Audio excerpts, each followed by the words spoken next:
Chapter 1. The young man learning basketball at the Internet CAF. Jiangning No. 1 Middle School. Behind the basketball court stood a wall, where a corner had been propped up with several bricks, and it was evident what purpose they served. A boy, around 16 or 17 years old, stood beneath the wall. He appeared to be about 6 feet tall, dressed in loose-fitting athletic wear, yet his physique was robust and well-defined, with broad shoulders. He had his hands tucked into his pockets, his handsome face displaying a hint of nervousness as his eyes darted around.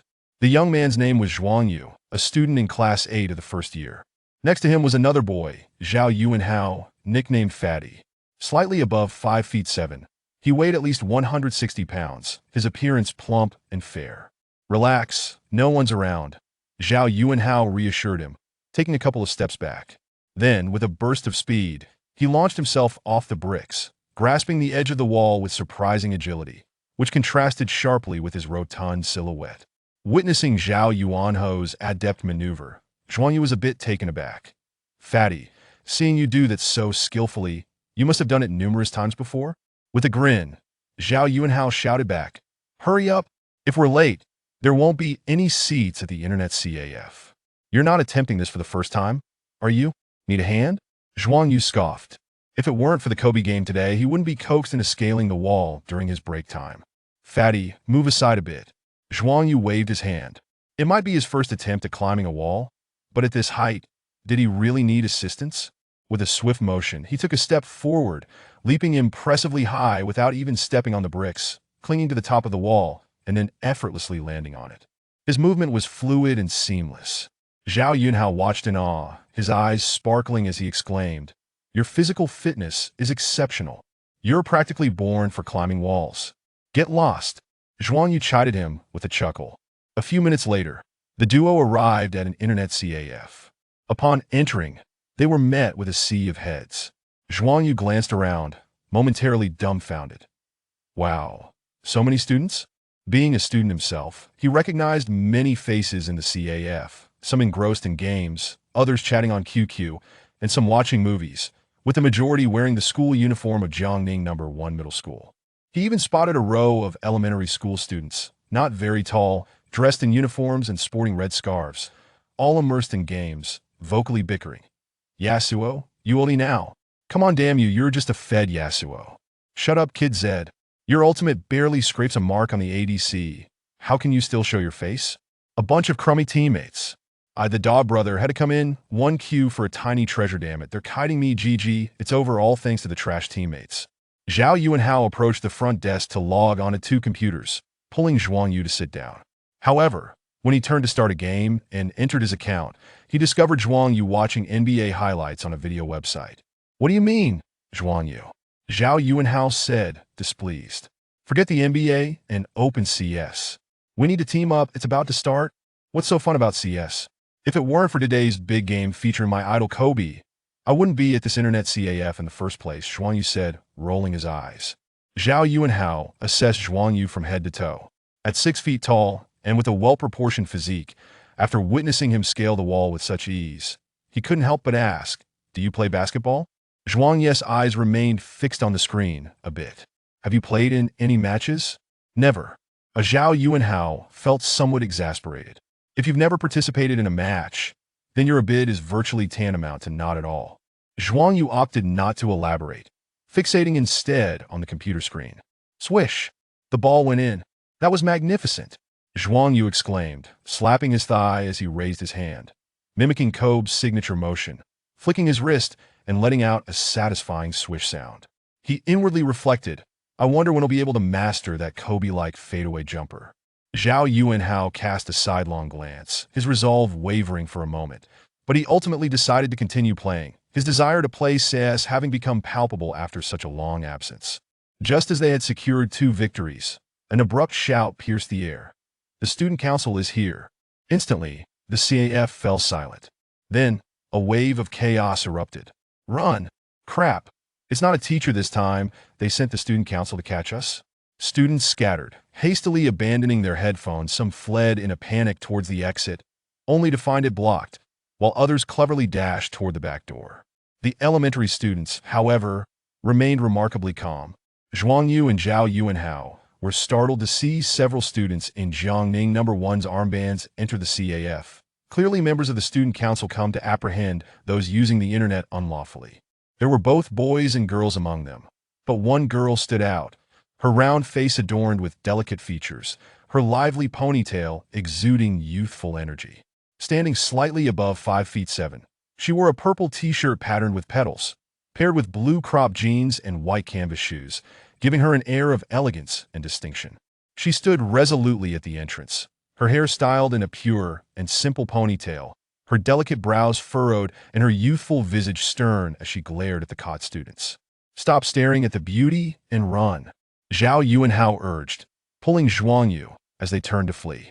Yet, just 2 steps in, Zhuang Yu surged ahead with remarkable speed and vanished into the back door of the CAF.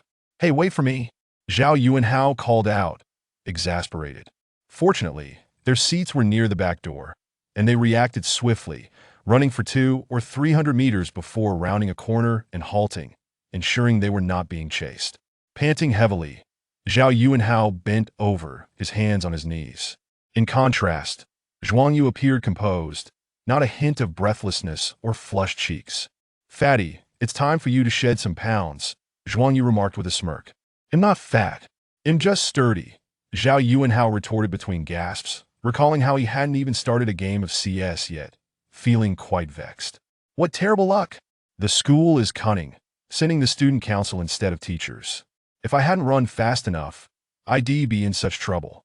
"An Xian, the student council member?"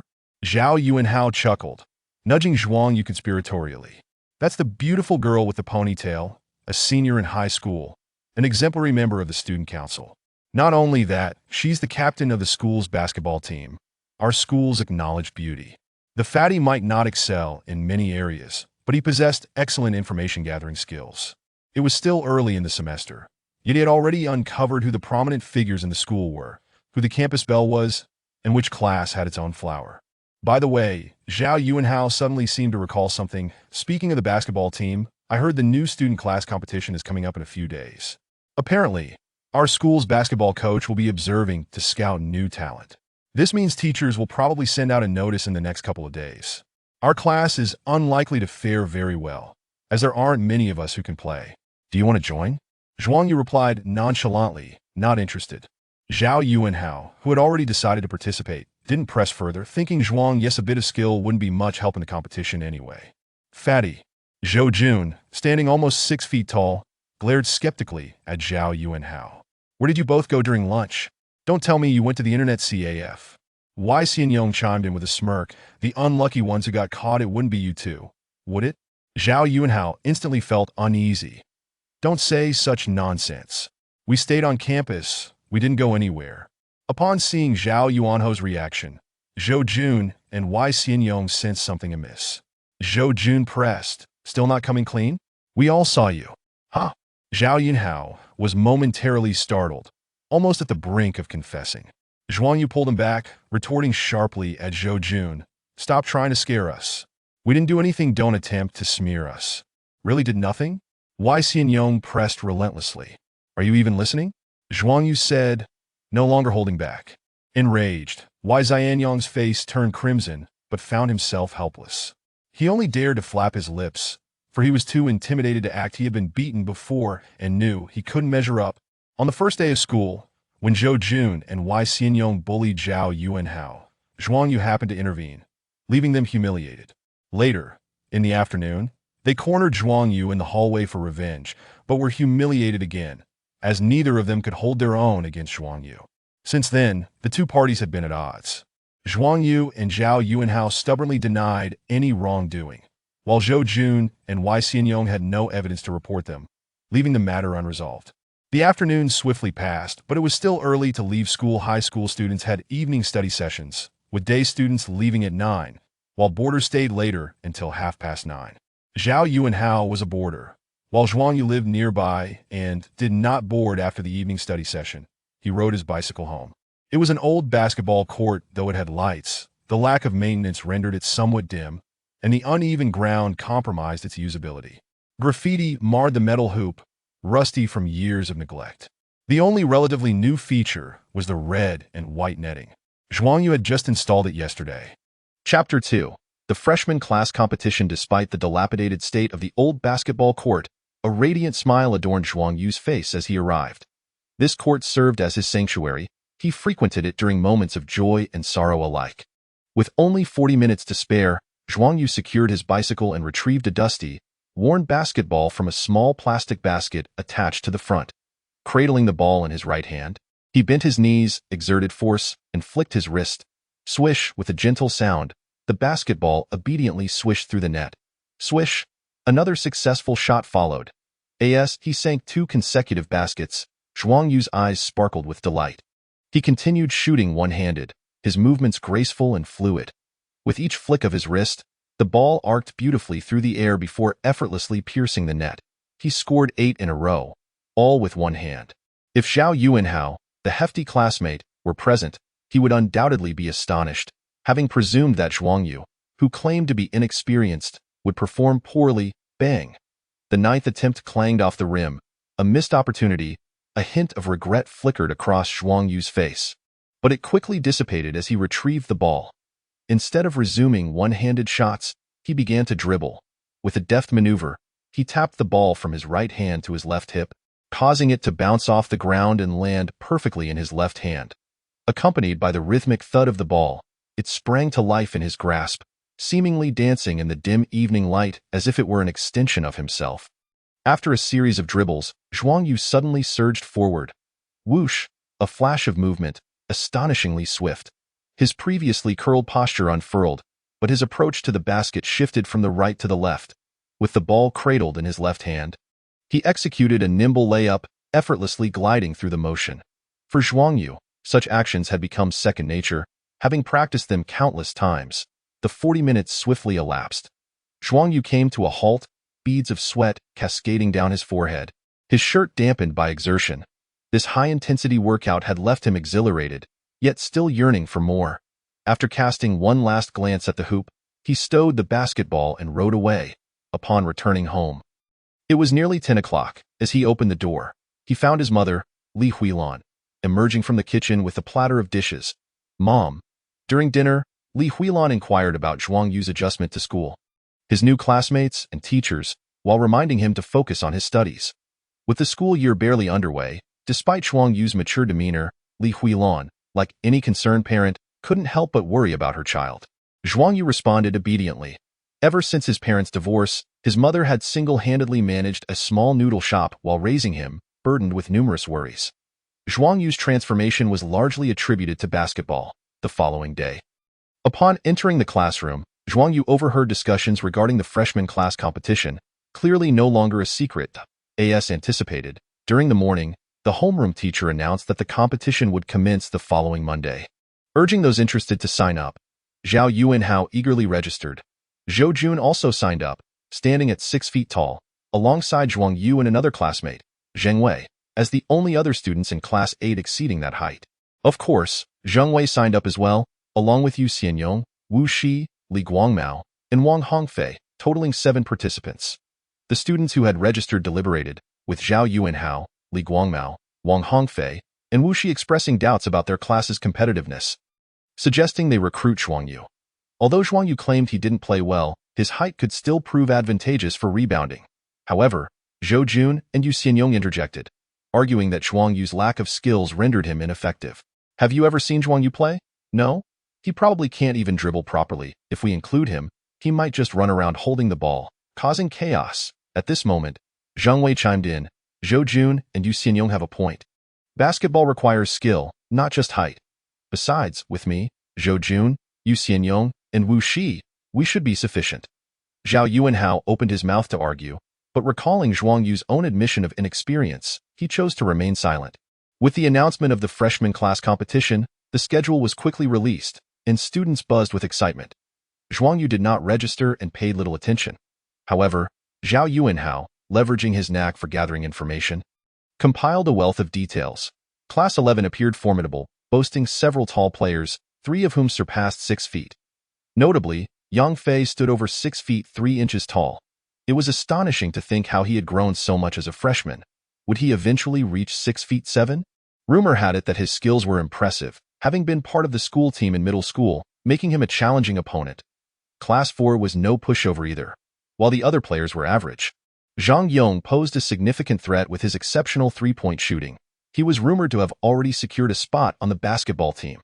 Furthermore, Class 16's Zhou Lei, a towering figure at 6 feet 3, was as robust as an ox. Only he could rival Yang Fei in the paint. Regardless of Zhuang Yu's interest, Zhao Yuanhao continued to elaborate, but the strongest contender has to be Xiao Qingyang from Class 3. He was already well known in middle school and hailed as a genius player with formidable skills. Zhao Yuanhao recounted this information with zeal, sighing theatrically, "With so many talented players, I'm feeling quite the pressure." Zhuang Yu rolled his eyes but made a mental note of the names Yang Fei, Zhang Yong, Zhou Lei, and Xiao Qingyang Dai in the ensuing days, under the guidance of their homeroom teacher, Zhao Yuanhao, Zhou Jun, Yu Xianyong, Li Guangmao, Zheng Wei, Wu Shi, and Wang Hongfei began their training. Essentially, it was a last-minute effort to prepare. Zhuang Yu observed once, noting that the physical abilities and skills of his classmates were lacking. Only Zhou Jun, Yu Xianyong, Zheng Wei, and Wu Shi possessed some competence, while Zhao Yuanhao was a half-hearted player. Li Guangmao and Wang Hongfei were virtually novices, understanding only the basic rules. Chapter 3. The Old Basketball Court Before Long. The weekend arrived. The school had a monthly break, but every Sunday afternoon, students were allowed to leave campus to purchase necessities, though they were still required to attend evening study sessions. Once again, Zhao Yuanhao had gone off to practice. Having just entered high school, Zhuang Yu found himself without close friends apart from his deskmate. Zhao Yuanhao he decided to visit the old basketball court for some practice. Upon arriving, he was surprised to hear the rhythmic thumping of a basketball. This court, worn and somewhat isolated, typically saw little traffic besides himself. Today, however, it seemed someone else was playing. He watched as the player dribbled a few steps, then retreated to beyond the three-point line, leaping into a jump shot. The basketball sailed through the air in a perfect arc, swishing cleanly through the net. After sinking several more shots, the player finally noticed Zhuang Yu and called out, "Are you here to play too? It's a bit dull playing alone. Care to join me?" Under normal circumstances, Zhuang Yu would have declined, but having observed the player's impressive skills, he found himself intrigued and nodded in agreement. The newcomer smiled and introduced himself. "I'm Yang Mingxian, visiting relatives in the area. You look about my age. Which school do you attend?" Zhuang Yu replied, "Jiangning No. 1 High School. I know that school. It's not far from here," Yang Mingxian said, pushing the basketball toward Zhuang Yu. Uncertain of Zhuang Yu's skill level, he passed the ball gently, with just the right angle, allowing it to bounce up to Zhuang Yu's waist, an ideal height for receiving the pass. To Yang Mingxuan's astonishment, Zhuang Yu effortlessly caught the ball with one hand, then smoothly shifted his feet to face the basket. With a gentle flick of his right wrist, he released the ball. Swish, the ball went in. "Impressive shot," Yang Mingxian exclaimed, his eyes lighting up. "Your form suggests you have some skill." Zhuang Yu, not one to be modest, assessed Yang Mingxian and replied, "I noticed your shots earlier. Your skills are quite refined as well." "Did you catch that?" Yang Mingxian chuckled heartily, pleasantly surprised to encounter a fellow player of such caliber. "How about a one-on-one? No stakes, just for fun, the one-on-one." In Jiangning, this typically meant playing until one player scored 10 baskets. Zhuang Yu was well aware of the rules. In fact, he had played in informal settings before, testing his skills after a year of practice. However, he had yet to encounter a worthy opponent, ultimately losing interest in street ball and focusing on solitary practice instead. "Sure," Zhuang Yu replied after a moment's consideration. He sensed that Yang Mingxian was indeed a formidable player, making the prospect of a match enticing. "All right then, let's get started." Yang Mingxian laughed, eager for the challenge. Both players, excited by the prospect of testing their skills against each other, prepared to engage in this friendly rivalry. Yang Mingxian generously offered Zhuang Yu the first shot, but Zhuang Yu declined, believing that as the guest, Yang Mingxian should take the initial turn. He was also keen to gauge Yang Mingxuan's strength. "Go ahead," Zhuang Yu encouraged, lowering his center of gravity as he faced Yang Mingxian from beyond the three-point line. In that fleeting moment, Yang Mingxian distinctly sensed a transformation in Zhuang Yu's demeanor. It had suddenly become sharp and formidable, akin to a sword drawn from its sheath. Yang Mingxian initiated his offensive. With his left foot firmly planted, he repeatedly tapped the ground with his right foot while deftly maneuvering the ball with both hands. Adopting a triple threat stance, in an instant, he forcefully struck the ball to the right end. Like a cheetah, surged forward with astonishing speed. Zhuang Yu raised an eyebrow, finding himself swiftly outpaced by half a body length. The next instant, Yang Mingxian hesitated momentarily, leaning into Zhuang Yu for a physical challenge before stepping forward for a three-step layup. Zhuang Yu could not keep up. Swish, Yang Mingxian scored, turning to Zhuang Yu with a grin. Let us continue. Zhuang Yu felt a twinge of surprise. Yang Mingxian, standing just over 1.90 m, possessed an unexpectedly rapid pace. For the second shot, Yang Mingxian maintained his triple threat posture before accelerating suddenly, but rather than a direct break, he executed a significant change of direction, swiftly switching the ball to his left hand. He then accelerated once more, completing another layup with ease. Next came the third and fourth attempts, all breakthroughs, all successful. His ball handling was impeccable, and his breakthrough technique outstanding, coupled with an adept utilization of his physique. Zhuang Yu furrowed his brow, standing 10 centimeters shorter. Once Yang Mingxian launched into his drive, it became exceedingly difficult to defend against him. With a height differential of over 10 centimeters between them, blocking was no simple task, especially since Yang Mingxian skillfully sought physical contact, using his body to push Zhuang Yu aside before scoring. The score stood at 4-0, perhaps feeling that his success was merely a product of height advantage. Yang Mingxian chose not to break for the fifth shot but instead opted for a step-back jumper. Swish, it went in. Let us go again, Zhuang Yu remarked, his eyes sparkling. Despite having conceded 5 consecutive baskets, he felt neither disheartened nor discouraged. Rather, he was exhilarated by the challenge, his blood surging with excitement. Yang Mingxian nodded and pressed on with his offense. This time, he again opted for a jump shot, first driving right, then stepping back for a jumper that arced beautifully through the hoop. Swish, another score, 6-0. After making 6 consecutive shots, Yang Mingxian felt a hint of embarrassment. Keep it going, don't let up, Zhuang Yu suddenly urged. Yang Mingxian was taken aback, realizing his intentions had been seen through, and immediately shelved his thoughts of easing up. For the 7th shot, Yang Mingxian again chose a jumper, first driving right, then executing a sharp change of direction before elevating for a shot. Zhuang Yu narrowed his eyes, quickly shifting his weight, almost leaping in unison with Yang Mingxian, his right hand reaching for the ball. His reflexes were impressively swift. Yang Mingxian smirked, unfazed. With a height advantage of over 10 centimeters, how could Zhuang Yu possibly block him? With his right hand cradling the ball, he flicked his wrist and released it. But in the next moment, his expression shifted as he widened his eyes, a long hand suddenly appearing before him, slender fingers brushing against the basketball. Just a mere touch, yet Yang Mingxian understood the implications. He had been blocked. Zhuang Yu felt a surge of elation. He had made contact with the ball, albeit just the tip of his fingers, but it was sufficient. The basketball veered off course, missing the hoop entirely.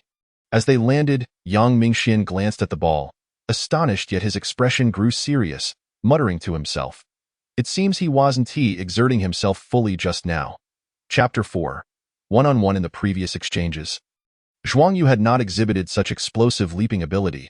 Evidently, it was not due to an inability, but rather a lack of full commitment. It seemed that Yang Mingxian had underestimated him. Regaining his composure, he retrieved the ball and passed it to Zhuang Yu, positioning himself inside the three-point line, arms outstretched in a defensive posture. Come on, it's your turn to attack. In a formal game, a block does not signify the end of play. As long as the ball remains in bounds, the scramble for possession continues. However, in this one-on-one setting, a successful block automatically transfers possession to the defending player. Zhuang Yu stood beyond the three-point line, cradling the ball at his waist, his center of gravity low, stepping forward with his right foot while feigning a drive. Yang Mingxian was not deceived. One hand spread wide to his side while the other hovered before Zhuang Yu, obscuring his line of sight. Yet, at that moment, Zhuang Yu suddenly sprang into action. He first tapped the ball to his right, then propelled himself forward with his left foot, his low center of gravity launching him like a fierce tiger. Yang Mingxian was taken aback. He had anticipated Zhuang Yu's movements, but had not expected him to be this quick. With a single step, he was already half a body length past him. After bypassing Yang Mingxian, Zhuang Yu took another step, momentarily pausing as he leaned into Yang Mingxian, using him for support. Clever. Yang Mingxian thought to himself, silently admiring Zhuang Yu's strategy.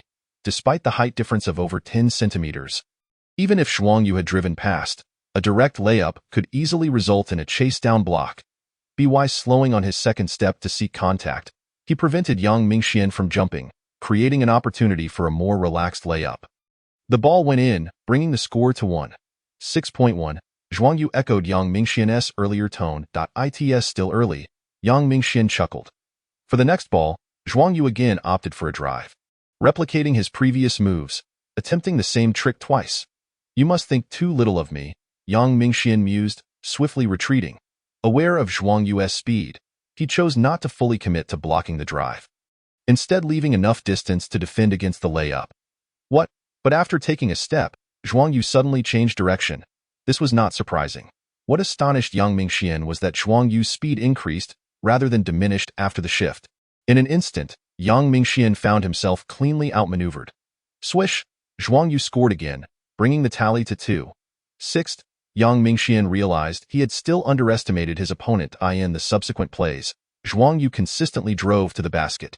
Although not as tall as Yang Mingxian, his rapid pace and exceptional skills allowed him to outmaneuver Yang Mingxian repeatedly, scoring with ease. In the blink of an eye, the score shifted to 6-6. Yang Mingxian nodded, his expression turning more serious. Having allowed Zhuang Yu to score 6 consecutive baskets was beyond his expectations. Your speed is impressive, and your ball handling skills are commendable. But is that all you have? Zhuang Yu raised an eyebrow. It appeared that these few baskets were insufficient to sway his opponent. Having been roused by Yang Mingxian's competitive spirit, he seized the ball, lowered his center of gravity, and declared, "Let us see what else I can do." And no sooner had he spoken than Zhuang Yu executed another swift change of pace, breaking left. Yang Mingxian immediately shifted laterally to establish position, anticipating a collision, but Zhuang Yu suddenly pivoted, spinning 360 degrees while maintaining contact with Yang Mingxian, positioning himself directly in front of the hoop. Moreover, he wasn't turning toward the basket but away from it, complicating Yang Mingxian's ability to block. As Zhuang Yu completed the turn, he naturally lifted the ball, right hand supporting it while the left protected it, slightly leaning back as he flicked his wrist. Swish, another basket, 7-6. Well played, Yang Mingxian remarked with a smile. You possess an innate basketball intuition. However, such maneuvers may not hold up in a formal match. Humph. Zhuang Yu huffed defiantly. The two continued the game. For the 8th shot, Zhuang Yu opted for a step-back three-pointer. For the 9th shot, he drove, seamlessly transitioning into a behind-the-back dribble, sidestepping before leaping for a jumper. Both shots found their mark, pushing the score to 9-6. Only one ball left, Zhuang Yu announced. Yang Mingxian nodded, his expression turning grave. This time, Zhuang Yu felt an increased defensive pressure. Yang Mingxian was glued to him, one hand at his waist, the other oscillating up and down. Exerting tremendous defensive pressure, bang, the shot missed. Yang Mingxian had intensified his defense, creating significant pressure for Zhuang Yu. Additionally, by this stage, Zhuang Yu's stamina was waning, making his attempts less stable. Yang Mingxian, too, released a breath of relief. He had finally managed to defend against Zhuang Yu. If he allowed another basket, he would face defeat. Zhuang Yu took a deep breath. Let us go. In the next instant, Yang Mingxian surged forward, darting to the left. Just as Zhuang Yu anticipated a drive for a layup, Yang Mingxian abruptly halted, pivoting halfway to shift from facing the basket to backing towards it. What the? Zhuang Yu felt frustration rising. Yang Mingxian, in a low post position, gradually pushed Zhuang Yu back with his body. After a couple of steps, he executed a half-turn and a soft jump shot, scoring once more. Zhuang Yu felt a sense of helplessness. Yang Mingxian, towering over him by more than 10 centimeters, was employing a back-to-the-basket game in their one-on-one encounter. He had mistakenly believed Yang Mingxian to be a player of integrity. The score was now 7-9. Following that, Yang Mingxian executed 2 more back-to-the-basket plays, showcasing his exceptional low-post skills and adept touch with the soft jumper, netting 2 additional baskets and leveling the score at 9-9. Only one ball left. Yang Mingxian stated, "Bring it on." Zhuang Yu breathed deeply, focusing intently on Yang Mingxian. This was the final ball, and he needed to defend it successfully. Yang Mingxian again positioned himself in the low post. Reverting to a back-to-the-basket style, he too felt a sense of inevitability. Zhuang Yu was quick and had impressive leaping ability, making it challenging for him to drive past. While a direct shot from distance was feasible, the resulting fatigue affected both players. At this moment, Playing with his back to the basket, close to the hoop was a safer option than a long-range shot. After all, there's an age-old saying, the closer to the basket, the easier it is to score. The two bodies pressed together, muscles taut as they engaged in a battle of strength. Yang Mingxian pushed back twice, just as he was about to resist again with another backward movement. He attempted a turnaround jump shot. However, at that very moment, he found himself unexpectedly alone, having failed to make contact with any opposing player. The chair was pulled away. Yang Mingxian inwardly cursed his misfortune. To his surprise, Zhuang Yu had retreated early, preventing him from establishing any physical confrontation. Instead, the momentum caused Yang Mingxian to lose his balance, resulting in a slight stumble that compromised his ball protection. In the next instant, Zhuang Yu lunged forward. This is not good. Yang Mingxian reacted quickly, instinctively shielding the ball, yet he was still a beat too slow, feeling the ball slip from his grasp. Watching Zhuang Yu seize control of the ball, Yang Mingxian couldn't help but smile bitterly. I underestimated you. You little rascal, pulling my chair away like that. Zhuang Yu scoffed. Is it fair for you to back down and play one-on-one? Yang Mingxian had no retort. Chapter 5. Shattering the backboard. This was the final attack, and Yang Mingxian was defending with utmost seriousness. He was indeed doing well. Zhuang Yu felt a weight of pressure. Yang Mingxian was taller and remarkably quick, making it challenging to either break through or shoot. Yet, he found himself increasingly exhilarated, his eyes bright with determination. I will definitely make this shot. In the next moment, Zhuang Yu made a swift move to the left, accelerating rapidly. After 2 steps, he suddenly halted, lifting the ball with one hand. I won T-jump easily, Yang Mingxian thought, rolling his eyes. Such a movement is typically a feint. He isn't close to the basket, nor is he attempting a hook shot. How could he possibly shoot with one hand from such a distance? However, his expression shifted as he recalled Zhuang Yu's earlier one-handed catch and shot. A sense of foreboding washed over him. Indeed, this was no feint. Zhuang Yu lifted the ball and, with a sudden flick of his wrist, launched it in an unexpected manner. This. Yang Mingxian turned his head. He saw the basketball arc gracefully through the air before swishing through the net with a satisfying sound. The score was now 10-9. The one-on-one match had concluded. Your move was truly... Yang Mingxian felt somewhat helpless. He genuinely had not anticipated that final shot. But a loss is a loss, and he shook his head, graciously conceding. You won. Zhuang Yu replied earnestly, you're strong as well. I can tell you weren't giving it your all. Otherwise, I might have been the one to lose. Yang Mingxian neither confirmed nor denied this, smiling as he said, a loss is a loss. I am not one to be overly concerned about it. Besides, there were no stakes involved. Both of them chuckled. It was their first meeting, yet they felt an inexplicable camaraderie. The September sun was still somewhat fierce. It was mid-afternoon, and the sun blazed down relentlessly. Fortunately, 2 banyan trees grew beside the old basketball court, their lush leaves offering a welcome shade that cast a cool shadow, occasionally releasing a few fluttering leaves onto the court. Next to the court was a small shop where an elderly man in his 60s or 70s dozed off with a fan in hand. The shop didn't sell much, but it had bottled water. Thank you. Yang Mingxian graciously accepted a bottle, taking a few refreshing sips before turning to Zhuang Yu, inquiring, you seem a bit younger than me. Did you just start high school this year? Zhuang Yu nodded. I'm 16. How about you? However, my grandfather's condition has stabilized now. He is hospitalized at the second hospital, and I haven't touched a basketball for several days. I happened to see this court and came over. Never expecting to run into you. What a coincidence and a wonder. Zhuang Yu realized. This old court is close to the second hospital, frequented mainly by patients and their families who come and go hurriedly. Moreover, the court is somewhat secluded and dilapidated, thus rarely visited. It was merely a matter of Yang Mingxian's grandfather being hospitalized there and Yang Mingxian feeling restless after days without playing, leading to their unexpected encounter. After a moment's hesitation, Yang Mingxian felt it prudent to offer a word of caution. You possess such formidable skills at a young age, impressive. However, while I see your innate talent on the court, some of your maneuvers may be a bit too unconventional. They might work in one-on-one matches, but could appear overly flashy in formal competitions. Zhuang Yu bristled slightly, muttering, I've never played in an official game. I just watch videos to learn and practice alone. It doesn't matter. What? Yang Mingxian scrutinized Zhuang Yu, somewhat incredulous. You mean to say you've never played in a match or undergone formal training? Relying solely on self-study and practice, Zhuang Yu looked at young Mingxian, puzzled by his astonishment. Is that strange? Isn't it strange? Young Mingxian was at a loss for words. Tio achieved such a level without formal training or competition. Relying solely on self-education, this kid seemed to take it all for granted. Now I understand what it means to be a genius. Young Mingxian felt somewhat disheartened. He too had been labeled a genius. But in comparison to Zhuang Yu, the disparity became stark. From now on, if anyone calls me a genius, I'll be furious. In such weather, playing basketball requires courage. If it were just Zhuang Yu, it wouldn't matter. After all, being alone could be tedious. Would he rather sit on the sidelines counting leaves? But with young Mingxian present, their conversation flowed effortlessly, creating a sense of camaraderie that felt like long-lost friends meeting again. And time seemed to fly by. Before they knew it, the sun had already set. With your talent, you shouldn't be overlooked. Don't play alone anymore. Basketball isn't a solitary sport.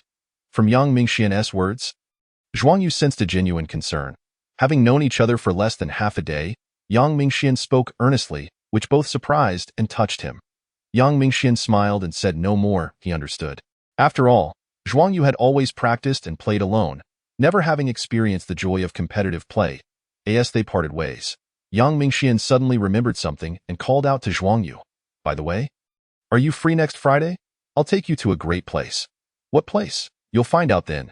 Young Mingxian wore a mysterious expression. Zhuang Yu pondered for a moment but did not press further. They agreed to meet next Friday at the same spot, and Zhuang Yu waved goodbye, riding off on his bicycle. Get from the school gate to the teaching building. One must pass through the sports field, where several basketball courts line the road. This time, the courts were deserted as everyone had gone to evening study. Basketball isn't a solitary sport. Zhuang Yu still pondered young Mingxian's words from the afternoon. Suddenly, his foot kicked a basketball, which had been discarded by someone. Its outer skin was severely worn, likely too old for anyone to want. Zhuang Yu instinctively bent down to pick it up, and for some reason, he felt an overwhelming urge to dunk. He took a few steps forward, then accelerated, bending his knees and leaping as if soaring into the air, right hand gripping the basketball, heading towards the rim. Bang! The loud sound echoed as the ball was forcefully slammed into the basket.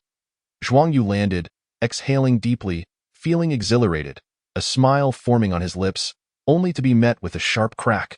Looking up, he saw the tempered glass backboard cracking, the fissures spreading rapidly, followed by the entire structure shattering into pieces. Chapter 6. I want to find someone. What the heck? Zhuang Yu was startled and quickly jumped back. How did it break?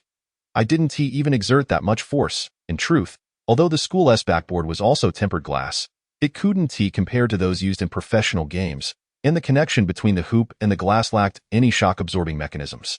When external force exceeded limits, the metal and tempered glass would act directly against each other, making it prone to breakage. Of course, even so, it was generally impossible for an average person to achieve this since, regardless of the backboard's quality, one must be able to dunk first. The school won't make me pay for this, will they? As the gravity of this concern hit him, Zhuang Yu grew anxious.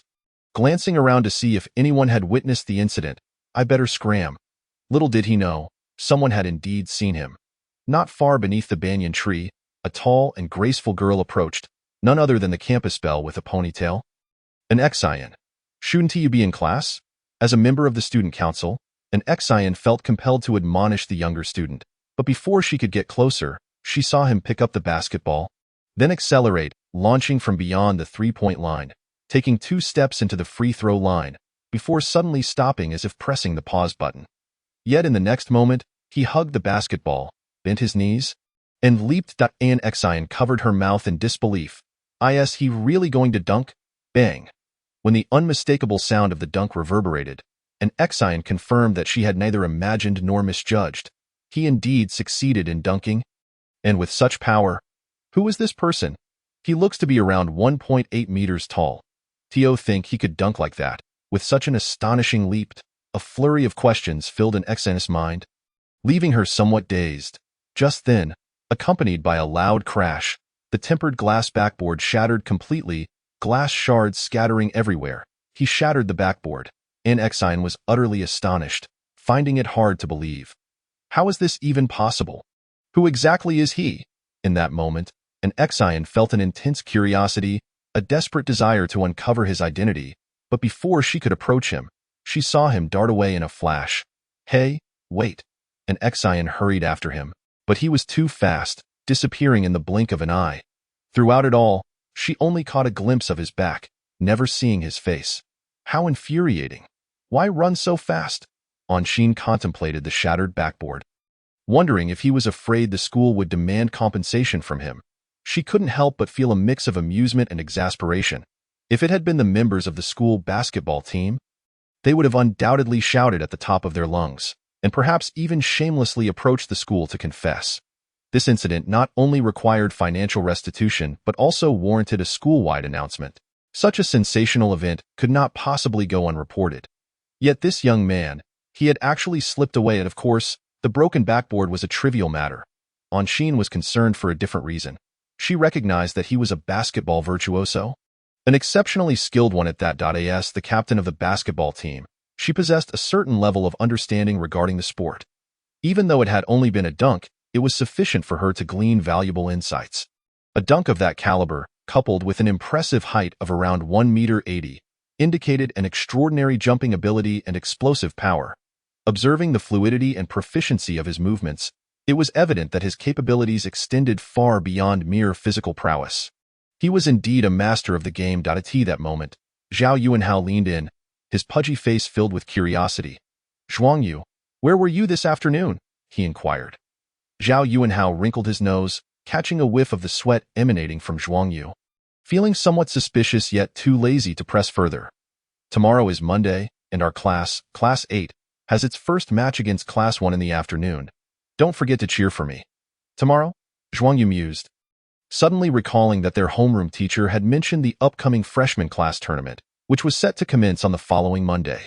The top 8 classes would engage in a knockout format, with matchups such as A1 versus B2, A2 versus B1, and similar cross-group contests for Group C and D.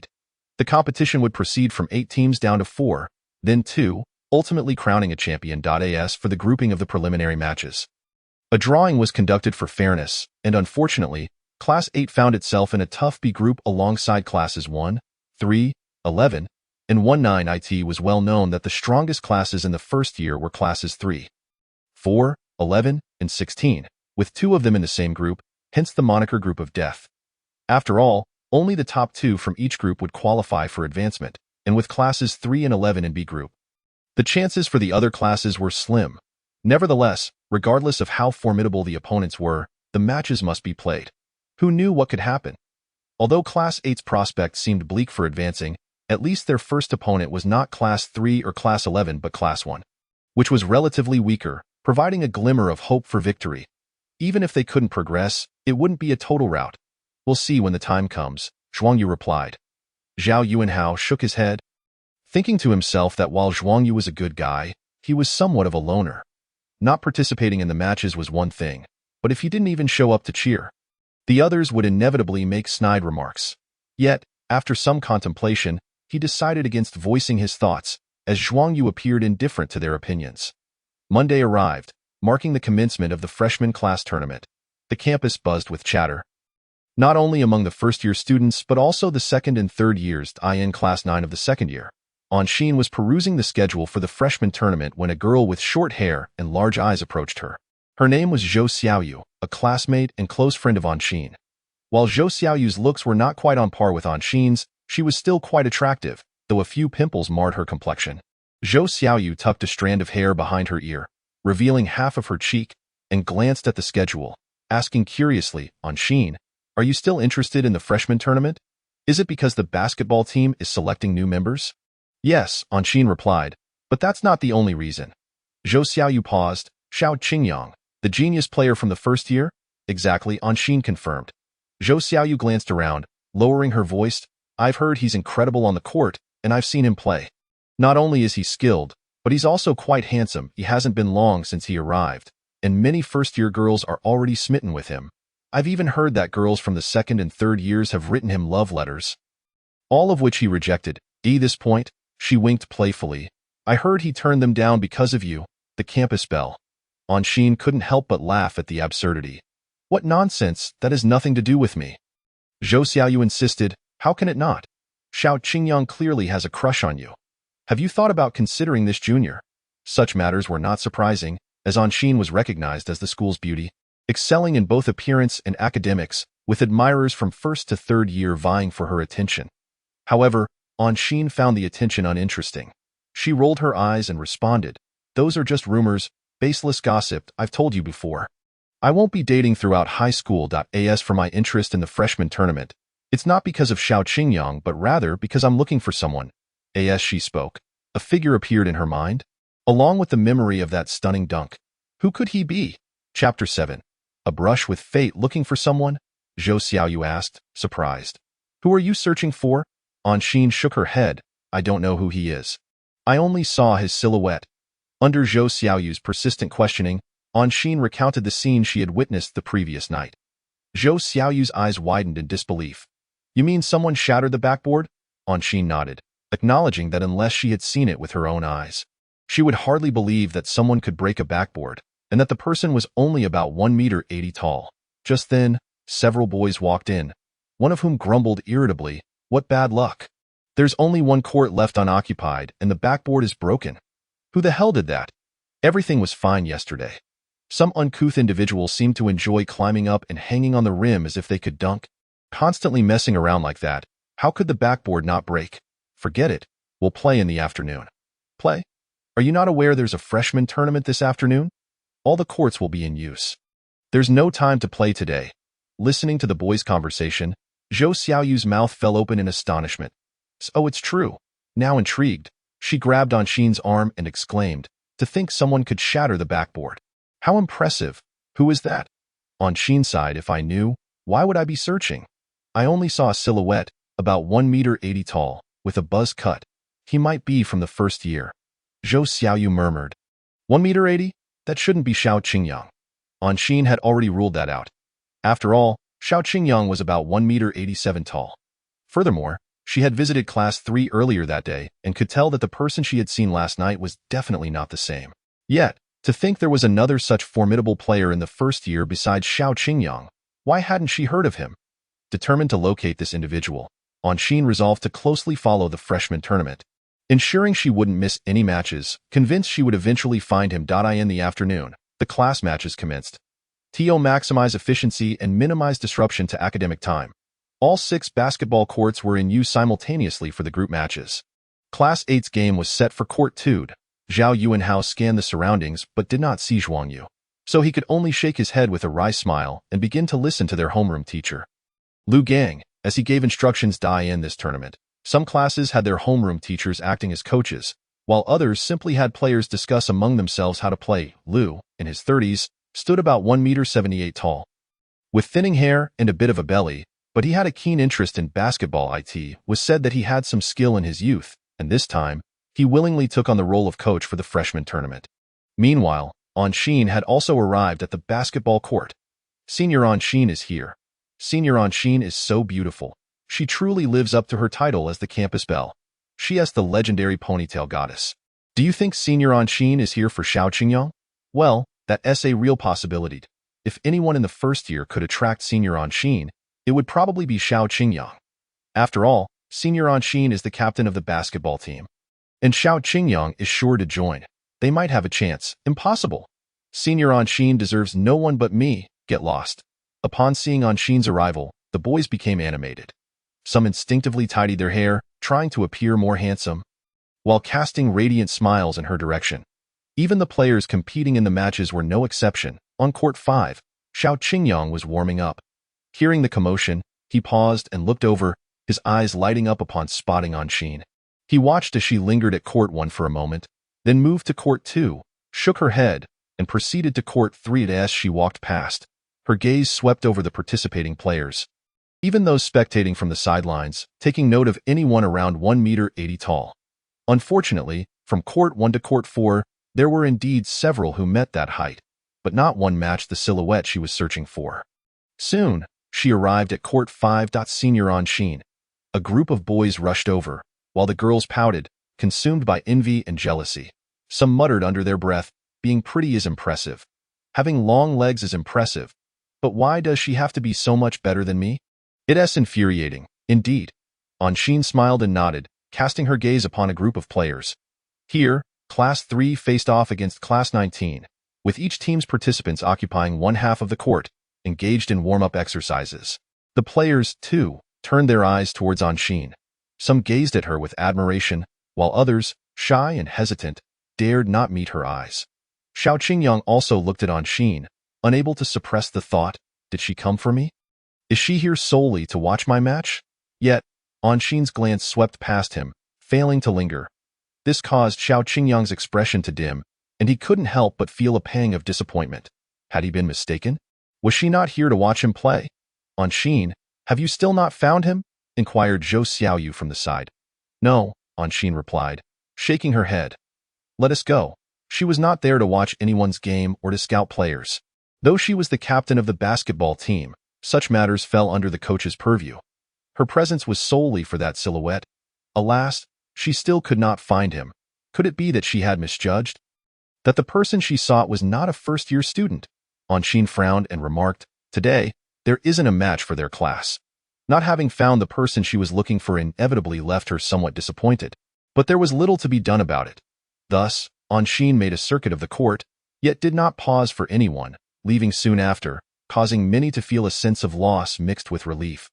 Before long, as the game commenced, the basketball court became increasingly lively. Meanwhile, Zhuang Yu stood at a distance on the steps, where a row of banyan trees grew above, overlooking the basketball court below. He leaned against the railing of the steps. Today was the freshman class tournament, and Zhuang Yu had come, though he did not join the throngs gathered at the sidelines. The match had begun on Court 2, where Class 8 was facing Class 1. Zhuang Yu watched intently, and from the corner of his eye, he suddenly noticed two girls approaching, compelling him to take a second glance, as one of them was a well-known beauty from the first high school whom he had seen just 2 days prior at an internet CAF. Indeed, she was strikingly beautiful, however. She seemed preoccupied and did not notice Zhuang Yu. Anshin could not have fathomed that the person she sought was right in front of her, and thus she brushed past Zhuang Yu. Chapter 8. The appointment on Court 2. The hefty Zhao Yuanhao received a pass in open space, but ended up missing the basket by a wide margin, prompting Zhuang Yu to mutter under his breath. This gluttonous fool only knows how to boast. Among the players from Class 8, Zhao Yuanhao was capable of dribbling and shooting, yet whether he could actually score was another matter entirely. The best players among them were Zhou Jun, followed by Yu Xianyong, while Zheng Wei and Wu Shi performed poorly today. As for Li Guangmao and Wang Hongfei, they had yet to step onto the court. Despite the presence of Li Guangmao and Wang Hongfei, Zhuang Yu couldn't help but shake his head after watching for a few minutes. Class 8 was likely to lose this game. The opposing Class 1 might not be particularly strong, but they were still superior to Class 8. After a few minutes, it became evident that Class 8 was at a disadvantage. Although Zhuang Yu had never played a match, he had watched many game recordings and had a discerning eye. Several positions on Class 8 were not advantageous. If only Wu Shi could perform better, there might still be a chance. Unfortunately, Wu Shi's performance was dismal today, while the player from Class 1 who matched up against him was excelling. The outcome was thus all too predictable. As expected, when the match concluded, Class 8 lost to Class 1. The first game in the freshman tournament ended in defeat for Class 8. What a pity. They had come so close to winning. Yes, if only there had been fewer mistakes, we could have won. It was all that gluttonous fool's fault. Claiming to be a master, and yet this is what a master does? He couldn't even dribble properly, losing the ball several times. He missed several shots, and the two excellent opportunities one passed to him were wide open, yet he failed to score. It was utterly absurd. After the game, it was clear to everyone what each player's level was. Zhou Jun, Yu Xianyong, and Zheng Wei, who had performed reasonably well, were lamenting, displaying expressions that suggested they would have won if not for their teammates' incompetence. Especially Zhou Jun and Yu Xianyong, who incessantly berated Zhao Yuanhao, referring to him as that fat fool, as if the entire loss rested squarely on his shoulders, and they spoke loudly enough for the entire class to hear. This was clearly an affront to Zhao Yuanhao's dignity, causing him to clench his fists. However, recalling his own poor performance today, he felt a wave of despondency wash over him. Who are you calling a fat fool? Hearing the complaints of the few, Zhuang Yu stood up abruptly. Zhao Yuanhao had indeed played poorly, and losing the game was partly his responsibility, but it was certainly not solely his fault. When it came to winning, it was the team's collective merit, yet when they lost, they shifted all the blame onto their teammates. That was hardly fair, was it?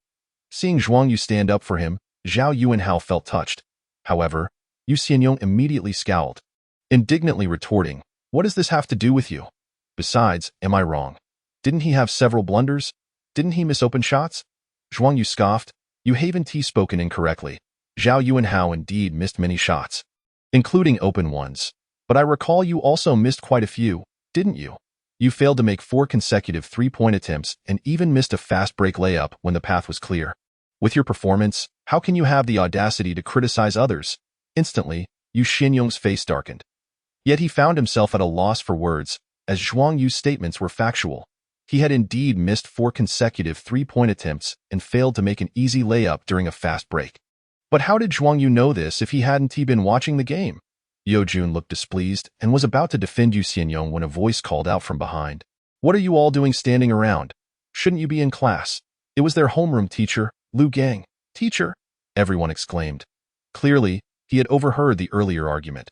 Several players lowered their heads and replied, "Yes, teacher." Lu Gang waved his hand. "Go ahead and self-study." This left him quite disappointed. As he left, Lu Gang cast a final glance at Zhuang Yu, secretly lamenting, "What a pity. This young man is quite impressive. He is tall enough, yet he can't play basketball." Once the homeroom teacher departed, the students began to whisper among themselves. Zhou Jun and Yu Xianyong huddled together, murmuring about something, while Zhuang Yu paid them no mind, instead advising Zhao Yuanhao, "Fatty, don't play in the next match. Since Zhou Jun and the others are so capable, let them handle it." Zhao Yuanhao grinned and puffed out his cheeks. "No way. How can I just abandon the fight halfway? If I can play, I will. Even if I can't, I'll still play." For a moment, Zhuang Yu found himself at a loss for words, ultimately patting the fatty on the shoulder without pressing further in the ensuing days. Class 8 played 2 more matches, one against Class 4 and another against Class 19, and without exception, they faced defeat each time. This left Class 8 feeling quite disheartened. With a total of 4 matches in the group stage, they had already lost 3, effectively rendering them eliminated. As for the remaining match, their opponent was Class 3. Presently, Class 3 was the top of Group B, boasting an unassailable record of 3 wins and 0 losses. Largely due to Xiao Qingyang's almost unstoppable performance on Friday, Zhuang Yu took a half-day leave to keep an appointment. Upon arriving at the old basketball court, he found Yang Mingxian already there. "Let us go?" Yang Mingxian greeted Zhuang Yu with a smile. The two made their way to the street, where a sedan was parked at the curb.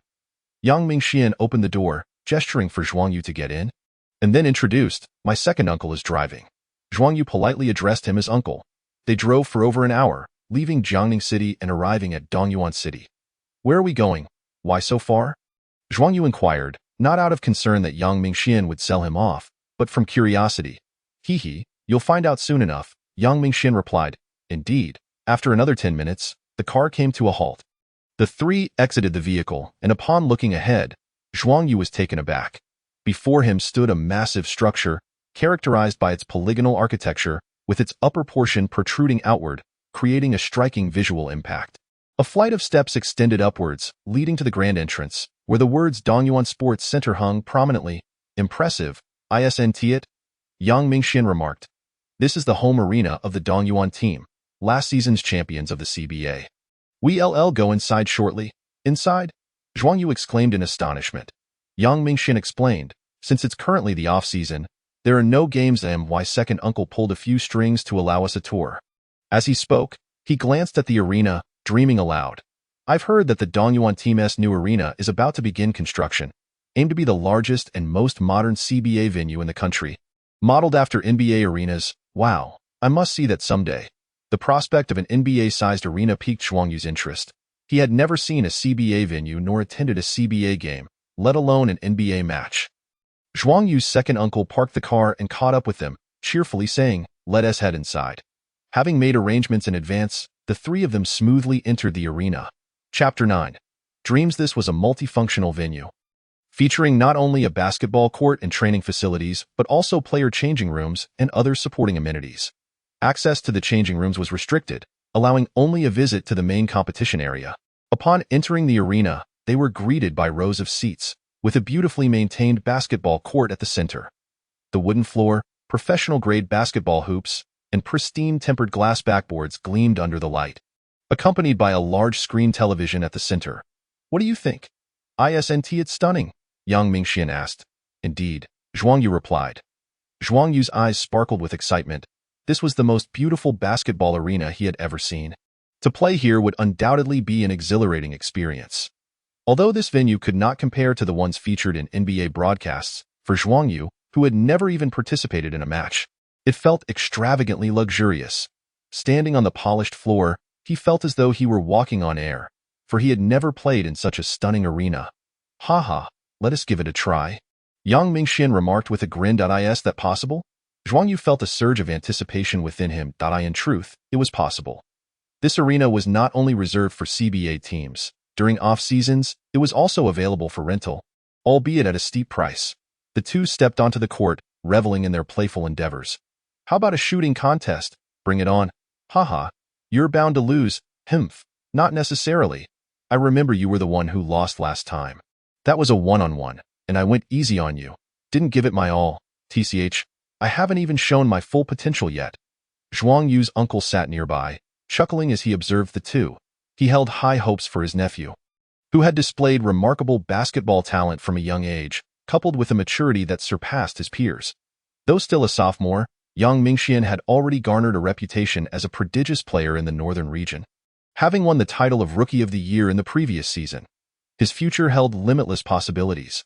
After watching for a while, the uncle was somewhat taken aback, not by his nephew, but by Zhuang Yu, who displayed impressive skills. It was no wonder Mingxian valued him enough to bring him along. 2 hours later, the uncle reminded them that their time was nearly up. While they were allowed to tour and even play, there was a time limit of 2 hours, and they had to leave promptly. Zhuang Yu felt a twinge of regret, as time seemed to have flown by, and it felt as if they had only just begun playing. As they packed up, Yang Mingxian suddenly asked, Zhuang Yu, do you have a dream? A dream? Zhuang Yu was momentarily taken aback. Yang Mingxian's eyes sparkled with enthusiasm as he continued, my dream is to win the National High School Basketball League Championship, and then work my way towards becoming a professional player. If I could play in the CBA, I would compete in a venue like this, facing off against the best in front of countless spectators. Was that his dream? To become a professional player and play in the CBA? Zhuang Yu couldn't help but respond, I've never watched a CBA game, but I must see one live if given the chance. However, I've watched many NBA game highlights, and my favorite player is Kobe from the Lakers. To compete on such a stage against players like him would be incredible. NBA? Yang Mingxian was taken aback, unable to suppress a laugh. You really dare to dream, huh? I mentioned playing in the CBA, and you immediately thought of the NBA. What's this? Do you aspire to play in the NBA as well? That's the holy grail for basketball players. No one who loves the game and wishes to turn professional doesn't dream of it.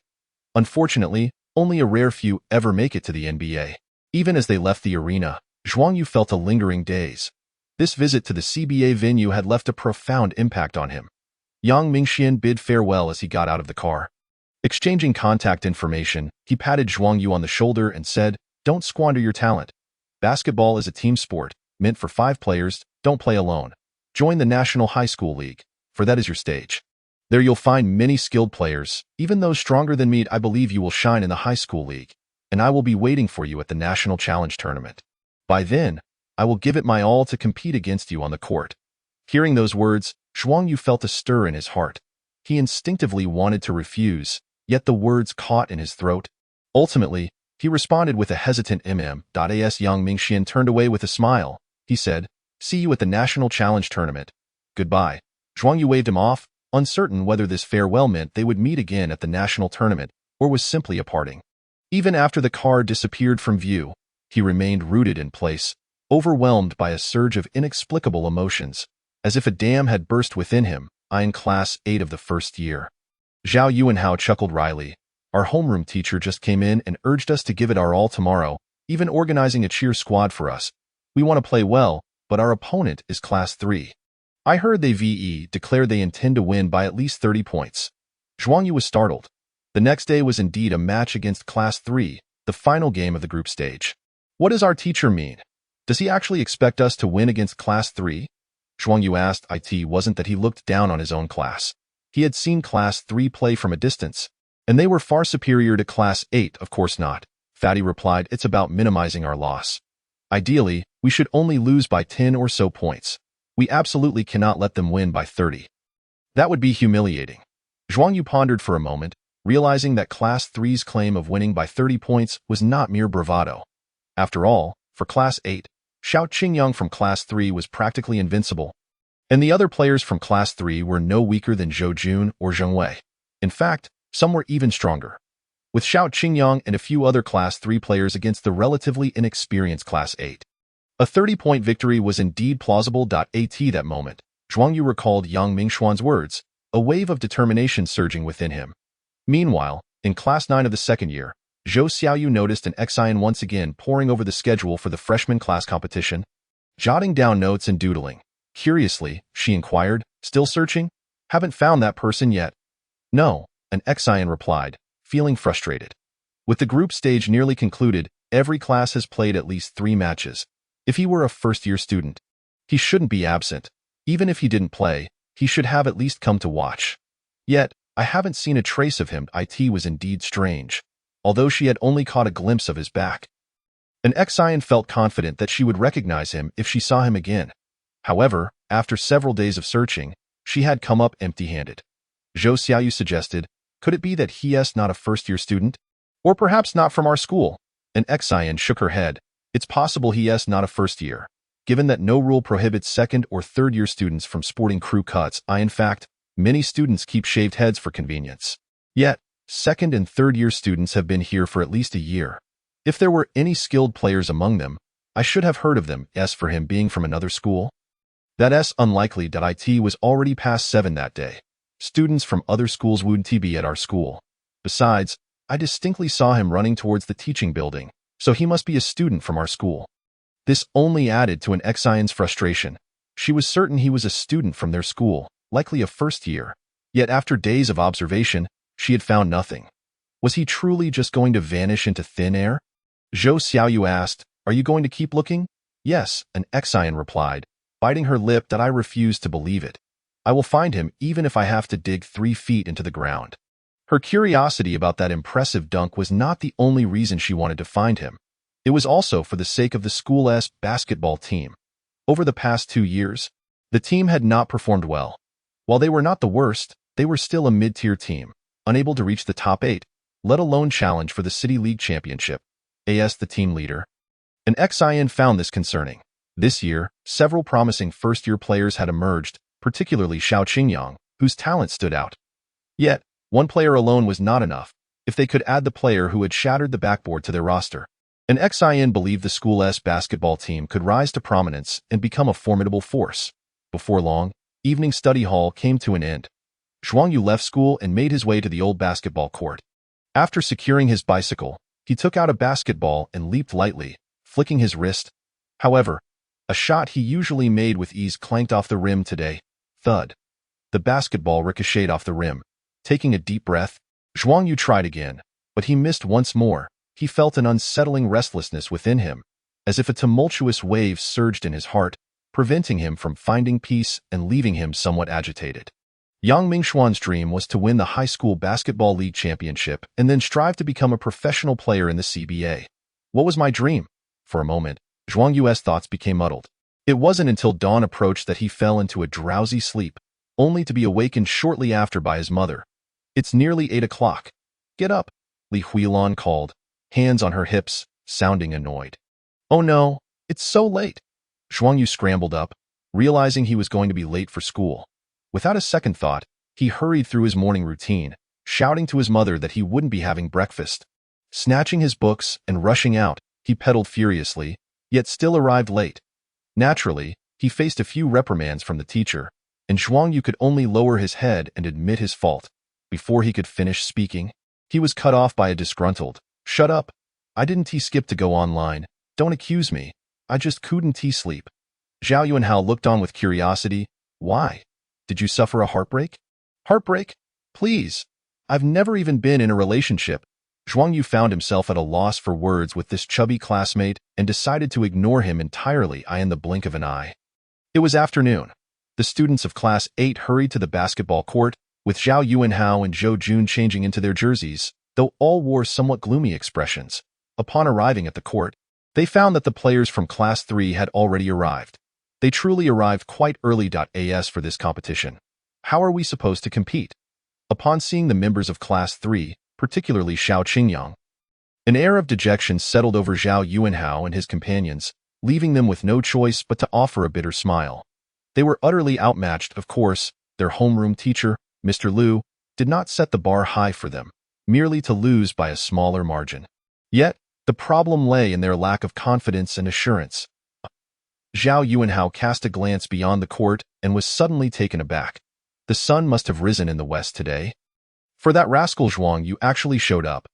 Zhou Jun and Zheng Wei also spotted Zhuang Yu among the crowd, standing with other students from Class 8, easily identifiable at a height of around 1.8 meters. However, the reactions of the group varied significantly. Why, Yu Xianyong scoffed, curling his lip. They've played 3 matches now, and not once have they come to cheer us on. Today, facing Class 3, in what is surely a losing battle. He shows up just to watch us embarrass ourselves, doesn't he? Why bother getting riled up over such a person? Why should I let him get to me? Someone like him might be worth my time. Yes, even worse than that fatso, Zhao Yuanhao. Ugh, the group grumbled, still harboring resentment over the day Zhuang Yu publicly confronted them, causing them to lose face in front of their teacher. Zhao Yuanhao felt irritated. They were lumping him in with Zhuang Yu's disparagement and couldn't he help but retort. Has Zhuang Yu provoked you in any way? Is it really necessary to speak about him like that? The others turned their disdainful gazes toward Zhao Yuanhao, sneering. So what? Ever since the first match, Zhou Jun, Yu Xianyong, and Zheng Wei have deliberately excluded the fatso from passing the ball, claiming that passing to him is pointless and merely a waste of an opportunity. Mr. Liu even reprimanded them for that. Zhuang Yu, oblivious to their words, was intently observing the players from Class 3. The most formidable among them was undoubtedly Xiao Qingyang, donning the number 15 jersey. Having been immersed in basketball from a young age, he possessed remarkable talent, already earning a reputation as a basketball prodigy during middle school. His physical attributes and skills surpassed those of his peers.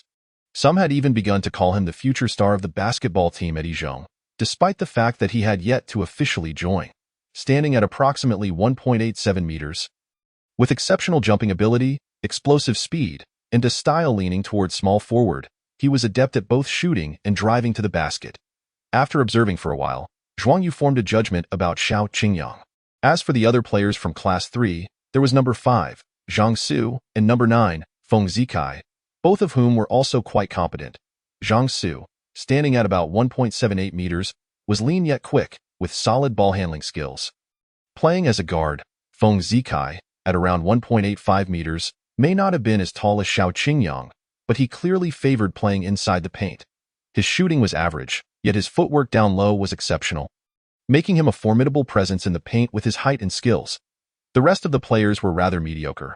Yet, with just Xiao Qingyang, Zhang Su, and Feng Zikai, they were more than capable of overwhelming other teams in their grade.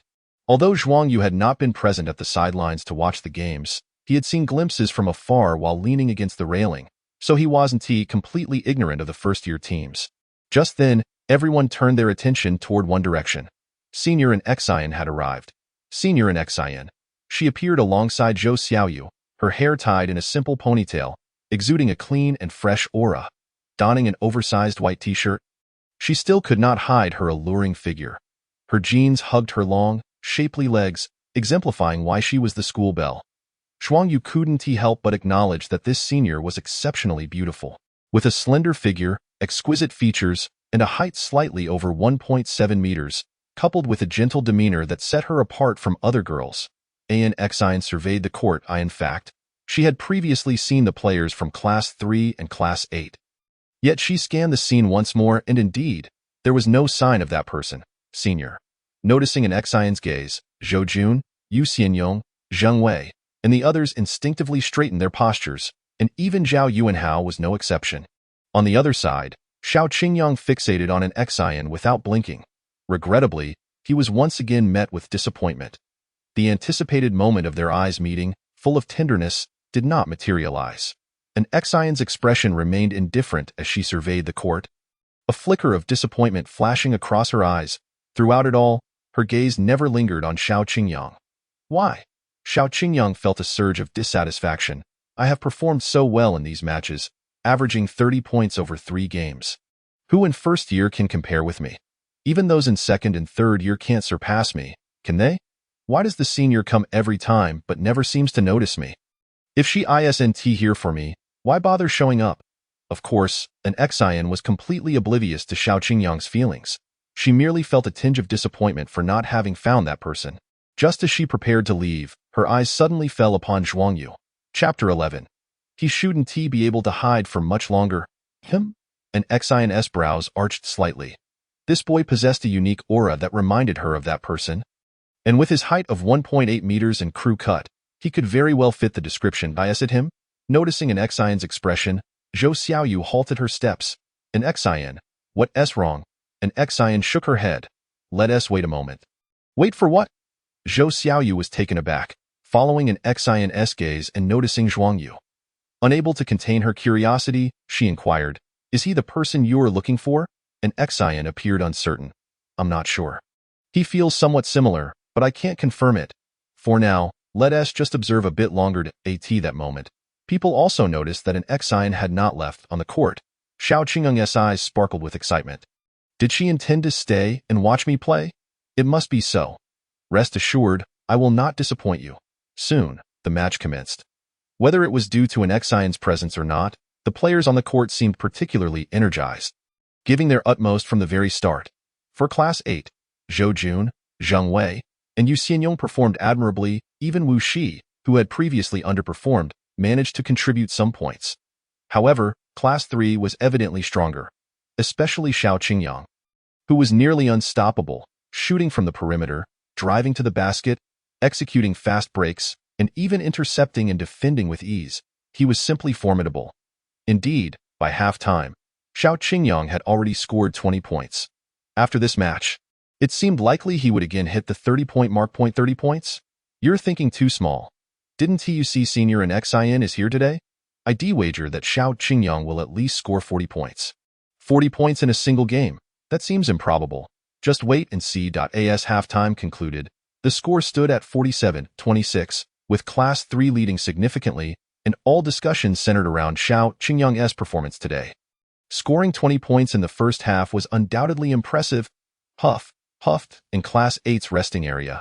Several players were panting heavily, primarily from the exertion of trying to contain Xiao Qingyang. They had even resorted to double-teaming him. Yet it proved ineffective.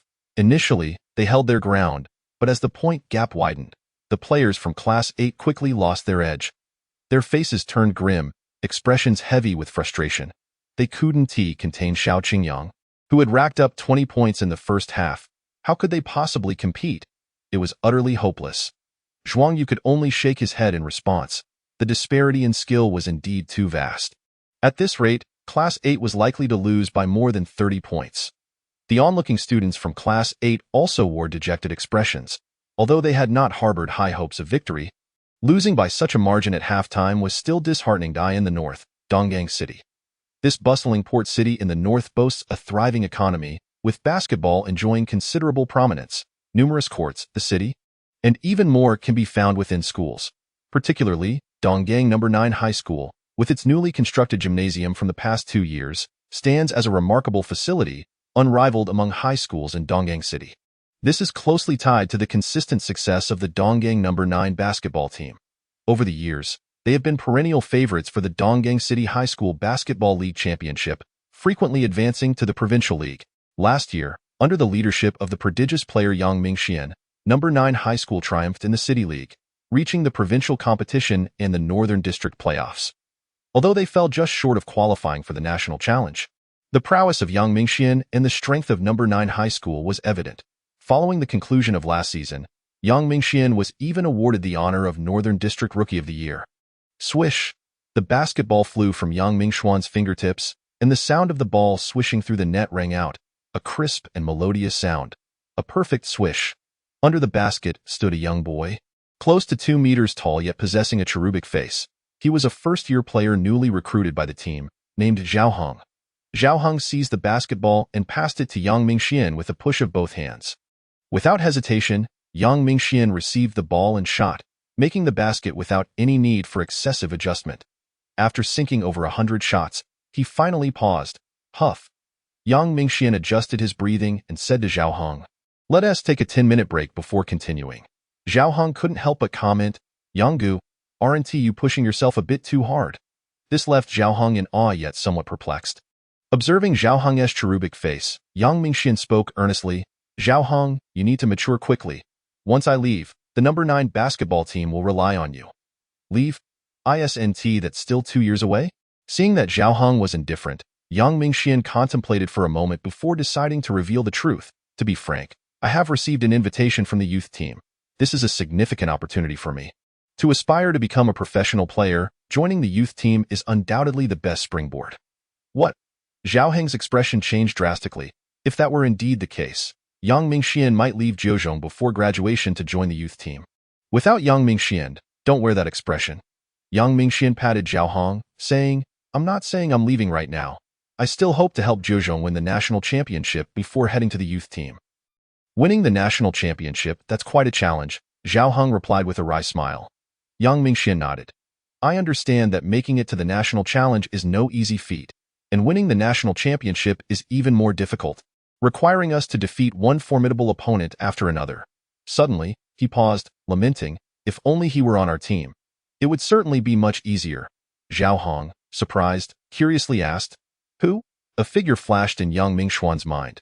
It's someone I encountered during my trip to the south. A rather extraordinary individual.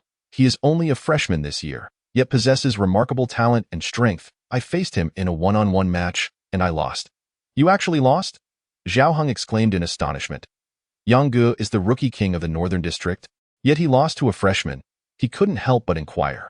Is he a star player from a strong team in the south? Or perhaps that rookie king Renzhong from last year's Southern District?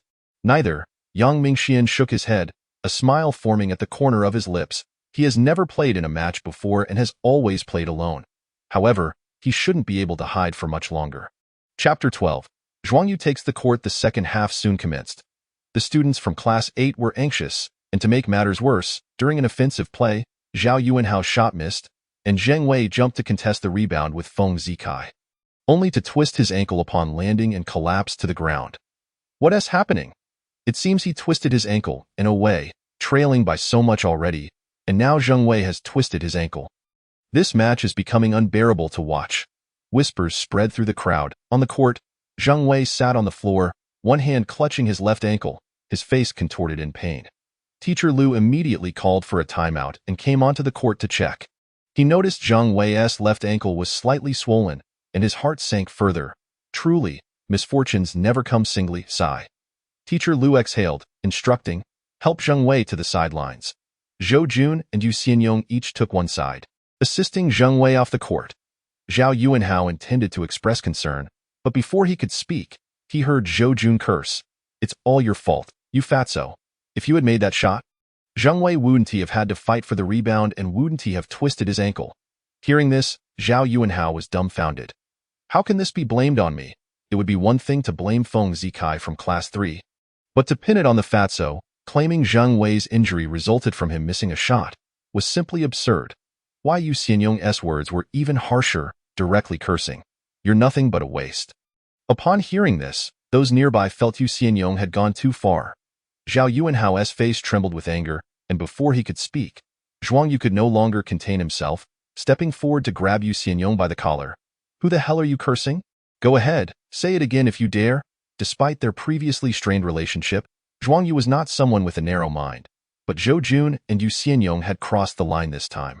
Not tolerating it any longer, Zhuang Yu's cold gaze made Zhou Jun and Yu Xianyong shiver inexplicably. They held their heads high but dared not utter another word. Zhou Jun, however, adopted a sarcastic tone, saying, Oh, is this Zhuang Yu? You finally decided to show up. Where were you while we were battling it out on the court? Now you come out pretending to be a big shot. Zhou Jun, that's an unreasonable statement. Zhao Yuanhao couldn't hold back anymore and stood up to retort. Who was it that prevented us from having Zhuang Yu participate back then? Isn't that a bit shameless? Wu Shi, Wang Hongfei, and Li Guangmao were also present, leaving Zhou Jun with no room to deny it. His face flushed with embarrassment as he was cornered. Just then, Teacher Liu's voice rang out, Enough. What are you all doing?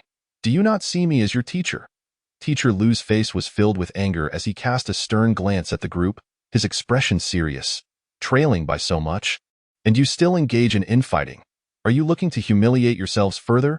Instantly, everyone lowered their heads, and Zhuang Yu released his grip. Humph. Teacher Lu huffed again, stating, Zhang Wei's injury was an accident. No one wished to see it. However, the match is not over yet. He looked at Li Guangmao and Wang Hongfei, two substitute players whose skills were woefully inadequate. Once they were sent in, not only would they fail to contribute offensively, but their defense would also become a sieve. At that moment, Yu Xianyong suddenly suggested, Coach, why not let Zhuang Yu play? After saying this, he glanced at Zhuang Yu with a mocking look, thinking to himself, Aren't you fond of showing off? If you can talk big, then prove it on the court. Teacher Lu turned to Zhuang Yu. Zhuang Yu, over here. Zhao Yuanhao pulled Zhuang Yu aside, shaking his head in a warning, reminding him that Yu Xianyong clearly had ill intentions, wanting him to go up and make a fool of himself. Giving Zhao Yuanhao a reassuring glance, Zhuang Yu stepped forward and said, Teacher, let me play. Perhaps we can still win. What? Upon hearing this, the fatso was taken aback. Teacher Lu also looked bewildered. Even Yu Xianyong and Zhou Jun were dumbfounded. What is this kid saying? He thinks we might still win? Is he out of his mind? At this point, if we could only lose by 20 points, we would be counting our blessings. Ridiculous. Zhou Jun scoffed, saying, With you on the court, winning is a joke. If you go in, I'm afraid we'll lose by at least 40 points. Pa, what a grand boast. You are blowing it up to the heavens. Why, Yu Xianyong taunted. Before Zhuang Yu could respond, Teacher Lu erupted, shouting at Zhou Jun and his companion. Shut up. I've put up with you two for long enough. The two were taken aback and promptly fell silent. Teacher Lu took a deep breath, not bothering to question Zhuang Yu's audacity in claiming they could still win, and waved his hand. Then go ahead and give it a try. Just stand in the paint and grab rebounds. By the way, do you know how to grab rebounds? Zhuang Yu nodded. I do. Teacher Lu, feeling exhausted, waved his hand tiredly. So be it. Zhuang Yu will replace Zhang Wei. Zhuang Yu may not know how to play, but neither do Li Guangmao and Wang Hongfei. Compared to them, Zhuang Yu at least had height. Beside him, Zhao Yuanhao looked worried, while Zhou Jun and Yu Xianyong wore expressions of schadenfreude, eagerly anticipating the spectacle. Thinking to themselves, let us see how you embarrass yourself. Beeped. At this moment, the timeout ended. As Zhuang Yu was about to take the court, Teacher Lu called out to him. Wait a minute, are you really going to wear that to play? Zhuang Yu suddenly realized he hadn't prepared, wearing a black t-shirt on top and sports shorts below, feeling rather awkward. Teacher Lu rubbed his forehead, suddenly regretting his decision, and helplessly said, Wang Hongfei, take off your jersey and give it to Zhuang Yu. He doesn't need to change pants, just let him go as he is. Zhuang Yu scratched his head in embarrassment as he put on Wang Hongfei's jersey. It was a bit small, but it would have to suffice. As Zhuang Yu walked onto the court, the spectators were initially stunned, then burst into laughter. Haha, what is this kid doing, showing up in that getup? Hey, are you going up there to be a comedian? Even if you can't win, at least don't give up completely. It looks like we're set to lose this match, so they're sending someone else just to lighten the mood for Class 3? Seeing Zhuang Yu's makeshift outfit, which was clearly cobbled together, everyone laughed, and some even shook their heads. Such class competitions are not considered formal, and there aren't many strict rules. Technically, one could play without a jersey, but very few would do so in such a manner. Amid the laughter, the students from Class 8 felt embarrassed, while Teacher Lu could only smile wryly, thinking if others could perform, why would he need to drag Zhuang Yu into this? Only an Xion's eyes lit up. He going to play. An Xion had been observing Zhuang Yu, growing increasingly convinced that he resembled the individual from that day, yet unable to confirm. Just as he was about to approach and ask directly, he saw Zhuang Yu donning the jersey and stepping onto the court. Perfect. If he that person, I'll know once I see him play. Chapter 13. Steal and fast break. At this moment, just over a minute had passed in the second half, with the score at 50-26. Although Zhang Wei had twisted his ankle, the ball had landed in Wu Shi's hands. So Class 8 retained possession. From the baseline, Yu Xianyong took charge of advancing the ball, and no one approached to apply pressure, as the players from Class 3 looked at Zhuang Yu with mocking expressions. This kid is quite amusing. He's not short, but judging by his attire, he's probably just for show. Since he's here, we can't not give him some face. Feng Zikai laughingly said to Zhang Su. Zhang Su? This one's on you. Treat him well. Don't worry. Zhang Su grinned. This treatment clearly wouldn't be friendly. As Yu Xianyong brought the ball into the front court, Zhuang Yu raised his hands for the ball. But it was as if Yu Xianyong didn't see him at all, passing it directly to Zhou Jun. Zhuang Yu frowned. He is deliberately ignoring me. Zhao Yuanhao, who had come up beside Zhuang Yu, added. He is not going to pass it to you either. It was always Zheng Wei, Zhou Jun, and Yu Xianyong taking turns. Wuxi occasionally got a touch. Now that Zheng Wei has gone down, the ball will only be in the hands of Yu Xianyong and Zhou Jiyuan. As he spoke, he felt a surge of anger. What is the point of playing? Let's just all go down and let these two fools play by themselves. Zhuang Yu, however, was not surprised that Tio turned the tide. It seemed they first needed to resolve their internal issues. Bang! At that moment, Zhou Jun missed his shot, and Feng Zikai seized the rebound, passing it to Zhang Su, who swiftly initiated a counterattack, advancing to the front court in the blink of an eye. A shadow flashed before him. Fortunately, he remained calm, waiting for everyone to cross half-court before signaling his teammates to spread out for a one-on-one play. He intends to teach the number 7 from Class 8 a lesson. What was his name again? Never mind what he called. After all, he is just a victim at IT that moment. All eyes were on Zhang Su and Zhuang Yu, already envisioning the humiliation that awaited Zhuang Yu. Meanwhile, on the court, Zhang Su was unhurried, dribbling as he remarked, the point difference is over 20. What do you think you're doing here? Looking for trouble? Zhuang Yu shook his head. I came to win. What? Hearing this, Zhang Su was taken aback, thinking he must have misheard. Did this kid just say he came to win? Given the current situation, with Class 8 trailing by more than 20 points, this newcomer thought he could turn the game around? Ridiculous. Zhang Su scoffed, but before he could finish his derision, he was startled as Zhuang Yu vanished from sight. At the same time, with a sharp clap, the smile on Zhang Su's face froze. He realized his hands were empty. Where was the ball? What? It had been stolen. Gasps rippled through the crowd, many wide-eyed in disbelief at the unexpected turn of events. Even Xiao Qingyang and Feng Zikai felt their hearts leap. Just moments ago, Zhuang Yu had suddenly lunged forward with astonishing speed, deftly snatching the ball and darting past Zhang Su to initiate a fast break. Bang! Zhuang Yu tapped the ball ahead, his feet quickly following. Although he wasn't wearing basketball shorts, his loose sweatpants didn't hinder his speed. In an instant, he had crossed the midcourt line, while others were still in shock. With no players from Class 3 in pursuit, they watched as Zhuang Yu stepped into the three-point arc, then took 3 long strides to make an easy layup. Holy cow, he actually executed a steal and a fast break in one fluid motion. Outside the court, the onlookers were momentarily stunned. They had just mocked Zhuang Yu's mismatched outfit, and now he had scored a basket. Team made their faces flush with embarrassment, as they silently reassured themselves that it was merely luck. Yes, it had to be luck. What a fine play. That shot was splendid. The students of Class 8 were taken aback for 2 seconds before erupting in cheers. Initially, they had no idea why Teacher Lu sent Zhuang Yu in, harboring no expectations and even wanting to hide their faces when others mocked him. Who would have thought IT would turn into a delightful surprise? On the court, after scoring, Zhuang Yu calmly turned around, his expression remarkably serene, as if he had merely accomplished a trivial task, as simple as drinking water. Zhuang Yu rolled his eyes. I told you I could do a bit. The chubby boy. At that moment, Class 3 reorganized their offense, and Feng Zikai, with a sullen expression, grunted dismissively and walked away. This time, Zhang Su did not choose to drive. He had not completely lost his reason and realized that Zhuang Yu was faster, making it difficult to outmaneuver him. So, he opted for a shot.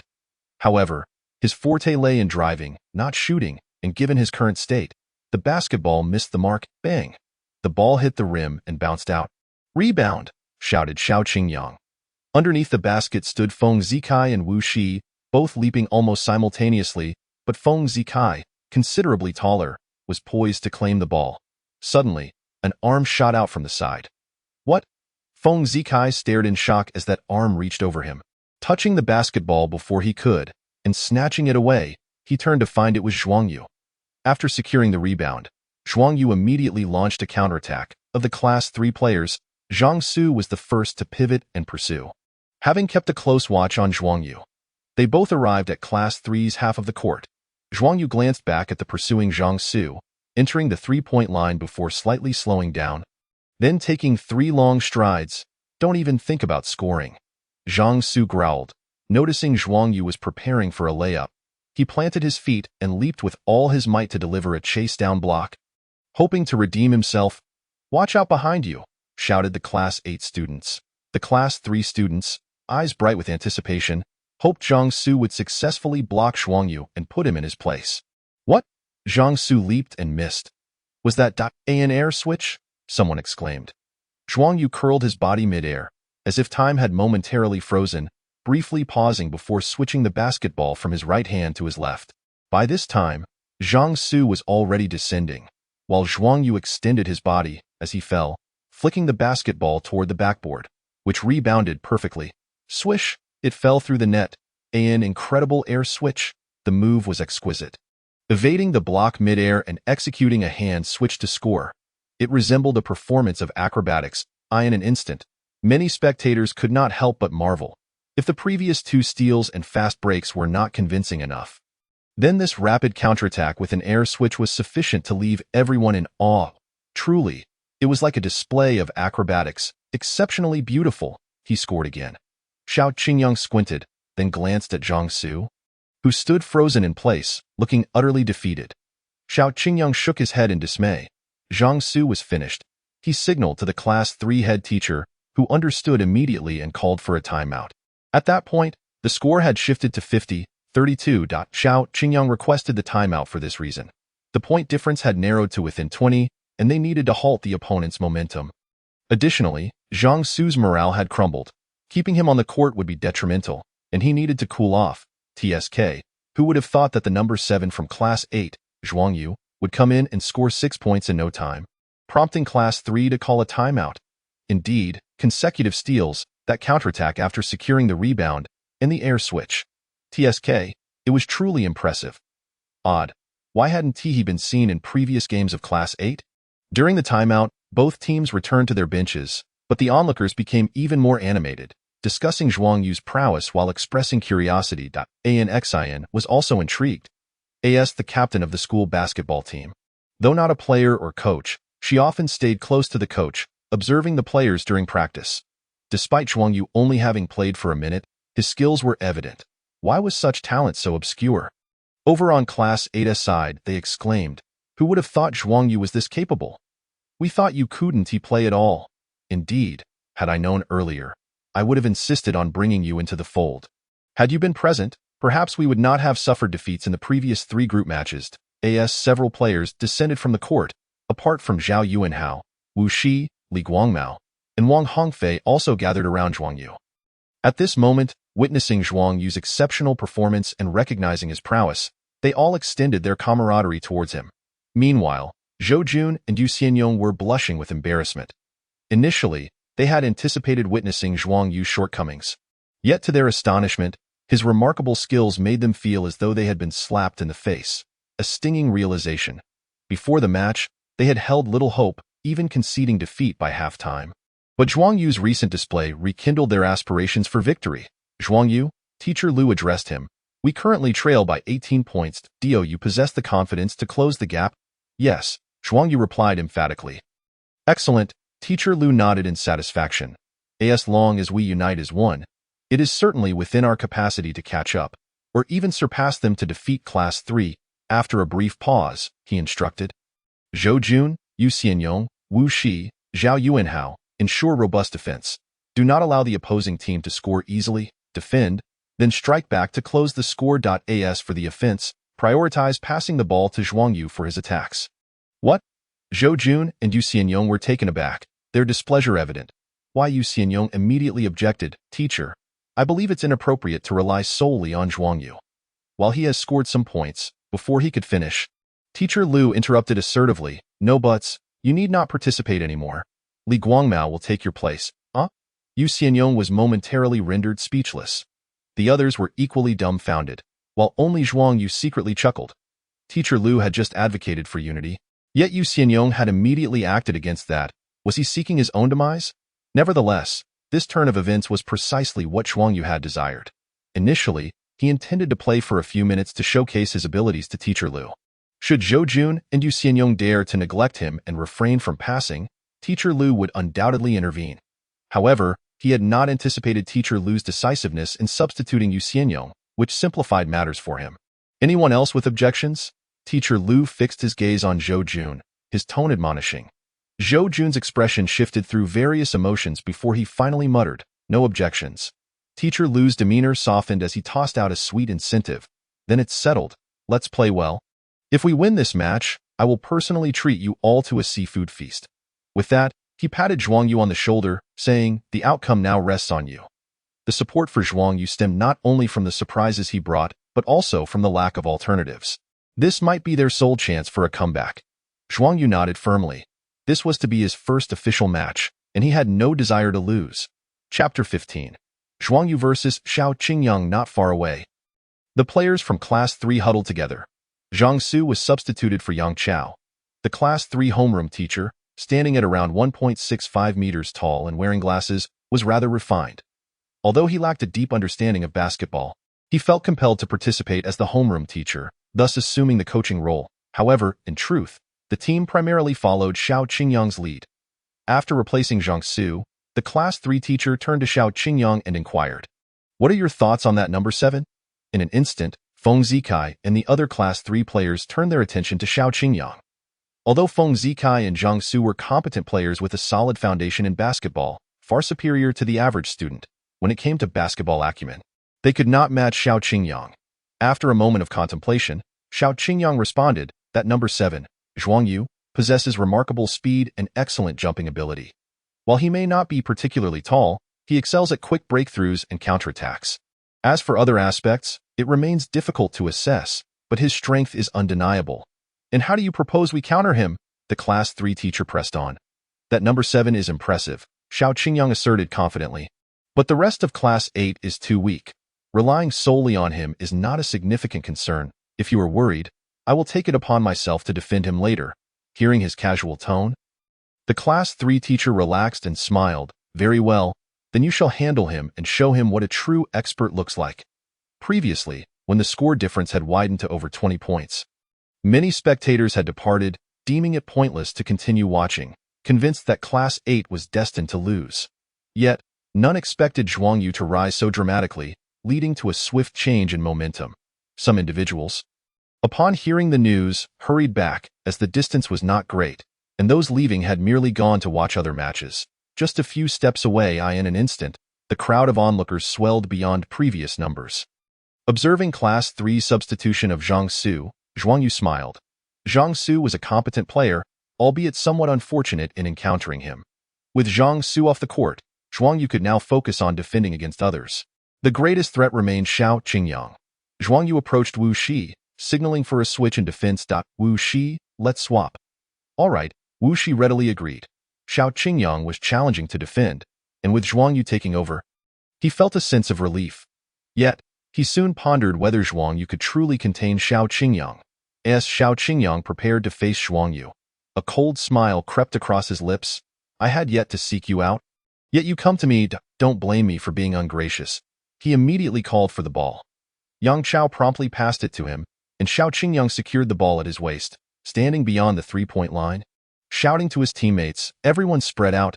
In an instant, several Class 3 players complied without hesitation, fully confident in Xiao Qingyang's abilities. Outside the court, the spectators became engaged once again. What a bold move to face Xiao Qingyang directly. "I admit that Class 3's number 7 is somewhat formidable. Zhang Su couldn't match him, but facing Xiao Qingyang is just asking for humiliation. Xiao Qingyang, show him who's the boss." Some spectators shook their heads, unimpressed by Zhuang Yu. Despite his earlier impressive performance, Xiao Qingyang was renowned as a prodigy, averaging 30 points across several freshman class matches. Could Zhuang Yu truly be his equal? Standing beyond the three-point line, Xiao Qingyang executed a feigned shot, then swiftly took a step forward, breaking through with an explosive first step. His acceleration was far superior to Zhang Su's, and with his height and long legs, he surged past with impressive agility. That first step was incredibly quick. Zhuang Yu raised an eyebrow, somewhat astonished. However, Xiao Qingyang was even more surprised. His rapid first step had always been a point of pride. Just because Zhang Su couldn't surpass Zhuang Yu didn't mean he couldn't. Yet, as he stepped forward, he suddenly found Zhuang Yu blocking his path once more. He hadn't shaken him off. Xiao Qingyang frowned but was determined to press on. He took a step back, swiftly changed direction, and leaned into the contact. using his height to his advantage.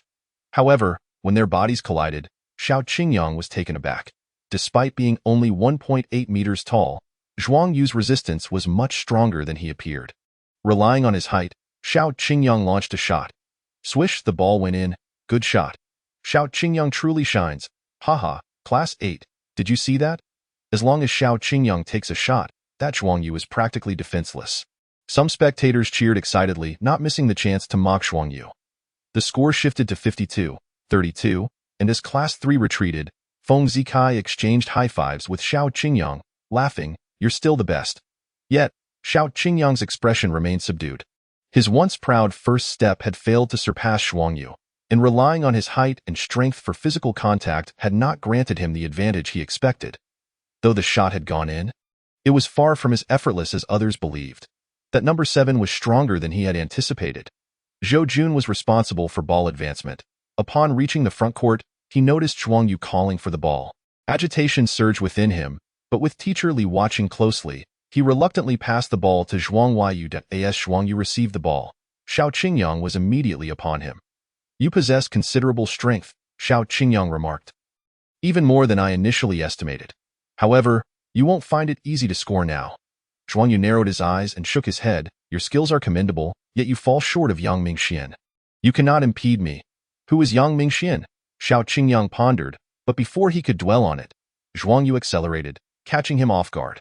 Xiao Qingyang couldn't help but curse Zhuang Yu's cunning as he quickly retreated to establish his defensive position, wary of being bypassed. After all, he had witnessed Zhuang Yu's speed firsthand. Yet, in the next moment, Zhuang Yu abruptly halted, leaping into the air in one fluid motion, prompting Xiao Qingyang to react too late. He could only watch as Zhuang Yu executed a jump shot that found its mark. Zhuang Yu scored once more. This time, he had faced Xiao Qingyang head-on. Who could claim that Zhuang Yu was defenseless against him or that he was merely inviting humiliation? Zhuang Yu was remarkable. Outside the court, the players from Class 8 felt a surge of vindication. Just moments ago, some had mocked and belittled Zhuang Yu, but now they relished the sight of their opponent's stunned faces. The players from Class 3 felt a sense of frustration, urging for Xiao Qingyang to return to the court, insisting that they could not allow that Class 8 boy to continue boasting. He needed to be taught a lesson. Let's return the favor. Though Zhuang Yu's prowess had taken Xiao Qingyang by surprise, instilling a sense of pressure, he's still brimming with confidence. Upon reaching the front court, Xiao Qingyang took possession of the ball. He stepped forward, then abruptly halted, jumping into the air while cradling the basketball, his wrist flicking with precision. "Whoa, isn't that the same move Zhuang Yu just executed?" The crowd gasped. Some individuals were so exhilarated that their eyes sparkled with anticipation, instinctively ready to leap up and cheer for Xiao Qingyang. This was indeed the most powerful counterattack. However, in the next moment, their expressions of excitement froze. Chapter 16, Dunking, I Can Do It Too. Suddenly, an arm shot out like a bolt from the blue. It was Zhuang Yu's arm. He too had jumped, arriving earlier despite having taken off later than Xiao Qingyang. He managed to reach the moment the basketball left Xiao Qingyang's fingertips, even surpassing the height of the ball. With a resounding smack, he swatted the ball away. This left everyone, including Xiao Qingyang himself, utterly dumbfounded. He stood there in shock, realizing he had been blocked. The players from Class 3 were equally stunned, unable to fathom such an outcome. After all, this was Xiao Qingyang in an instant. No one rushed to reclaim the soaring basketball, allowing it to bounce on the ground before landing in Zhao Yuanhao's arms. "Fatty, throw it forward," came a voice. Zhao Yuanhao snapped back to reality, noticing Zhuang Yu sprinting towards the front court, and he promptly tossed the ball ahead. The basketball arced gracefully, traversing half the court, landing in the front court where Zhuang Yu leaped up. Snatching the ball just as he crossed the three-point line, it was over. Another counterattack. People began to react. This rapid transition naturally favored a layup, but time was dwindling, and the point gap remained significant. At such a moment, a three-pointer was far more advantageous than a two-pointer, especially with no Class 3 players in pursuit. Thus, Zhuang Yu opted to shoot a three-pointer instead of a layup. Would he make it? The crowd held its breath, their eyes fixated on the basketball. An Xian had been observing Zhuang Yu, her perception of his prowess continually reshaping, particularly after witnessing him block Xiao Qingyang's shot, which left her utterly astounded. Everyone had expected Xiao Qingyang's shot to go in, but instead, he had been thwarted. Then, Zhuang Yu dashed towards the front court, unexpectedly choosing not to lay up but to shoot a three-pointer. Most didn't think deeply about this, but an Xian immediately understood it was a strategy to close the score gap. However, opting for a three-pointer seemed rather precarious. If he missed, the opposing defenders could easily claim the rebound. Was this eagerness to close the gap? Or was it audacity born of skill? An Xian followed the trajectory of the basketball with bated breath, her heart racing until the ball swished through the net, sending a thrill through her. She exclaimed, "Good shot." It went in. The students from Class 8 erupted in cheers. Some girls even leapt up in excitement, clapping their hands, while Class 3 fell into a collective silence. Even students from other classes couldn't help but applaud. The shot was simply magnificent. Having blocked Xiao Qingyang and then nailing a three-pointer had them all buzzing with excitement. On the court, several Class 3 players exchanged worried glances toward Xiao Qingyang. At that moment, he was fixated on Zhuang Yu, his expression dark and his gaze terrifying, as if it could ignite flames. It was not merely the fact that Zhuang Yu had blocked him. It was also the sudden realization that an Xian was cheering for Zhuang Yu from the sidelines. Why? Why did an Xian not care for him, but instead applauded Zhuang Yu? A potent mix of fury and jealousy surged within Xiao Qingyang, constricting his chest, and he gritted his teeth, growling, "No, I will not lose. That I will show an Xian that I am stronger than Zhuang Yu." After that three-pointer, the score transformed to 54-39, narrowing the gap to 15 points. With Class 3 now in possession of the ball, Xiao Qingyang directly seized the ball in the backcourt. He had previously played as a small forward, typically not responsible for advancing the ball past half-court. Yet this time, he not only pushed the ball forward himself but also refused to pass to the point guard Yang Chao upon reaching the front court, his focus solely on Zhuang Yu. Their eyes locked, and Zhuang Yu felt a sense of bewilderment. Xiao Qingyang's gaze was unusually intense, as if he were on edge. Surely, it was just a block, was it not?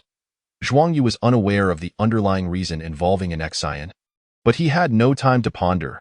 He lowered his center of gravity and kept a close watch on Xiao Qingyang. "Now, let me show you my true strength." Before Xiao Qingyang's words had fully escaped his lips, he surged forward with immense speed. Zhuang Yu instinctively retreated, positioning himself to intercept. However, Xiao Qingyang was quick to respond, executing a sharp change of direction, transferring the ball from his left hand to his right, his body bending low. After a brief pause, he lunged forward with tremendous force. In that moment, Xiao Qingyang held nothing back, his entire being coiled with power as he charged toward the basket. After 2 strides, he leaped into the AIR.AT. This moment, his only focus was the hoop, oblivious to all else. With the basketball gripped tightly in his right hand, he soared, his body stretching in midair like a drawn bow. "Wow, what a high jump!" gasped the crowd, their eyes wide with astonishment. Xiao Qingyang soared high, his arms surpassing the rim, and with his right hand resembling a hammer, he slammed the ball down into the net. A thunderous crash echoed as the basketball was forcefully driven into the hoop, Xiao Qingyang grasping the rim with one hand, distorting it in the process, leaving onlookers utterly speechless. A dunk? He had actually dunked? It is essential to note that this was merely a freshman class match. No one had anticipated witnessing a dunk in such a game. Zhou Xiaoyu covered her mouth in shock, turning to an Xian. "An Xian, I can't help but feel that Xiao Qingyang should be the one capable of shattering the backboard." An Xian shook her head, resolutely stating, "No, it's not him." This dunk was indeed impressive. Yet compared to the one she had witnessed that evening, it paled in comparison. On the court, the players from Class 3 rushed towards Xiao Qingyang, exuberantly cheering. That dunk was breathtaking, igniting their spirits and dispelling the shadows cast by Zhuang Yu's block. Xiao Qingyang was still the same Xiao Qingyang. This was what it meant to be formidable. He shouted to his teammates as he fell back on defense, glancing at Zhuang Yu, who maintained a calm demeanor, utterly unfazed. This left Xiao Qingyang feeling as though he had thrown a punch only to hit nothing but air. Was my dunk not stunning enough to elicit a reaction? This dunk was indeed remarkable. But it was insufficient to intimidate Zhuang Yu. On the contrary, it exhilarated him. An inexplicable surge of energy coursed through his veins, igniting a fervor within him, his eyes bright and shining with intensity. This was a formidable opponent. Yang Mingxian was right. All it took was a game to encounter true talent. Zhuang Yu cast a glance at the hoop on Class 3's side, his pupils narrowing as he murmured to himself, "Dunking, I can do that too." Chapter 17. Above the rim. With a 17-point deficit, Class 8 was on the attack. At this moment, all eyes were fixated on Zhuang Yu. A bespectacled male student eagerly inquired, "What will Zhuang Yu do? What can he do?" Scoffed another nearby. "Xiao Qingyang just delivered a spectacular dunk. Unless Class 8's number 7 can also dunk, there's no way he can overshadow Xiao Qingyang." "But do you really think he can dunk?" The bespectacled student wanted to retort but ultimately sighed. "That's a bit difficult. His vertical leap seems impressive, but he is probably only around 1.8 meters tall. Maybe he could manage a dunk under normal circumstances, but in a game, that's a different story. Some can dunk, but it's merely a casual dunk, barely getting the ball through the hoop when unopposed. In a game, with defenders present and limited space to build up for a jump, those who can casually dunk usually find it impossible to do so in actual competition." "He can dunk?" An Xian realized that her response sounded odd. Unsure how to elaborate, she chose to ignore the two boys, her focus remaining unwavering on the court. Zhou Xiaoyu leaned in closer, whispering, "Even if Zhuang Yu can dunk? Xiao Qingyang's previous dunk was too beautiful. Can Zhuang Yu do it even better?" "He can." An Xian replied with certainty. "If you had seen him dunk before, you wouldn't question it." "But would he choose to dunk?" On the court, Zhuang Yu took possession of the ball. Not only the spectators outside, but several players from Class 3 also had their gazes fixed on him. Ever since Zhuang Yu had entered the game, he had been consistently scoring, and he had yet to miss a shot. The players from Class 3 were on high alert, instinctively clustering around him to assist Xiao Qingyang in double-dash teaming and no need to double-team. Xiao Qingyang called out, "I can defend him." Typically, he wouldn't have made such a declaration, as double-teaming Zhuang Yu would have been the optimal strategy. After all, the other players from Class 8 were considerably less capable. However, Xiao Qingyang was currently overwhelmed with emotion, having lost a degree of rationality, much like Zhang Su did earlier. "Just maintain your defensive position," Feng Zikai shouted to Yang Chao and the other three players. Signaling for them not to converge, he stationed himself in the paint, prepared to assist should Xiao Qingyang falter. They could not allow Zhuang Yu to score again. What would Zhuang Yu do this time? Could he make another basket? Under the watchful eyes of the crowd, Zhuang Yu took a deep breath and initiated his attack. First, he executed a deceptive move, tapping the ball with his right hand while leaning to the left, transitioning the basketball from his right to his left hand, feigning a drive to the left. Xiao Qingyang instinctively shifted right, attempting to position himself to that very moment. Zhuang Yu deftly hooked the basketball with his left hand and, with a swift motion, dribbled it behind his back, simultaneously taking a nimble step to the right. A sense of alarm surged through Xiao Qingyang's heart. Instinctively, he reached out, but ultimately grasped nothing but air. Zhuang Yu's speed was astonishing, and he barely caught a glimpse of Zhuang Yu's garment. "What about me?" In the rear, Feng Zikai growled, his expression grave, bracing himself for a defensive maneuver, even if it meant committing a foul. He was determined not to let Zhuang Yu score. He harbored no illusions about obstructing Zhuang Yu and silently resolved that if necessary, he would resort to foul play. At times, fouling can serve as a strategic move. The next instant, Zhuang Yu had already crossed the free throw line. Mere steps away from Feng Zikai, he abruptly halted, bent his knees, and leaped with explosive force. Simultaneously, Feng Zikai sprang into action, only to be astounded by Zhuang Yu's spring-like agility. Soaring to an extraordinary height that seemed to defy despair. Even with his outstretched arms, he could not touch the basketball. Why heavens, he has taken flight. What an incredible leap. Is gravity ineffective for him? No, what is he attempting? Surely he isn't going for a dunk? In that fleeting moment, all eyes widened in disbelief.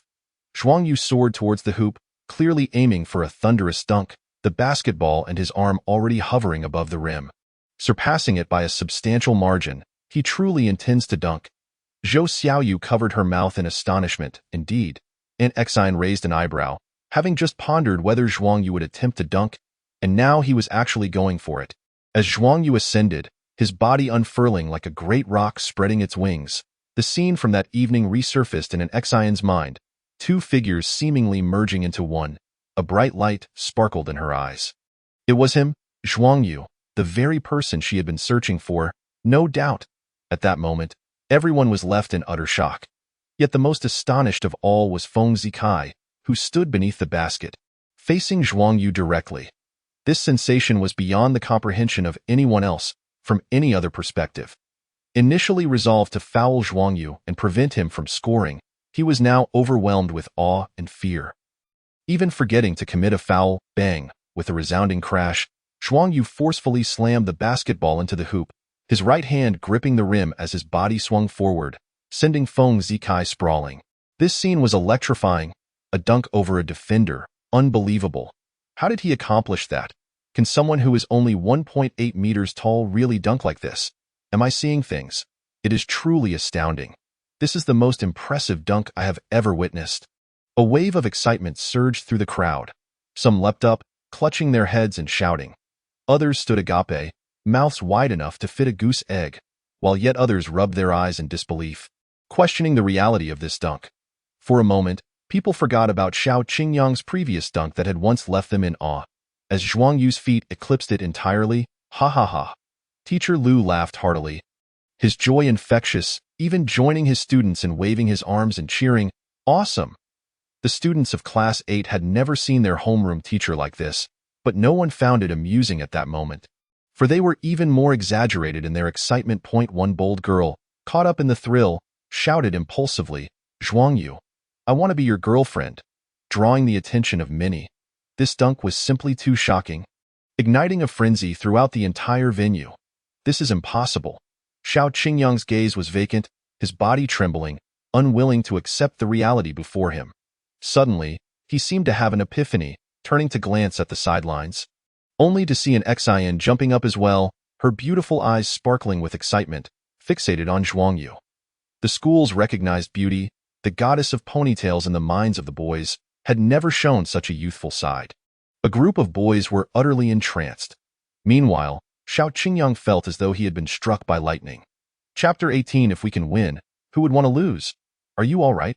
On the court, Yang Chao helped Feng Zikai to his feet, noticing the pallor of Feng Zikai's face and the dazed look in his eyes, which showed no reaction to his concern.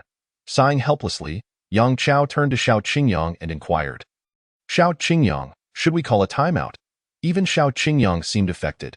Yang Chao felt a wave of despair. At that moment, Xiao Qingyang suddenly turned sharply, commanding him in a low, restrained voice, inbounds.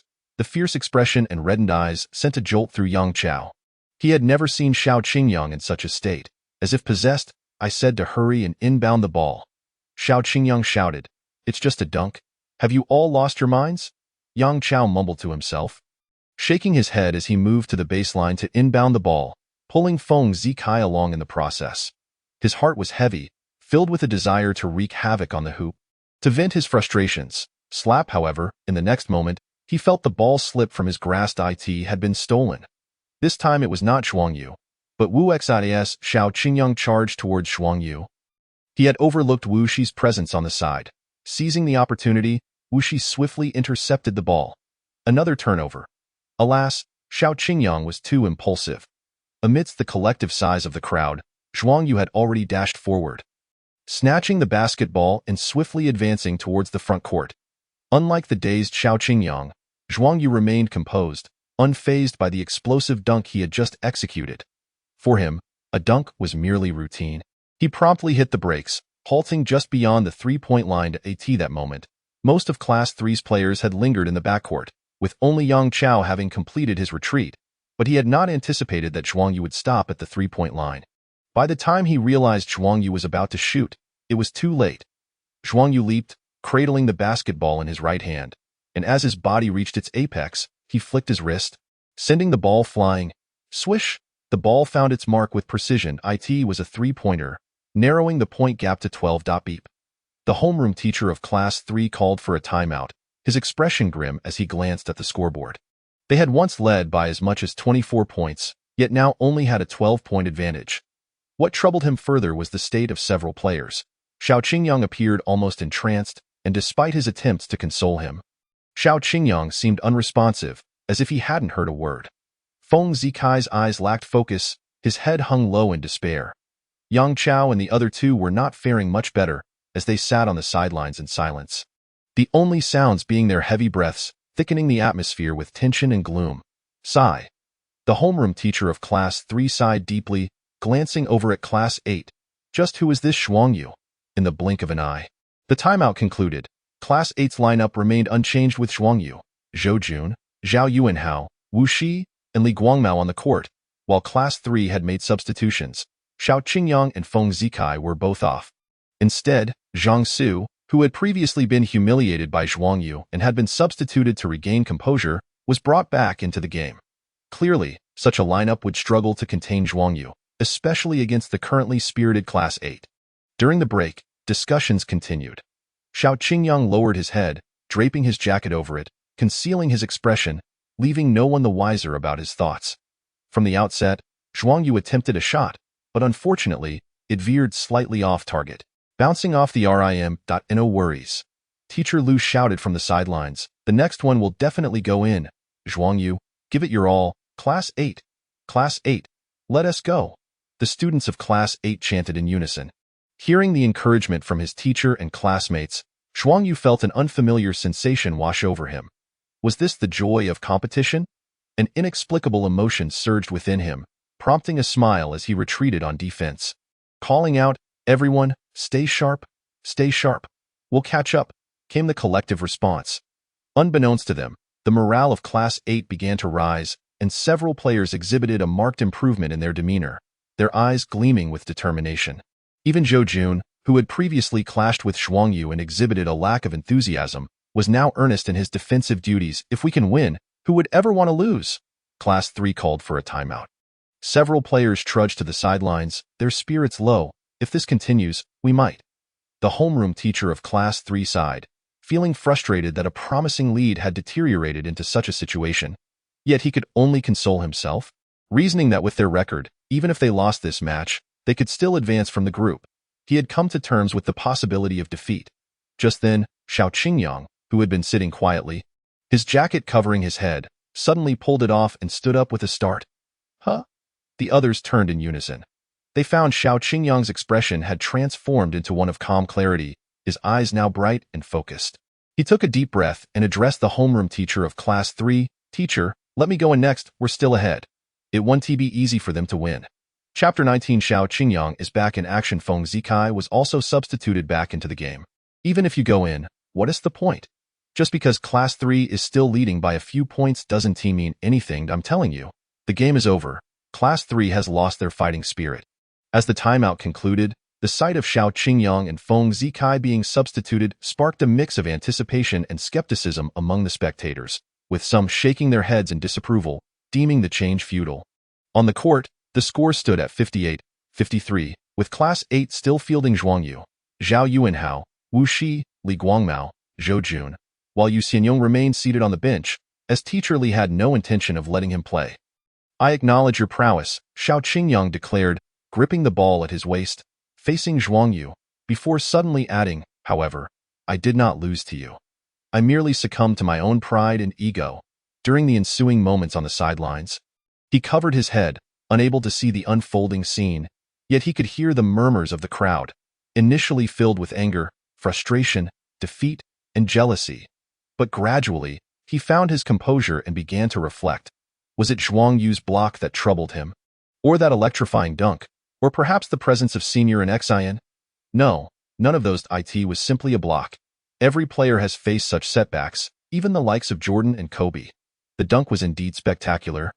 But he could achieve that too. As for Senior and Xian, when he covered his head and pondered over her, he realized he could not recall her exact features, only that she was exceptionally beautiful. In truth, Xiao Qingyang may not have harbored deep feelings for an Xian, a mere 15 or 16-year-old high school freshman. Having known an Xian for less than a month, how could he genuinely be infatuated? His concerns stemmed from his pride, believing that someone as remarkable as himself deserved everyone's attention, including that of the school beauty, an Xian. The more indifferent she appeared, even failing to spare him a glance, the more he fixated on her, leading to jealousy when she cheered for Zhuang Yu. Xiao Qingyang was an astute individual. Once his emotions settled, he grasped the entirety of the situation. Thus, he shrugged off his jacket and requested to re-enter the game. "I have been excessively proud," he mused with a self-deprecating smile. "In fact, I should express my gratitude to you. There are always greater heights and more formidable opponents. If I had not encountered you, I might have remained oblivious to this truth for quite some time, stunting my growth.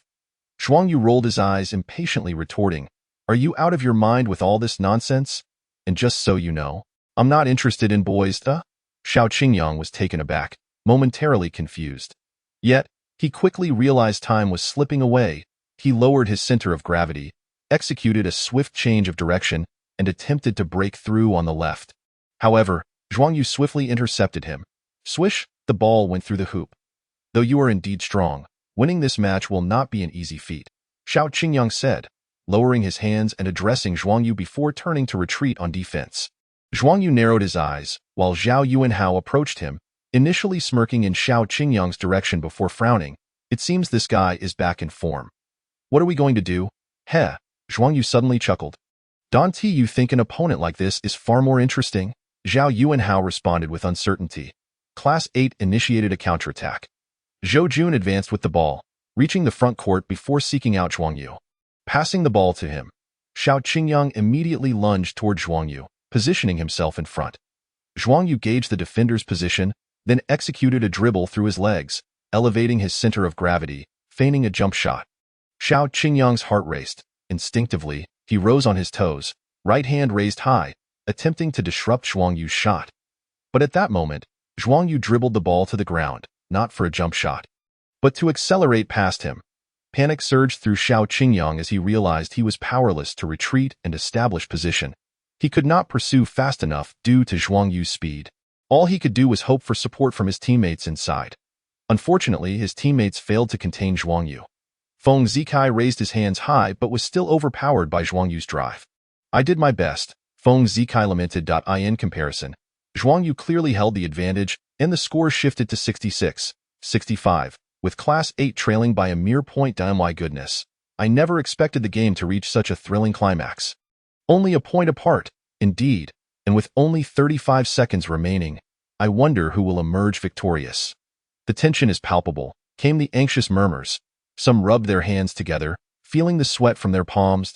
An Xian and Zhou Xiaoyu, two second-year seniors, wore expressions of apprehension. The score was precariously close. Beep. At Xiao Qingyang's signal, Class 3's homeroom teacher called for a timeout. Several players gathered on the sidelines, where Xiao Qingyang took charge, outlining their strategy. It's all right. We still lead. Our goal now is to score at least one basket. If we do, we will secure our position. With 35 seconds remaining, both teams had one offensive opportunity, and Class 3 led by a point. If they could score again, they would widen the gap to at least 3 points. With a 3-point lead, even if Class 8 managed to score a 3-pointer, the game would only be extended into overtime. Score, then defend, Xiao Qingyang asserted, glancing at Class 8's side. Focus on Zhuang Yu. He must not score again. Understood, came the consensus among the players. The last shot will definitely be his. Just keep a tight watch on him. On Class 8's side, several players huddled around Teacher Liu. Their strategy was straightforward: prioritize defense, particularly against Xiao Qingyang, aiming to secure possession of the ball and leave the rest to Zhuang Yu. As anticipated by Class 3, the final shot would be executed by Zhuang Yu. Even if the opposing team guessed this, little would change. He was the only viable option. All right, Teacher Liu clapped his hands, announcing loudly, in the final 35 seconds, give it your all and take down Class 3. Take down Class 3. The players echoed in unison. Chapter 20. The winning shot in the blink of an eye. The timeout concluded. Zhuang Yu patted Xiao Qingyang's shoulder, reassuring him, don't worry. Just follow my instructions and leave the rest to me. Class 8 established their defensive positions as Class 3 advanced. Play it safe. Xiao Qingyang retrieved the ball from the backcourt and halted just beyond the 3-point line. With only 35 seconds left, he was in no rush to attack. This possession, regardless of its outcome, needed to consume the full 24 seconds. Minimizing the time left for the opposition, it wasn't until there were only 8 seconds remaining on the shot clock that Xiao Qingyang initiated his offensive play. He called for a screen, and as Feng Zikai stepped up, he utilized the screen to break through. Wu Shi and Zhou Jun immediately closed in on him. However, Xiao Qingyang was unfazed, dismissing them as mere amateurs. Indeed, Wu Shi and Zhou Jun could not contain him. With a swift leap, he maneuvered past both, leaving only the hoop ahead, careful. Just as he prepared to shoot, a gasp echoed through the crowd. Xiao Qingyang's heart raced. He sensed a gust of wind behind him. Realizing Zhuang Yu was closing in, damn it, this guy is relentless. Didn't Feng Zikai block him? Without hesitation, he hastened his shooting motion. That was close. I nearly got blocked. Seeing the ball evade Zhuang Yu's reach, the students of Class 3 collectively sighed in relief. However, Xiao Qingyang quickly shouted, "Rebound, thud." The ball ricocheted off the rim in an instant. Feng Zikai and Zhou Jun leapt, and as Xiao Qingyang landed, he too jumped, all vying for the rebound. This possession had nearly consumed the full 24 seconds, leaving approximately 10 seconds on the game clock. If Class 3 could secure the rebound, victory would be assured. Yet, a single hand, swifter and higher than all the rest, snatched the ball before anyone else could. In a way, it's Zhuang Yu again. Gasps filled the arena as Zhuang Yu claimed the rebound. The players of Class 3 quickly retreated on defense. While it was disappointing not to secure the rebound, as long as they could prevent Zhuang Yu from launching a counterattack, they were in a favorable position with less than 10 seconds left on the clock. Seeing no opportunity for a fast break, Zhuang Yu slowed his pace. Meanwhile, the spectators held their breath, some lamenting Xiao Qingyang's missed shot. Others fixated on Zhuang Yu, their hearts racing with anticipation, and some loudly counted down, reminding him that time was running out. 7. Time was slipping away. On the court, the players of Class 3 focused intently on Zhuang Yu, with Xiao Qingyang leading the charge, while Zhang Su lurked nearby. Poised to make a move, if not for the mere 1-point deficit, he would have risked leaving other members of Class 8 unguarded to double-team Zhuang Yu. The remaining 3 players huddled in the paint, forming a barrier between Zhuang Yu and the hoop. The final seconds tugged at everyone's hearts, the cacophony quieting to a hush, leaving only the countdown audible. With merely 6 seconds remaining, Zhuang Yu executed a shocking maneuver, pushing the ball away with both hands and passing it. What? Xiao Qingyang was taken aback. What was the meaning of this? With only 6 seconds left, he opted to pass instead of shooting. Was he deferring to a teammate? But why to that chubby player? Xiao Qingyang struggled to comprehend why Zhuang Yu hadn't T-passed to Zhou Jun or Wu Shi, but instead chose Zhao Yuanhao. Not only was Xiao Qingyang bewildered, but the entire Class 8 team shared his confusion. From Teacher Lu to the students, even Zhou Jun, Wu Shi, and Li Guangmao on the court, all were equally perplexed. Did this chubby player possess the capability to execute the final shot? No, that couldn't be right. Suddenly, a spark of inspiration flashed across Xiao Qingyang's mind. He quickly turned his head, only to be drenched in cold sweat. Zhuang Yu had vanished. In truth, this was precisely Zhuang Yu's intention when passing the ball. The act of passing was designed to mislead the players of Class 3, diverting their attention away from himself, if only for a fleeting second, which was more than sufficient. Otherwise, with several players from Class 3 fixated on him, a shot would be thwarted by Xiao Qingyang's presence, and attempting to break through would be met with Zhang Su's watchful eye lurking nearby. Even if he managed to evade them, Feng Zikai and his companions would immediately collapse into the key area, leaving him outnumbered 5-1. This was compounded by the pressing time constraints. To secure this crucial point, Zhuang Yu required a better shooting opportunity, necessitating his escape from the opposing defense, hence the unfolding scene. The portly figure of Zhuang Yu moved with remarkable speed.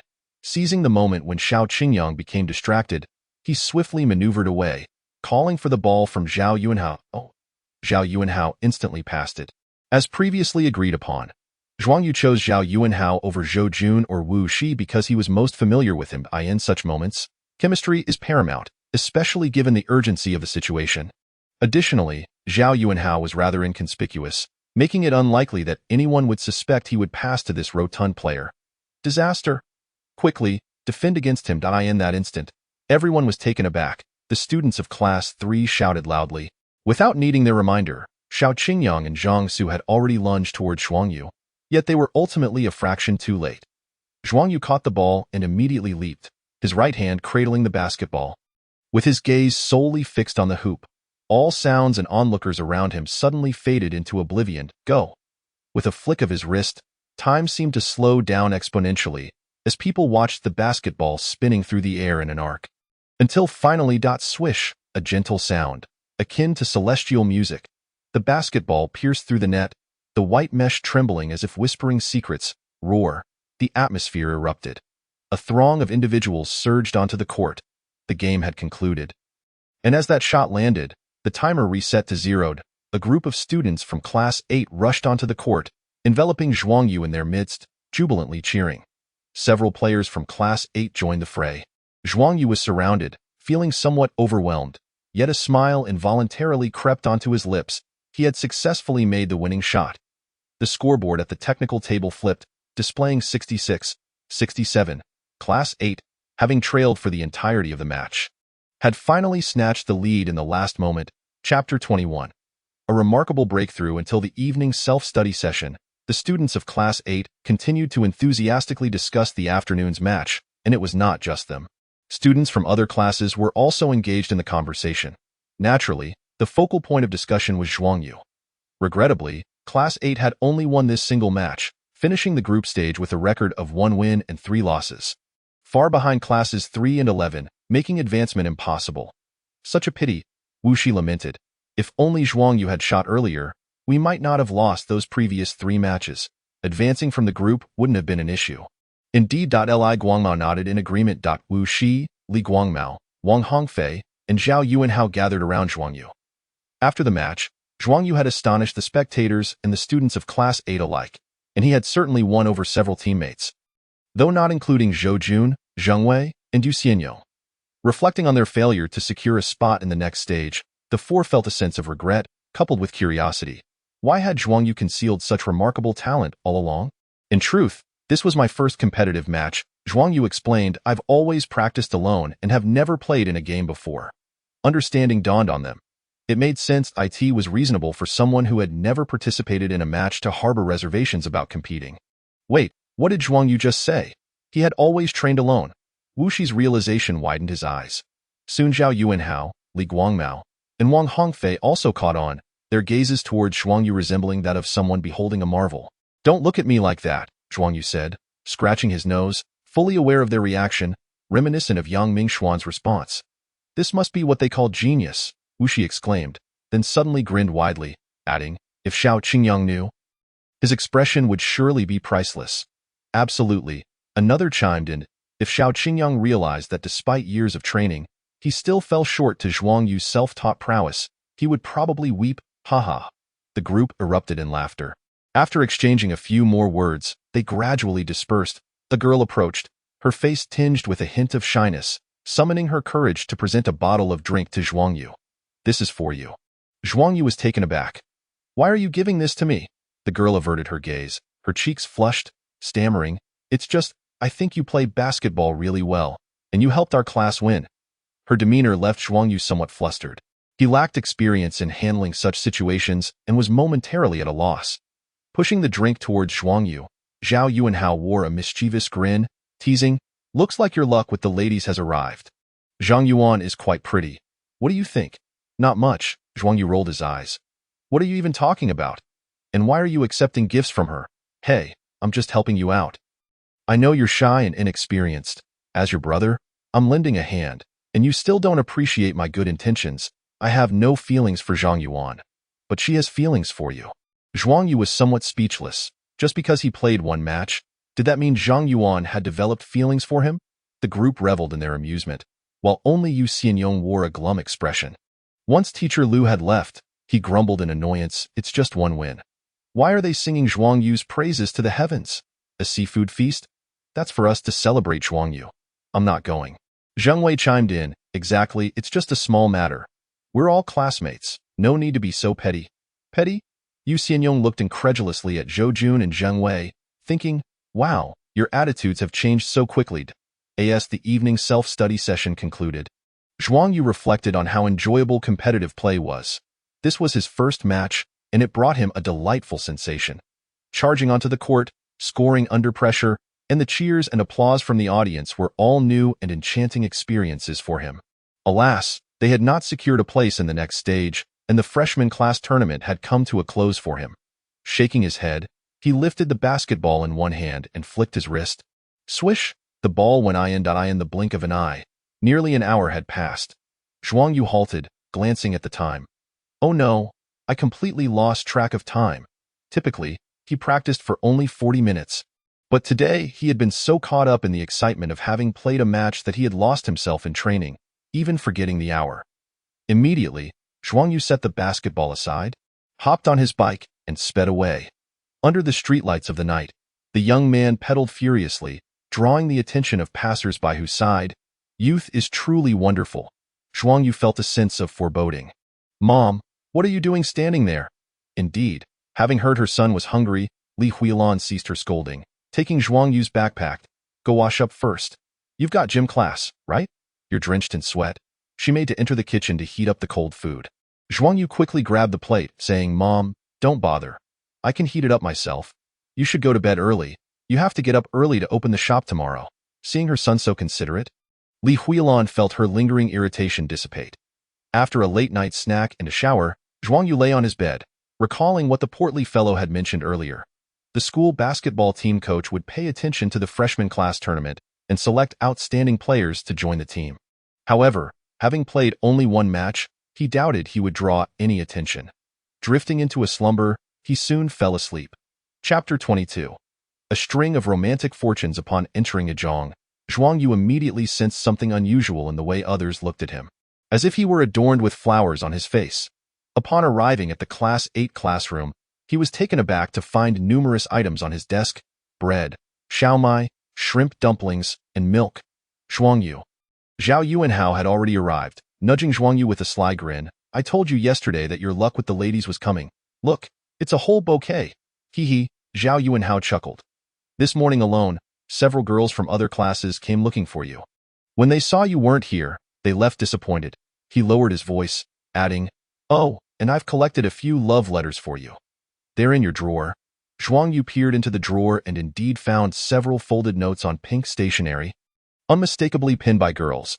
This left him both amused and bewildered. All because he played one match, so many girls were sending him gifts and little notes. Indeed, Zhao Yuanhao confirmed, explaining, "The key is that we played against Class 3 yesterday. You not only defeated Class 3 but also outshone Xiao Qingyang. TSK, Xiao Qingyang has had the worst luck. In the 3 group matches, he averaged 30 points, and you made him your stepping stone. Now you're practically the star of our school, overshadowing Xiao Qingyang." Despite being merely one match, Zhuang Yu's performance had been so striking that it eclipsed Xiao Qingyang, causing his fans to flock to Zhuang Yu's side. What breakfast delivery and little notes. These experiences that Xiao Qingyang had previously have now befallen Zhuang Yu. Faced with a pile of items, Zhuang Yu found himself at a loss and could only seek assistance from Zhao Yuanhao. "Fatty, what should I do?" Cough, cough. The chubby boy cleared his throat twice and said, "As for love letters, just forget it. Better to burn them." These girls truly do not understand that one can be engrossed in their studies and passionate about basketball without the desire for romance. The latter statement evidently directed at Zhang Yuan. Clearly, Zhuang Yu harbored no romantic feelings for Zhang Yuan, yet he was unsure how to decline her advances, especially since they shared the same class and met daily. A misstep could lead to considerable awkwardness. Once the news spread, it would deter other girls as well, for Zhuang Yu was busy and had no time for love. "Zhuang Yu, someone is looking for you." At that moment, a classmate called out. "Another visitor?" Fatty turned his head to see a tall and graceful girl standing at the door. With just a slight smile, she resembled a blooming flower, captivating all who beheld her. It was none other than the school beauty of Zhang, the goddess with a ponytail, an Xian. "Wow!" Fatty gasped in astonishment, unable to suppress a sharp intake of breath. Could it be that even Senior and Xian had taken an interest in Zhuang Yu? In an instant, all the students in Class 8 turned their gazes toward Zhuang Yu, the boys filled with envy and jealousy, while the girls expressed surprise and resentment, Zhang Yuan included. After all, this was Senior and Xian. Zhuang Yu was also somewhat taken aback until Zhao Yuanhao nudged him and whispered, "Hurry up, don't keep Senior and Xian waiting." And Xian giggled mischievously, teasing the junior, "You don't remember me? I certainly remember you. We met before." Huh? Zhuang Yu's expression changed. Could she be referring to that incident at the internet CAF? Had she remembered him from that day? This was disastrous. Wait, I wasn't caught then. With this thought, Zhuang Yu regained his composure and resolutely said, "Sorry, Senior, I don't recall. Is that so?" An Xian narrowed her beautiful eyes. "I can't blame you. It was quite dark that day, so you probably didn't see me. However, you did shatter the basketball rim, didn't you? What the heck?"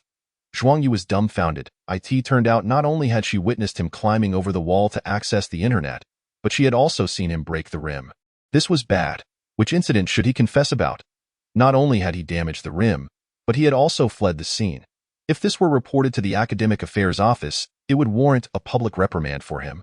Pleased with Zhuang Yu's expression, an ex-Ion first frightened him with a warning, then pulled out a form from her folder. However, if you sign this, I might consider not reporting you for the rim incident. I'll sign. Zhuang Yu did not hesitate to snatch the form from her, eager to settle matters before an ex-Ion could recall the internet CAF incident. Glancing down, he was astonished to find it was an application form to join the basketball team. He was taken aback. Just last night, he had been contemplating this very matter, and today an ex-Ion had conveniently delivered the application to him. How serendipitous! An ex-Ion handed him a pen, urging him, sign it.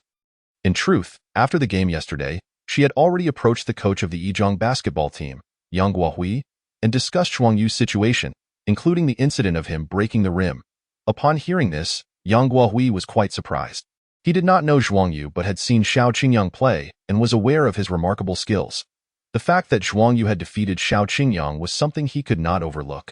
He immediately instructed an ex-Ion to ensure Zhuang Yu was recruited into the basketball team.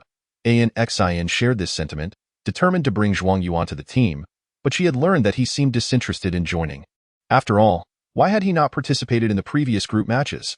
Everyone knew that the freshman class competition was essentially a trial for entering the basketball team.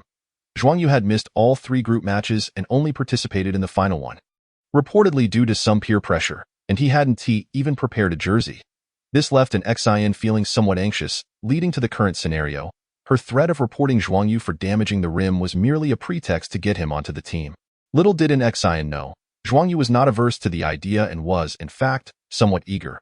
Had he not encountered Yang Mingxian earlier, he might have rejected the offer, but after visiting the Dongyuan Gymnasium and participating in a freshman class match, even without an ex-Ion's threat, Zhuang Yu would have signed the form. Zhuang Yu replied, signing his name on the application form and handing it back to an ex-Ion. Hee, that's more like it.ina, delightful mood. An ex-Ion leaned closer to Zhuang Yu's ear and whispered, don't worry, I won't disclose your rim-breaking incident. A waft of fragrance filled Zhuang Yu's nostrils, prompting him to suppress a sniffle, mentally adding, and the wall-climbing incident too. Truly delightful. Chapter 23, Yizhong Basketball Team Yizhong Gymnasium. This facility had only been constructed a few years prior. While it wasn't particularly extravagant, it stood out among the numerous high school gyms in Jiangning City. It was still September, and the new season had yet to commence. The freshman players had not yet arrived, but the sophomore and junior players had already begun their training. Swish, bang. The athletes engaged in free practice, some honing their shooting, others their dribbling, while others practiced passing, each absorbed in their tasks. Yang Guohui stood at the sidelines, jotting notes in a small notebook, occasionally shouting instructions to the players. Coach. Just then, an ex-Ion arrived. Yang Guohui waved at an ex-Ion, closing his notebook, and inquired, so, have you secured Zhuang Yu? With me on it. You need not worry. An ex-Ion proudly pulled out the application form. I've got it. He is now part of our team. Haha. Yang Guohui was equally pleased. The Yizhong basketball team had not performed well in recent years, consistently remaining in the lower tiers. The previous few years had suffered from a weak roster and limited player abilities. Last year, the addition of Yuan Feng and Han Hui had improved the team significantly. Both were exceptionally talented and had shown commendable performance, yet they were still freshmen, lacking experience and strength, leading to Yizhong's unfortunate defeat in the City League's round of 16. A year had passed, and after their first season, Yuan Feng and Han Hui had been training diligently, greatly enhancing their skills. Now, with the emergence of talents like Xiao Qingyang and Zhuang Yu among the freshmen, along with Yang Fei from Class 11, Zhang Yong from Class 4, and Zhou Lei from Class 16, the team was poised for a significant boost in strength. This year, Yizhong would undoubtedly rise. Yang Guohui mused. This time, not only do we aim to reach the top 8, but we will strive for the top 3, and perhaps not the championship. At noon, after classes, Teacher Lu summoned Zhuang Yu, Zhao Yuanhao, Zhou Jun, and several other players. It was Sunday, and with the afternoon off, he was ready to fulfill his promise of treating everyone to a seafood feast. Yu Xianyong was also present. Despite claiming he wouldn't go, his body betrayed him. After all, he wasn't foolish. Refusing to attend would be blatantly disrespectful to Teacher Lu. This was only the first year of high school, and Lu, as their homeroom teacher, would accompany Class 8 until they graduated. Offending him would not bode well. Feel free to eat. If it's not enough, just order more. Teacher Lu cheerfully beckoned everyone, his heart bleeding as he thought about the expense. These boys could eat like there was no tomorrow, leaving him to ponder how much this meal would cost.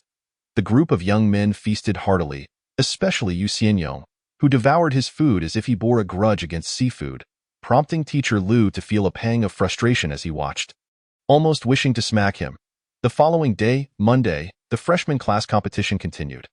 The group matches had concluded, and the top 8 teams had emerged. Classes A, B, C, and D each saw their top 2 teams advance. In Group B, Classes 3 and 11 progressed, while Class 8, having won only one match, faced elimination. Following the top 8, the knockout rounds began, where each match would determine life or death. After several days of competition, Classes 3 and 4 reached the finals. In the final showdown, Xiao Qingyang scored an impressive 27 points, leading Class 3 to victory over Class 4 and securing the championship of the freshman class competition. However, as he lifted the championship trophy, there was little joy on his face, for many were discussing that had Zhuang Yu played sooner, Class 8 would have undoubtedly reached the knockout stage, and perhaps the championship would have been theirs. Hearing such remarks left Xiao Qingyang feeling dejected.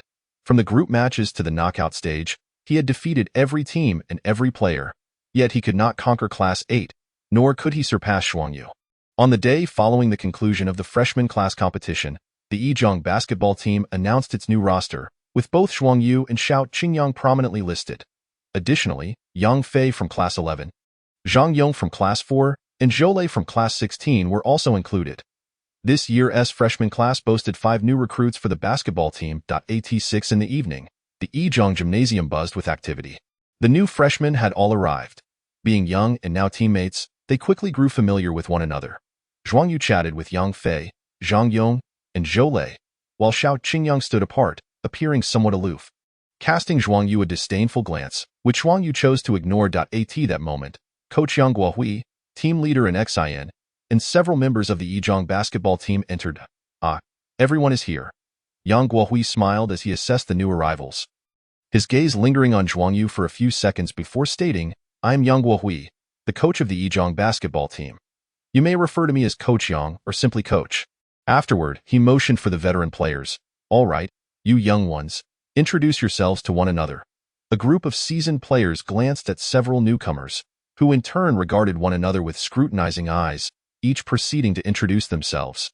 With the graduation of the previous senior class, the current basketball team at Yizhong now boasted only 7 veteran members: Yuan Feng, Han Hui, Gao Xiaoguang, Zhang Shuezhou, Mo Fan, Zhao Hao, and Zhao Huai.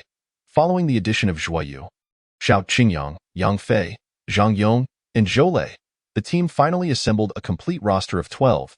After the introductions, an XIN distributed jerseys to Zhuang Yu and the others, 2 sets in total, 1 red and 1 white, adorned with blue stripes on the sides. The left chest bore the inscription Jiangning Yizhong, while the back displayed the jersey numbers and names. During the application process, one of the fields allowed players to choose their jersey numbers. Zhuang Yu opted for number 7, as it was the same number he had worn during his first official match against Class 3, a memorable occasion in his life. He promptly headed to change into the jersey. Once the jerseys were distributed and XIN instructed where the red set, the group complied, and upon emerging from the changing room, they noticed that all of them were clad in red, while Yuan Feng and Han Hui's team donned white jerseys. Yang Guohui clapped his hands and announced, "Given that you have just joined the team and are still unfamiliar with one another, we will commence with a 5-on-5 training match today. Zhuang Yu, Xiao Qingyang, Zhang Yong, Yang Fei, and Zhou Lei, you will form one team, while Yuan Feng and his group will form the other." What? Upon hearing this, Yang Fei, Zhang Yong, and Zhou Lei were initially taken aback, but soon their eyes brightened with excitement. Xiao Qingyang, brimming with eagerness, mused aloud, "This suits me perfectly. I'm keen to gauge the abilities of these sophomores and juniors." Zhuang Yu also felt a surge of excitement. This was far from the previous class matches, where the competition level was comparatively inferior. Now, both his teammates and opponents were of a much higher caliber, promising a far more thrilling experience. Chapter 24, The Coach's Authority. After a brief warm-up, the training match commenced.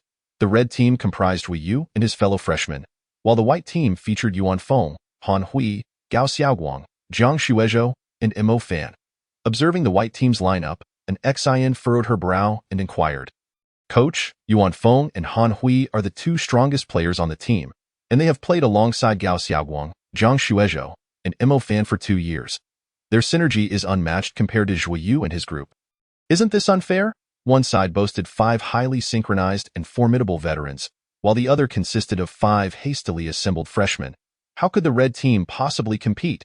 Yang Guohui chuckled knowingly and replied, "That's precisely the point. If you can't win, that's when the real learning begins." "What do you mean by that?" And Xian was puzzled. Yang Guohui remained silent, jotting down notes in his notebook. Recording the names of Zhuang Yu and his teammates while surveying the court, the game began with a jump ball. Standing at an impressive 196 cm, Yuan Feng easily outjumped Yang Fei.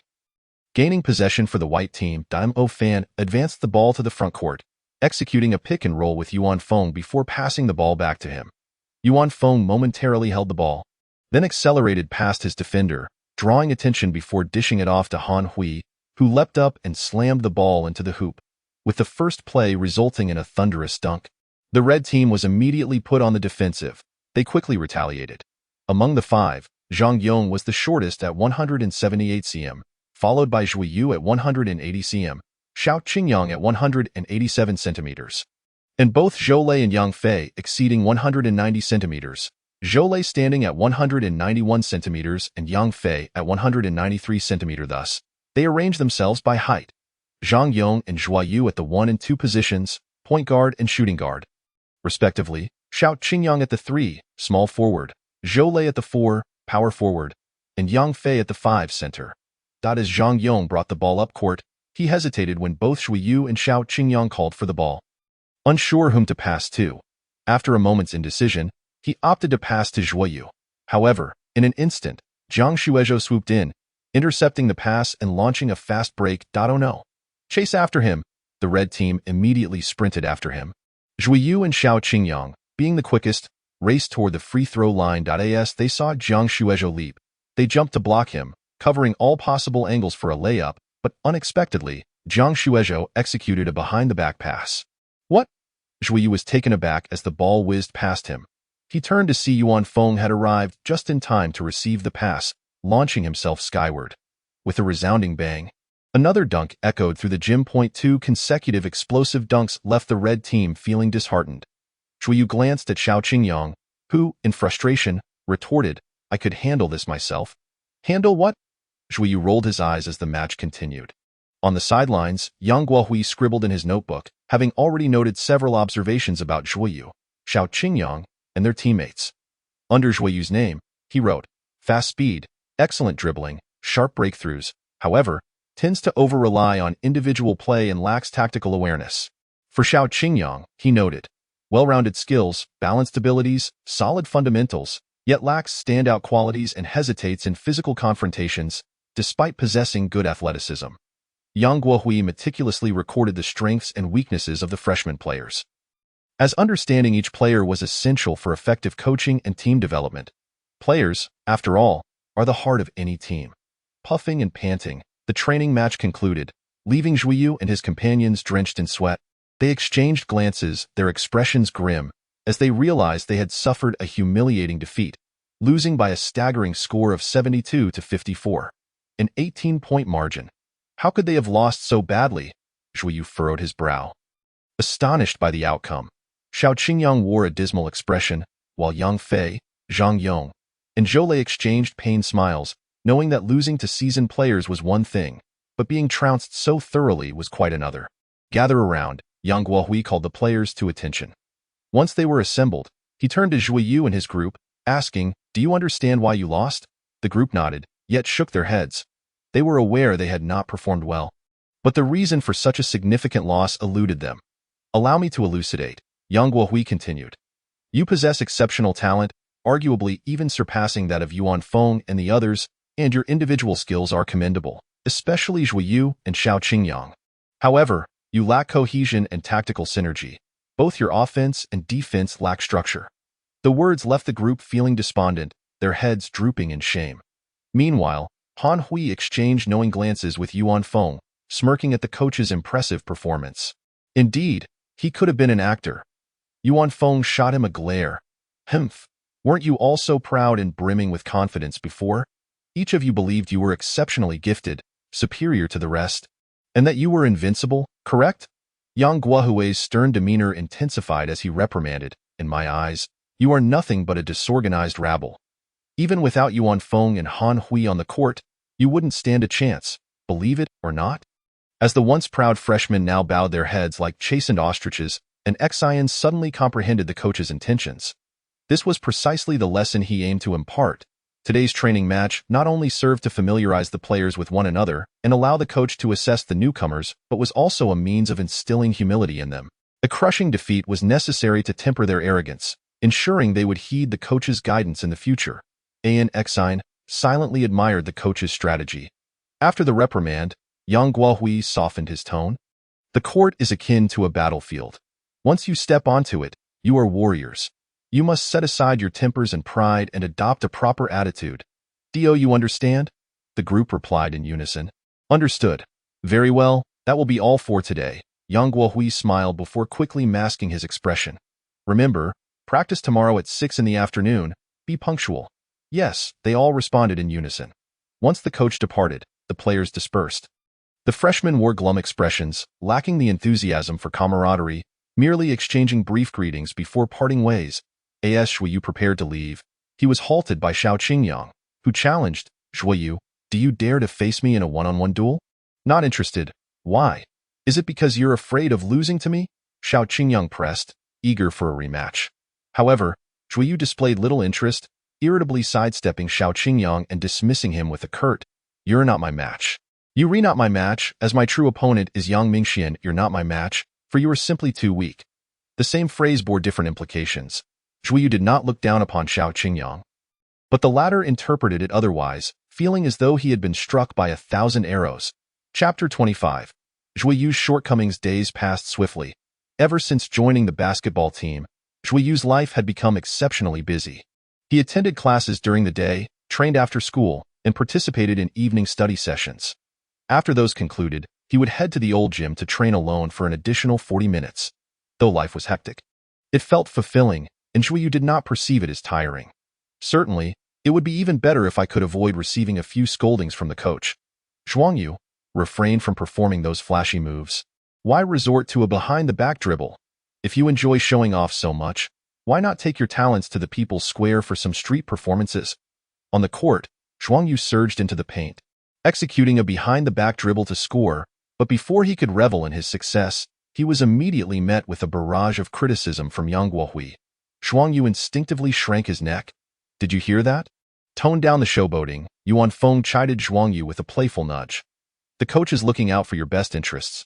Those flashy moves may be visually appealing, but they lack practicality in a competitive match and are prone to errors. Pay attention moving forward, Dado, Zhuang Yu replied. Yang Mingxian had said something similar before, and at the time, Zhuang Yu had dismissed it. However, after participating in a few days of team training, he began to realize that Yang Mingxian was indeed correct.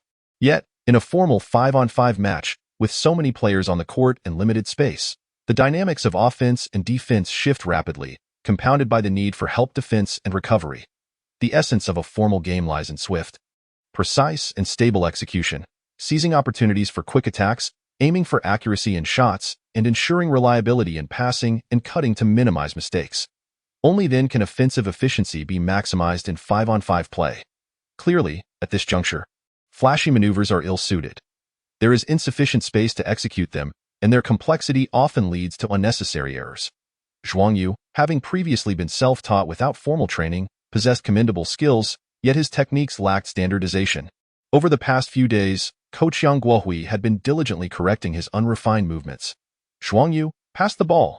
Less than a minute had passed when Yang Guohui called out again. Run the plays. Run the plays. How can you execute tactics if you don't pass? Nearby, an Xian, armed with a notebook, was diligently recording statistics for post-game analysis. As she jotted down notes, she interjected, Coach, don't you think you're being a bit harsh on Zhuang Yu? All we've heard these past few days is you reprimanding him. Hey, little girl, are you perhaps developing a soft spot for Zhuang Yu? Always defending him, Yang Guohui teased with a grin, and of course not. You just being ridiculous, an Xian retorted, her cheeks flushing slightly. Haha, I'm just having a bit of fun. Yang Guohui chuckled before adding, Zhuang Yu has exceptional talent and impressive skills, particularly in his drives, which are quite sharp. However, his shortcomings are equally apparent. He has not undergone professional training, resulting in unrefined techniques and a lack of tactical understanding, along with a severe deficiency in competitive experience. All of this needs to be addressed. Yet, with mid-September upon us and the National Day holiday leading into the City League, we have merely 20 days to train. We must make the most of this time. For first-year players, the schedule for the City League is rather unforgiving. School officially commenced in September, and most first-year players join the team by mid-September. With the league starting right after the National Day holiday, they have a scant 20 days to integrate into the team, adapt to its playing style, and in short, there is much to learn. This is undoubtedly a daunting task, which is why most first-year players struggle to perform well, relying heavily on the seasoned second- and third-year players. However, Yizhang is different, and so is Zhuang Yu. Zhuang Yu's talent and prowess stand out, and Yang Guohui has high hopes for him and Xiao Qingyang, believing they are key to the basketball team's resurgence this year. Thus, it is imperative to integrate them into the team and enable them to make an impact in the shortest possible time. The clock is ticking. Anxin, realizing the urgency, glanced at Zhuang Yu on the court and remarked.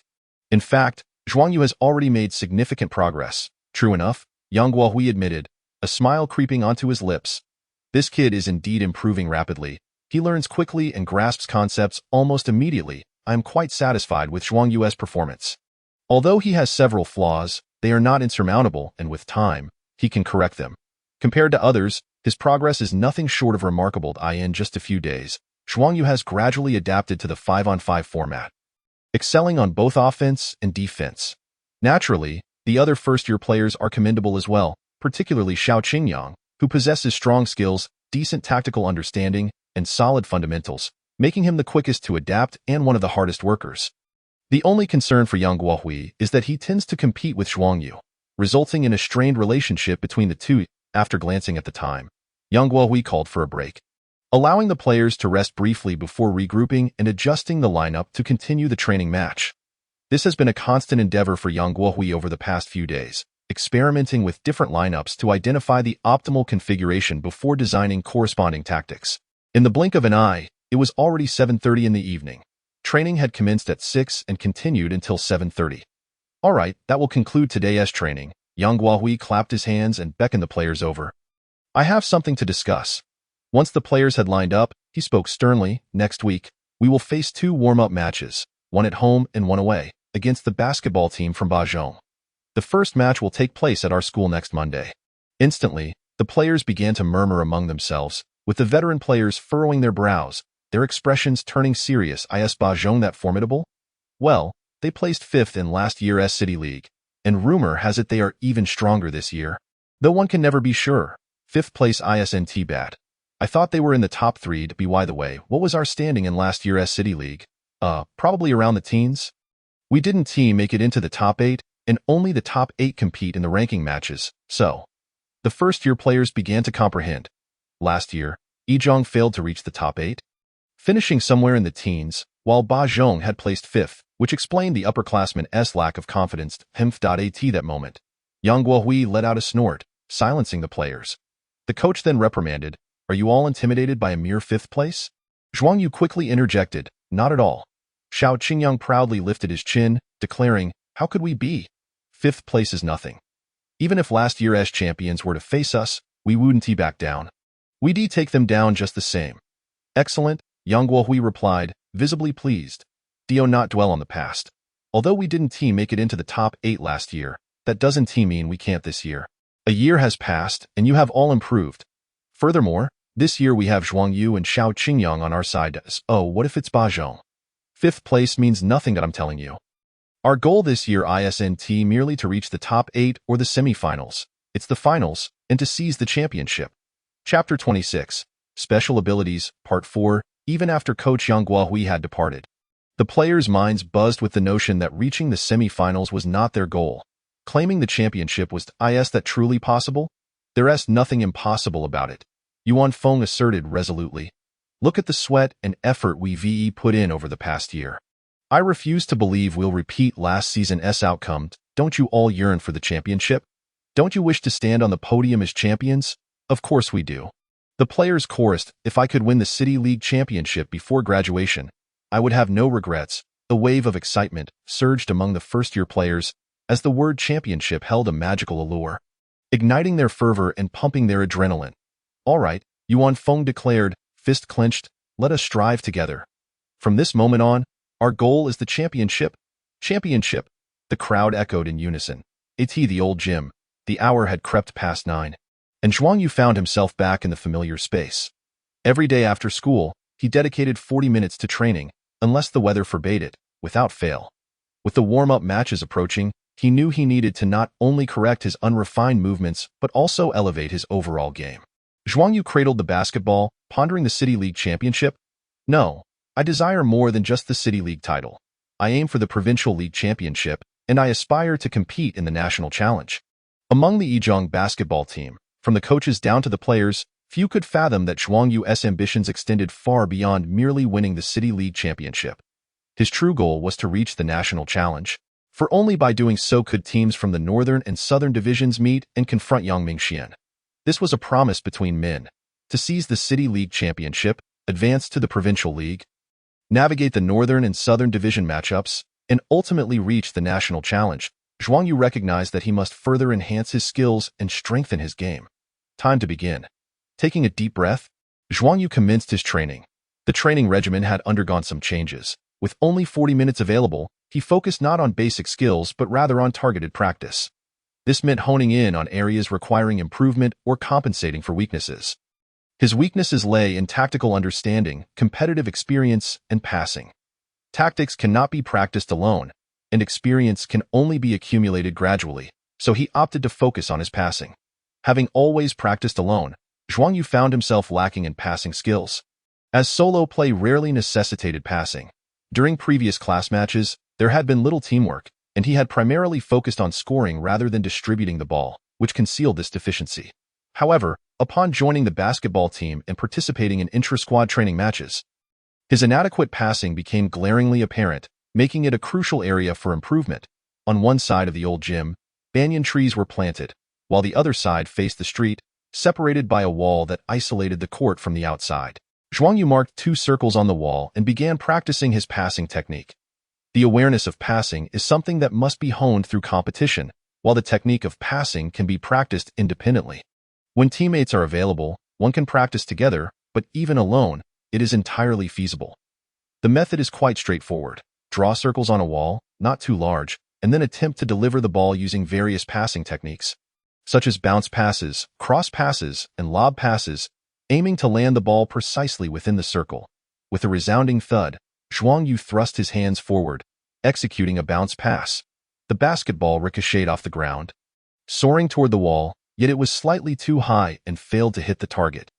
This occurred twice in succession, both times yielding the same result. Little did anyone know, Zhuang Yu possessed a unique ability.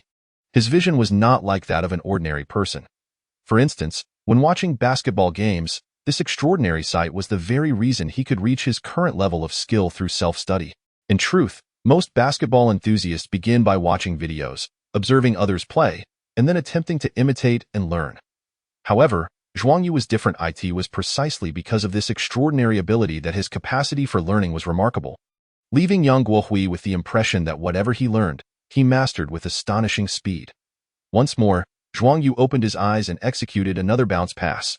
This was it. A smile spread across Zhuang Yu's face as he began to replicate the previous motion again and again, striving for precision and accuracy with each attempt.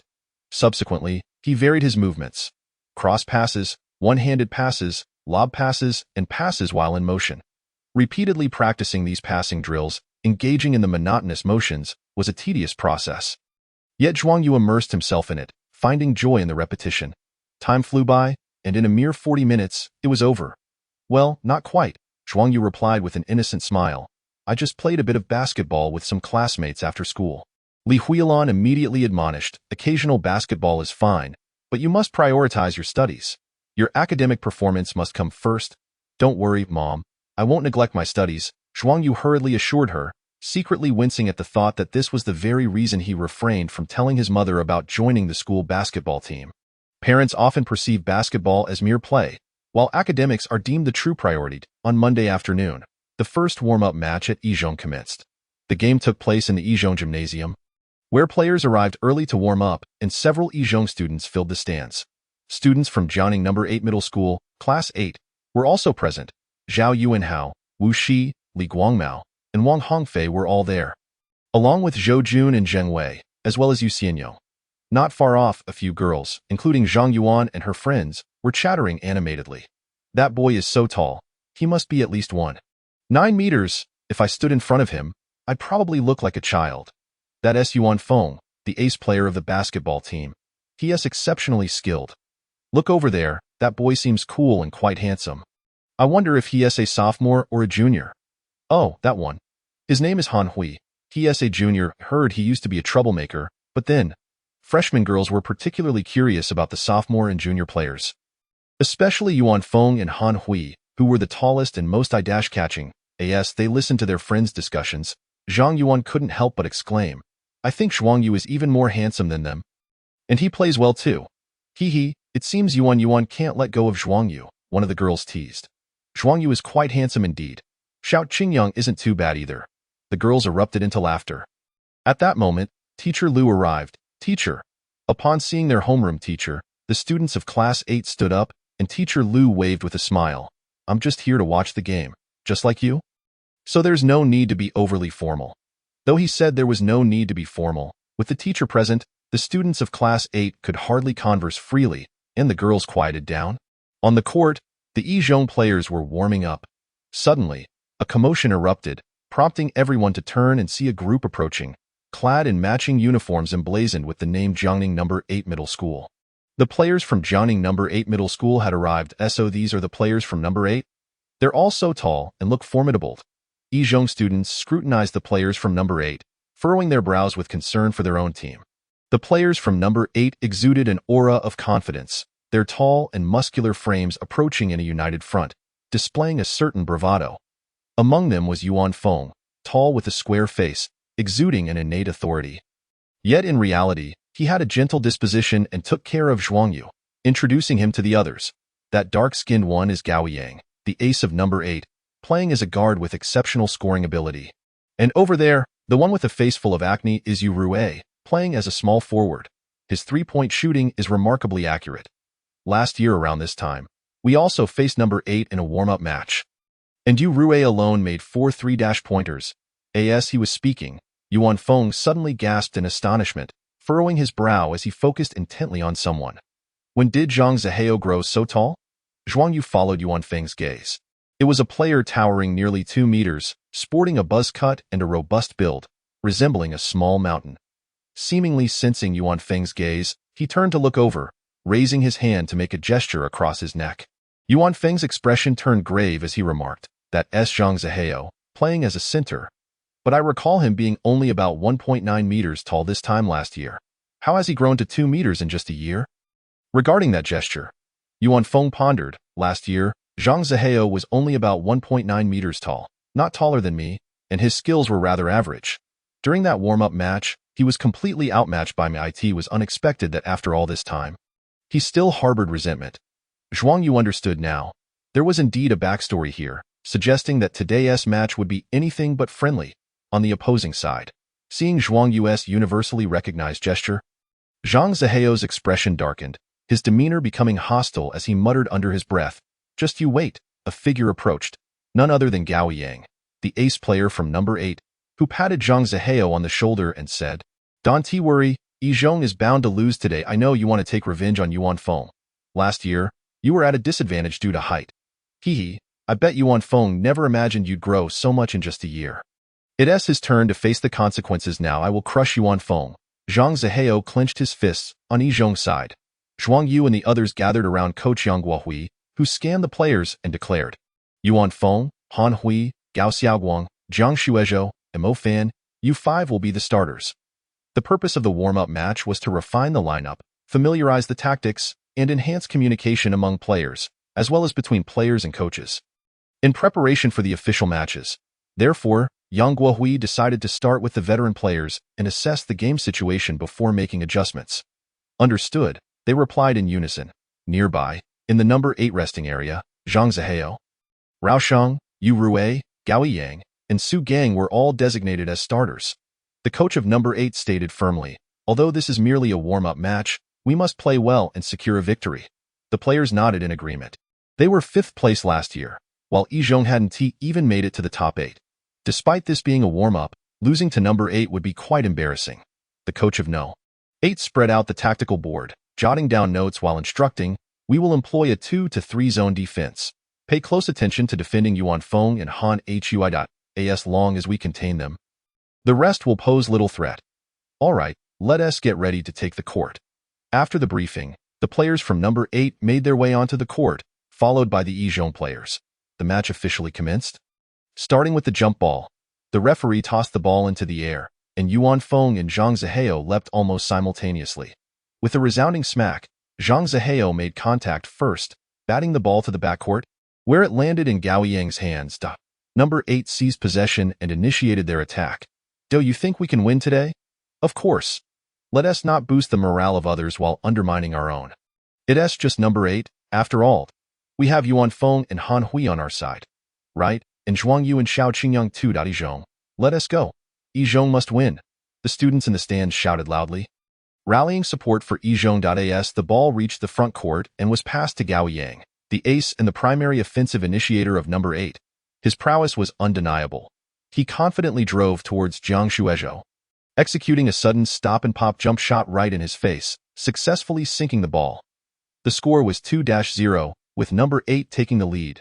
Zhong countered, with Mo Fan playing as the point guard, quickly pushing the ball up the court after securing possession in the backcourt. Noticing the opponent's 2 to 3 zone defense, he signaled for a play. Yuan Feng mentioned the high position assist, which serves as a method to counter the 2 to 3 zone defense, also known as the area defense. As the name implies, each player is responsible for defending a specific area, with 2 guards tasked with high positioning near the elbow area, the corners adjacent to the free throw line, approximately at a 45-degree angle from the three-point arc. The arc top serves as a dividing line, with each guard responsible for the area extending from the arc top to the 30-degree angle at the wings. The center occupies the paint, covering the area within the free throw line down to the basket. The power forward and small forward are responsible for the left and right wings, effectively connecting to the defensive zones of the 2 guards. The hallmark of the 2 to 3 zone defense lies in its ability to effectively utilize help defense to restrict the offensive team's penetration. Once the opposing players breach the initial defense, the defenders can swiftly collapse into the paint, creating a congested area that makes it exceedingly difficult for the penetrators. However, this strategy is not without its drawbacks. It exhibits a certain vulnerability to outside shooting, particularly from beyond the arc. Thus, overcoming the 2 to 3 zone requires adept shooting. But it is essential to create opportunities for teammates rather than simply launching shots directly at defenders. Upon recognizing the opponent's deployment of the 2 to 3 zone, Zhong swiftly initiates the high position assist. As Yuan Feng suggested, connecting at the transition between the free throw line and the arc top, with Mo Fan passing the ball to Yuan Feng. At this juncture, Yuan Feng has numerous options. Should the opposing center fail to close in, he can take a shot. Conversely, if the center does approach, it opens up space in the paint, prompting the wings to collapse inward, thereby compromising the defense on the opposite side. Furthermore, the 2 guards on the offensive side can also cut in or execute cross movements at the arc top to collaborate with the center. The ultimate goal remains singular: to create shooting opportunities. Yuan Feng first lifts the ball, feigning a shot, prompting Zhang Zihao to rush toward him, well aware of Yuan Feng's shooting prowess. Undeterred by the approach, Yuan Feng quickly executes a handoff pass to the incoming Jiang Shuezhou while simultaneously positioning himself for a high screen, obstructing the pursuit of Gao Yang. "Did you see that?" Yang Guohui, seated beside Zhuang Yu, remarks, "This is a quintessential example of a pick-and-roll tactic. On the court, individual skill holds significant importance, yet so too does strategy. Basketball is inherently a team sport." Zhuang Yu nods, his gaze unwaveringly fixed on the game. Following the screen and pass, Jiang Shuezhou receives the ball and seizes a shooting opportunity, demonstrating his three-point capacity. With a step forward, he launches a shot. Swish! The ball goes in. A splendid shot. The audience erupts in applause. Meanwhile, Zhang Zihao, in the low post, requests the ball, glancing at Yuan Feng, thinking to himself, "Surprise, I've grown to 201 cm. Last year, I lost due to height, but not today. Humph, I'm going to outshine you." Feeling the force behind him, Zhang Zihao grins menacingly, using his back to push Yuan Feng deeper into the paint. Now towering over Yuan Feng in height and weight, he feels confident in his ability to compete. After 2 steps backward, Zhang Zihao executes a half-turn, using his body to shove Yuan Feng aside, rendering him incapable of jumping, and then completes a bank shot, not forgetting to provoke Yuan Feng with a toothy grin. What's this kid's intention? A provocation, is it? Just because he made 1 basket? Suddenly, a memory strikes. Last year's warm-up match against the 8th middle school, where this very player was thoroughly outmatched by Yuan Feng. Who gave him the audacity to provoke? Was it Liang Jingru? Yet, how has he grown so much? Has he been drinking Sanlu milk powder? Some recall last year's warm-up match, astonished by Zhang Zihao's height. Yet this does not deter them from vocally expressing their disdain. How dare he come to Yizhong and act arrogantly? But mere taunting holds little effect on Zhang Zihao. Instead, it fuels his enthusiasm. In the ensuing minutes, he becomes particularly active, scoring consistently on offense and securing rebounds on defense, even sending a Mo fans layup attempt into the stands in a flash, with Zhang Zihao and Gao Ying's formidable inside-out combination. The 8th middle school gains the upper hand, leading Yizhong by 7 points. Beep. Yizhong calls for a timeout. Several players gather at the sidelines, and Zhuang Yu and others immediately approach, concernedly eyeing Yuan Feng. Why are you all staring at me? Yuan Feng, devoid of anger, shows no signs of dejection or frustration, smiling as he remarks, compared to last year, Zhang Zihao's skills have indeed improved significantly. His height and physical attributes are markedly enhanced, and his technique has progressed. However, it's only been a few minutes. Let him bask in his glory for now. I'll deal with him soon. Noting the substantial transformation in Zhang Zihao since last year, Yuan Feng remains calm, opting to observe for the moment. Once he understands Zhang Zihao's capabilities, he will make his move. Everyone, come here, Yang Guohui calls to the players, first substituting Yuan Feng and Jiang Shuizhou out for a breather. Yang Fei, Xiao Qingyang, you two go in. Understood, responds Yang Fei and Xiao Qingyang, their spirits lifted. Subsequently, Yang Guohui lays out a tactical plan, instructing Yang Fei, be mindful of Zhang Zihao, don't let him receive the ball easily, and maintain front defense. Xiao Qingyang, unleash your scoring prowess. After the briefing, the timeout concludes. The 8th middle school also makes substitutions, replacing power forward Rao Shang and Gao Yang. The 5 players on the court now include Zhang Zihao, center, 201 centimeters, Zhong Jingjun, power forward, 193 cm, Yu Rue, small forward, 185 cm, Jin Lei, guard, 185 cm, and Su Gang, guard, 183 cm. Watching Yang Fei and Xiao Qingyang take to the court, Zhuang Yu feels a twinge of envy, only to hear the coach's voice. Don't worry, your time will come. Chapter 29. Observing the game on the court, Yizhong has possession of the ball. Mo Fan receives it along the baseline and quickly advances to the front court, demonstrating commendable organizational skills and court vision, though his individual scoring ability is somewhat lacking. Upon noticing Su Gang approaching, Mo Fan refrains from attempting a solo play, instead passing the ball to Xiao Qingyang and signaling for a pick-and-roll strategy. At once, several Yizhong players spring into action. Yang Fei moves toward the baseline, aiming to draw Zhang Zihao out, as Zhang's towering height in the paint resembles a small mountain, presenting a formidable defensive threat. Mo Fan and Gao Xiaoguang also reposition themselves to create space. Han Hui advances toward the top of the arc, arriving at the three-point line to set a screen for Xiao Qingyang. The intent of this tactic is to create a one-on-one opportunity for Xiao Qingyang. The responsibility of defending Xiao Qingyang falls to 8th middle school substitute guard Jin Lei, but he finds himself obstructed by Han Hui, prompting him to shout for a switch. Zhong Jingjun, the power forward from the 8th middle school, steps forward to block Xiao Qingyang, standing at 193 cm, marginally taller than Xiao Qingyang but significantly slower. Upon recognizing Zhong Jingjun, Xiao Qingyang immediately shifts gears, lowering his center of gravity and exploding past him with remarkable speed. Alarm bells ring in Zhang Zihao's mind as he quickly moves toward the paint, leaping to attempt a block against Xiao Qingyang, only to be met with a deft switch in midair from Xiao Qingyang. Swish! The layup finds its mark. Good shot! Exclaims the Yizhong students, their spirits lifted. Zhao Yuanhao chimes in. What's taking Zhuang Yu so long to get on? If he were in, he'd surely outperform Xiao Qingyang. Exactly. Just wait a bit. The coach must have his own plan. Responds Wu Shi, along with others in agreement. With that basket, the score shifts to 12-7, with Yi Zhong trailing by 5 points. As possession changes, the 8th middle school's offense comes swiftly, executing their tactics with clarity. The ball is placed in Zhang Zihao's hands as the others clear out space for him. With Yuan Feng off the court, Yi Zhong's interior defense now relies on Yang Fei, whose abilities are no match for Zhang Zihao, rendering him a defensive liability. Thud. Zhang Zihao receives the ball and immediately goes for a back-to-the-basket move.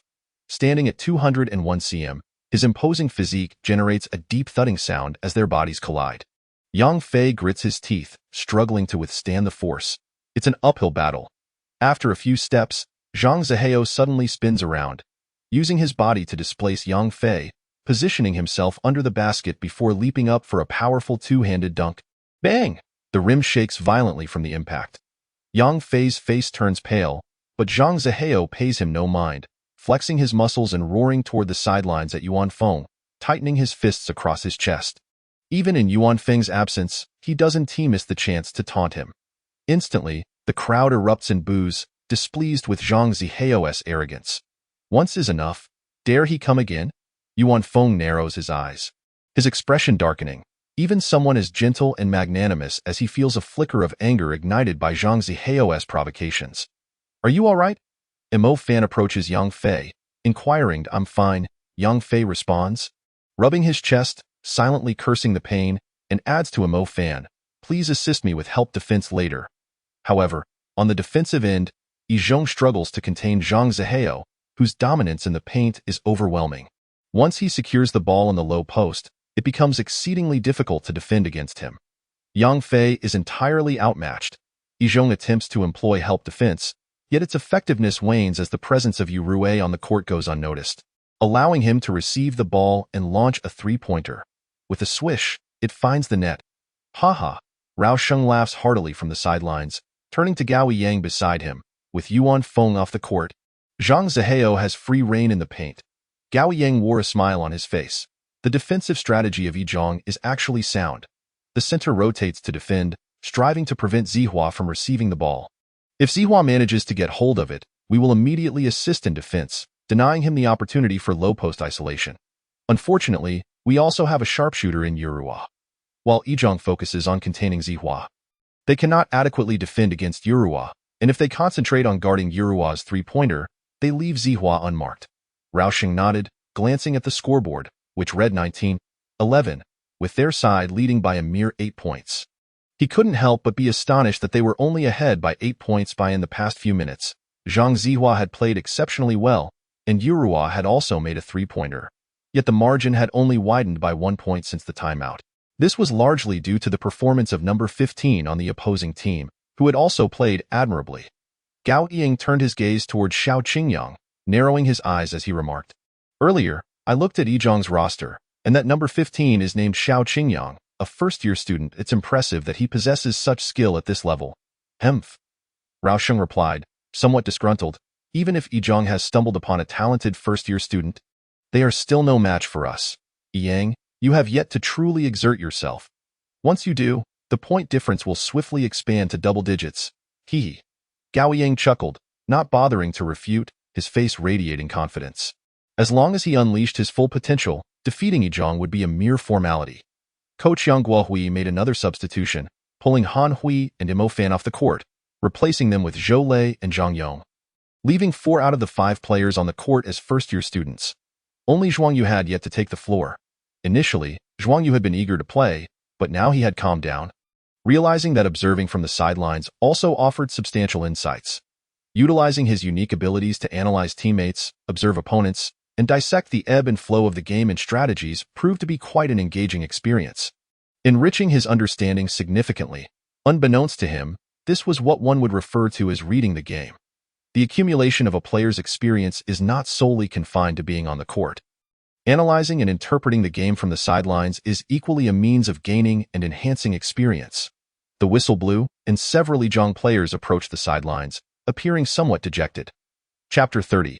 Overcoming the Score, Part 4, as he watched several players enter the game. Yang Guohui seated himself beside Zhuang Yu, feeling it necessary to clarify, lest Zhuang Yu overthink. The reason you haven't been put in is that the time isn't right. Your strength lies in your incisive breakthroughs. But the opposing team is employing a 2 to 3 zone defense, which hampers your ability to penetrate. However, there's no need to fret. Your time will come soon. Zhuang Yu scratched his head and replied with a smile. I'm actually not in a hurry. Watching the game from the sidelines is quite enjoyable. Oh? Yang Guohui's interest peaked. Then tell me, what have you gleaned?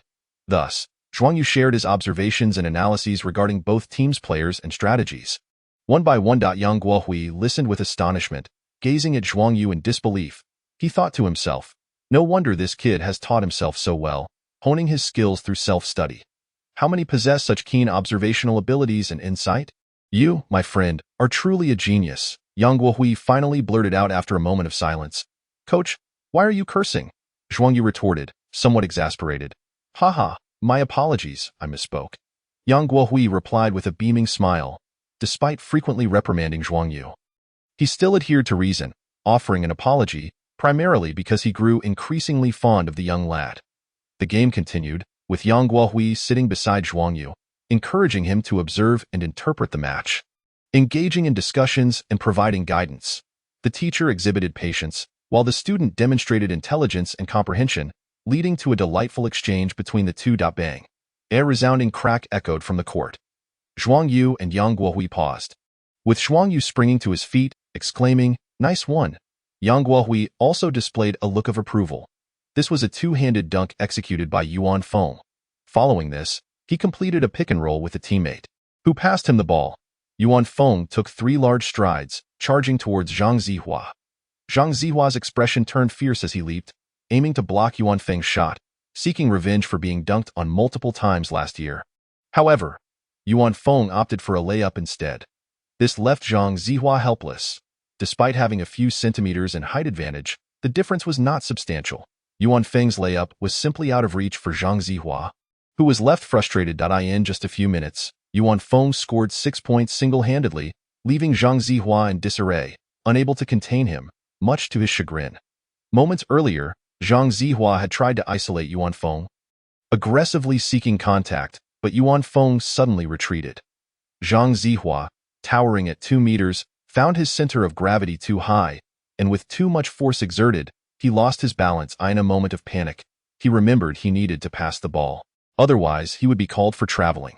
However, as soon as he passed, Jiang Shuezhou intercepted it, triggering a swift counterattack from Yizhong. Several players from Bajong quickly pursued. Upon reaching the front court, Jiang Shuezhou feigned a layup but instead executed a bounce pass backward. With his synergy with Yuan Feng, he knew Yuan Feng would certainly be right behind him, cleverly delivering the ball into Yuan Feng's hands, assisting him in a two-handed dunk. Haha, now that's the true prowess of Yuan Feng. That cocky lad from Yizhong has been schooled for his provocations.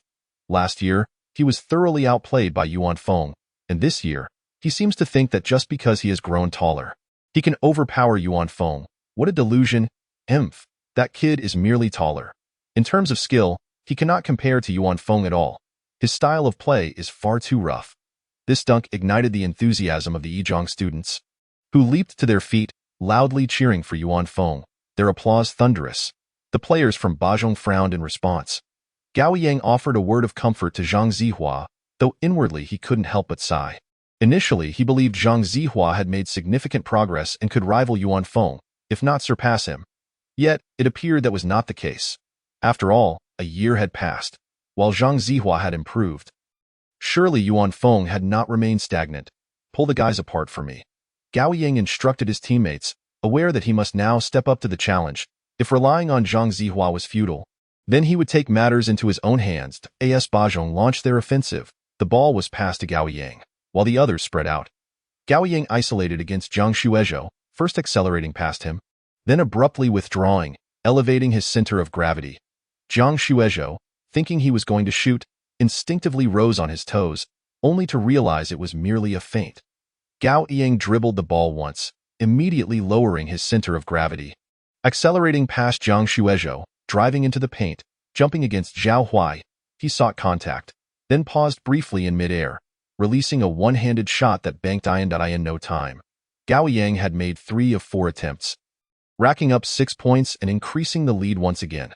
Thanks to Yuan Feng's explosive performance, Yizhong had narrowed the gap, but with Gao Yang's eruption, the momentum shifted, and Bajong regained the upper hand. Just then, Xiao Qingyang stepped up, first using a teammate screen to shake off his defender for a mid-range jumper that found its mark, followed by a successful isolation play. In an instant, the score tightened once more. With Zhang Zihua and Gao Yang on one side, and Yuan Feng and Xiao Qingyang on the other, both teams exchanged blows, neither gaining a definitive advantage. The whistle blew as Bajong called for a timeout. The score stood at 31-29, with them leading by only 2 points. The players of Bajong gathered on the sidelines, their expressions grim. They had anticipated an easy victory over Yizhang today, hoping to provide Zhang Zihua with a chance for retribution. Yet the reality was far from their expectations. Don't worry, the Bajong coach clapped his hands, offering reassurance. Though the opposing team's strength has exceeded our expectations, our overall capability remains superior. Yes, we are still leading by 2 points. The players from Bajong echoed each other, rallying their spirits and fortifying their confidence on the Yizhang side. The players felt a surge of determination. Zhao Huai and Mo Fan, you two sit out. Yang Guohui began making substitutions. Han Hui and Zhuang Yu, you're both in, understood. Zhuang Yu responded with excitement, while his teammates could not suppress their smiles, for Zhuang Yu was finally entering the game. Bajong believed that they had seen all that Yizhang had to offer. They were gravely mistaken. Chapter 31. Keeping a hand hidden on the Yizhang side, the players' eyes sparkled with determination. First came the defense. After the substitutions, Coach Yang Guohui unfolded the tactical board, stating, "Our primary focus remains on containing Gao Yang and Zhang Zihua. Especially Gao Yang. Xiao Qingyang, you will mark him. Stick to him as closely as possible, preventing him from taking comfortable shots. As for Zhang Zihua." He glanced at Yuan Feng, continued to apply front-side defense, trying to deny him the ball in the low post. "I have full confidence in you against Yuan Feng. No further explanation is needed." As he sketched strategies on the tactical board, Yang Guohui continued, "On the offensive end, we need to emphasize penetration and passing. If I am correct, the opposing team will likely adjust their defensive strategy, shifting from a 2-3 zone to man-to-man. This will allow Zhuang Yu to leverage his advantages." Zhuang Yu. Yang Guohui tapped the tactical board twice, circling the number 7 that represented Zhuang Yu. "You will play the point guard. Your task is to penetrate, disrupt the opposing defense, and find your teammates for scoring opportunities, passing the ball promptly. Do you understand?" Zhuang Yu nodded in agreement. As he prepared to enter the game, Yang Guohui called him back, advising, "Remember, your primary task is to penetrate and distribute the ball, organizing the offense. Scoring is your secondary objective." "Yes, coach." Zhuang Yu responded, "Play well, let's go." Yang Guohui encouraged. As the timeout concluded, several players stepped onto the court. With a chuckle, Yang Guohui lowered his voice, "This is all part of my strategy. Firstly, I wish for Zhuang Yu to utilize the game to hone his passing skills and enhance his weaknesses. Secondly, it is to conceal his true capabilities. Xian paused in surprise. "Conceal his strength?" Yang Guohui nodded. "This is merely a warm-up match. There's no need to reveal all our cards. It's sufficient for Xiao Qingyang to be exposed. I need Zhuang Yu to keep his abilities under wraps, minimizing his brilliance until the city tournament, where he can surprise the opponents." Xian realized. Unable to suppress her thoughts, "Coach, you are quite cunning."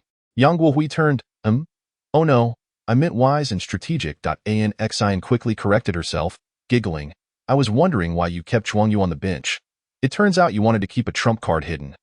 We are fortunate this year. In previous years, there wouldn't have been much to conceal." Yang Guohui sighed, glancing at the court. Su Gang held the ball in the backcourt, passing it to Gao Yang as they advanced. With a screen set, Gao Yang signaled Zhang Zihao to position himself high for a pick, then swiftly turned and moved towards the basket. After using the screen to evade his defender, Gao Yang shifted right, drawing the defense before executing a lob pass to the basket. Zhang Zihao, tall and agile, received the pass and scored effortlessly. The score stood at 33-29, with the 8th middle school leading by 4 points. As the 1st middle school prepared to attack, numerous students focused on Zhuang Yu, their excitement palpable upon seeing him finally take the court, especially Zhao Yuanhao and Wu Shi from Class 8, who rallied a group of about 20, including Teacher Liu, to cheer for Zhuang Yu.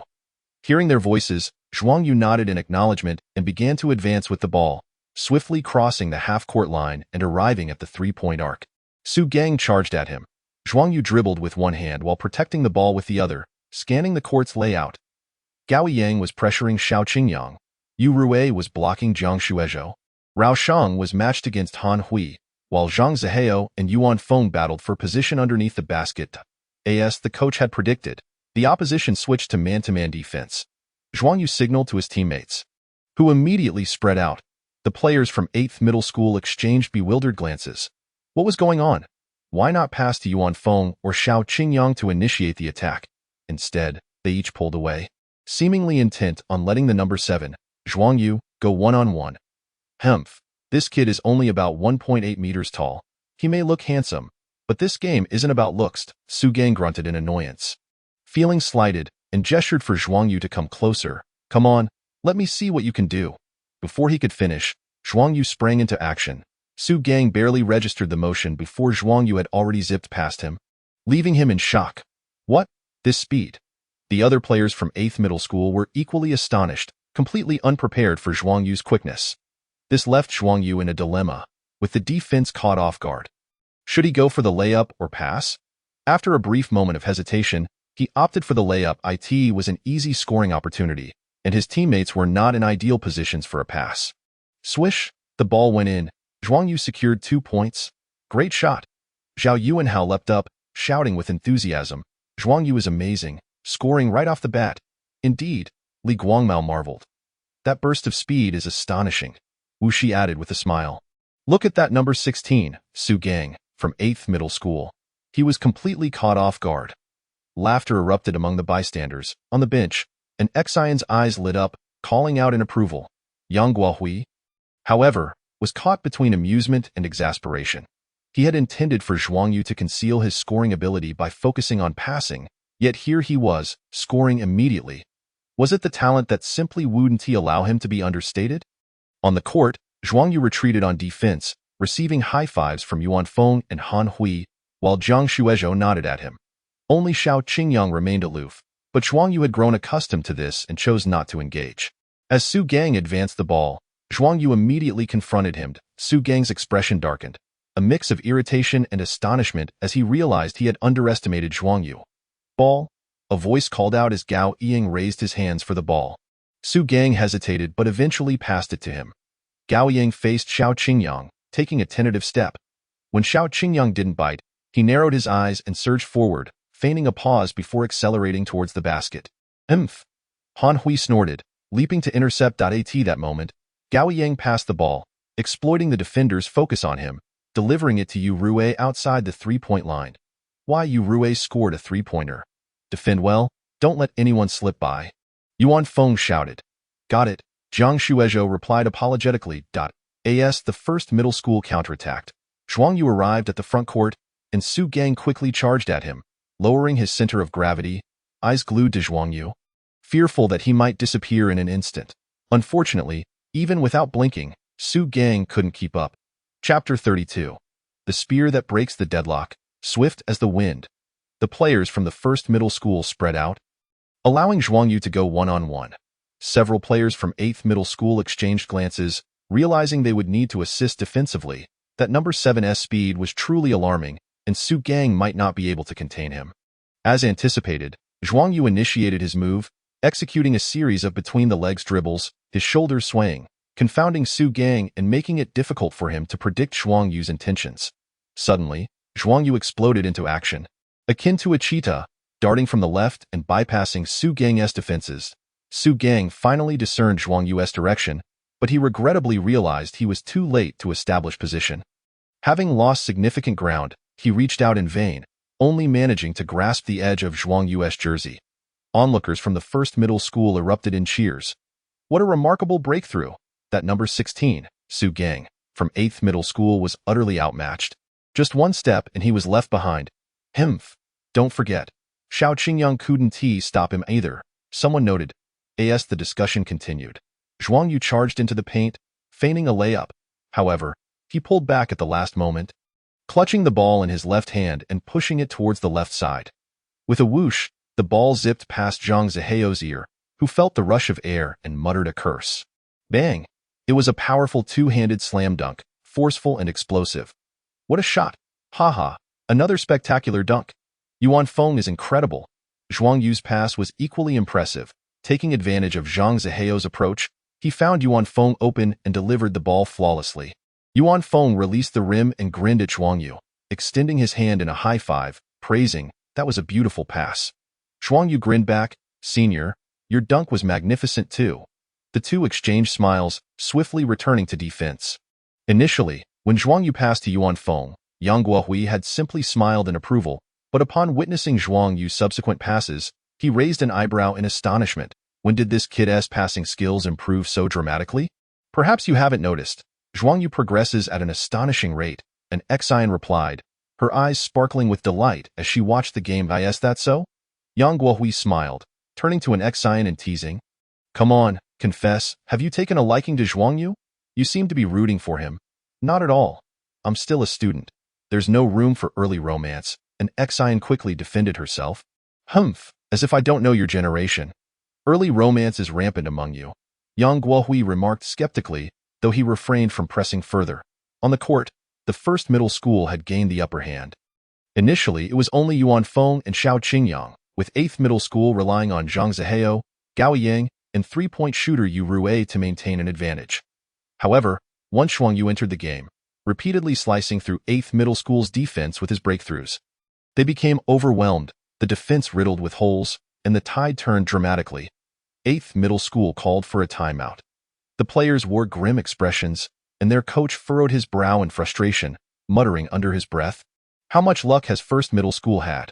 One Xiao Qingyang wasn't enough. Now they have that number 7.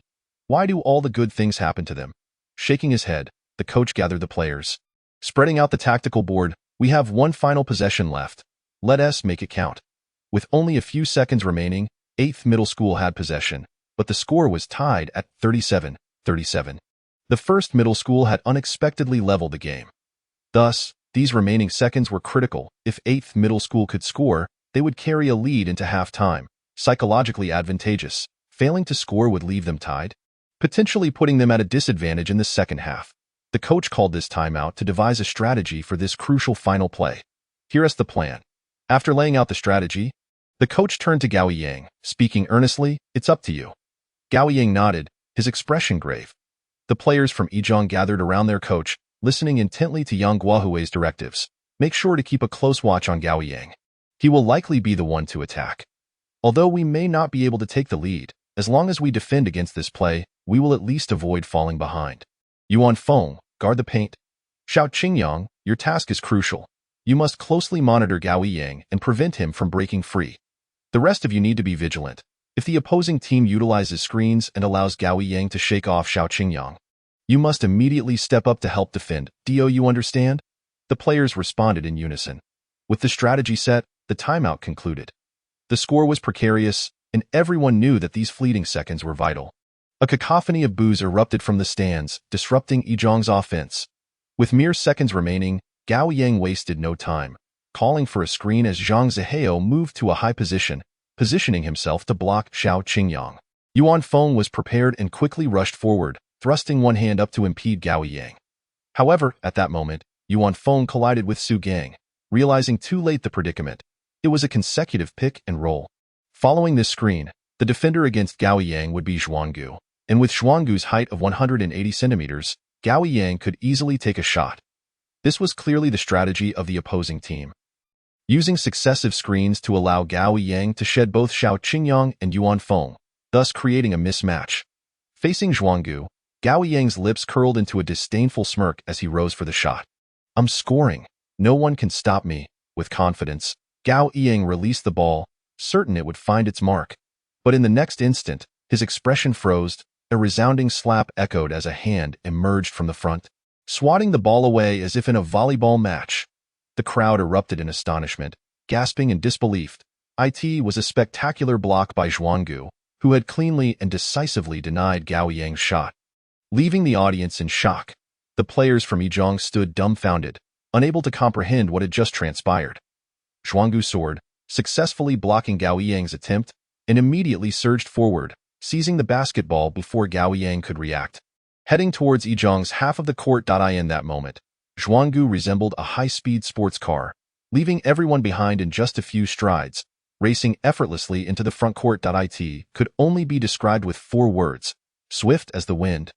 Chapter 33. The alley-oop dunk. Is this what it means to be a wind-chasing youth? Yes, yes. I've heard that song. Chasing the coldest north wind at the horizon, seeking the highest peak in the world. A group of students marveled, with some even starting to sing Chasing the Wind Youth, leaving their classmates speechless. Dude, what era are you from to be listening to such an old song? The awkward student felt a bit embarrassed. But then Teacher Lu praised, not bad. The song is great. Back in the day, those were the youthful times. Meanwhile, several Yizhong players rushed towards Zhuang Yu.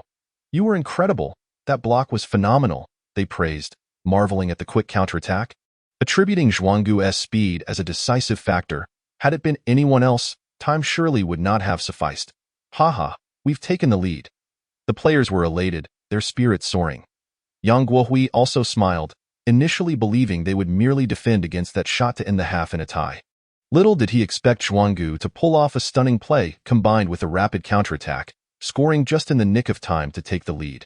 This would surely distress the team from Bajong. Indeed, on Bajong's side, the players wore grim expressions, especially Gao Yang, whose face darkened, eyes burning with fury. Bajong's coach was equally frustrated. How is this possible?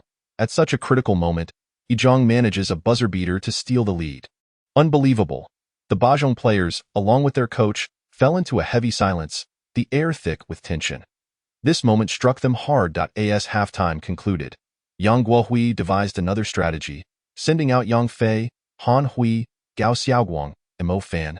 While Zhuang Yu remained on the court, Bajong fielded a mixed lineup of starters and substitutes, with Zhang Zihao and Su Gang resting, while Rao Sheng, Gao Yang, and Yu Rui took the floor.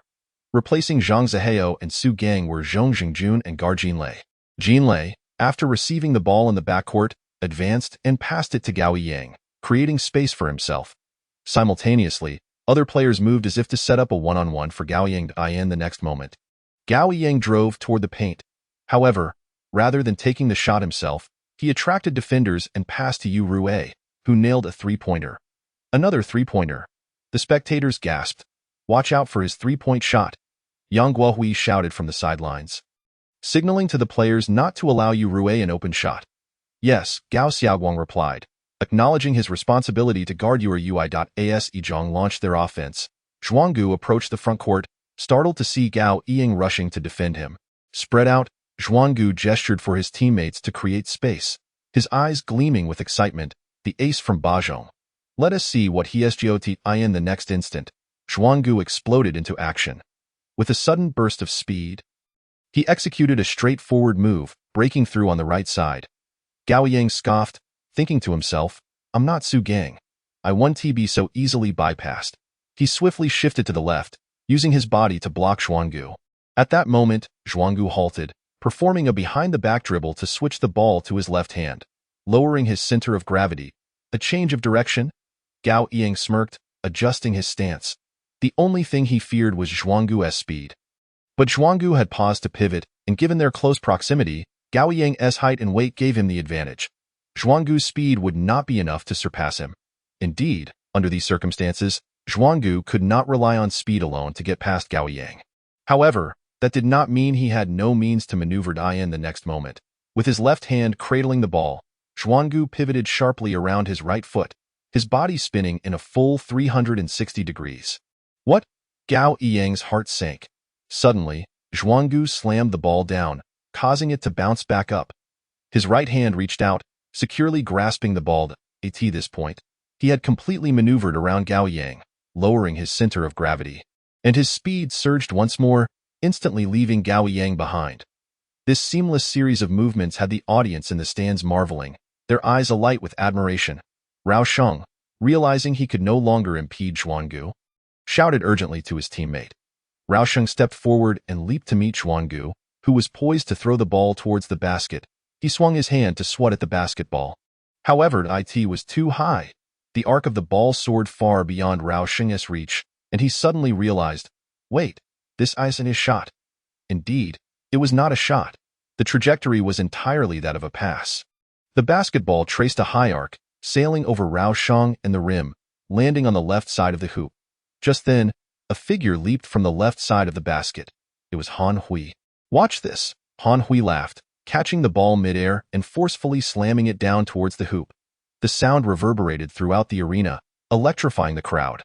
Zhao Yuanhao in the audience leapt to his feet, his belly jiggling, his small eyes wide with disbelief as he exclaimed, "What a spectacular alley-oop dunk!" The other Yizhang students were equally astonished, shouting in excitement, while teacher Lu frowned at the coarse language. Finding it too vulgar, he then offered a refined term, "exquisite." What does that mean? The surrounding students turned their heads, puzzled yet impressed. It means remarkable. Teacher Lu recited, referencing Zhuzi Yulue, Volume 36. Mencia said, "If one wishes to govern the world in peace, who in this world can surpass me? This is what we call exquisite. I urge you all to study diligently and refrain from using slang that reveals a lack of culture." The students were momentarily taken aback. "That's so obscure. We've never learned that." They quickly raised their thumbs in admiration. "Teacher, you're exquisite." On the court, following the dunk, Han Hui was exhilarated, playfully brushing his bangs aside, striking a cool pose for the audience. He then sprinted towards Zhuang Yu, excitedly high-fiving him. "No worries, bro. I've got your back from now on." The moment was indeed exhilarating. Zhuang Yu smiled broadly, equally thrilled, yet he contemplated how, had the positions been reversed, his own dunk might have looked even more stunning. This alley-oop not only ignited the crowd but also significantly boosted Yizhang's morale, marking a pivotal shift in the game. Chapter 34. Defeating Bajong, claiming victory. With a soft swish, Gao Yang sank a jump shot. Yet, turning around, Zhuang Yu utilized a screen to break through, shaking off Gao Yang to charge into the paint. Zhong Zhengjun was compelled to leave Yang Fei and rush towards Zhuang Yu. Otherwise, it would mean an easy score for him. However, as he lunged forward, Zhuang Yu executed a bounce pass to Yang Fei, who skillfully banked it in for 2 points. "Damn it." On the sidelines, the players from the 8th school wore grim expressions. In fact, Gao Yang from the 8th school performed commendably. His scoring ability was undeniably impressive. Alongside Yu Rue, the two collaborated effectively on the offensive front. However, the issue lay in their inability to contain the first school's offense, particularly with regards to Zhuang Yu's penetrations. Coach Su Gang approached with a furrowed brow, suggesting they should double-team number 7, Zhuang Yu. Time was of the essence, and the coach from the 8th school responded with a wry smile, stating that the opposing team would soon substitute in Yuan Feng and Xiao Qingyang. Attempting to double-team number 7 would merely gift those 2 points. Sighing, Su Gang realized the predicament. Who could have anticipated that such formidable players would emerge from the first school's freshman roster? And not just one, but 2. This indicated that the first school boasted 3 key players, Yuan Feng, Xiao Qingyang, and Zhuang Yu, with Han Hui also displaying notable strength, making it exceedingly difficult for the 8th school to defend effectively. Leading to a sense of helplessness. As expected, the first school began to make substitutions, taking out Yang Fei and Mo Fan, and bringing in Yuan Feng and Xiao Qingyang. The 5 players on the court transformed into Yuan Feng, Han Hui, Gao Xiaoguang, Xiao Qingyang, and Zhuang Yu. Simultaneously, the 8th school made their substitutions, bringing on Zhang Zihao and Su Gang, reinstating their starting lineup. Yet, this did little to change the outcome. On the court, Zhang Zihao called for the ball on the low post, attempting to take on Yuan Feng. After backing him down a couple of steps, he executed a turnaround jumper, only to be anticipated by Yuan Feng, who swiftly leapt to deliver a resounding block. Sending the ball flying out of bounds, a chorus of cheers erupted from the first school students. Cursing under his breath, Zhang Zihao's expression darkened as he recalled the fear he had faced against Yuan Feng last year. A year had passed, and he had hoped everything would be different. Yet the results remained unchanged, intensifying his psychological burden. On the offensive end, he repeatedly missed opportunities. Even when chances arose, he could not convert. As his form had vanished on defense, he struggled to contain Yuan Feng. In that moment, the 8th school was utterly subdued. Even though Gao Yang was performing well, it could not halt the widening point gap. A few players from the 8th school slumped down on the sidelines, heads hanging low, silent except for their heavy breaths. The immense psychological disparity, coupled with the score disadvantage, rendered their performance arduous, leading to greater fatigue. Meanwhile, on the first school side, Zhuang Yu and his teammates returned to the bench, greeted by enthusiastic cheers from their comrades. "Well done." That alley-oop dunk by Han Hui was explosive. "Zhuang Yu, when did your passing become so exceptional? I remember when you first joined the team, your passing was quite poor. What do you know? This is what genius looks like." Genius is when you can accomplish in a day or a week what others might take a month or a year to achieve. The group chattered animatedly, the atmosphere lively. However, issues were not absent. For instance, their defense against Gao Yang and Yu Rui still lacked precision, allowing them to score numerous points. Additionally, there were quite a few turnovers, primarily due to the lack of synergy between the seasoned and new players, with Zhuang Yu and Xiao Qingyang also lacking coordination. Nonetheless, overall, today had exceeded his expectations, instilling him with greater confidence for the upcoming City League. This turned out to be an opportune moment for Yang Fei, Zhang Yu, and Zhou Lei to gain experience on the court. Given that the first school held a substantial lead and both teams were employing their bench players, any subpar performance would not carry significant consequences. The trio indeed struggled, appearing tense and hesitant, committing numerous mistakes. This was, in fact, typical behavior for newcomers. As for Zhuang Yu and Xiao Qingyang, they were not ordinary players. Their talent and abilities far surpassed their peers.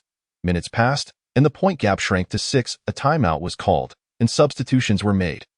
Yang Guohui called for a timeout, replacing Yuan Feng, Han Hui, Xiao Qingyang, and Zhuang Yu all at once. Concurrently, the 8th school also reinstated their starters. The 8th school was finished. Ultimately, as the match concluded, the score settled at 73-62. The first school triumphed over the 8th school with an 11-point lead. Securing victory in this warm-up match, Yuan Feng led the team with an impressive 18 points, along with 7 rebounds, 2 assists, and 3 blocks, 2 of which were against Zhang Zihao. Xiao Qingyang, coming off the bench, contributed a commendable 15 points, showcasing his talent and prowess, leaving a striking impression.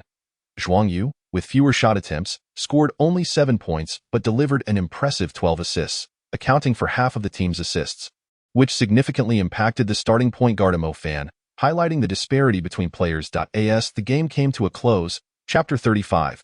Post-match summary. The match had ended, and the students had departed. The players of the first school's basketball team were retained by Yang Guohui for a post-match summary. The game could not simply conclude without reflection. It was essential to summarize, identify shortcomings, and learn from the experience to foster improvement. Without video footage, they could not conduct a video analysis. Even if they had, there would not be enough time for video editing. However, Yang Guohui had his own methods. He pulled out a notebook filled with his match records. Anxin. He called out, Anxin understood and handed him a statistics sheet. This sheet contained data on the players' names, jersey numbers, and personal statistics, including points, rebounds, steals, assists, and blocks. These were standard metrics in basketball, along with 2-point shooting percentage, 3-point shooting percentage, and free throw percentage. This array of statistics could effectively reflect a player's performance in the match. After reviewing the statistics and comparing them with his notes, Yang Guohui spoke. Overall, we performed commendably in this match. Our offensive efficiency was good, and we executed our tactics. However, we must strengthen our defense. Our switches, help defense, and necessary rotations were not executed adequately. The players nodded in agreement, recognizing that the points scored by Gao Yang and Yu Rui were indicative of this. Moreover, they were well aware of their defensive performances. This issue stemmed from the insufficient synergy between the seasoned and new players, necessitating further practice. Yang Guohui briefly acknowledged this without dwelling on it. Establishing a defensive system is not an overnight endeavor, and building rapport between experienced and new players cannot be achieved in just a few days. It requires patience. He shifted his focus. Now, let me discuss your individual performances. Yuan Feng, you did well on both ends of the court, but you need to be quicker in your help defense and rotations. While Han Hui listened humbly to the initial praise, he was taken aback by the subsequent comment, grimacing as he replied, "Am I not allowed to look good? My head may be severed, but my hairstyle must remain intact. Coach, I understand my mistake." Yang Guohui shot him a sidelong glance, neither agreeing nor disagreeing, before turning his attention to Xiao Qingyang. Xiao Qingyang, you performed well offensively, but you still faced the same issue, resisting physical confrontations, particularly against taller players. Be more aggressive. Learn from Zhuang Yu, who, despite being only 1.8 meters tall, fearlessly attacks the paint. In truth, for a freshman, Xiao Qingyang's performance today was already commendable. However, Yang Guohui had high expectations for him, hence the elevated standards. Xiao Qingyang responded, instinctively glancing at Zhuang Yu, muttering in defiance, "Isn't it just about breaking through to the basket? I can do that too." Yang Guohui continued to assess each player, affirming their strengths while pointing out areas needing improvement. Finally, it was Zhuang Yu's turn. Zhuang Yu, Yang Guohui called, and in an instant, everyone's attention shifted to him. Eager to hear the coach's feedback, the sudden focus made Zhuang Yu somewhat uneasy, and he scratched his face, saying, "Coach, please go ahead. I'm listening." Seeing his reaction, Yang Guohui chuckled and remarked, "You played exceptionally today, dishing out 12 assists, far exceeding my expectations. However, the reason for your numerous assists is your sharp penetrations, which consistently disrupt the opponent's defense, allowing your teammates to score more easily. Conversely, it is also because of Yuan Feng and Xiao Qingyang drawing defensive attention that you could operate so effortlessly. In other words, while your assists are plentiful today, it does not necessarily indicate that your passing is exceptional, understand?" After providing Zhuang Yu with constructive criticism, Yang Guohui gently added, "So moving forward, you need to practice more to further enhance your passing skills and organizational abilities." Zhuang Yu quickly agreed, feeling a sense of relief. After a thorough summary and guidance, Yang Guohui closed his notebook.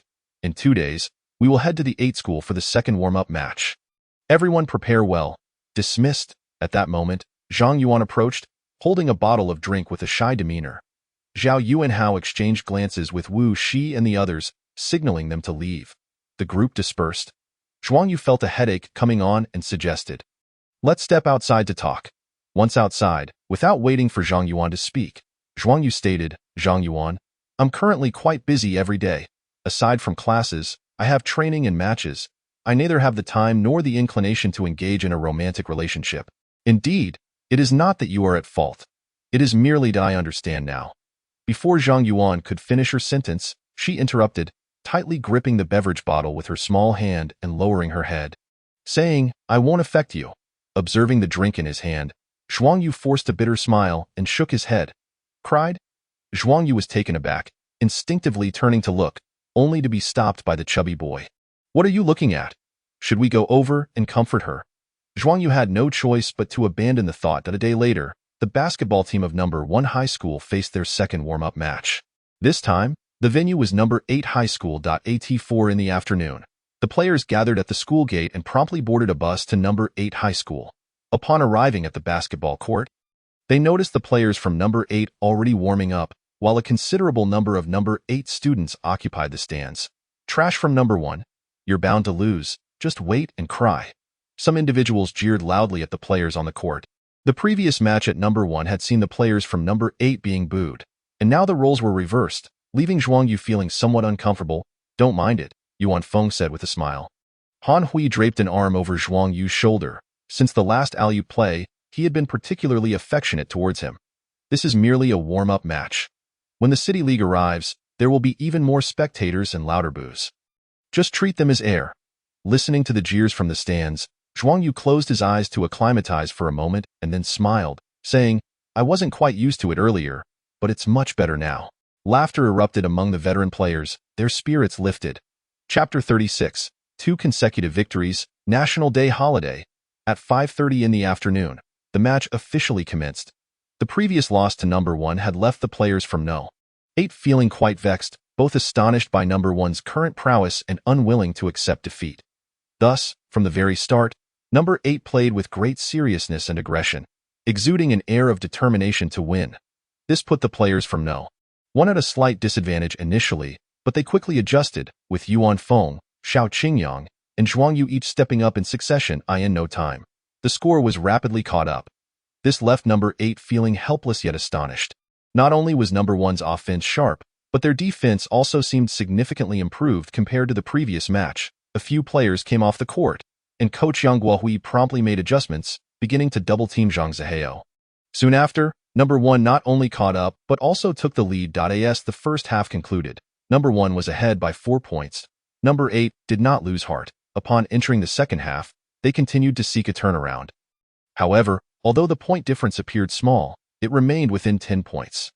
Each time they closed the gap, someone from number 1 would rise to score, stabilizing the situation. Throughout the second half, number 8 relentlessly pursued the score. Yet by the final whistle, they had failed to catch up by the end. The jeers in the gymnasium had faded. Watching their team struggle to close the score, the students from number 8 in the stands no longer displayed their initial aggression nor shouted. "How does it feel?" Yuan Feng inquired. "What? Zhuang Yu was taken aback. Yuan Feng smiled and asked, "Isn't it exhilarating to silence the away crowd? This isn't a home and away system, so how could one silence them?" At that moment, Han Hui leaned in, flamboyantly tossing his head. His bangs, despite being cut, did not alter his habit of trying to look cool. He said, "Don't worry. Although the City League isn't a home and away system, the opposing fans won't be fewer than now. They will only be more numerous and even more fervent." Zhuang Yu's eyes brightened. Finally, as the match concluded, the score settled at 69-64, with number 1 triumphing over no. 8 by a margin of 5 points, achieving 2 consecutive victories in the warm-up matches. On number 1 side, Yuan Feng scored 17 points, Xiao Qingyang 16 points, while Han Hui performed admirably with 10 points and 8 rebounds. Zhuang Yu, shooting 3 out of 5, played with restraint under the coach's guidance, finishing with 6 points but dishing out 10 assists. Yang Guohui gathered the players for a post-match summary in the gymnasium. The following day during practice, he announced a rigorous training plan aimed at maximizing the remaining time for targeted training before the City League, striving to greet it in optimal form. Upon learning the details of the intensive training plan, the players lamented, this was not merely intensive training but devilish training. Despite their complaints, no one opposed or slacked off. After 2 warm-up matches, the players of number 1 were brimming with confidence, an unprecedented self-assurance towards the City League. Previously, when the coach had called for championship aspirations, they had wondered if the slogan was overly ambitious, but now, they shared the same singular goal as the coach, the championship, in the blink of an eye. National Day had arrived. This was the most anticipated holiday for all students, second only to May Day, as it could last anywhere from 5 to 7 glorious days of freedom to IN Class 1-8. Students had already dashed out like wild horses, clearly eager for the National Day break. With the conclusion of this long holiday, the next extended break would not come until winter vacation, making this National Day even more precious. Some young couples had been eagerly planning for this time. Zhuang Yu. Zhao Yuanhao, while packing his bag, asked Zhuang Yu, "What are your plans for National Day? How about we go hiking? I've arranged it with Wu Shi, Li Guangmao, and Wang Hongfei." He then winked at Zhuang Yu, adding, "There are female classmates too, I won't be going." "You all enjoy yourselves," Zhuang Yu replied. Zhao Yuanhao halted his movements. 7 days. "What do you plan to do?" Zhuang Yu replied matter-of-factly, "Training. After National Day, it's the City League. I need to make the most of my training time. There's no time for fun. But I heard your basketball team is on break too?" "Yes, the basketball team is on break, but that doesn't affect my personal training, duh." Zhao Yuanhao was momentarily dumbfounded, then helplessly said, "You really plan to devote all your time to studying and basketball? No fun? No romance? Wait, you're not disinterested in girls, are you?" After saying this, he jumped back dramatically, clutching his chest with both hands. Zhuang Yu rolled his eyes. "Stop clutching. You don't have .0, perhaps not. Given your size, girls might envy you." This directly hit Zhao Yuanhao's sore spot. Damn. On October 1 ST, the first day of National Day, seeing Zhuang Yu up at 6:30, not indulging in a lazy morning during the holiday, Li Huilan couldn't help but exclaim, "Why are you up so early? I thought you were getting up to study. Turns out you have plans to go out and play." Li Huilan chuckled, not disapproving, but pretending to be indifferent. She asked, "Is it a male classmate or a female classmate?" Zhuang Yu, caught between laughter and tears, replied, "A male." Upon hearing it was a male, Li Huilan responded with an "oh," seemingly a bit disappointed, before reminding Zhuang Yu not to stay out too late and to be cautious. And then she let the matter rest. After breakfast, Zhuang Yu headed to school. The weather in southern October remained hot. Spending a day at the old court would leave one sunburned, so Zhuang Yu opted to go to school. Although the gymnasium lacked air conditioning, it was at least shielded from the sun, making it far more comfortable than the old court. Surprisingly, as he approached the gym, he was taken aback by the sound of thumping, basketballs bouncing on the floor. "Someone's here." Chapter 37.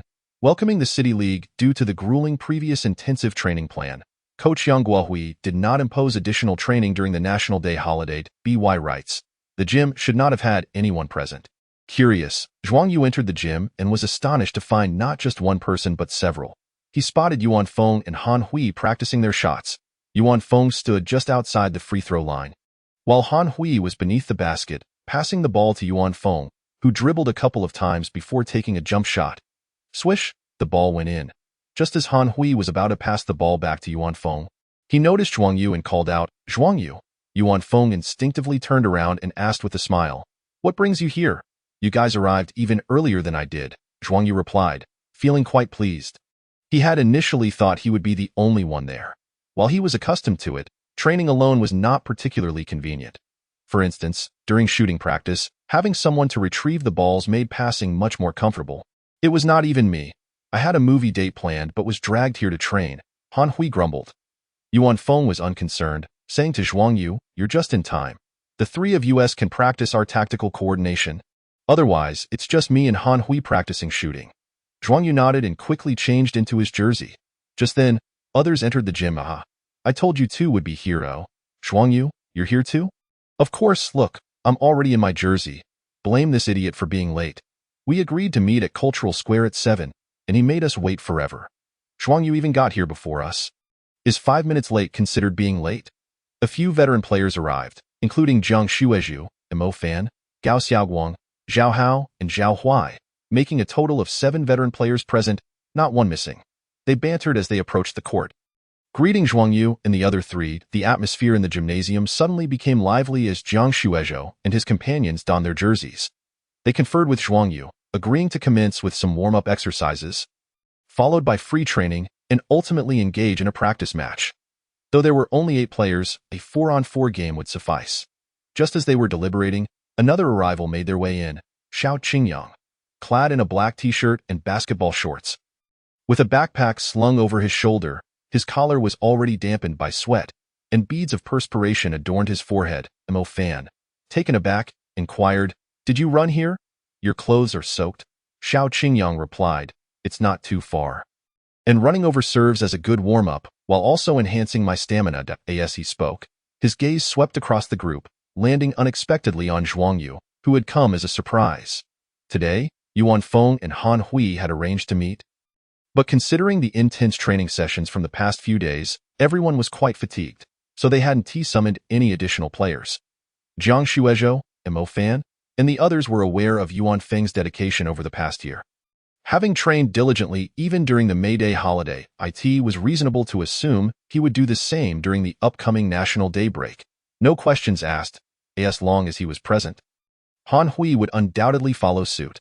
The presence of Zhuang Yu and Xiao Qingyang was unexpected. The veteran players hadn't invited them, and the two hadn't communicated with each other, yet they had coincidentally chosen to attend the training session. "All right, since everyone is here, let us get started." Yuan Feng clapped his hands, stating, "First, warm-up, then free training, and finally, we'll split into teams for some competitive play. Okay." The gym buzzed with energy as everyone dispersed, some warming up while others continued their training. In no time, the gym was alive with the enthusiasm of spirited young individuals, driven by their passion for basketball and their yearning for victory, as they sweat and embraced their youth. The sounds of basketball colliding with the floor, the ball swishing through the net, and the chatter among players intertwined, creating a symphony of youthful exuberance. Suddenly, a voice rang out, "Ah, we're really the last 3 to arrive." Irritated, Zhuang Yu exclaimed, "Xiao Qingyang, why didn't you call us?" 3 breathless figures rushed in, Yang Fei, Zhou Lei, and Zhang Yong. Zhuang Yu and the others were equally surprised to see them. Typically, these 3 weren't this diligent. Had he misjudged them? Zhuang Yu pondered, only to spot an Exine behind them. Instantly realizing they were likely coerced by her, his guess was indeed correct. Yang Fei and the others had originally planned to go to an internet CAF for gaming, even waking up early to avoid crowds. However, they had barely played a few rounds before an Exine apprehended them. She shot them a disapproving glare, urging, "Hurry up and change your clothes. The coach will be arriving soon." "The coach is coming too?" The group gasped in surprise. Sure enough, it wasn't long before Yang Guohui arrived. "Excellent, everyone is here," he beamed, forgoing small talk and waving his hand to signal the start of training. Thus commenced an unplanned training session.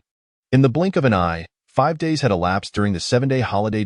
In the basketball gym, all but Yang Fei and Zhao Huai were present, split into 2 teams for a 5-on-5 intra-squad scrimmage. Setting a screen, Zhuang Yu gestured for Han Hui to initiate a pick-and-roll. Zhuang Yu moved to the right, while Han Hui swiftly pivoted and cut towards the basket. Observing Han Hui's movement, Zhuang Yu executed a bounce pass, the ball ricocheting off the floor and landing deftly in Han Hui's hands, who then completed a layup. "That was a fine pass," Yang Guohui nodded, noting Zhuang Yu's rapid progress. His passing skills had notably improved in such a short time. Its not just his passing, an Xian chimed in. He's making rapid advancements in other areas as well. Yang Guohui chuckled. His mood lifted. He felt as if he had struck gold this year. 10 minutes later, the scrimmage concluded. To ensure the players had ample rest, Yang Guohui instructed an Xian to lock the gym doors, declaring it would remain closed for the following 2 days. For the next 2 days, Zhuang Yu refrained from attending school but continued his routine of training at the old court for 40 minutes each afternoon, which had become a habit. As the 7-day National Day holiday drew to a close, Chapter 38, facing off against Jiangning No. 17, Jiangning City, while not large, spans a considerable area. In the past 2 decades, it transitioned from a structure of 10 counties and 1 district to a more integrated format, now comprising only Jiangning City and its various districts. With the growing demand for education, the number of high schools has surged, and today, Jiangning City boasts 31 high schools. The Jiangning High School Basketball League comprises these 31 institutions. Considering the importance of students' academic pursuits, the league's schedule does not follow a traditional group stage format but instead utilizes a single elimination system. In the first round, 30 teams from these high schools were drawn to compete against one another, engaging in head-to-head matchups where only the victors would advance. The reason for the 30 teams is to honor last year's champions, who are granted a direct entry into the second round. Including the defending champions, 16 teams will progress to the next stage, in the second round. The reigning champions lose their preferential treatment and must participate in the draw, facing elimination just like the others. The format continues as 16 will progress to 8, then to 4, and ultimately 2, culminating in the crowning of a champion. The top 8 teams that lose will still compete for rankings, while those ranked outside the top 8 can simply enjoy themselves. The top 3 teams in the league will receive trophies and medals, with the champions not only securing a trophy and medal but also an automatic qualification for the provincial league. Thus, for ambitious teams, second and third place hold no value. They seek only the championship, which acts as a ticket to the provincial league. On October 10, the draw results for the first round of the City League were announced, and Jiangning No. 1 High School was set to face Jiangning No. 17 High School in the opening round. That's fortunate. Last year, No. 17 didn't make it to the top 8. Their strength is comparable to ours. This year, defeating them should pose no issue. Our goal this year is the championship. It doesn't matter who the opponent is. We'll charge through and leave them in the dust. Upon hearing this news, the players erupted in laughter. From the seasoned players, Zhuang Yu learned that No. 17's capabilities were rather mediocre, lacking any star players, suggesting that the first round should be relatively simple. Meanwhile, at No. 8 High School's basketball gym, they too received their draw results, discovering their opponent was No. 5 High School. That's good, Gao Yang chuckled. No. 5 isn't particularly strong. It shouldn't be a problem. Thank goodness we didn't face No. 1, Yu Rue remarked, drawing glances of discontent from the others. He awkwardly chuckled and quickly added, I meant No. 1 got lucky. Had they faced us, they would have been thoroughly defeated. The group rolled their eyes in response, though they shared a similar sense of relief. After 2 warm-up matches, they were indeed a bit intimidated by No. In a flash, the City League officially commenced. Jiangning No. 1 High School was set to play their first match at No. 12 High School, which was designated as a neutral venue. Despite being neutral ground, many students from both No. 1 and No. 17 flocked to the gym to cheer for their respective schools, given that it was a weekend. Wow, it's so crowded. There are so many students from our school, as well as from No. 17 and No. 12. Upon entering the gym, the players from No. 1 found themselves engulfed by a cacophony of noise. Cheers from No. 1 students mingled with boos from No. 17 students and the chatter of No. 12 students, creating a vibrant yet chaotic atmosphere. The student sections from both schools instinctively distanced themselves from each other, with No. 1 students occupying one side of the court and No. 17 students on the opposite side, while the middle was filled with No. 12 students, who had come simply for the spectacle, as there were no matches involving their school that day. A substantial number from Class 8 were present, including Zhao Yuanhao, Wu Shi, Li Guangmao, and Wang Hongfei, along with a few girls, including Zhang Yuan. Wow, so many beauties, Wang Hongfei exclaimed, his gaze flitting between the students from No. 12 and No. 17, wearing a foolish grin. Come on, get a grip, Zhao Yuanhao chastised, punching him lightly. What are you staring at? Are you here to ogle at girls? Exactly. Our number 1 is lacking in beauties either. Senior and XIN could outshine them all, Wuxi added. And look, we have the stunning Zhuang Yu right here, he remarked with a charming smile towards her, only to earn a disapproving glare in return. Did I say something wrong? Wuxi asked, perplexed. The emotional connoisseur, Zhao Fatty, shook his head. Just compliment Zhang Yuan without dragging Senior and Xine into it. You're only making things awkward for her. Women, after all, detest comparisons. Beautiful women naturally see each other as rivals, and this sentiment holds true for girls as well. At this moment, the players from number 17 also arrived. A group approached, exuding an air of confidence, prompting the number 17 students in the audience to cheer loudly, chanting, "Victory for number 17. Ha, they sure have some spirit," Han Hui remarked. But I wonder if they'll still be crying when the game starts? That shouldn't be the case. At worst, they'll just wipe away a few tears, Mo Fan scoffed, casting a glance at the number 17 students in the audience, thinking to himself that soon they would be silenced. At 5 in the afternoon, the players concluded their warm-ups, and the match was about to commence. The coach of number 17 gathered his players, delivering a motivational speech, then raised his arms, rallying them. Play hard and take down no. 1? Yes. Let us defeat number 1. The players roared in unison. Upon hearing the commotion from the other side, a player from Yizhong could not help but furrow his brow, feeling a surge of displeasure within. Who gave them the audacity to act so brazenly? Very well, the match is about to commence. Gather round for a few words. Yang Guohui clapped his hands, summoning the players. Soon, Yuan Feng, Han Hui, Gao Xiaoguang, Xiao Qingyang, and Mo Fan, U5 will take the court. The opposing team lacks any star players and does not boast exceptional strength. Yet this is a knockout match, a single game that determines fate. So we must not let our guard down. Understood? Yes, the team replied in unison. He then unfolded the tactical board and outlined a strategy. As the players stepped onto the court, Yang Guohui settled beside Zhuang Yu, preparing to provide him with some individualized guidance. The game commenced with the players taking their positions. For Yizhong, the lineup consisted of Yuan Feng, center, Han Hui, power forward, Gao Xiaoguang, small forward, Xiao Qingyang, shooting guard, and Mo Fan, point guard. The starting 5 for the 17 middle school were Chao Yin, center, Shun Zili, power forward, Guoxing, small forward, Tan Fei, shooting guard, and Li Guangchuan, point guard. The game began with a jump ball. 17 middle S center, Chao Yin, standing at 194 cm, was slightly shorter than Yuan Feng and did not possess remarkable jumping ability, allowing Yuan Feng to make the first touch on the basketball, sending it to the backcourt. Yizhong seized the ball and initiated their offense.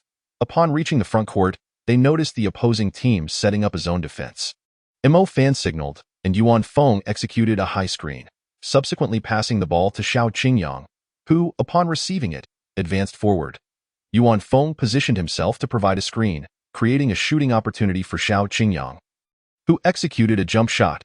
Swish! A soft sound echoed as Yizhong scored their first point. As possession changed, 17 middle swiftly counterattacked. Li Guangchuan took charge of the ball, advancing into the front court without any hesitation before immediately distributing it. Simultaneously, several players from 17 middle moved rapidly, the ball circulating swiftly among them. With only a few seconds left on the 24-second shot clock, previously 30 seconds in high school leagues, they were still passing. As the shot clock dwindled, the ball finally found its way to Tan Fei. Jiang Shuezhu promptly rushed towards him, while the other Yizhong players instinctively focused on Tan Fei, speculating whether he would shoot or drive. Just then, Tan Fei executed a behind-the-back pass, the ball ricocheting off Jiang Shuezhu's foot and soaring towards the low post on the left side. What? Oh no, someone has been left open. Jiang Shuezhu was momentarily taken aback, caught off guard by the pass, while the others quickly realized they had neglected their defensive responsibilities. Their attention had been solely on Tan Fei, failing to notice Guoxing's stealthy cut into the left low post, where he found himself utterly unmarked, a beautiful pass. Guoxing silently praised as he caught the ball and effortlessly laid it in. The score stood at 2. 2-it was still early, and the players did not dwell on it. Yizhong quickly regrouped and launched another offensive play, passing the ball to Yuan Feng once more. Mo Fan signaled for everyone to spread out, then accelerated with the dribble, weaving through defenders before charging into the paint. Slap! A sharp sound rang out. Mo Fan felt the ball slip from his grasp and inwardly cursed his luck. The ball had been intercepted. Mo Fan had indeed been overly confident. His intentions were painfully obvious, inviting the defenders to wait for him to penetrate the crowd. Yang Guohui frowned, visibly displeased. It was far too simplistic. Zhuang Yu nodded in agreement. Tan Fei from 17 middle completed the steal and swiftly initiated a fast break, finishing with a layup that brought the score to 4. Cheers erupted from the 17 middle supporters, while the Yizhang students grimaced in frustration. After all, the match had only just begun, and they felt it was premature for the opposing team to boast. What they believed to be a mere 2-point lead for 17 middle turned into a disheartening series of errors for Yizhang, who not only failed to regain the lead but also watched as 17 middle extended their advantage to 7 points. Requesting a timeout, Yang Guohui's face darkened as he called for a break, expressing his dissatisfaction with the performances of Yuan Feng, Xiao Qingyang, and the others. He reprimanded them without mercy.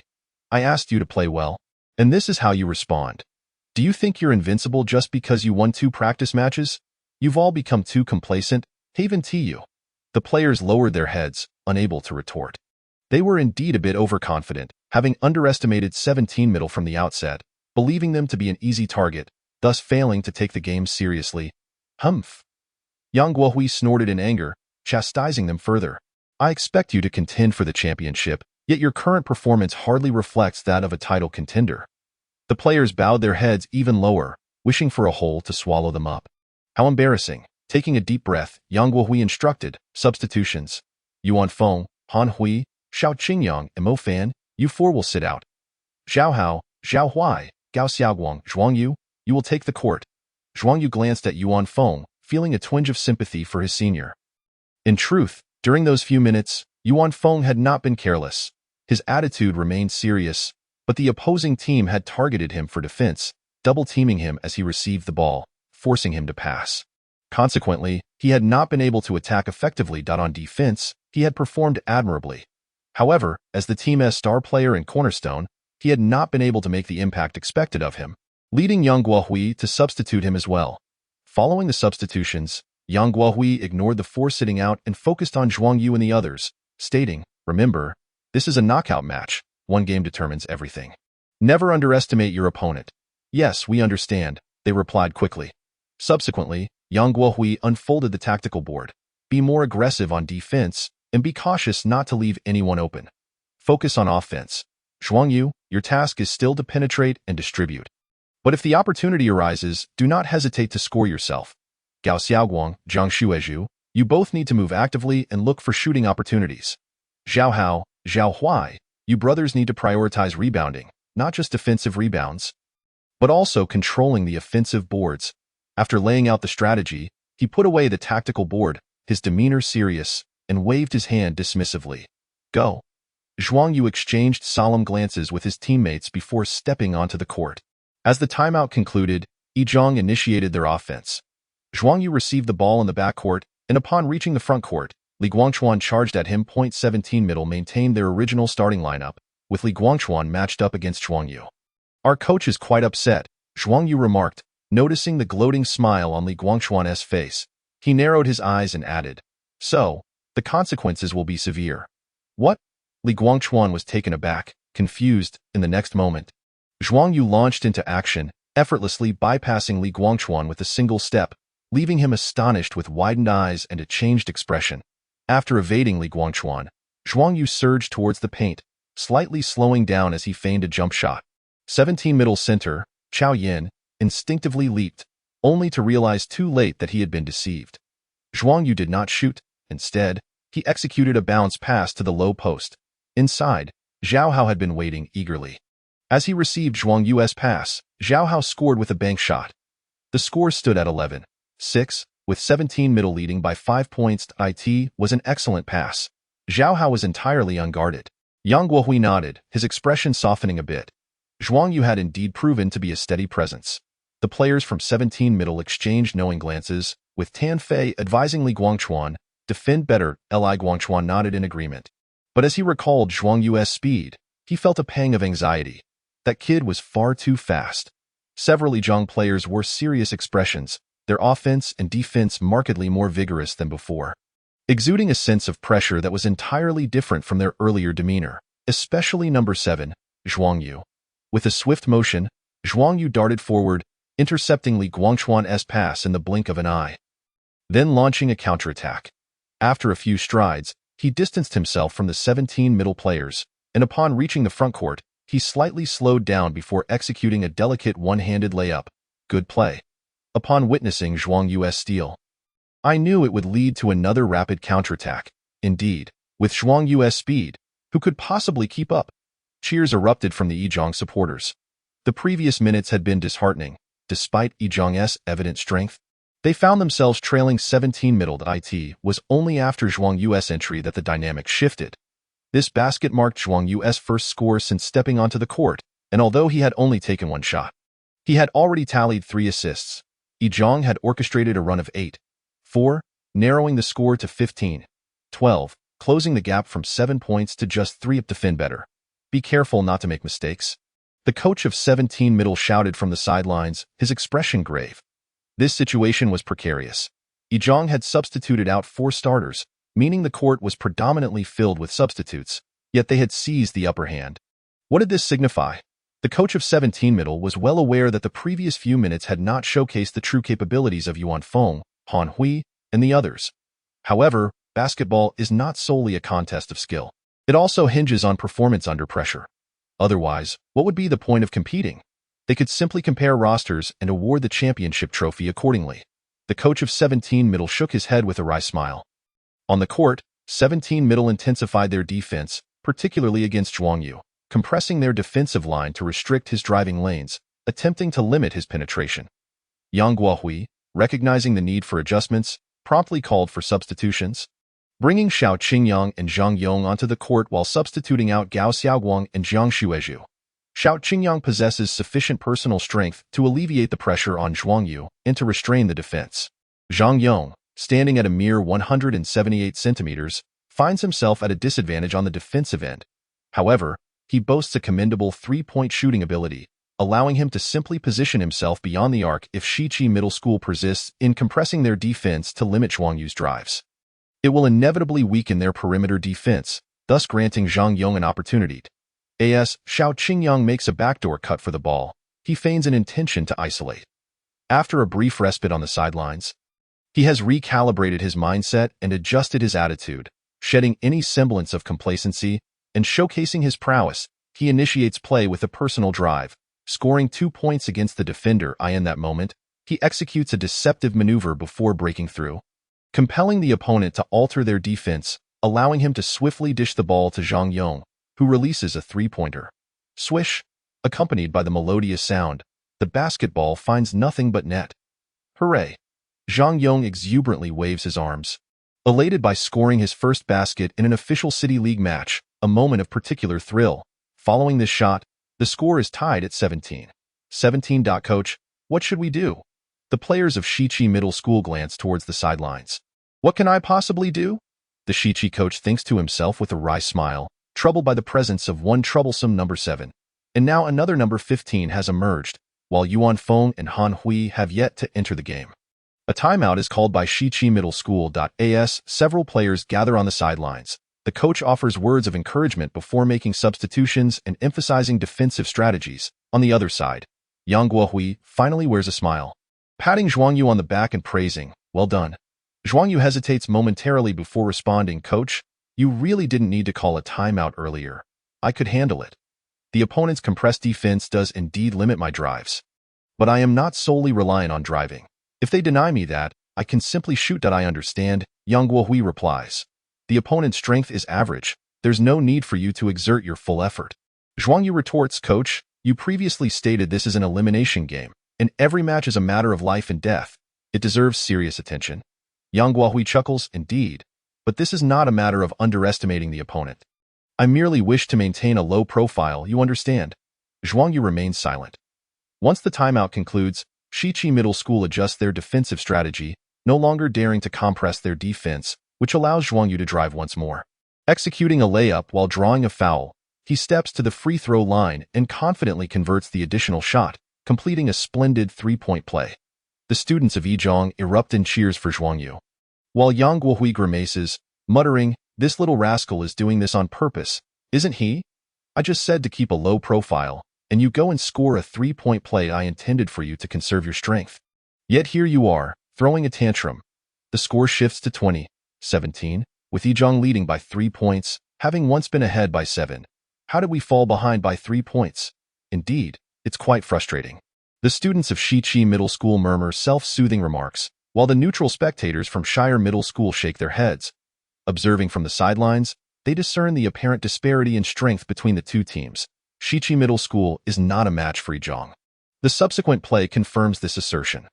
The Zhao brothers, a pair of nearly identical twins standing at 192 cm, often instill doubt in their opponents, who feel as though they are defending against two players. Yuan Feng, having previously been unsettled, now channels all his frustrations onto the players of Shiqi Middle School. As the first half concludes, the score reads 42-31, with Zhuang ahead by 11 points. The players of Shiqi Middle School have exerted every ounce of effort, yet they can only watch the gap widen as the game drifts towards a foregone conclusion. With the final whistle signaling the end of the match, the score settles at 85-66, marking a resounding 19-point victory for Zhuang, who advanced to the second round.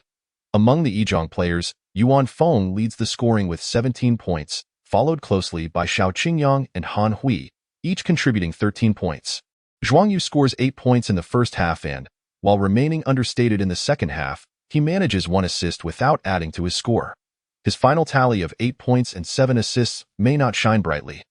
Yet it is commendable, easily overlooked by others. Chapter 41. Attention. It was not fatigue that weighed on him. Rather, in the face of the exhilaration and excitement of victory, physical exhaustion paled in comparison. It was the reprimand from the coach that lingered, a reminder not to become overly complacent, lest he face another scolding. To demonstrate to his peers that they had recognized their mistakes and would not indulge in hubris. He resolved to maintain humility, avoiding the same buoyancy he had displayed today.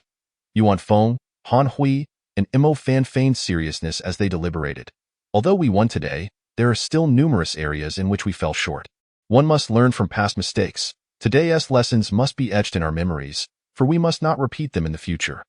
Our goal is to seize the City League Championship, and that requires the attitude befitting a championship team, always heeding the coach's earnest counsel. Indeed, when hunting lions, one must use all their strength. Observing their clumsy performance and the stiff, deliberate words, Yang Guohui's lips twitched.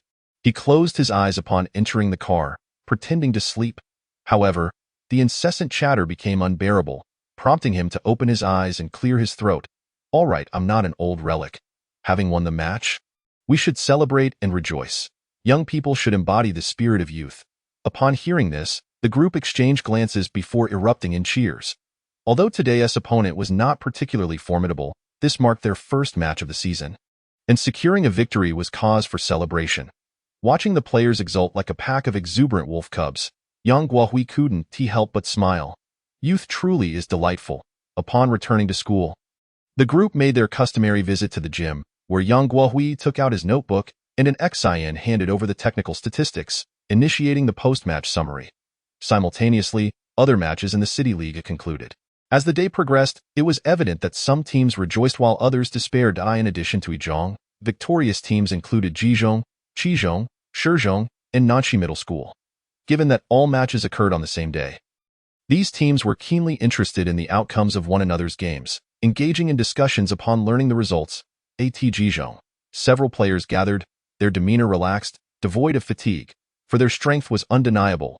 As last year's third-place team, Jizhong's prowess was well recognized, establishing them as a dominant force in the first round. Today, they easily triumphed over their opponent. Qizhong also emerged victorious. This was hardly surprising, as they had been last year's runners-up. While the graduation of key seniors may have impacted their strength, advancing past the first round was scarcely in doubt. Indeed, it is merely the first round. Besides, Qizhong, Shizhong, and Nanxi Middle School also defeated their opponents. And Zhuang. Their opponent was Shiqi Middle School, right? It's not shocking they won. Yuan Feng and Han Hui do possess some skill. Instantly, nods of agreement echoed among the group. They were not unfamiliar with Zhuang, as they had faced them in last year's round of 16, where Jizhong emerged victorious, advancing to the quarterfinals and ultimately securing third place. Although Zhuang lost that match, Yuan Feng and Han Hui's performances left a lasting impression on the players of Jizhong. Rumors circulated that Zhuang had a formidable freshman player this year. One player suddenly remarked, in the warm-up matches, Zhuang faced Bajong and won both encounters decisively. Besides Yuan Feng and Han Hui, this freshman named Xiao Qingyang played a crucial role. Oh? Several players raised their eyebrows. In unison, the players from Zhejiang turned to the bespectacled player, asking, "Do you know this Xiao Qingyang?" Yes, the bespectacled player nodded, his expression turning serious. Back in middle school, our team faced off against Jiangbei Middle School.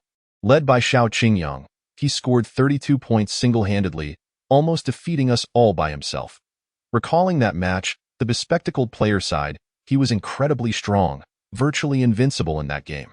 The gravity of his words piqued the interest of the Zhejiang players. Xiao Qingyang, you say? It seems that Zhang's 2 victories against Bajong were no mere coincidence. If we encounter Zhang later on, we must be wary of this freshman. Not only Zhejiang, but several other teams were also keeping an eye on Zhang. Since they all advanced to the second round, the possibility of facing Zhang loomed, prompting them to gather intel in advance. Like Zhejiang, Qizhong, Shizhong, and Nanxi Middle School were particularly attentive to Yuan Feng, Han Hui, and the talented newcomer Xiao Qingyang. In 01 seemed to pay any heed to Zhuang Yu. At Jianing Zhang. In Class 8, Zhuang Yu was perusing the detailed analysis of basketball tactics provided by the coach when he was abruptly called by name. Seemingly by his homeroom teacher, Lu Laoshi. Startled, he instinctively covered his book. "Stop hiding it. It's not as if you're concealing something shameful. I can see it." Lu Laoshi chuckled nonchalantly, then added, "This is self-study time. It's fine to take a look. Just don't read during the teacher's lectures. You must excel in both basketball and academics." "I understand," Zhuang Yu replied obediently, deciding to lay the book bare rather than conceal it any longer. Teacher Lu cast a glance, realizing that he had merely been bluffing Zhuang Yu earlier and had not seen clearly. Now, upon noticing the book titled Detailed Analysis of Basketball Tactics, he nodded and remarked, "This book is excellent. You should delve into it. Your talent is commendable, and your skills are quite proficient, yet your tactical understanding and foundational knowledge require further enhancement." At these words, Zhuang Yu's eyes sparkled with intrigue. "I was delayed by other matters today and could not cheer you on. I promised to be there for the next game," Teacher Lu added, pleased by the astonishment reflected in Zhuang Yu's gaze. He chuckled, "Play well.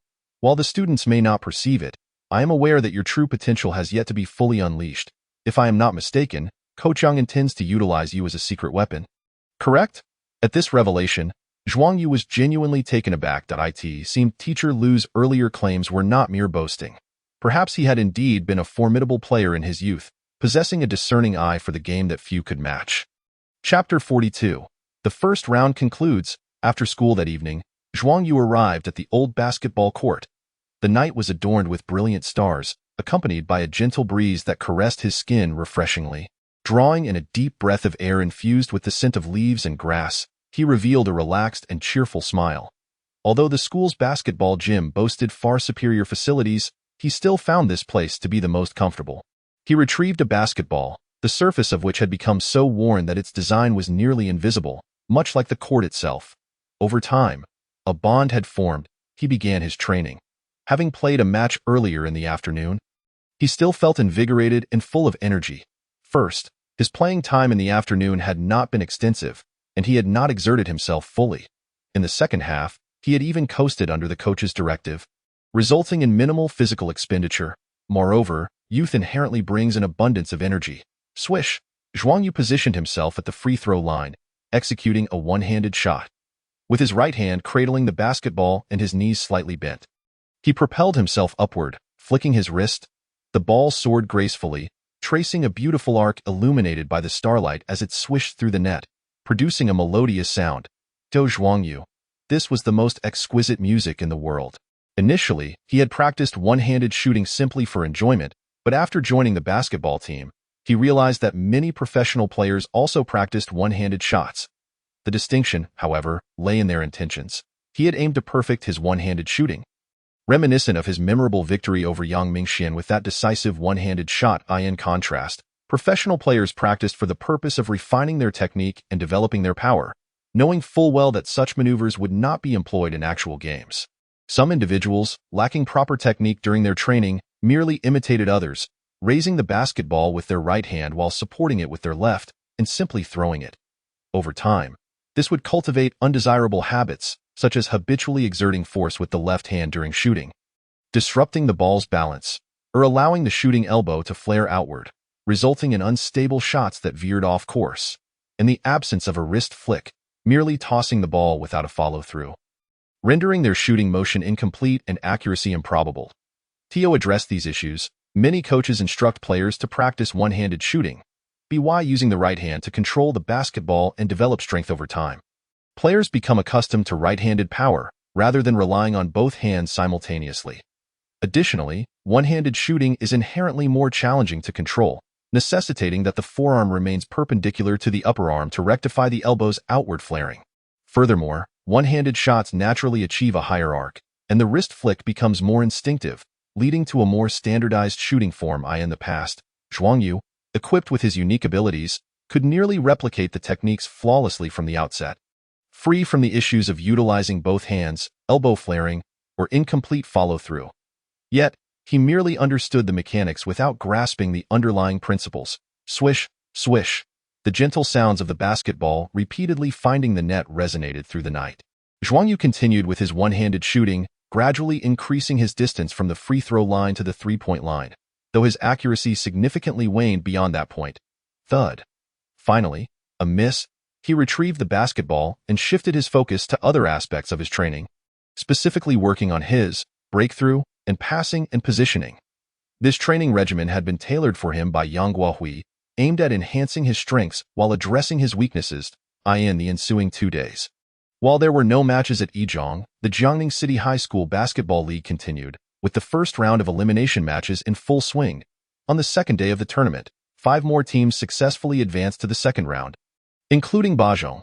Despite losing to Yizhong in a warm-up game, their strength remained formidable. The opponent drawn by Bajong in the first round was not weak either. They had placed 8th the previous year, but luck had not favored them this year, resulting in their early exit. Zhuang Yu paid special attention to this matchup. Gao Yang of Bajong scored 19 points, showcasing the prowess of the team's star player. Zhang Zihao also performed admirably, contributing 13 points along with 9 rebounds, his height providing a significant advantage in the paint. Additionally, Yu Rui, Rao Shang, and others each made contributions, albeit in single digits, on the third day of the tournament. The final few matches of the first round unfolded. Initially, expectations for these last games were low since, following the preceding 2 days of competition, last year's runner-up Qizhong, third-place Zheozhong, and fourth-place Gao Yangzong had all advanced. This meant that last year's top 8 teams had either progressed to the second round or been eliminated, resulting in a lack of attention on the remaining teams. However, no one anticipated that amidst this final group, a dark horse would emerge, Yunnan Zhongxue. This team had fared even worse than Yizhong the previous year, as Yizhong had at least reached the top 16, while Yunnan Zhongxue had not even survived the first round, suffering defeat in their opening match. Thus, in terms of rankings, Yunnan Zhongxue would have placed at least outside the top 16. Yet this year, they faced last year's 7th-place team, Jiangning Shizhuzhong. Logically, the disparity in strength between a 7th and a team ranked outside the top 16, possibly even lower, was glaringly apparent. Yet the outcome was astonishing. Yunnan Zhongxue triumphed with a score of 78-64 against Jiangning Shizhuzhong, delivering a shocking upset. Not only did Yunnan Zhongxue win, but they did so by a significant margin. After 3 days of competition, the first round of the Jiangning City High School Basketball League concluded, with 15 teams advancing to the second round, including the defending champions Jiangning Shizhuzhong, who would face off against the top 16 teams. The following day, the draw for the second round was officially announced. Yizhong would be pitted against Jiangning Zheozhong. Chapter 43. Let us do this. At the Yizhong basketball gym, the players' spirits dampened upon learning the draw results. Particularly among the senior members, Zhuang Yu noticed the complex expressions on their faces, a mix of apprehension, gravity, worry, and excitement, all intertwined. It seemed the senior players were grappling with inner conflicts, murmuring the name Zheozhong without elaborating further. This was due to the fact that they had lost to Zheozhong the previous year. As Zhuang Yu pondered this, and prepared to inquire of his senior Yuan Feng, an Xian's voice rang in his ears. A waft of fragrant air swept past, prompting Zhuang Yu to instinctively turn, only to find an Xian's stunningly beautiful face mere inches away. Neither had anticipated such proximity, and they both froze for a moment. Their eyes locking. 2 seconds later, They regained their composure and hastily averted their gazes. Ahem. Zhuang Yu cleared his throat to mask his embarrassment, then feigned nonchalance, asking, "Senior, are you suggesting that the reason they look so serious is due to last year's loss to Zhejiang?" With Zhao Pengzi, the emotional connoisseur, as a desk mate, Zhuang Yu, though not intending to master the intricacies of women's hearts like him, had nonetheless become considerably more composed and self-assured in the presence of girls compared to before. Indeed, an Xian replied, her cheeks slightly flushed before returning to normal. During last year's City League's second round, we had a chance to advance, but we unfortunately encountered Zhejiang. Zhejiang is a formidable team, significantly stronger than us. Although Yuan Feng and Han Hui performed admirably, we ultimately lost. It was precisely because of our defeat against Zhejiang that we fell short in the second round, failing to reach the top 8. Despite Yuan Feng and Han Hui not voicing their frustrations post-match, both the coach and I could see their dissatisfaction. It was after that match that they intensified their training and persevered for a whole year. As she spoke, she glanced at Yuan Feng and the others, sighing, "I never expected that this year we would once again face Zhejiang in the second round." It felt almost like fate, as last year's scene replayed itself. Zhejiang had advanced past the first round, only to encounter Zhejiang in the second. However, the circumstances now differed greatly from last year. Yuan Feng and Han Hui were not as strong as they had been, and they lacked the exceptional talents like Zhuang Yu and Xiao Qingyang who had joined their ranks. "Since we are facing them, let us defeat Zhejiang," Zhuang Yu declared calmly. Xian sighed softly, explaining, "You may not fully grasp that Zhejiang is not easily vanquished. Zhejiang is one of the long-standing powerhouse teams in Jiangning City, consistently strong. In recent years, they have repeatedly reached the top 8 and even the semi-finals. Just last year, under the leadership of their star player Gao Shang, Zhejiang advanced all the way to the semi-finals, ultimately falling to last year's champions, Jiangning Shizhong. However, in the subsequent match for third place, they triumphed over their opponent, Gaoyang High School, securing the bronze medal. Upon hearing this, Zhuang Yu's expression turned serious. Last year's third-place team, among the top 3 in Jiangning City, was indeed not an easy adversary to overcome. The 9th high school was stronger than the 8th high school, and the difference was likely more than just slight. Furthermore, the 2 matches against the 8th high school were merely warm-ups. Although the 8th high school was reluctant to lose, they did not truly give their all. If the 8th high school had fought with all their might, it would have been far from easy for the 1st high school to emerge victorious. No wonder the seniors wore such expressions. Zhuang Yu finally comprehended. Several veteran players harbored a desire for revenge against the 9th high school, eagerly anticipating a clash to rectify past grievances. Yet, they could not help but feel apprehensive, worried that they might once again fall to the 9th high school. In contrast, a few first-year players remained remarkably composed. What of the 9th high school? This year, their goal was to claim the championship. It mattered not if it was last year's bronze or even last year's champion. They were determined to vanquish them. This was a knockout round. Only by sweeping through could they aspire to the title. Zhuang Yu contemplated this and decided to approach the seniors for a discussion. Just then, the coach arrived. "Everyone, gather around," Yang Guohui called to the players, holding several sheets of paper in his hands. Xian curiously leaned in closer, noticing that the papers were densely packed with data, revealing the technical statistics from the matches of Jiangning 9th High School. Furthermore, it encompassed more than one match. Yang Guohui glanced at the crowd and noticed the unusual expressions on Yuan Feng and the others. Understanding their concerns, he spoke solemnly. "Tomorrow we face the 9th High School. Yuan Feng, Han Hui, you're both familiar with them. Last year we suffered defeat at their hands." He then shifted his tone. "However, that was last year. Whether the 9th High School is still the same as before remains uncertain, but we are certainly not the same as we were then. Yuan Feng, Han Hui, alongside Zhang Xuezhou, Mo Fan, Zhao Hao, Zhao Huai. What have you all trained for this past year?" The veteran players raised their heads. "Was it not for this very day?" Yang Guohui declared loudly. "A year of preparation? Solely for the purpose of avenging our loss to the 9th High School. So, what is there to be apprehensive about? Let us proceed with determination." The words resonated deeply with Yuan Feng and the others, prompting Han Hui to shout, "Yes, why overthink it? Let us just go for it. Let us take down the 9th High School." The players became energized, even expressing themselves with expletives. Yang Guohui paid no heed to their excitement. Flipping through the data statistics, he continued, "We need not fear the 9th High School, but we cannot rely solely on fervor. Here are some statistics from their matches. Let us analyze their situation. Knowing ourselves and our opponents is the key to prevailing in every battle. Subsequently, Yang Guohui provided an analysis of the 9th High School's lineup and tactics. The strongest player on their team was the guard Gao Shang. Standing at 181 centimeters tall, not particularly towering, but he was the ace of the 9th High School, known for his sharp breakthroughs and precise shooting, embodying an offensive style, despite being just over 1.8 meters tall. His physical prowess was exceptional, and his scoring ability was formidable. Additionally, several key players were also quite capable. The center Yin Wenfeng stood at 198 cm, robust and imposing, lending the 9th High School's interior defense a significant presence. The power forward Li Yang, at 196 cm, was also tall. He originally played as a center, forming a formidable twin tower alongside Yin Wenfeng, further strengthening their interior defense. It could be said that the success of the 9th High School in securing third place last year was significantly attributed to these two players. The small forward Yao Bo was perhaps the weakest link among the main players, displaying stability on the court but lacking distinctive traits.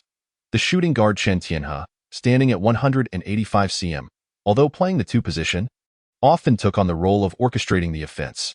His scoring ability was naturally inferior to Gao Shang's, yet his organizational skills and court vision were commendable, resembling more of a playmaking guard. However, Gao Shang's style heavily relied on ball possession, leading to a playstyle where he often initiated the offense. In summary, Gao Shang was exceptionally strong, and the others were no slouches either. Chapter 44. The second round arrives meanwhile. The coach of the 9th High School, Wang Yin, had also received the match data from the 1st High School and summoned his players. Upon hearing the news, the mood among the players was somewhat complex. Encountering the 1st High School in the second round for 2 consecutive years was quite a coincidence. I believe everyone is aware, Coach Wang Yin began, scanning the faces of his players. Our next opponent will be the 1st High School. A year later, we find ourselves facing them once more. Last year, we successfully defeated the 1st High School, advancing to the quarterfinals, yet Yuan Feng and Han Hui presented us with considerable challenges.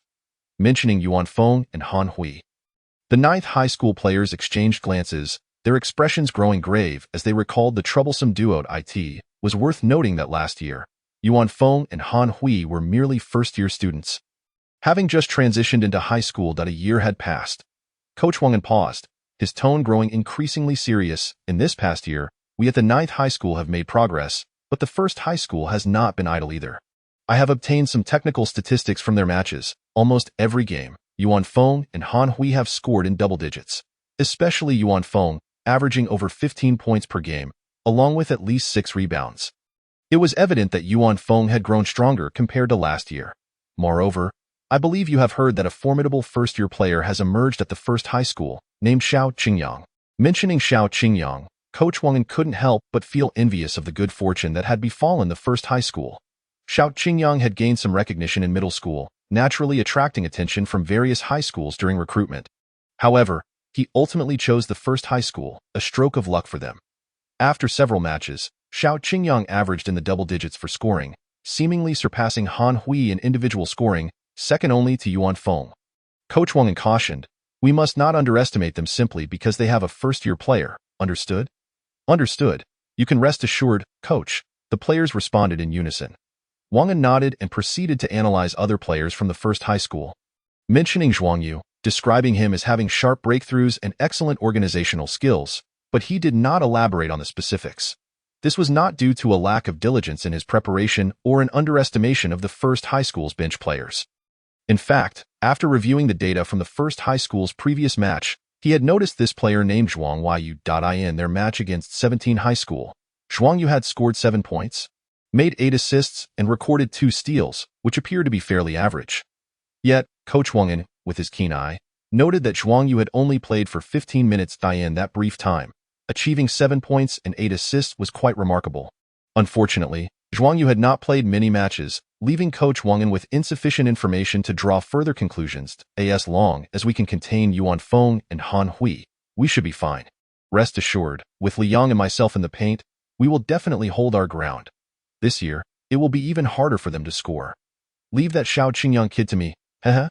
I'm quite curious if he really is as formidable as the little glasses guy claims. I have a knack for dealing with boastful types like him.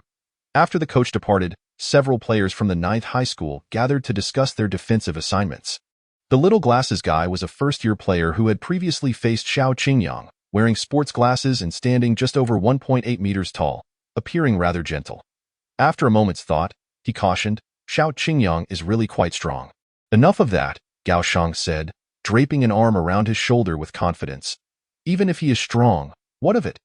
If he faces us at the 9th high school, he can only count himself unfortunate." "Haha, that's the spirit, Shanggu." The players echoed in agreement. This was the confidence and bravado that came with being last year's bronze medalists. They viewed their true opponents not as the 1st high school, but rather as teams like the 7th and 10th high schools. The next day, at 4 in the afternoon, Zhuang Yu and his teammates boarded the bus outside the 1st high school, preparing to head to the 8th high school for the 2nd round of matches. The venue for this match was set at the 8th high school, a location not unfamiliar to Zhuang Yu. Having visited once during a warm-up match, it was not the weekend, so students were still in class. However, after school let out at 5, numerous students hurriedly made their way to the 8th high school to cheer for their team. "Wu Shi, slow down, wait for me," Zhao Peng shouted as he ran towards the school gate. Panting heavily, the distance from the teaching building to the school gate was not great, yet he was so out of breath, prompting Wu Shi and Li Guangmao to cast disdainful glances his way. "You should lose some weight. Look at how you're struggling," Li Guangmao said sympathetically. "Don't mind him. If we don't hurry, we'll miss the start of the match." Wu Shi rolled his eyes and sighed. There aren't even any cars available at this hour. Just outside the 1st high school gate was a main road where taxis could typically be hailed. During school holidays, many drivers waited in this area, anticipating students needing rides. However, today there were too many people heading to the 8th high school. And since it wasn't a holiday, the taxi drivers were unprepared. Only a few cars passed by, and they were all gone. Some players who weren't in a hurry opted to take the bus, but they would inevitably miss part of the match. Huff. Zhao Peng reached the roadside, leaning on his knees to catch his breath. Before he could steady himself, Wu Shi scolded him. "If only you could move a bit faster. We would already be in a car by now." "Hey, I'm doing my best," Zhao Peng replied awkwardly. Just as the three were getting anxious, a car suddenly pulled up in front of them. Upon spotting a vehicle, Wu Shi's spirits instantly lifted. However, as he leaned forward to take a closer look, he was nearly overwhelmed by a wave of panic and almost turned to flee. To his astonishment, the driver was none other than their homeroom teacher, Mr. Liu. Zhao Pengzi and Li Guangmao, who also recognized the driver, felt a sudden surge of anxiety. Mr. Liu cast a brief glance at the trio and surprisingly showed no signs of anger. Instead remarking, "Heading to Bajong, are we? Hop in." "What?" Wu Shi was taken aback, while Zhao Pengzi, without hesitation, yanked open the car door and clambered inside, deciding that it was better to board first and sort things out later. To their surprise, they discovered that another person was already seated in the car, the biology teacher from Class 8, Ms. Tan. "Huh?" Zhao Pengzi exclaimed in surprise, instinctively glancing at Mr. Liu before quickly adding, "Ms. Tan, you look stunning today. Are you also going to Bajong to support the basketball team?" "Indeed," Ms. Tan replied with a smile and a nod. Wu Shi, equally astonished, couldn't help but inquire, "Ms. Tan, do you enjoy basketball as well?" I suppose so." "Ms." Tan replied, slightly embarrassed. Such a simpleton. Zhao Pengzi nudged Wu Shi, signaling him to refrain from speaking any further. When they arrived at Bajong, it was not too late. However, the players had already completed their warm-up and the match was about to commence. Chapter 45, Yizhong vs. Zhuzhong at the Bajong Gymnasium. Zhao Yuanhao, Wu Shi, and Li Guangmao found their seats within the Yizhong student section, joining Mr. Liu and Ms. Tan. "We made it just in time." Wu Shi exhaled in relief. "Look over there," Li Guangmao pointed towards the Zhuzhong bench. "Those are the Zhuzhong players. Just look at those two, they're towering. It's a bit intimidating." Following Li Guangmao's gesture, they indeed spotted a group of tall young men, particularly two who were nearly 2 meters in height. Zhao Pengzi squinted and scrutinized them closely, stating, "The one in the number 9 jersey is Yan Wenfeng.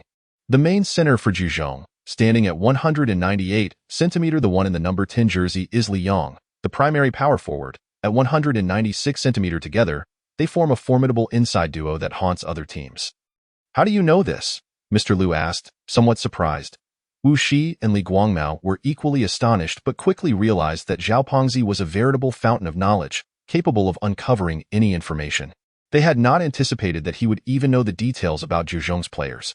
With a hint of humility, Zhao Pengzi explained, I simply inquired with a classmate from Zhejiang beforehand. In truth, I do not personally know any of their basketball players. However, knowing their heights and jersey numbers allows for easy identification. Ah, I see, Mr. Liu remarked, enlightened. Ms. Tan smiled and praised, I didn't expect you to be so diligent. Zhao Pengzi blushed, further enhancing Ms. Tan's impression of him. Meanwhile, on the sidelines, a group of Zhejiang players gathered around Coach Wang, and Coach Wang unfolded a tactical board and laid out the game plan, emphasizing once more, focus on defending Yin Feng, as well as Han Hui and Xiao Qingyang. Understood. Understood. The players chorused in unison. On the other side, Zhuang Yu and the Yizhong players were similarly clustered around Coach Yang Guohui. Absorbing the pre-match instructions, as he spoke, he glanced at Mo Fan, sensing that Mo Fan might struggle defensively. He turned to the others and said, be sure to assist Mo Fan with defense, if necessary. We can double team. Several players nodded in agreement. Listening to the coach's strategy, Zhuang Yu felt a tremor of apprehension. Double-teaming key players was nothing new. They had done so against Gao Yiyang in their previous match against Ba Zhong. However, initiating a double-team right from the start of the game was quite unusual. As for the offensive side, Coach Yang continued, Yuan Feng, Han Hui, you two must be astute in your play and make the most of your skills. Xiao Qingyang, your contribution is crucial. When the other positions are stagnant, it's up to you to step up and score. From the coach's tone, Xiao Qingyang sensed the gravity of the situation. He quickly nodded in response. Rest assured, I will give it my all. After the briefing, Yang Guohui stood up and, for the first time in front of everyone, shouted the rallying cry. Boys, tell me, what is our goal? Championship. What are we here to do today? Defeat Zhejiang? Excellent. Yang Guohui raised his arms and shouted with fervor, go out there and take down Zhejiang. Upon hearing the coach and players' rallying cries, the Yizhong students were momentarily stunned. But then a wave of exhilaration surged within them, igniting an indescribable fervor. Zhao Pengzi was the first to shout, for the championship, let us defeat Zhejiang. For the championship, defeat Zhejiang. In an instant, the Yizhong students in the audience echoed the call, their voices rising in a powerful chorus. On the other side, the students from Zhejiang, just like their Yizhong counterparts, had also gathered in large numbers. Hearing the shouts from Yizhong, they were immediately incensed, erupting in a cacophony of boos and jeers. Just a bunch of defeated foes, and they dare to boast. One Zhejiang student scoffed. Championship? What a joke. With your meager abilities, you think you can aim for the title? It's utterly laughable. Separated by the Ba Zhong students, the two factions began to engage in a fierce verbal exchange, creating a tumultuous atmosphere even before the match had commenced. The Ba Zhong students found themselves caught in the middle, as if both Zhejiang and Yizhong were hurling insults at them, leaving them utterly vexed. I'm regretting coming here. We're supposed to be neutral fans? Yet we feel like public enemies, Rao Sheng lamented. Haha, if you're so upset, just leave, Yu Rui chuckled. I don't want to stopping you. I can come and go as I please. It's none of your business. Rao Sheng shot back, glaring at Yu Rui. Given that this was their own school and the match between Zhejiang and Yizhong was underway, the Ba Zhong players, including Gao Yiyang, Zhang Zihao, Rao Sheng, and Yu Rui, were all present. Ignoring the bickering between Rao Sheng and Yu Rui, Gao Yiyang turned to Zhang Zihao and asked, Zihao, who do you think will win today? Zhang Zihao pondered for a moment before shaking his head. It's hard to say. Upon hearing this ambiguous response, Gao Yiyang understood his answer and chose not to press further, instead focusing his gaze on the court. The match began. The tip-off was won by Zhejiang, and Gao Shang advanced with the ball while Yizhong quickly fell back to set up their defense, bracing for the challenge ahead. Upon reaching the front court, Gao Shang surveyed Yizhong's defensive positioning and signaled to his teammates, screen. In the next moment, Yin Wenfeng set a high screen, while the other Zhejiang players spread out. Gao Shang moved to the right, using the screen to shake off Mo Fan, and then made his drive. Yuan Feng instinctively stepped forward, but quickly remembered Gao Shang's speed. If he advanced, he would likely be bypassed in an instant, so he prudently halted, maintaining a safe distance. A smirk crept onto Gao Shang's face as he executed a sudden stop. Leaping into the air, Yuan Feng reacted swiftly, leaping toward him, but saw Gao Shang lean back slightly, raising the basketball before releasing it.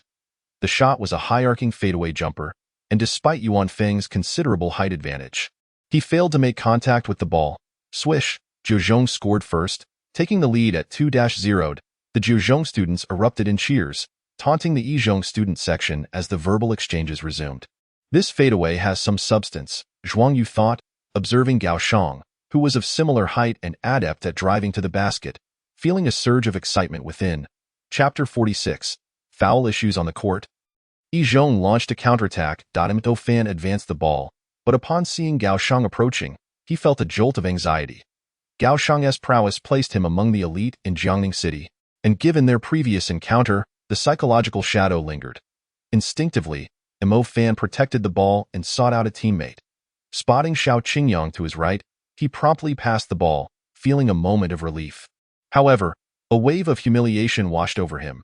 Was he so intimidated by Gao Shang that he couldn't even dribble in his presence? Xiao Qingyang received the ball, facing Zhou Zhong's guard, Chen Tianhe. With a mocking tone, Chen Tianhe remarked, "Hey kid, I heard you call yourself a genius player. It's fine to boast, but there's a limit, right? You've clearly crossed the line. Do you even know how to dribble? Can you break through? Pathetic." The barrage of ridicule flushed Xiao Qingyang's face with embarrassment. He instinctively wanted to explain that genius player was not a self-proclamation, but rather a label others had given him. However, he quickly realized that would undermine his own momentum. Instead, he huffed defiantly, "Whether it's boastful or not, you'll find out soon enough in the next moment," without waiting for a screen. Xiao Qingyang initiated a one-on-one against Chen Tianhe, executing a series of crossovers before abruptly changing direction and accelerating to break through from the left. Chen Tianhe was quick to respond, attempting to position himself to intercept, but was caught off guard by Xiao Qingyang's explosive first step, losing half a body length in an instant. That was careless, Chen Tianhe thought to himself. He could no longer prevent Xiao Qingyang from penetrating and had to quickly shift to the side, trying to stay close enough to maintain some defensive position. However, as Xiao Qingyang bypassed Chen Tianhe, he faced a daunting challenge ahead. The towering duo of Yin Wenfeng and Li Yang from Zhejiang awaited in the paint.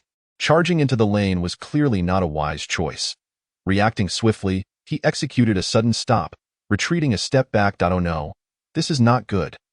Chen Tianhe cursed silently in his heart, but at this moment, he was positioned defensively to the side rather than head-on. In order to leap and attempt to block, he first needed to adjust his footwork. However, by the time he managed to reposition himself and jump to contest the shot, it was already rendered futile. Whoosh! The orange basketball arced gracefully through the air, ultimately piercing the net with precision. Xiao Qingyang raised his hand, casting a cold smirk at Chen Tianhe. In the stands, students from No. 1 high school erupted in cheers. Zhao Pengzi, pulling out a piece of paper from somewhere, waved it vigorously. Written in bold black letters were the words "Number 1 high school will win," and Zhuang Yu is amazing. Yang Fei nudged Zhuang Yu, pointing at Zhao Pengzi. "Isn't that your classmate? Quite the showman." Zhuang Yu's lips twitched in embarrassment. He hadn't even stepped onto the court yet, and Zhao Pengzi was already brandishing such a large banner. "You should have waited until I was on the court to bring that out. So ostentatious." Zhuang Yu sighed. "Haha." Yang Fei nearly burst out laughing. The game continued. A few minutes passed in the blink of an eye. The twin towers of number 9 high school guarded the paint, and in this high school league where 3-second violations were not enforced, the key area became a veritable fortress. Each time number 1 high school sought to score, they had to avoid the twin towers of number 9, opting instead for long-range shots or attempting to draw the two away through continuous passing, seeking opportunities to attack the basket. Yuan Feng fared slightly better. His skills were well-rounded, boasting not only low-post footwork but also mid-range shooting. However, Han Hui found himself in a more challenging position.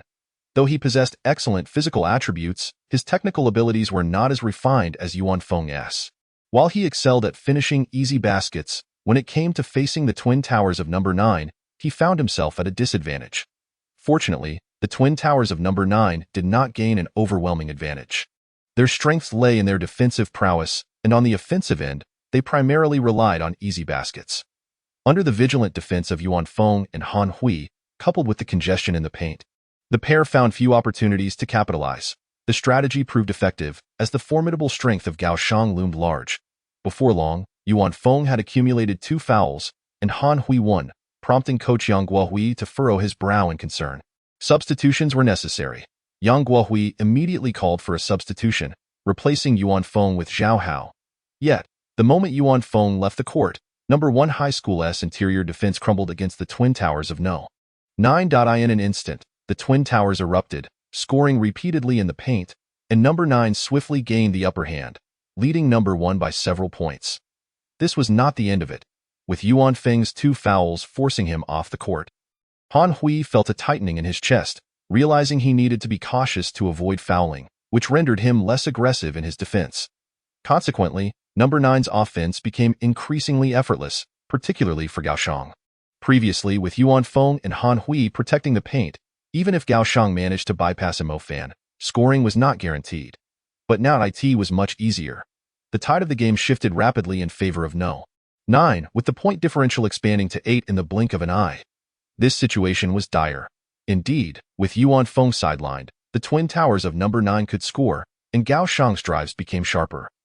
The students from number 1 high school wore expressions of concern. Zhao Pengzi, remaining composed, remarked, "It's fine. Zhuang Yu hasn't entered the game yet. Once he steps in, we'll quickly catch up." Wu Shi and Li Guangmao exchanged glances. Feeling less optimistic than Zhao Pengzi, Zhuang Yu was undoubtedly talented, but today he was facing number 9. If Zhuang Yu entered the game, he would likely have to confront Gaoshang head-on. Would he be able to handle it? At this moment, Teacher Lu nodded, affirming, "Don't worry, Zhuang Yu is stronger than you think." A timeout was called by number 1 high school. The score stood at 16-8. Yang Guohui sighed inwardly. He had hoped that the trio of Yuan Feng, Han Hui, and Xiao Qingyang could withstand the pressure from number 9. Initially, they had held their ground until Yuan Feng's 2 fouls led to his substitution, allowing number 9 to seize control. It seemed he would need to deploy a trump card. Yang Guohui turned his gaze to Zhuang Yu, speaking in a low voice, "Zhuang Yu, you will go in next," replacing Mo Fan. Chapter 47. No more hiding. Initially, Yang Guohui had not intended for Zhuang Yu to conceal his abilities. He had never planned to treat him as a hidden card.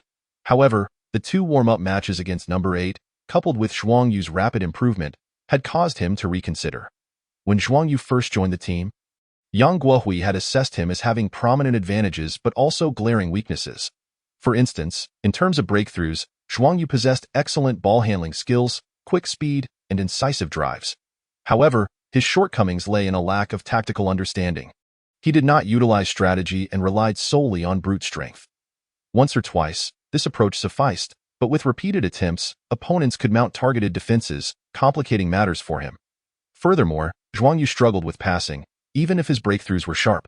If the paint was congested with defenders awaiting his arrival, could he consistently take on 2 or 3 opponents? In such scenarios, the optimal choice would naturally be to pass. Unfortunately, at that time, Zhuang Yu's passing skills were lacking, and he possessed little passing awareness, resulting in many missed layups during team practice games, earning him scoldings from Yang Guohui to Yang Guohui's delight. Zhuang Yu's rate of improvement was astonishing, practically exponential.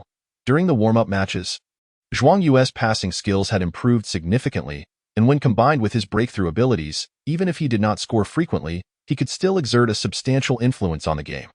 Thus, in the previous match against No. 17, Yang Guohui had chosen to hold back, allowing Zhuang Yu to play but limiting him to showcasing only his breakthroughs and passing, concealing his scoring prowess, effectively keeping a card up his sleeve. Originally, Yang Guohui had intended to employ a similar strategy today, allowing Zhuang Yu to reveal his breakthrough and passing capabilities alone. However, given the current circumstances, he could no longer afford to hold back. Very well, Yang Guohui made a decisive resolution, laying out the strategy. First and foremost, we must focus on defense. The Twin Towers in the paint pose a significant challenge, but they lack the ability to create their own scoring opportunities and rely on others to feed them. Primarily Gaoshang. Therefore, the key to our defensive strategy lies in how to contain Gaoshang. We will double-team him. He paused for a moment before addressing Zhang Xuezhou. Zhang Xuezhou, you and Zhuang Yu will double-team Gaoshang. This substitution not only replaced Mo Fan but also brought Zhang Xuezhou onto the court in place of Gao Xiaoguang. As Zhang Xuezhou prepared to respond, Zhuang Yu interjected, "Coach, let me try guarding him one-on-one first. If it doesn't work, then we'll double-team him."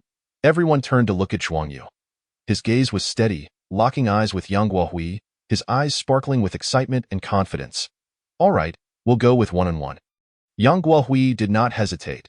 Since he had decided to reveal his trump card, he would allow Zhuang Yu to fully unleash his potential. Subsequently, Yang Guohui added, "On the offensive end, we need to be resolute. Currently, we do not have an advantage in the paint. So we should not focus on playing inside. We need to take decisive shots from the perimeter. Understood? Understood. The players responded in unison. Zhuang Yu, Yang Guohui looked at Zhuang Yu. His tone filled with expectation. Haven't you always complained about me making you hide your abilities? Today, you no longer need to conceal yourself. Break through when it's time to break through. Shoot when it's time to shoot. Show us your true strength and let everyone see him. Zhuang Yu nodded firmly, his eyes gleaming with enthusiasm. After waiting for so long, he could finally play freely. The players from number 1 high school began to smile. Previously, Zhuang Yu had only showcased his breakthroughs and passing against number 17, yet he had already exhibited an unstoppable aura. Now that he was allowed to play freely, what would happen? Number 9, Himph. What does it matter if they lead by a few points? In this match, number 1 high school was determined to win. Beep. The timeout quickly concluded. After Xiao Qingyang shifted to the small forward position, the newly substituted Jiang Shuezhou naturally took up the shooting guard spot.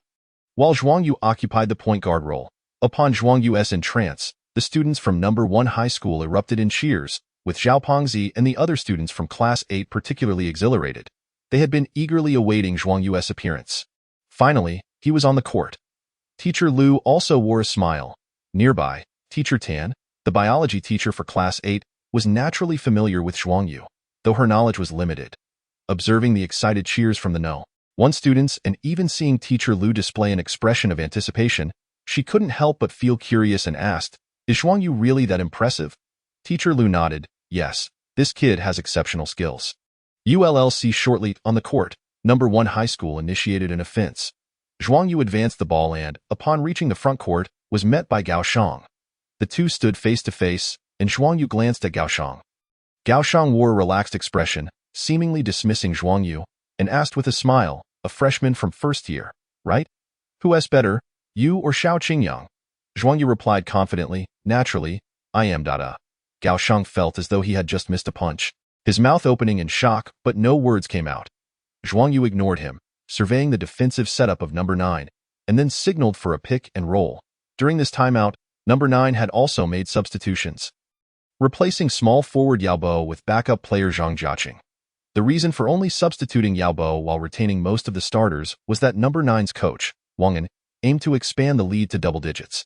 Zhao Hao set up for a high screen.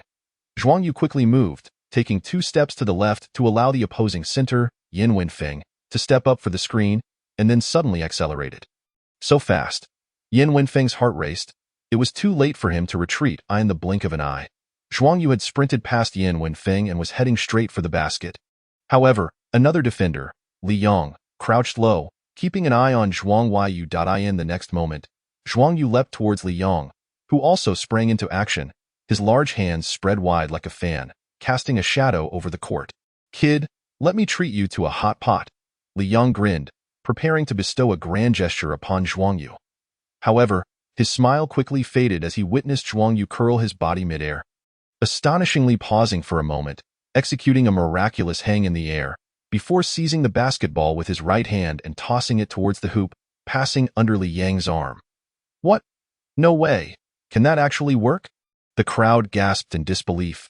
"Humph, I don't believe you can score like that," Li Yang scoffed inwardly, but suddenly sensed a gust of wind approaching from behind, his expression shifting in alarm. This was bad. Chapter 48. Exceptional Talent Bang. With a resounding crash, Han Hui slammed the ball into the hoop, hanging onto the rim with both hands, his body swaying with the momentum before colliding into Yin Wenfeng, who stumbled from the impact. Satisfied, he released his grip and descended, striding over to Zhuang Yu with a thumbs up. That was a beautiful pass. Zhuang Yu glanced at the gloomy Yin Wenfeng and whispered, "You were hanging up there on purpose to bump into Yin Wenfeng, weren't you?" Han Hui chuckled. "You caught me." Although somewhat unsportsmanlike, both sides were adversaries. On the court, some relished trash talk, others enjoyed physical confrontations, and some delighted in dunking over their opponents. It was all part of the game. A tradition even NBA players couldn't escape. In the stands, a student from number 1 high school was exhilarated, and thunderous cheers erupted. Zhao Fati raised a large banner, as if fearing others might be illiterate, shouting, "Number 1 high school will win. Zhuang Yu is awesome." Students from number 9 high school glanced over, unable to suppress their disdain. "This obnoxious fatty? It's not the NBA nor a concert. Why wave a banner like that? And wasn't that dunk by Han Hui? Who is Zhuang Yu? And what makes him so great? Unfazed by the scornful gazes of No. 9 high students, Zhao Fati boldly declared to Wu Shi and Li Guangmao, "Did you see that?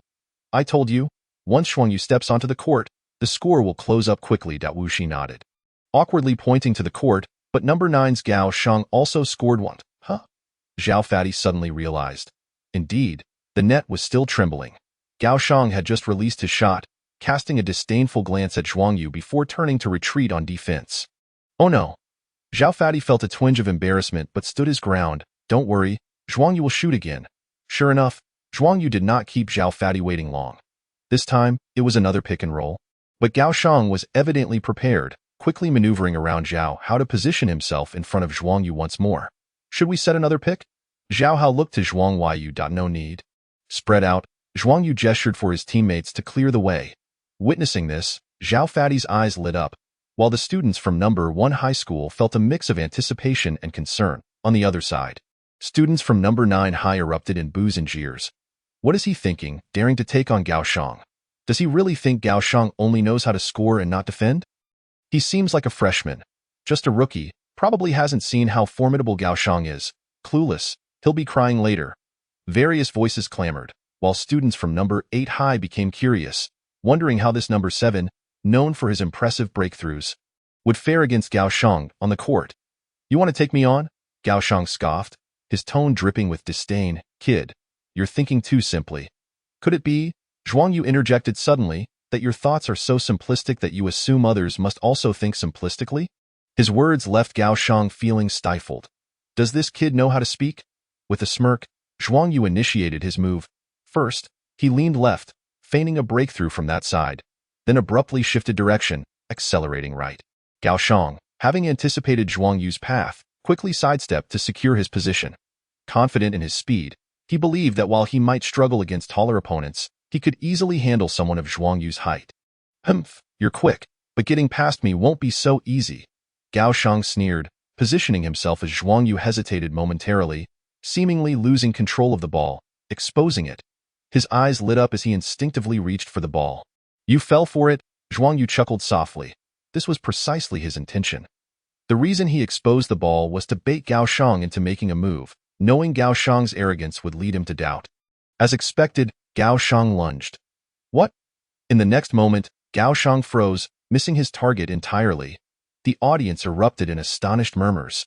Just moments ago, they had pondered whether Zhuang Yu could successfully take on Gao Shang.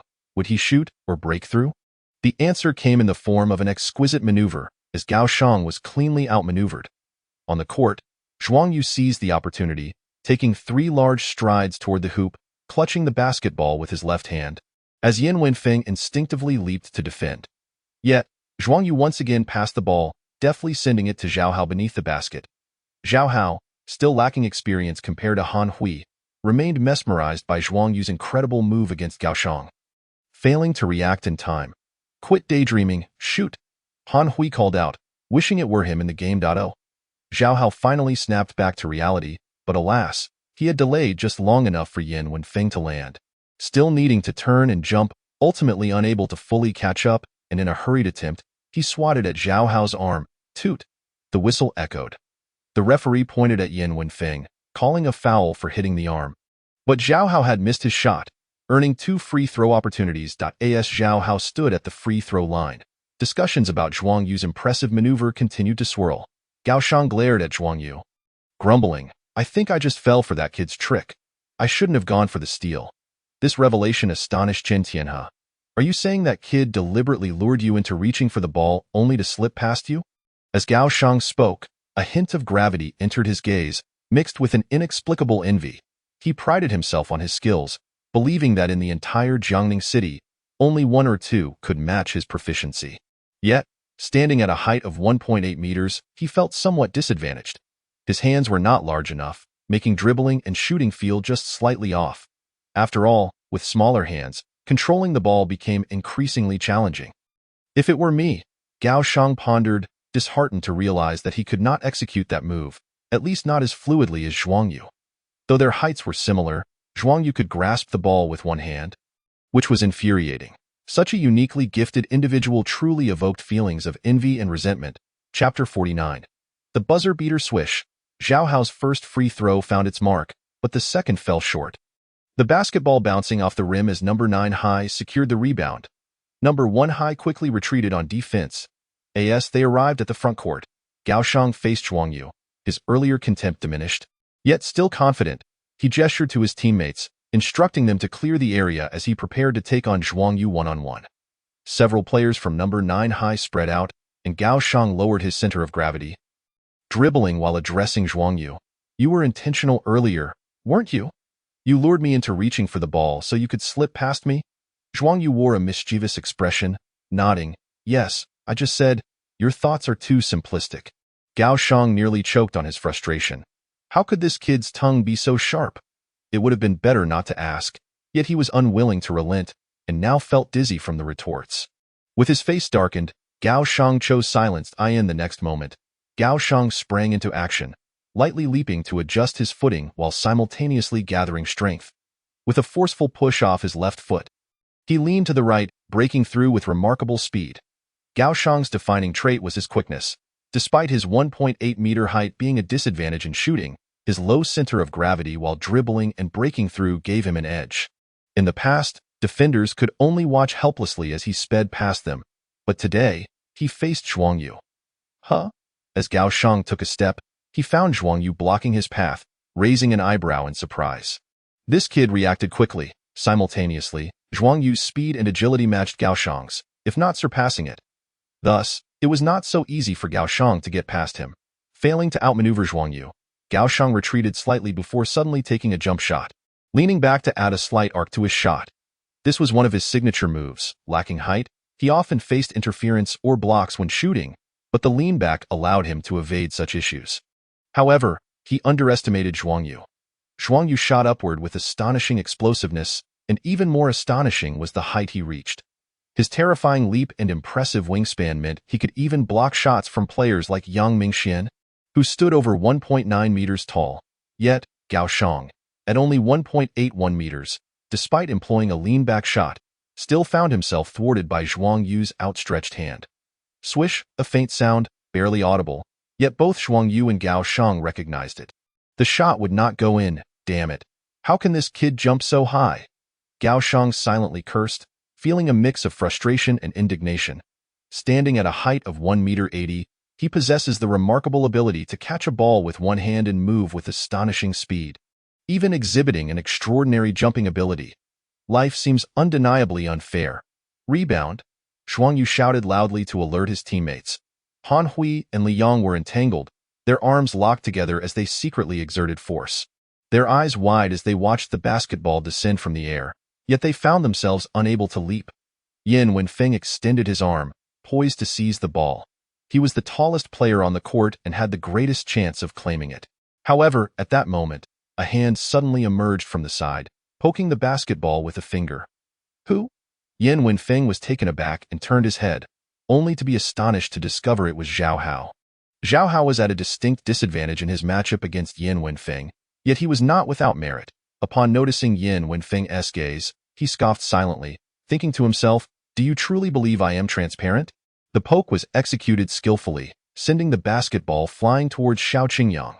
Xiao Qingyang's eyes lit up as he leaped to catch the ball, then swiftly initiated a counterattack. Upon reaching the front court, he spotted Zhuang Yu, who was also in position. Zhuang Yu raised his hands, signaling for a pass. However, Xiao Qingyang did not pass. Instead, he charged directly towards the hoop, leaping to confront Gaoshang. Being several centimeters taller than Gaoshang, this layup was nearly guaranteed. Yet, Gaoshang unexpectedly played rough, his arm crashing down on Xiao Qingyang's hand, causing Xiao Qingyang to tilt dangerously in midair, nearly losing his balance. The referee immediately blew the whistle, calling a foul on Gaoshang for hitting. Darn it. Xiao Qingyang glared at Gaoshang, fully aware that this was an intentional foul. It was unintentional. Gaoshang feigned innocence, waiting until the referee was distracted to whisper to Xiao Qingyang. Kid, you think too simply. Xiao Qingyang's face turned a deep shade of anger. Zhuang Yu shook his head in resignation. It wasn't the end of the world. At least there were 2 free throw opportunities. and he hoped Xiao Qingyang could capitalize on them. It was uncertain whether Gao Shang's earlier foul had affected Xiao Qingyang, but he only managed to convert one of the 2 free throws. The score stood at 18-12. With Yi Zhong still trailing by 6 points. Zhuang Yu approached the front court, glanced at the timer, and then signaled to his teammates for a pick, though it yielded no results. He remained unperturbed, promptly passing the ball out. With merely 20 seconds remaining, they had to use up the clock, ensuring they left no time for Zhu Zhong. After several passes, they still failed to find an opportunity. And as the final seconds dwindled, Zhuang Yu suddenly made a reverse run, shaking off Gao Shang as he cut into the lane, shouting to his teammates, "Pass!" Zhuang Yu made an open cut. His eyes brightened as he received a bounce pass into his hands. Seizing the ball, he leaped, catching the opposing team off guard. Yan Wenfeng didn't have time to jump, only able to watch as Zhuang Yu executed the layup. Swish, the ball went in, beep. The score was now 18-14, with Zhu Zhong leading by 4 points. What a buzzer beater. Zhuang Yu is remarkable. The students from Yi Zhong erupted in cheers. Meanwhile, the students from Zhejiang wore expressions of frustration, utterly speechless that they allowed the opposing team to score with mere seconds remaining. Several players from Zhejiang were equally vexed. They had previously led by 8 points, but with the introduction of number 7, the gap had shrunk to just 4. Zhejiang's coach, Wang An, wore a stern expression, not offering his players any semblance of approval. On Yi Zhong's side, everyone rallied around Zhuang Yu, exchanging high fives, as Coach Yang Guohui smiled and patted Zhuang Yu on the shoulder, offering heartfelt praise. Although they were still behind, hope was palpable. Chapter 50.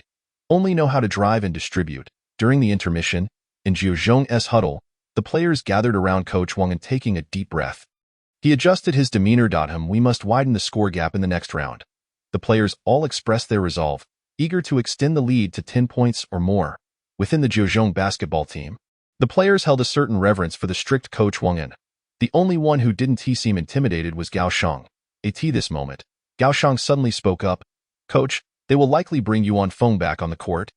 Our inside game might struggle to gain an advantage. Plus, there's also Xiao Qingyang on the perimeter, and that number 7. He's incredibly fast and adept at driving and distributing, a real nuisance. His name is Zhuang Yu." Wang An replied. He had already taken note of Zhuang Yu when he received Yi Zhong's statistical data, so his name was certainly not forgotten. Mentioning Zhuang Yu, Wang An's brow furrowed slightly. "I mentioned before that Zhuang Yu has a knack for driving and possesses excellent playmaking abilities. I suppose it's partly my fault for not clarifying. The information was limited back then." After a brief pause, he continued, "You've all seen it. Zhuang Yu's strength cannot be underestimated." The Zhejiang players wore expressions of dismay. They had initially thought only Yuan Feng, Han Hui, and Xiao Qingyang warranted caution, not anticipating the emergence of Zhuang Yu as another threat. This was an unexpected boon for Yi Zhong. Nevertheless, Wang An shifted his tone. "That being said, it's not a major issue. Zhuang Yu is indeed effective in driving, but scoring should be his weakness. Otherwise, how could he have only scored 7 points in the first round against 17 Zhong? Given his driving capabilities, moreover, just now, he played for several minutes before being substituted, and he only managed to facilitate 1 assist through a cut." Upon hearing this, the eyes of the Zhejiang players brightened. Gao Shang even broke into a smile. Indications suggested that while Zhuang Yu was skilled in driving and distributing, his scoring ability was likely lacking. He seemed to function primarily as a facilitator. It must be so. Therefore, all they needed to do was contain his drives. Coach Wang An proceeded with further strategies before concluding the huddle. On Yi Zhong's side, a hand reached out beside Zhuang Yu, offering him a towel, as a clear and melodious voice rang in his ear. "Here, wipe your sweat." Before he could respond, an Xian smiled and said, "Go for it, catch up on the score." Her expression was open and confident, devoid of any shyness. Zhuang Yu, taken aback, realized he himself was the one being bashful and promptly nodded, saying, "I will, thank you, senior." At that moment, Yang Guohui gathered the players.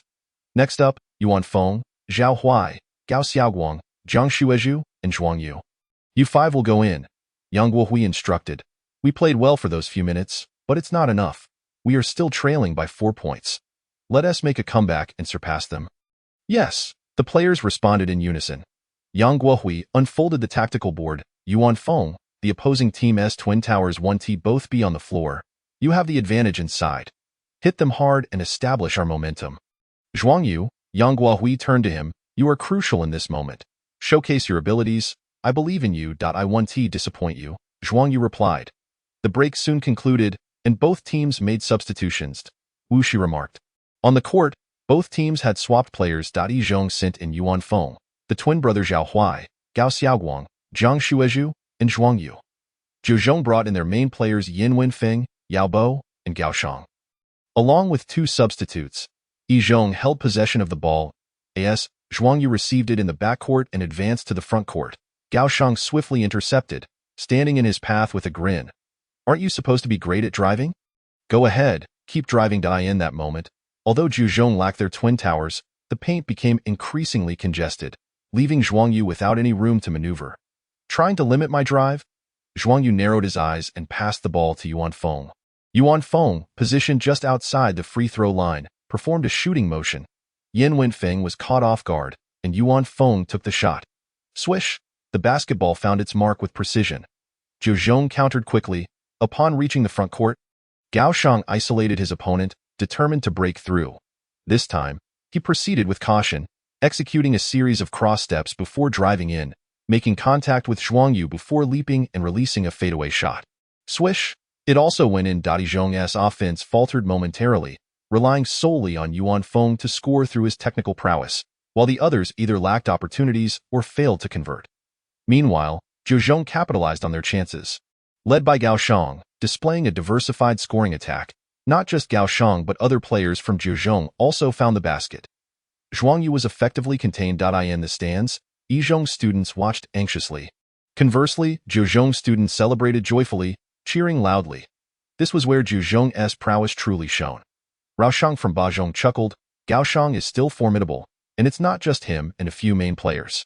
Their bench players are also strong. The depth of a seasoned team like Zhu Zhong outmatches Yi Zhong. Others nodded, sharing their thoughts. The primary issue was Yi Zhong's offense was encountering difficulties. With Xiao Qingyang and Han Hui off the court, Yuan Feng was left as the sole strong point. Number 7 was also being targeted defensively, struggling to make an impact. With the lack of his driving and distributing, Yi Zhong's offense depended too heavily on Yuan Feng.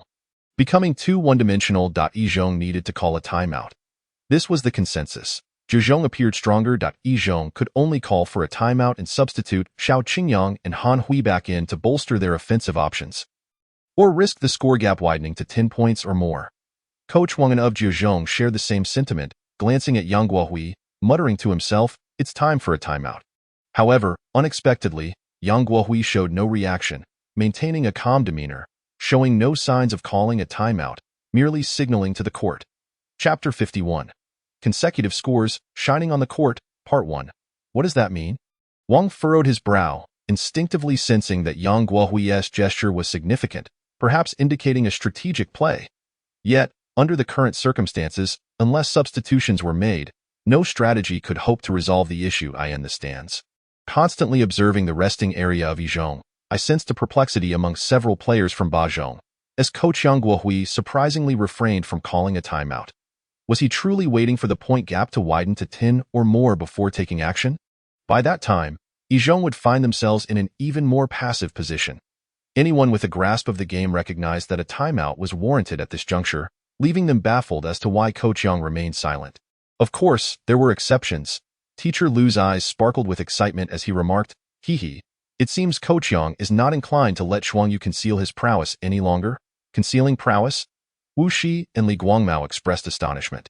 Zhao Pengzi was also taken aback, yet his blind faith in Zhuang Yu led him to thump his thigh and exclaim, "I told you, Zhuang Yu scored nearly 30 points in the freshman class competition.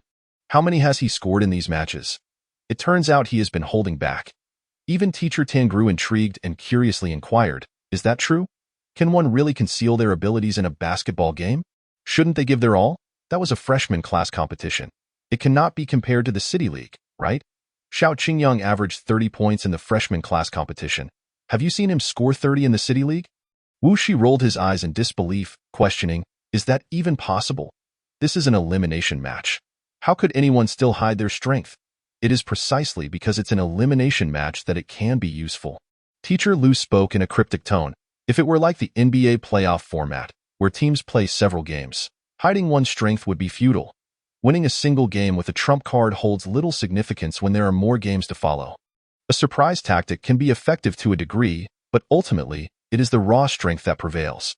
Take for instance a single round-robin group format. As long as you finish in the top 2 or 4, you advanced. If you hide your strength and defeat a strong team, even if you win, they merely lose one game in the group stage, and they can still advance. However, in a single elimination match, it's a do-or-die situation. In such circumstances, a surprise tactic can have its maximum impact. As teacher Lu spoke, he eagerly fixed his gaze on the court. On the court, Yi Zhong launched an offensive. Zhuang Yu advanced to the front court. With Yuan Feng stepping up to set a screen, Ba Zhong's response was similar to before, tightening their defense and constricting the space for breakthroughs. Yet this time, Zhuang Yu opted not to drive or pass. Instead, he used the screen to shake off Gao Shang and took a single dribble to the right before executing a decisive jump shot. This sudden and assertive move caught the Ba Zhong players off guard. He actually shot. Does this kid have a shot? The Ba Zhong players were perplexed, instinctively turning to the basket, only to witness the basketball swish cleanly through the net with a crisp sound. It really went in. In an instant, the players from Ba Zhong frowned, wondering if this kid truly had shooting ability. No, it could just be luck. After all, it was only one shot. Gao Shang, contemplating, shouted to his teammates, "It's fine, stay composed." Ba Zhong initiated a counterattack. Upon reaching the front court, Gao Shang ran back to receive the ball. As he turned to face the basket, an imposing figure surged forward, nearly intercepting his pass. Gao Shang's heart raced, and he swiftly secured the ball, focusing intently on Zhuang Yu. At that moment, Zhuang Yu waved his hands, one raised and the other oscillating at his side, his defense markedly more aggressive than before. Exuding an intense pressure. What was going on? Gao Shang furrowed his brow, sensing that Zhuang Yu's momentum was different from before. He felt as if he were facing a drawn sword, an unsettling sensation prickling at his back. He quickly shook off this bizarre feeling at a screen, but in the blink of an eye, Zhuang Yu reappeared before him, creating a surreal impression. He turned to Yin Wenfeng and asked, "What happened to the screen?" Yin Wenfeng could only offer a wry smile, thinking to himself, "I set the screen. Who knew he would be so fast and slip right past it?" With the screen ineffective, Gao Shang abandoned the idea altogether. He lowered his center of gravity, executing a series of behind-the-back dribbles, then steeply dropped his left shoulder, feigning a left-side drive, only to swiftly shift laterally to the right and leap, releasing a shot with a slight lean back. Zhuang Yu soared to contest the shot, but this time he ultimately fell short. Just as Gao Shang revealed a triumphant smile, a figure leapt skyward from behind Zhuang Yu, swatting the basketball away with a resounding slap. The audience erupted in astonishment, their collective gasp echoing through the arena. Gao Shang was stunned, not expecting this outcome. He had evaded Zhuang Yu's block, only to be met by Yuan Feng. When did he come up? Zoom! A voice cried from the Yi Zhong bench. The small forward from Ba Zhong, Yao Bo, along with substitute guard Zhao Xiaochuan, reacted swiftly, launching their pursuit. However, they soon realized they were no match for Zhuang Yu's speed. Zhuang Yu raced down the court, taking strides before leaping, his fingers brushing the rim as he gently laid the ball into the basket. Another 2 points. With Zhuang Yu's swift 4-point surge, the score shifted to 26-22. The 8-point deficit dwindling to a mere 4 points in less than a minute. Damn it, that number 7 snagged another easy basket. This was a painful missed opportunity. Had Yuan Feng not suddenly intervened, Gao Shang's shot would undoubtedly have gone in.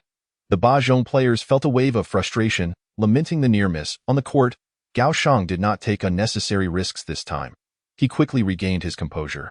After all, he was a senior, having played 3 years in high school league games, and was no longer impulsive. Zoom! Gao Shang distributed the ball and then began to move. Simultaneously, his teammates shifted, providing him with screens. Moments later, Gao Shang received a pass on the left side, and with the movement and screens, the defenders were drawn to the right side, creating a one-on-one situation. Emph! Gao Shang scoffed, leaping against Zhuang Yu, his body leaning back at nearly a 60-degree angle, executing an extreme fadeaway. This left Zhuang Yu with no option. Swish! Gao Shang's fadeaway found its mark. This had certainly riled Gao Shang. Yuan Feng squinted, signaling Zhuang Yu to be cautious. Yuan Feng took 2 seconds to process this before finding it rather amusing, yet he couldn't deny the effectiveness of the move. Chapter 52. Consecutive Scoring, Shining on the Court, Part 2. What a beautiful shot. Gao Shang's fadeaway was utterly unanswerable. It seemed as though he was almost lying on the ground yet still managed to score. Humph, how could that number 7 possibly match up to Gao Shang? This would surely provoke Gao Shang further. In the audience, people were abuzz with discussion. The students from Yizhong, including teacher Liu, felt a twinge of concern for Zhuang Yu. Gao Shang's prowess was indeed formidable. That extreme fadeaway had left a profound impact that Yizhong initiated their offense. Zhuang Yu received the ball in the backcourt, and as he crossed half-court, Gao Shang advanced, spreading his arms to press against Zhuang Yu. Attempting to steal the ball with an aggressive defense, he had clearly been provoked. Zhuang Yu protected the ball with one hand while dribbling with the other. His dribbling speed was not exceptionally fast, but the force behind it was considerable, causing the ball to bounce off the ground, nearly leaving a blur in its wake. This made it impossible for Gao Shang to steal the ball. Zoom! In the next instant, Zhuang Yu passed the ball to Yuan Feng, who was positioned high for support. Observing the situation, the audience assumed the ball would be handed over to Yuan Feng. After all, Yuan Feng was Yizhong's ace player, and passing to him seemed a more prudent choice than having Zhuang Yu confront Gao Shang directly. Even Gao Shang thought so, shouting to Yin Wenfeng to be vigilant against Yuan Feng. However, in the very next moment, Zhuang Yu shifted to the right, then executed a back cut, instantly freeing himself from Gao Shang's grasp as he cut into the lane. Watch out! Be cautious of the back cut. The players on the Bajong bench shouted, "Don't worry. We won't let him have a second chance." Yao Bo immediately moved into the lane, sticking close to Zhuang Yu, waving his arms in front to disrupt his reception of the ball. Indeed, Zhuang Yu failed to catch it. But just as the Bajong players exhaled in relief, Zhuang Yu circled around the lane and re-emerged at the left 45-degree angle. Meanwhile, his defender was blocked by Zhao Huai, leaving a wide-open space in front of him, devoid of any defenders. "Ball!" Zhuang Yu called out. With a swift motion, Yuan Feng passed the ball to Zhuang Yu. This presented a fantastic opportunity, and upon receiving the pass, Zhuang Yu leapt for a mid-range jump shot that turned out not to be a mere back cut. No, this was indeed a back cut, merely an extension of the back cut tactic that number 7 had hardly shot at all before. But here he was, catching and shooting with such confidence. Some people began to grasp the essence of it. This was a back cut tactic. Previously, Zhuang Yu had been passing to his teammates, but now it was his teammates passing to him. Zhuang Yu executed a back cut. If the opportunity was favorable, the high-position player would directly pass him the ball for a layup. If the opportunity was poor and the pass was obstructed, he would circle around the lane and move to the left, with his teammates setting screens to block the defenders, allowing Zhuang Yu to obtain a shooting opportunity. As for whether he could make the shot, just a glance at the smile that involuntarily crept onto Yang Guohui's and the Yizhong players' faces revealed they were not worried in the slightest. Swish, sure enough, accompanied by a soft sound. The basketball pierced through the net. Good shot. The Yizhong students cheered, their excitement palpable. Teacher Liu smiled, feeling a wave of relief wash over him. It seemed his worries had been unfounded. With this basket, the score stood at 28-24, maintaining a 4-point gap. Several players from Bajong glanced at Gao Shang, thinking to themselves that this kid truly seemed to possess shooting ability. He had already made 2 shots. What were they to do? Gao Shang frowned, his mind filled with uncertainty. On the court, what type of player is the hardest to defend? It is precisely those who can both drive and shoot. Gao Shang is indeed a player of remarkable versatility, possessing both the ability to penetrate defenses and shoot with precision. His speed, exceptional ball handling skills, and incisive breakthroughs have established him as a key player for Zhejiang, making him a formidable adversary for opponents. When defenders focus on blocking his shots, he drives past them. If they attempt to contain his penetration, he effortlessly sinks his shots. Now, however, an equally adept player has emerged on the opposing side, leaving him momentarily at a loss for how to respond. If I were to defend against myself, how would I approach it? Gao Shang contemplated shifting his perspective and promptly addressed his teammates. Let us stick to our previous defensive strategy, but be vigilant about switching assignments. Ensure you keep up with your man and deny him any open looks. Understood, replied his teammates in unison. After all, Zhuang Yu, standing at merely 1.8 meters, faced a distinct disadvantage in height, while he might have a higher shooting percentage when unguarded. The presence of a taller defender would significantly diminish his accuracy. This knowledge stemmed from Gao Shang's own experiences. Initially, he too enjoyed a high shooting percentage when unguarded or against shorter opponents. Yet, Once tightly guarded, especially by taller defenders, his shooting percentage would plummet. To counter this, he developed a fadeaway technique to evade defensive interference, allowing him to shoot over taller players. With a resounding thud, Yin Wenfeng's shot ricocheted off the backboard. "Damn it," Yin muttered, feeling the pressure from Yuan Feng. Although Yuan Feng's physicality was not overwhelming, his keen instincts and defensive prowess posed a significant challenge for a player of Yan's skill level. Zhao Huai secured the rebound and passed it to Zhuang Yu. Zhuang furrowed his brow. Encountering a dilemma, he began to maneuver, weaving along the baseline and executing crossovers with his teammates. One teammate provided a side screen. Zhuang broke free from Gao Shang and received the ball on the right side.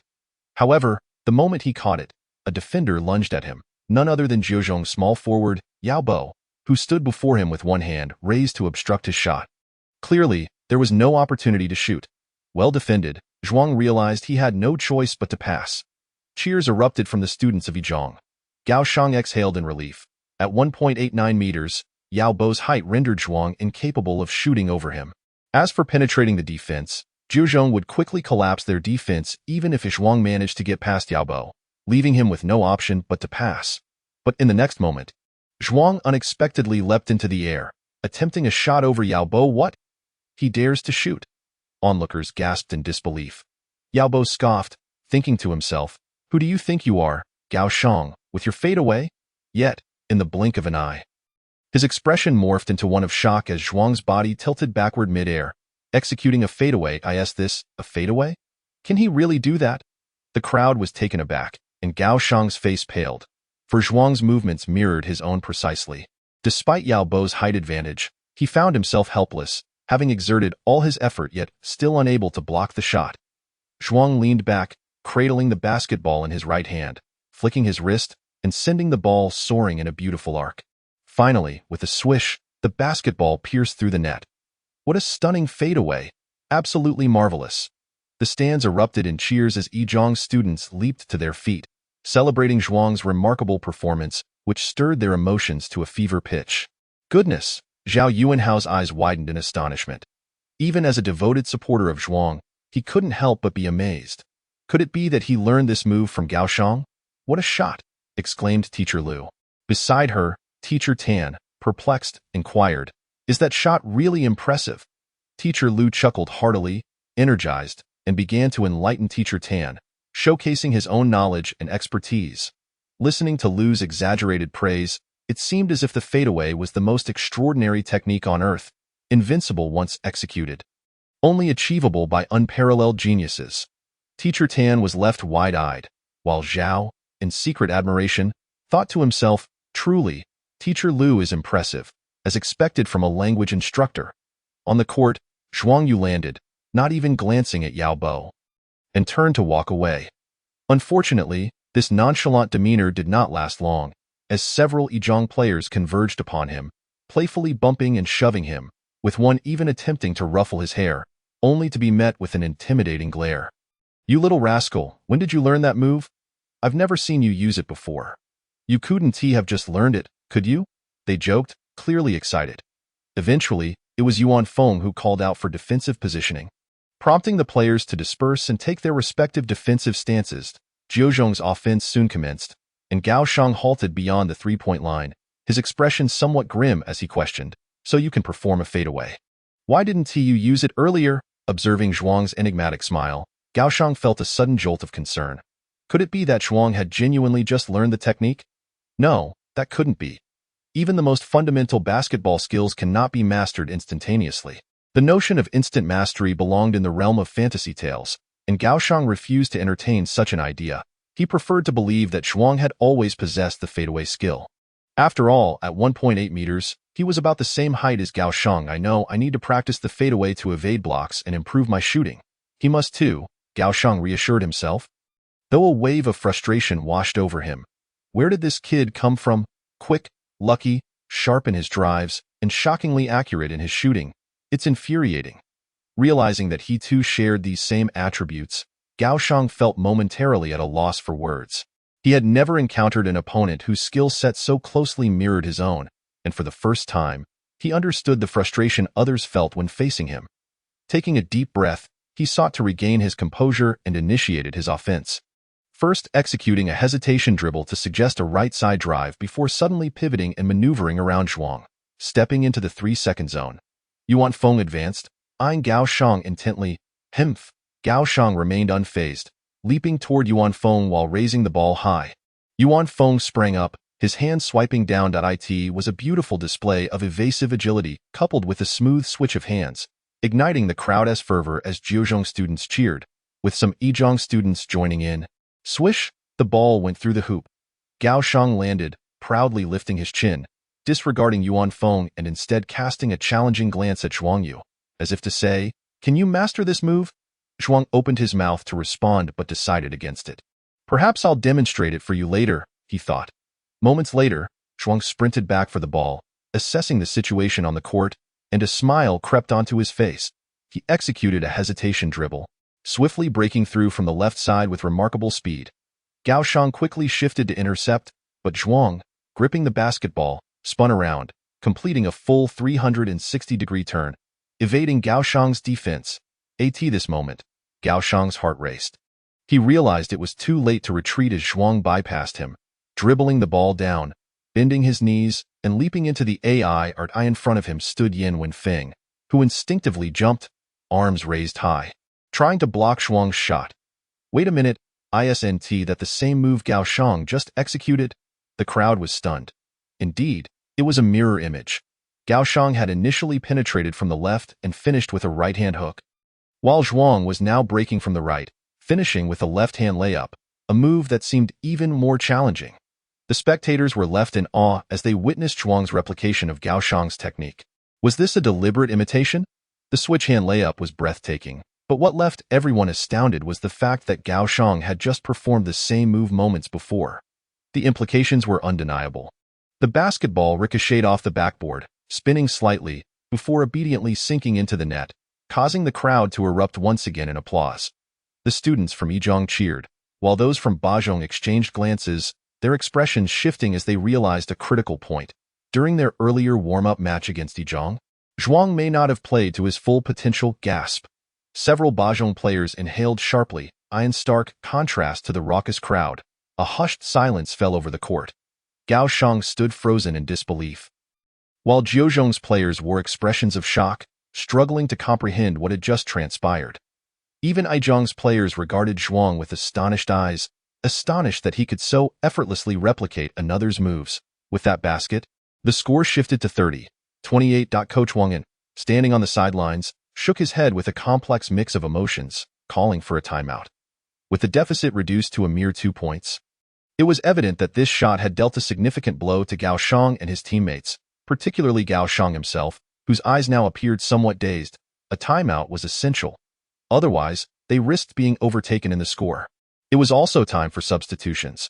Wang Yin glanced at the bench, waiting for several players to come off the court before he began to make substitutions, replacing Yin Wenfeng and Gao Shang with Li Yang and Chen Tianhe.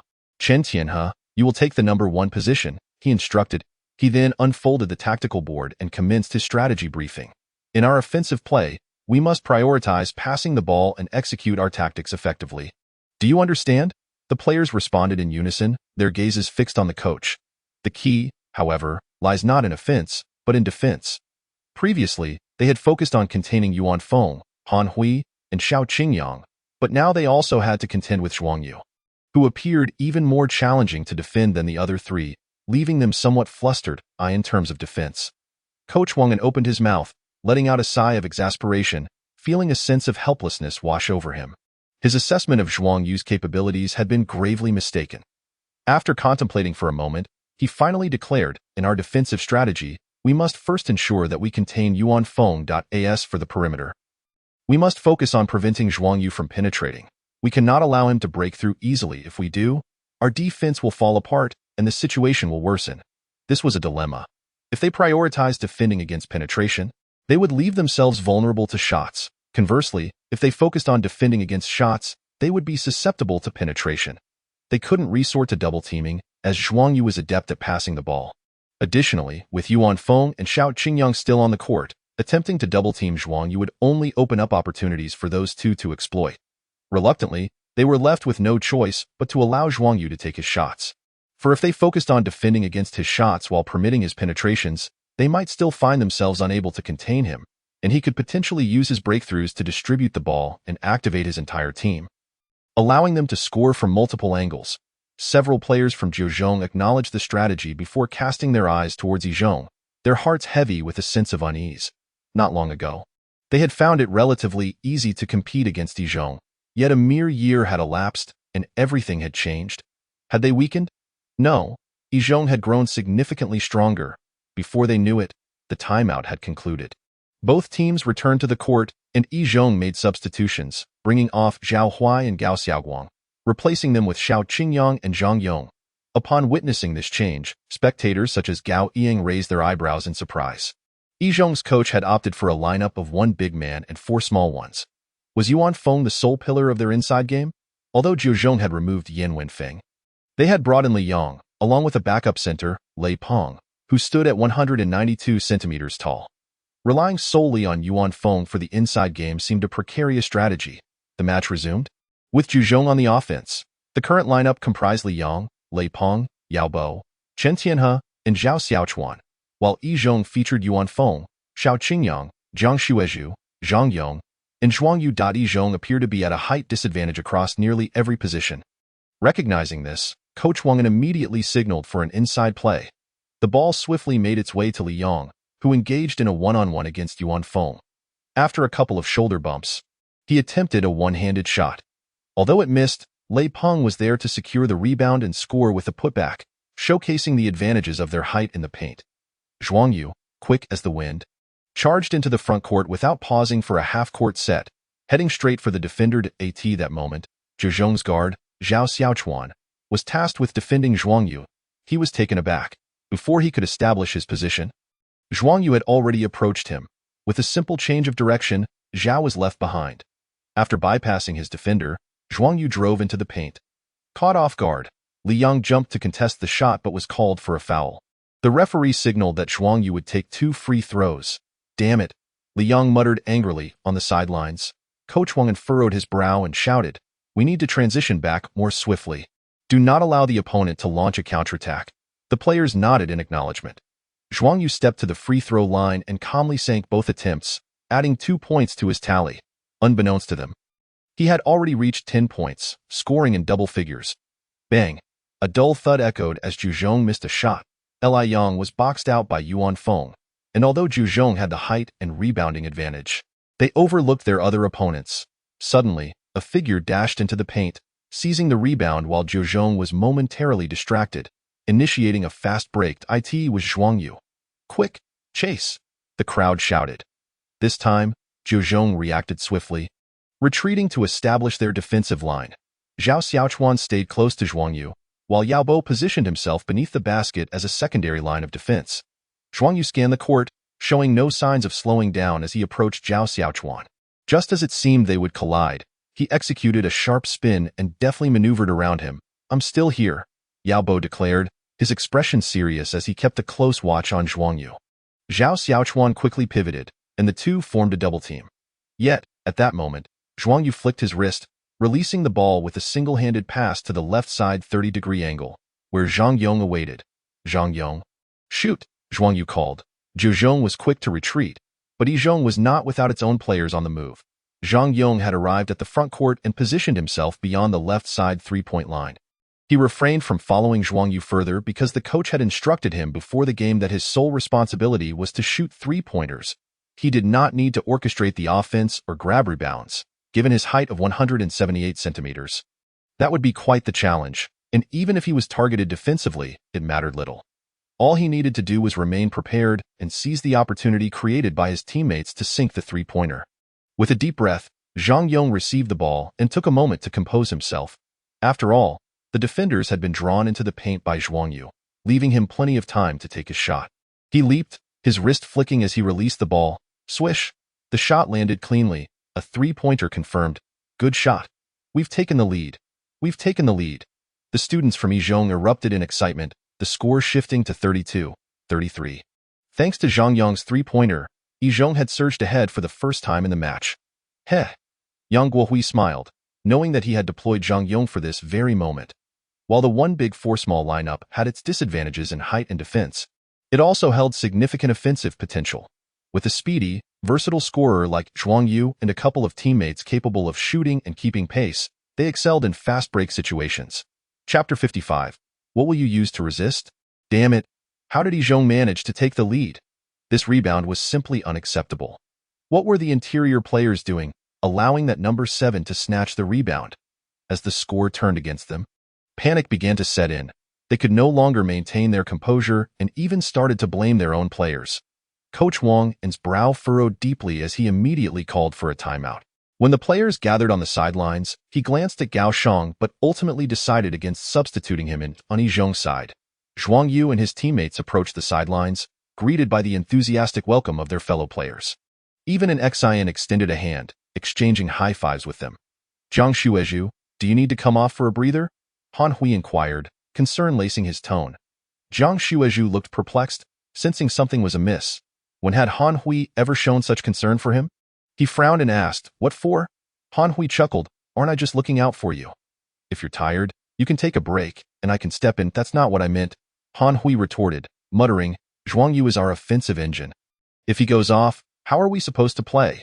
He was counting on Zhuang Yu to facilitate his scoring opportunities. If Zhuang Yu were substituted out, who would set him up for easy baskets? With a scoff, Jiang Shuizhu chose to ignore Han Hui.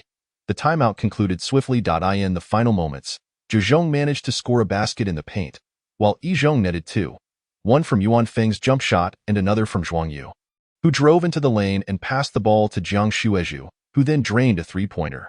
That number 7 from Yi Zhong was simply exceptional, capable of driving, shooting, and passing. Defending against him was an insurmountable challenge. Hey, do you think those two shots that were exactly like Gao Shang's were practiced beforehand, or did he learn them on the fly? Can someone really learn by just watching? Just because you can't doesn't mean others can't. Some people possess extraordinary talent. Haven't you heard of photographic memory? Perhaps Zhuang Yu is one of those individuals. During halftime, discussions about this topic continued to circulate. It wasn't just the spectators who were curious. The players were equally intrigued. Several teammates surrounded Zhuang Yu, eager to uncover the truth. Zhuang Yu replied, I've practiced the fadeaway before, and as for the mid-air hand switch, I could do that all along. Oh, I see. I knew it couldn't be that he just learned it at a glance. The group breathed a sigh of relief, feeling that this was a more reasonable explanation. Yet, Zhuang Yu added, however, if I really wanted to imitate it, I could learn it just by watching once. What? The Yi Zhong players' eyes widened in disbelief as they stared at Zhuang Yu. Realizing his expression was earnest and not a jest, they fell silent, grappling with the staggering disparity in talent. Halftime flew by, and as the second half was about to commence, Yang Guohui gathered the players to outline their strategy before taking the court. Yuan Feng, Han Hui, Gao Xiaoguang, Xiao Qingyang, Zhuang Yu, U5 will be going in. Yang Guohui adjusted the lineup, ensuring that Yuan Feng and Zhuang Yu remained on the court while substituting in Han Hui, Xiao Qingyang, and Gao Xiaoguang. Essentially, he was replacing the starting player Mo Fan with Zhuang Yu. Subsequently, Yang Guohui emphatically tapped the tactical board twice, stating, on defense, keep a close watch on their interior twin towers and Gao Shang. Especially on Gao Shang, be vigilant about timely switches and help defense. Do not allow him an easy shot. In terms of offense, the strategy revolves around Zhuang Yu as the primary initiator. He turned to Zhuang Yu and said, if the opponent tightens their defense to thwart your drives, then unleash a barrage of shots upon them. Do not hold back, just shoot. If they guard your shots, then penetrate the defense. Whether you take the shot yourself or pass, that is entirely up to you. As he solemnly outlined the tactics, Yang Guohui suddenly burst into laughter, feeling as if he had never engaged in such a lavish battle before. With Yuan Feng and Han Hui in the paint, and Zhuang Yu and Xiao Qingyang on the perimeter, how can Zhou Zhong possibly resist? What do they have to counter us? A surge of confidence washed over Yang Guohui as he gestured grandly, exclaiming, I have but one request. Widen the gap, the greater the lead, the better. Understood. Several players responded in unison. As the second half commenced, Zhou Zhong possessed the ball. At this moment, Yuan Feng, Zhuang Yu, and Xiao Qingyang were all on the court. The offensive threat posed by these three was immense, compelling Zhou Zhong to focus their defensive efforts on them, thereby granting Han Hui an opportunity. Zhuang Yu and Xiao Qingyang executed successive drives and passes, setting up Han Hui for a score off the backboard. With the trio drawing defensive attention, they continuously fed him the ball, making his task simple. Score after receiving the ball, an utterly pleasurable endeavor. Meanwhile, Yizhong extended their lead to 9 points. As several Zhejiang players trudged off the court, panting heavily, they glanced at the scoreboard, their spirits dampened. The Zhejiang players, along with the students in the stands, realized that they might be on the verge of defeat in this match. Chapter 56. Achieving a double-double, best player on the court. Yet, this was a daunting task. He had played for an extended duration, and as Zhejiang's ace, being both the leading scorer and the primary offensive initiator. The burden upon him was substantial, with no one else to share the pressure, leading to significant fatigue. Bang! A dull thud resonated as Gao Shang's three-point attempt ricocheted off the rim. The Zhejiang students in the stands sighed in disappointment. They were still trailing by 8 points. This was the result of Gao Shang's efforts, yet they could not seem to narrow the gap further. Had that shot gone in, the deficit would have shrunk to 5 points, leaving them with a fighting chance. However, it missed, and with less than 3 minutes remaining, the game seemed almost devoid of suspense. Gao Shang was fatigued. Zhang Zihao shook his head, feeling somewhat rueful, surprised that Zhejiang would face such a day. Nearby, several players from Bajong nodded in agreement, their emotions complex, but predominantly filled with astonishment at Yizhang's prowess. Rao Shang, concerned, remarked, "Yizhang is too formidable now.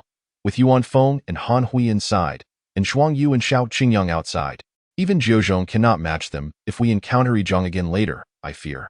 Before he could finish, Gao Yang interrupted, "Why ponder so much? Let us focus on the present. Tomorrow is our game." The Bajong players quickly realized that Rao Shang's words had been overly pessimistic. They collectively affirmed the need to concentrate on the moment, asserting that regardless of Yizhang's strength, they must first secure victory against their opponent tomorrow and advance to the top 8. Perhaps they wouldn't even face Yizhang. As there were still Qizhong and Shizhong to contend with, let them tackle this formidable challenge. On the court, Zhejiang called their final timeout. With just over 2 minutes left, they were determined to make a final push. Coach Wang An looked at the exhausted, bewildered expressions of his players and sighed. Though he encouraged them, "There are still 2 minutes left. We have a chance. Don't lose hope." On Yizhang's side, several players stepped off the court, their spirits high. Despite being drenched in sweat, they appeared energetic and far from fatigued. This exemplifies how mental state influences physical condition. When a team is at a disadvantage, struggling to catch up while failing to gain the lead, the mental strain can render them more susceptible to physical exhaustion. Conversely, when the game flows smoothly, players often find it easier to remain energized. "All right, let us be serious," Yang Guohui said, adopting a stern demeanor to halt the animated discussions among his players. "With just over 2 minutes remaining, we must not let our guard down. We need to focus on our defense, particularly against 3-point shots. And Zhuang Yu, keep an eye on the clock. Zhejiang is the one in a hurry. We need not rush." Laughter erupted among the team as the players returned to the court. Yang Guohui took a seat. An Xian handed the coach his thermos, saying, "Coach, it seems we should be able to secure this match today." An Xian looked at the court, where Zhuang Yu executed a smooth step-back jumper against Gao Shang, sinking it effortlessly. "What a play!" An Xian cheered, turning to Yang Guohui, "Coach, Zhuang Yu is performing excellently today. He has already scored 20 points. Oh, has he reached 20 points already?" Yang Guohui exclaimed in surprise, then chuckled. "I must admit, this young man is outperforming my expectations." At this point, Zhuang Yu had indeed tallied 20 points, along with 9 assists, nearly achieving a double-double, leading the team in scoring, second only to Gao Shang of Zhejiang, who had 26 points. His assists were the highest on the court, complemented by 2 steals and 1 block. Such a performance was undeniably deserving of the title of best player on the court. In the blink of an eye, the final 2 minutes elapsed. When the final whistle blew, the score settled at 79-70, marking Yizhang's victory over Zhejiang by a margin of 9 points, achieving their revenge and advancing to the top 8. As the match concluded, Zhao Pengzi, Wu Shi, and Li Guangmao stood up, with Zhao Pengzi waving a large banner and shouting, "Zhuang Yu is incredible." Wu Shi and Li Guangmao echoed his sentiments. In an instant, more Yizhang students rose to their feet, chanting Zhuang Yu's name. Naturally, they only called out Zhuang Yu's name, as they were all exemplary students of the new era, cultured and refined, and would not resort to crudeness.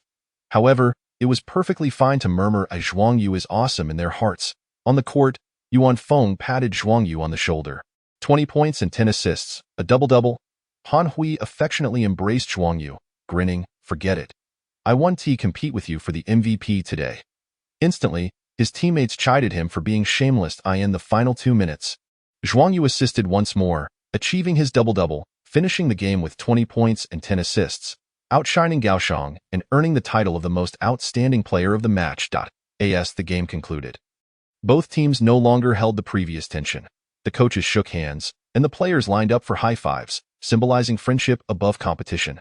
Gaoshang and Zhuang Yu exchanged high fives, and after a moment's hesitation, Gaoshang couldn't help but ask, "Did you really mimic my 2 shots on the fly?" This question lingered in his mind, leaving him unsatisfied until addressed. Zhuang Yu paused briefly before replying, "Not exactly. I've practiced those moves before." Having won, he chose to embody a gracious spirit. Upon hearing this, Gao Shang's expression softened, and he jested, "Keep it up. Strive for the championship. If you win, then we can say we lost to the champion team today. And that wouldn't be too shameful indeed." Zhuang Yu nodded in agreement. The audience began to disperse as both teams exited the arena. Once on the bus, Coach Yang Guohui announced that to celebrate their victory over Jiuzhong and their advancement to the top 8, he would treat everyone to a meal out of his own pocket. The crowd erupted in cheers. "Long live the coach. I love you, coach. I want a hug, coach." Chapter 57. Grudges. The match between Jiuzhong and Yizhong garnered the attention of many teams, as the victor would secure a place in the top 8, becoming the first team to do so. However, most believed Jiuzhong would triumph, being last year's third-place winner. Yet, the outcome was surprising with Yizhong, the team that hadn't even made the top 8 last year, defeating Jiuzhong, last year's bronze medalists, with a score of 79-70. This was clearly not mere luck or coincidence, leaving many teams astonished as they sought to understand the match's progression and statistics. Eager to uncover what transpired, discussions continued into the following day. In the afternoon at Shizhong, a match was set to take place, one of the 16-8 eliminations, between Bazhong and Xizhong. Both teams had arrived. Warming up on the court while discussing the previous day's match, a player from Xizhong remarked, "I can't believe Yizhong won. Jiuzhong is truly useless. They were last year's third-place team. I heard Jiuzhong's goal this year was to win the championship. How can they aim for that? It's laughable. They must have been asleep." Laughter erupted among several Xizhong players, one of whom raised an eyebrow and cautioned, "Yizhong's Yuan Feng and Han Hui are clearly stronger than last year. Additionally, there are 2 formidable newcomers in the first-year class. A friend of mine at Jiuzhong went to watch the game yesterday. He told me Jiuzhong really put in the effort. Gaoshang played well, but Yizhong was just too strong." The Xizhong players scoffed, seemingly unconvinced or reluctant to accept that another dark horse like Yunnan School could emerge this year, let alone a second one like Jiangning Yizhong. The voices reverberated into the ears of the players from Team 8. Zhang Zihao, Rao Shang, and Gao Yang exchanged glances, unable to suppress their disdainful smirks. What audacity did the players from Team 4 possess to look down upon Team 1? If Team 4 were to face Team 1, they would likely fare even worse than Team 9. With a loss of at least 20 points being a conservative estimate, Rao Sheng remarked, "Enough," Gao Yang said, narrowing his eyes. "Team 4 won't even get the chance to face Team 1, for they will be eliminated today." The players from Team 8 felt a slight tremor in their bodies, their gazes now laced with a hint of lethal intent. Meanwhile, in another gymnasium, the match between the Dark Horse Yunnan High School and Nanxi High School was about to commence. The players from Yunnan High were warming up while discussing the match between Team 1 and Team 9 at a player, standing at approximately 1.78 meters with a stocky build and dark skin, remarked, "Team 1 has some real talent. I checked the stats, and 4 players scored in double digits, with a player named Zhuang Yu racking up 20 points along with 10 assists. Achieving 2010 in the City League is no small feat." Beside him, another player, around 1.85 meters tall with a decent appearance marred by a hooked nose that lent him a somewhat sinister air, nodded in agreement. Scoring 20 points is impressive, but the 10-assist highlight Zhuang Yu's exceptional organizational skills as well. "If we encounter Team 1, I'll take care of Zhuang Yu." "Why you?" protested the stocky player, Chun Hao Yu, visibly annoyed. "He plays the point guard position, which means he matches up with me. You can guard someone else." The hooked-nosed player, Yang Wei, narrowed his eyes, his demeanor growing increasingly ominous, his voice cold and hoarse. "You won't be able to defend against him." Chun Hao Yu's temper flared. "If I can't, you certainly won't stand a chance. Besides, if I can't defend against him, I'll just take him out." Listening to their banter, Several teammates burst into laughter. The two players, Zhuang Yu and Yang Wei, both key players for Yunnan High, frequently engaged in verbal sparring. Their exchange escalated into a heated argument, filled with expletives, prompting some teammates to roll their eyes. Just as they prepared to intervene, their captain, Liang Bo, shouted, "Shut up!" Instantly, both players fell silent, not daring to utter a word. The other players stifled their laughter. These two were notorious for their rebelliousness, often evading even the coach's authority. Yet when the captain spoke, they instantly turned docile. Liang Bo, the captain of the Yunnan High basketball team, stood at 1.98 meters, with a robust physique, rugged features, dark skin, and a prominent scar on his forehead, exuding an aura that warned others not to provoke him. After bouncing the ball a couple of times, he launched a shot, watching as the basketball swished through the net before turning to Zhuang Yu and Yang Wei. "What are you two bickering about? If you're so interested in that kid named Zhuang Yu, when the time comes, you can take turns dealing with him." Both players' eyes lit up. That's a good idea. However, they were met with a fierce glare from Liang Bo, causing them to shrink back. Liang Bo's eyes glimmered with a cold light as he spoke in a low, chilling tone. Team 1 is not just about that talented freshman. From what I know, they also have another player named Xiao Qingyang, along with Yuan Feng and Han Hui. Upon hearing Han Hui's name, several players from Yunnan High sensed Liang Bo's emotional shift, a palpable sense of danger lurking in his voice. Zhuang Yu, intrigued, opened his mouth to inquire but was pulled back by a teammate, who whispered, "Don't ask." Suppressing his curiosity, Zhuang Yu turned to his companion, no longer addressing him as Wang Gu, but rather with irritation, "Wang Depeo, do I look like a fool to you?" Wang Chao's face darkened at the retort. Noticing the tension, a nearby teammate rushed over to comfort him, saying, "Zhuang Yu is just hot-tempered. You know how he is. Why provoke him?" Wang Chao huffed in anger. Meanwhile, their commotion caught the attention of the players from Nanshi High School, who exchanged amused glances.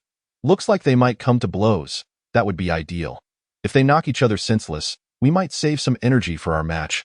Haha, a few players from Nanshi High chuckled maliciously, unaware that they too would soon find themselves unable to laugh.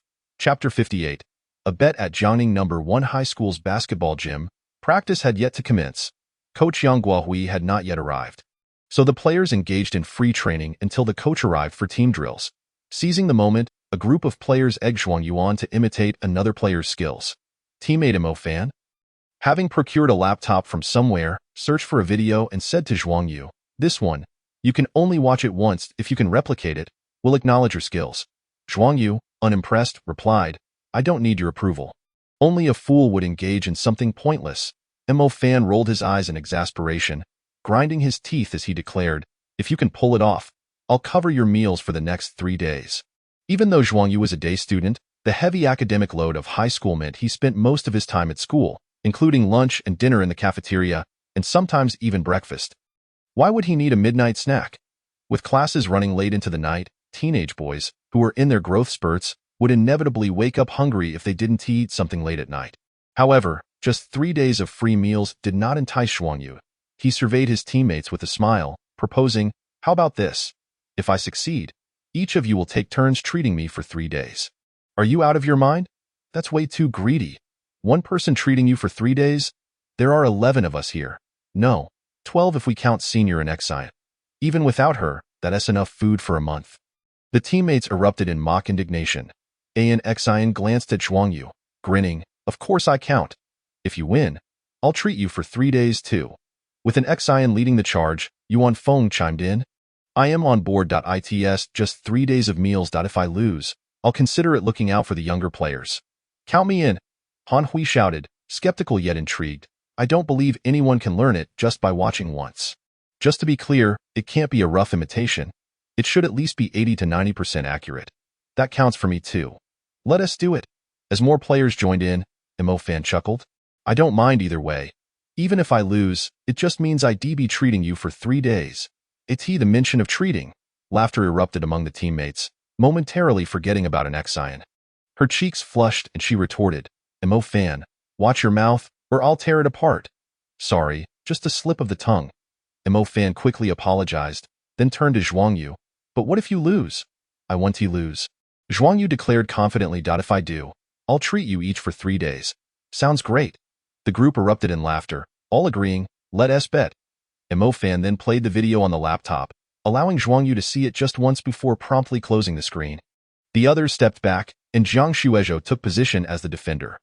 Zhuang Yu dribbled forward, made a half-turn, and transitioned from facing the basket to back to the hoop, using his back to hold off Zhang Shuizhou before executing a turnaround jumper.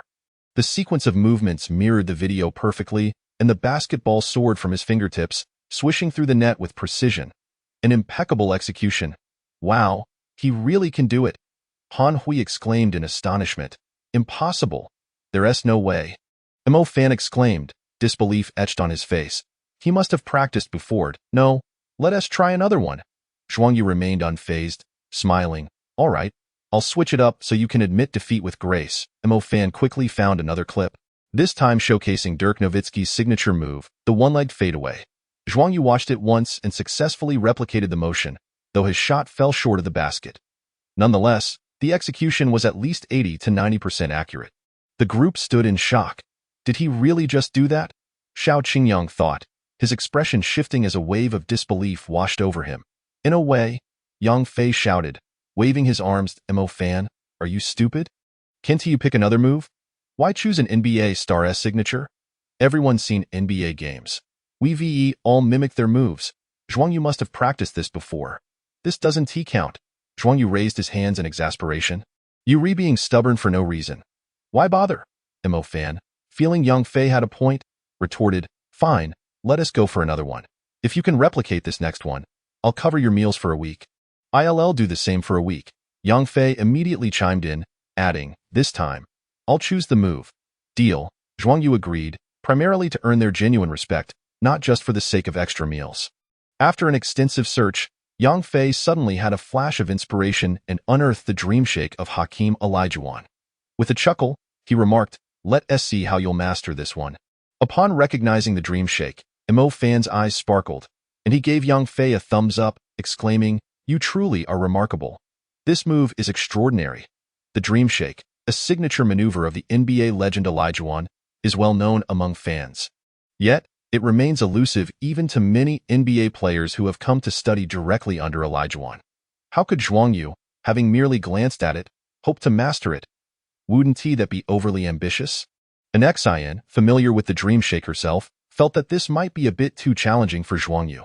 Indeed, it may be a tad unfair, Yuan Feng chimed in, feeling sympathetic towards his junior. How about this? Since Zhuang Yu has already executed it twice, if he fails this time, he shall treat each of us to a day's worth of meals. This, they calculated, would amount to quite a bit. The group agreed unanimously. Just then, Zhuang Yu opened his eyes and smiled. No need for that. Let us stick to the previous wager. You're all bound to lose. He approached the low post and began his demonstration, astonishingly mimicking the dream shake with remarkable accuracy. While not identical, his rendition bore an impressive resemblance, achieving about 80% similarity. Though not flawless, it left his teammates utterly astounded. Chapter 59. Practicing the fadeaway jump shot, can he truly do this? This is the dream shake, and he has only seen it once. A wave of shock cascaded through the group, silencing any doubts. The dream shake is a technique so challenging that even after watching it numerous times, few can replicate it successfully. This is precisely why, despite the widespread recognition of the dream shake's prowess, so few players employ it. Its difficulty is formidable. I'm impressed, Mo Fan remarked, giving a thumbs up that you're practically a genius. No wonder you've managed to develop such skills through self-study. Yang Fei, equally impressed yet still eager to capitalize on Zhuang Yu's success, declared, a deal is a deal. You must honor the wager. I hereby announce that for the next week, you are under my care. Zhuang Yu rolled his eyes, muttering, that's just paying your respects to your godfather. His teammates readily accepted the terms, and an Xin playfully added, Junior, I'll treat you to 3 days' worth of meals as well. Anytime you wish, eat to your heart's content. Zhuang Yu praised, Senior, you are generous, as they laughed and joked. Yang Guohui arrived. The moment the coach stepped in, everyone quickly assembled, commencing their team training, primarily engaging in scrimmages and tactical drills. Upon conclusion, Yang Guohui addressed the group, stating, I just received word that the final 2 matches of the second round of the City League have concluded, and the 8 finalists have been determined. Our school, number 1 middle school, along with number 10, number 7, number 8, Yunnan Middle School, number 14, number 3, in Gaoyang Middle School. Tomorrow, we will conduct the draw for the third round, meaning we will soon discover our next opponent. No matter who that opponent may be, our sole objective remains to claim the championship of the City League. The group nodded in unison, spirits soaring. Yang Guohui smiled with satisfaction and added, train well over the next few days to prepare for the upcoming match. Dismissed. As they dispersed, groups formed to discuss the 8 finalist teams. Number 10 was last year's champion, and number 7 was the runner-up. Their presence in the top 8 was no surprise. Number 8 and Gaoyang Middle School also boasted impressive capabilities. Unexpectedly, Yunnan Middle School emerged as a dark horse, which piqued interest. What team did Yunnan Middle School face in the second round? Someone queried. It seems it was Nanxi Middle School, and the final score was 54-49 in favor of Yunnan Middle School. Though details beyond that are scarce, a score that low? The group remained intrigued by this dark horse, recalling how Yunnan had failed to reach the top 16 last year, yet this year had surged into the top 8. Could they, like our number 1 middle school, have discovered a prodigious talent among their first-year players? However, it seemed unlikely, as they had not heard of any. Later that evening at the old gym, Zhuang Yu secured his bicycle, retrieved a basketball, and commenced his extra practice.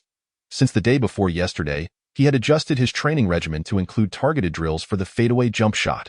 While he had practiced this technique before, it had lacked focus and conscious reinforcement. Though he could execute a fadeaway with a reasonable success rate, it was far from perfected. After concluding the match against number 9 middle school, he realized the importance of this move given his height, prompting him to begin specialized training. As he started, it was now late October, and the weather had turned pleasantly cool, ideal for Zhuang Yu's practice.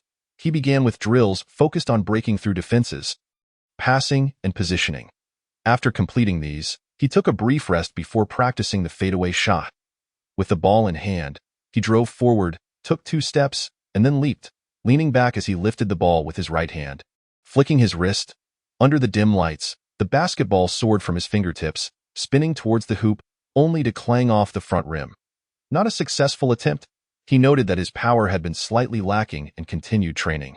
His subsequent attempts yielded a less than satisfactory success rate. Only 2 out of 5 shots found their mark. This was practice, devoid of defenders. With opposition, the success rate would likely diminish further. The reason lay in the exaggerated backward lean he employed, significantly more pronounced than during previous practice, nearly forming a 60-degree angle with the ground. The greater the lean, the higher the difficulty. Yet Zhuang Yu had no intentions of easing up on the challenge. When facing taller guards or forwards, a slight backward lean might suffice. However, against interior players, especially those nearing or exceeding 2 meters in height, even a modest lean would make avoiding a block incredibly difficult. Indeed, most individuals would not impose such stringent standards upon themselves. Maintaining a reasonable success rate with some degree of lean would suffice.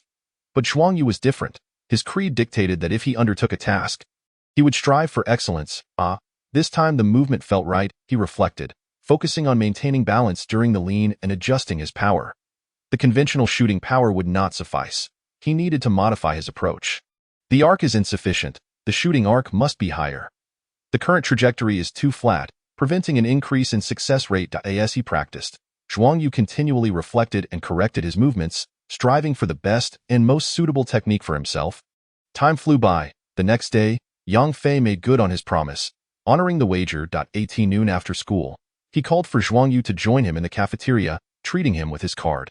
Zhuang Yu did not hesitate, shouting to the cafeteria lady, "Auntie, please serve 2 portions. I'd like braised pork, minced eggplant, stir-fried 3 shreds, and an extra egg, with plenty of rice." Seeing the handsome young man, the cafeteria lady smiled warmly. "Of course, you're at that age where you need to eat well." This time, she managed to serve a generous helping of braised pork, minced eggplant, stir-fried 3 shreds, and an egg without any wobble. Zhuang Yu beamed with gratitude. "Thank you, Auntie." Noticing Zhuang Yu carrying 2 trays, Yang Fei burst into laughter, reaching out to take one. "You're quite considerate, knowing to help me out." Zhuang Yu deftly sidestepped, avoiding Yang Fei's grasp, retorting, "This is all for me. Hurry and pay." At this age, expecting me to serve you? Do it yourself, Yang Fei. He feigned a kick at Zhuang Yu's back in frustration, feeling a pinch in his wallet as he swiped his card. Who would have guessed that Zhuang Yu would need 2 servings? When they reached the dining table, Yang Fei observed that Zhuang Yu had already devoured more than half of 1 tray. "You eat so quickly?" he exclaimed. Zhuang Yu mumbled distractedly, focusing on his meal. Today, he hadn't intended to put young Fei in a bind. He typically ordered 2 servings on his own card, as one simply wasn't enough. Chapter 60. A daunting opponent in the afternoon. An XIN visited Class 8 of the first year to inform Zhuang Yu that the draw results had been announced. Number 1 Middle School would face Yunnan Middle School next. The Dark Horse Yunnan had been the subject of their discussions just yesterday, and now they were set to be their opponents. AN XIN advised Zhuang Yu to arrive at the gym a bit earlier. She noticed the coach looking rather serious, suggesting that Yunnan Middle School would not be an easy challenge. Understood, Zhuang Yu replied. After discussing the pressing matters, an XIN, with a playful smile, teased, I just want to tell young Fei. And he mentioned you've put him in quite a predicament, calling you a glutton for devouring twice the portions. She chuckled. He lamented that while you're well fed, he'll be living on dirt for the next half-month. I merely eat a tad more. It's not wasteful. Zhuang Yu rolled his eyes and playfully teased an XIN senior. You're not as stingy as young Fei, are you? Well, considering you're a beauty, I'll eat a little less during the 3 days at your place. An XIN burst into laughter. You're quite considerate of your senior. Why not just say that during those 3 days? My meals will be on the house? Humph, I'm not that stingy. Eat as much as you want. I don't think you could exhaust me in 3 days. Even 3 months wouldn't be enough. 3 months? Wouldn't that mean you're keeping me? Get lost, An XIN let out a scoff and playfully chided. At such a tender age, you're already contemplating living off others. Do you have any shame? Zhuang Yu wore an expression that was both unashamed and proud, which made an XIN chuckle exuberantly before she offered him a final word of caution and departed. Just as she left, Zhao Pengzi sauntered over. Heh, he said, leaning in with a mischievous glint in his eye. I saw you laughing and chatting with Senior and XIN. You haven't truly charmed her, have you? That's not true. Zhuang Yu hurriedly clarified. Yet Zhao Pengzi wore a suggestive grin, remarking, Then I could have sworn I heard the words keep and support mentioned. Who's supporting whom? Zhuang Yu slapped Zhao Pengzi's belly with a resounding smack, causing the flesh to jiggle, and retorted with irritation, You misheard, just focus on trimming that waistline. Zhao Pengzi groaned, clutching his stomach. I in the afternoon, at the basketball court of Yizhong. When Zhuang Yu arrived, Yuan Feng, Jiang Shuizhu, Zhao Hao, Zhao Huai, as well as Xiao Qingyang, Zhang Yong, and Zhou Lei were already present. Upon seeing Yuan Feng's furrowed brow, Zhuang Yu's heart sank, recalling an XIN's earlier warning. Just as he was about to inquire, Han Hui's laughter rang out. Haha, everyone's quite early today. Han Hui, hands in pockets and head tilted, adopted a pose he deemed charming, striding over to Zhuang Yu. Xiao Zhuang, have you noticed that I'm looking a tad more handsome today? I have, Zhuang Yu replied. Your hair has certainly grown longer. I ought to inform the coach. Zhuang Yu knew that this aspect was precious to Han Hui. Indeed, Han Hui nearly leaped in protest, exclaiming, No, please, my hair has just begun to grow back. You mustn't. Before Zhuang Yu could respond further, Yuan Feng interjected sternly, Enough, Han Hui, be serious. Only then did Han Hui realize that Yuan Feng's demeanor was amiss. Knowing Yuan Feng well, he immediately sobered and asked, What's going on? Yuan Feng handed him a sheet of paper. This is the roster of players from Yunnan High School, along with some basic information and the statistics from the previous 2 rounds of matches. Han Hui glanced at it, his expression shifting dramatically, the levity evaporating from his face, replaced by an unprecedented seriousness. This surprised Zhuang Yu. Han Hui had always carried an air of nonchalance, often reprimanded by their coach for his frivolity. Yet now he appeared as if facing a formidable adversary. In an instant, the others sensed the tension. Who is he? What's going on? Confusion spread among them as Yuan Feng and Han Hui seemed to be speaking in riddles. Han Hui nodded, worry etched upon his brow. The players, filled with curiosity, were unsure what the two were discussing, but Han Hui's grave expression deterred them from asking outright. Soon, an XIN and the coach arrived. Gather around, Yang Guohui called. Once everyone had assembled in a line, his expression turned grave as he addressed them. As you all know, our next opponent is Yunnan High School. Until the draw was announced, I had little knowledge about this dark horse, but after gathering some information, I realized they are a formidable opponent. Whispers rippled through the group.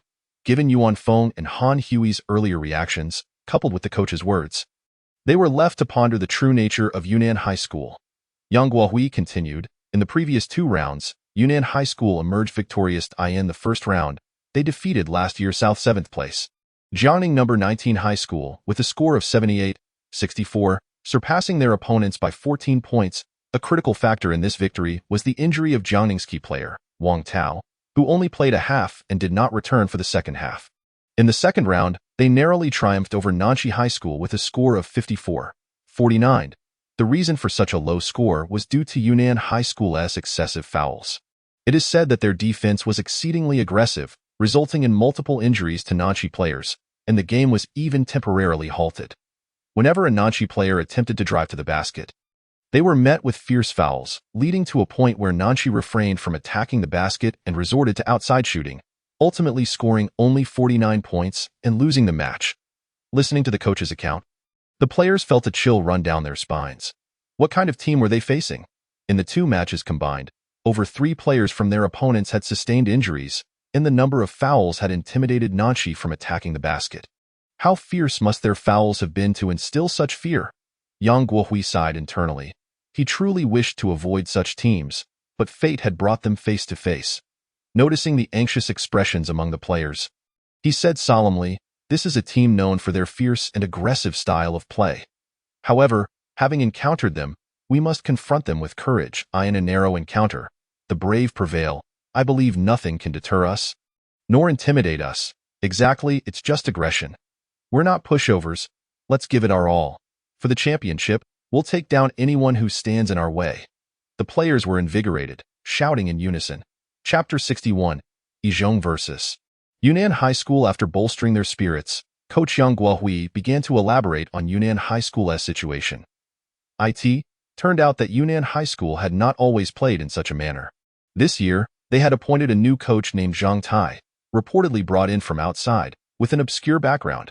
The essence of this new system could be summed up in 2 words: aggression. Rebounding must be fierce, defense must be fierce, and fouls must be even fiercer. Zhang Tai's coaching philosophy was that the court was akin to a battlefield. Either you die, or I do. Therefore, he demanded that players treat their opponents as mortal enemies, ensuring that if they could foul, they would not allow the opposing team to score. If a foul could take someone down, they would not hesitate. In truth, Yunnan High School's abilities had not changed significantly from the previous year. It was merely their team culture and offensive-defensive system that had undergone a drastic transformation, Yang Guohui summarized. He had only learned this today after consulting the coaches of the 2 teams that had previously lost to Yunnan High School. Both teams had been very unwilling to accept their defeats, thus they shared everything they knew with Yang Guohui. Upon learning this, Yang Guohui realized they had encountered substantial trouble. At that moment, Han Hui suddenly spoke up. When facing Yunnan High School, everyone must be cautious. They are likely not only aggressive but also quite dirty. Everyone turned their attention to Han Hui, who took a deep breath and continued. I know Yang Bo from Yunnan High School. We attended the same middle school, and he was a year ahead of me, having been a member of our basketball team. He is notorious for his ruthlessness, often getting into fights and skipping classes. He doesn't just play tough. He employs many underhanded tactics on the court. Everyone must be on guard against their dirty tricks in tomorrow's match. Upon hearing this, a sense of foreboding washed over the group. If Yunnan High School was indeed as formidable as the coach had described, they were facing a team that was not only aggressive but also unscrupulous, an unwelcome adversary. Although they might not fear them, winning against such a team could come at a high cost, and injuries were a distinct possibility. The previous 2 opponents of Yunnan High School had suffered at least 3 injuries over 2 matches, averaging 1.5 injuries per game. The risk was too significant. Yang Guohui furrowed his brow, scanning the players and reminding them, everyone must exercise caution. We need to win the match, but we must also protect ourselves. Understood, we will be vigilant, the players replied. As practice continued, the atmosphere was heavy with concern. Yang Guohui and an Xian, watching from the sidelines, couldn't help but worry. Tomorrow's match was unlikely to be an easy one.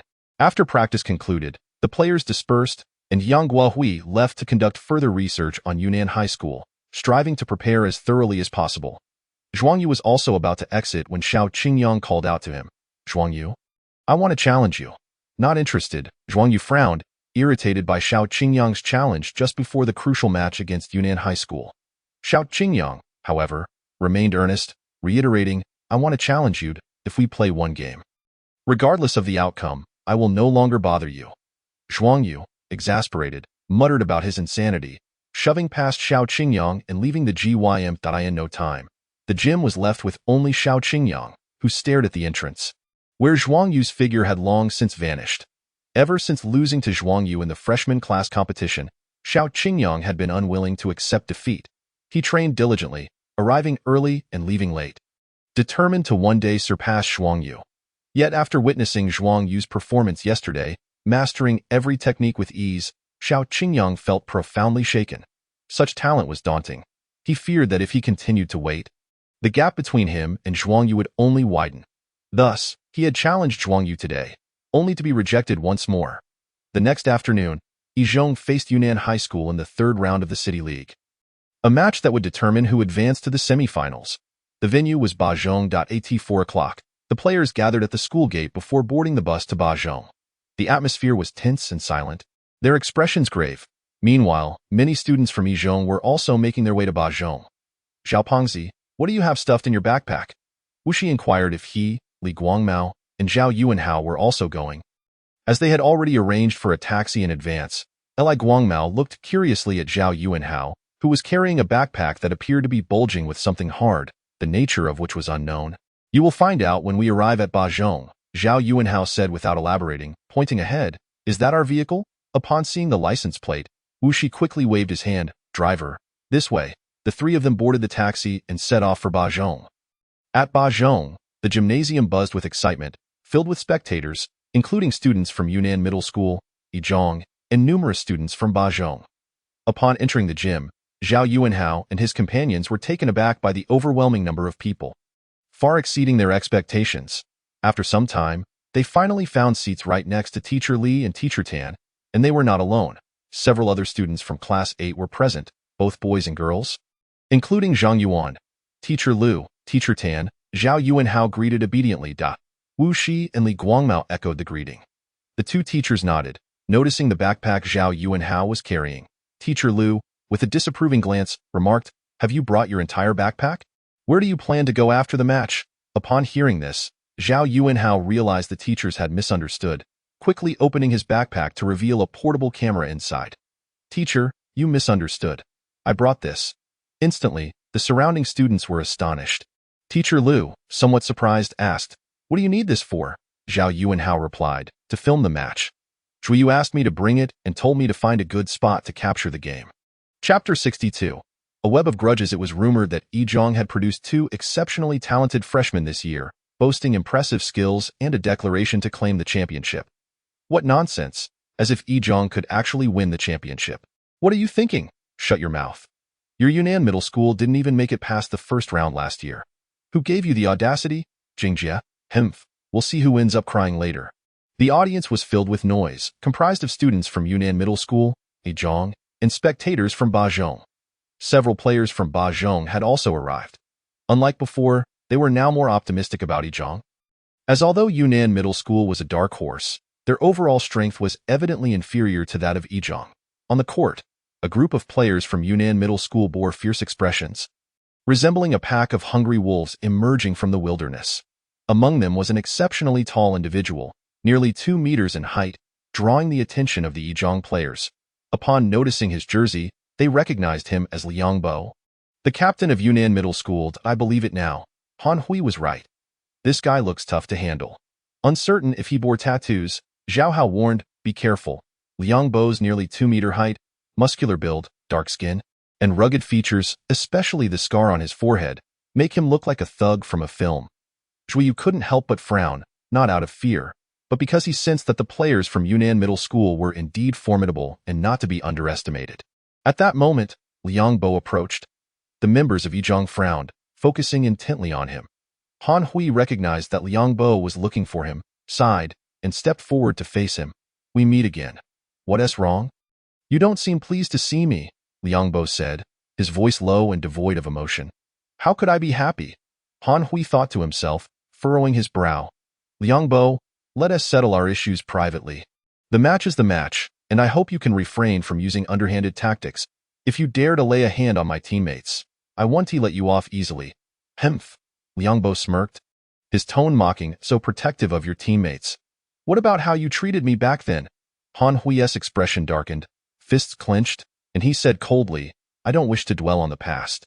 After everything that happened, Xiao Gao is still suffering because of you. Are you truly devoid of remorse? If you hadn't acted recklessly, would Xiao Gao have ended up like this? Mentioning Xiao Gao ignited Liang Bo's anger. Veins bulging on his forehead as he roared, It's your fault. If you hadn't fled at the last moment, none of this would have happened. Do you have any idea how many of us were surrounded back then? Enough, Han Hui interrupted, feeling increasingly irritated. That is all in the past. I don't wish to discuss it further. Just remember to watch yourself. Liang Bo seemed to regain his composure, his expression turning cold as he warned. What I choose to do is none of your business. Just a reminder, be careful. With that, he turned and walked away. Looks like this is a tangled web of grudges, Zhuang Yu murmured. Initially, Han Hui had only mentioned knowing Liang Bo, but it was clear there was more to their story. Immediately, Zhuang Yu approached Yuan Feng, whispering, Captain, what exactly is the enmity between Han Hui and that Liang Bo? After a moment's hesitation, Yuan Feng replied, Did you notice the scar on Liang Bo's forehead? Han Hui did that. Really? Zhuang Yu was taken aback. This was no small matter. In truth, Yuan Feng had more to say about the scar's origin, but he preferred to keep silent. At 5:30 in the afternoon, both teams concluded their warm-ups. The Yunnan middle school players gathered around coach Zhang Tai, who towered at nearly 2 meters, with a robust physique and a face full of muscle. His small, cold eyes resembled green beans, giving off a chilling vibe as if one were being scrutinized by a venomous snake. Listen up, Zhang Tai began, opening the tactics board. First and foremost, defense is key. Remember, the court is like a battlefield. It's either you or me. You must be fierce. Hearing this, Liang Bo and Zhang Wu nodded in agreement, as for the perimeter. Zhang Tai narrowed his small eyes and smirked. Yang Wei, Chen Haoyu, you'll handle Xiao Qingyang and Zhuang Yu. Make sure to teach those freshmen a lesson about the combative nature of basketball. Don't worry, coach, Chen Haoyu grinned. I actually want to guard Zhuang Yu. Yang Wei muttered, then added, forget it. Let us take care of that Xiao Qingyang kid first. After outlining the strategies, Zhang Tai also presented some offensive tactics, which were relatively simple, as Yunnan Middle School relied on defense to secure victories, not offense. Meanwhile, Zhuang Yu and the others gathered around their coach. Yang Guohui took a deep breath, glancing at Han Hui. Understanding the underlying grudges, he felt increasingly anxious about the upcoming match. Nevertheless, they had to play. So he cautioned, the opposing team is not to be underestimated, and their defense is fierce. Everyone must stay alert and avoid injuries. The group nodded in agreement as Yang Guohui opened the tactics board to outline their strategies. The match commenced swiftly. The starting lineup for Yizhang consisted of Yuan Feng, Han Hui, Xiao Qingyang, Zhang Xuezhou, and Zhuang Yu. Since Zhuang Yu's abilities were no longer a secret, there was no need to conceal them further. Yang Guohui included him in the starting lineup, believing it to be the strongest combination. Yunnan Middle School's starting lineup featured Liang Bo, center, 198 cm, Zhang Wu, power forward, 193 cm, Fu Gong, small forward, 186 centimeters, Yang Wei, shooting guard, 185 cm, and Chen Haoyu, point guard, 178 cm. As both teams faced each other on the court, a palpable tension filled the air, as if invisible sparks were dancing around them. Chapter 63. When Heroes Meet, the Brave Prevail, Part 1. With a loud clap, the jump ball commenced. Liang Bo, being taller and possessing impressive vertical leap, struck the ball first, sending it towards the backcourt for Yunnan Middle School's offense. Among the starting players, Chen Haoyu, the shortest at under 1.8 meters, was crucial to their team. After gaining control of the ball, he quickly advanced, finding himself matched against Zhuang Yu. With a grin, he sneered, I've heard you're quite good. You even scored 2010 against Zhuzhong. But I think Zhuzhong is just weak. A rookie like you scoring 2010? Those guys must be trash. Zhuang Yu frowned slightly, feeling a flicker of annoyance typical of youth. However, he quickly deduced that Chen Haoyu was likely attempting to provoke him. After a moment's thought, Zhuang Yu nodded. I also think Zhuzhong is quite trash. This response momentarily caught Chen Haoyu off guard. Pondering whether Zhuang Yu was genuinely sincere or feigning ignorance, just then, Zhuang Yu added, I hope you can prove to be a bit better than trash. Damn. Chen Haoyu turned pale. He scrutinized Zhuang Yu. Realizing this kid had quite the sharp tongue. Finding himself unable to gain the upper hand verbally, he huffed and signaled for a simple pick and roll. Liang Bo moved up to set a screen for Zhuang Yu. allowing Chen Haoyu to break free and charge towards the paint, daring to leap against Yuan Feng. Is this kid looking for trouble? He is not even 1.8 meters tall, yet he dares to challenge Yuan Feng? Block him! The Yizhang students shouted from the stands. However, to their astonishment, Yuan Feng failed to successfully block the shot, as Chen Haoyu managed to overpower him and score, securing 2 points. After making the basket, Chen Haoyu provocatively lifted his chin towards Yuan Feng. Yuan Feng frowned, his expression darkening. Just moments ago, he had the opportunity to make a block, yet Chen Haoyu, with one hand cradling the basketball, covertly pressed down on his shoulder with the other, rendering him unable to leap and thwart the shot, leaving him to watch as Chen Haoyu scored effortlessly. Zhuang Yu, having noticed Chen Haoyu's subtle maneuver, approached Yuan Feng and remarked, "How could the referee overlook that move?" Yuan Feng shook his head and replied, "Such auxiliary actions are quite discreet. Unless there's a blatant elbow or push, referees generally tend to overlook them. Be mindful, the opposing team has many such tricks." Zhuang Yu nodded, retrieving the ball in the backcourt to initiate a counterattack. As they advanced to the frontcourt, Chen Haoyu charged at Zhuang Yu, colliding with him, arms outstretched, subtly using his body to impose pressure. Although slightly shorter than Zhuang Yu, his robust physique posed considerable interference and intimidation. Simultaneously, the other players from Yunnan High School were entangled with those from Yizhang, all engaged in man-to-man defense without any zone coverage. Clearly, the coach of Yunnan High School had great confidence in his players' individual defensive capabilities, believing that one-on-one defense would suffice. Observing Zhuang Yu being closely guarded by Chen Haoyu, Jiang Shuizhou quickly moved to offer support, but he found himself unable to break free. His defender, Fu Gong, was firmly attached to him, tugging at Jiang Shuizhou's jersey, making it difficult for him to gain speed and shake off his opponent. On the other side, Xiao Qingyang was also struggling, matched against Yang Wei, who, though not employing any underhanded tactics, was incredibly quick and responsive, keeping close to Xiao Qingyang like a stubborn piece of gum. Meanwhile, in the paint, Zhang Wu circled around, one hand raised to disrupt Han Hui's reception, while the other hand subtly pressed against Han Hui's waist, his elbow discreetly exerting force right at Han Hui's lower back. Causing him considerable discomfort, on Yuan Feng's end, he was grappling with Liang Bo, whose towering height of 198 centimeters and stocky build resembled that of a mighty bull, putting Yuan Feng at a disadvantage in strength, effectively pinning him down and preventing him from establishing a position under the basket. Consequently, Yizhang's offensive efforts momentarily stagnated, with the ball trapped in Zhuang Yu's hands and teammates unable to receive it, all while the shot clock continued to dwindle. Just as Zhuang Yu prepared to take the shot himself, Xiao Qingyang called out, "Pass." The opportunity was not ideal. Xiao Qingyang had not fully shaken off his defender, causing Zhuang Yu to frown slightly, yet he passed the ball nonetheless. Xiao Qingyang stepped forward, grasped the basketball, narrowly avoiding a steal from Yang Wei. After securing the ball, he immediately went for a one-on-one, using his shoulder to nudge Yang Wei aside, then swiftly accelerating to the right. With a quick step that created a slight separation, Xiao Qingyang halted abruptly for a jump shot. Yang Wei reacted promptly, leaping to contest the shot, but it was too late. Swish! The sound echoed as the basketball found its mark in the net. The Yizhang players exhaled in relief, and Yang Guohui relaxed as well. "Yang Wei, you're falling short," Chen Haoyu remarked with a grin. "I recall you didn't say that when he scored in front of you before." "Humph, mind your own business," Yang Wei retorted coldly, casting a glance at Xiao Qingyang, the corners of his mouth curling into a slight sneer as he muttered to himself, "This kid does have some skills." The game resumed. However, their defense was formidable, causing Yizhang to miss consecutive shots. Swish! Another sound echoed as Yunnan High School scored, this time through Zhang Wu. Han Hui's expression darkened. Just moments ago, after Zhang Wu had received the ball, he performed a swift turn, delivering an elbow that prevented Han Hui from keeping pace, merely watching as Zhang Wu scored. The score stood at 4-2, with Yizhang on the counterattack. As they reached the front court, Zhuang Yu protected the ball with one hand while dribbling with the other, his large hands allowing him to maintain a firm grip on the basketball.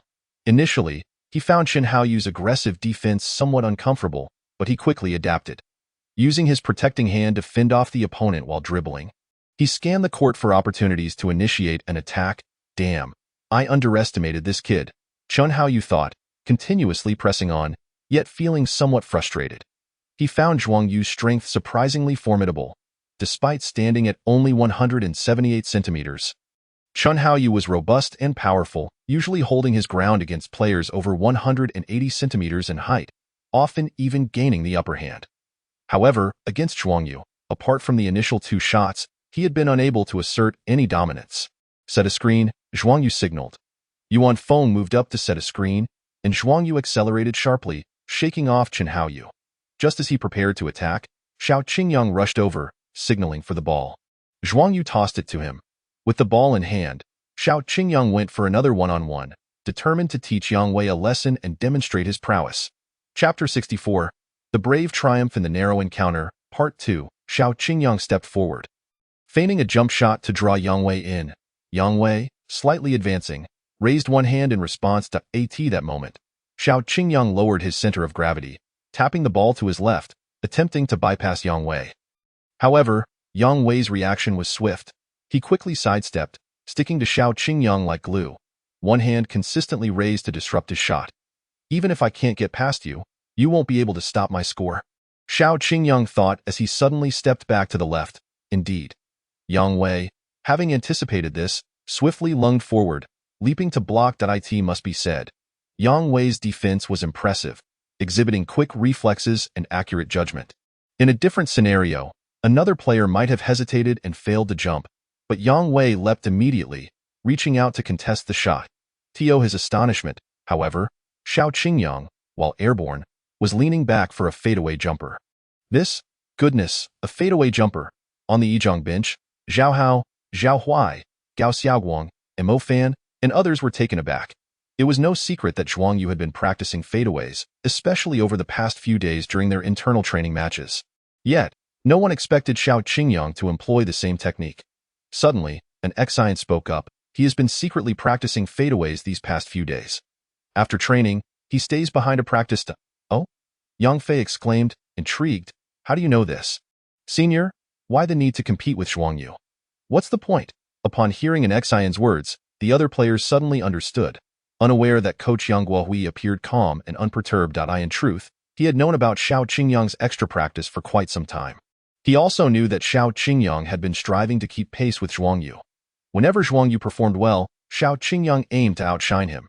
As Zhuang Yu progressed rapidly, Xiao Qingyang committed to extra practice, hoping to surpass Zhuang Yu's improvements. In Yang Guohui's view, this constituted a healthy internal competition, which is why he had not intervened even when Xiao Qingyang sometimes displayed excessive emotion during games due to their rivalry. Yet, Yang Guohui couldn't help but sigh at times. Although Xiao Qingyang was improving swiftly, Zhuang Yu was evidently advancing even faster. That kid was truly extraordinary. Swish! Xiao Qingyang's fadeaway jumper found its target, tying the score at 4-4. All 4 points for Yizhong coming from him. What a fantastic shot! That fadeaway was exquisite. Xiao Qingyang is impressive.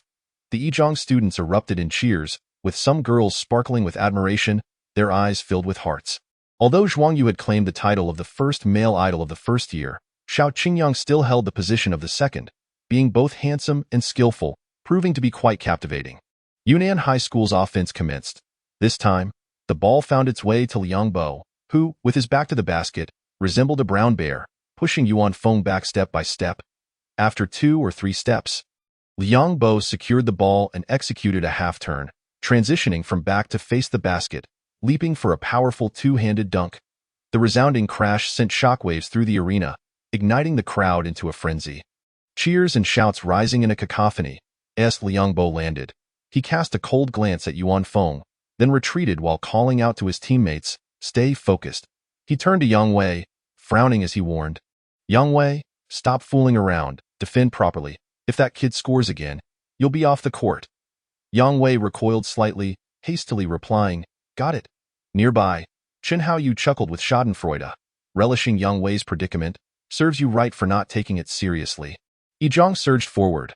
Several players from Yunnan High School immediately closed in, identifying their matchups.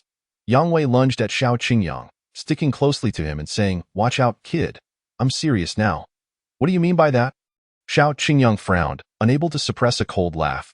"Are you saying you weren't taking it seriously before? Just give it your all. You won't be able to stop me." Yang Wei smiled, his expression chilling.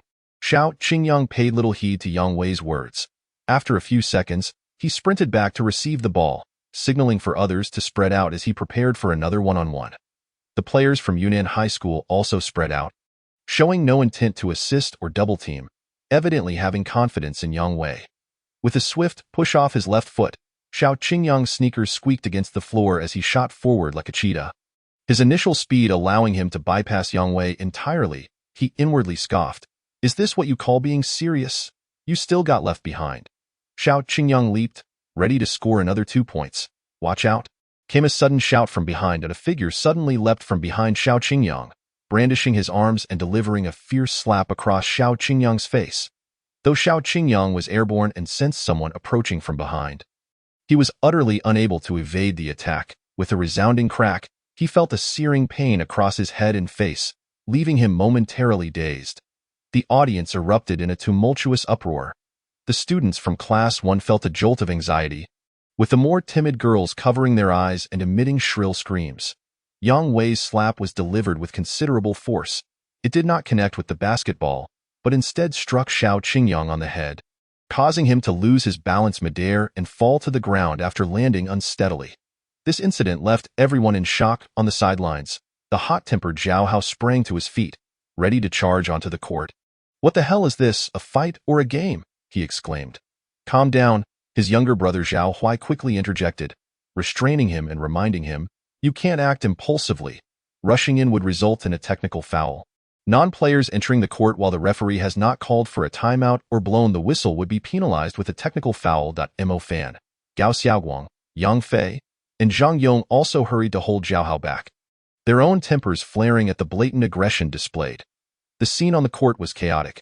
Xiao Qingyang lay on the ground while Han Hui, filled with rage, advanced towards Yang Wei, only to be intercepted by Liang Bo, who coldly glared at Han Hui, signaling that he would have to go through him first if he wanted to confront Yang Wei. Standing nearly 2 meters tall, he resembled an iron tower, instilling a sense of intimidation. However, Han Hui was undeterred by Liang Bo. Perhaps others might be frightened, but he certainly was not, as evidenced by the scar on Liang Bo's forehead. Yuan Feng pulled Han Hui back, shaking his head in admonition, "Don't act rashly. If you throw a punch, you've fallen into their trap." Zhang Xuezhou also urged, "If you strike, you'll definitely be penalized. Don't forget our goal. For the championship, you must endure." Yet Han Hui roared in frustration, "Is this really basketball?" He was no saint, and his temper was far from mild. His fists clenched, radiating a fierce determination. At that moment, Xiao Qingyang suddenly spoke up, "I'm fine." Everyone turned to look at him, and Zhuang Yu squatted down, reaching out to help him up, but Xiao Qingyang evaded him, stubbornly turning his head and insisting, "I'm fine, everyone, don't be impulsive." Yet Zhuang Yu clearly observed the fresh finger marks on his face and the bloodshot appearance of his right eye.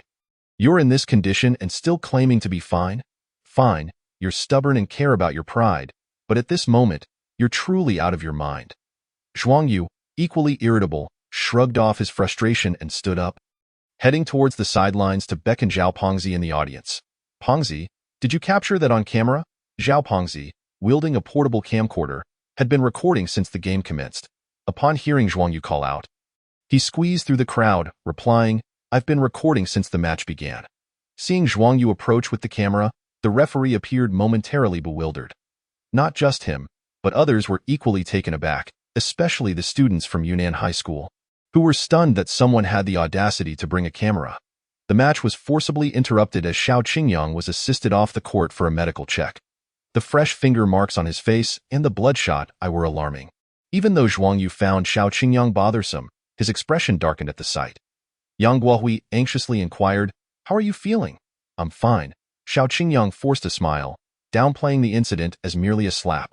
Lamenting that he couldn't achieve a score of 2-1 at this moment. "You're still thinking about 21? Yang Guohui retorted, "Once you finish the free throws, you'll be substituted for Gao Xiaoguang."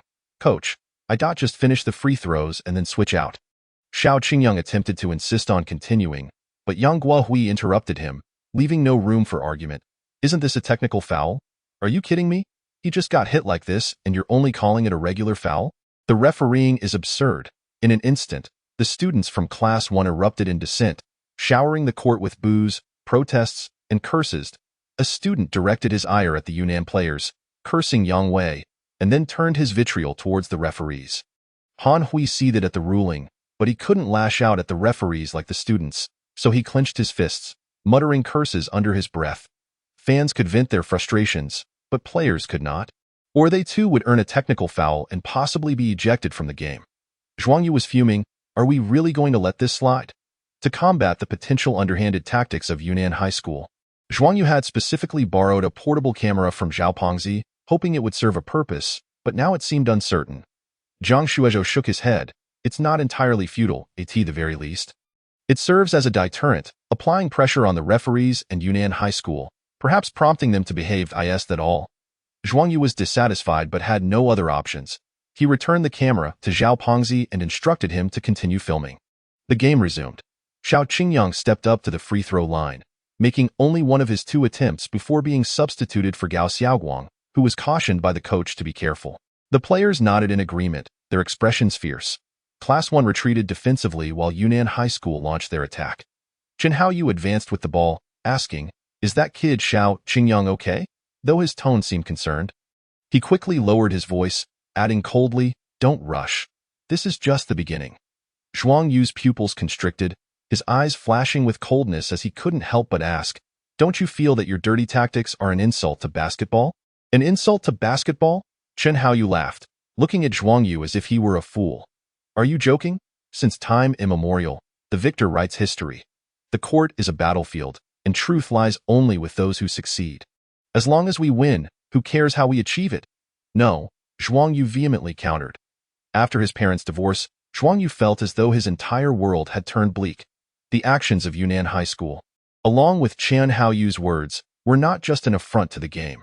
They were a desecration of basketball itself and a trampling of Zhuang Yu's inner convictions. It was unforgivable. She turned her head, intending to ask Teacher Lu if this was normal, only to see him suddenly stand up, glaring at Zhao Pengzi and the others, exclaiming, "What is all this nonsense? I told you to study diligently. And this is what you've learned? Crude, utterly crude." Noticing Teacher Lu's outburst, the students felt a twinge of fear, their voices immediately subdued. Teacher Tan let out a sigh of relief, thinking it fortunate to have Teacher Lu present. Indeed, these students were somewhat lacking in decorum, but anger should not lead to foul language. One must maintain civility. Just then, Teacher Lu shifted his tone and shouted to the students, "Shout with me, by Qin Yang Ji." "What? What does that mean?" A group of students looked bewildered, their faces blank. However, a clever child quickly grasped the meaning and exclaimed with excitement, I know, that's an ancient way of saying, you know." Seeing that Teacher Tan was still present and there were many girls around, the student managed to rein himself in, admiringly giving Teacher Lu a thumbs up. Teacher Lu is truly knowledgeable. Although they hadn't completely halted their descent, everyone understood instantly. Haha, when it comes to culture, it's definitely Teacher Lu. Zhao Pengzi laughed heartily, raising his arm and calling out, "Shout with me, by Qin Yang Ji." In an instant, the arena was filled with this phrase laden with meaning.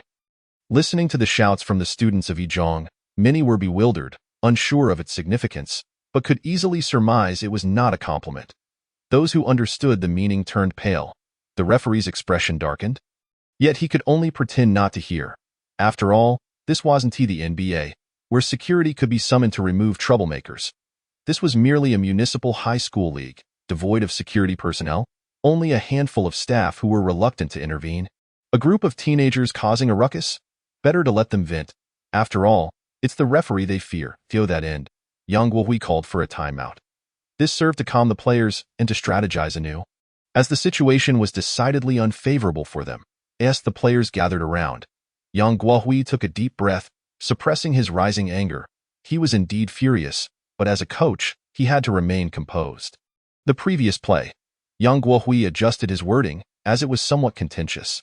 Chen Haoyu had intentionally jumped forward, while Yuan Feng had also leapt to block, resulting in their collision. Whether or not this constituted a foul against the shooting cylinder could only be determined by the referee. As he spoke, he couldn't help but shake his head at least this time. The referee had favored Yunnan High School, but Yang Guohui was not keen to emphasize that. He continued, "What I want to point out is that Yunnan High School clearly knows how to exploit the rules. Their defense is not just filled with petty tricks and roughness. They also employ numerous deceptions on offense. Be cautious not to be fooled. The players nodded in acknowledgement, though their expressions were grim, and the atmosphere felt somewhat oppressive. Noticing their lackluster morale, Yang Guohui clapped his hands and raised his voice. Today's match will be tough. We anticipated this long ago. The opponents are quite dirty, and we are mentally prepared for that. There are many types of opponents. We cannot expect every one of them to possess decency. Fear not the storm, for after the tempest, a rainbow shall appear. Fear not the hardships, for they are merely thorns upon the path to success. In narrow paths, the brave shall prevail. Come on, lads. His words stirred the hearts of the crowd, igniting their spirits as they shouted in unison. In narrow paths, the brave shall prevail. Go. As the timeout concluded, the players from Yizhong remained the same. Yuan Feng, Han Hui, Gao Xiaoguang, Jiang Shuizhou, and Zhuang Yu. Yunnan High School also maintained their starting lineup. However, after Yunnan High School executed their free throws, they had taken the lead over Yizhong. Yizhong, press on. Yizhong will prevail. The students from Yizhong cheered loudly from the stands, with the encouragement of his classmates ringing in his ears and his teammates racing forward. Zhuang Yu controlled the ball and gestured upon reaching the front court. Spread out. Chapter 67. In narrow paths, the brave prevail. Part 5. The players of Yizhong exchanged glances, hesitating momentarily. Previously, Xiao Qingyang had attempted to play one-on-one but was brought down by a fierce move from the opponent. Yet, seeing the determination in Zhuang Yu's eyes, he didn't T-signal with a gesture but directly commanded, spread out. Gao Xiaoguang, Jiang Shuizhou, and Han Hui looked at Yuan Feng, who nodded, and they each moved aside, creating space for Zhuang Yu. Observing the Yizhong players spreading out, indicating they were allowing Zhuang Yu to take on the challenge alone, several players from Yunnan High School chuckled at this. Liang Bo signaled for his teammates to disperse, indicating they need not provide support, letting Chen Haoyu handle that kid. Understood. The players separated. Although Chen Haoyu appeared to be the brawny type with a simple mind, he was actually quite cunning, just from the previous two plays. One involving a screen on Yuan Feng, and another where he deliberately sought a foul by colliding with Yuan Feng. It was clear he was no ordinary player. Thus, they felt no concern, merely waiting to see the spectacle unfold. Rookies will be rookies. A few words of provocation could easily rile them up. Chen Haoyu smirked internally, believing Zhuang Yu was being provoked into recklessness. The more he was fired up, the more prone he would be to error. Suddenly, Zhuang Yu made his move, executing a deceptive acceleration with remarkable speed. Chen Haoyu was taken aback, surprised by Zhuang Yu's swiftness, as he found himself half a body length behind. Cursing under his breath, he immediately sidestepped, pressing his body against Zhuang Yu's, positioning himself alongside him. Even though he had lost half a body length, Chen Haoyu remained unfazed. He had his strategies. Zhuang Yu took 2 steps forward and leapt for a layup. Chen Haoyu sneered, discreetly pushing against Zhuang Yu's waist. Kid, taste this. The push was subtle, undetected by the referee. Chen Haoyu, ever the dramatist, pretended to stumble back, exclaiming in mock pain. When the referee noticed Zhuang Yu leaning awkwardly in the air, he pondered whether to call a foul, but Chen Haoyu's theatrical ouch restrained his impulse to blow the whistle. However, to Chen Haoyu's astonishment, Zhuang Yu managed to regain his balance mid-air, twisting his body and still managing to release the ball. Swish! A soft sound echoed as the ball went in. Chen Haoyu found it hard to believe. How could this kid score under such conditions? Pure luck, perhaps? What a remarkable shot. Damn. I feel like that guy from Yunnan High School committed a foul. How could Zhuang Yu lose his balance in mid-air without being pushed? The students from Yizhong erupted in excitement, cheering for Zhuang Yu, while others began to notice the irregularity. Nearby, Wu Shi and Li Guangmao approached, visibly angry and concerned for Zhuang Yu, hoping he wouldn't end up like Xiao Qingyang. Zhao Pengzi felt worried but found himself powerless to intervene. On the court, the game continued, with Yunnan High School on the offensive. Passing the ball to Liang Bo, with his back to the basket, took 2 steps before pivoting, cradling the basketball in both hands and swinging his elbow, nearly sending Yuan Feng flying, before banking the shot in. Yizhong countered swiftly as Zhuang Yu crossed half-court. Chen Haoyu lunged at him, his expression cold as he declared, "You were just lucky before. There won't be another chance." Yet, in the next moment, Zhuang Yu suddenly decelerated, taking an exaggerated first step, and as he prepared to take his second step, he abruptly slowed down, causing Zhuang Yu to falter. Zhuang Yu then stepped forward, colliding with Zhuang Yu. Gasp! The crowd gasped in astonishment. The referee remained silent, deeming it a normal physical confrontation, and after knocking Zhuang Yu aside, Zhuang Yu quickly regained his balance, executing a scoop shot with his left hand to score another 2 points. What a beautiful play! The students of Yizhong erupted with exhilaration, cheering loudly for Zhuang Yu while simultaneously mocking Yunnan High School. What skill is there in playing dirty? This play was indeed impressive.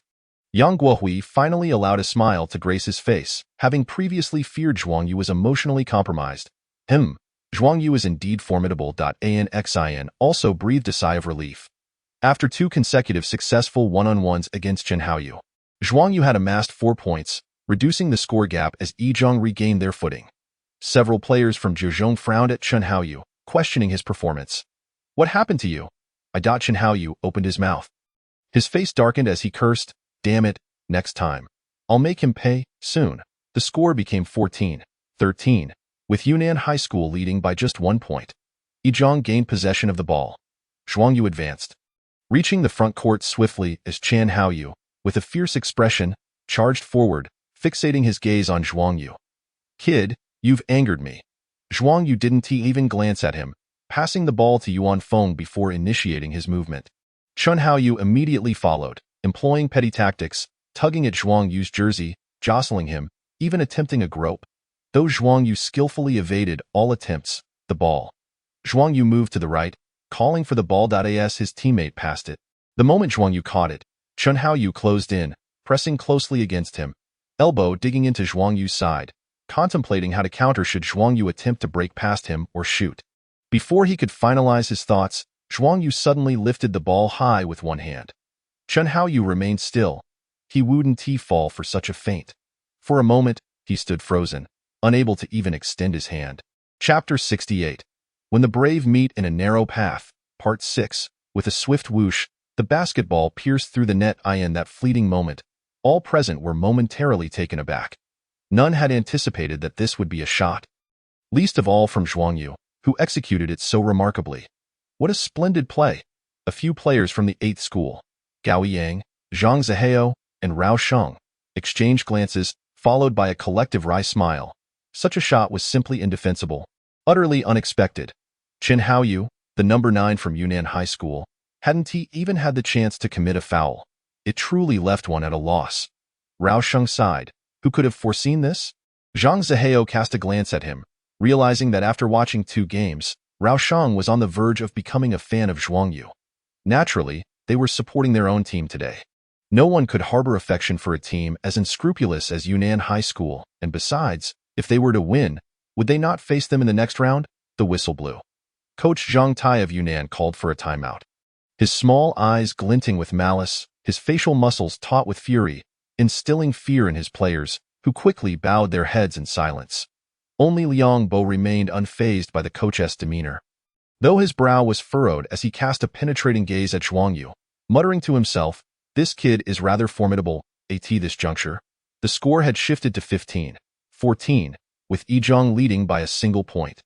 Zhang Tai shot a cold glance at Zhuang Yu. Visibly displeased with his performance, he promptly substituted Qin, Fu Gong, and Liang Bo, replacing them with bench players, eschewing the tactical board, and coolly instructed, be more aggressive. On Yizhong's side, Yang Guohui took a sip from his thermos, attempting to ease his taut nerves.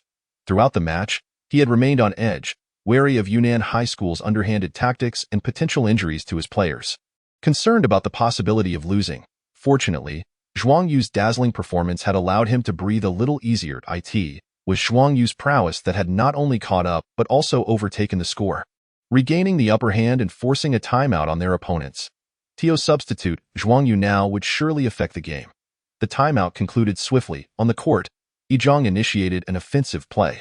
After several passes, the ball found its way to Zhang Yong, a 3-point shooter who did not drive to the basket. Upon receiving the ball, he immediately attempted a 3-pointer. Just then, Yunnan's substitute guard Lu Chong lunged fiercely, grabbing Zhang Yong's arm and yanking him down. Zhang Yong lost his balance midair, crashing to the ground, clutching his right arm in pain. Damn it, how long will this continue? Is this an attempt to injure someone? The students of Yizhong were furious. The entire Zhuang basketball team shared their ire. This was utterly excessive. A player in midair was at their most vulnerable, and any external force could disrupt their balance, leading to injury. The ferocity of the opponent's actions was not aimed at the ball, but rather at the individual, bordering on criminality. Even the neutral spectators from the 8th school could not bear to watch. And boos erupted from the audience in protest. The referee blew the whistle. Lu Chong raised his hand, feigning innocence, expressing remorse and explaining to the referee that he had not intended to foul. Merely aiming for the ball, however. This time, the referee was unyielding, issuing a flagrant foul. "I truly did not mean to," Lu Chong protested with a look of innocence.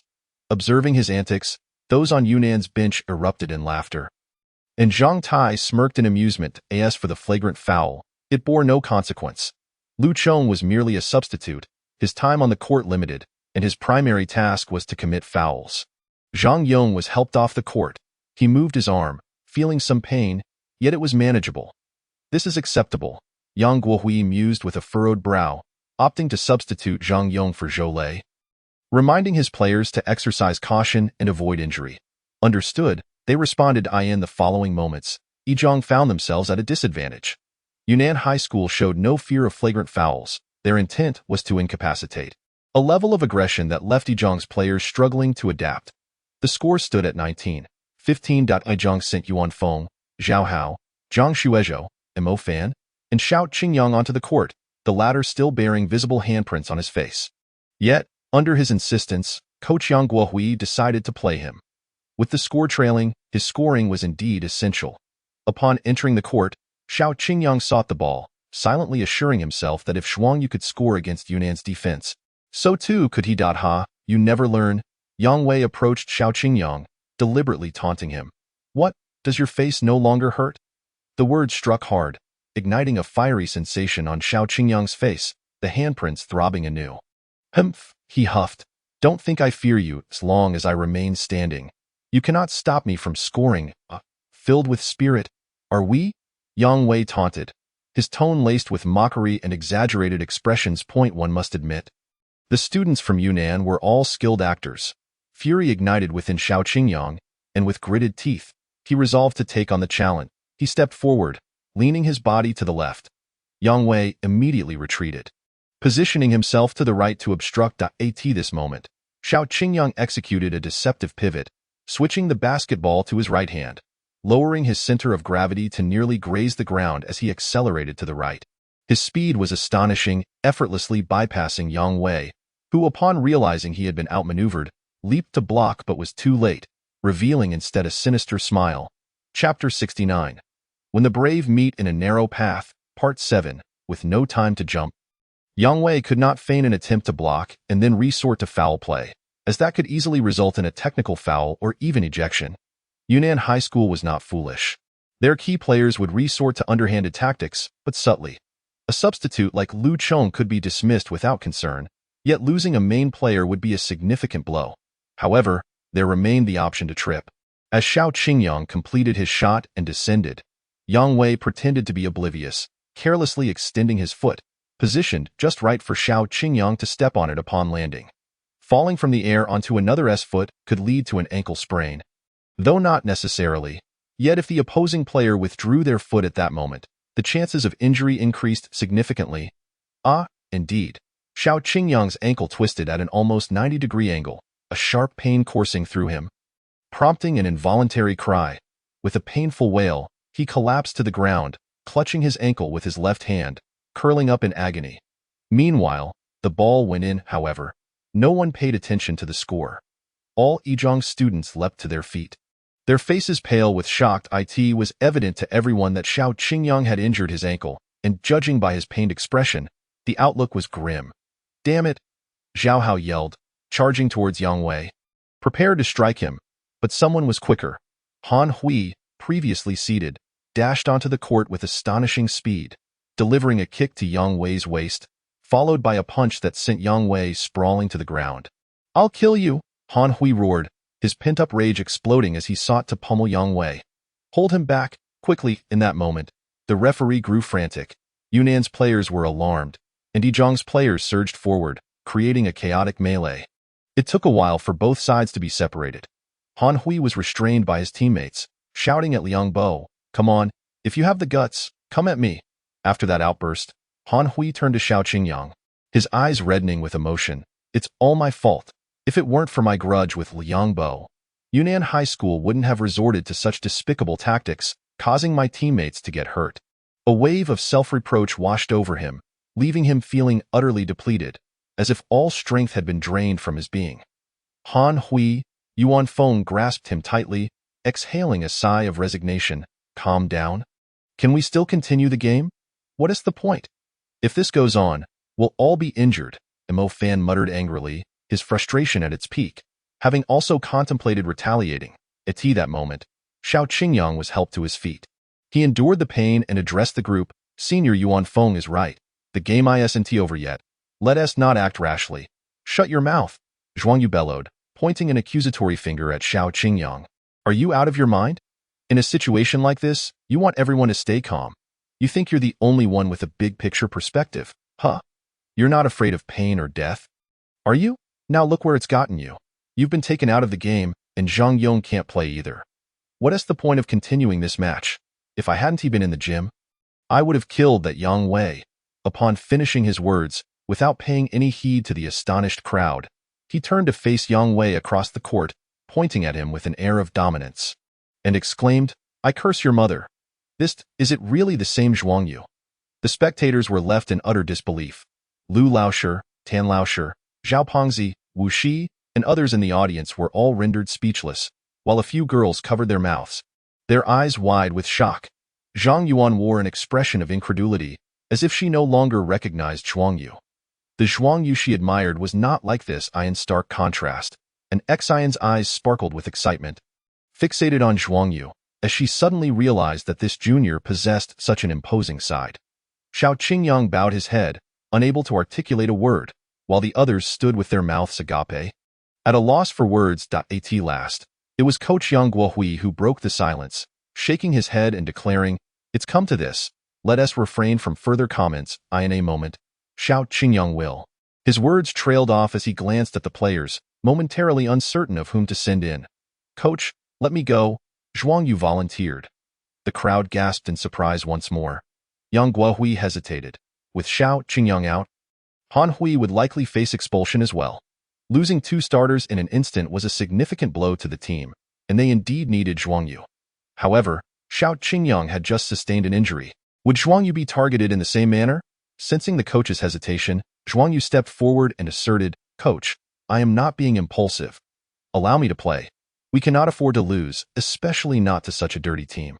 They have sullied the essence of basketball. If they can win like this, it would be a trampling and insult to the sport." Upon hearing this, everyone felt a jolt in their hearts. "Very well."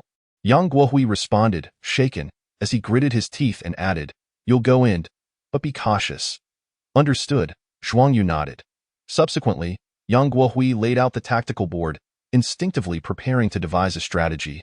Yet, as he picked up the pin, he abruptly halted and forcefully slammed the tactical board down, exclaiming, "Damn it, no need for strategies.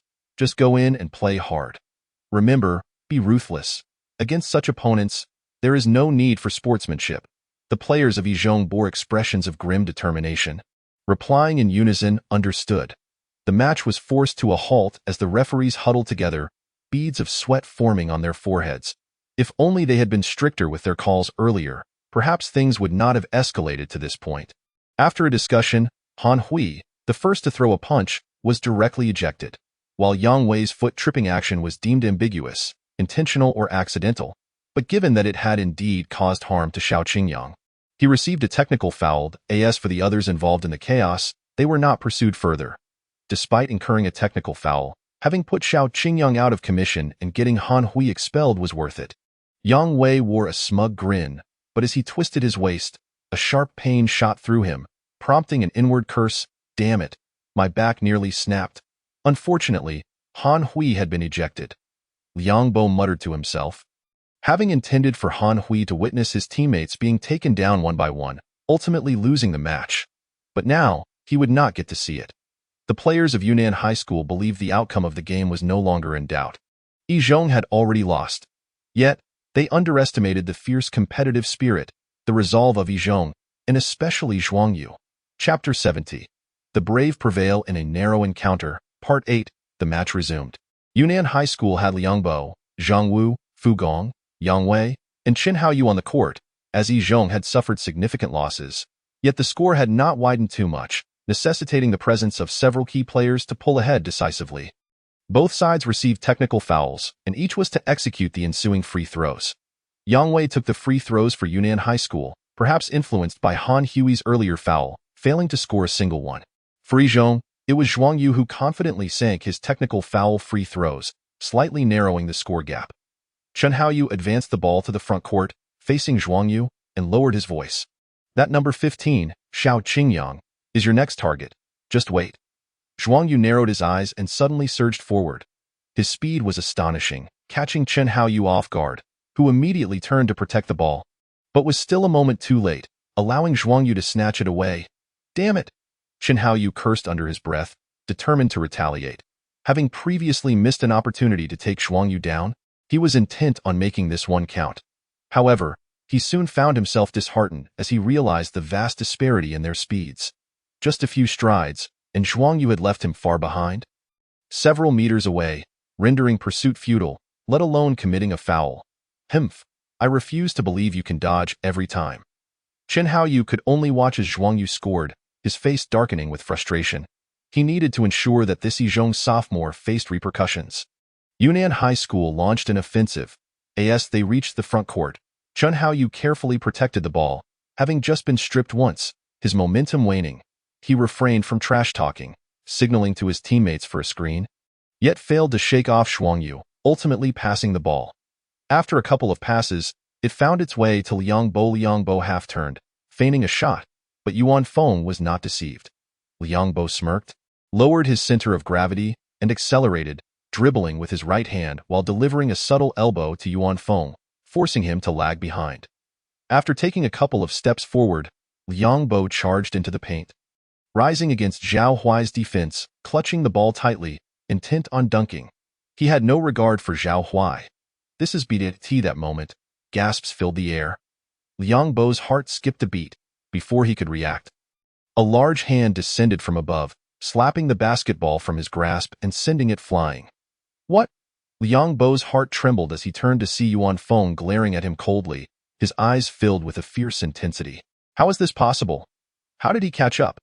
Liang Bo could hardly comprehend the situation in that instant. Yuan Feng's mind was focused solely on defeating Yunnan High School, avenging Xiao Qingyang, avenging Han Hui. Even after taking an elbow from Liang Bo, nothing could deter him from executing this block. On the counterattack, Jiang Shuizhou seized the basketball and pushed it forward with both hands. Zhuang Yu was already in motion, instantly springing into action for the counterattack. Yunnan High School reacted swiftly, particularly Yang Wei and Qin Haoyu, who both launched into action simultaneously, one to the left, the other to the right, quickly retreating on defense. The two players flanked Zhuang Yu, their intentions far from benign, causing the spectators to hold their breath in concern for Zhuang Yu. What to do? In the next moment, Zhuang Yu stepped into the free throw line and suddenly leaped into the air. His left foot pushing off the ground, propelling him into the air with an astonishing velocity, a movement so abrupt it took everyone by surprise. Not to worry, Yang Wei's there, Qin Haoyu reassured himself. Kid, you're asking for trouble. Yang Wei sneered. Although he bore a technical foul, another would mean expulsion. Yet, he was unfazed. As long as he could take Zhuang Yu out of the game, Zhong would be left with only Yuan Feng. Effectively finished, exchanging himself for Zhuang Yu, he felt it was a worthwhile trade-off, especially if he could inflict physical pain on his opponent. Without hesitation, Yang Wei leaped up, swinging his fist, ready to strike Zhuang Yu in the face. Yes, a fist. He had prepared himself for ejection and decided to be brazen about it. No need for concealment, just a direct punch. Be careful. Cursing under his breath, Zhuang Yu thought, damn it, is this a boxing match? The spectators in the stands were on the verge of exploding. Zhao Pengzi even tossed aside his portable camera, ready to storm the court. Yet, in the next instant, Zhao Pengzi halted his movement. Zhuang Yu seemed to defy gravity. Soaring higher and higher, his arms extending far above the rim, his figure resembling a deity descending from the heavens, almost overshadowing Yang Wei. Yang Wei's face turned to one of horror as he watched Zhuang Yu descend upon him. An overwhelming force crashing down that felt akin to being struck by a truck. In midair, balance is easily lost, for offensive players as well as defenders. This time, Zhuang Yu's ferocity exceeded Yang Wei's expectations. He had not anticipated such a leap. It was not merely an attempt to score, but an intention to dunk. The height he achieved rendered Yang Wei's actions laughable. He failed to achieve the desired effect and instead found himself toppled off balance, sent sprawling backward to the ground with a thud. Simultaneously, Zhuang Yu slammed the ball through the hoop. Yang Wei screamed, the sound piercing and haunting. Strangely, the entire auditorium fell into a hushed silence, some mouths agape, others wide-eyed, and some motionless, yet no sound emerged. Everyone seemed to have lost their voices in an instant, with only Yang Wei's anguished cries ringing in their ears. This dunk was explosive, leaving all spectators in shock, momentarily speechless, until a few seconds later, an eruption of deafening cheers filled the air. This is terrifying. Was I really not watching the NBA? A dunk that not only sent a player flying but also left them in the dust. My goodness, am I dreaming? How is this possible? The impact and shock of this dunk were immense. A personal explosive dunk that sent an opponent sprawling. Even witnessing such a feat on television would elicit fervor, let alone experiencing it firsthand. Blood surged through their veins, igniting a fervent passion. And there stood Zhuang Yu beneath the hoop, resembling a war god, casting a glance at the fallen Yang Wei, then sweeping his gaze across the players of Yunnan High School. As Zhuang Yu's eyes passed over them, an inexplicable chill crept down the spines of the Yunnan players. Chapter 71. In the narrow path, the brave prevail. Part 9. At that moment, the referee suddenly blew the whistle, leaving everyone somewhat bewildered. The fouls had already been accounted for, so what was there to blow for? Who was at fault? The referee appeared a bit awkward. He had intended to blow the whistle earlier but was so stunned by Zhuang Yu's explosive slam dunk that he completely forgot. Defensive foul, 2 points valid, plus an additional free throw. The referee signaled clearly, indicating that Yang Wei had committed a defensive foul, and Zhuang Yu's dunk was valid, warranting another free throw. Is there some mistake? Yang Wei had been knocked to the ground and was still lying there. How could you call a foul on him? This is a biased call. Now it was the students from Yunnan High School who were dissatisfied. Are you seriously blaming us? The referee's expression turned grim. Yang Wei's actions were hardly discreet. He had no intention of concealing them. The referee saw clearly that this was an obvious foul and perhaps even warranted an unsportsmanlike conduct call. If it weren't for number 7 from Zhuang Yu, possessing such explosive physicality, resulting in a dunk instead of a layup, it was likely that he would be the one lying on the ground now. Seeing that Yunnan's students were still vehemently protesting, the referee, with a stern face, blew the whistle again, pointing at Lu Chong, a substitute from Yunnan High School, who had run over to check on Yang Wei. Citing his unauthorized departure from the bench and disruption of the game, he issued a technical foul. What did I do? Lu Chong was dumbfounded. The referee ignored him, thinking that he had initially intended to call an unsportsmanlike foul on Yang Wei but, out of pity for him still lying on the ground, refrained. Yet, they dared to accuse him of bias, so he had no choice but to issue a penalty. The other two referees had no objections. Firstly, a technical foul was warranted, and secondly, it served as a statement that they had been too lenient before, but that would not be the case moving forward. Well, the first half wasn't even over yet, and already 3 players had been injured, 2 ejected. If they didn't tighten their calls, things would only become more chaotic. They needed to exert control. Yes, the 3 referees reached a consensus. Yang Wei was assisted off the court, clutching his lower back and limping. Previously, Yang Hui's kick had struck him squarely, and now he had taken another fall. It felt as though his waist might be broken. Lu Chong had been inexplicably charged with a technical foul. And with Yang Wei in this state, it was equivalent to losing 2 players, much to the displeasure of Yunnan's coach. Zhang Taid was always others who took advantage of him. When had it ever been his turn to be on the receiving end? Chun Haoyu. Zhang Tai immediately called a few players over and whispered, "Get that number 7. Take him out." Understood. The game had to continue. Zhuang Yu stepped to the free throw line and confidently made the additional shot. Yunnan High School launched an offensive, with Chun Haoyu advancing the ball to the front court. Just as he prepared to utter a few harsh words, he was met with Zhuang Yu's piercing gaze. Akin to a sword drawn from its sheath, causing an involuntary shiver down his spine. Ultimately, he merely huffed and passed the ball to Liang Bo. Liang Bo took the ball, initiating a one-on-one, using his back to push Yuan Feng into the paint. Then suddenly pivoted, swinging his elbow to execute a familiar maneuver. Beep! The whistle blew, and the referee pointed at him, calling an offensive foul. Liang Bo was taken aback. I did the same thing before, and you didn't call it then? So why now? What was once allowed was no longer acceptable. The referee aimed to convey to everyone, rein it in. Don't create trouble, or I'll penalize you. Damn, biased officiating. Liang Bo muttered under his breath, yet dared not argue with the referee. For a technical foul would be far too costly. Yuan Feng glanced at the referee, feeling somewhat relieved. He sensed that the referee did not wish for further chaos. Yizhang's offense commenced. Zhuang Yu reached the front court, surveyed the situation on the court, then called for a high pick, passing the ball to Yuan Feng as he moved to the right side. Chen Haoyu had been trailing Zhuang Yu closely but was momentarily impeded by Gao Xiaoguang's screen. By the time he maneuvered around Gao Xiaoguang, Zhuang Yu had already positioned himself at the right corner beyond the three-point line. Whoosh! The teammate passed the ball. Upon seeing Zhuang Yu receive the ball, Chen Haoyu inwardly cursed, immediately leaping to block Zhuang Yu's shot. However, Zhuang Yu merely faked a shot. As Chen Haoyu lunged, he tapped the ball to his right, sidestepping Chen Haoyu. In his fervor, Chen Haoyu stumbled and fell. As he lay on the ground, he turned his head just in time to witness Zhuang Yu leap and release the ball, which sailed through a beautiful arc before swishing through the net. Swish! A gentle sound elicited cheers from the entire crowd. Zhuang Yu landed, looking down at Chen Haoyu sprawled on the ground, and remarked, "This is basketball, damn." Chen Haoyu's anger surged. Unable to retaliate while lying on the ground, he attempted to trip Zhuang Yu with his foot, only for Zhuang Yu to step over him effortlessly. The crowd gasped. Zhuang Yu had actually stepped over Chen Haoyu, an act that struck a familiar chord. Where had they seen this before? Referee, that's a technical foul. Call it. How could he do that? It's utterly humiliating. How can one step over someone? Referee, eject him. The students from Yunnan High School felt utterly disheartened. This was not merely stepping over Chen Haoyu.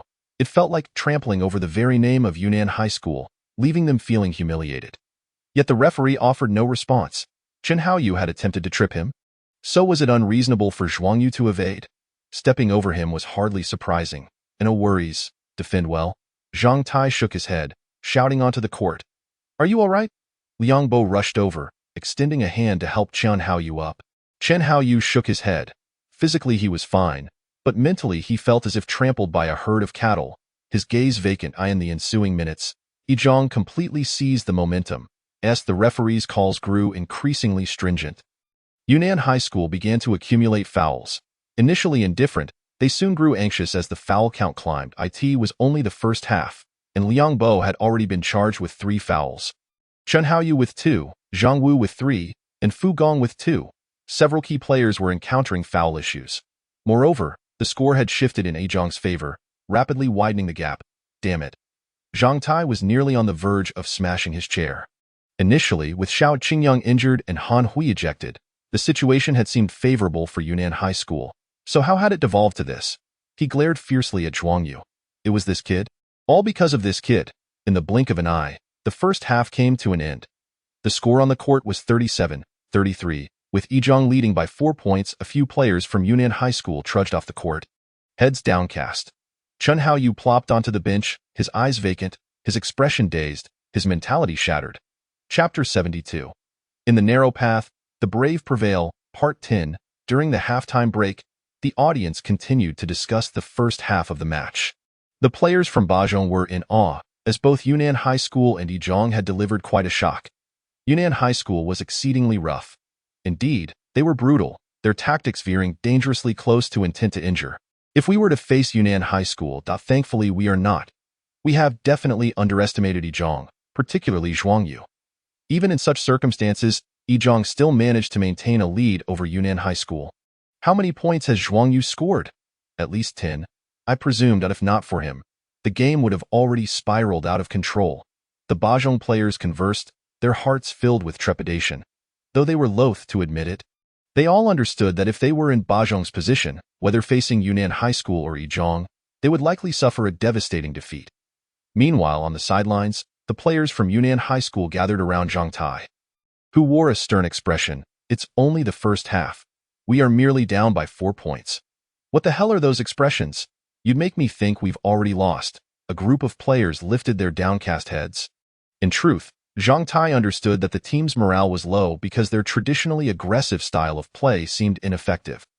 Zhuang Yu from Yizhong had consistently outmaneuvered their strategies, and with the referees tightening their calls, they had lost one player to ejection and another to injury.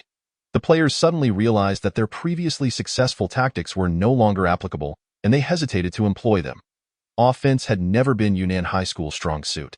They lacked scoring players, relying primarily on a few key players, with the bench offering little support in this situation.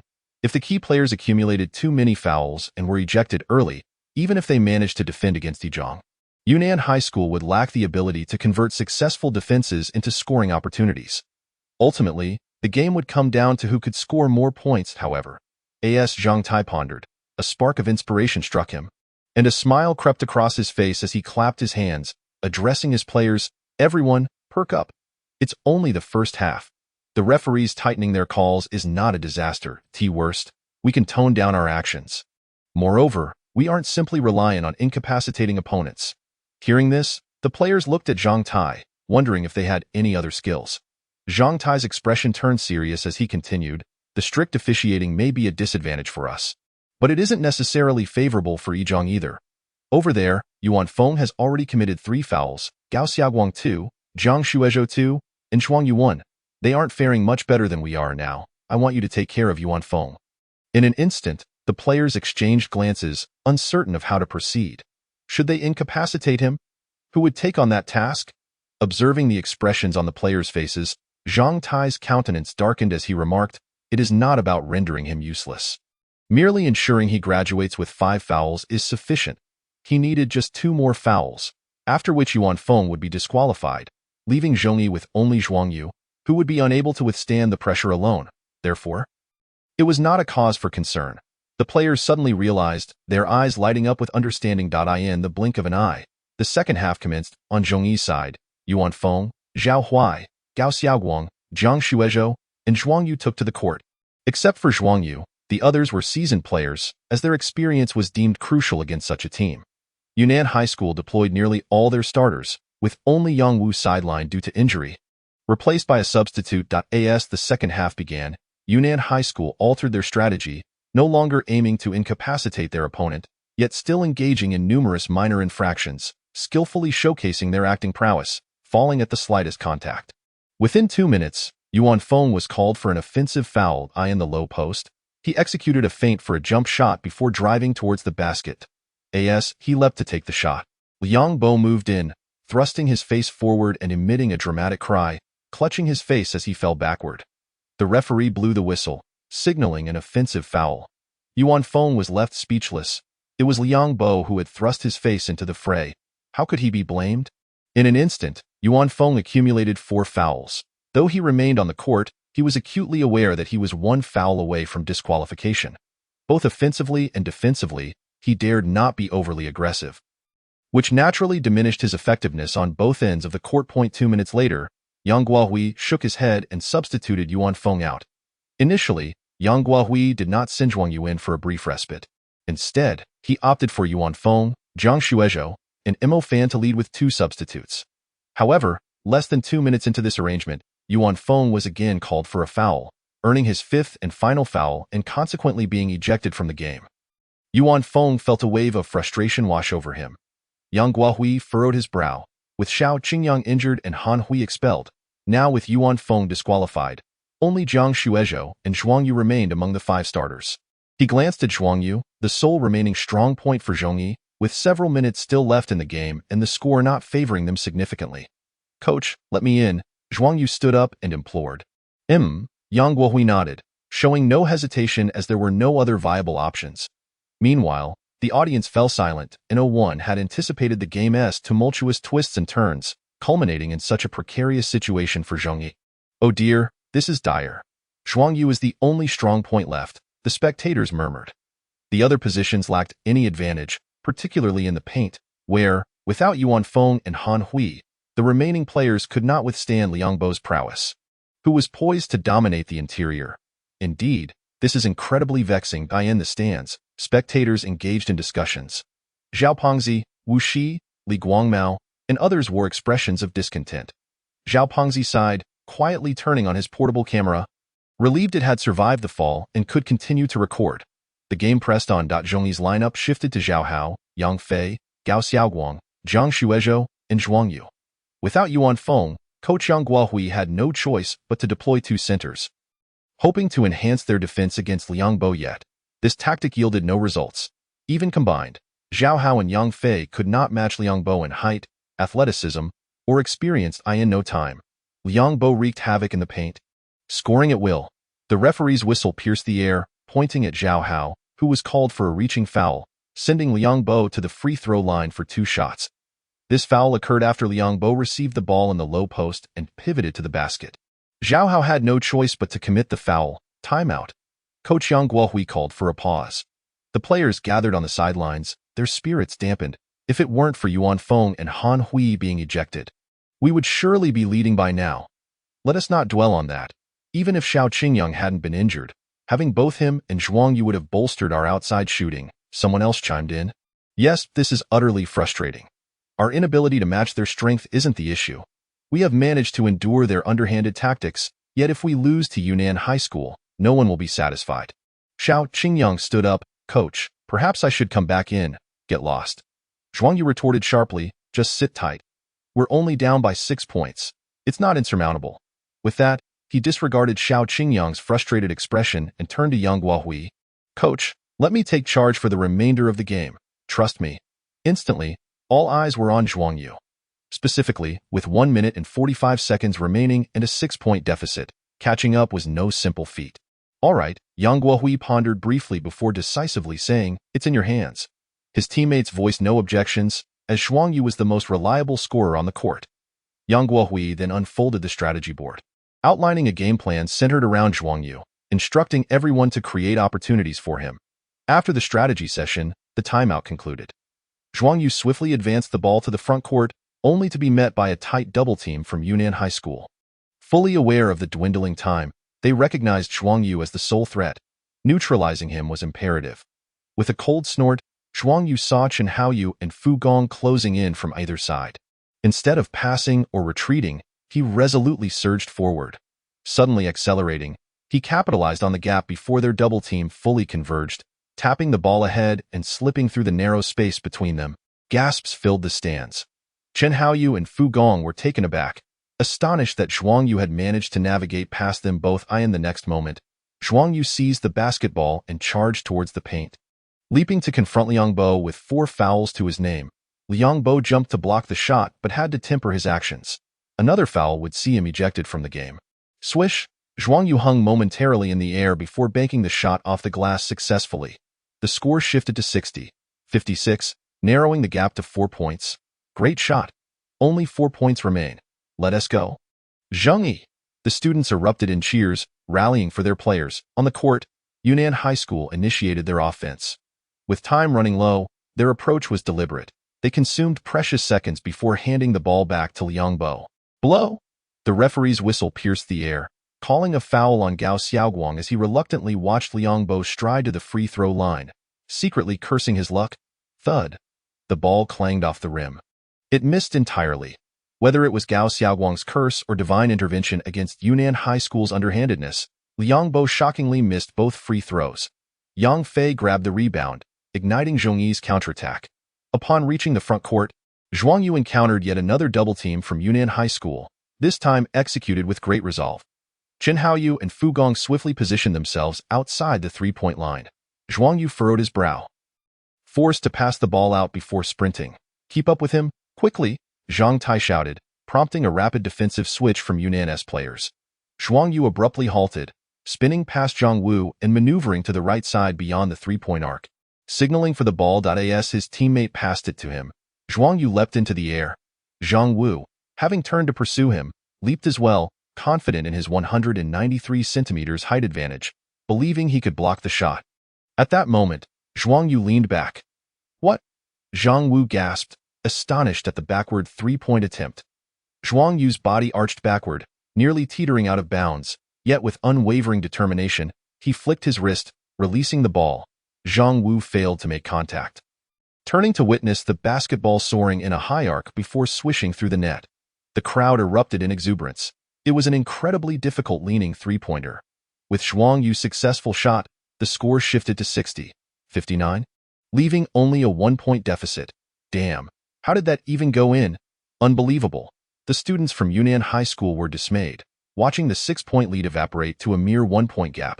Zhang Tai immediately called a timeout. His frustration palpable, yet with less than a minute remaining in the game. There was hope if they could hold on for those final seconds, they would remain ahead by 1 point and could secure victory. On Zhongyi's side, after a brief respite, Coach Yang Guohui outlined a new strategy, giving Zhuang Yu an encouraging pat on the shoulder. It's your time to shine. Zhuang Yu nodded resolutely. This match could not be lost. As the timeout concluded, only 42 seconds remained on the clock, with Yunnan High School holding possession. They initially consumed some time before once again giving the ball to Liang Bo. As Zhongyi closed in for a double team.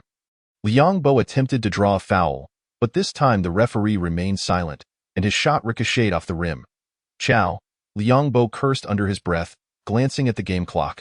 Fortunately, the 24-second shot clock had nearly expired, leaving Zhongyi with only one final possession as the game clock ticked down to 19 seconds. Just hold on, Zhang Tai shouted from the sidelines.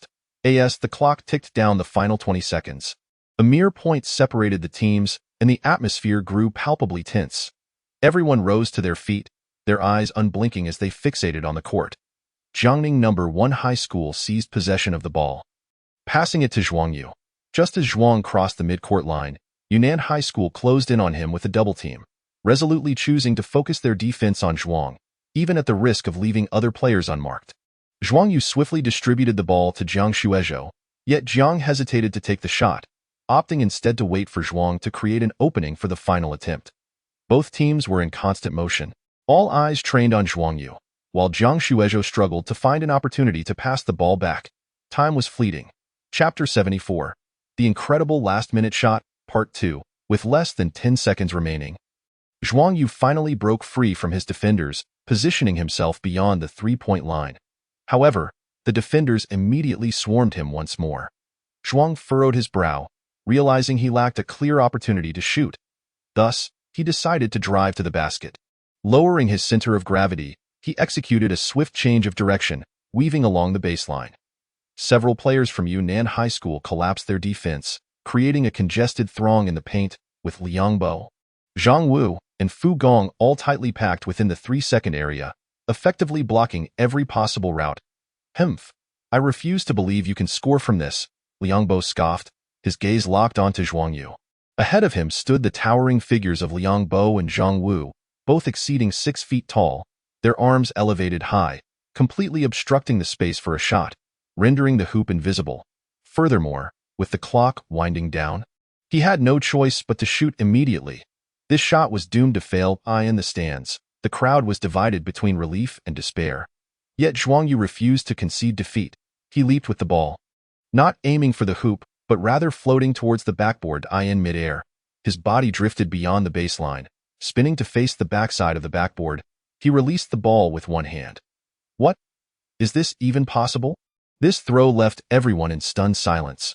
The basketball barely cleared the top edge of the backboard before beginning its descent, and to the astonishment of onlookers, it miraculously dropped into the hoop. It was as if it had plummeted straight down into the basket, not even grazing the net, leading many to question their own eyes. Did that ball actually go in? It appeared to have. The students from Jiangning No. 1 erupted into ecstatic cheers, their earlier despair transformed into sheer elation. In that very moment, they had been on the brink of hopelessness, never expecting Zhuang Yu to succeed in such a dire situation. His feat was nothing short of miraculous. On the court, the players from Jiangning rushed forward, encircling Zhuang Yu in jubilation, while several players from Yunnan stood frozen, stunned into inaction.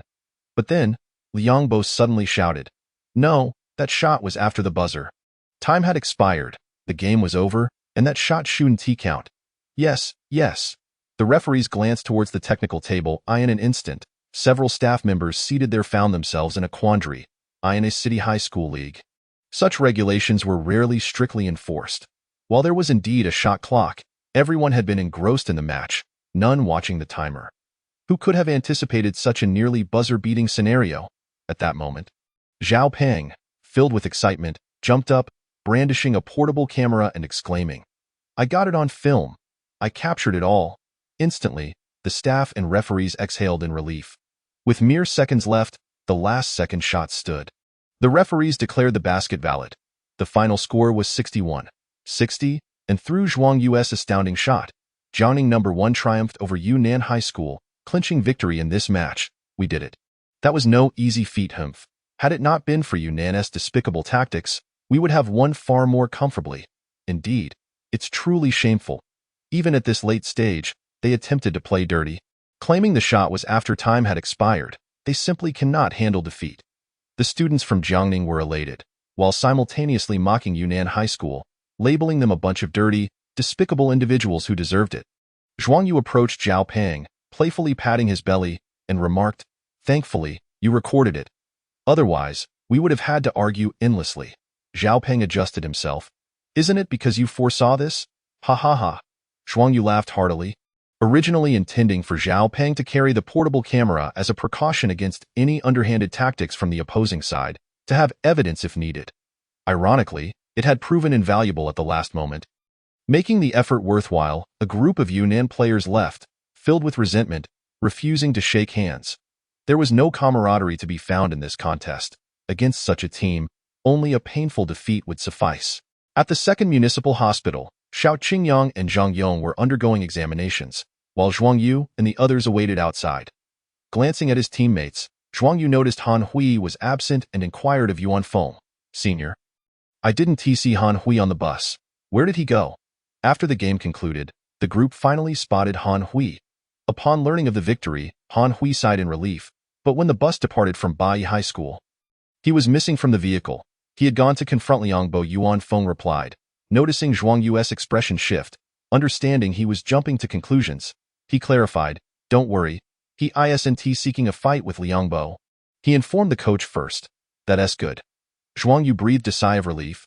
He truly feared Han Hui would confront the Yunnan players alone.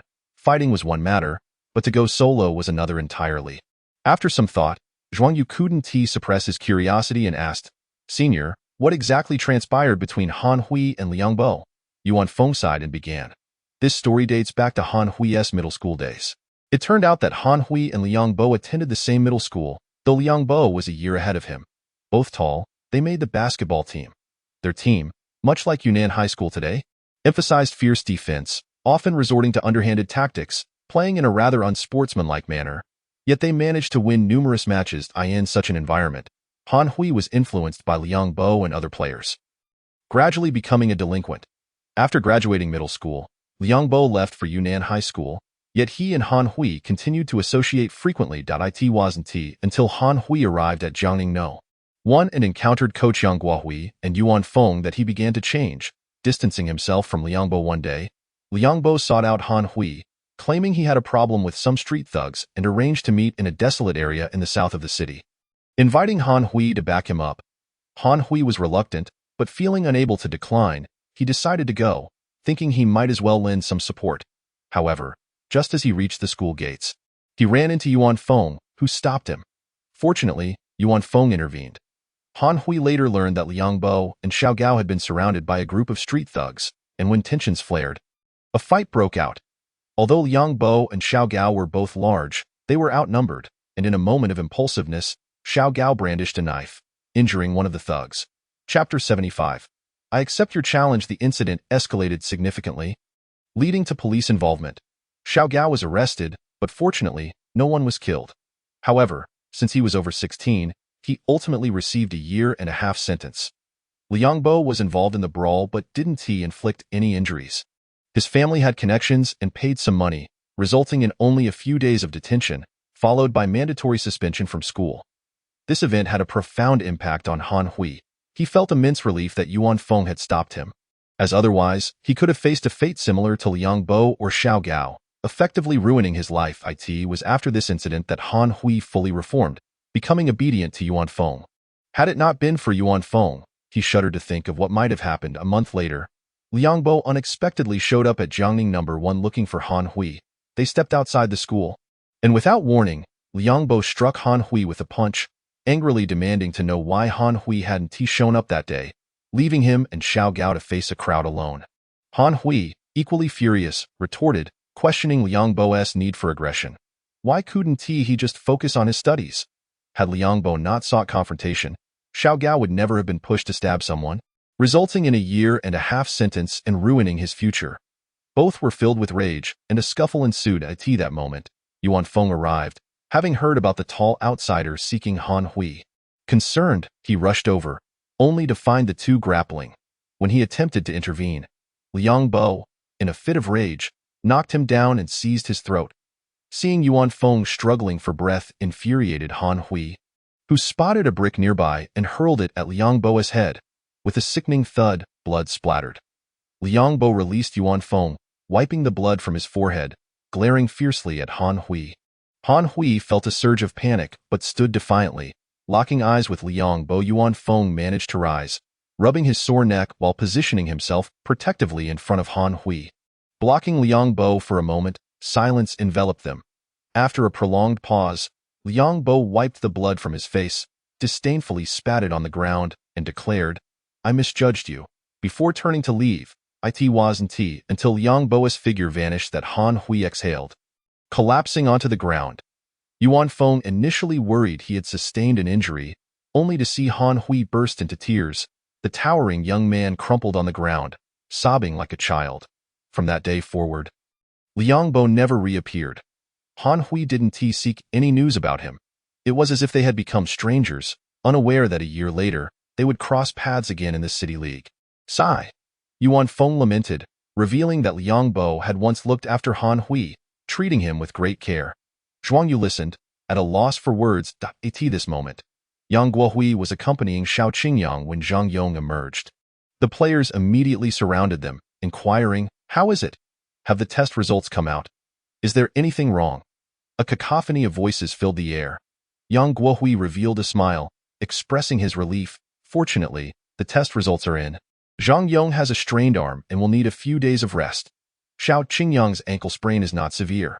With some medication and a couple of days of rest, he will recover." A collective sigh of relief swept through the crowd. This was only the third round of the City League, with the semi-finals and finals still to come. If Zhang Yong and Xiao Qingyang were severely injured and unable to play, it would pose significant problems for Yizhang, especially with Xiao Qingyang, who was one of the team's primary scorers from the perimeter. In terms of scoring ability, he was nearly on par with Yuan Feng, second only to Zhuang Yu. If he were unable to play due to injury, it would greatly affect the team. Thankfully, today's match was a challenge and a trial for Yizhang. Yang Guohui could distinctly sense that after this game, the players had undergone some transformation, becoming more mature and resilient. Once the post-game review concluded and the players departed, Yang Guohui began to tidy up his materials, chuckling to himself. An Exine poured water for the coach and, intrigued, asked, "Coach, what are you laughing about?" "Haha." Yang Guohui burst into hearty laughter, saying, "Did you not notice? After today's match, the players have become considerably more composed." An Exine pondered for a moment and nodded. "It does seem that way." Yang Guohui continued, "Although our team has been quite good, we lacked a bit of the steadiness and resilience characteristic of championship teams. Today's match served as a trial for them. Having gone through this, they have grown. Now, we finally possess the demeanor of a team contending for the championship, and from now on, regardless of the opponents we face, we shall not be intimidated." As they stepped outside, the players dispersed. Xiao Qingyang's ankle was not severely injured. It still hurt somewhat, but he could move, and the swelling was not significant. He was already able to walk. Zhuang Yu sat down on a flower bed beside the gym and gestured for Xiao Qingyang to join him. "Let's talk." Xiao Qingyang found it odd why this guy wanted to talk to him. He did not sit down but stood beside Zhuang Yu, his expression stern as he asked, "What do you want?" Seeing his disgruntled demeanor, Zhuang Yu shook his head helplessly. "Stop standing. Doesn't your foot hurt?" Xiao Qingyang ignored him. "I'm sorry," Zhuang Yu suddenly said. "What?" Xiao Qingyang was taken aback, unable to believe that Zhuang Yu would apologize to him. "What did you just say? I must have misheard." Having already said it, Zhuang Yu shrugged and replied, "I said I'm sorry. I shouldn't have yelled at you during the game." Xiao Qingyang stared at Zhuang Yu in silence until Zhuang Yu could no longer bear it. Finally, Xiao Qingyang broke into a smile, sat down beside Zhuang Yu, and said, I didn't hold it against you. I was a bit impulsive back then. For a moment, the atmosphere between the two seemed less tense. Since the freshman class competition, the two had always been at odds. Even after joining the team and becoming teammates, that animosity persisted. Now, they sat side by side on the flower bed, no longer at each other's throats, beginning to engage in a calm conversation, discovering that it wasn't so difficult after all. I know you've always been competing with me, wanting to perform better than I do, Zhuang Yu remarked. I used to not care. But after today's match, I feel that this cannot continue. Today it was Yunnan High School, and we have other opponents to face ahead. Once we win the City League Championship and advance to the Provincial League and national competitions, there will be even stronger opponents. If we keep clashing like this, we will only end up defeated. Heh, you certainly are confident. Is winning the City League Championship that easy? Xiao Qingyang scoffed, thinking of the Provincial League and national competitions. Zhuang Yu did not dispute him but turned to look at Xiao Qingyang, saying, haven't you always wanted to challenge me to a one-on-one? I accept your challenge. Xiao Qingyang's eyes brightened. Really? Yes, Zhuang Yu nodded. But not now. Your ankle is still injured, and we have matches coming up. Once the City League is over and we win the championship, I will face you in a one-on-one, giving it my all to see who comes out on top. All right, Xiao Qingyang extended his hand. Zhuang Yu hesitated for a moment before reciprocating, and they exchanged a high five. Chapter 76. The Final Four emerged 2 days later. The third round of the Jiangning City High School Basketball League came to a close.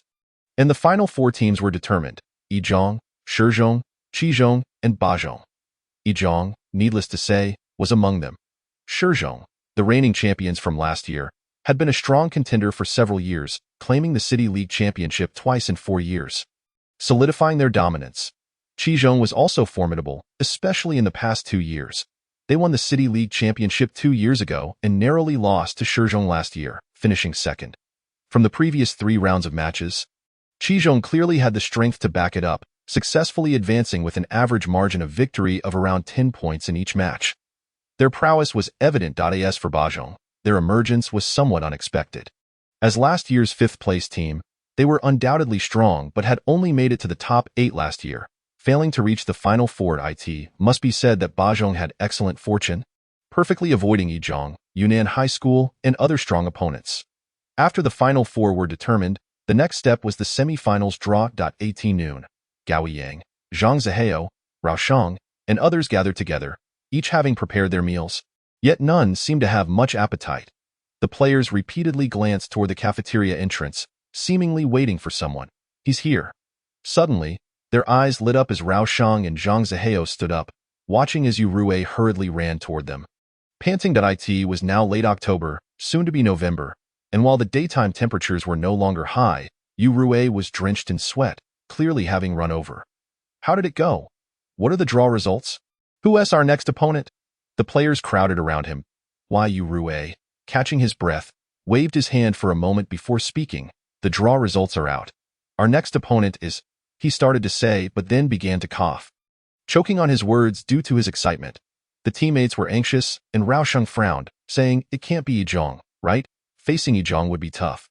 Zhang Zihao added, Yizhong is strong both inside and outside, especially Zhuang Yu. If we face Yizhong, winning 1TB easy. Mentioning Yizhong made the Bazhong players' hearts race. They had faced Yizhong before and had watched several of their matches, particularly the previous encounter between Jiangning Yizhong and Yunnan High School, which had left them deeply impressed and somewhat fearful of Yizhong.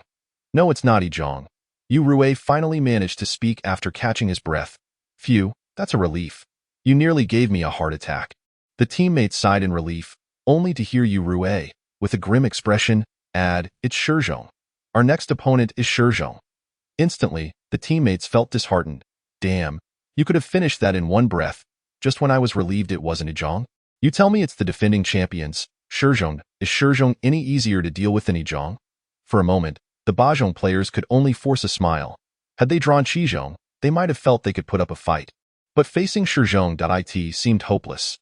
Qizhong was a school that emphasized both culture and sports, excelling in cultural education as a provincial key school, while also achieving remarkable success in athletics, having won the City League Championship 2 years prior and finishing as runners-up last year. It could be said that in all of Jiangning City, only Shizhong could surpass Qizhong, a group of Qizhong players learned about the draw results. I thought we would draw Shizhong. What a pity. A few players discussed, not giving much thought to Yizhong. As to them, the only opponent that mattered was Shizhong, regarding all others as insignificant. At this moment, Qizhong's captain, Du Fan, reminded them, don't underestimate anyone. Although Yizhong didn't even make it to the top 8 last year, their strength this year is indeed formidable. Especially 2 of their first-year players. I've heard they are quite impressive, almost like prodigies. Prodigies? The Qizhong players scoffed, dismissing the notion. What kind of nobodies dare to call themselves prodigies? Aren't they afraid of bursting their own bubble? Du Fan frowned slightly, sensing that his teammates seemed a bit complacent. However, considering Yizhong, he thought they were merely a dark horse, and hearing that one of their key players, Xiao Qingyang, had been injured in their last match made it seem even less concerning. The players of Qizhong were proud, seeing only Shizhong as a worthy opponent, and even though Yizhong had defeated last year's third-place team, Qizhong, they still did not regard them highly.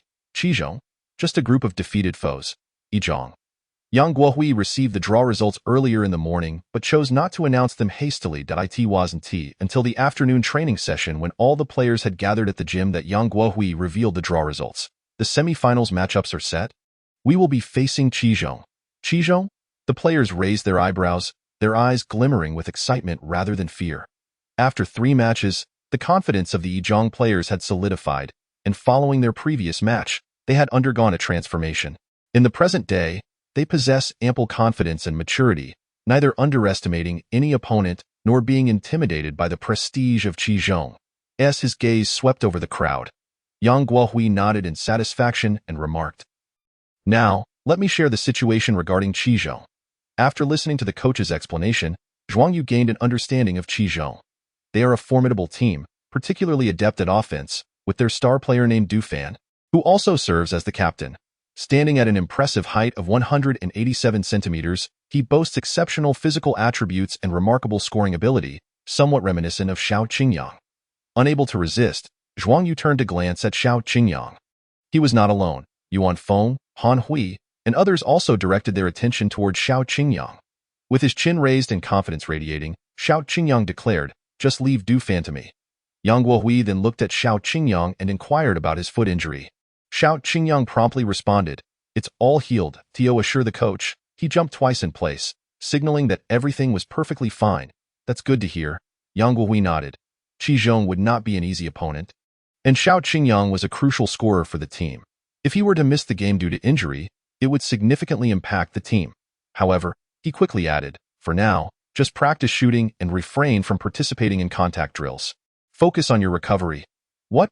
Xiao Qingyang was instantly disheartened. "I'm perfectly fine now." Observing his glum expression, everyone erupted into laughter. "All right, let us commence training," Yang Guohui chuckled, waving his hand to signal the team to disperse and begin their practice. Chapter 77. Semi-finals versus Jiangning Qizhong. Inside the gymnasium, the players of Yizhong were engaged in training. Xiao Qingyang and Zhang Yong, both injured, did not partake in contact drills, leaving the remaining 10 players evenly split into 2 teams. The white team, consisting of Yuan Feng, Han Hui, Zhou Lei, Gao Xiaoguang, and Zhuang Yu, and the red team, comprising Yang Fei, Zhao Hao, Zhao Huai, Zhang Xuezhou, and Imo Fan. The division was evidently imbalanced, with both teams having 3 interior players, resulting in a rather congested arrangement. Nonetheless, with Xiao Qingyang and Zhang Yong absent, they had to make do, as it was merely a tactical rehearsal. "Run it out. Execute the strategy," Yuan Feng shouted from the court, reminding his teammates to position themselves. He too was on the move, setting a screen for Zhuang Yu. Utilizing the pick, Zhuang Yu shed his defender and moved to the right, his eyes fixated on Yuan Feng. Upon seeing Yuan Feng cut down, Zhao Hao from the red team immediately rushed to provide help defense, inadvertently leaving Han Hui unguarded. Zhuang Yu, while appearing to focus on Yuan Feng, executed a bounce pass to Han Hui. Upon receiving the ball, Han Hui leaped into the air, executing a 2-handed slam dunk. "They left someone open. I can't help it." Yang Fei and Zhao Hao exchanged glances, shaking their heads in resignation. Moments later, Zhuang Yu broke through and passed the ball before moving along the baseline to receive it. He first made a shooting fake, then accelerated to drive forward, stopping abruptly for a jump shot. With 3 interior players crowded inside, attacking the paint was not a wise choice. Swish! The ball sailed through the hoop. Great shot. An ex-Cyan applauded, turning to young Guahui. Coach, have you noticed how much more composed Zhuang Yu seems on the court? Indeed, Yang Guahui nodded. We owe a debt of gratitude to Yunnan High School. They have taught our players a valuable lesson. After a match, everyone has improved. How could Zhuang Yu not have made progress? As he spoke, he couldn't help but think of the impending match. Humph, it doesn't matter if last year's runner-up or the defending champions show up. They will be vanquished just the same. Zhao Peng approached, inquiring, I heard the semifinals are set. We'll be up against last year's runner-up, Qi Zhong. Do we stand a chance? Indeed. But do we have the confidence? How is Xiao Qingyang's injury?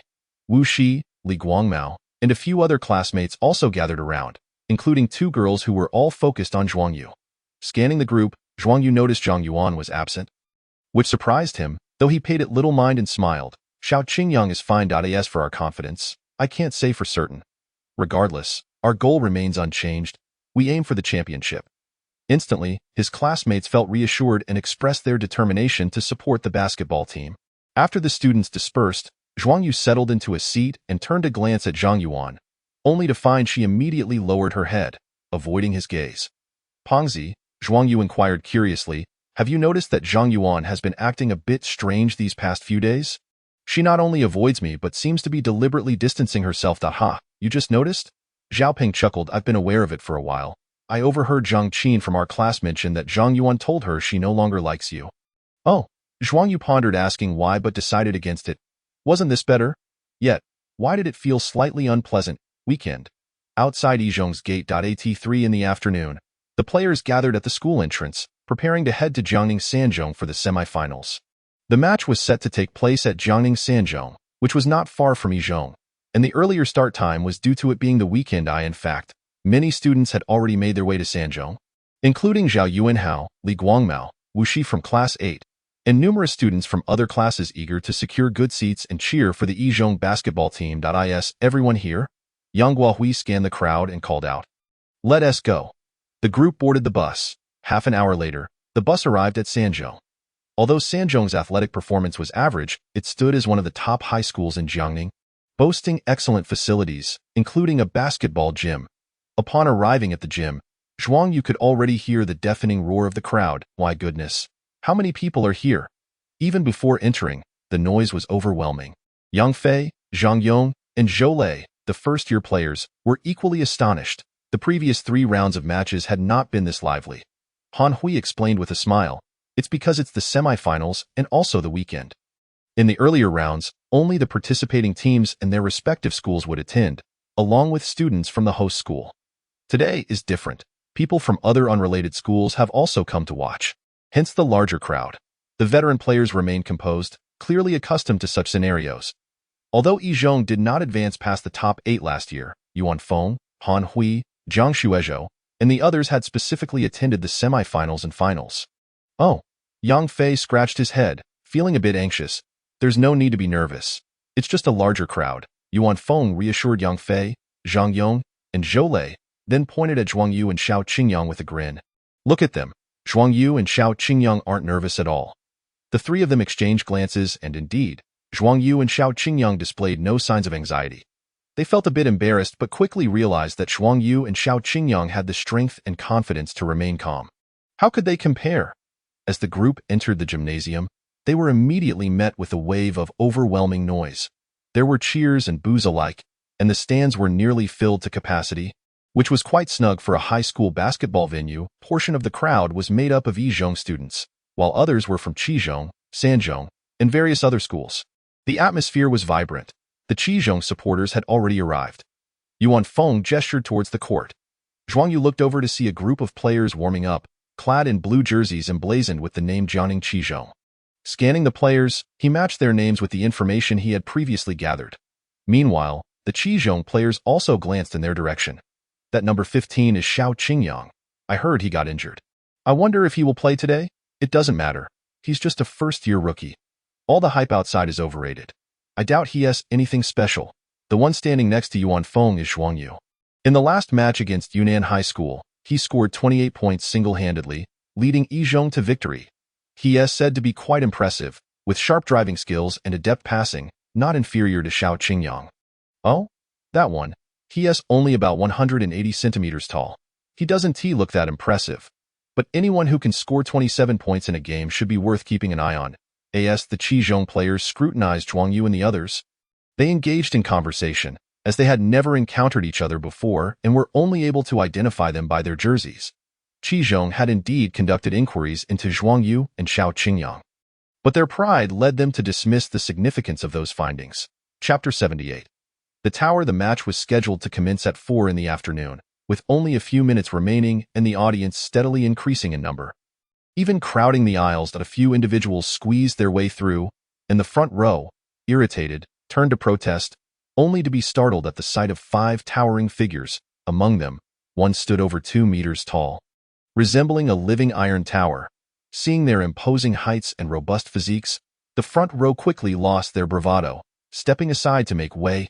Thank you. The towering figure, despite his intimidating stature, wore a bashful expression as he thanked those in front of him. The iron tower led the way, followed closely by the others, as they swiftly maneuvered to the front.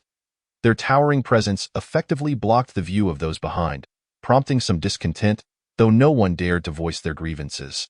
Both Yizhong and Qizhong teams had arrived. The towering figure cast a glance across the court at the players from both teams, ultimately settling his gaze on Su Linfeng, the center from Qizhong. Just in time, he observed Su practicing free throws, only to hear the resounding thud as the basketball ricocheted off the rim. A smile broke across the towering figure's face. A year had passed. Yet Su Linfeng still struggled with his free throws. For him, they remained an endeavor of hellish difficulty. Nearby, a handsome young man chuckled teasingly, but then shifted his tone, noting that Du Fan appeared more mature than before. Simultaneously, Du Fan on the court noticed the group, narrowing his eyes as a serious expression crossed his face. "Captain," Su Linfeng remarked, noticing Du Fan's unusual demeanor. Following Du Fan's line of sight, he frowned, recognizing the presence of last year's champions, the Jiangning Shizhong basketball team. Among them was Mu Yang, the formidable center standing at 205 cm, whose strength had previously given Su Linfeng considerable trouble during their last encounter. The dashing young man was Chen Jianhua, the captain of Shizhong, standing at 188 cm, playing as a point guard with considerable prowess. The other 3 players included Yang Chong, a key small forward, Li Chenkai, a backup guard, and Lu Ming, a backup forward from Shizhong. Du Fan scoffed. "They've probably come to gauge our current strength in preparation for the finals. Let them observe closely," Su Linfeng declared with pride. "We have not been idle this past year. This time, it shall be Shizhong who faces defeat." Meanwhile, Zhuang Yu and his companions also took note of the Shizhong players, particularly because Mu Yang's towering height was hard to miss. "Those are Shizhong players." Yuan Feng introduced the towering figures to Zhuang Yu and his fellow first-year students, the one called Mu Yang and the other. After hearing Yuan Feng's descriptions, Zhuang Yu nodded thoughtfully. It was no surprise that they were the defending champions. Mu Yang's height alone could pose a significant challenge to many teams. However, Zhuang Yu's attention was diverted by another tall figure. "Liang Bo, what is he doing here?" In an instant, the players from Yizhong frowned in unison. Zhuang Yu nudged Han Hui and whispered, "Senior, I forgot to ask you. When you met Liang Bo that day, what did you discuss? Why is he here?" Han Hui spoke without lowering his voice, as there was nothing to conceal. "Not much, really. We just had a drink and agreed to catch a game together sometime." Zhuang Yu was taken aback. "You reconciled with him?" "No." Han Hui shook his head. "Reconciliation is impossible. We have long since become different people. I will no longer be involved with him, and he will continue to hold a grudge. However, this is a matter solely between us and does not concern others." Oh. Zhuang Yu understood. Their relationship had not been mended. Han Hui's meeting with Liang Bo was not an attempt at reconciliation, but merely a way to convey that their grievances did not involve anyone else. Suddenly, a loud crash echoed from Qizhong's side. Su Linfeng executed a powerful two-handed dunk, hanging from the rim as he performed a pull-up, eliciting gasps from the audience. This was a display aimed at both Mu Yang from Shizhong and the players from Yizhong. To his dismay, Mu Yang merely grinned foolishly, while the Yizhong players ignored Su Linfeng's dunk entirely, failing even to spare him a glance. He was completely disregarded. The Qizhong players gathered around their coach, who had a rotund figure, sparse hair, and a shiny face. He clapped his hands and stated, "I have previously briefed you on Yizhong's situation. Our primary defensive focus should be on Yuan Feng in the paint. His skills are commendable, and he possesses significant scoring ability. The other is Zhuang Yu on the perimeter. He is the offensive initiator and organizer for Yizhong. Neutralizing him will curtail their offensive capabilities. As for our offense, we shall adhere to our strategy, he added, turning his attention to Du Fan. You will likely face off against that Xiao Qingyang. Play decisively, understood. Du Fan nodded affirmatively. The coach then reiterated a few points. Qizhong favored an offensive style, hence his emphasis on defense, expressing confidence in their offense without needing to elaborate further on the Yizhong side. Yang Guohui looked at Xiao Qingyang and inquired, Xiao Qingyang, how is your foot injury? Should we have someone else guard Du Fan? Xiao Qingyang immediately replied, Coach, I'm completely healed. Very well, Yang Guohui nodded, having previously taken Xiao Qingyang for a medical examination, where the doctor confirmed there were no lingering issues. Given the minor injury and the youth's swift recovery, he felt reassured. With Xiao Qingyang's assurance, he continued, the opposing team is known for their sharp offense, particularly the small forward Du Fan, who has exceptional scoring ability. Unlike Gaoi from Bajong, Du Fan's physical attributes are superior. He poses a significant threat whether shooting from the perimeter or driving to the basket. Thus, we must prioritize defending against Du Fan. Not only Xiao Qingyang but everyone else must remain vigilant, providing timely help defense. We cannot allow Du Fan to score easily. If he is contained, it will greatly hinder Qizhong's offensive flow. Pausing, he added. Of course, the scoring abilities of the other players on Qizhong are also commendable. Su Linfeng at center, Zhang Tao at power forward, and shooting guard Chu Guang all possess strong scoring capabilities. Only the point guard Sun Zihan has somewhat lesser scoring prowess. When mentioning Sun Zihan, Coach Yang Guohui turned to Zhuang Yu, instructing, Zhuang Yu, Sun Zihan's strengths lie in his court vision and organizational skills. While defending against him, be mindful of his drives and passing. He often cuts sharply. His shooting is rather mediocre, so allowing a few open shots is acceptable. Zhuang Yu nodded in acknowledgement. After outlining the strategy, Yang Guohui glanced at Qizhong's side once more and declared, As for our offense, we shall stick to our tactical approach. Qizhong is renowned for their offensive prowess, but I do not believe our offense will be any less effective than theirs. At 4 p.m. The match commenced. The players from both teams took to the court. Chapter 79. Is Yizhong really that strong? With a swift jump ball, Yuan Feng tipped the ball to the backcourt, where Zhuang Yu seized control of the basketball and initiated the offensive play. The starting lineup for Yizhong remained unchanged. Upon seeing Xiao Qingyang take the court, many concerned students from Yizhong felt a wave of relief, while the players from Qizhong were somewhat disappointed. They had hoped for a chance without Xiao Qingyang. Several Qizhong players quickly established their defensive positions. Center Su Linfeng, 193 centimeters, power forward Zhang Tao, 192 centimeters, small forward Du Fan, 187 centimeters, shooting guard Chu Guang, 184 centimeters, and point guard Sun Zihan, 183 centimeters. A standard starting lineup for them. As Zhuang Yu approached the three-point line, Sun Zihan immediately advanced, his height barely exceeding Zhuang Yu's. With a sun-kissed complexion and lacking defined muscle tone, he was a stocky guard. Sun Zihan pressed closely, seeking to utilize his weight and strength to impose pressure on Zhuang Yu.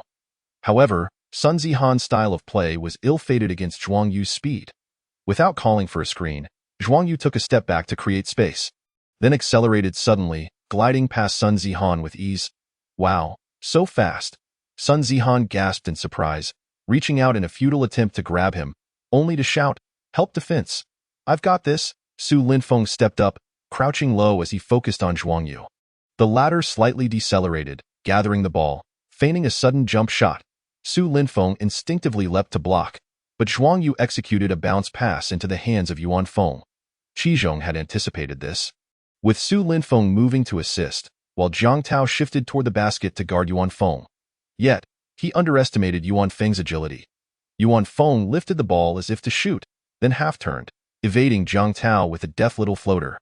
Swish! The ball went in. The score stood at 2-0.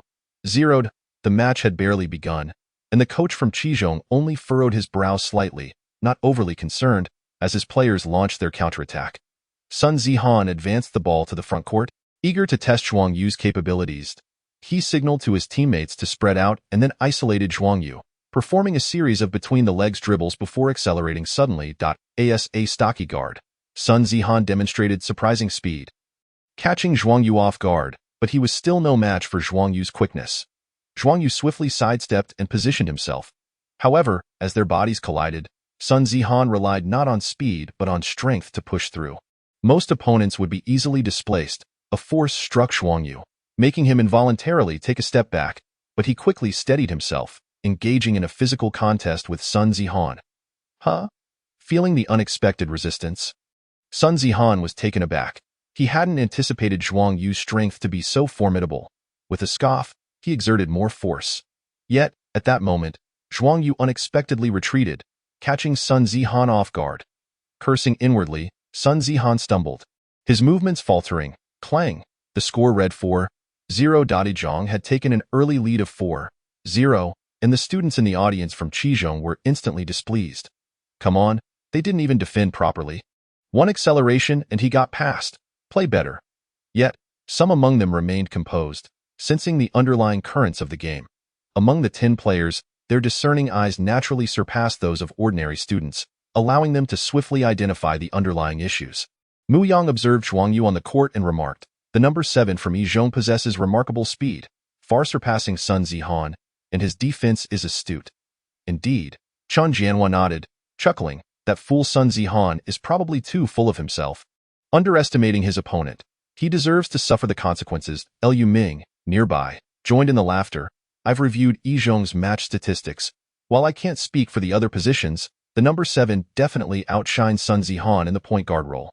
Interestingly, Yizhong seems to grow stronger with each round of elimination." With a hint of schadenfreude, he added, "I fear this match will be a tough one for Qizhong. They might even lose." The players from Shizhong chuckled. Having faced each other numerous times, they relished the prospect of Qizhong's misfortune. On the court, Qizhong initiated an attack.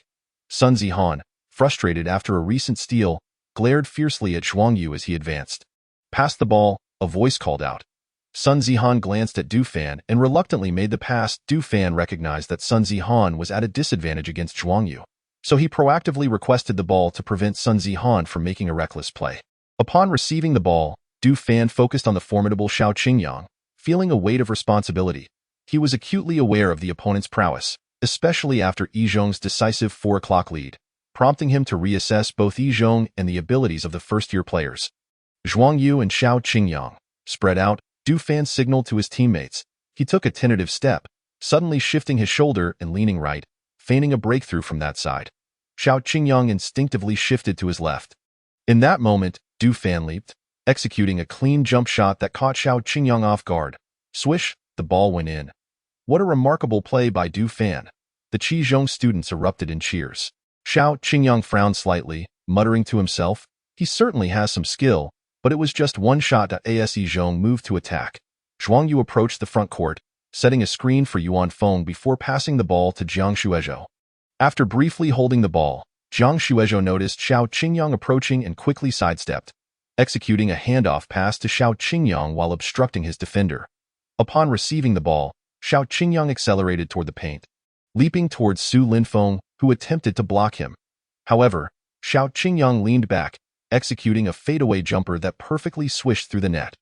Though not scored directly against Du Fan, Xiao Qingyang managed to respond in kind. The score shifted to 6-2, with Yizhong maintaining a 4-point lead. In the following minutes, Du Fan demonstrated his scoring prowess, but each time he made a basket, Yizhong promptly retaliated. After several minutes, Yizhong consistently held the lead. These 2 players from Yizhong are formidable, the number 7 and number 15. I don't recall seeing them last year. Are they freshmen? Yes, freshmen, but reportedly quite impressive. I initially thought Qizhong would secure an easy victory, but they are being dominated by Yizhong right from the start. Many students from other schools had come to watch, familiar with Qizhong's status as last year's runner-up, but less acquainted with Yizhong, and they were taken aback by Yizhong's strength. As the match progressed, Zhuang Yu scored again, and although the point difference was not substantial, Qizhong had been on the back foot since the game began. The coach of Qizhong realized his players were somewhat complacent, as Yizhong was evidently stronger than anticipated. Thus, he called a timeout to make adjustments. When the players gathered on the sidelines, the coach substituted Sun Zihan for the backup guard, Zhao Xiaobo. In the past few minutes, Sun Zihan had struggled, unable to contain Zhuang Yu, who had scored at will. That number 7 is indeed impressive. The coach shook his head, not blaming Sun Zihan, but rather advising Zhao Xiaobo, Your task is to closely guard that number 7. Utilize your height advantage. He can pass, but do not allow him to score easily. Do you understand? Yes, Zhao Xiaobo nodded earnestly. Having observed Zhuang Yu's skills from the sidelines, he recognized the challenge ahead. Additionally, the coach emphasized, we must also enhance our defense against Yuan Feng and Xiao Qingyang. Allowing 14 points in just over 4 minutes is unacceptable. The players' expressions turned grim, realizing they were underperforming. Qi Zhong had a reputation for their sharp offense, yet they were falling behind Yi Zhong. Du Fan, the coach continued, be mindful of distributing the ball. The opposing team will likely intensify their defense against you. We need to diversify our scoring to overwhelm them. Understood, Du Fan replied with a nod. Meanwhile, on Yi Zhong's side, Yang Guohui praised a few players before substituting Yuan Feng for Zhao Hao. With a wealth of talent at his disposal, he had more flexibility in his lineup, allowing Yuan Feng to rest before re-entering with the second unit. The timeout concluded swiftly.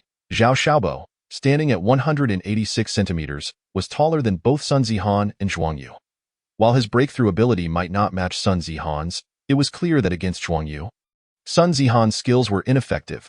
Zhao Xiaobo's shooting was superior to Sun Zihan's, as was his defensive capability. As he reached the front court, Zhao Xiaobo quickly passed the ball to Du Fan, who initiated a play. After drawing the defense, he passed to the shooting guard, Chu Guang. Swish, Chu Guang sank a three-pointer. Moments later, Du Fan attracted the defense again, passing to power forward Jiang Tao, who charged toward the basket. Blocked by Zhao Hao and Han Hui, he tossed the ball above the rim, executing an interior pass that assisted Su Linfeng's dunk. Qi Zhong's offense remained formidable, causing Yang Guohui to frown slightly, though he was not overly concerned and did not call for another timeout. Trusting in his players, As Yi Zhong resumed their offensive. Zhuang Yu approached the front court, with Zhao Xiaobo attempting to obstruct his vision with one hand while the other hand was raised to challenge his shot. Calling for a screen, Zhuang Yu swiftly moved and accelerated, attempting to penetrate the defense. However, Qi Zhong reacted quickly, collapsing their defense to contain him. As Zhuang Yu rose for a shot, he found himself surrounded. Leaving no room for a clean attempt in that critical moment, Zhuang Yu executed a bounce pass, striking the ball against the court, causing it to ricochet off the feet of Qi Zhong's players and into the center lane. What? The spectators gasped in surprise at the unexpected pass, executed with precision despite the tight defense. Du Fan was momentarily stunned, realizing that Xiao Qingyang had vanished from his sight.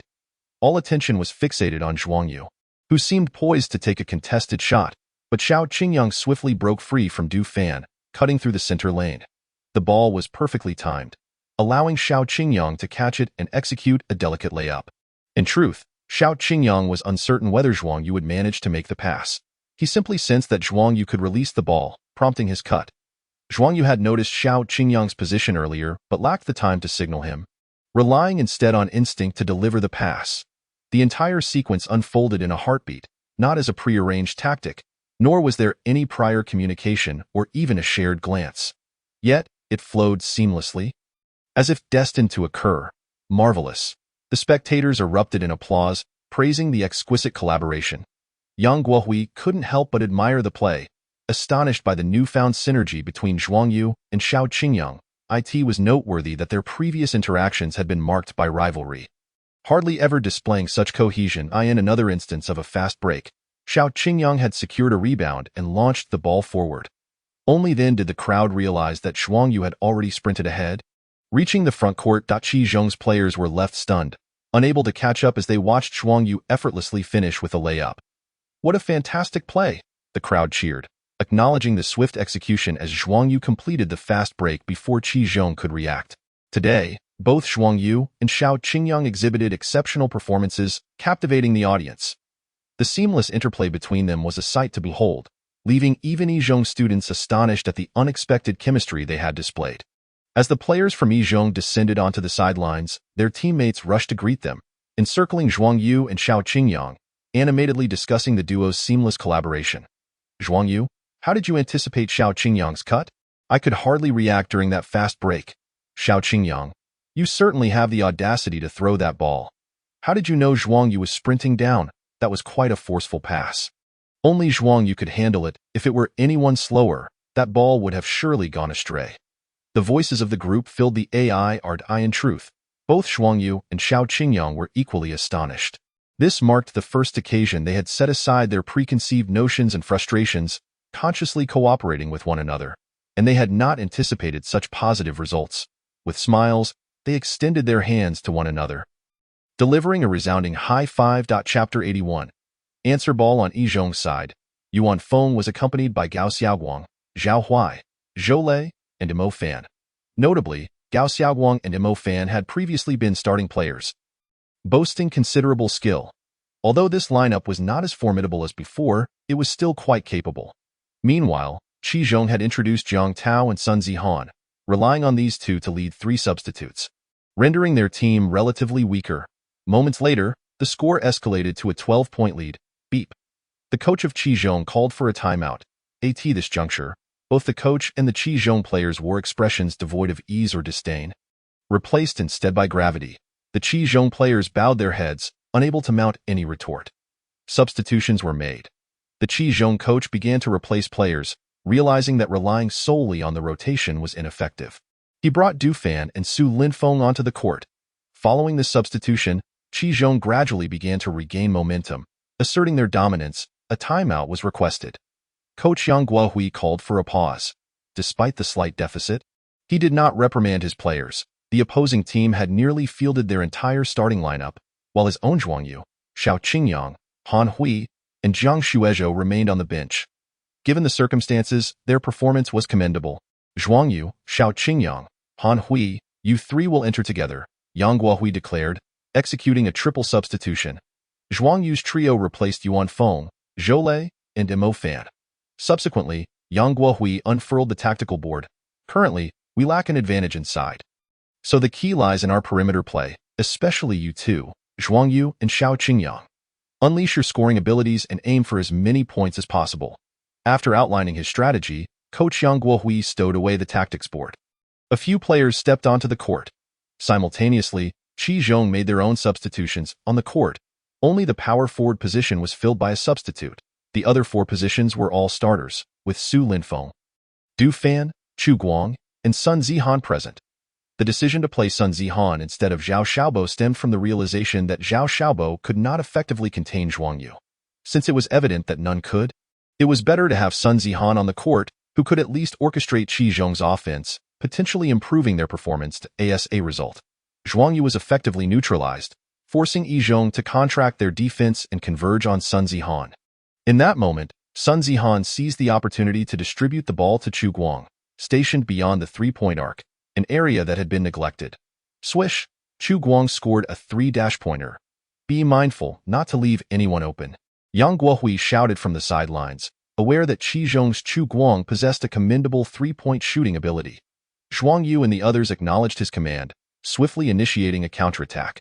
Upon reaching the front court, Zhuang Yu discerned that the opposing team was consciously severing the connections between him and his teammates, evidently aiming to stifle his influence and limit Yizhong's overall offensive capabilities.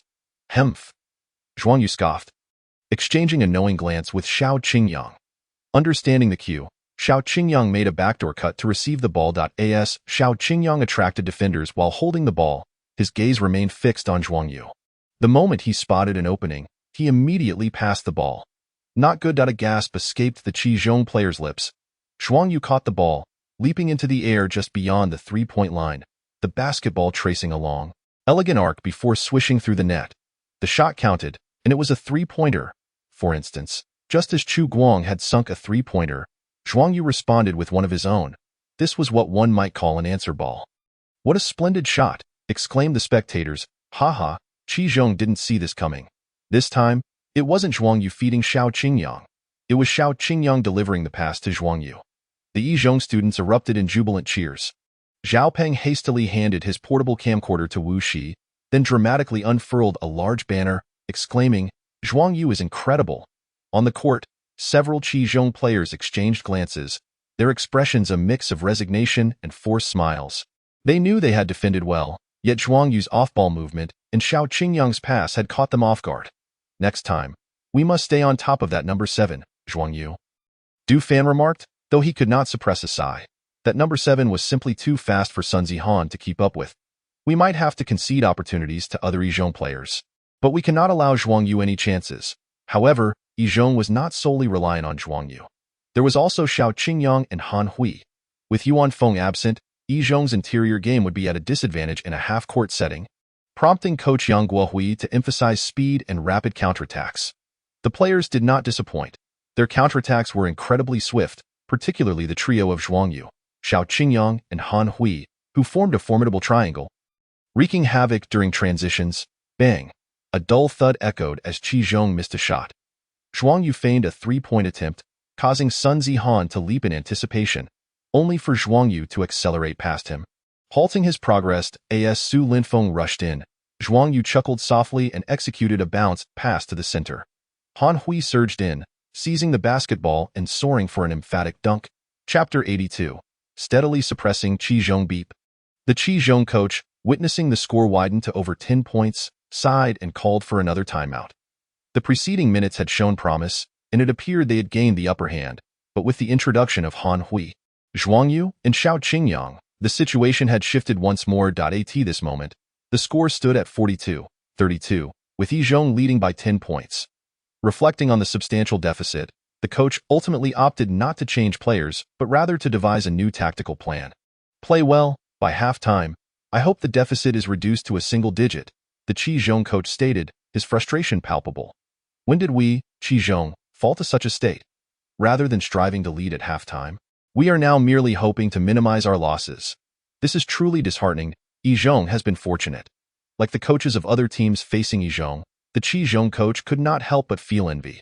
If only we could have Zhuang Yu and Xiao Qingyang on our team. Alongside Su Linfeng and Du Fan, we would make light work of any opponent, even the top teams in the city, and I would dare to contend for the provincial championship. The timeout concluded swiftly.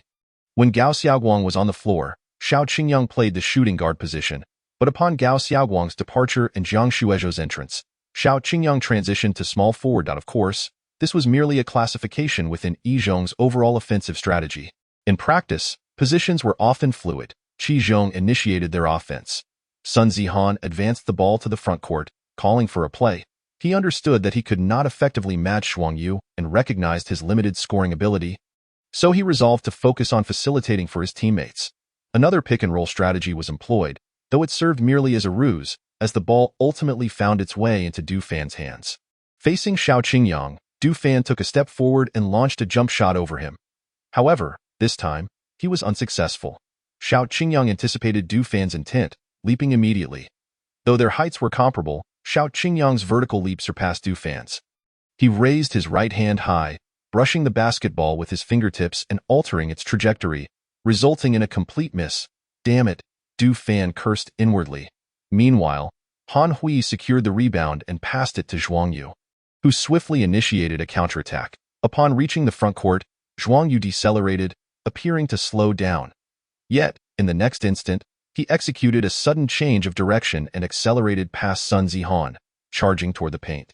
Su Linfeng roared, exerting every ounce of energy to leap and block Zhuang Yu's shot, his annoyance at Yi Zhong's number 7 palpable. However, he was left astounded as he observed the absurdly high arc of the ball. Despite his height of over 1.9 meters and his utmost effort, he could not touch it. Such a steep arc could only come from a floater. Yet, Zhuang Yu had mastered that technique as well, leaving Su Linfeng feeling helpless. In the face of this maneuver, even his significant height advantage proved futile, as he was entirely unable to block it. The score shifted to 44-32, extending the gap to 12 points. Moments later, Su Linfeng scored within the paint, but Yi Zhong quickly answered back as Xiao Qingyang drew defenders. Zhuang Yu made a cut to the basket, receiving Xiao Qingyang's pass before dishing it off to Han Hui, who effortlessly scored. Even in Yuan Feng's absence, Yi Zhong showed no signs of weakness. The synergy among Zhuang Yu, Xiao Qingyang, and Han Hui left Qi Zhong struggling. Before long, the first half concluded, the score standing at 46-34. With Yi Zhong leading by 12 points. The magnitude of Qi Zhong's deficit was somewhat surprising. Few had anticipated Yi Zhong's strength, having assumed they were merely a dark horse. It seemed they had grossly underestimated their capabilities. The two tall first-year players on the perimeter, combined with the interior presence of Yuan Feng and Han Hui, clearly positioned Yi Zhong above Qi Zhong in terms of player prowess. If Qi Zhong could not devise a strategy to curb Yi Zhong's offense in the second half, They risked defeat that a few players from Shizhong engaged in discussion, astonished by Yizhong's ability to consistently suppress Qizhong. Establishing a 12-point lead by halftime, it was worth noting that even if they faced off against Qizhong, they could not confidently claim such a substantial lead at the half. "Let us keep a keen eye in the second half," Chen Jianhua remarked, his playful demeanor fading as he addressed his teammates. "Perhaps our opponents in the finals will be Yizhong." Indeed, Mu Yang and the others nodded in unison. As for their semi-final opponent, Bajong, it is not that I look down upon Bajong. Rather, it simply does not pose much of a challenge. On the other side of the stands, Liang Bo stood with his arms crossed, his gaze fixed upon the court. Today's Yizhong presented a different vibe to him. Just 2 days had passed, and it seemed that Yizhong had grown stronger once again. Liang Bo furrowed his brow, his eyes landing on Zhuang Yu and Xiao Qingyang as he murmured to himself. When they faced us, these two did not exhibit such seamless coordination. Was it because Xiao Qingyang was injured and could not showcase his abilities? Undoubtedly, the harmonious partnership between Zhuang Yu and Xiao Qingyang was a crucial factor in Yizhong's ability to firmly suppress Qizhong today, and it was also the reason Liang Bo felt that Yizhong had become more formidable. However, he was unaware of the underlying reasons, merely speculating that perhaps the two had always possessed such synergy, but it had gone unmanifested in their previous encounter due to Xiao Qingyang's early injury. In the blink of an eye, the second half commenced. By the end of the first half, Qizhong's morale had already begun to wane. They had been striving to catch up, yet the gap only widened. This had caused the Qizhong players to lose confidence, leading them to doubt themselves. Conversely, on Yizhong's side, Coach Yang Guohui's rotations were noticeably more frequent than those of Qizhong, allowing several key players to receive adequate rest. This invigorated the Qizhong students in the stands, yet their coach wore a furrowed brow, his face contorted in distress. As the time dwindled and the score remained unchanged, with Yizhong consistently in the lead. The Qizhong coach sighed, his heart heavy with helplessness. Chapter 83. Advancing to the finals, meeting Jiangning Shizhong. Qizhong was finished. There was no salvation. With just over a minute left in the game, Qizhong trailed by 10 points, making a comeback impossible. Yet one cannot deny Yizhong's strength. Their coach demonstrated considerable skill. It was quite surprising to see Qizhong in such a dire predicament. A few players from Jiangning Shizhong's side, their emotions somewhat complex. For the past 2 years, Qizhong had been their greatest rival, and one could even argue that Qizhong and Shizhong had dominated the Jiangning High School Basketball League during that time. The year before, both teams reached the finals, with Shizhong ultimately losing to Qizhong.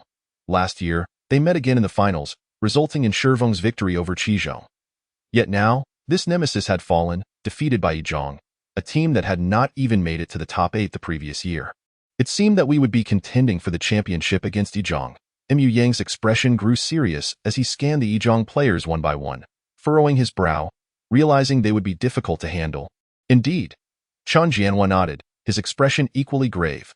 Nearby, Lu Ming, Yang Chong, and Li Chengkai exchanged glances, silently agreeing that facing Qizhong would have been preferable. In truth, they had come to observe Qizhong, hoping to gauge their progress over the past year in preparation for the finals, essentially conducting reconnaissance. However, they had not anticipated Qizhong's defeat. Moreover, the strength displayed by Yizhong astonished them, compelling even the defending champions to concede that Yizhong was indeed formidable. Meanwhile, Liang Bo shook his head in disappointment. Turning to leave, he had come to witness Yizhong's loss, eager to see Han Hui's expression after the defeat. Alas. Concurrently, other spectators in the stands began to depart. Despite the remaining minute, with the score at 68-58, Qizhong trailing by 10 points, the outcome had become a foregone conclusion. In the blink of an eye, another minute passed, and the score shifted to 70-62, with Qizhong managing to close the gap by 2 points. Yet it was too little, too late, with only 30 seconds left in the game. The stands had thinned considerably, with even some Qizhong students leaving, unwilling to bear witness to the final moments and unable to accept this outcome. Only Yizhong students remained, as they intended to stay until the end to revel in victory and celebrate their team's advancement to the finals. Beep. When the final whistle blew, the score remained at 70-62. With neither team managing to score in the last 30 seconds, we have reached the finals. Ha ha ha, we won. Long live Yizhong. In the stands, Yizhong students rose in unison, exuberantly shouting, their joy palpable. The Yizhong basketball team had consistently struggled in recent years.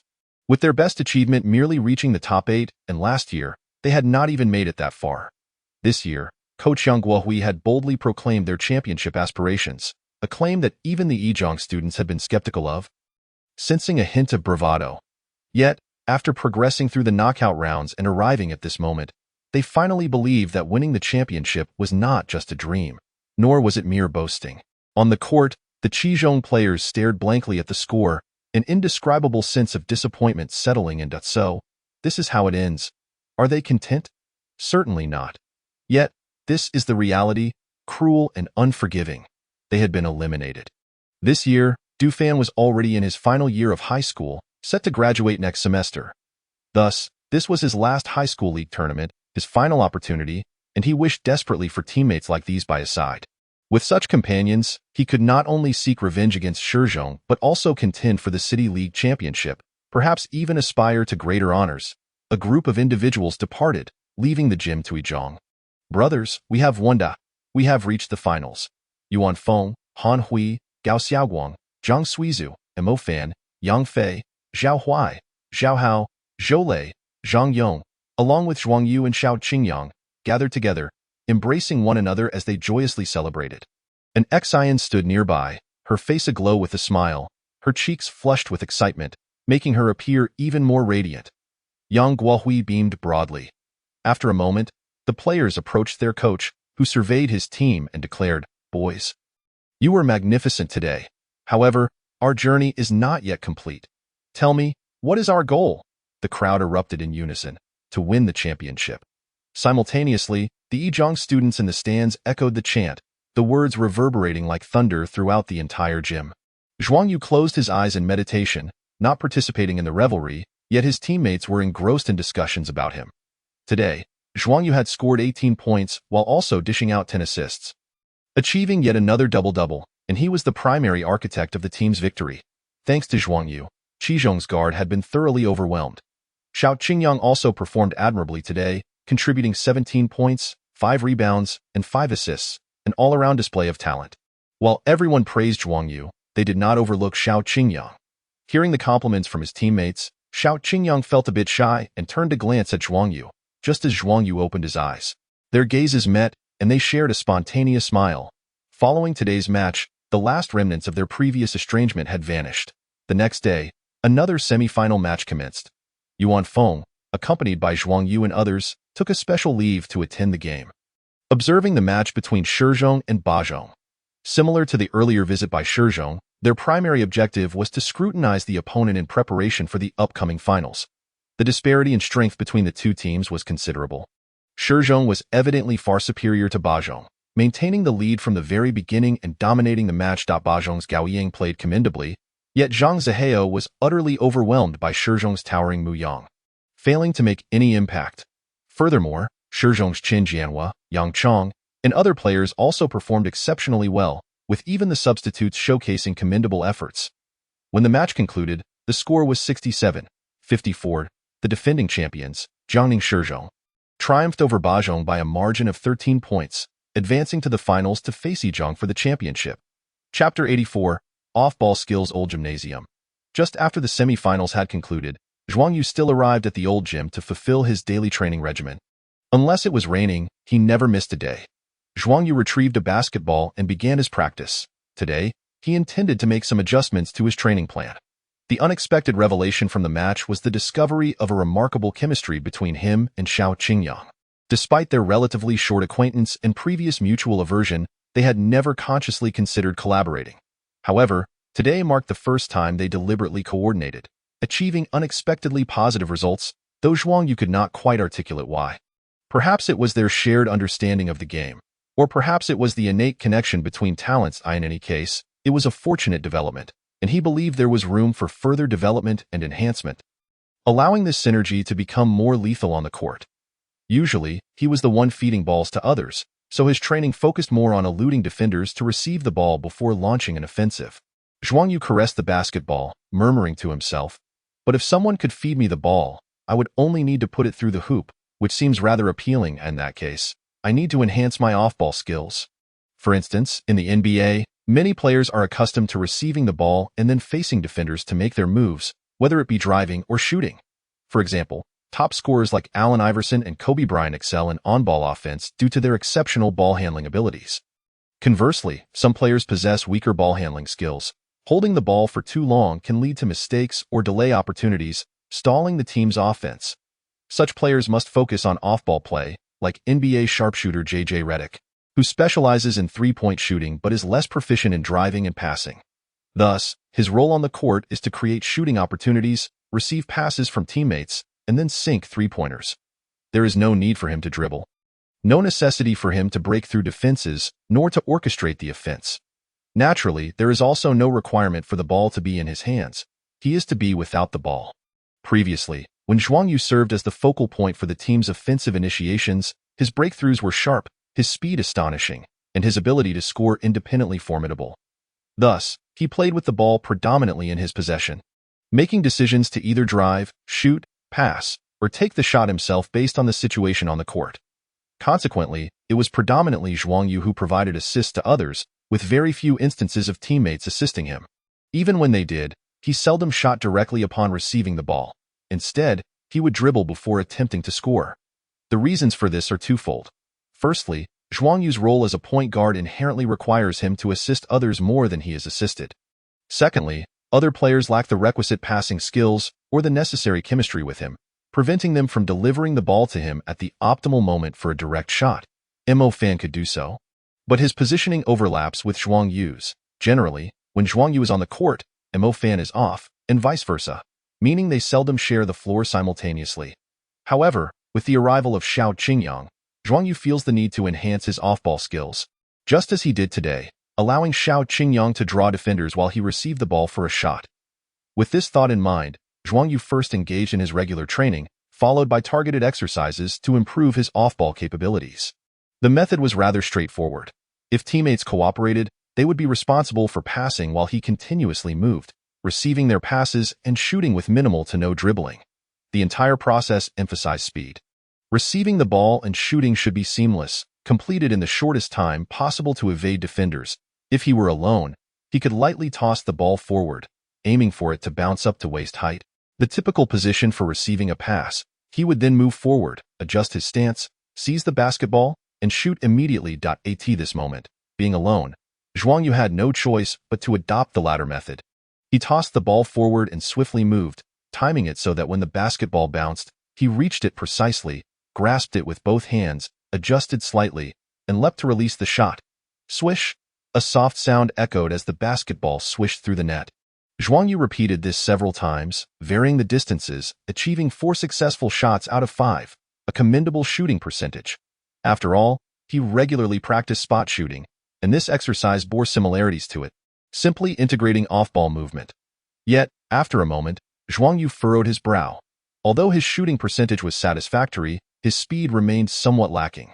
This was due to his usual spot shooting practice, which often involved an adjustment and aiming process. In this instance, Zhuang Yu similarly adjusted after receiving the ball, aimed, and then jumped to shoot. Given that it resembled spot shooting, he had a solid foundation, resulting in a decent shooting percentage. However, the series of adjustments, aiming and shooting undeniably slowed his release, making it difficult to evade defenders effectively. He needed to simplify his actions. Zhuang Yu quickly recognized the issue and began to correct it, streamlining his movements and accelerating his speed, only to see his shooting percentage decline once more. This was an inevitable process, and he remained unperturbed. Many people initially pursue shooting percentage, doing what feels comfortable, yet achieving a high percentage is quite challenging. Zhuang Yu, due to his unique abilities, prioritized standardizing his movements from the outset, ensuring that he replicated them with sufficient precision before chasing shooting percentage. While it may seem that both paths lead to the same outcome, they are intrinsically different. The first approach yields quick results but has a low ceiling, while the latter is slower to yield results yet possesses a higher potential. Time passed swiftly, and the alarm on his electronic watch rang. Zhuang Yu released his final shot, watching the basketball soar through the net before exhaling, feeling a tinge of reluctance as he picked up the basketball and packed his belongings to leave. Upon returning home, Zhuang Yu did not immediately retire for the night. Instead, he delved into several basketball-related books, including those on sports science and tactics, all provided to him by Yang Guohui, their covers already worn from extensive use. They were evidently well thumbed, having been perused countless times by Coach Yang. After half an hour of reading, Zhuang Yu finally turned off the light and went to sleep. Chapter 85. The senior's family is wealthy the following day. At the first high school. As soon as he entered the school, Zhuang Yu overheard classmates discussing the upcoming finals of the City League, particularly focusing on the defending champions, the 10th high school. Upon arriving in class, the conversations remained consistent. After all, this was the finals, a championship battle, naturally garnering heightened attention from everyone. Even the teachers were involved. Zhuang Yu thought to himself how remarkable it was that the school had not shown such attention in the previous rounds. But now that they had reached the finals, it was a different story. It was hardly surprising, given that the basketball team had performed poorly in recent years, leading school officials to have little faith in them. However, now that they had advanced to the finals, just one step away from the championship, the school naturally placed greater importance on the team. Go for it. I believe you can win, said Teacher Liu. Patting Zhuang Yu on the shoulder, suddenly raising an eyebrow, he remarked, "Hey, I feel like you've grown taller." "Really?" Zhuang Yu replied, touching his head and comparing it with Teacher Liu's, feeling delighted to find that he indeed appeared taller. Teacher Liu laughed heartily. At 16 or 17. It's the age for growth, especially for boys, who tend to develop a bit later. Many are still growing at 17, 18, or even 20. At noon, after school, an ex-Ian arrived at the entrance of Class 8. Zhao Pengzi immediately recognized she was looking for Zhuang Yu, calling out, "Zhuang Yu, senior and ex-Ian is looking for you." Zhuang Yu responded, and as he reached the doorway, he was momentarily dazzled. Today, an ex-Ian wore a white shirt paired with a ponytail, exuding the essence of a first love goddess. Her lower half was clad in cropped jeans, accentuating her long, slender legs enticingly, complemented by white sneakers that added a youthful vibe. An ex-Ian shook her head, saying, "It's not about the game. I'm here to invite you to lunch." "Lunch?" Zhuang Yu looked puzzled, and an ex-Ian chuckled. "Have you forgotten? Yang Fei has already covered your meals for a week. Now it's my turn to treat you." At this point, an ex-Ian abruptly paused, a hint of crimson flushing her cheeks as she corrected herself. "Now it's my turn to invite you." Zhuang Yu did not dwell on it, merely feeling slightly embarrassed. "Senior, you really don't need to treat me. I eat a lot." He was completely unreserved when it came to treating his teammates as free meals, but when it came to being treated by a girl, he felt a bit awkward. As a result, an ex-Ian immediately changed her demeanor, placing her hands on her hips and exclaiming, "Are you looking down on me? Less chatter. Are you coming or not?" "All right." Zhuang Yu had no choice but to acquiesce. Upon arriving at the cafeteria, an ex-Ian found a corner table and elegantly handed her meal card to Zhuang Yu. "You go get the food. I want stir-fried green beans with meat, plus shredded potatoes, and spicy sour cabbage. Remember to tell the aunt to serve less rice. I can't eat that much." Zhuang Yu accepted the meal card, secretly grumbling that he had become a mere food-fetching errand boy. Previously, when he was with Yang Fei handled the food by himself. However, considering that an ex-Ian was a senior and the captain of the basketball team, he thought it would be gentlemanly to help her fetch food since she was treating him. At the food counter, Zhuang Yu served himself 2 portions and, following an ex-Ian's instructions, also got a portion for her. "So you're dining with your girlfriend today?" the cafeteria lady remarked, amused, as she served Zhuang Yu, who was known for always eating 2 portions. Zhuang Yu blushed, hurriedly clarifying, "No, she is not my girlfriend. Auntie, you misunderstood." The cafeteria lady chuckled. "Oh, I see. I misunderstood." As she spoke, she gave Zhuang Yu a knowing wink. Zhuang Yu was at a loss for words. Witnessing this scene, those around them were taken aback. Earlier, when they saw Zhuang Yu and an ex-Ian together, people in the cafeteria were astonished. They recognized an ex-Ian as the captain of the basketball team and Zhuang Yu as a player. But seeing them together in the cafeteria seemed rather unusual. Speculation about their relationship began to circulate. Now, as Zhuang Yu returned an ex-Ian's meal card, sharp-eyed individuals even noticed the pink cartoon sticker on the card, clearly indicating it belonged to a girl, which sent the onlookers into a frenzy in a way. Zhuang Yu was eating with an ex-Ian, and it seems he's using her meal card. I didn't see him pull out his own card. What a role model. No, this can't be true.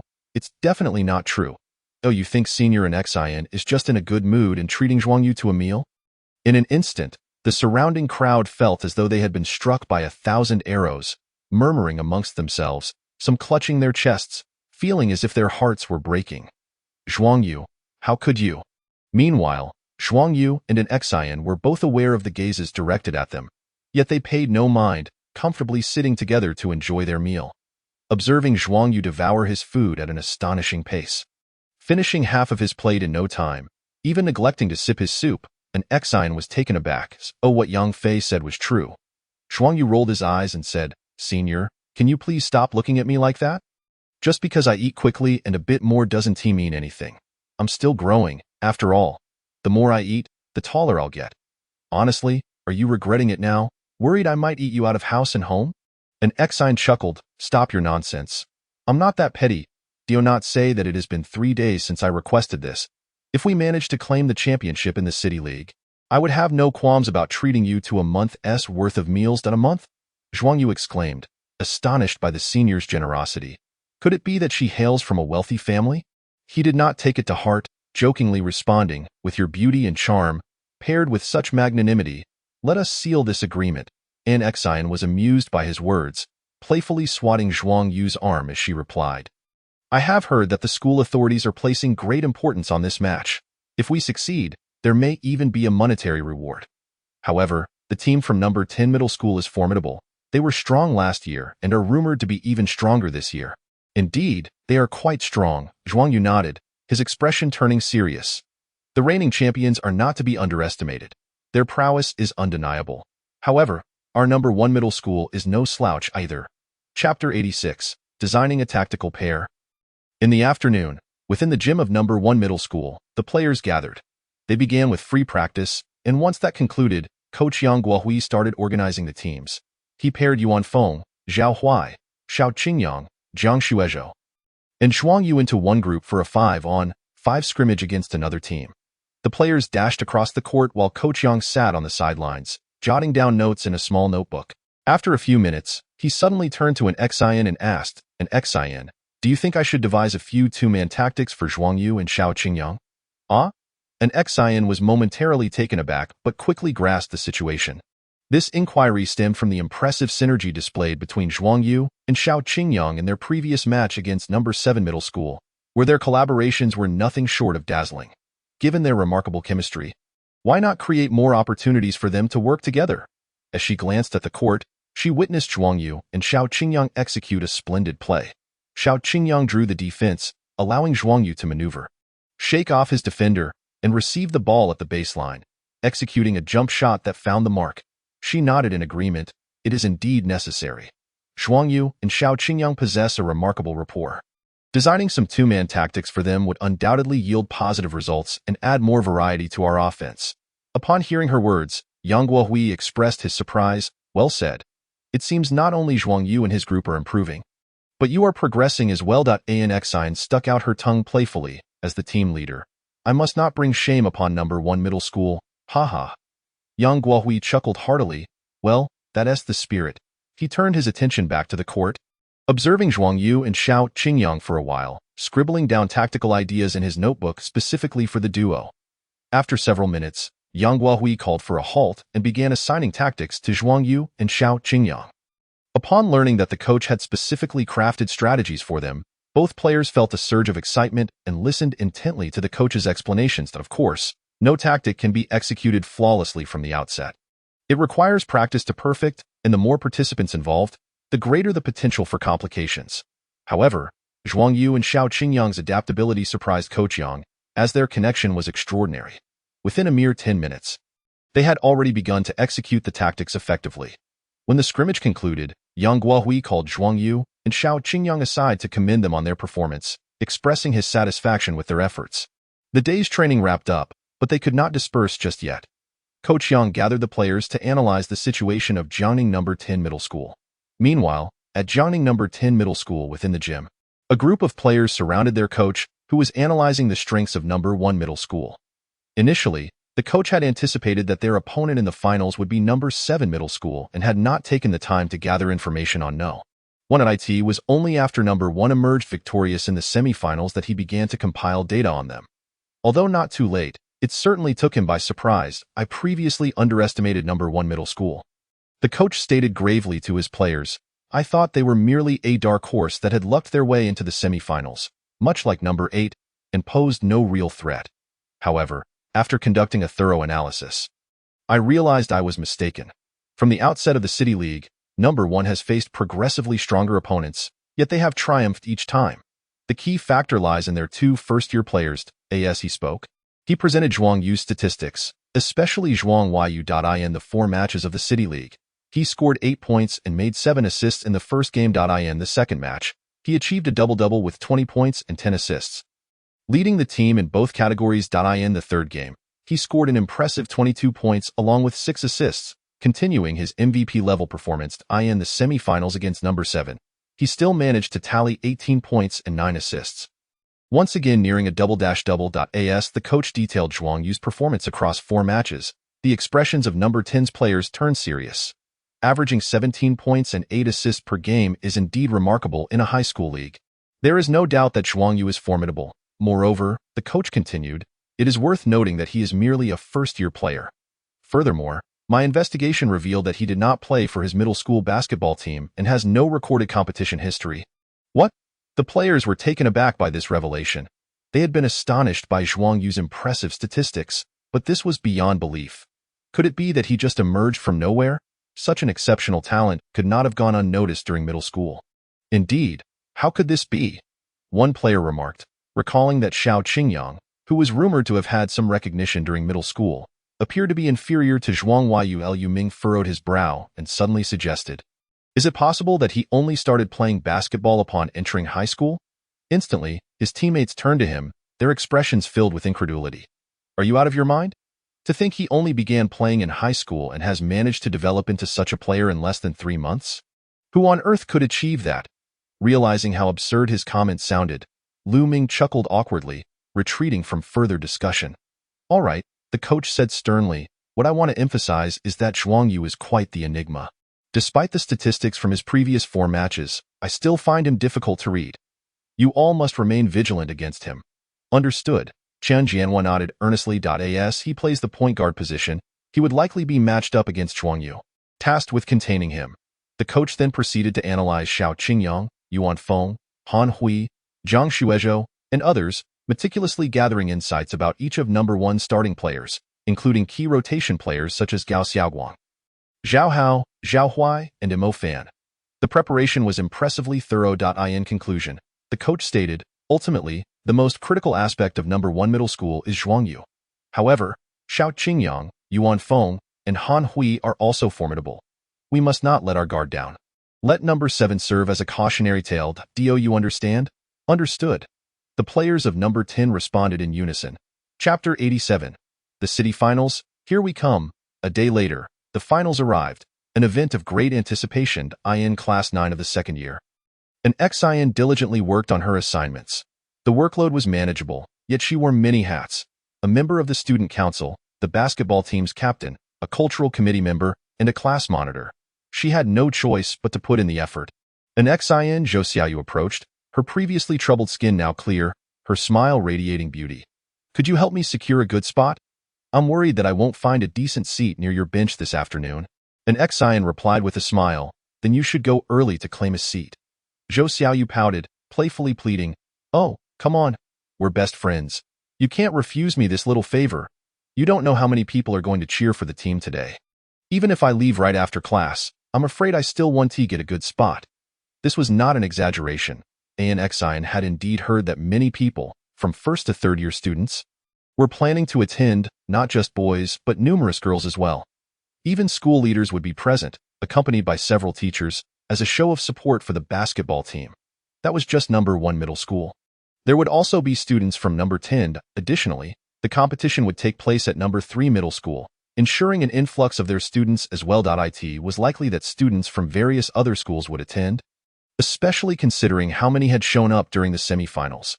Given the size of number 3's gymnasium, it was clear it would be packed to the brim, making it challenging to secure a front row seat. However, as the match would be held at number 3, and not in their own gym, an ex-IN suddenly had a thought and switched her tone, but I can give it a try. Really? Zhou Xiaoyu exclaimed in delight, inadvertently revealing her true intention. Then I want to sit behind Xiao Qingyang. Eh? An ex-IN scrutinized her friend, probing, Xiao Yu, have you taken a liking to Xiao Qingyang? Of course not, Zhou Xiaoyu replied, flustered, quickly diverting the topic. But I heard that you've been having lunch with Zhuang Yu every day at the cafeteria, even using your card. With a face full of curiosity, she asked, "Are you planning to support the younger student?" "You must be joking. How can you say such things?" an Exine exclaimed, pinching Zhou Xiaoyu's arm and glaring at her. "Who spread this rumor? There's nothing between Zhuang Yu and me. I merely lost a bet and treated him to a few meals." "Oh." Zhou Xiaoyu elongated her tone. However, this diversion caused an Exine to refrain from mentioning whether she had developed feelings for Xiao Qingyang. She agreed to help Zhou Xiaoyu with the arrangements, but only under certain conditions. Without a second thought, Zhou Xiaoyu eagerly accepted the terms. At 3 in the afternoon, the basketball team from Yizhong gathered. This time, the assembly included not only players, the team leader, and the coach, but also Vice Principal Zhang and several teachers from the school. "Now, I would like to invite Vice Principal Zhang to say a few words," Coach Yang Guohui announced, initiating applause from the crowd. The players joined in, acknowledging the importance of the moment. Vice Principal Zhang, in his 40s, donned a pair of gold-rimmed glasses. If one overlooked his pronounced beer belly, he still exuded an intellectual charm. "Students," Vice Principal Zhang raised his hand to quiet the crowd, waiting for silence before continuing. "Today's match is crucial, and the school places significant emphasis on it. I hope you all will strive hard to win and bring home the championship. Securing the title will make you the pride of Yizhong." As he concluded, his voice crescendoed, inspiring the players to pledge their utmost efforts for the school's honor. "Very well," Vice Principal Zhang expressed his satisfaction.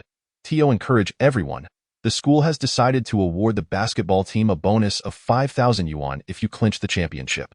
This announcement stirred excitement among the players, their applause echoing even louder than before, as they declared their commitment to achieving victory for the school's prestige, determined to meet the high expectations of the school's leadership. Aware of the incentive's impact, Vice Principal Zhang waved his hand. "All right, young men, let's set off. Onward to the finals. Yizhong shall prevail." A chorus of players cheered as they boarded the bus. Meanwhile, Sanzhong was particularly lively today, especially in the basketball arena, which was already bustling with spectators even before the players arrived. It was worth noting that today was not a weekend. Soon, both teams arrived. Go, Xiao Qingyang. "Zhuang Yu is so handsome. I like you. I'm much more handsome." The crowd buzzed with excitement, cheering for Zhuang Yu, this year's rookie king in the City League, who was indeed impressive. The audience was a cacophony of cheers, boos, and various conversations. Resembling a thunderous roar, Zhuang Yu glanced at the stands, astonished by the sheer number of attendees, packed tightly together, with some even standing on makeshift stools to get a better view. Outside the arena, through the glass windows, there were also many spectators. Among the crowd, he spotted familiar faces, including Gao Yiyang and Zhang Zihao from Bazhong, Rao Sheng, Liang Bo, Chun Haoyu, and Zhang Wu from Yunnan Middle School, as well as Gao Sheng and Chen Tianhe from Zhuzhou.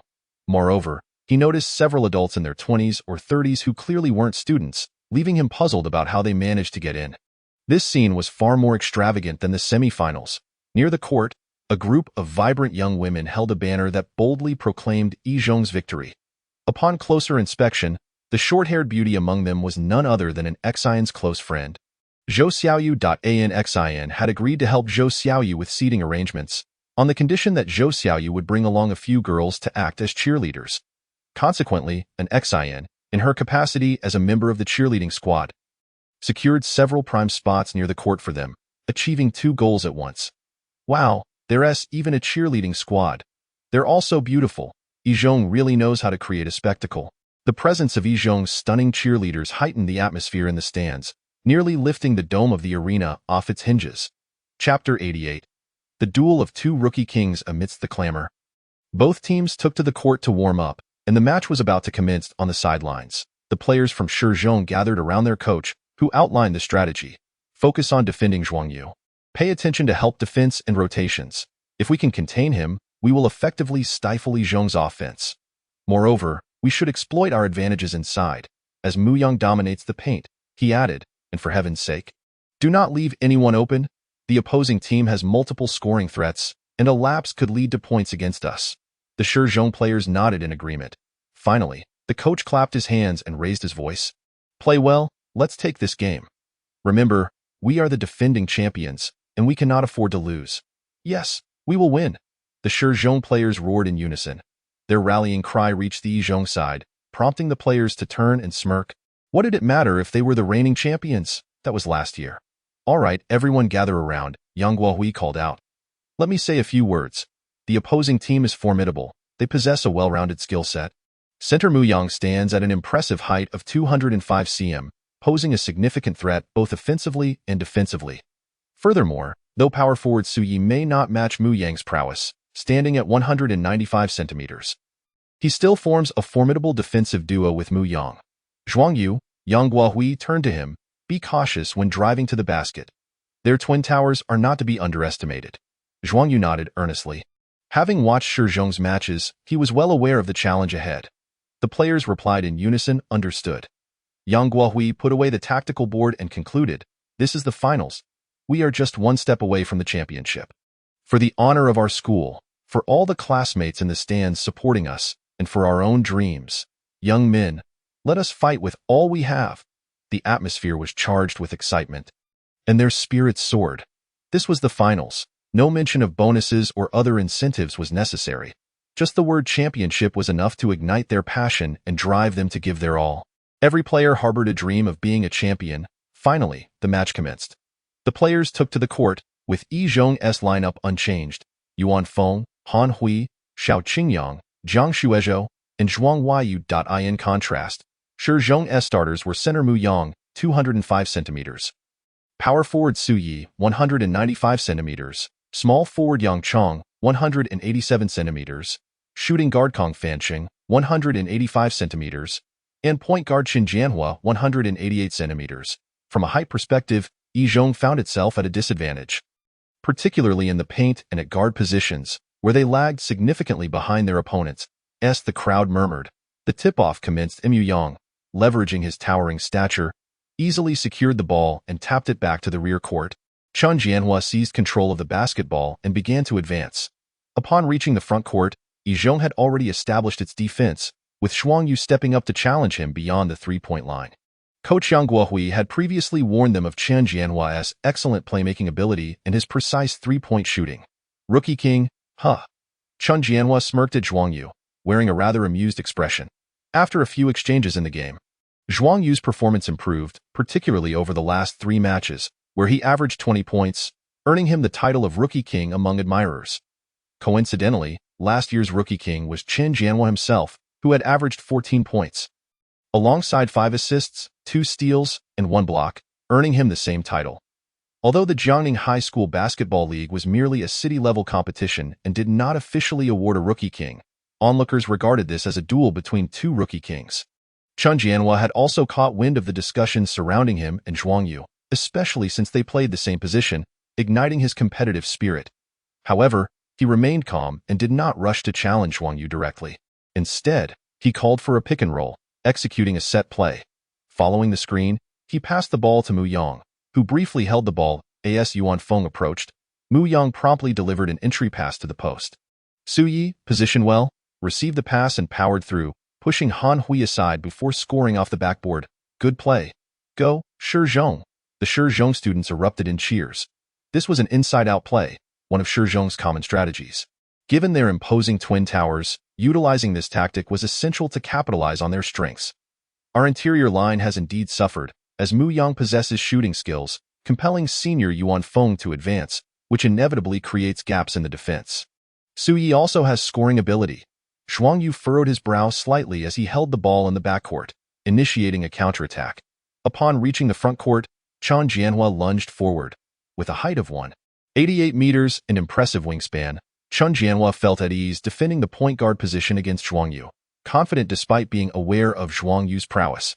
Zhuang Yu signaled for his teammates to move, opting not to call for a screen but instead executing a sudden change of direction and accelerating towards the left side. The pace needed to be swift, testing the player's ball handling capabilities. A faint sound echoed as his sneakers squeaked against the floor. Zhuang Yu's speed unleashed.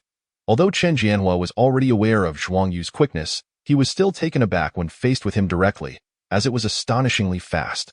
Fast enough that by the time his brain registered the movement, his body lagged behind, and in an instant, Zhuang Yu had surpassed him by half a step. Fortunately, with the twin towers in the paint, he felt less concerned. With a swift stride, Zhuang Yu's speed was electric. Bypassing Chen Jianhua, yet ahead loomed Mu Yang and Su Yi, resembling two towering deities. Particularly Mu Yang, standing at 2.05 meters, exuded an immense presence. Merely raising his hands could nearly obscure the basket, instilling trepidation in onlookers. Zhuang Yu halted, opting against a forceful approach and instead passed the ball out to create space for Zhuang Yu.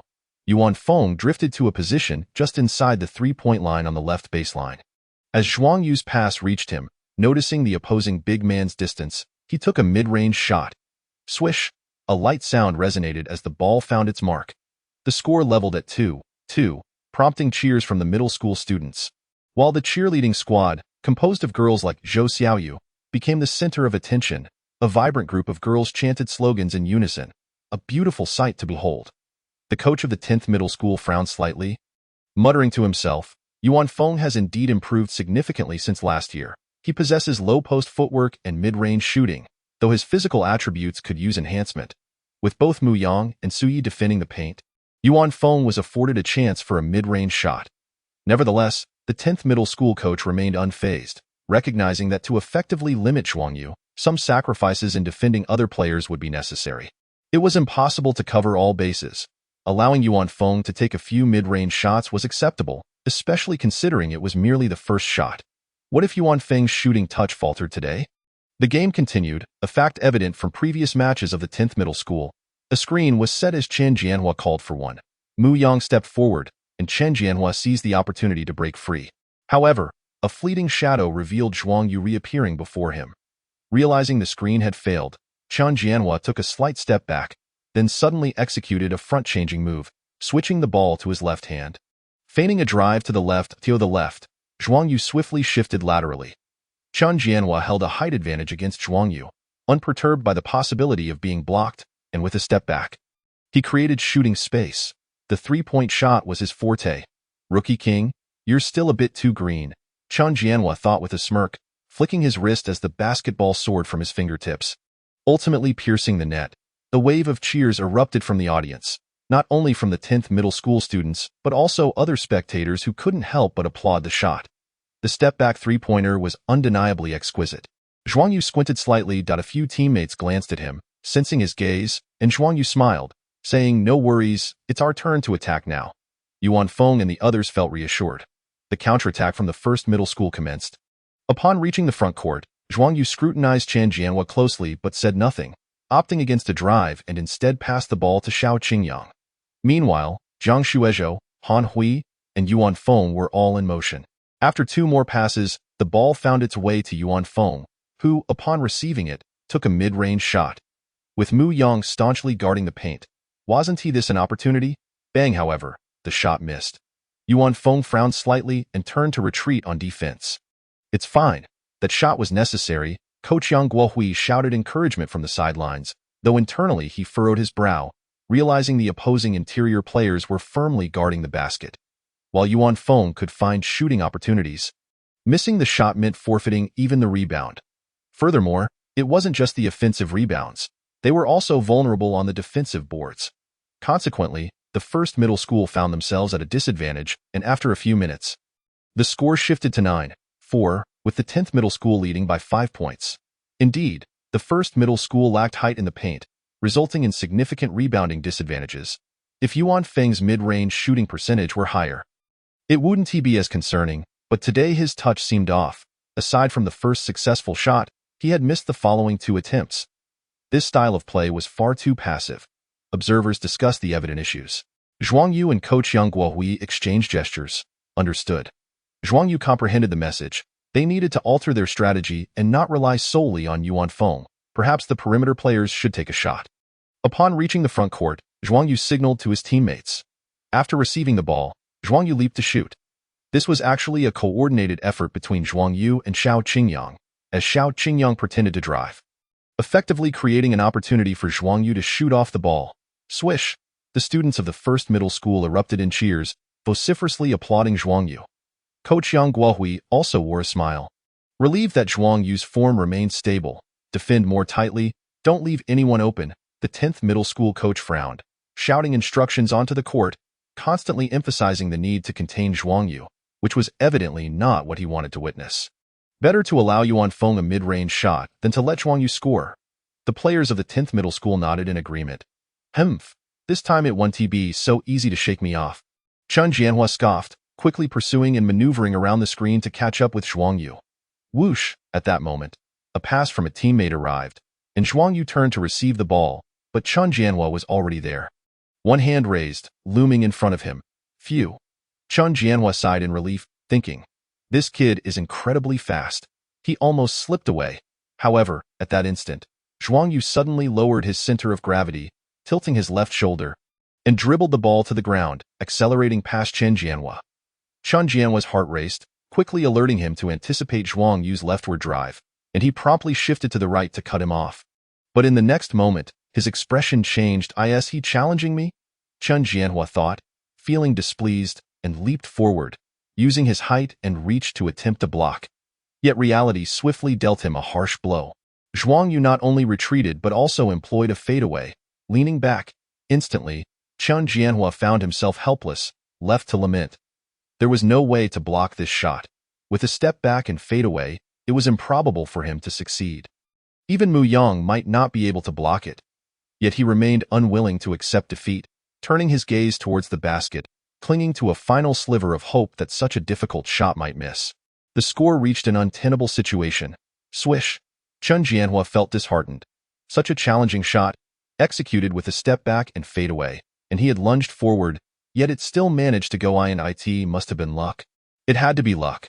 Chen Jianhua consoled himself with this thought, for Zhuang Yu's shot was not only more difficult than his previous one, but the degree of challenge was significantly heightened. If it wasn't luck but rather skill, the distinction would be glaringly evident. As players descended from the court, Coach Yang Guohui made substitutions, replacing Yuan Feng and Jiang Shuezhou with Yang Fei and Zhang Yong. Instructing both, Yang Fei, focus on fronting your defense, do your utmost to deny Mu Yang the ball. Yang Fei responded affirmatively, understood. Facing Mu Yang, even Yuan Feng struggled to defend effectively, and Yang Fei was no exception. He was brought in for his stamina, being a substitute. Once on the court, he could expend energy without reserve. Ensuring Mu Yang couldn't receive the ball low post was sufficient. Yang Fei needed only to hold out for a minute or two. Zhang Yong acknowledged. Comparatively, his task was the simplest. After the brief strategy session, the timeout concluded. Unfortunately, Zhang Yong was unable to make an offensive impact. Zhuang Yu passed him the ball, and Xiao Qingyang also set him up. Both attempts resulting in misses. In contrast, defensively, Zhang Yong became a target for the 10th middle school's offense. His height of 1.78 meters left him at a significant disadvantage against both Kong Fanqing and Chen Jianhua, rendering him a defensive liability. In just a short span, the score gap not only failed to narrow but instead widened to 6 points, now standing at 11-17. Meanwhile, on the first middle school side, Coach Yang Guohui shook his head in frustration and opted to substitute Zhuang Yu and Xiao Qingyang out. Coach, I'm sorry, Zhang Yong murmured, feeling guilty. It's all right. Coach Yang Guohui patted his shoulder, assuring him that the decision to substitute was not solely due to those two missed three-pointers. Shooting form is notoriously fickle, and Yuan Feng was struggling today as well. The reason for his substitution was that defensively, he was prone to being targeted. Zhang Yong lifted his head, managing only a bittersweet smile. His type of player had both advantages and disadvantages. If he shot well from three, it would be a double-edged sword. As defense remained a vulnerability, however, if his shooting faltered, it would be a significant detriment. The 10th middle school remained a formidable force, living up to their reputation as defending champions. The perimeter also posed challenges. With minimal three-point shooting, only Zhuang Yu had successfully made one. However, Zhuang Yu's strength lay in his ability to drive, and with the opposing team's twin towers in the paint, his penetration faced considerable restrictions. And passes to perimeter teammates resulted in missed opportunities. Today, the crowd was quite dense, and the students from Class 8 were unable to congregate as a group. However, Zhao Pengzi, Wu Shi, and Li Guangmao were fortunate enough to hitch a ride with Teacher Liu, thus finding themselves seated together with him. At this moment, the group was engaged in conversation. The situation appeared rather precarious. Indeed, it felt somewhat challenging. Zhao Pengzi and his companions were exchanging trivialities, their understanding limited, and their insights rather shallow, failing to discern the complexities at play. Regrettably, they had conceded too many rebounds, and their counterattacks had not materialized. Once entangled in a positional battle, lacking height and at a disadvantage in the paint, they were left to rely solely on perimeter shooting. Unfortunately, Yuan Feng was struggling with his shooting touch, and Zhang Yang's three-point attempts were also failing to find the mark. As this unfolded, Teacher Lu shook his head, remarking, "Let us see how Coach Yang Guohui adjusts from here." While he naturally supported his own school, the current circumstances led Teacher Lu to feel rather pessimistic. Wu Shi and Li Guangmao were oblivious to this sentiment. But Zhao Pengzi caught on and could not help but inquire, "Teacher, what about Zhuang Yu? He plays quite well." Teacher Lu nodded in agreement. Zhuang Yu indeed plays well, but basketball is not a solitary endeavor. Relying on one individual's performance makes winning quite difficult. From the perspective of the rotation lineup, Yizhang boasted the Zhao brothers, Zhao Hao and Zhao Huai, along with Gao Xiaoguang and Mo Fan, which was no weak assembly. However, Shizhong's rotation was equally formidable, being the defending champions. Aside from a few key players, their substitutes such as Lu Ming and Li Chenkai were also quite capable. As the game progressed, both teams were evenly matched, with the score oscillating, yet the gap remained unchanged. As the clock approached 4 minutes, Coach Yang Guohui took note of the time, called for a timeout, and began substituting players, Yuan Feng, Xiao Qingyang, and Zhuang Yu. "You three will enter the game together." The trio nodded in unison. Yuan Feng, Coach Yang Guohui intoned firmly, "You must be resolute in your shooting. If your rhythm is off, then shoot until you find it." He then turned to Zhuang Yu and Xiao Qingyang, saying, "The set plays I designed for you must be utilized. Although you may not yet be proficient, it is essential to give it a try." Chapter 91. The duo's tactical execution. The timeout concluded, and Yizhang's lineup changed to Yuan Feng, Zhao Huai, Gao Xiaoguang, Xiao Qingyang, and Zhuang Yu. Shizhong also made substitutions, introducing Kong Fansheng and Chen Jianhua, creating a nearly identical rotation to that of Yizhang. With the addition of 2 substitutes, Su Jie and Lu Ming. With the substitutions made, both teams began to deploy their starting lineups. Observing this change, the audience instantly became more animated. At the same time, Xiao Qingyang moved towards the top of the key, brushing past Yuan Feng, who executed a handoff pass to him. Xiao Qingyang then maneuvered to the left, initiating a drive.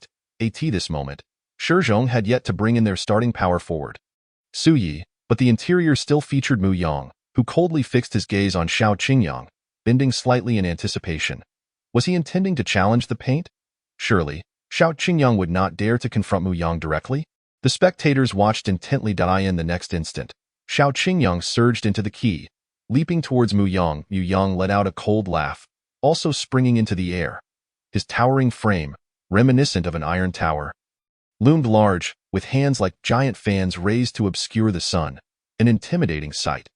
Yet, at that very moment, Xiao Qingyang flicked his wrist, not to shoot, but to pass to the right side. "What? Watch out for the cut!" Someone exclaimed in alarm, but it was too late. Mu Yang, suspended in midair, instinctively turned his head. Suddenly, Zhuang Yu emerged, having stealthily slipped along the right baseline, perfectly positioned to receive Xiao Qingyang's pass. At this moment, while Mu Yang was descending, Zhuang Yu was ascending, and as Mu Yang attempted to contest the shot, he found himself powerless. Swish! Zhuang Yu banked it in. A splendid play. The Shizhong big man had been outsmarted. The Yizhang students erupted in cheers, mercilessly mocking Mu Yang. Following this basket, the score shifted to 19-23, narrowing the gap to 4 points. Mere seconds later, the duo executed another play, with Zhuang Yu driving and passing to Xiao Qingyang, who, instead of shooting, shifted to the left. Meanwhile, Zhuang Yu circled the interior, moving to the perimeter as they executed a cross movement. Xiao Qingyang completed a handoff pass, then set a screen to block Chen Jianhua. In that moment, Kong Fansheng, originally tasked with guarding Xiao Qingyang, hesitated, unsure whether to pursue Zhuang Yu or remain with Xiao Qingyang. This momentary indecision allowed Zhuang Yu to take a jump shot. Bang! Alas, the shot did not connect. Phew, that was close.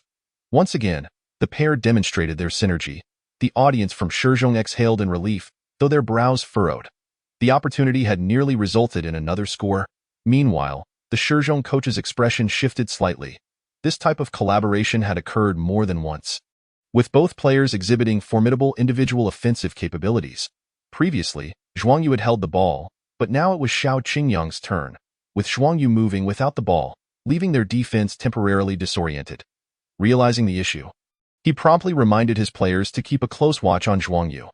Yet, it soon became apparent that he had underestimated his opponents, as the two players executed their cross movement, just when Kong Fanqing and Chen Jianhua believed Xiao Qingyang was about to replicate his previous play with a handoff to Zhuang Yu. He did not pass.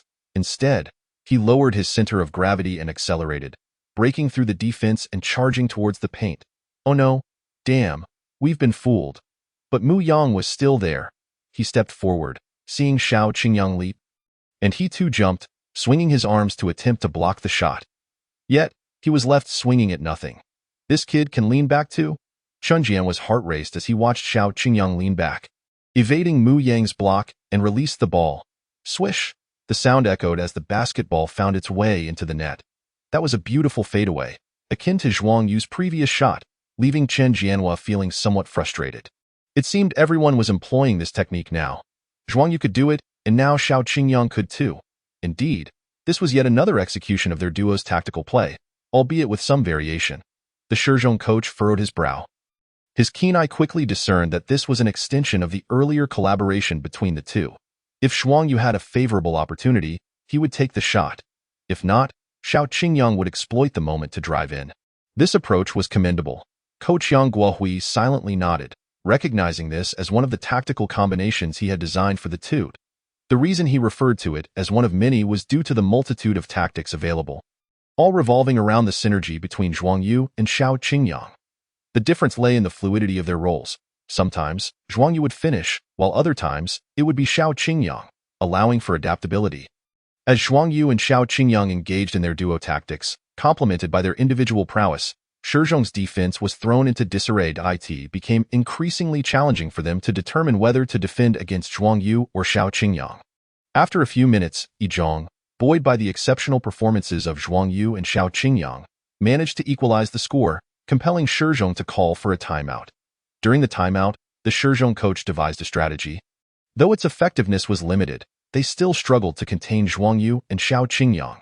Today, Zhuang Yu and Xiao Qingyang were playing exceptionally well. Their synergy was remarkable. Zhao Pengzi and his companions felt invigorated. Even in the face of an interior disadvantage, Yizhong had gradually turned the tide and equalized the score. Teacher Liu also smiled with delight, muttering to himself, "Basketball may not be an individual sport, but with two players, it can certainly become one." Regrettably, Yuan Feng had yet to find his rhythm, his shooting cold, having made only 2 out of 7 attempts, causing his confidence to wane. With the score at 33-32, Yizhong not only equalized but also took a 1-point lead. The unexpected prowess of Yizhong caught the Shizhong coach's attention, his eyes narrowing as he cast a cold glance at Yizhong's players, murmuring, "But that is of little consequence. The second half will be different." Chapter 92. Confronting Mu Yang during the halftime break, he gathered the players together. In the second half, we must further intensify our defense against Zhuang Yu and Xiao Qingyang. The Shizhong coach's expression was grave as he spread out the tactical board, illustrating their opponents' duo tactics, which were not overly complex but possessed numerous variations. The players all focused intently on the tactical board. Any tactic could be countered. The distinction lay in whether one was addressing the tactic itself or the individuals executing it. The duo tactics primarily involved just 2 players, making them inherently less complex and, thus, easier to counter. As long as they understood the opponent's strategy and made targeted judgments during defense, they could effectively limit their impact. Remember these several tactics, the Shizhong coach instructed, tapping the board, emphasizing that individual plays were not to be feared as long as they prevented the duo from collaborating. Understood, Chen Jianhua and the others replied in unison. Subsequently, the Shizhong coach turned to Mu Yang. "Mu Yang, you need to play with more aggression inside. You possess a definite advantage in this area, make the most of it." Mu Yang nodded emphatically, indicating his understanding. After laying out the plan, the Shizhong coach glanced over at Yizhong's side, a smirk curling at the corners of his mouth. "Humph, I acknowledge your strength, but the championship will undoubtedly belong to Shizhong."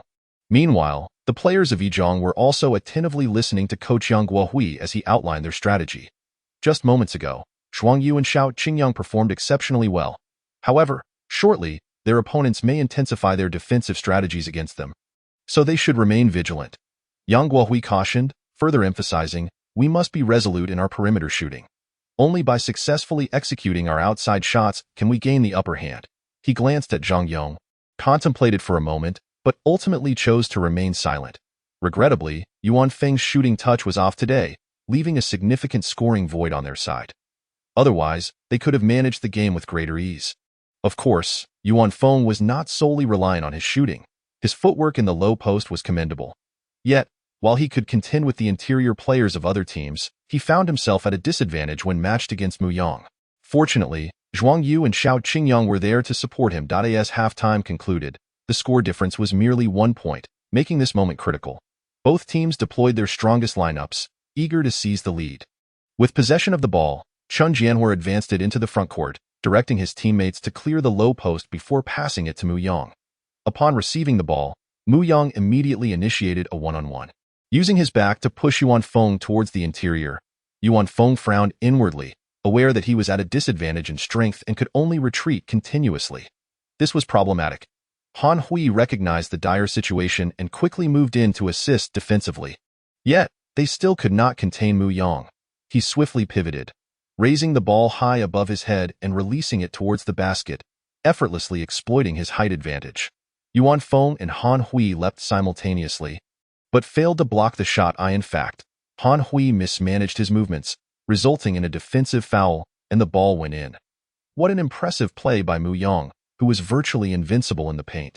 The crowd erupted in cheers as the score shifted to 34-33.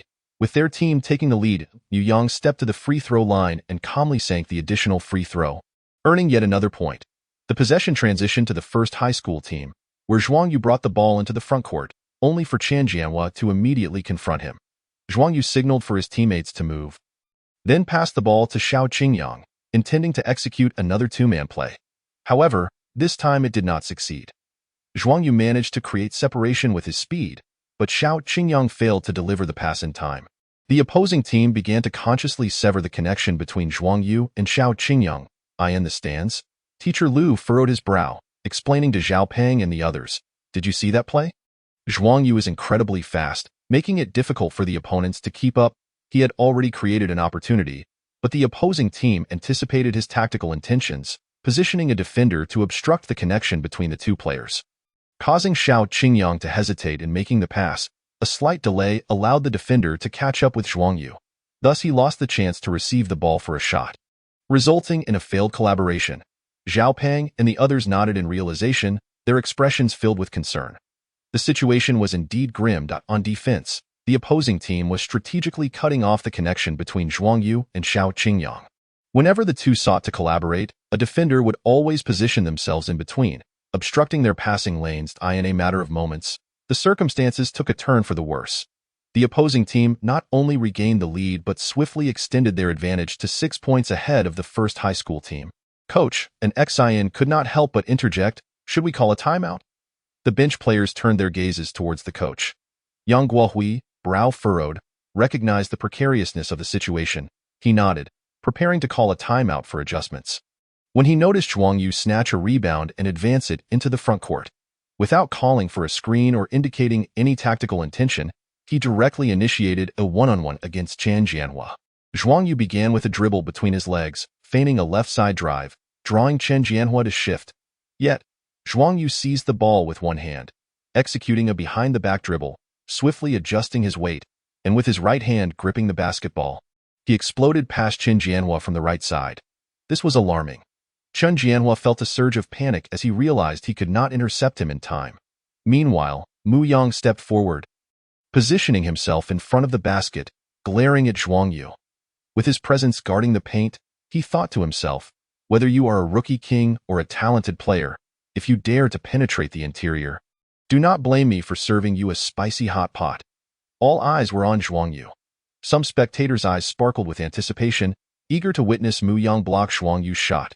Others shook their heads, believing a breakthrough was futile against the formidable tower of the opposing team, while others speculated that Zhuang Yu was merely drawing the defense, intending to pass the ball, just as he had before.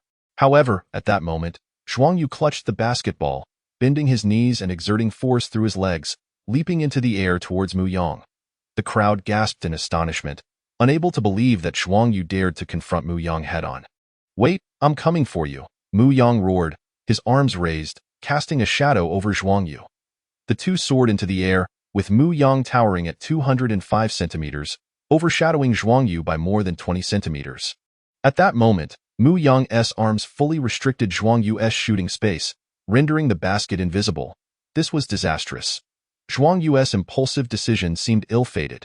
The height disparity was insurmountable. This was impossible. Block him, Mu Yang. Block him. The students of the first high school side, believing that Zhuang Yu's decision to confront Mu Yang was unwise. He should have opted to pass the ball instead. Meanwhile, the students from the opposing team were wide-eyed with excitement, eagerly anticipating Mu Yang to deliver a significant block, hoping to dampen Zhuang Yu's spirit.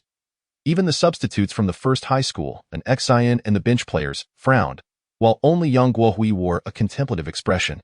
On the court, Zhuang Yu was airborne but lacked the space to shoot. Strangely, he did not rush to take the shot. Instead, he curled his body, seemingly suspended in midair. What? The audience was stunned into silence. What was happening? Had time stopped, or had space frozen? How could this be possible? It was astonishing, and Mu Yang was equally taken aback.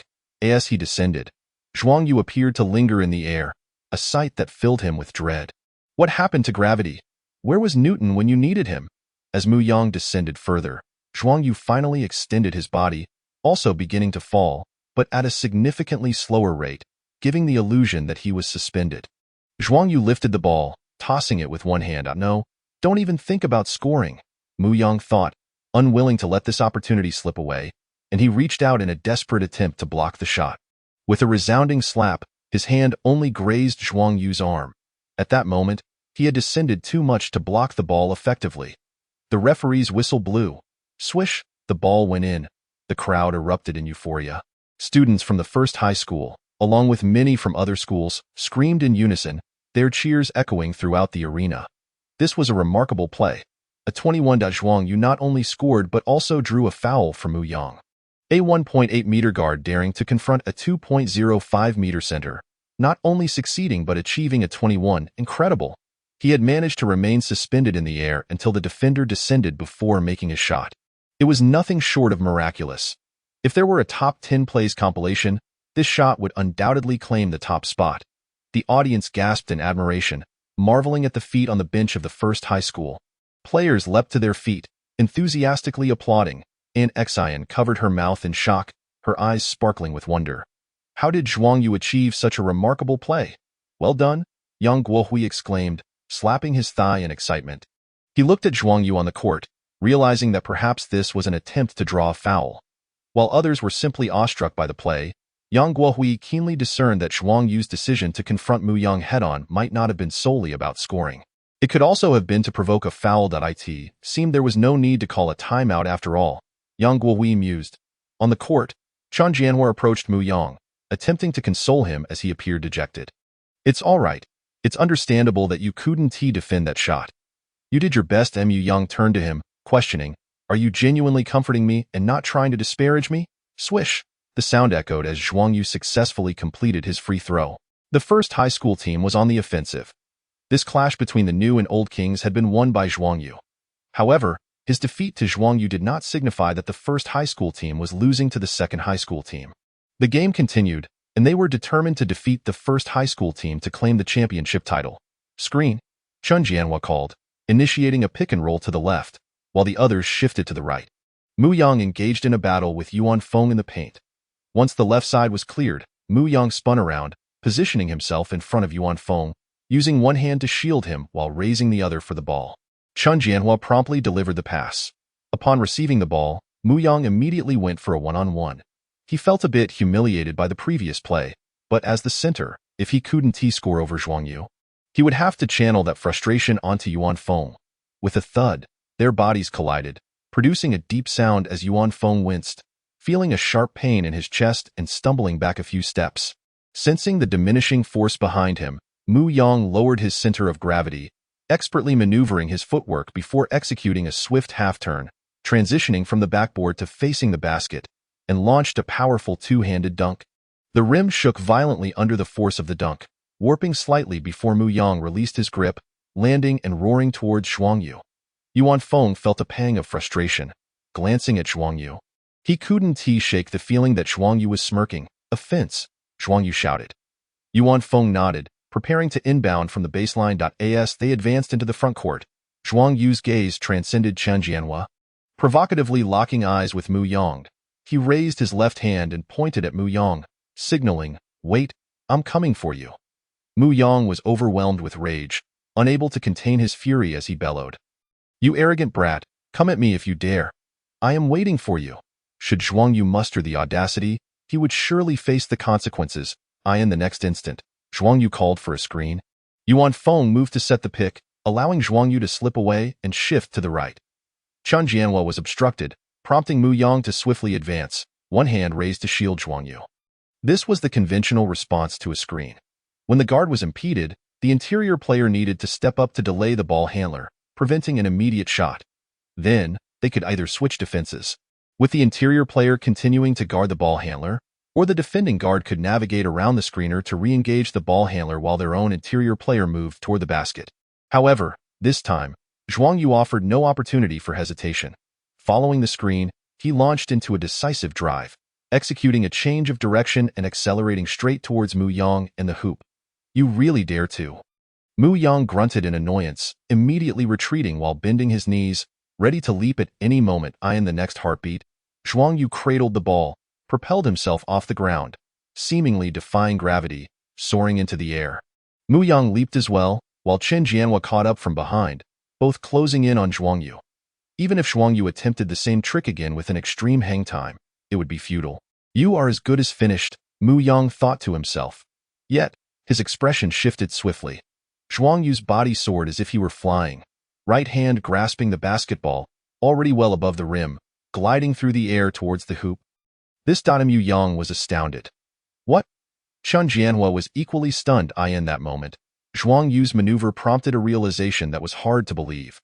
How could this young man dare to attempt such a feat? Chapter 94. Strategies against the Twin Towers. It was a breathtaking gliding dunk. Boom! The sound reverberated throughout the arena.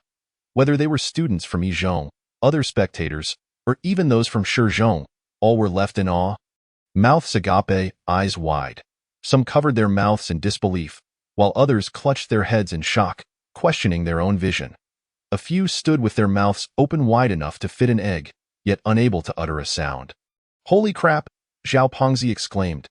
Instantly, a chorus of voices erupted, and the entire gymnasium was filled with excitement. People cheered, screamed, and roared with enthusiasm, showering the moment with every superlative they could muster, as no words could adequately convey their exhilaration. Unfortunately, their vocabulary was limited, their imagination stifled, leading to repetitive exclamations of "Holy crap, that was amazing," which caused Teacher Lu to frown in disapproval. Alas, these students truly lack a desire for learning. What are they even saying? Teacher Lu sighed, shaking his head, then stood up to address Zhao Pengzi and the others. "Enough with the holy crap. It should be expressed as, what Che Chao Jian Meng." Huh. Zhao Pengzi and the others were taken aback.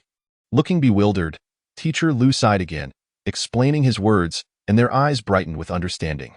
Zhao Pengzi, in particular, pulled out a pen and a large piece of paper, seemingly prepared beforehand, and wrote down what Che Chao Jian Meng. After finishing, he presented it to Teacher Lu for approval. Teacher Lu examined it closely and nodded in approval. "Much better." Zhao Pengzi grinned, holding the large banner up for Wu Shi while he himself brandished a sign proclaiming Zhuang Yu's prowess, both of them drawing attention. Many noticed Wu Shi's banner but, like Zhao Pengzi and his friends, were oblivious to its meaning. Once they learned its significance from others, they were utterly amazed. That phrase is incredible. On the court, Zhuang Yu landed, casting a disdainful glance at Mu Yang, as if to say, "I said I would score. I did, and I dunked over you. Are you impressed?" Furious, Mu Yang felt his blood boil.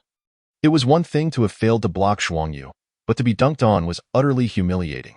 Meanwhile, a Yizhong player fell back on defense, and Zhuang Yu beckoned Yuan Feng over, whispering, "Keep an eye on Mu Yang. Look for an opportunity to draw an offensive foul on him." Yuan Feng paused, reflecting on the two recent plays, and quickly grasped Zhuang Yu's intent, giving him a thumbs up. "Impressive." Zhuang Yu smiled in response that it was a necessary strategy. Mu Yang held a significant advantage in the paint, and with Yuan Feng's poor shooting, the interior defense had become Yizhong's Achilles heel, potentially a fatal flaw. The only solution was to neutralize Mu Yang in the first half, Mu Yang had committed only one foul, and with the one Zhuang Yu drew, he was now at 2, still 3 away from disqualification. Even if they could not force him to 5 fouls, increasing his foul count would reduce his threat on both ends of the court. Thus, as coach Yang Guohui had surmised, Zhuang Yu's choice to confront Mu Yang directly was indeed a tactic to draw fouls. There were multiple strategies to counter the Twin Towers. For instance, enhancing outside shooting to exploit the opposing interior defense's vulnerabilities, particularly with 3-point attempts. If executed well enough, it could compensate for the lack of interior strength. Alternatively, one could face adversity head-on, attacking the paint to draw fouls. The Twin Towers served as rim protectors and defensive deterrents. However, as crucial components of the team's defense, they bore increased responsibility, making them more susceptible to fouls. If utilized effectively, forcing the Twin Towers to commit fouls would limit their playing time, effectively neutralizing their impact. Given that Yizhong's shooting was subpar today, they had no choice but to resort to the second strategy. Shi Zhong was on the attack. Beep. The referee blew the whistle, signaling an offensive foul against him. Mu Yang was vexed, exclaiming, "I didn't do anything." The referee shook his head, mimicking a swinging elbow motion, explaining, "You swung your elbow." In that play, as Mu Yang turned to shoot, he had cradled the ball with both hands, swinging his elbows, inadvertently striking Yuan Feng's chin. Yuan Feng staggered back 2 steps before landing on his backside. Witnessing this, the referee blew the whistle. Zhuang Yu rushed over to help Yuan Feng up, asking, "Are you all right?" Yuan Feng rubbed his chin and replied with a smile, "Trading Mu Yang's offensive foul for mine is worth it." Indeed, they successfully drew an offensive foul for Mu Yang. That was 3.at this moment. Shi Zhong's coach began to realize something was amiss. Within mere moments, Mu Yang had accumulated 2 additional fouls. Was it mere coincidence? No, it was far from accidental. Their opponents were intentionally seeking to draw fouls. 3 fouls might not seem excessive, but it was significant nonetheless. After some contemplation, Shi Zhong's coach opted not to substitute Mu Yang, as they had finally gained the upper hand, and replacing him would greatly impact the team and morale. Mu Yang, he cautioned loudly, "Be careful, avoid fouls." "Understood," Mu Yang responded. Yet, this forced Mu Yang to restrain his movements, refraining from making aggressive plays on offense and being cautious on defense, leading to a shift in momentum. As Mu Yang struggled with foul trouble, Shi Zhong's interior advantage diminished considerably. To make matters worse, the more Mu Yang restrained himself, the more Yizhong capitalized on the opportunity to attack. Zhuang Yu barreled toward the basket, while Xiao Qingyang dared to challenge him with a layup. Moreover, Yuan Feng began to exploit his low-post opportunities. Despite his poor shooting today, he had previously been hesitant to assert himself in the low post due to Mu Yang's intimidating presence. But now, he felt emboldened. Scoring would be ideal, but even a missed shot that drew a foul on Mu Yang would be a tremendous benefit. Thus, after several minutes of play, frustration mounted for Mu Yang, Chen Jianhua, and the other players on the court, while Shi Zhong's coach and students in the stands shared in their dismay. Chapter 95. Sealing the game. At this point, the score reflected Yizhong leading by 4 points. Yes, victory is ours. This underdog was clearly engaging in self-deprecation. At this stage, who would still dare to regard Yizhong merely as a dark horse? The reason for this statement was to ease the players' nerves, reminding them that those without shoes have no fear of those who do. Just go out and play. The intermission passed swiftly, as they prepared to return to the court. The players huddled together, placing their hands atop one another, shouting in unison, "Go! Yizhong will surely win." This time, a rotation lineup was deployed, as the main players also required rest. Shi Zhong did the same. Conserving their energy for the final showdown, on Yizhong's side, Gao Xiaoguang, Mo Fan, Zhao Huai, and Zhao Hao all took the court. However, in terms of depth, they were still at a disadvantage compared to their opponents. After just 1 minute of play, Coach Yang Guohui sent Xiao Qingyang onto the court. The effect was immediate. Xiao Qingyang scored right away, taking charge of Yizhong's offense. When Zhuang Yu was on the floor, Xiao Qingyang's brilliance was inevitably overshadowed. But with Zhuang Yu off the court, he undoubtedly shone the brightest. On the court, Xiao Qingyang made a backdoor cut to receive the ball, took a step forward, then executed a change of direction and accelerated, causing the defender to lose balance. He then stopped abruptly and launched a jump shot. Swish, the ball went in. Sigh. Shi Zhong's coach lamented, realizing he had to make substitutions, beginning to reintroduce his star players.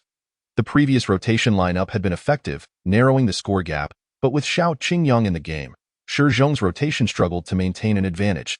If this continued, the score would widen further. Su Yi, Kong Fansheng, Yu 2 go in. After these two main players entered, Shi Zhong stabilized the situation, with both teams exchanging baskets as the score climbed, and time continued to race by. At this point, the score stood at 58-54, with Yi Zhong still ahead. Timeout. Shi Zhong called for a pause. As the players came off the court, Shi Zhong's coach quickly substituted in Mu Yang, Chen Jianhua, and Yang Chong, deploying his full-strength lineup. Only 6 minutes remain, and they are the most crucial 6 minutes. They must give their all to strive for a comeback and defeat their opponents. The team from Yizhong has also made substitutions, bringing in their main lineup. As soon as the game resumes, Mu Yang scores inside, faking a move before taking a jump shot that hits the backboard and goes in. However, as he turns around, Zhuang Yu uses a screen to break through, charging straight towards Mu Yang, which infuriates him. With a cold snort, Mu Yang leaps to block Zhuang Yu's shot. Yet swish! A soft sound echoes as Zhuang Yu executes a floater. The basketball arching over Mu Yang and descending almost vertically into the net. Mu Yang feels a twinge of frustration. No worries. Execute the offense well, the coach of Shi Zhong calls from the sidelines. Mu Yang nods, adjusting his mindset. But soon, he finds himself frustrated again. Swish! Another soft sound, a heavenly melody for Yizhong. Yuan Feng, filled with excitement, pumps his fists and shouts joyfully. In an instant, Shi Zhong is in despair. As Yuan Feng hits a mid-range jumper, Mu Yang is forced to defend further out, and even though he no longer has to worry about fouls, his interior protection is significantly weakened. Within a few minutes, Yuan Feng scores 6 points with his mid-range shots, while Zhuang Yu and Xiao Qingyang each score 2 points from their drives, and even Han Hui finds an opportunity to score 2 points after receiving a pass from Zhuang Yu. Yizhong launches a 12-6 surge, widening the gap to 10 points, prompting Shi Zhong to call a timeout. Time is running out, people in the stands lament, shaking their heads. With only a few seconds remaining, Shi Zhong trails by 6 points. Although there is still hope theoretically, it feels nearly impossible. Beep. The whistle blows, and the referee points to Yuan Feng, calling a foul on Mu Yang. This sends Mu Yang to the free throw line. He takes a deep breath, making the first shot confidently. The second shot bounces off the rim, but Han Hui secures the rebound and passes it to Zhuang Yu, who swiftly charges forward. Upon reaching the front court, noticing that the opposing defense has yet to settle, Zhuang Yu drives in, leaps into the air, clutching the basketball in one hand, ready to slam it down. Not so fast. Mu Yang leaps with all his might to block the shot. However, at this point, his stamina has diminished, and he fails to make the block, instead hitting Zhuang Yu's hand, resulting in a foul being called. The dunk may have failed, but Zhuang Yu steps up to the free throw line. Swish! The first free throw is successful. In the stands, Zhao Peng and others leap in excitement, unable to hide their smiles.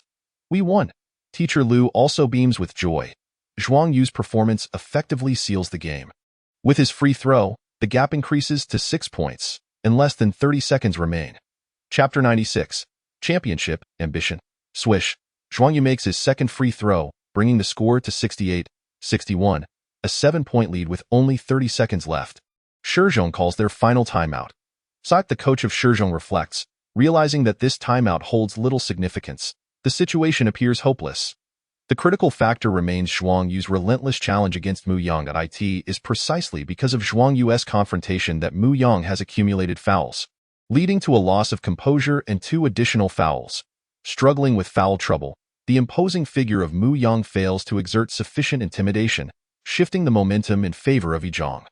Pondering Zhuang Yu's impressive plays, the coach can only sigh. Why did such a talent end up in Yizhong? Why were there no hints of his prowess before? The coach is curious as to why such a remarkable player like Zhuang Yu had no reputation during middle school and had never participated in a single game. Truly an enigmatic youth. Shaking his head, the coach lays out a strategy, which is quite simple. Seize the time and shoot 3-pointers. There are no other options. However, the players from Shi Zhong appear listless, their heads hanging low. Moments later, the final 30 seconds pass swiftly. Chen Jianhua from Shi Zhong attempts a 3-pointer but misses, sealing their fate in the game. Yizhong secures the rebound and decides not to make another attack. We won! We Yizhong have triumphed. As the final whistle sounds, the Yizhong students in the stands leap up, exhilarated, cheering and shouting. Yizhong emerges victorious, With the score frozen at 68-61 at ha, we won. On the court, Yuan Feng, Han Hui, Zhang Xuezhou, and Xiao Qingyang rushed towards Zhuang Yu, enveloping him in a jubilant embrace. On the sidelines, Zhao Huai, Zhao Hao, Yang Fei, Zhang Yong, and others cheerfully join in, celebrating with Zhuang Yu and the rest. The players revel in their victory, and Zhuang Yu feels almost suffocated by the joyful crowd. Finally breaking free, he looks at his teammates and extends his hand. They reciprocate, stacking their hands together as Zhuang Yu shouts, "We are champions! We are champions!" The collective voice resonates throughout the gymnasium. This moment belongs to Yizhong, to the Yizhong basketball team. An Xian claps her hands, her face flushed with excitement. Yang Guohui laughs heartily, marveling at their transformation from not making the top 8 last year to becoming champions now. They have achieved a magnificent turnaround. Coach, coach. At this moment, the players rush over, surrounding Yang Guohui. He smiles, saying, "Boys, I am proud of you. You did wonderfully." The players from Shizhong have long departed, leaving the gym to Yizhong. Shortly after, the championship trophy and MVP award are presented. Today, Zhuang Yu scored 23 points, along with 4 rebounds and 8 assists, leading the game in both scoring and assists, undoubtedly earning the MVP title. Holding the City League MVP trophy, Zhuang Yu beams broadly, experiencing a joy he has never felt before. This is the allure of competition, the honor of being a champion. A jubilant atmosphere pervades as everyone celebrates. "Everyone, quiet down," Yang Guohui stands, inviting Vice Principal Zhang to say a few words. The crowd settles down, and Vice Principal Zhang smiles. "Boys, you did well, and I am proud of you. Yizhong takes pride in you." As he speaks, Han Hui hands the championship trophy to Vice Principal Zhang, causing his smile to broaden. "Excellent. Long live Principal Zhang." The players cheer, removing the vice from his title. Subsequently, Vice Principal Zhang announces that the promised 5,000 yuan bonus from the school will be distributed tomorrow. The crowd erupts in cheers once again, with the school rewarding 5,000 yuan, plus an additional 3,000 yuan for winning the championship, totaling a generous 8,000 yuan. Each player will receive several hundred. Once Vice Principal Zhang concludes his speech, the crowd urges Zhuang Yu to say a few words as MVP. Zhuang Yu stands, holding the MVP trophy, and declares, "Brothers, we have won the City League Championship, but to me, this is only the beginning. It is merely a City League Championship. My goals have never been limited to this. Next, there is the Provincial League and the National Tournament." Hearing Zhuang Yu's words, the crowd falls silent, taken aback. "Hey, you have quite the ambition. If the City League Championship isn't your goal, then what is?" Zhuang Yu continues, "My goal is to win the Provincial League Championship, the Southern District Championship, and even the National Championship." "Good heavens," the crowd gasps in astonishment. Provincial League Champion, Southern District Champion, National Champion. This kid has quite the ambition. Zhuang Yu, however, is unfazed by their reactions. He has never viewed the City League Championship as his ultimate goal. From the moment he joined the basketball team, his sights have been set on the national tournament. "Brothers," Zhuang Yu proclaims, "I know that winning the Provincial League Championship is not easy, nor is it easy to claim the Southern District Championship or the National Championship.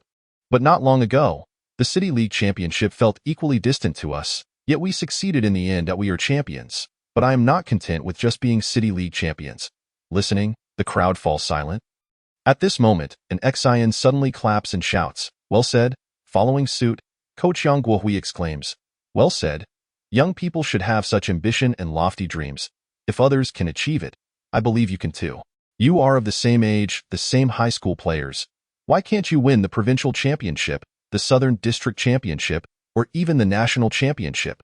His words ignite a fervor among the crowd. Indeed, youth should be filled with dreams.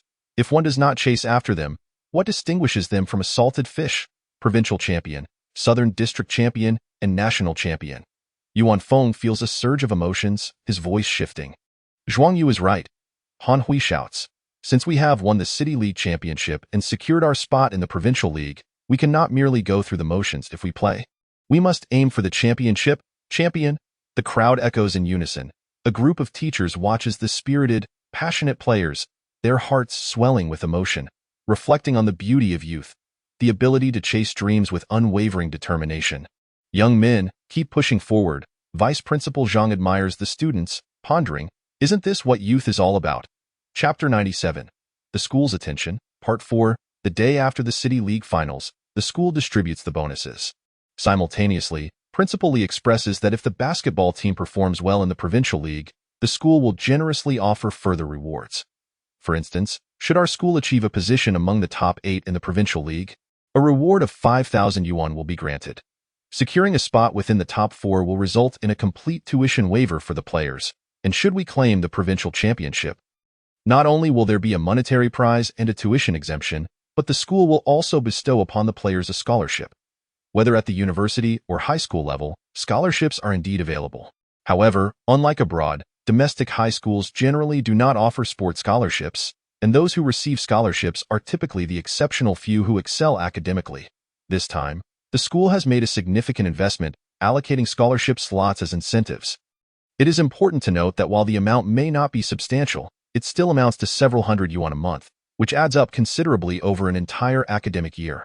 Moreover, with the preceding bonuses and tuition waivers, if the basketball team from our school were to win the provincial league championship, the players might not only save on tuition for an entire year but potentially also on living expenses. With the scholarship and the winnings, as long as they refrain from extravagant spending, their living costs would be adequately covered. The players were, for a moment, aflame with excitement. Honor and dreams are undeniably important. They serve as pillars of spirit and solace for the soul, yet the fundamental necessities of food and sustenance hold equal significance. What constitutes tangible benefits? This is it, faced with the school's generosity. The players felt invigorated and motivated, each pledging to exert their utmost efforts to achieve even greater success. Zhuang Yu was also elated, having not anticipated that playing basketball could yield such advantages. He had been uncertain about how to broach the subject with his mother. If tuition could be waived, coupled with a scholarship, it was likely that his mother would no longer oppose his passion for basketball. However, for the time being, he decided to keep this to himself. As the provincial league had yet to commence, it would be unwise to speak of it now, for if they were to falter in the provincial league, not only would he feel embarrassed, but he would also risk disappointing his mother. "Come on, lads, let us give it our all," Principal Lee called out. "Indeed, we will strive with all our might and not betray the trust of the principal." Bringing glory to our school, the players responded, their voices charged with fervor. Observing the players' impassioned rallying cry, Coach Yang Guohui could not help but chuckle inwardly. These youngsters truly knew how to work the room. Their slogans well rehearsed. Indeed, they were promising. In truth, the school's generosity was not without its own considerations. The recent victory of our school in the City League had brought considerable pride to the institution, making Principal Lee, Vice Principal Zhang, and other school leaders feel a sense of vindication, especially since the school's athletic performance had previously been quite dismal.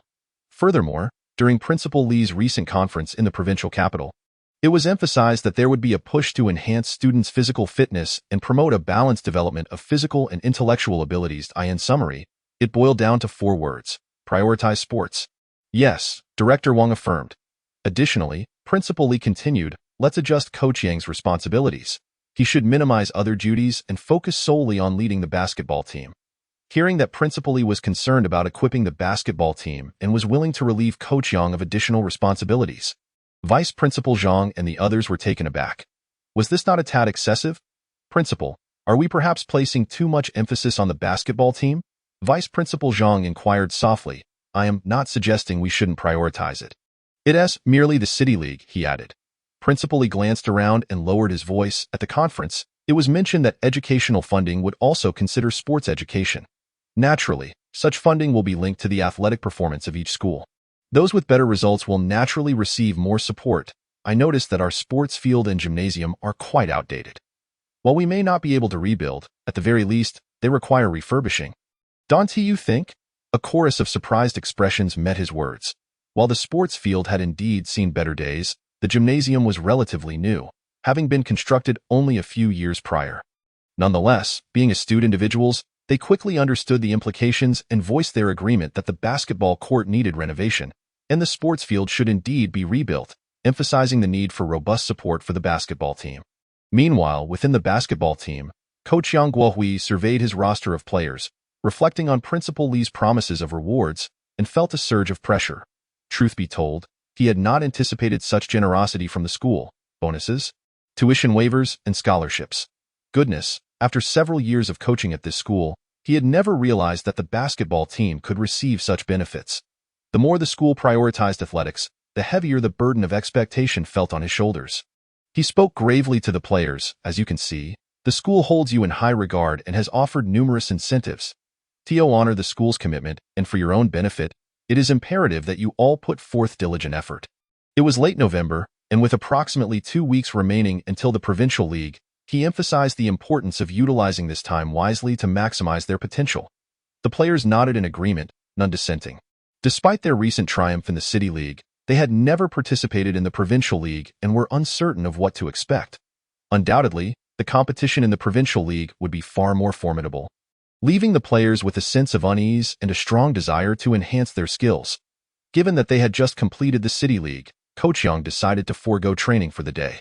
"We will resume training tomorrow, and I will devise a new training regimen for you all," he announced.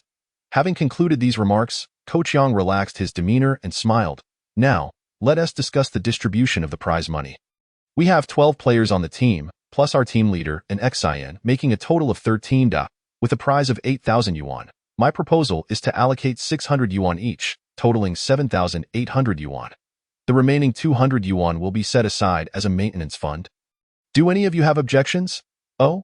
Coach Young raised an eyebrow. "Speak up if you have any concerns." The players turned their gazes toward Zhuang Yu.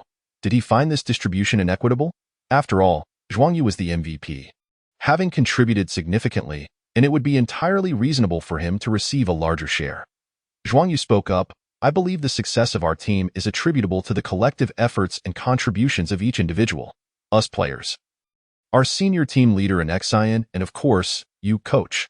How can we take all the rewards while you receive nothing?" In an instant, the others realized their oversight and felt a wave of shame, secretly admiring Zhuang Yu. "Indeed, coach, you deserve a share as well. That we are a team. It is only fair that we distribute the rewards equally, ensuring everyone benefits. If the coach does not take a share, neither shall we." The players chimed in unison, which brought a smile to Coach Yang's face.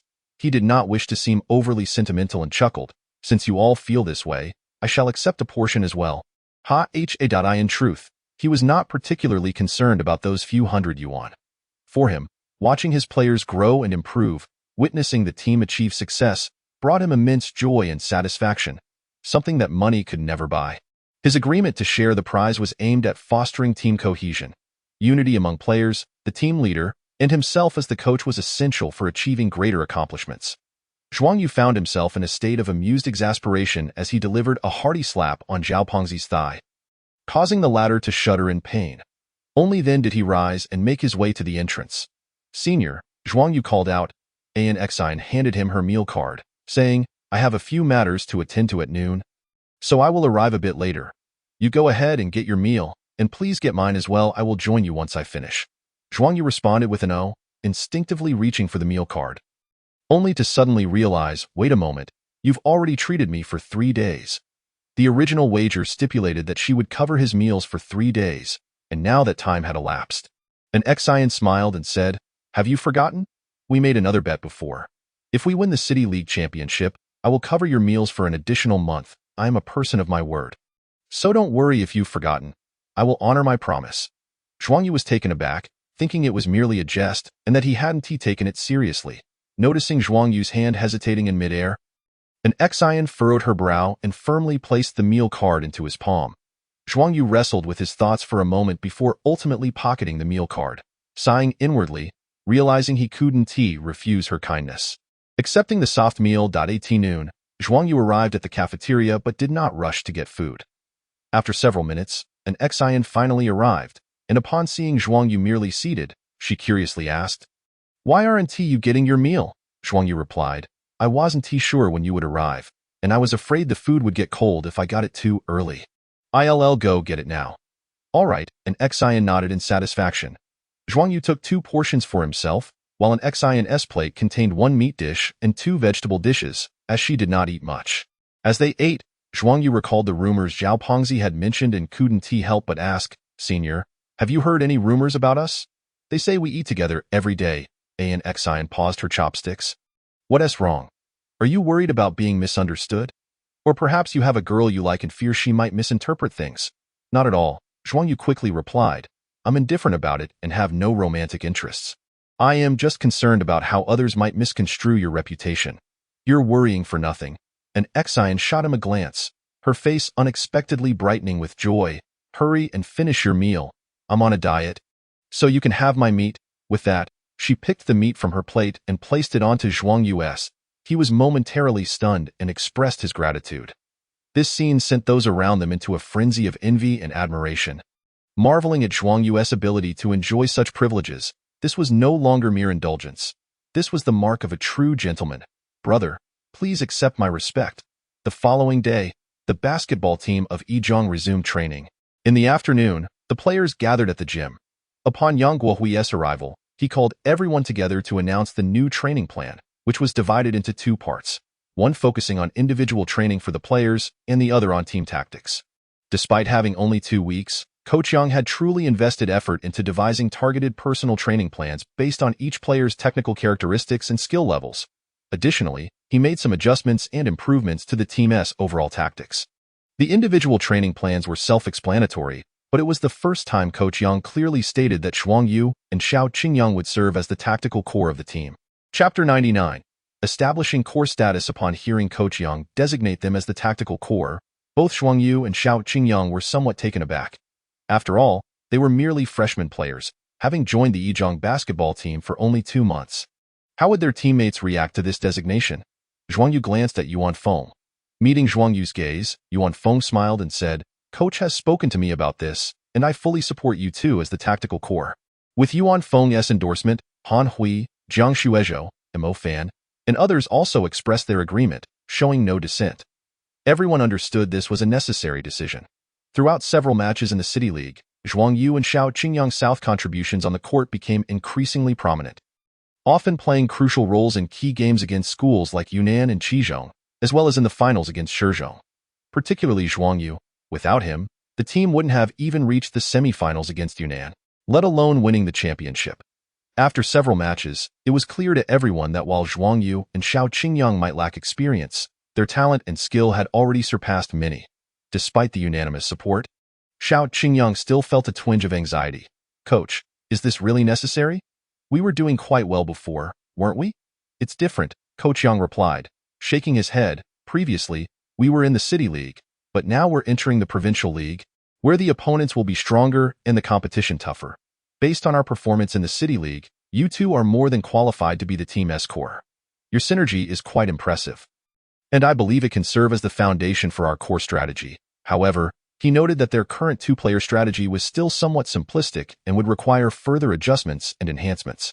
Building upon their collaboration, they would need to explore various extensions and developments, involving more players in the finals. Zhuang Yu and Xiao Qingyang's two-player strategy proved significant, but it was quickly deciphered by their opponents, who subsequently limited its effectiveness. After the match, Coach Yang contemplated the need to introduce greater variability into this strategy to make it harder for opponents to read and counter. This would necessitate the involvement of more players. The greater the number of participants, the more variations could arise, making it more difficult to crack the code. They could involve 3 players, but the focus would still be on Zhuang Yu and Xiao Qingyang.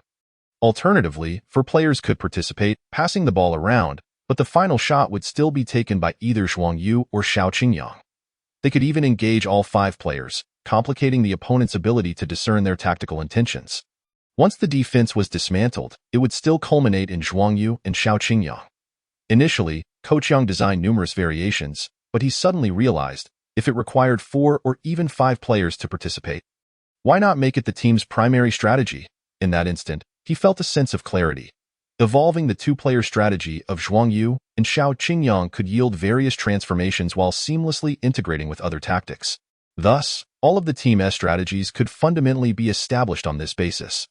Furthermore, as they entered the Provincial League, the opponents would be stronger, diminishing the roles of other players while amplifying the significance of the core players. Therefore, it was essential to not only establish Zhuang Yu and Xiao Qingyang's core roles tactically, but also to ensure they recognized and accepted this new identity. After thoroughly analyzing and explaining the tactics, Coach Yang solemnly stated, basketball is not a solitary sport. It requires cooperation among players, each fulfilling their role on the court, every position. Center, power forward, small forward, shooting guard, and point guard has its responsibilities. Only when everyone fulfills their roles can the team function as a cohesive unit. In the course of a match, each player must also have their positioning. For example, Zhang Yong's role is that of a three-point shooter. Similarly, Han Hui's role is to secure rebounds and capitalize on opportunities. Han Hui grimaced at that remark. Coach Yang paid no mind to Han Hui's expression and addressed Zhuang Yu and Xiao Qingyang. What I want to convey is that establishing you as the core is not merely a testament to your abilities. It also places a greater burden upon you. In the upcoming matches, you will need to shoulder the responsibilities of core players and bear more pressure, so do not perceive this as favoritism.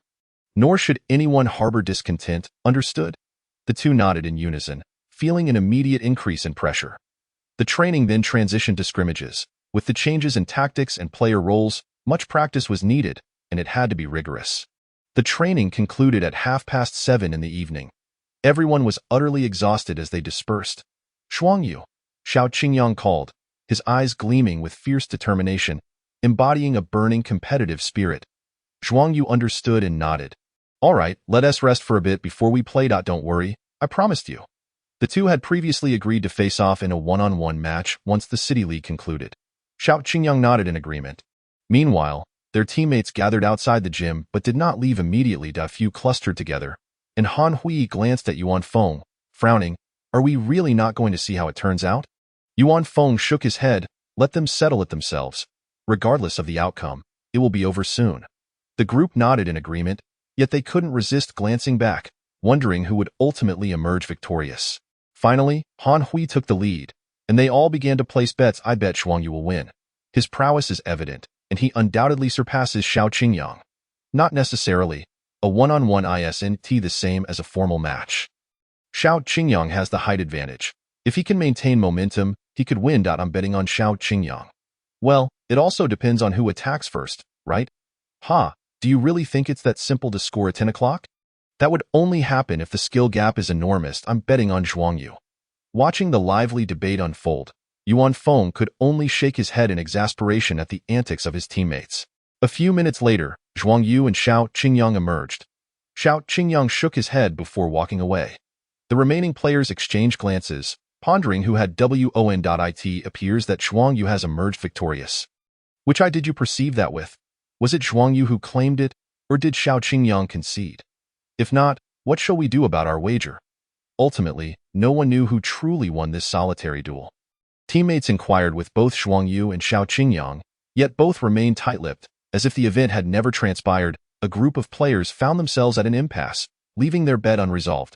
Chapter 100. A fortnight of progress at Jiangning No. One middle school. In the basketball gymnasium, players were engaged in practice, divided into two teams, red and white.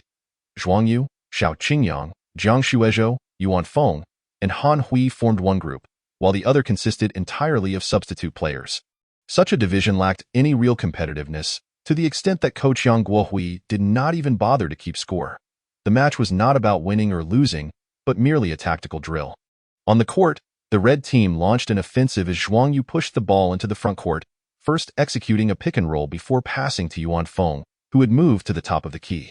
Immediately, Zhuang Yu and Xiao Qingyang shifted, both cutting towards the paint, executing a crossover maneuver, with one moving left and the other right, arriving at the perimeter to receive the ball.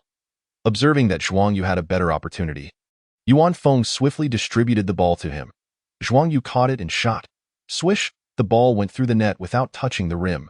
Mo Fin and Gao Xiaoguang, who were guarding Zhuang Yu, exchanged glances and smiled ruefully, as Zhuang Yu and Xiao Qingyang's crossover left them bewildered. Upon completing their run, Mo Fin and Gao were at a loss, uncertain whether to pursue Zhuang Yu or Xiao Qingyang. The key lay in Xiao Qingyang's sidestep, which provided Zhuang Yu with a screen, obstructing Mo Fin's path. Mo Fin hesitated. If he pursued Zhuang Yu, he risked losing him due to the screen. Conversely, switching to guard Xiao Qingyang would require more timely communication, which was lacking, resulting in Zhuang Yu seizing the opportunity. This play was executed well. Coach Yang Guohui nodded approvingly. It was a straightforward two-man coordination tactic. Unlike before, it did not require Zhuang Yu and Xiao Qingyang to handle the ball, as both engaged in off-ball movement, allowing Yuan Feng to orchestrate from a high position. Naturally, their two-man coordination strategy was not limited to this. A moment later, Zhuang Yu and Xiao Qingyang employed the same tactic again, executing another crossover. This time, Mofan and Gao Xiaoguang did not lose track. They swiftly switched their defensive assignments, with Mofan chasing Xiao Qingyang and Gao Xiaoguang trailing Zhuang Yu, as Yuan Feng passed the ball to Xiao Qingyang. Utilizing his height advantage over Mofan, Xiao Qingyang faced him and executed a jump shot, leaving Mofan helpless. That shot also found its mark. Yang Guohui expressed satisfaction with a chuckle. Half a month had passed. During this time, the basketball team at Jiangning No. 1 Middle School had been diligently practicing new strategies, with Zhuang Yu and Xiao Qingyang at the core. Their collaborative tactics had evolved significantly, transitioning from solo off-ball play to a duo, then expanding to 3 or even 4 participants. In summary, the results were commendable. Coach, an Xian approached, offering him a thermos. She glanced at the court and remarked, "The changes in just half a month are quite substantial." "Indeed, they are," Yang Guohui affirmed. "Otherwise, how could we justify the sweat and effort everyone has put in over these weeks?" He nodded, noting that not only had the tactical framework improved, but the players' individual abilities had also seen enhancement, particularly that of Zhuang Yu and Xiao Qingyang. Over the course of the fortnight, he had not only modified the tactics but also tailored specific training regimens for the players. The results of their labor were evident. They had endured considerable hardships and sweat, but all of it bore fruit. Both the players' individual skills and the team's tactical coherence had improved markedly, elevating their overall strength in preparation for the Provincial League. 10 minutes later, Coach Yang Guohui called an end to the training session, gathering the players. The Provincial League commenced in 2 days, with group results to be announced the following day. In these 2 days, do not overexert yourselves. We must conserve energy for the competition. Yes, the players responded, their faces alight with anticipation. The Provincial League was imminent. As the coach announced the dismissal, players clustered in small groups, fervently discussing the upcoming tournament. "I've heard the Provincial League features an abundance of talent. I wonder just how formidable the competition will be. I've heard that the venues for the Provincial League are quite different, equipped with standard wooden floors, and there will be numerous spectators, complete with commentators and even televised broadcasts. The televised broadcast will only commence after the group stage," one player interjected. I inquired, "and the group stage itself won't be televised. But subsequent matches will be aired on the Provincial Education Channel. Soon, countless viewers across the province will be watching. Does this mean we might appear on television? You weren't paying attention, were you? We need to advance past the group stage first. If it's just the group stage, we'll definitely make it. Not only will we clear the group stage, but we will also reach the quarterfinals, the semi-finals, and the finals." This was their first foray into the Provincial League, and everything felt novel, brimming with hope and excitement, their eager emotions barely contained. The next day, the results for the group stage of the Provincial League were announced. Jiangning No. 1 Middle School was placed in Group A, alongside other teams: Nan'an 6th Middle School, Dongyuan 3rd Middle School, Shiqiao Middle School, Qingpu Middle School, and Dongyuan 8th Middle School. Each group consisted of 6 teams, 5 of which were champions from their respective city leagues, while 1 was an invited team, Dongyuan 3rd Middle School. The 3 invitation spots were primarily allocated to teams from the provincial capital, Nan'an City, due to its size and the abundance of schools. Thus, several strong teams from Nan'an City were included to ensure fairness. Even if a team did not win the championship, the 2nd or 3rd place teams could be equally formidable. Consequently, a total of 24 teams participated in the Provincial League. The matchups were set as A1 versus B4, A2 versus B3, A3 versus B3, A4 versus B1, with similar pairings for Group C and D. After 3 elimination rounds, the final 2 teams would face off to determine the champion. Chapter 101. The Provincial League arrives. Jiangning No. 1 Middle School found itself in Group A, alongside Nan'an 6th Middle School, Dongyuan 3rd Middle School, Shiqiao Middle School, Qingpu Middle School, and Dongyuan 8th Middle School. On the afternoon of the grouping announcement, the Jiangning No. 1 basketball team boarded a bus to the provincial capital a day in advance to rest and prepare for the league's opening ceremony and their first group match against Qingpu Middle School. Indeed, there would be games on the opening day itself. To avoid disrupting student studies, the schedule for the Provincial League was tightly arranged, and Jiangning No. 1 would compete on the first day. The journey from Jiangning City to the provincial capital was neither too far nor too close, taking over 3 hours. Accompanying the players were team leader and Xian, Coach Yang Guohui, and 2 teachers from the school, Vice Principal Zhang and a female teacher named Yang, responsible for logistics. The presence of Vice Principal Zhang underscored the school's emphasis on the Provincial League. By evening, the bus arrived at the provincial capital. The school had pre-booked a hotel. As they entered, they encountered a group of young people, all tall and imposing, with an average height nearing 2 meters, clearly not ordinary individuals. "Hey, is that the team from Qingpu Middle School?" Han Hui exclaimed in surprise. "What a coincidence, are they staying here too?" "It seems so." Zhuang Yu squinted, scrutinizing the members of Qingpu Middle School. They were all exceptionally tall, with one individual towering over 2 meters, resembling a black bear with his dark complexion, standing out remarkably. The others were all above 1.85 meters, with not a single member below that height, leaving Jiangning No. 1's players at a noticeable disadvantage in stature. On the other side, the players from Qingpu Middle School had also taken notice.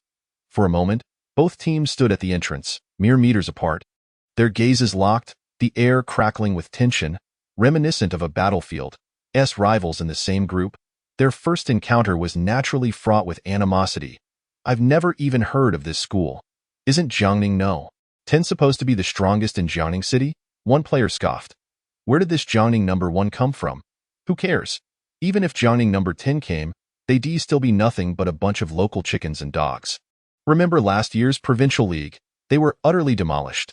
The conversations were laced with open disdain and scorn, acknowledging the relatively obscure reputation of Jiangning number 1 Middle School. In recent years, Jiangning number 1 High School has failed to secure a top 3 finish in the City League. The last time they claimed the championship and advanced to the Provincial League was 6 years ago. After a span of 6 years, Jiangning number 1 High School has finally made its way back into the Provincial League. But who would still remember that? These fellows seem quite arrogant. Zhuang Yu squinted his eyes, a sharp glint illuminating his gaze. This was a matter of being underestimated. Qingpu High School is a regular contender in the Provincial League. An Xian, having approached Zhuang Yu at some point, introduced, in recent years, Qingpu High School has clinched the championship in Qingpu City 3 times, and in the last 3 years, they have won twice.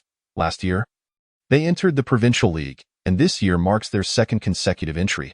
They indeed possess grounds for pride. "Oh." Zhuang Yu replied with a meaningful tone, inquiring how an Xian came by this information. An Xian smiled. "You don't think we neglect gathering information on our opponents before the competition, do you?" "Of course, I lack the ability. The data was collected through connections by our coach, and I am merely responsible for organizing it. Not only do we have information on Qingpu High School, but we've also gathered data on several other teams in Group A. She spoke. She pointed to one of the players from Qingpu High School, leaning closer to Zhuang Yu's ear and whispering, "That one is Qingpu High School's ace player, named Suyu, playing as a shooting guard. I've heard he is quite formidable." Just then, Suyu glanced over. Standing at around 6 feet 3, with his hands shoved into his pockets and his hair styled to one side, he carried himself with an air of self-importance. His nostrils flared as if he considered himself quite handsome. His gaze landed on an Xian, and suddenly his eyes lit up. He let out a rather brazen whistle. Zhuang Yu frowned, while an Xian was already furious. Huffing in indignation, "Zhuang Yu, go teach him a lesson." "Ah? In front of so many people?" Zhuang Yu was taken aback. He wasn't afraid of losing a fight. Despite Suyu's height advantage, he had never feared anyone in a brawl. Yet, considering the crowd, it seemed inappropriate to engage in violence here. However, after contemplating how long he had been enduring humiliation, he resolutely rolled up his sleeves, declaring, "No need to say more, senior sister. If you say so, I must confront him." "Is it really that serious?" Zhuang Yu was startled but didn't press the issue. Nonetheless, he was not one to suffer in silence. He made an internationally recognized gesture toward Suyu and assured an Xian, "Don't worry, senior sister, I'll handle him tomorrow." "Ace player? Huh? I'm going to take down that AC.is that a guarantee for a month? That would be like being kept." Zhuang Yu internally grappled with the notion, resolving to reject an Xian's goodwill this time. After all, he considered himself a man, didn't he? Once the arrangements were finalized, the Jiangning number 1 basketball team successfully checked into the hotel. The school had booked standard rooms, with 2 players sharing one, Coach Yang Guahui and Vice Principal Zhang in another, and an Xian and teacher Yang in a third, which was quite suitable. Having traveled to the provincial capital of Nan'an, the players were eager to explore the city's splendor, yet with a match scheduled for tomorrow, the coach firmly prohibited them from stepping outside the hotel. The players, feeling helpless, had no choice but to wash up and retire for the night. The following day, Zhuang Yu and his teammates were awakened early by the coach. After breakfast, They headed to the Provincial Sports Center to attend the opening ceremony of the Provincial League. Chapter 102.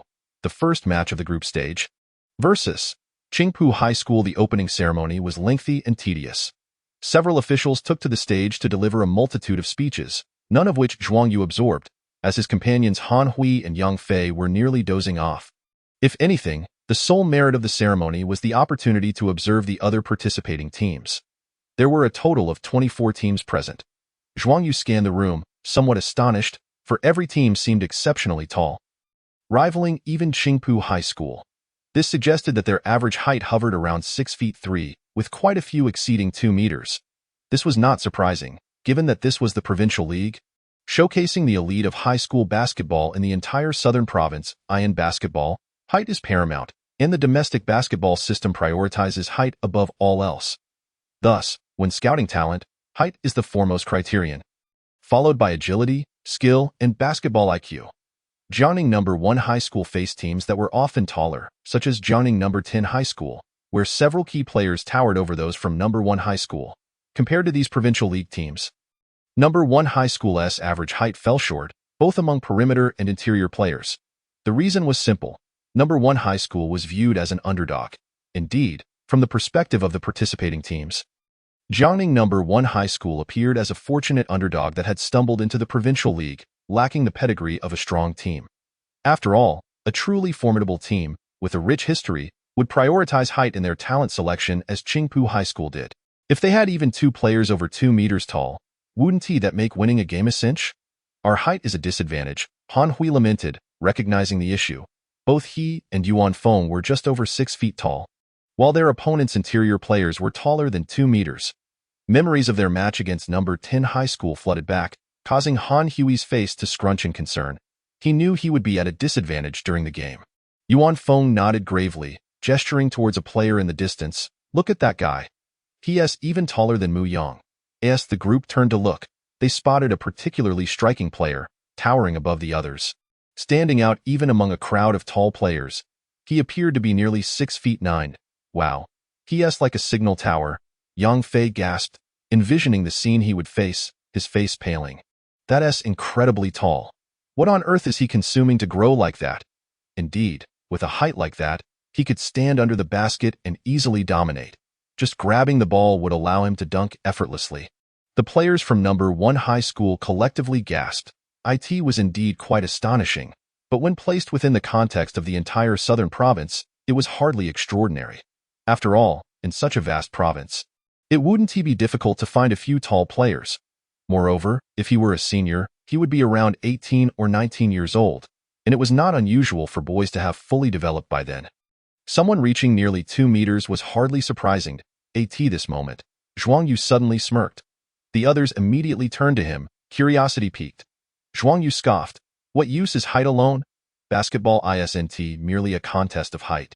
One must also be able to run, jump, and rely on skill. Exactly, merely being tall allows one to grab rebounds and take advantage, but skill is essential. Height may slow speed and hinder jumping ability. Just look at Zhuang Yu.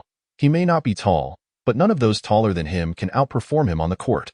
The players of Jiangning No. 1 High School nodded in agreement, their expressions visibly lightening. However, Zhuang Yu felt a tinge of frustration. His intent was to comfort them, ensuring they wouldn't be intimidated before the game even began.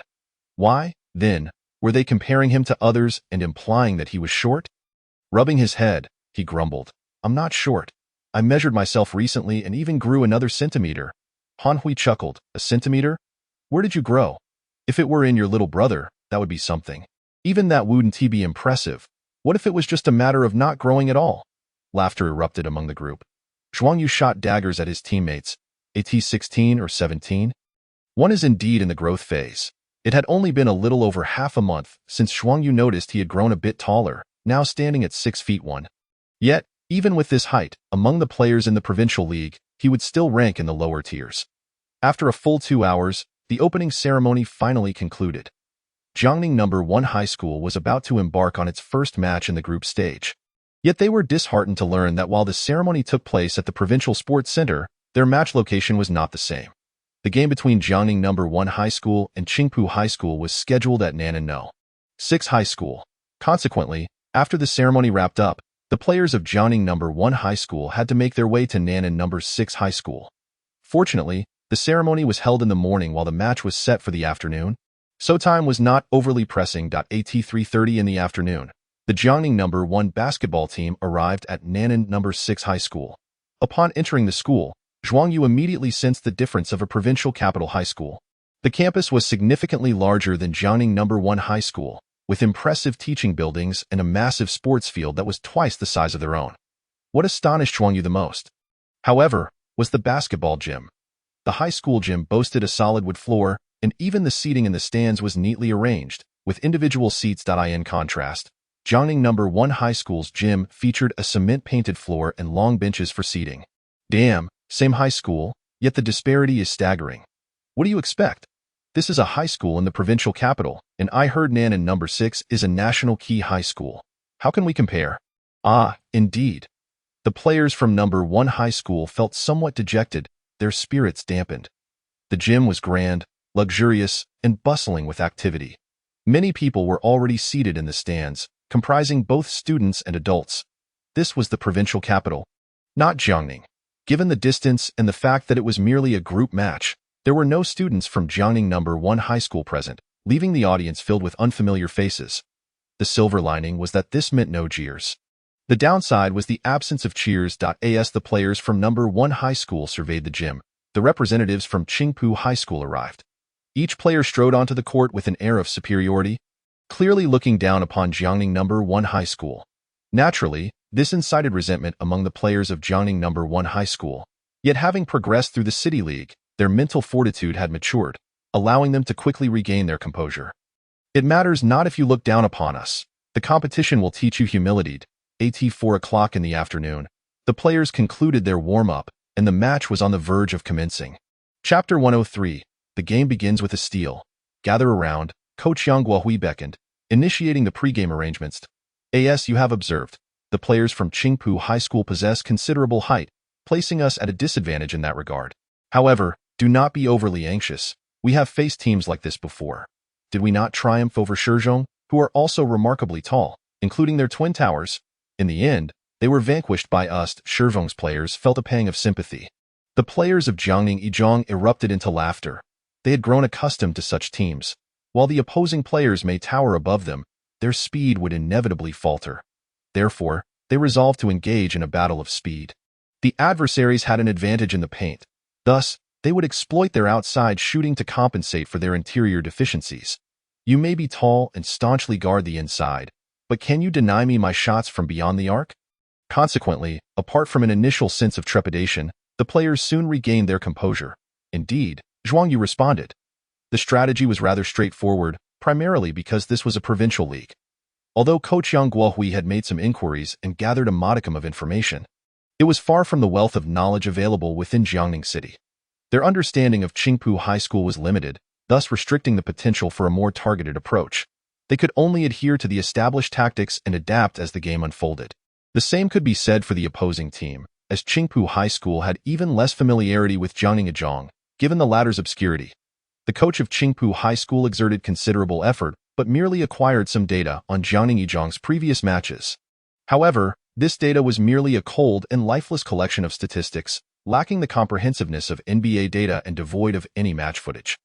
Moreover, the capabilities of Jiangning Yizhong's opponents remained unknown, making it challenging to glean much from a handful of statistics. They could only focus on a few standout players, such as Zhuang Yu, Xiao Qingyang, and Yuan Feng, advising their players to keep an eye on them. After the tactical briefing from Qingpu High School's coach, several players stepped onto the court, chatting and laughing, showing no signs of nervousness.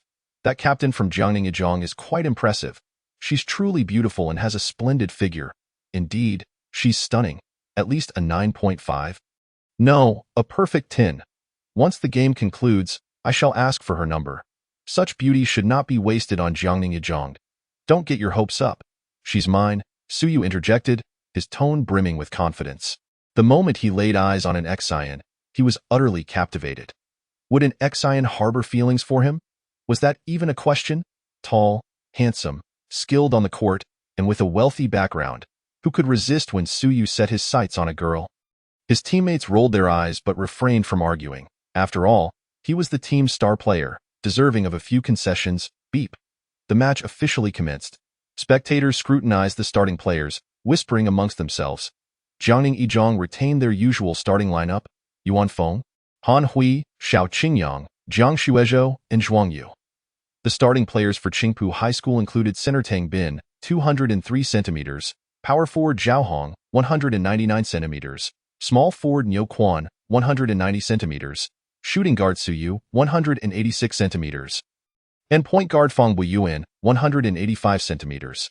In terms of height, Qingpu High School undeniably held the upper hand, with every position from 1 to 5 boasting greater stature. Ift, a bunch of shorties, Tang Bin scoffed. Yuan Feng paid him no mind. As the referee tossed the ball into the air, he leaped up to contest it against Tang Bin, though he ultimately failed to secure it first, allowing Tang Bin to make contact. With a gentle tap, Tang Bin directed the ball back to the rear court, prompting Qingpu High School's guard Fang Buiyuan to instinctively rush to claim the ball for an offensive play. Suddenly, a figure burst forth like lightning, too swift for the Qingpu players to react, catching Fang Buiyuan off guard. This individual snatched the ball away with remarkable agility. Not good. Who was that? Gasps arose from the audience. The Qingpu players exhibited expressions of shock, while Fang Buiyuan cursed internally and rushed to reclaim the ball. However, in the next instant, the figure secured the ball and accelerated away, leaving Fang Buiyuan dazed. What a steal! Zhuang Yu is incredible! Cheered the substitute players from Jiangning Yizhang, alongside an XIN, who were all thrilled. The figure was indeed Zhuang Yu. He anticipated Yuan Feng would lose the jump, predicting the ball would be directed toward Fang Buiyuan. Seizing the moment, he capitalized on his speed and the opponent's oversight to intercept the ball and immediately counterattack.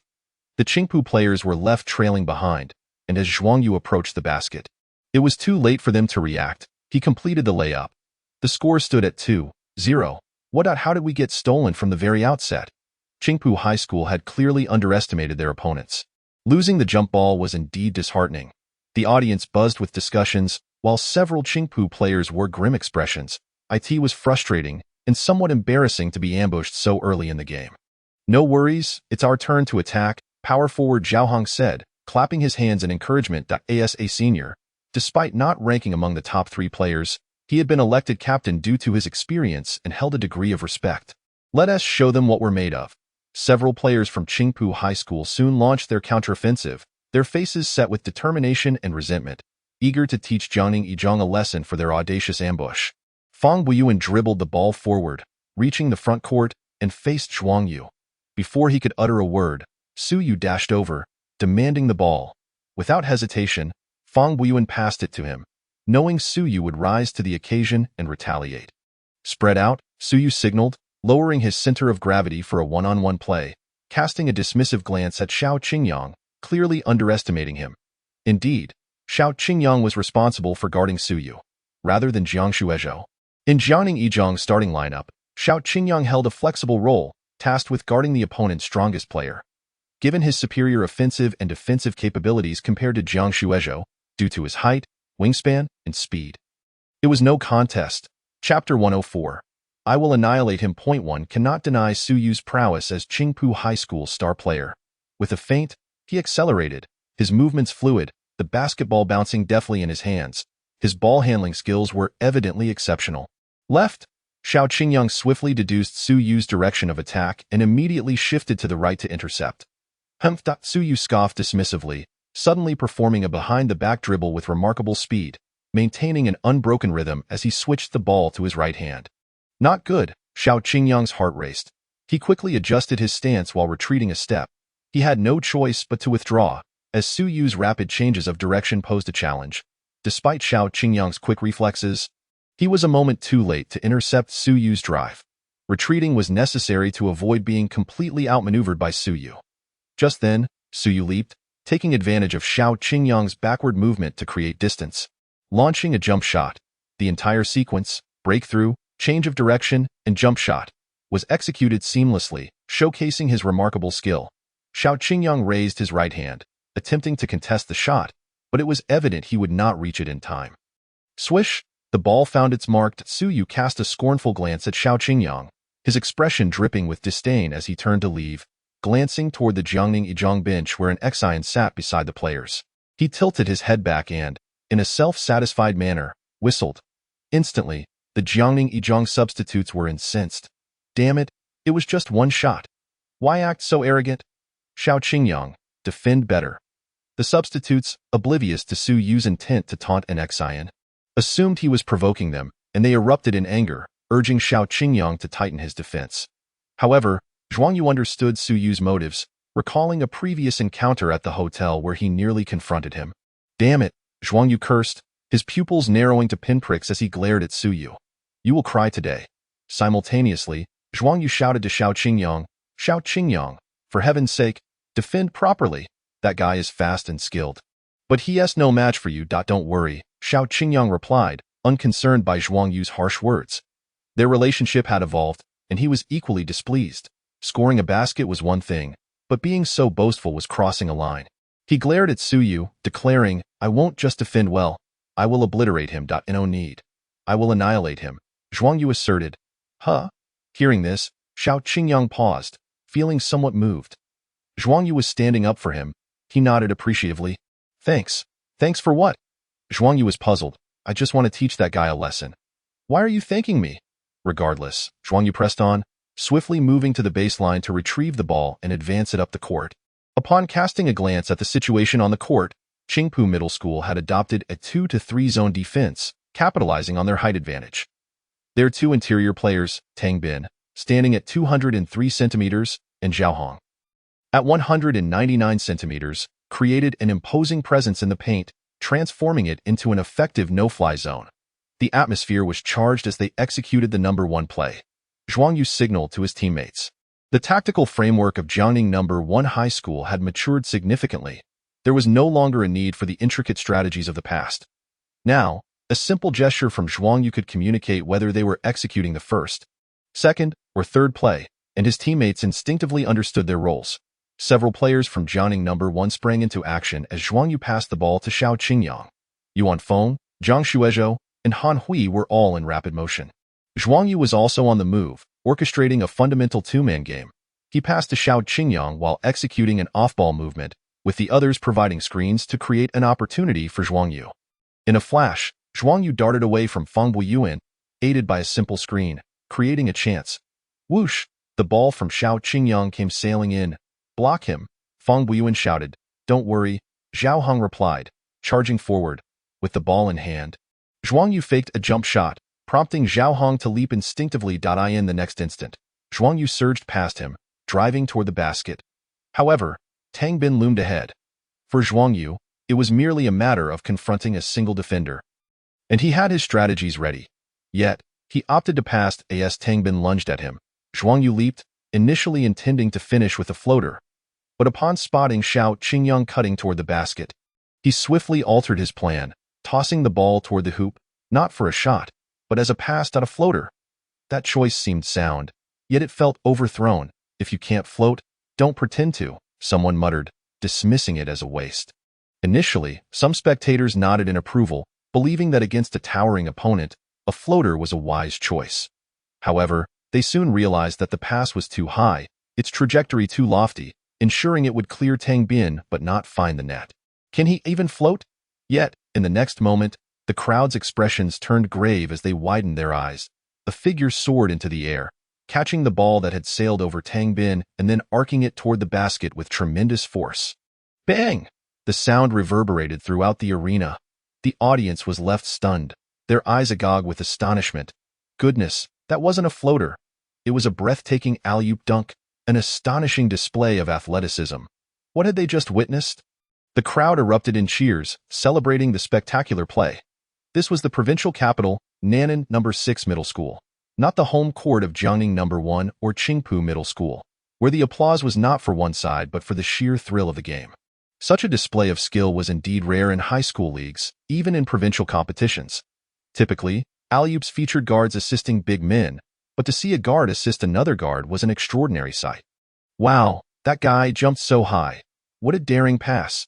Acknowledging his earlier misjudgment, the spectators couldn't help but marvel at the brilliance of the play. Cheers and accolades resonated in waves. From the Jiangning No. 1 bench, teammates leapt up, exuberantly applauding the alley-oop dunked. An Xian cupped her hands like a trumpet. exclaiming, "Zhuang Yu, you're amazing."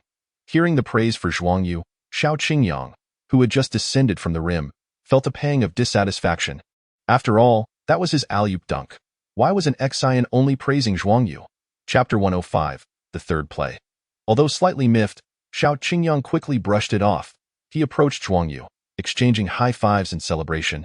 In their freshman class competition, Xiao Qingyang had once felt jealous of an ex-Saiyan, but those days were long gone.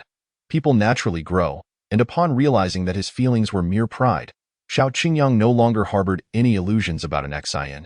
Undoubtedly, she was stunningly beautiful. However, he discovered that his preferences leaned toward a more playful and endearing demeanor.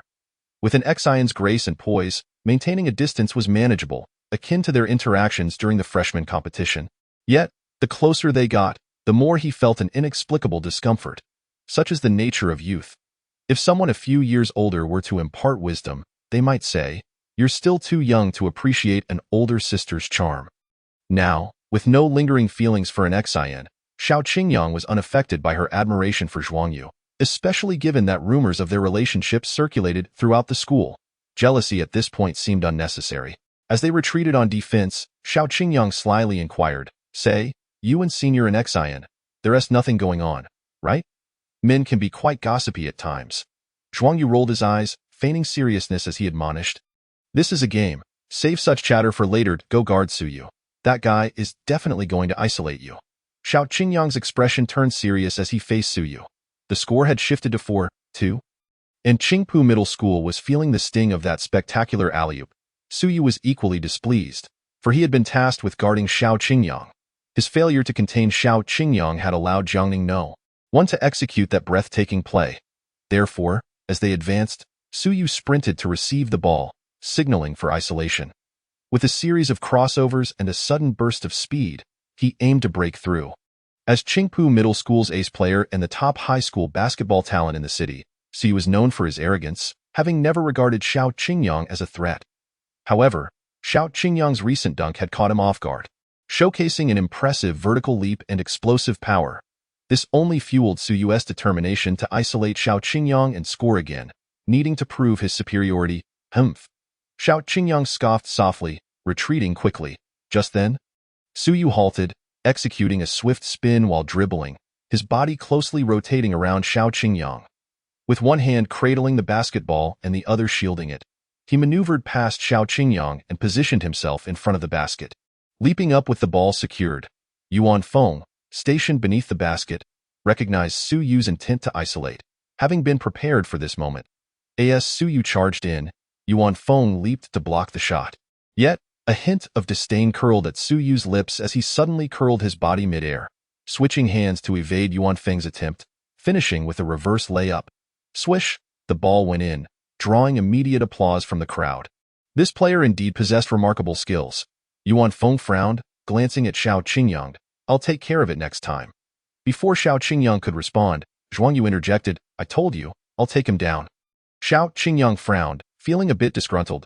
He had wanted to take on Suyu himself, but eventually nodded in agreement. "All right. As the star player, the core of the team must step up to score when needed while also providing opportunities for teammates."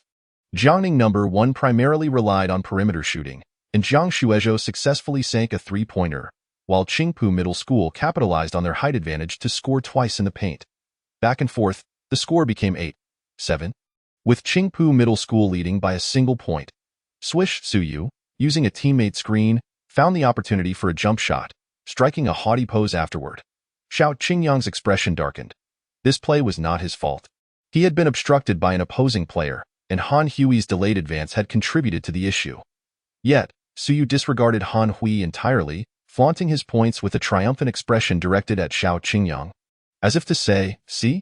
I scored again. You're just trash." Could Xiao Qingyang withstand this? "Enough," Zhuang Yu said, patting Xiao Qingyang on the back. "Next, we'll execute the third play." Xiao Qingyang nodded. As Jiangning No. 1 initiated their offense. Zhuang Yu approached the front court, raising 3 fingers to signal his teammates.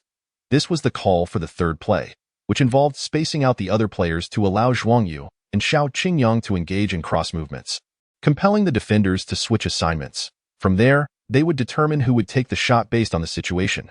The key lay in the cross movements. While executing them, Zhuang Yu had to decide whether to pass to Xiao Qingyang or use his screen to drive himself. In one scenario, the cross movements combined with the screen would force a switch, with the point guard switching onto the shooting guard and vice versa. If the opposing point guard lacked sufficient height, Xiao Qingyang would have a clear advantage and receive a pass from Zhuang Yu to exploit his height mismatch in the post. In another scenario, should Zhuang Yu find himself matched up against the opposing shooting guard after the switch, he could opt to drive himself if the defender lacked speed. The strategy was not overly complex. It hinged on creating mismatches through cross movements and then exploiting those mismatches for isolation plays. Of course, the other players could not remain idle. They needed to space out effectively. Third play. Let us go. The Jiangning number 1 players exchanged knowing glances and immediately sprang into action. Yuan Feng, Han Hui, and Zhang Shuezhou spread out, creating space for the guards to operate. Zhuang Yu dribbled to the right, while Xiao Qingyang moved to the left, their paths intersecting as Xiao Qingyang positioned himself to provide a screen for Zhuang Yu. Thus, Fang Buiyuan found himself obstructed and unable to pursue Zhuang Yu, compelling him to halt and shout towards Su Yu. Switch defense, Su Yu ceased his movement, abandoning the chase of Xiao Qingyang, and instead lunged toward Zhuang Yu. In that instant, a mismatch occurred, transforming the encounter into Zhuang Yu versus Su Yu. Observing Zhuang Yu's pause, which suggested no intention of passing, seemingly intent on a solo play, Su Yu raised an eyebrow and, with a tone of disdain, declared, "You think you can take me one-on-one? Not a chance." With a flick of his eyes, he provocatively taunted Zhuang Yu. "By the way, your team leader is quite attractive. Does she have a boyfriend? No worries if she does. I've got my sights set on her." Upon saying this, he fixated his gaze on Zhuang Yu with keen interest. That day at the hotel entrance, he had witnessed Zhuang Yu and an Xian in a rather intimate exchange, hence he deliberately invoked an Xian to provoke Zhuang Yu. He relished the sight of his opponents seething with fury, only to subsequently deliver a crushing lesson, transforming their anger into despair. Chapter 106. Breaking the mold. As Su Yu faced Zhuang Yu, still chattering away, the players from Qingpu High School displayed expressions of amusement, chuckling softly. Although they couldn't hear Su Yu's words, their long-standing camaraderie and numerous matches together allowed them to guess. "Here we go again. Su Yu, that rascal. Let us wait for the spectacle to unfold. Jiangning First High's lad is in for trouble. I wonder if he will end up in tears. I wager he will." Once, during a match in the Qingpu City League, one of Qingpu High School's opponents, a freshman with considerable talent but youthful naivety, found himself ignited by Su Yu's provocations, only to be left cold as ice after being thoroughly outplayed. After experiencing such a stark contrast of emotions, that freshman ended up crying in front of a crowd. This incident became a source of amusement and was proudly recounted by Su Yu as one of his triumphs. Noticing Zhuang Yu seemingly at a disadvantage against Su Yu, and also being a freshman, the players from Qingpu High School began to speculate whether he would succumb to Su Yu's antics and end up in tears. On the court, Su Yu wore a smug grin, radiating confidence, yet Zhuang Yu's eyes sparked with intensity as he suddenly uttered, "Biqin Yangji." "What?" Su Yu was taken aback. What does Biqin Yangji mean? He excelled in basketball and was adept in the art of wooing, yet his academic performance had always languished at the bottom of the class. How could he comprehend such classical Chinese? Su Yu's expression darkened. He had anticipated Zhuang Yu would erupt in a furious tirade, no matter how harsh, as he relished witnessing his adversary's impotent rage, much like the louder the jeers from away fans, the more enjoyable it became. But what was this classical phrase? Of course, Su Yu wasn't foolish. He knew it couldn't have been a compliment. The real frustration lay in his inability to comprehend it. Without understanding, he could not retaliate. After all, it would be absurd for them to speak past each other. Qionyao, Zhuang Yu tossed out another phrase before suddenly launching into action, accelerating without any superfluous movements. Su Yu, bewildered, quickly tried to position himself to intercept, but in the next moment, he was left in shock. With a swift motion, Zhuang Yu zipped past him. This type of direct breakthrough, devoid of feints, often boasts the greatest speed. Relying solely on sheer velocity, if it had been a team from Jiangning City, they would have immediately retreated, at least half a step back, for Zhuang Yu's speed was simply astounding. Yet Su Yu remained oblivious. He merely shifted a step sideways before Zhuang Yu slipped by him effortlessly. "Whoa, that was fast. How did he pass so quickly?" Gasps echoed through the crowd, astonished and startled. Several players from Qingpu High School were equally taken aback, largely unprepared for such an outcome. They had confidence in Su Yu, yet to see him so effortlessly outmaneuvered was unexpected. Inside the paint, Tang Bin rushed to provide support, but his reaction was a beat too slow. And even with his towering height of 203 centimeters, he could only dream of blocking Zhuang Yu without a jump. Swish, the ball went in, bringing the score to 9-10, with Jiangning first high trailing by 1 point. Great shot! The speed of that breakthrough was phenomenal. What kind of velocity was that? Wow, I didn't expect this Jiangning first high guard to be so impressive. What's his name? Applause erupted from the stands as inquiries about Zhuang Yu's identity began. Qingpu High School had made it to the provincial league for 2 consecutive years, and their star player, Su Yu, had garnered some fame, yet he had been so easily outpaced. Curiosity about Zhuang Yu peaked among the spectators. Damn it, Su Yu cursed inwardly, his face darkening. Zhuang Yu turned to Su Yu, gesturing twice, conveying that this was merely the beginning. As he sprinted back to his half of the court, he glanced at an Xian on the sidelines, patting his chest, signaling that he would ensure Su Yu would end up in tears. Heed. An Xian smiled radiantly, giving Zhuang Yu an encouraging gesture. Qingpu High School's offense commenced. Upon reaching the front court, Su Yu took the initiative to grab the ball, intent on seeking out Zhuang Yu. However, Zhuang Yu refused to match up with him. Instead, he opted to unleash his firepower, allowing Xiao Qingyang to serve as a shield. Consequently, Xiao Qingyang found himself overwhelmed as Su Yu charged in, executing a powerful drive, bulldozing his way past Xiao Qingyang for a basket. It was a collision fueled by rage, leaving Xiao Qingyang with a sharp pain in his chest. Xiao Qingyang nodded, furrowing his brows. Drawing a foul was standard procedure, and he bore no psychological burden. He did not feel it was unsportsmanlike. However, his acting skills left much to be desired. While it was uncertain if Xiao Qingyang could elicit an offensive foul from Su Yu, Zhuang Yu certainly would not let Su Yu off easily. As they approached the front court, Zhuang Yu held the ball. He initially planned to call for a third play, but deemed it unnecessary as Su Yu bellowed for Fang Buyuan to switch defenses. Charging directly toward Zhuang Yu, his expression contorted with ferocity, eyes blazing with intensity, he demanded, "What did you mean by those words earlier? Were you insulting me?" "Not at all." Zhuang Yu shook his head earnestly. "The first phrase was to inquire about your family, and the second was a compliment. I would never insult you. This is a game, after all. Friendship first, competition second. One should never resort to insults." Su Yu's mind momentarily stalled, struggling to process the unexpected turn of events, as Zhuang Yu consistently defied his expectations. Whoosh! Recognizing the situation, Zhuang Yu immediately executed a sharp change of direction, switching the ball to his left hand. Lowering his center of gravity as he broke to the left, Su Yu cursed under his breath, nearly falling for it, and disregarded whether those two phrases were indeed insults, quickly shifting sideways while also retreating half a step. Having experienced it once, he understood Zhuang Yu's speed well. However, at that moment, Zhuang Yu made another dramatic change of direction, swift and agile, the basketball leaping in tandem with him, as if they were one entity. This was bad. Su Yu's heart raced, instinctively adjusting his balance and footwork, attempting to move left to block Zhuang Yu's path. This was no easy feat, yet Su Yu managed to do so. Truly, Qingpu High School star player possessed remarkable physical attributes and solid skills. Under such circumstances, he still managed to regain his balance and secure his position, albeit with a slight stumble. Such an adjustment was commendable in a rush. Good defense. Someone shouted. Su Yu allowed a faint smile to surface. Chapter 107. He got shaken down. Part 4. A wave of astonishment swept through the audience.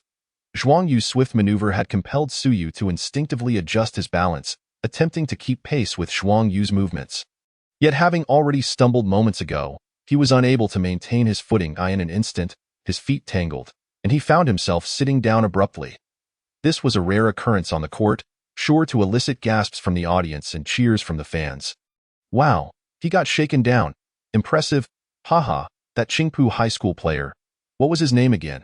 Ah yes, Su Yu, their star player, has been completely outmatched. Ha ha ha. The crowd, not comprised of Qingpu High School supporters, offered no mercy to Su Yu, their jeers and laughter rising in a cacophonous chorus. Meanwhile, on the court, Su Yu sat on the ground, engulfed in humiliation, eager to rise but finding himself unable to, his face turning a shade of blue. Zhuang Yu glanced back at Su Yu, halted his momentum, and executed a jump shot. The basketball arced gracefully, ultimately swishing through the net. Great shot. The applause was thunderous. Not only had Zhuang Yu managed to shake Su Yu off, but he had also scored flawlessly, a perfect display of prowess. Wow, that was something, Yuan Feng, Xiao Qingyang, and the others gathered around him, while the bench for Qingpu High School fell into a stunned silence. The coach's expression was grim as he furrowed his brows, calling for a timeout. He understood that this play would significantly impact Su Yu, who had always prided himself on his performance. When had he ever suffered such humiliation? They could not allow him to remain on the court. A timeout was necessary to comfort and guide him. Beep. The game was paused. Several players from Qingpu High School approached the sidelines, remaining silent, their gazes unintentionally drifting towards Su Yu. Just as the Qingpu High School coach prepared to offer words of solace, Su Yu abruptly lifted his head, his eyes ablaze with anger and humiliation. Yet his words left everyone momentarily speechless. What does Biqin Yangji mean? And what is Qionyao supposed to signify? What? The group stood dumbfounded, utterly perplexed. Having been knocked down and losing face, Su Yu should have been shouting and cursing, perhaps even smashing basketballs and chairs in a fit of rage. Yet, here he was, posing such an odd question. What on earth was going on? This was a competition, not a language arts class. Coach Zhang from Qingpu High School stood dumbfounded. Unable to articulate a response, as the basketball team coach and a physical education teacher, he was not accustomed to teaching language arts.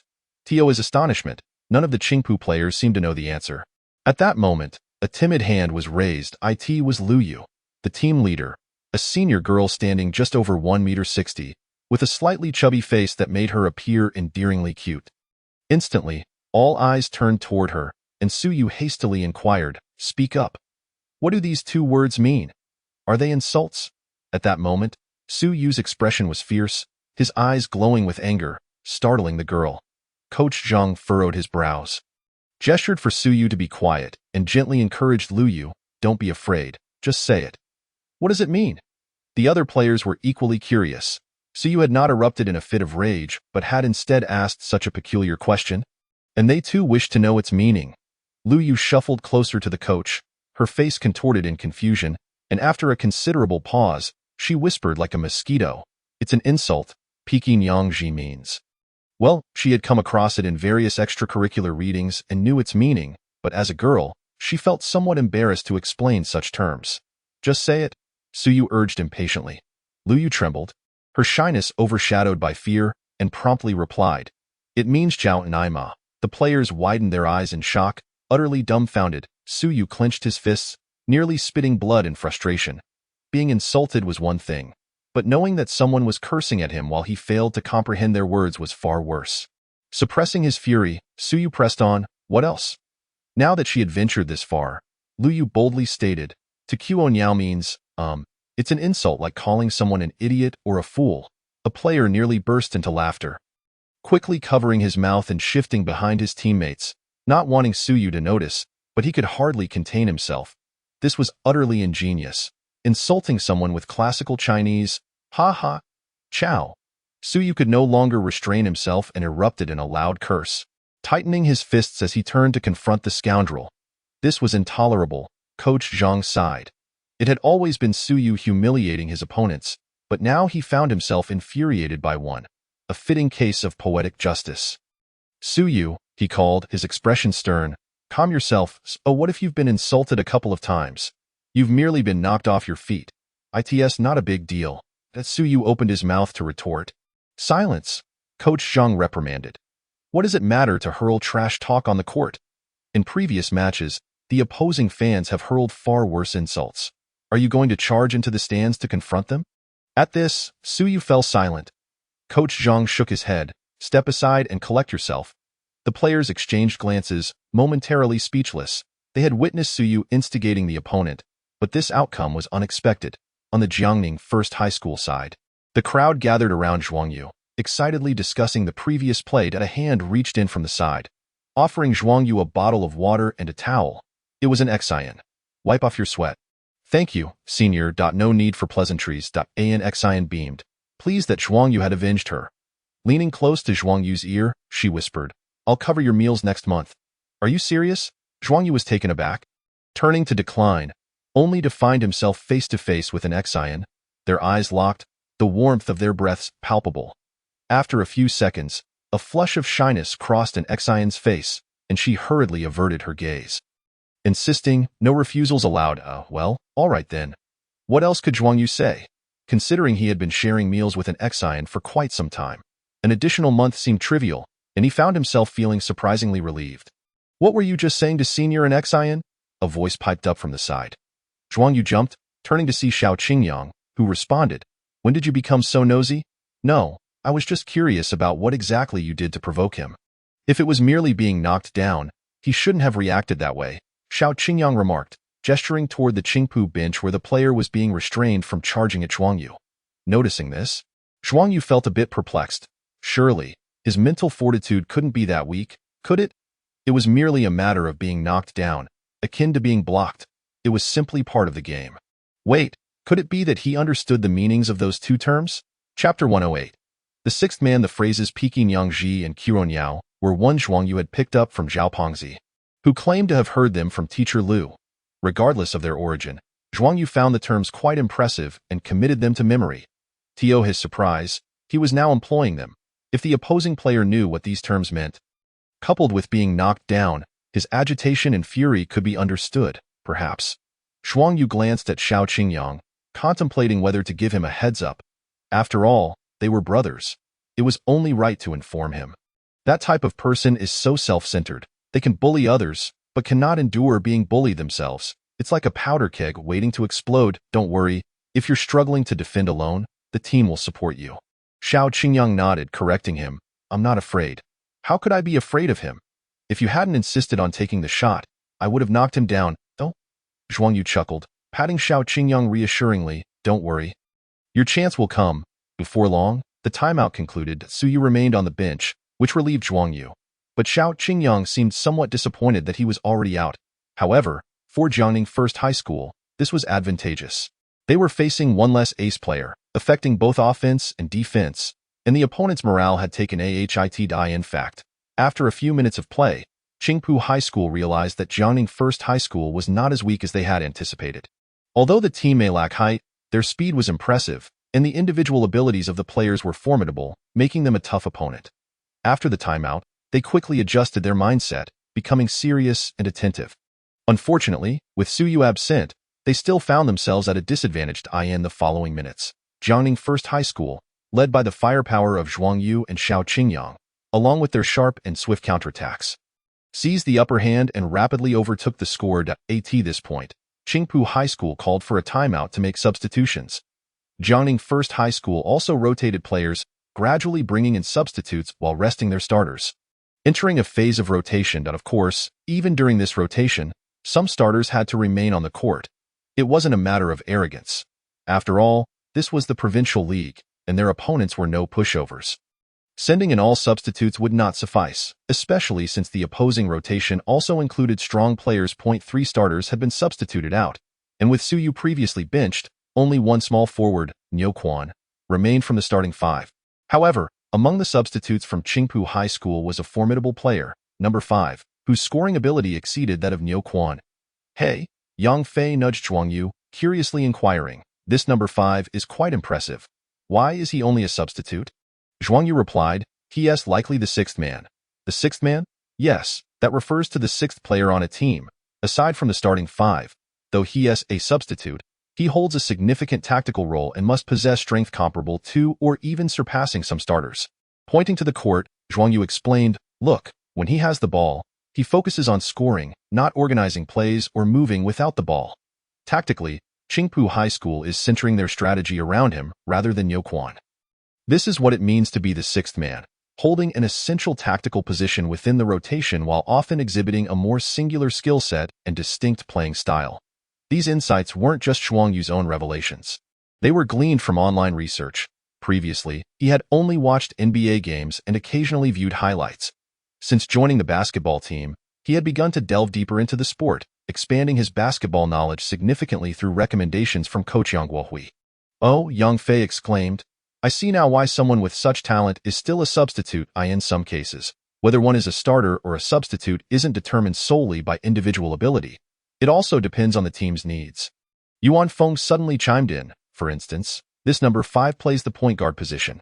His scoring ability may surpass that of Feng Buiyuan, but he clearly lacks organizational skills. While he excels at scoring, Su Yu's scoring ability is greater and requires substantial ball possession, thus relegating him to the bench. Zhuang Yu nodded in agreement. The number 5's strength lay in scoring, but he required significant ball control, overlapping with Su Yu's attributes, and his organizational skills were insufficient for the point guard position. Thus, being placed on the bench and taking on the role of the 6th man may indeed prove to be more advantageous. Fortunately, although the player wearing number 5 possesses considerable skill, he does not quite reach an extraordinary level. Yuan Feng further remarked, the truly formidable 6th men are akin to Manu Ginobili or Jamal Crawford in the NBA. That is what constitutes a genuine best 6th man. The distinction between a 6th man and the best 6th man may only be 2 words, yet the disparity is vast. Within NBA teams, numerous players are designated as 6th men, yet only one is recognized as the best 6th man each season. This best 6th man may not be exceptionally well-rounded, but in specific aspects of their game, they can surpass starting players and may even rival the core players of the team. Clearly, the player wearing number 5 from Qingpu High School falls significantly short. However, with his presence, alongside Niu Quan and several other bench players, Qingpu High School has managed to compete on equal footing with Jiangning No. 1 High School.it is worth noting that Jiangning No. 1 High School has a core player on the court named Xiao Qingyang. Had he not been present, Jiangning No. 1 High School might not have been a worthy opponent. 3 minutes swiftly elapsed. Surprisingly, Jiangning No. 1 High School proved to be quite formidable. Primarily, the ace player from Qingpu High School failed to perform, leaving the game shortly after it began. Otherwise, the score would undoubtedly have been different. During the break, the audience began to discuss. This is to ensure sufficient strength while also necessitating a tactical nucleus. With a core player on the court, there is a central figure around whom the players can orient their strategy, knowing precisely how to play and who should take charge in critical moments. Meanwhile, Qingpu High School deployed their twin towers, center Tang Bin and power forward Zhao Hong, with the 6th man, number 5. Also on the court.it is evident that Qingpu High School hopes to leverage their twin towers, along with the 5th player, to withstand and perhaps even dominate Jiangning No. 1 High School. Chapter 109. Are they also arrogant? Qingpu High School has sent forth their twin towers. The twin towers should have been deployed during the previous rotation. Given Qingpu High School's height advantage, they could certainly suppress Jiangning No. 1 High School if they were to field their twin towers. Clearly, the majority of spectators favor Qingpu High School. After all, the 6th man of Qingpu High School is no slouch, and with the twin towers now on the court, they possess a decisive advantage in the paint, likely making it difficult for Jiangning No. 1 High School to withstand. Observant individuals turned their gaze towards Jiangning No. 1 High School's bench, noticing Coach Yang Guohui merely seated, scribbling on his tactical board, seemingly unconcerned with the game. Was it a sign of confidence in his players, or something else? Coach Yang Guohui indeed has faith in the players on the court, particularly in Zhuang Yu, whose impact far surpasses that of Xiao Qingyang. On the court, Jiangning No. 1 High School had possession. Zhuang Yu brought the ball up from the backcourt, swiftly advancing to the front court, accompanied by Yang Fei, Zhao Huai, Gao Xiaoguang, and Zhang Yong. This lineup is rarely utilized in city leagues. Featuring only one starter among several players, including 2 first-year students, the pick-and-roll was initiated. Zhuang Yu called for a screen, with Yang Fei moving to the top. Zhuang Yu used the screen to break free, shifting to the left before accelerating to penetrate. Upon witnessing Zhuang Yu's drive, Qingpu High School immediately collapsed their defense, with the twin towers retreating into the paint, vigilantly eyeing Zhuang Yu.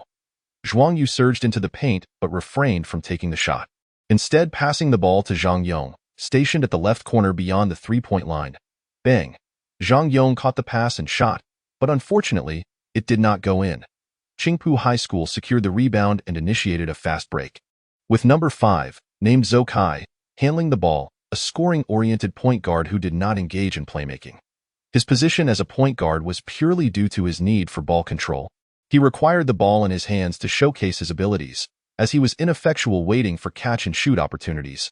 Noticing the opponent approaching, Zhuang Yu stepped forward to confront Zhou Kai. "You're quite cunning," Zhou Kai remarked, eyeing Zhuang Yu. "A few words, and you've managed to reduce Su Yu to that state. Although Su Yu can be arrogant and annoying, he is still our ace player, and your actions are quite excessive."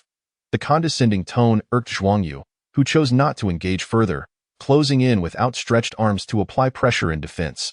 Zhou Kai's heart raced as he quickly turned, positioning his body sideways to Zhuang Yu, dribbling the ball in his right hand while using his left to shield it from being stolen.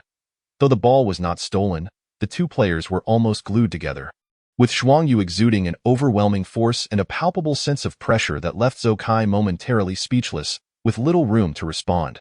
Seeing Zhou Kai struggling under pressure, the coach of Qingpu High School helplessly shouted for Zhou Kai to pass the ball. With no other option, Zhou Kai reluctantly sent the ball away. After several passes, it reached the interior, where Qingpu High School held their greatest advantage. Tang Bin received the ball and executed a one-on-one against Yang Fei, capitalizing on his height to score over him. Damn, Yang Fei muttered in resignation. The opponent was simply too tall. No worries. Let us regroup, Zhuang Yu said, taking the ball in the backcourt and swiftly advancing to the front court without calling for a screen, assessing the defensive player in the paint before executing a sudden change of pace. Zhou Kai quickly shifted laterally, attempting to establish position. However, his speed could not match Zhuang Yu's, and his defensive skills were far from exceptional. With a subtle shoulder movement, Zhuang Yu kept the ball low with his left hand, feigning a leftward drive before, in an instant, switching the ball to his right hand.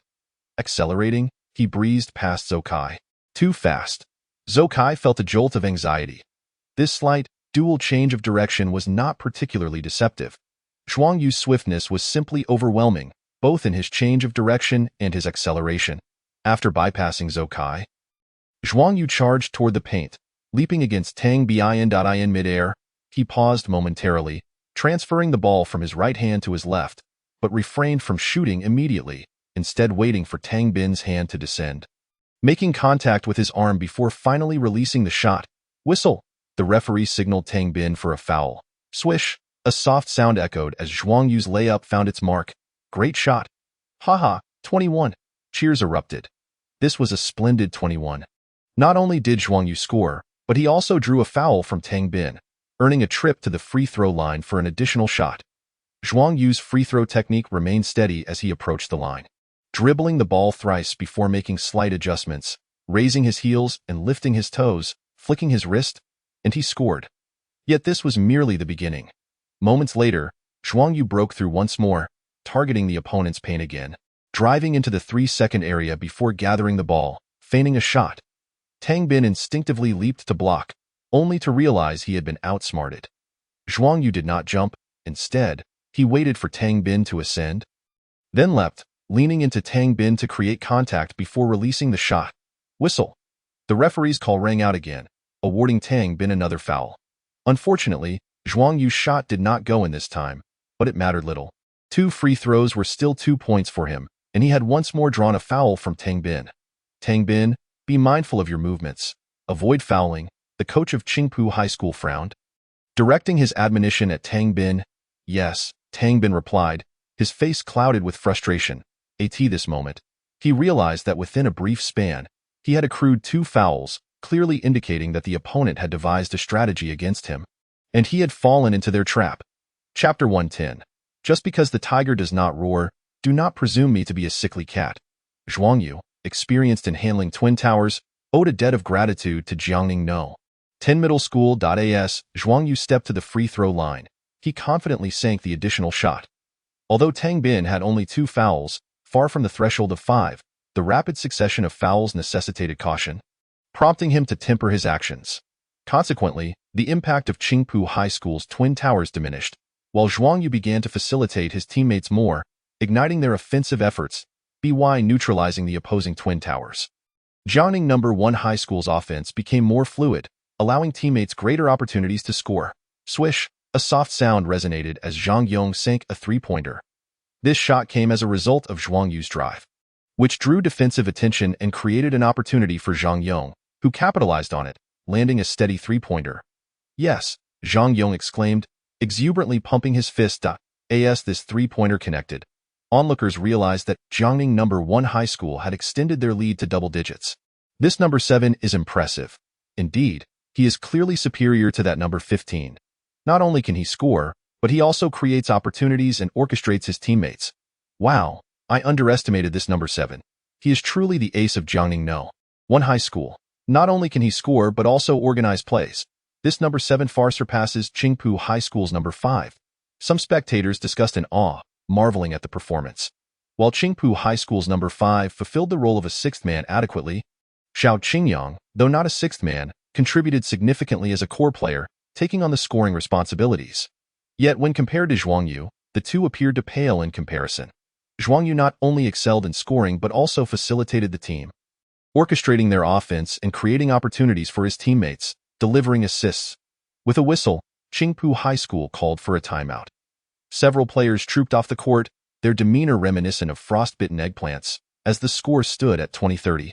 With them trailing by 10 points, substitutions were made. The coach of Qingpu High wore a grave expression.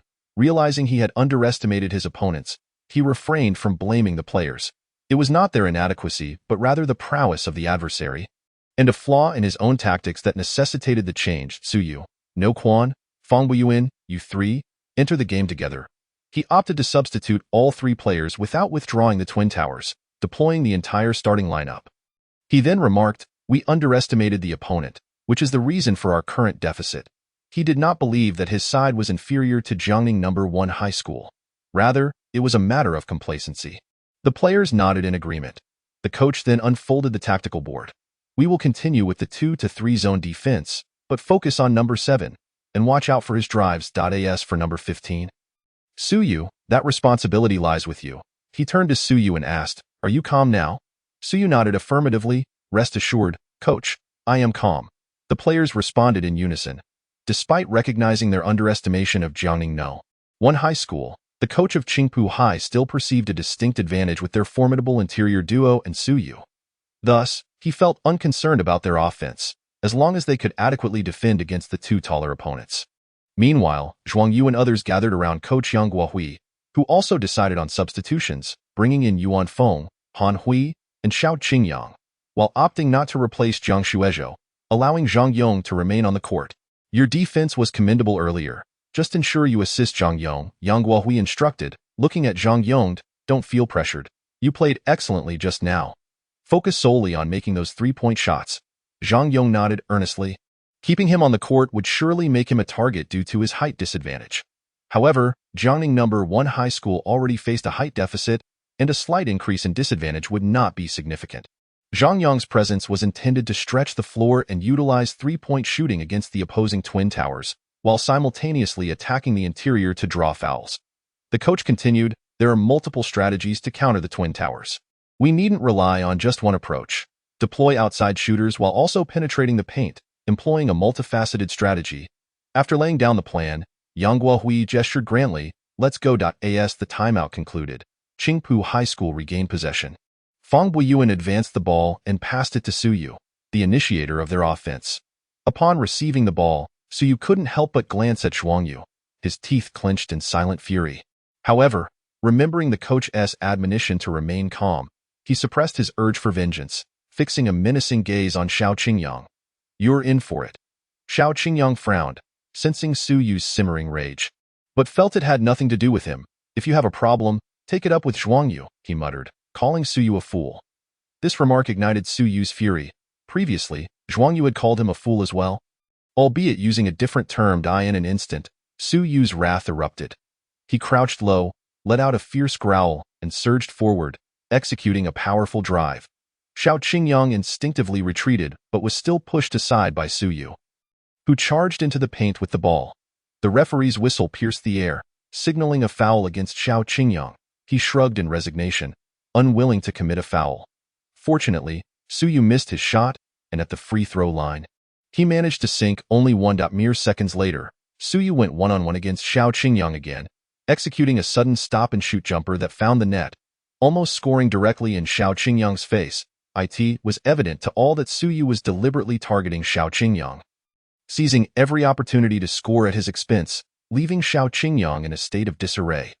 With a forceful shot, despite losing his balance, Su Yu managed to score. After the basket, he exulted, chest puffed out, his expression fierce as he roared at Xiao Qingyang. Roar. Xiao Qingyang's expression darkened, his face contorted with displeasure as he glared at Su Yu's retreating figure. "Chow, just because the tiger doesn't roar. You think I'm a sick cat? He approached Zhuang Yu and instructed, pass me the ball next. Clear the space for me. Zhuang Yu nodded, got it, just go for it. Chapter 111. Double blow. Zhuang Yu could no longer remain a passive observer. This predicament had been sparked by his own provocation of Su Yu, but he held no regrets. Su Yu deserved it. He had also deliberately tricked Su Yu earlier. Now, it was Xiao Qingyang who would bear the brunt of the retaliation. Zhuang Yu was prepared to take action. However, since Xiao Qingyang wanted to handle it himself, so be it. Jiangning No. 1 High School initiated their offense. With Su Yu's consecutive scores, Qingpu High School narrowed the gap to single digits, and their morale surged. Several players wore fierce expressions, their gazes fixed on Zhuang Yu and the others, their arrogance diminished, replaced by a more menacing demeanor. As Zhuang Yu reached the front court, Fang Buiyuan quickly approached. But Zhuang Yu ignored him, signaling to his teammates. In an instant, they began to move, shifting to the left side. Zhuang Yu positioned himself at the top of the arc, while the others needed to create space for Xiao Qingyang's isolation play. Zhuang Yu needed to remain at the arc, serving as a potent offensive threat and a safety valve in case Xiao Qingyang's one-on-one play faltered. As the teammates spread out, Zhuang Yu passed the ball to Xiao Qingyang.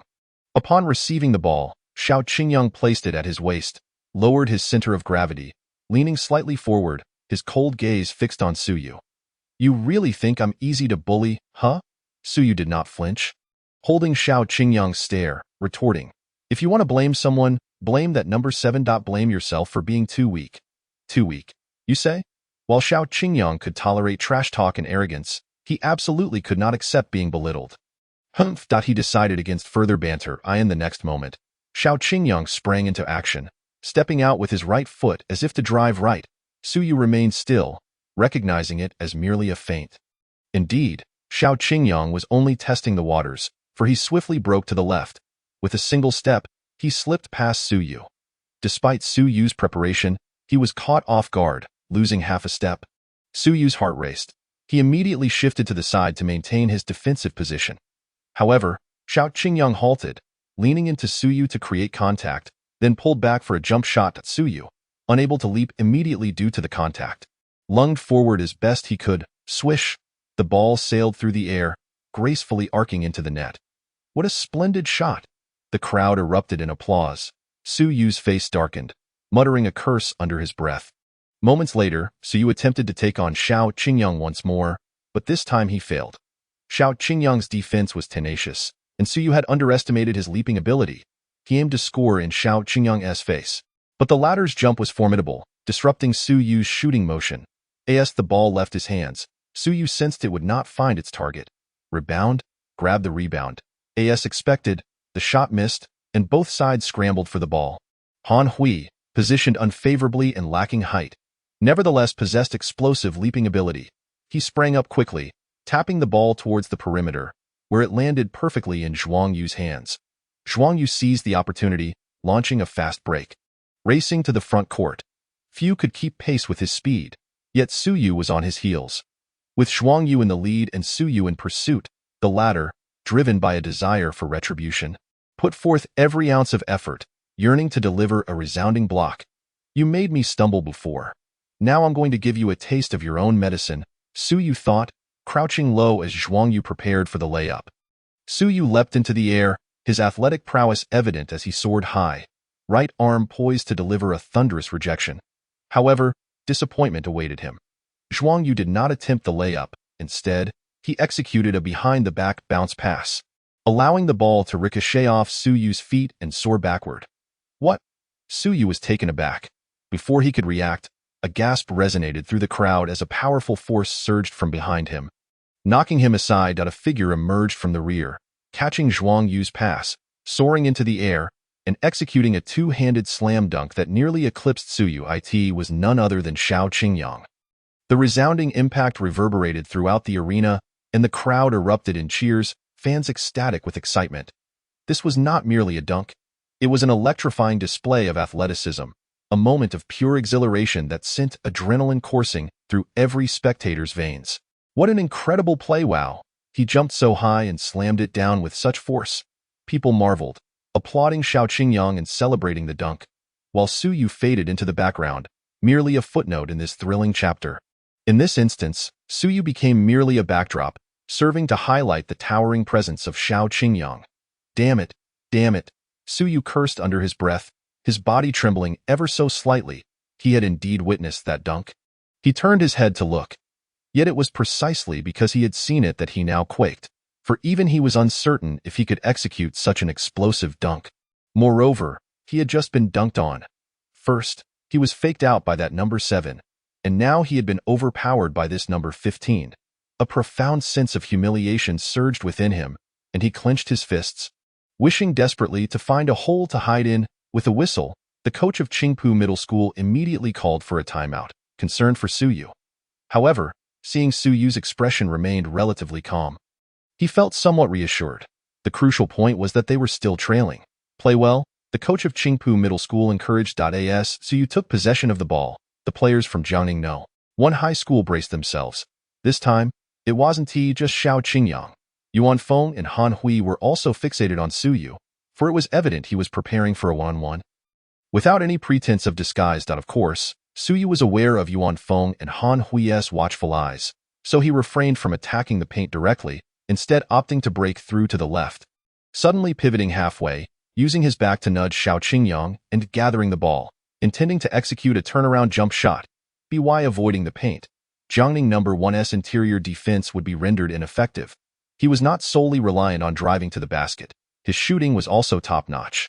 Alas, it would have been even better if he could dunk. However, he overlooked Zhuang Yu. Chapter 112. Su Yu's collapse. Su Yu anticipated encountering a blockade when attacking the paint and thought to use a turnaround jump shot to evade Xiao Qingyang's block. He even employed a slight lean back. The only thing he hadn't foreseen was Zhuang Yu approaching. After nudging Xiao Qingyang, Su Yu attempted his jump shot, his right hand cradling the basketball, aiming for the hoop. Yet, just as he was about to release the ball, a hand suddenly reached out. What? Su Yu gasped, utterly taken aback. He had not anticipated that someone would come from behind. He had no time to evade. And that hand landed squarely on the basketball. Smack, with a light sound, the ball slipped from his grasp, swatted away. Immediately, gasps erupted from the audience. Piercingly sharp, Su Yu quickly turned, only to see someone seize the basketball, rapidly charging toward Qingpu Middle School's half of the court. That silhouette was unmistakably the towering number 7. Zhuang Yu. Su Yu's shot had been far too predictable and direct. Everyone knew he intended to go solo, and everyone knew he wouldn't pass, which emboldened Zhuang Yu to unhesitatingly abandon Fang Buiyuan and come to provide support. Strictly speaking, Su Yu was not merely facing 1 or 2 defenders, but the collective defense of Jiangning No.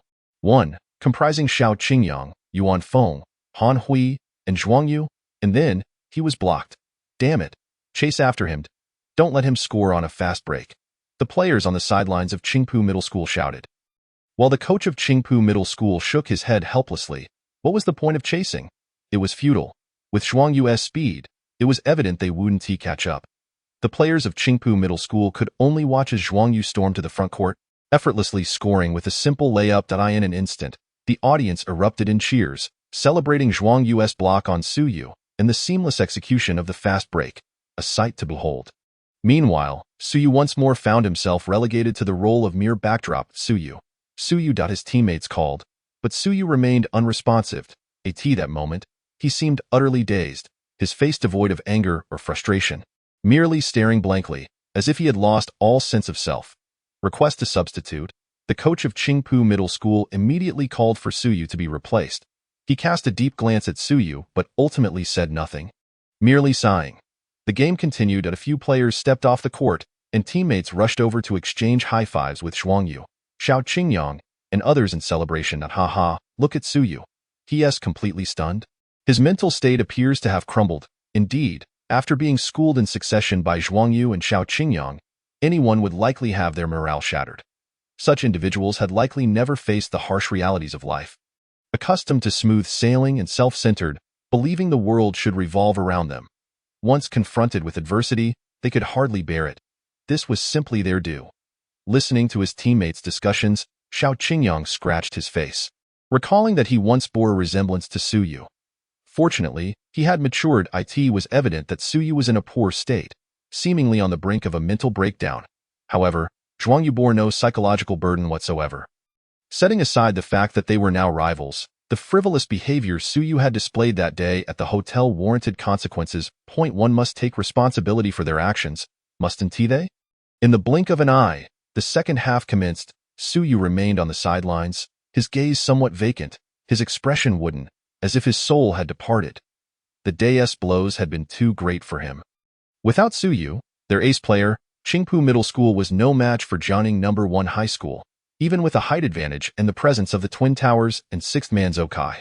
When Su Yu was absent from the court, Zhou Kai was deployed alongside several main players, but the results were lackluster. They seemed incompatible. This was hardly surprising. Why did the coach of Qingpu Middle School designate Zhou Kai as the sixth man? Besides overlapping attributes with Su Yu, it was also due to his lack of compatibility with other players.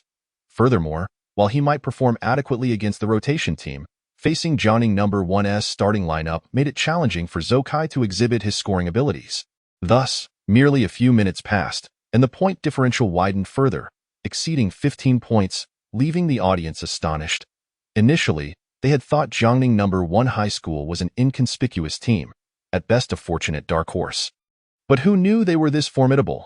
We need to make a substitution. They had to bring Su Yu back on, but would he be able to perform? Even the fans recognized the issue. Naturally, the coach of Qingpu Middle School was aware as well. He shook his head and called for a timeout, bringing Su Yu back onto the court.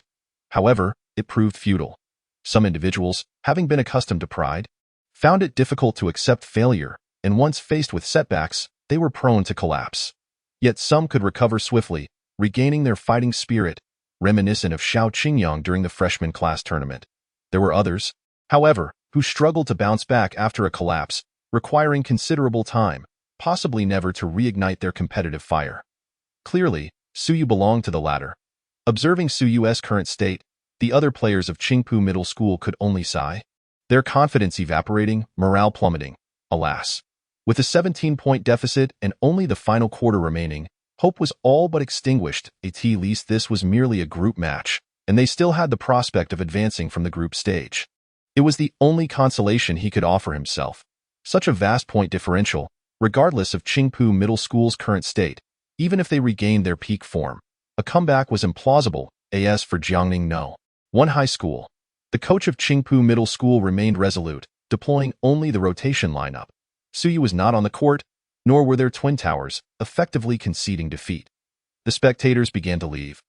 As the match had lost its allure, by the time the final whistle blew, the score stood at 73-61, with Jiangning No. 1 High School triumphing by a 12-point margin, securing victory in their first group match. Chapter 113. Dongyuan No. 3 Qingpu Middle School is nothing special, don't say that. Today, we owe a great deal to Zhuang Yu and Xiao Qingyang. Had they not neutralized the opposing ace player, the match would not have been so easily won. A group of Jiangning No. 1 High School players gathered together. Yuan Feng's words rang true. Coach Yang Guohui approached, speaking in a solemn tone. The opposing team possesses height advantages, a dual tower in the paint, an ace player, and a commendable sixth man. However, their ace player faltered, and many strategies centered around him. Without their ace, Qingpu Middle School's strength likely only reached 70%. We must not underestimate ourselves, yet we also cannot overestimate our abilities. Everyone nodded in agreement. Coach Yang Guohui then turned his gaze to Zhuang Yu and Xiao Qingyang, generously praising the two, although today's match was merely a group game. It held significant importance for Jiangning No. 1 High School. It was their debut in the Provincial League, marking their first match. Whether it was a promising start or a disastrous one would greatly influence their subsequent games. A victorious start would undoubtedly boost morale and solidify team spirit, allowing them to approach future matches with greater composure. Conversely, a disheartening beginning would only exacerbate the anxiety of those who had never participated in a provincial league before. Thus, Zhuang Yu and Xiao Qingyang had made substantial contributions. Moreover, Zhuang Yu had scored 18 points, alongside 3 rebounds and 7 assists throughout the game. Meanwhile, Xiao Qingyang had tallied 16 points, along with 4 rebounds and 3 assists, which clearly demonstrated their impact on the match. Therefore, although Coach Yang Guohui spoke of not being overconfident, he believed that even if Su Yu had performed adequately, they would still have emerged victorious. In stark contrast, the atmosphere within the Qingpu Middle School basketball team was grim. Players hung their heads, resembling frostbitten eggplants. How infuriating, We lost to a team that seemingly appeared out of nowhere. Such a disgrace. It is all Su Yu's fault. Had he not played so poorly, we might not have lost. Several players murmured, their voices lacking in subtlety, deliberately allowing Su Yu to overhear them. Su Yu has always been conceited and arrogant, not only in front of his adversaries but also before his teammates. Although none dared to voice their opinions aloud, they had long harbored discontent in their hearts. Enough said. The coach of Qingpu High School furrowed his brows and reprimanded a few individuals before casting his gaze towards Jiangning No. 1 High School, his eyes settling on Zhuang Yu and Xiao Qingyang, murmuring their school's name twice. Jiangning No. 1 High School, Jiangning No. 1 High School. Subsequently, the coach of Qingpu High School led his players away. Noticing Su Yu still wearing a vacant expression, his gaze unfocused, he couldn't help but frown and bark, "Pull yourself together." Su Yu lifted his head, yet his expression remained unchanged. The coach of Qingpu High School sighed. His tone softening, "It's merely one match. It's not the end of the world. Moreover, this is just the group stage. There are still elimination rounds ahead. As long as we secure our spot in the next stage, we may yet have the chance to face Jiangning No. 1 High School again. Buck up, perform well in the upcoming matches. I hope we can meet Jiangning No. 1 High School once more and avenge our previous defeat." Upon hearing the words "avenge our previous defeat," a glimmer of light finally sparked in Su Yu's eyes. He responded with a subdued mm. The coach of Qingpu High School secretly shook his head. Realizing that it would likely take Su Yu some time to recover from today's loss, he could only hope that Su Yu would regain his spirits quickly, as the forthcoming opponents would not be easy to confront. The others were unable to contain their excitement, engaging in discussions about today's match, especially since it was their first participation in the Provincial League. Zhuang Yu refrained from joining the conversation as he sat beside an Xian. "Senior, there's really no need. I've already taken enough advantage of you. I cannot take any more. Hee. I don't mind at all. Really, I feel embarrassed. Why are you so fussy? It's nothing. Besides, you played exceptionally well today against that insufferable player from Qingpu High School. I should be thanking you. By the way, tomorrow is Sunday. Would you like to go out and have some fun? Or perhaps catch a movie? I've heard." Zhuang Yu still felt a bit embarrassed about an Xian's offer to cover his meals for another month and wanted to refuse. But an Xian was persistent. However, listening to their conversation, Xiao Qingyang, sitting in front, could no longer hold back and turned around, saying, "Senior, I contributed to defeating Su Yu as well, Otto. Thank you." An Xian replied with a smile. "Hee, you're welcome," Xiao Qingyang responded, but after a few seconds, he noticed an Xian had resumed her conversation with Zhuang Yu, which left him feeling even more frustrated. "Thank you, Zhuang Yu, for being so generous, and I only get a simple thank you in return? Senior, isn't your double standard a bit excessive?" At that moment, Coach Yang Guohui raised his hand, signaling for silence, and then announced, "The results of the other group match have come in, Dado?" The group immediately became curious. Group A consisted of 6 teams: Jiangning No. 1 High School, Nan'an No. 6 High School, Dongyuan No. 3 High School, Shiqiao High School, Qingpu High School, and Dongyuan No. 8 High School. Due to the number of teams and matches, only 2 games were held on the same day within the same group: Jiangning No. 1 High School versus Qingpu High School, and Dongyuan No. 3 High School versus Shiqiao High School, with the latter scheduled for a later time. As fellow competitors, Jiangning No. 1 High School naturally drew attention. "I just received word," Coach Yang Guohui continued, "that Dongyuan No. 3 High School defeated Shiqiao High School with a score of 82-58. Now standing at 1 win and 0 losses, just like us." What? The announcement astonished everyone. 82-58. Dongyuan No. 3 High School won by a margin of 24 points. Are they really that strong? I remember Dongyuan No. 3 High School was invited to participate, right? How can an invitation team be so powerful? Or is Shiqiao High School just too weak? Is this considered an upset? The crowd murmured among themselves. Coach Yang Guohui shook his head, though his expression was somewhat serious. Shiqiao High School is not weak. They are not only the city champions but also regulars in the Provincial League. Based on past performances, they are likely not inferior to Qingpu High School. The group collectively gasped in disbelief. Having just faced Qingpu High School, they all understood their strength, and the fact that a team not weaker than Qingpu High School had lost to Dongyuan No. 3 High School by a staggering 24 points raised significant concerns. So, Dongyuan No. 3 High School must be exceptionally strong. Such a one-sided outcome indicates a considerable disparity in strength. Not just strong. One could say they are extraordinarily formidable. After all, Shiqiao High School is the city champion. Clearly, we need to be cautious of Dongyuan number 3 High School. But how can such a formidable team be participating as an invited team? Is there something intimidating about the teams from Dongyuan City? Indeed, it's puzzling. By the way, ISNT Dongyuan number 8 High School, the champion of Dongyuan City, also in Group A. Wow, that makes Dongyuan number 8 High School even more terrifying. In an instant, the group gasped once more. If Dongyuan number 3 High School was already so formidable, how strong must Dongyuan number 8 High School be, having defeated them to claim the championship? The critical point was that Dongyuan number 8 High School was also in Group A, implying that this group had already become a battleground for two exceptionally strong teams, not to mention Nan'an number 6 High School, which was the champion of Nan'an City, a team not competing as an invited participant. Surely, the champion of the provincial capital, Nan'an City, could not be weak? The bus was enveloped in silence, save for the roar of the engine. With Dongyuan number 3 High School, Dongyuan number 8 High School, and Nan'an No. 6 High School all placed in Group A, it was nothing short of a disaster. The players from Jiangning number 1 High School had yet to fully grasp this reality, as they were not particularly familiar with the provincial league and its teams. Now, they all realized that their group could very well be a group of death. Just then, Coach Yang Guohui's phone rang. The ringing shattered the silence, and he answered, conversing briefly before hanging up. I asked a friend to inquire about Dongyuan number 3 High School, and he just informed me that they are indeed quite strong. The reason they did not claim the championship in Dongyuan City is that their sixth man, Su Haidong, was absent from the finals, leaving their lineup incomplete. So that's how it is. The group nodded in understanding. However, Coach Yang Guohui added, but Dongyuan number 8 High School is also formidable and should not be underestimated. Indeed, Dongyuan number 3 High School and Dongyuan number 8 High School, both emerging as strong contenders within the same group, alongside Nan'an number 6 High School. The players understood that while they had clarified the reason for Dongyuan No. 3 High School's invitation, their strength was indisputable. At most, Dongyuan number 8 High School might not be as daunting as anticipated, but they remained a powerful opponent. Yuan Feng inhaled deeply and remarked, we should have anticipated this. There are only 3 invitation spots, and how could a team that received an invitation be weak? Everyone nodded in agreement. They lamented their lack of experience in their first provincial league, which had led to many misunderstandings.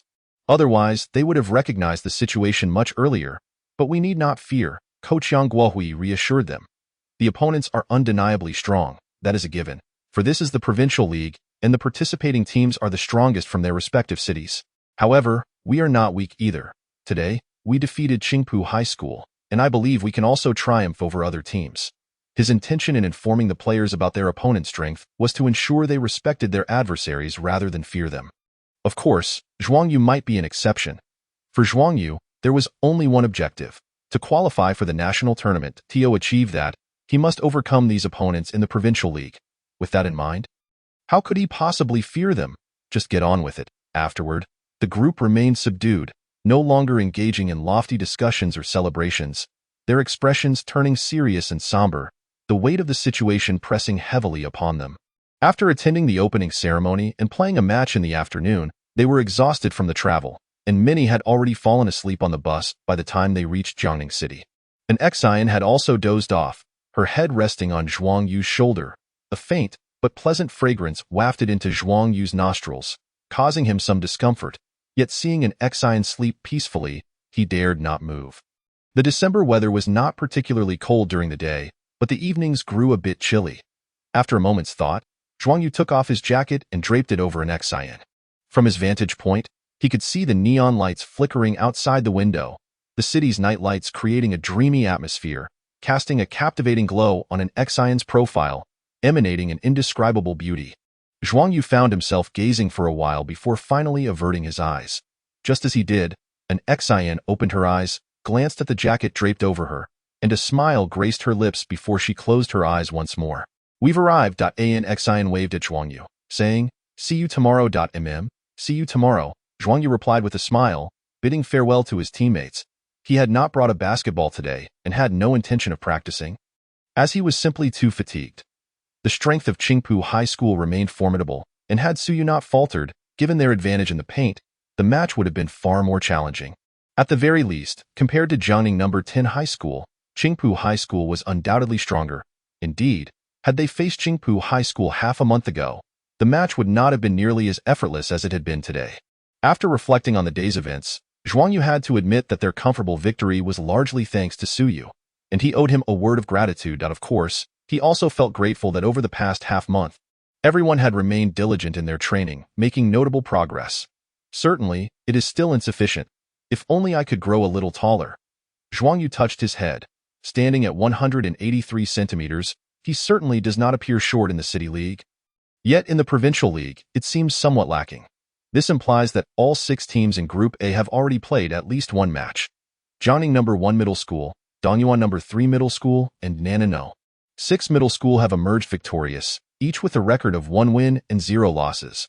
Currently, these 3 teams share identical records. However, as the group stage progresses, rankings will inevitably fluctuate.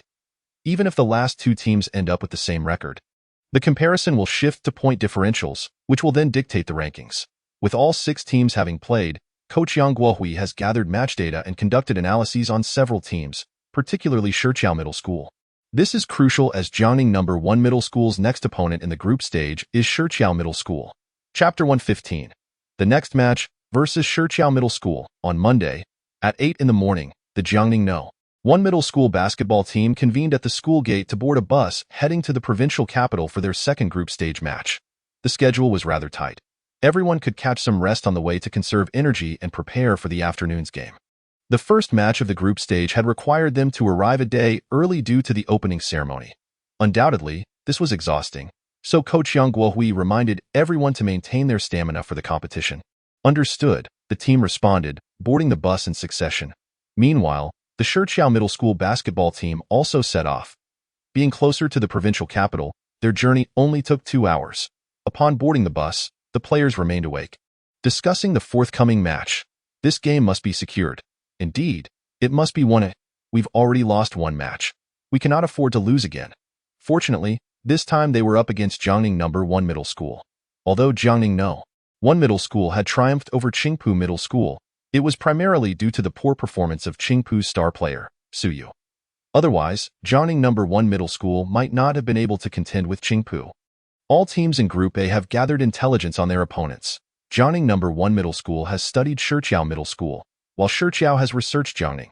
However, the information available to Shiqiao is minimal, primarily limited to the previous match between Jiangning No. 1 Middle School and Qingpu Middle School. To further understand Jiangning, the coach of Shiqiao Middle School even consulted others regarding the match against Qingpu, learning that Jiangning was not weak, but Qingpu's defeat was largely attributed to Su Yu's subpar performance. Hence, confidence runs high for Shiqiao Middle School as they approach the upcoming match, especially since they have already lost 1 game. Additionally, the competitive landscape of Group A is formidable, with Nan'an No. 6 Middle School, Dongyuan No. 3 Middle School, and Dongyuan No. 8 Middle School all exhibiting strong capabilities. Shiqiao Middle School has already suffered a defeat to Dongyuan No. 3 Middle School, and they still face Nan'an No. 6 and Dongyuan No.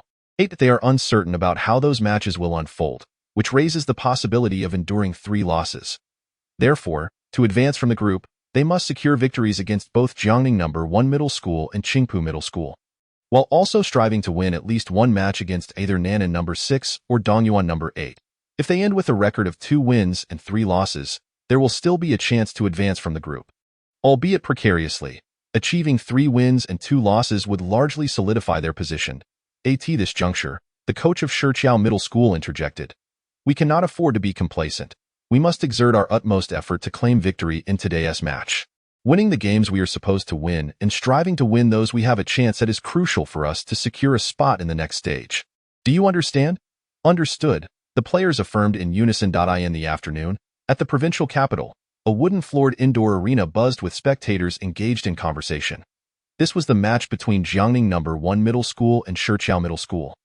With both teams already present and warming up on the court, who do you think will win today? Well, I believe Shiqiao Middle School has the upper hand. Clearly, you haven't seen Jiangning No. 1 Middle School's previous match. Let me tell you, they are indeed very strong, particularly No. 7 and No. 15. At 3:30 in the afternoon, the match commenced. The players took to the court. Jiangning No. 1 Middle School maintained their usual starting lineup: Yuan Feng, Han Hui, Xiao Qingyang, Jiang Shuezhou, and Zhuang Yu. In comparison to Qingpu Middle School, Shiqiao Middle School's starting lineup was not as tall, but still had a slight height advantage over Jiangning. The tip-off commenced. Yet Yuan Feng faced defeat once more. This was somewhat expected. Standing at 196 centimeters, Yuan Feng is more of a skillful player rather than one with explosive athleticism, making him less likely to win against taller opponents in jump balls. He surveyed the situation on the court, exchanged a glance with Zhuang Yu, and signaled his teammates to reposition. Zhang Jian furrowed his brow, carefully protecting the ball as he awaited his teammates to set picks. Swish, the ball went in. Jiangning number 1 middle school countered. Zhuang Yu advanced to the front court, gestured to his teammates, and Yuan Feng stepped up to set a pick. Zhuang Yu drove to the basket and passed to Xiao Qingyang, who immediately accelerated for a driving shot, halting for a jump shot, and scored against the opponent. The score stood at 2-2 on Jiangning number 1 middle school side. Zhuang Yu's ability to drive and distribute the ball energized the entire team. Having grown accustomed to the provincial league following the last match, the players were increasingly confident in their movements on the court. With the score at 6-5, Shiqiao Middle School led by 1 point. How peculiar. Why hasn't Zhuang Yu taken a shot? The substitutes, Yang Fei, Zhang Yong, and others whispered among themselves. Coach Yang Guohui appeared contemplative but refrained from commenting or issuing directives to the players on the court. Before long, 5 minutes had elapsed. In these 5 minutes, both teams exchanged points, leading to a score of 10-11, with Jiangning number 1 middle school trailing by 1 point. This was not alarming. However, the substitutes were perplexed that Zhuang Yu had yet to attempt a shot. Chapter 116. Observing the opponent, analyzing the game beep. Coach Yang Guohui called for a timeout. The players gathered at the sidelines. Yang Fei, Zhang Yong, Gao Xiaoguang, Zhao Huai, and others surrounded Zhuang Yu eagerly. Why haven't you taken any shots? It's been 5 minutes, and all we've seen are your drives and assists. No shots at all. You're the tactical core. If you had taken a few more shots, we might have been leading by now. His teammates expressed their confusion and concern. Xin frowned, intending to defend Zhuang Yu. But before he could speak, Coach Yang Guohui interjected. Are you observing the opponent? At this, everyone fell silent. Zhuang Yu had refrained from shooting throughout those minutes, focusing solely on orchestrating the offense to analyze the opponent. Yes, Zhuang Yu nodded, explaining, we lack comprehensive knowledge about Shiqiao Middle School. The limited information we possess is derived solely from statistics. We have little understanding of their tactics and player characteristics. Thus, I aim to observe the opponent first, to discern their strategies and the player's attributes. The teammates were taken aback. They had never considered this approach. They merely executed the coach's instructions without thinking about the need to observe the opponent, only paying attention to their respective matchups. Zhuang Yu, however, was considering the entirety of Shiqiao Middle School. Of course, Zhuang Yu continued, my lack of attempts is also due to everyone else performing well today. Indeed, your perspective is commendable. Coach Yang Guohui nodded, a look of approval on his face. I am pleased that you have thought of this. Zhuang Yu, as the point guard, you are the initiator of our offense and the brain of the team. You must think of what others overlook. You need to pay attention to what others ignore. That is the hallmark of an exceptional point guard. A wave of realization washed over the teammates. Their gazes towards Zhuang Yu now filled with complexity. Why could Zhuang Yu think of what they could not? In truth, it was not just them. Many point guards from various teams had not considered this aspect or acted upon it, believing it to be the coach's responsibility, observing the opponent's tactics, player characteristics, and playing styles, then analyzing and relaying that information to the players to devise counter-strategies. This not the coach's duty. Indeed, it is the coach's responsibility. A point guard merely executing the coach's game plan can be considered competent. However, merely being competent is far from being exceptional, let alone outstanding. Zhuang Yu's initiative to observe the opponent transcends mere competence. It may not yet qualify as truly exceptional, but it certainly marks the beginning of his journey towards excellence. I am curious, Coach Yang Guohui said, his eyes fixed intently on Zhuang Yu. I don't recall instructing you to do this. How did you come to this conclusion? However, since we are not from the same city and lack any game footage, we face a challenge in gathering information. Zhuang Yu replied, I see, Coach Yang Guohui acknowledged. Then inquired, what have you observed? Zhuang Yu responded, upon observation, I discovered that Shiqiao Middle School is quite different from Qingpu Middle School. Qingpu's strengths lie in their imposing interior players and Suyu. In contrast, Shiqiao does not possess any particularly outstanding players.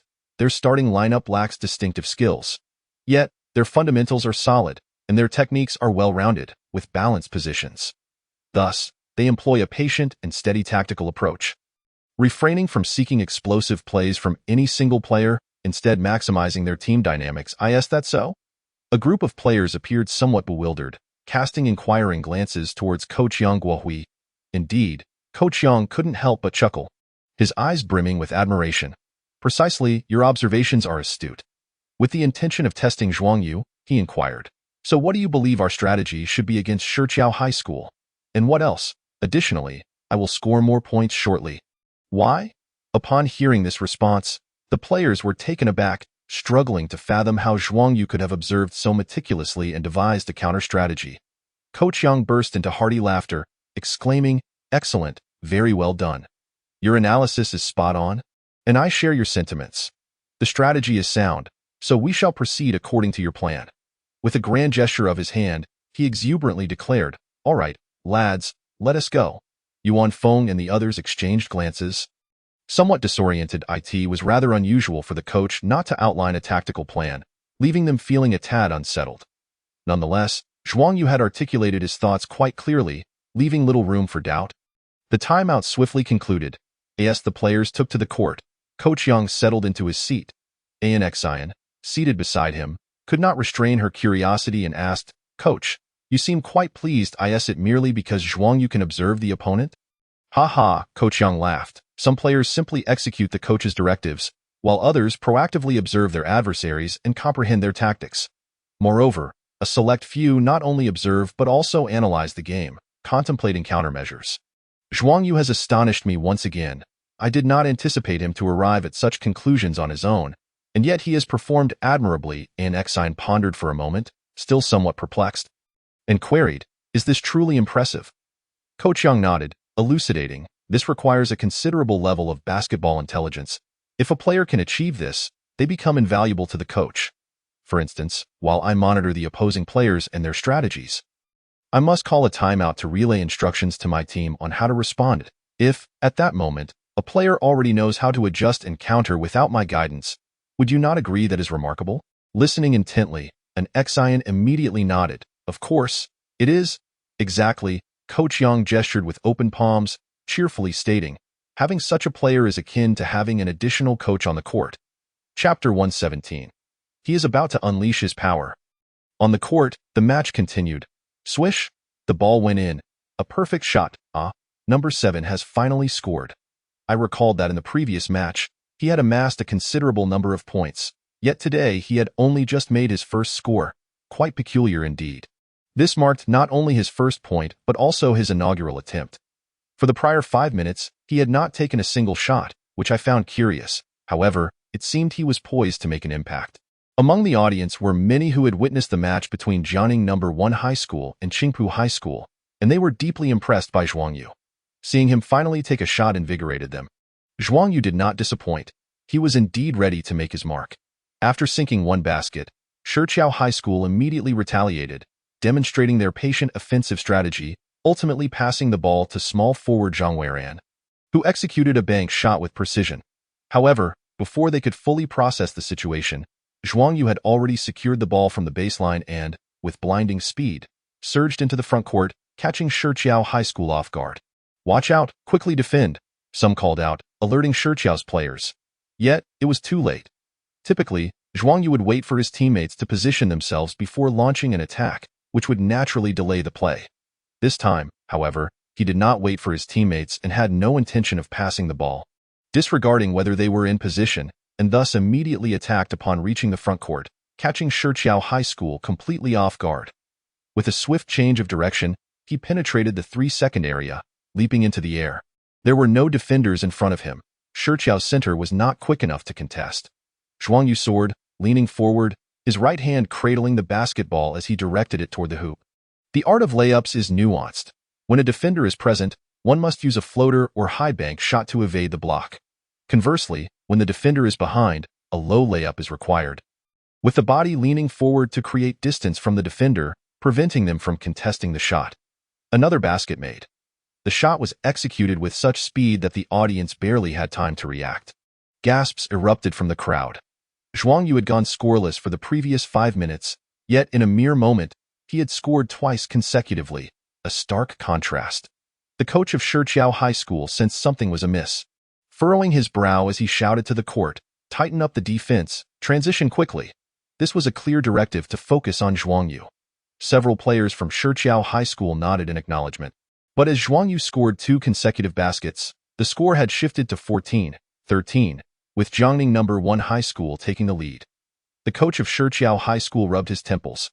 Zhuang Yu's consecutive scores were proving difficult to counter. And their team, which prided itself on teamwork rather than individual stars, was struggling. Typically, their starting 5 possessed commendable skills, often showcasing a balanced attack that left opponents scrambling.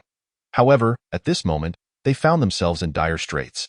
With no means to contain him, it appeared as though their entire team was being dominated by Zhuang Yu, which was a significant blow to their morale. Timeout. Shichiao High School called for a pause. "Haha, well done." Coach Yang Guohui patted Zhuang Yu on the shoulder, then began to substitute players, bringing Yuan Feng, Xiao Qingyang, and Jiang Shuezhou off the court while retaining Zhuang Yu and Han Hui. Zhuang Yu had to remain on the floor. His recent scoring spree had severely impacted Shichiao High School's morale. Substituting him now would only aid Shichiao High School. Thus, Zhuang Yu's presence alone was a deterrent, compelling Shichiao High School to remain cautious. In the final minute or so, Zhuang Yu did not attempt another shot but instead delivered an assist, setting Han Hui up for a thunderous dunk. During the break, the coach of Shichiao High School laid out a strategy, emphasizing the need to guard against the imminent threat posed by the formidable number 7. Meanwhile, Coach Yang Guohui of Jiangning No. 1 High School pulled Zhuang Yu aside for a brief exchange, and both shared a chuckle. During these few minutes, both teams fielded their reserve lineups, with Xiao Qingyang leading Jiangning No. 1 High School effectively. However, Shichiao High School also performed commendably, and by the end of the few minutes, the score gap had not widened but had instead decreased by 1 point. The margin was now 4 points. Coach Yang glanced at the timer and promptly called for substitutions, signaling to the bench, "Zhuang Yu, Han Hui, you're up." Understood. The two rose to their feet. Following the substitution, the lineup on the court comprised Yuan Feng, Han Hui, Xiao Qingyang, Zhang Yong, and Zhuang Yu. Indeed, Zhang Yong remained, and he was in fine form with his 3-point shooting today. Concurrently, Shichiao High School also made substitutions, bringing their key players back on. The coach of Shichiao High School stood on the sidelines, shouting to the court, "Tighten up the defense, keep a close watch on that number 7. This was no longer subtle. They were clearly prioritizing Zhuang Yu. However, Zhuang Yu bore no concern, instead flashing a grin. This was precisely the attention he sought. Shichiao High School focusing their defense on him was just what he wanted. On the court, a thud echoed as Shichiao High School's shot clanged off the rim. Yuan Feng secured the rebound and passed it to Zhuang Yu, who immediately initiated a counterattack. Several players raced towards the front court, and upon arrival, Zhuang Yu wasted no time, charging directly towards the paint. The players from Shichiao High School were caught off guard and promptly collapsed their defense, with 3 of them converging on Zhuang Yu. This left the perimeter wide open. Zhuang Yu opted not to take the shot himself. With a light chuckle, he flung the ball out to the 3-point line, passing it to Zhang Yong while shouting, "Shoot!" As Zhang Yong arrived at the right side of the court, the ball was passed to him. And with ample space before him, he inhaled deeply, adjusted his stance, leapt, and flicked his wrist. Swish! The 3-pointer found its mark, a clean shot. Following this basket, the score gap widened once more, and several players from Shichiao High School exchanged glances. Resigned to their fate, "Well done," Zhuang Yu greeted Zhang Yong. "Heh." Zhang Yong grinned, exchanging high-fives with Zhuang Yu. Moments later, Zhang Yong found himself with another opportunity. Jiangning No. 1 High School secured the defensive rebound and launched a counterattack. Zhuang Yu drew the defense, dishing the ball to Zhang Yong, who attempted another 3-pointer. Unfortunately, this shot did not find its way through the hoop. Upon seeing the ball bounce off the rim, the players from Shichiao High School collectively exhaled. Had Zhuang Yu scored another 3-pointer, the gap would have surged towards double digits. Although this attempt did not succeed, Shichiao High School's counterattack also failed to convert, and in mere seconds, Jiangning No. 1 High School's counter was upon them. In truth, Shichiao High School had executed their retreat quite swiftly, yet as Zhuang Yu charged into the front court, their defensive structure was immediately thrown into disarray. Swish! The ball went in for Shichiao High School. It was too rapid. In the stands, fans were engaged in conversation. Clearly, Shichiao High School's defensive strategy had faltered. Their focus on Zhuang Yu had inadvertently compromised their defense against the other players. The manner in which we are playing puts us at a significant disadvantage. The coach of Shiqiao Middle School furrowed his brow, feeling the onset of a headache. We need to slow down and engage in a more structured style of play. Shiqiao Middle School relies heavily on teamwork. Whether on the offensive or defensive end, we must engage in a positional battle, relying on patient ball movement and strategic plays to penetrate the defense and create scoring opportunities. A timeout is necessary. The coach of Shiqiao Middle School sighed and prepared to call a timeout, only to witness Zhuang Yu distributing the ball to Xiao Qingyang, who made a breakthrough, passing the ball again to Zhang Yong. In an instant, Zhang Yong made a three-pointer, extending the lead to 12 points. A timeout. We need to call for a pause. The coach of Shiqiao Middle School grew flustered and immediately called a timeout. Lamenting that he should have done so earlier, it must be said that the coach of Shiqiao Middle School possesses some skill, as his response was quite appropriate. However, once the game commenced, the situation shifted. While several players from Shiqiao Middle School executed their roles well, the issue arose when they altered their defensive strategy. Zhuang Yu promptly adjusted his gameplay. Following that, he executed a pick-and-roll breakthrough, making a floater against the defender. Moments later, he secured a rebound and sprinted to the front court. And although he could not convert, he drew a foul, heading to the free throw line for points, this time. Jiangning No. 1 High School had already established a 15-point lead. This margin surprised everyone. It was truly unexpected that today's game seemed secure. Yet, we cannot afford to be complacent. There is still a second half to play. Nevertheless, I feel quite assured, haha. During halftime, the players of Jiangning No. 1 High School huddled together, laughing and chatting, basking in their 15-point lead. Coach Yang Guohui called Zhuang Yu to his side and inquired, "What do you think of Shiqiao Middle School's strength?" Zhuang Yu paused for a moment before responding, "Actually, they are not weak.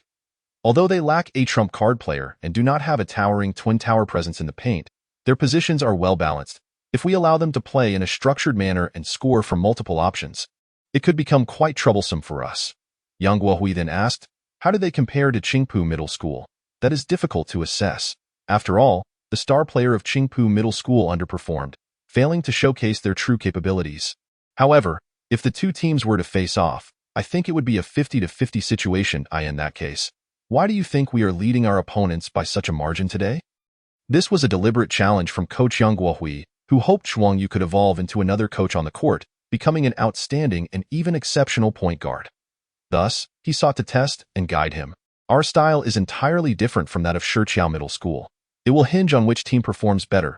If we execute more effectively and respond in a timely manner, we will maintain our lead. Conversely, if Shiqiao Middle School performs better, they may take the lead." He paused for a moment and patted Zhuang Yu on the shoulder, adding, "Therefore, it is essential for you to adjust your strategy on the court based on the opponent's tactics." Responding promptly, "Do you understand?" Zhuang Yu's eyes brightened as he nodded emphatically, "Understood."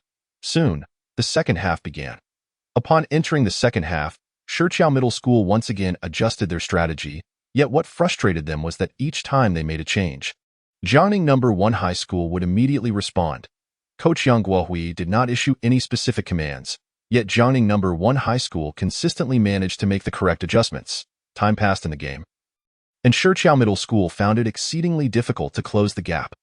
Although the point difference did not further increase, it remained above 10 points, causing anxiety for Shiqiao Middle School. Chapter 119. A severe test as Jiangning No. 1 High School triumphed over Shiqiao Middle School. Another match in Group A was about to commence at the gymnasium of Nan'an No. 9 High School. Several players from Dongyuan No. 3 High School were warming up while conversing. And on the opposite side of the court were their opponents for the day, Dongyuan No. 8 High School. This was a derby match between two teams from Dongyuan City. It is quite rare for the first and second place teams from the same city to be placed in the same group, especially considering there are 4 groups in total. However, it is not impossible. The grouping for the preliminary rounds is determined by a lottery, in which teams end up in the same group is purely a matter of luck. The players from Dongyuan No. 3 High School were eager to face Dongyuan No. 8 High School, as this would provide them an opportunity to avenge their loss in the city finals.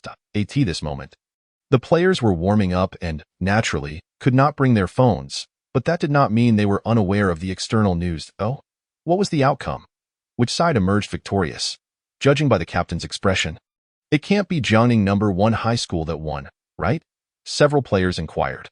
Others observed closely and noticed the Captain Yang Yi's expression, leading to speculations. Meeting the gazes of his teammates, Yang Yi spoke solemnly. Jiangning number 1 High School won, with a score of 72-57, defeating Shichiao Middle School by a 15-point margin. What?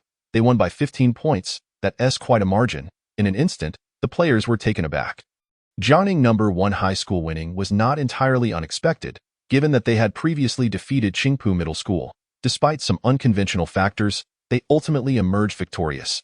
Winning or losing against Shichiao Middle School was not particularly surprising either. However, to win by such a significant margin. It is worth noting that just 2 days prior, Dongyuan number 3 High School had faced Shichiao Middle School and was well aware of their strength, which was not to be underestimated. Indeed, how could they secure such a victory? Immediately, others began to inquire. Yang Yi shook his head. I am not certain of the specifics, but the result is that Jiangning No. 1 High School won by 15 points. The expressions of the players grew solemn. Their next match would be against Jiangning number 1 High School, a team that proved to be unexpectedly formidable. Observing the expressions of his teammates, Yang Yi clapped his hands and declared, "All right, the next match is a matter for another day. Let us focus on winning today's game." The city championship was claimed by Dongyuan number 8 High School due to our absence, and we cannot afford to let them take the title again. Today is our day for revenge, so I expect everyone to be serious. Victory is the only option, understood? Understood, the group replied in unison. After a round of warm-ups, the match commenced swiftly. This was the Dongyuan City Derby, drawing considerable attention with a bustling crowd in the stands. Some favored Dongyuan number 8 High School, while others supported Dongyuan No. 3 High School, believing it would be an exhilarating contest. From the outset, both teams played fiercely, with aggressive defense and intense competition, quickly entering a heated phase, as neither side wished to concede defeat. If Dongyuan No. 8 High School were to lose to Dongyuan number 3 High School, what would the discussions be? It would be quite embarrassing for the City League champions to fall to the runners-up. Meanwhile, Dongyuan No. 3 High School was fueled by a desire for vengeance, feeling wronged by their previous loss in the City League, as if the championship trophy had been stolen from them. The players of Jiangning No. 1 High School were resting with their eyes closed. Zhuang Yu felt quite fatigued and dozed off shortly after getting into the vehicle. Everyone, wake up! A voice roused Zhuang Yu from his slumber. He opened his eyes to see Coach Yang Guohui clapping his hands, awakening everyone with a serious expression. The match between Dongyuan number 3 High School and Dongyuan number 8 High School has concluded, with Dongyuan number 3 High School winning 67-59. Dongyuan number 3 High School won? Remarkable. They have overcome the odds, with the runners-up defeating the champions. How intriguing. Instantly, everyone was fully awake. Of course, the focal point was not merely the Dongyuan City Derby, but rather the fact that Dongyuan number 3 High School had defeated Dongyuan number 8 High School. Was it due to the performance of their sixth man? In this match, the sixth man Su Haidong of Dongyuan No. 3 High School had an outstanding performance, scoring 15 points, along with 3 rebounds and 4 assists. Coach Yang Guohui maintained a serious demeanor as he stated, "Clearly, this Su Haidong possesses significant talent. In our upcoming match, we will face Dongyuan number 3 High School, which presents a severe challenge for us and will be a hard-fought contest. Everyone must prepare mentally." Listening to this, the group nodded in agreement, acknowledging the gravity of the situation. This indeed constituted a formidable test, as the strength of Dongyuan number 3 High School is evidently beyond that of Qingpu Middle School or Shichiao Middle School. The following day, the players gathered at the gymnasium in the afternoon. Due to fatigue from the previous day, Coach Yang Guohui reduced the training intensity, opting for some targeted practice. This targeted training focused on their next opponent, Dongyuan number 3 High School. Today, Coach Yang Guohui acquired additional information and conducted an analysis of Dongyuan No. 3 High School. He articulated, "We can consider Dongyuan number 3 High School as an enhanced version of Qingpu Middle School." Coach Yang Guohui continued, "Dongyuan number 3 High School boasts impressive height in their front court, with their starting center Yang Su standing at 203 centimeters and their starting power forward Li Chunka at 200 centimeters. Additionally, their star player, the team captain Yang Yi, plays small forward and possesses strong scoring abilities. Moreover, Dongyuan number 3 High School also has a sixth man, Su Haidong. However, both the star player and the sixth man skills are evidently superior to those of Qingpu Middle School." After thorough explanations, Coach Yang Guohui provided a set of strategies to counter their style, detailing them before allowing the players to train. However, Zhuang Yu was kept back. Coach Yang Guohui gestured for Zhuang Yu to sit beside him and said, share with me your insights from the last match. The primary objective is to observe the opponents meticulously, analyze the match, and make timely adjustments to our strategies. Yesterday marked his inaugural attempt at this approach, yielding remarkably positive results and substantial learning. Once the training concludes, please come to my office. I have gathered some game footage for us to review together, during which I shall provide you with an analysis. Chapter 120. Analyzing game footage after training. The group dispersed, and Zhuang Yu made his way to the coach's office. This was not the teacher's office, which was located in the academic building, a spacious area furnished with numerous desks, accommodating several teachers. Typically, individual teachers do not possess separate offices, except for school administrators. Previously, Coach Yang Guohui also worked there, as he served not only as the basketball team's coach, but also as a physical education teacher. When there were no matches, his responsibilities revolved around teaching sports, much like his fellow physical education instructors, only assuming his coaching role during competitions. This arrangement is quite common. Almost all schools in Jiangning operate similarly, with physical education teachers taking on coaching roles as a secondary duty. After all, many teams participate in only a few city league matches throughout the year, leaving a mere couple of months for actual competition. In the vast city of Jiangning, only one team competes at the provincial level. Thus, coaches only need to lead the basketball team for a month or two each year, leaving the remaining time seemingly idle. However, after Jiangning No. 1 High School secured the City League Championship, the school administration adjusted Coach Yang's responsibilities, allowing him to focus exclusively on the basketball team. Furthermore, a room adjacent to the gymnasium was converted into Coach Yang's office, making him the only regular teacher with a private office. Please, have a seat, Yang Guohui gestured. Zhuang Yu surveyed the office, which was modestly sized, around 20 square meters. It bore no elaborate decorations. A single desk occupied the space, accompanied by a file cabinet and a simple blackboard hung on the wall opposite the desk. Nothing more. To achieve success in this endeavor requires not only exceptional basketball intelligence and observational skills, but also a wealth of tactical knowledge and competitive experience. Your time in professional basketball training has been rather short. Only 2 to 3 months. I had intended for you to accumulate more experience first. However, it seems you have already anticipated this.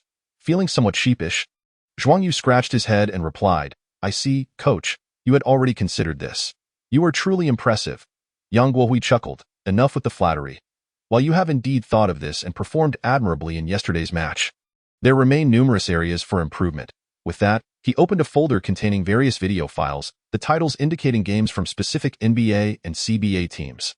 Clearly, Coach Yang had prepared thoroughly, gathering not only NBA game footage but also CBA recordings. While NBA footage is readily available, CBA recordings are less easily sourced. It remains a mystery how he acquired them. However, in comparison to the NBA, the CBA offers greater opportunities for learning. The NBA boasts exceptional talent.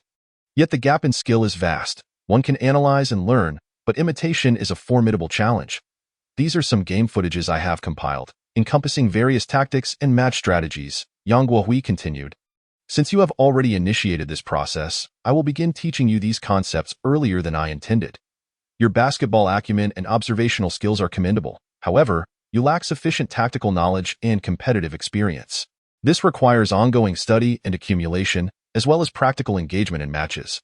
Therefore, I initially wanted to wait, but time is of the essence. We must enhance your theoretical understanding through the analysis of game footage as much as possible. This was not the ideal approach for Coach Yang. While tactics can be learned from textbooks, it is often said that theoretical knowledge is superficial. To truly grasp a tactic and its variations, one must recognize and respond to them in the heat of competition, necessitating practice in real games. Experience operates similarly.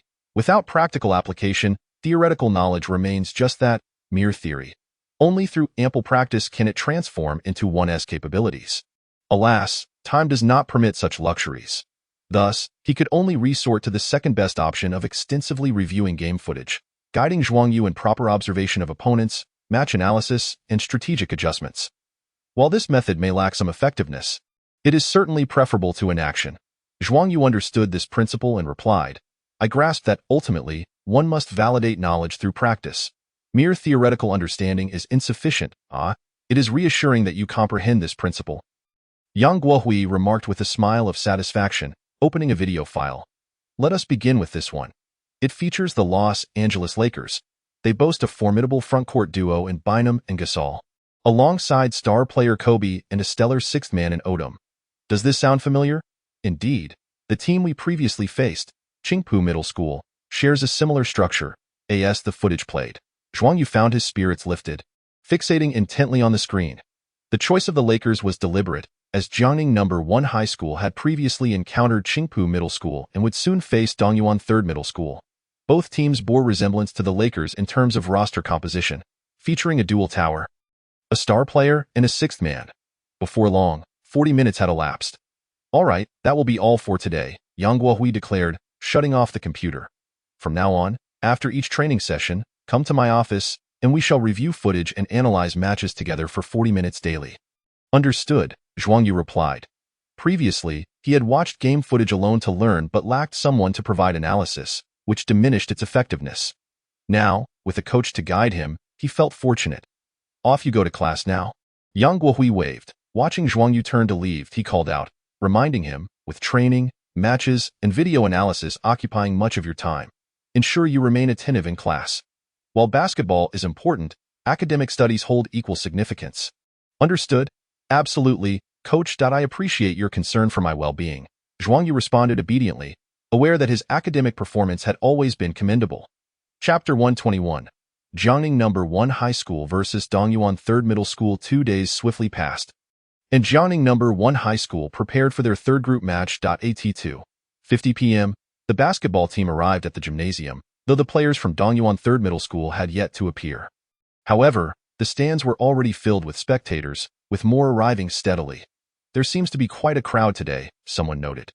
"Why are so many people here for what is merely a group match?" Upon observing the large turnout, the latecomers expressed their astonishment. Nearby, someone smiled and explained, "Today's match is quite unique. It features Dongyuan 3rd Middle School and Jiangning No. 1 High School, which is sure to be an exciting contest." This clarification enlightened everyone. While Dongyuan 3rd Middle School was an invited participant, they had triumphed over the champions of Dongyuan City, Dongyuan 8th Middle School. As a result, Dongyuan 3rd Middle School had garnered significant attention, perceived as the only team in group capable of rivaling or even defeating Nan'an 6th Middle School. Conversely, Jiangning No. 1 High School had previously been relatively unknown, yet they had achieved 2 consecutive victories in the group stage, also attracting considerable interest. Naturally, a matchup between these two teams would draw a large audience. On the court, the players from Jiangning No. 1 High School began their warm-up exercises. Zhuang Yu stood at the free throw line, dribbling the ball before flicking his wrist, sending the basketball on a graceful arc that swished through the net with precision. He followed this with another, then a third, consecutively sinking a series of flawless shots.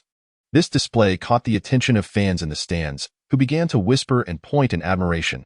At that moment, a commotion arose, prompting Zhuang Yu to cease his actions and glance toward the entrance.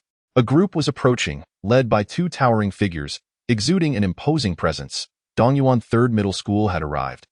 Zhuang Yu narrowed his eyes. The foremost players were the twin towers of Dongyuan 3rd Middle School, Yang Su and Li Chunka. Yang Su, standing at 203 cm, played as a center, boasting exceptional athleticism and rim protection, averaging 8 rebounds per game along with 2 blocks. Li Chunka, at 200 cm, served as a power forward, possessing remarkable strength and low-post skills. While his defensive capabilities did not quite match Yang Su's, he excelled in scoring. Following closely were other key players from Dongyuan 3rd Middle School, the primary small forward. Their star player Yang Yi stood at 188 cm, currently a senior with ample experience and outstanding technical skills, boasting impressive scoring ability. The starting guards, Xiang Yuan and Lu Yuan, each had distinct strengths, one a proficient scorer and the other adept at facilitating plays, creating an effective complementary dynamic. In an instant, Zhuang Yu recalled relevant information about these players. Such details were not difficult to gather. Coach Yang Guohui had thoroughly researched and shared this information with the team. One by one, he scanned through the information of several key players from Dongyuan 3rd Middle School, matching them with their real-life counterparts. Finally, his gaze settled upon a player who stood approximately 185 centimeters tall, possessing a slender physique and an unremarkable appearance. Aside from his height, he seemed to lack any distinctive characteristics. This was Su Donghai, the 6th man of Dongyuan 3rd Middle School. Although he was a substitute, his role within the tactical framework of the basketball team was undeniably crucial. In the city finals, The absence of Su Haidong led to Dongyuan 3rd Middle School's defeat against Dongyuan 8th Middle School. However, during the group stage of the Provincial League, Su Haidong scored 15 points, along with 3 rebounds and 4 assists, enabling Dongyuan 3rd Middle School to exact their revenge and triumph over Dongyuan 8th Middle School. It was evident that Dongyuan 3rd Middle School was markedly different with Su Haidong on the court compared to when he was absent. Simultaneously, the players from Dongyuan 3rd Middle School were sizing up their opponents from Jiangning 1st Middle School. In their eyes, there was neither disdain nor arrogance, only a solemnity that spoke to the formidable nature of their adversaries. Just a brief encounter was enough for Zhuang Yu to realize that this opponent would be a tough nut to crack, far beyond the capabilities of the previous teams from Qingpu Middle School and Shiqiao Middle School. Yuan Feng, Han Hui, and Xiao Qingyang also wore expressions of gravity. Dongyuan 3rd Middle School exuded an impressive sense of pressure, a stark contrast to what they had experienced against Qingpu and Shiqiao Middle Schools. As the match was about to commence, Coach Yang Guohui unfolded the tactical board, outlining their strategy. The opposing team shares many similarities with Qingpu Middle School. We are at a disadvantage in the paint, so our primary focus must be countering their twin towers. We need to aggressively attack the interior to draw fouls, and our perimeter shooting must be resolute. With the experience gained from the previous 2 matches, they had already formulated a strategy for dealing with such teams. It boiled down to 2 key points: attacking the interior to draw fouls and ensuring decisive perimeter shooting. If they could accomplish at least one of these objectives, it would diminish the effectiveness of the Twin Towers. If they managed both, then the Twin Towers would no longer pose a threat. At 3:30 in the afternoon, the match officially began. The players from both teams took to the court, with Jiangning 1st Middle School fielding their usual starters. Dongyuan 3rd Middle School also deployed their regular starting lineup: center Yang Su, power forward Li Chunka, small forward Yang Yi, shooting guard Xiang Yuan, and point guard Lu Yuan. Yuan Feng lost the jump ball yet again, allowing Dongyuan 3rd Middle School to seize the initiative and launch their first attack. As Lu Yuan advanced the ball into the front court, he cast a glance at Jiangning 1st Middle School's defense, which was set up in a classic 2-3 zone. Several players were tightly packed, almost entirely within the 3-point arc, clearly aimed at guarding against the Twin Towers in the paint. This moment, Yang Yi made a backdoor cut to receive the ball and signaled for a screen. Center Yang Su stepped forward to set the pick, allowing Yang Yi to slip free. However, instead of taking the shot himself, he waited for Yuan Feng to come out, drawing him away before tossing the ball into the paint. Upon receiving the pass, Yang Su took a single dribble and quickly lunged towards the basket, executing a 3-step drive. The switch in defense resulted in Xiao Qingyang being assigned to guard Yang Su. A mismatch in both height and physique that left Xiao Qingyang helpless to stop him. He could only watch as Yang Su scored, putting Dongyuan 3rd Middle School ahead at 2-0. Han Hui: "We need to be ready to help if they switch on the pick and roll," Zhuang Yu instructed, his brow furrowed.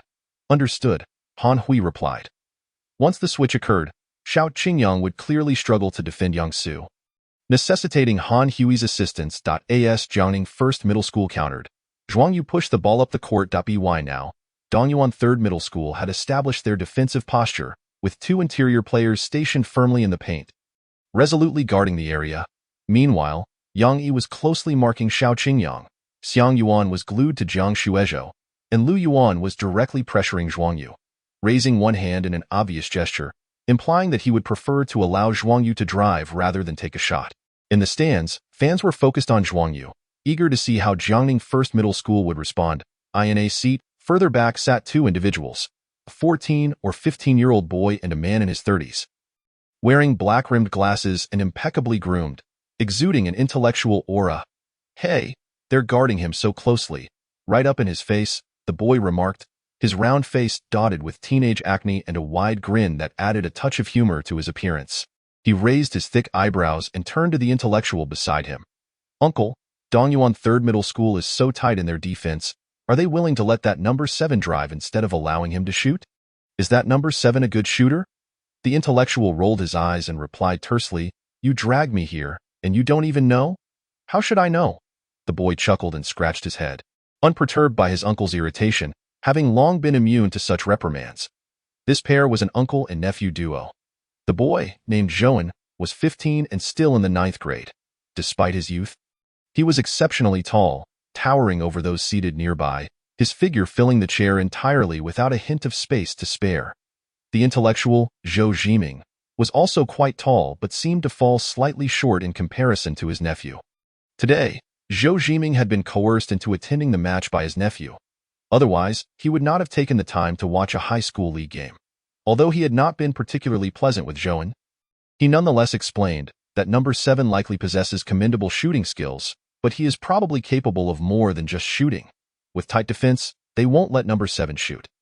Even if he drives, the Twin Towers are ready to provide help, he added, gesturing toward the court. Look at Dongyuan 3rd Middle School's positioning. They clearly intend to fortify their interior defense, aiming to stifle that number 7. Zhou nodded eagerly, resembling a chick pecking at grain. Before asking, then what do you think number 7 will do? On the court, Zhuang Yu quickly discerned the defensive setup of his opponents. So they are targeting me, he thought with a huff of displeasure, raising a finger to signal for the one play. The one play referred to the most fundamental two-man game strategy, wherein Zhuang Yu would pass the ball to Xiao Qingyang, then move to utilize his teammate's screen to shake off his defender and create a shot opportunity.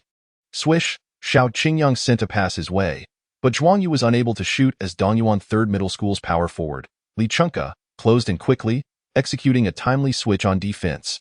Looking over at Yuan Hui, he noted that Lu Yuan had already lunged to confront Yuan Hui. Of course, Lu Yuan could not hope to contain Han Hui, given the height disparity, but Yang Su was stationed in the paint. And Han Hui lacked the low-post finesse of Yuan Feng, making it unlikely for him to score even if the ball were passed. Zhuang Yu furrowed his brow slightly. The opponent's switches were rapid, and their defensive adjustments were impressively swift. Moreover, Li Chunka, the towering player, surprisingly possessed decent speed, able to defend the perimeter. Taking a shot against him was not the best option, nor could he pass to Han Hui. But there was still one other possibility. With a flick of his wrist, Zhuang Yu executed a bounce pass to Yuan Feng, who stood at a 45-degree angle, just outside the three-point arc. That was a well-placed pass. The center from Dongyuan 3rd Middle School had to remain anchored in the paint, unable to contest. This granted Jiangning 1st Middle School's center an opportunity for a shot. All that remained was whether he could make it. In the audience, many spectators perked up in anticipation. Yuan Feng received the ball, leaping into the air, his wrist flicking with precision. With a satisfying swish, the basketball fell through the net, witnessing Yuan Feng's successful shot. The bench for Jiangning 1st Middle School erupted in cheers. It seemed Yuan Feng's shooting touch was on point today. In the stands, Zhou exclaimed in delight and turned to his uncle, Zhou Jiming, who remarked that number 7 possesses a calm demeanor. First, he executed the established play, and when he saw no opportunity to shoot, he promptly considered that our center might be unguarded and made the pass. However, if it were me, I would have driven straight to the basket. That two-man game is optional, he added. Suddenly, with no warning, Zhou Jiming slapped Zhou on the head and scolded, That's what happens when you don't study properly. You can't even use idioms correctly. It's not. Zhou clutched his head. Hey, don't hit me. I get it, uncle, I understand. Observing the situation on the court, it was apparent that both sides were evenly matched, neither gaining a definitive advantage. With the score only 2 points apart, testing the waters, Zhou asked, puzzled. Zhou Jiming explained, both teams were merely probing earlier. Did you not notice? Dongyuan 3rd Middle School star player, Yang Yi, hasn't taken a shot and has only been setting screens for the Twin Towers. Furthermore, although only a few minutes have passed, it's clear that Zhuang Yu from Jiangning 1st Middle School is exceptionally quick, with sharp drives, a keen court vision, and solid passing awareness. The defensive strategy against him indicates he is a formidable player. Yet he has not attempted a shot, which signifies something. Zhou, earnest in his inquiry, asked, What does it signify? Smack. Another slap landed on Zhou's head, and he recoiled, looking up at his uncle with a pitiful expression. Why do you keep hitting me? Because of you. Zhou Jiming glared. I've laid out all the analysis, and you still ask me what it means. Can't you think for yourself? I do think, uncle, by the way. How did you know that player from Dongyuan 3rd Middle School is their star, and how do you know his name? That number 7. His name is Zhuang Yu, right? How did I end up with such a dim-witted nephew? I'll beat you to death. Zhou Jiming nearly exploded with frustration. Can't you hear the discussions around you about Yang Yi? Can't you see the name on the back of that number 7's jersey? It drives me insane. Chapter 123. It's time to get serious. On the court. Yang Yi cast a glance at the scoreboard, then exchanged a knowing look with a few teammates, signaling, Brothers, we've tested the waters enough. In the preceding minutes, they had not exerted their full strength. Yang Yi had yet to take a shot, nor had Xiang Yuan or Lu Yuan, and a mere 2-point lead was not their objective. With Dongyuan Sanzhong in possession, Lu Yuan advanced the ball into the front court and passed it to Yang Yi, who was once again setting up a pick-and-roll with Yang Su. However, this time, Yang Yi chose to engage in a direct one-on-one rather than passing to Yang Su after the screen. As the switch occurred, Xiao Qingyang was blocked and immediately shouted to his teammates, "I know." Yuan Feng stepped up, maintaining a meter's distance from Yang Yi, one hand raised to interfere. In an instant, Yang Yi made a sharp change of direction. The basketball ricocheted off the floor as he seized it in his left hand, accelerating leftward to drive past. Yuan Feng's heart raced, and he instinctively retreated. Yang Yi's speed was remarkable. He easily bypassed Yuan Feng by half a step, then secured the ball as he took his initial stride forward. On his second step, he slowed, using his body to nudge Yuan Feng, effectively preventing him from jumping. Only then did he lift the ball. Executing a bank shot that found its mark, swish, the ball went in, bringing the score to 8-4. Yuan Feng furrowed his brow and exchanged a glance with Zhuang Yu, who instructed Xiao Qingyang. After the pick, you must rush in immediately. Do not switch. Xiao Qingyang nodded in acknowledgement. Jiangning Yizhang launched a counterattack, with Zhuang Yu advancing the ball to the front court, immediately sensing a shift in the atmosphere. The gazes of several Dongyuan Sanzhong players had transformed, growing significantly more intense. Have they finally decided to take this seriously? Zhuang Yu squinted, having observed that the opposing team had been lackadaisical in the previous minutes. Well then, it is high time we got serious as well. Setting up a pick, Zhuang Yu initiated a drive but halted, feigning a jump shot to draw the attention of the opposing interior players. Before passing to Xiao Qingyang, who was cutting along the baseline on the right, Xiao Qingyang dribbled once and leapt with the ball cradled in his hands. Just then, a shadow approached from behind. "Watch out, behind you," came the anxious shout from the Jiangning Yizhang bench. Xiao Qingyang's heart skipped a beat, and he instinctively dodged midair, narrowly avoiding a powerful hand that came swiping down. It was him. Xiao Qingyang turned to see Yang Yi, astonished. How did he catch up?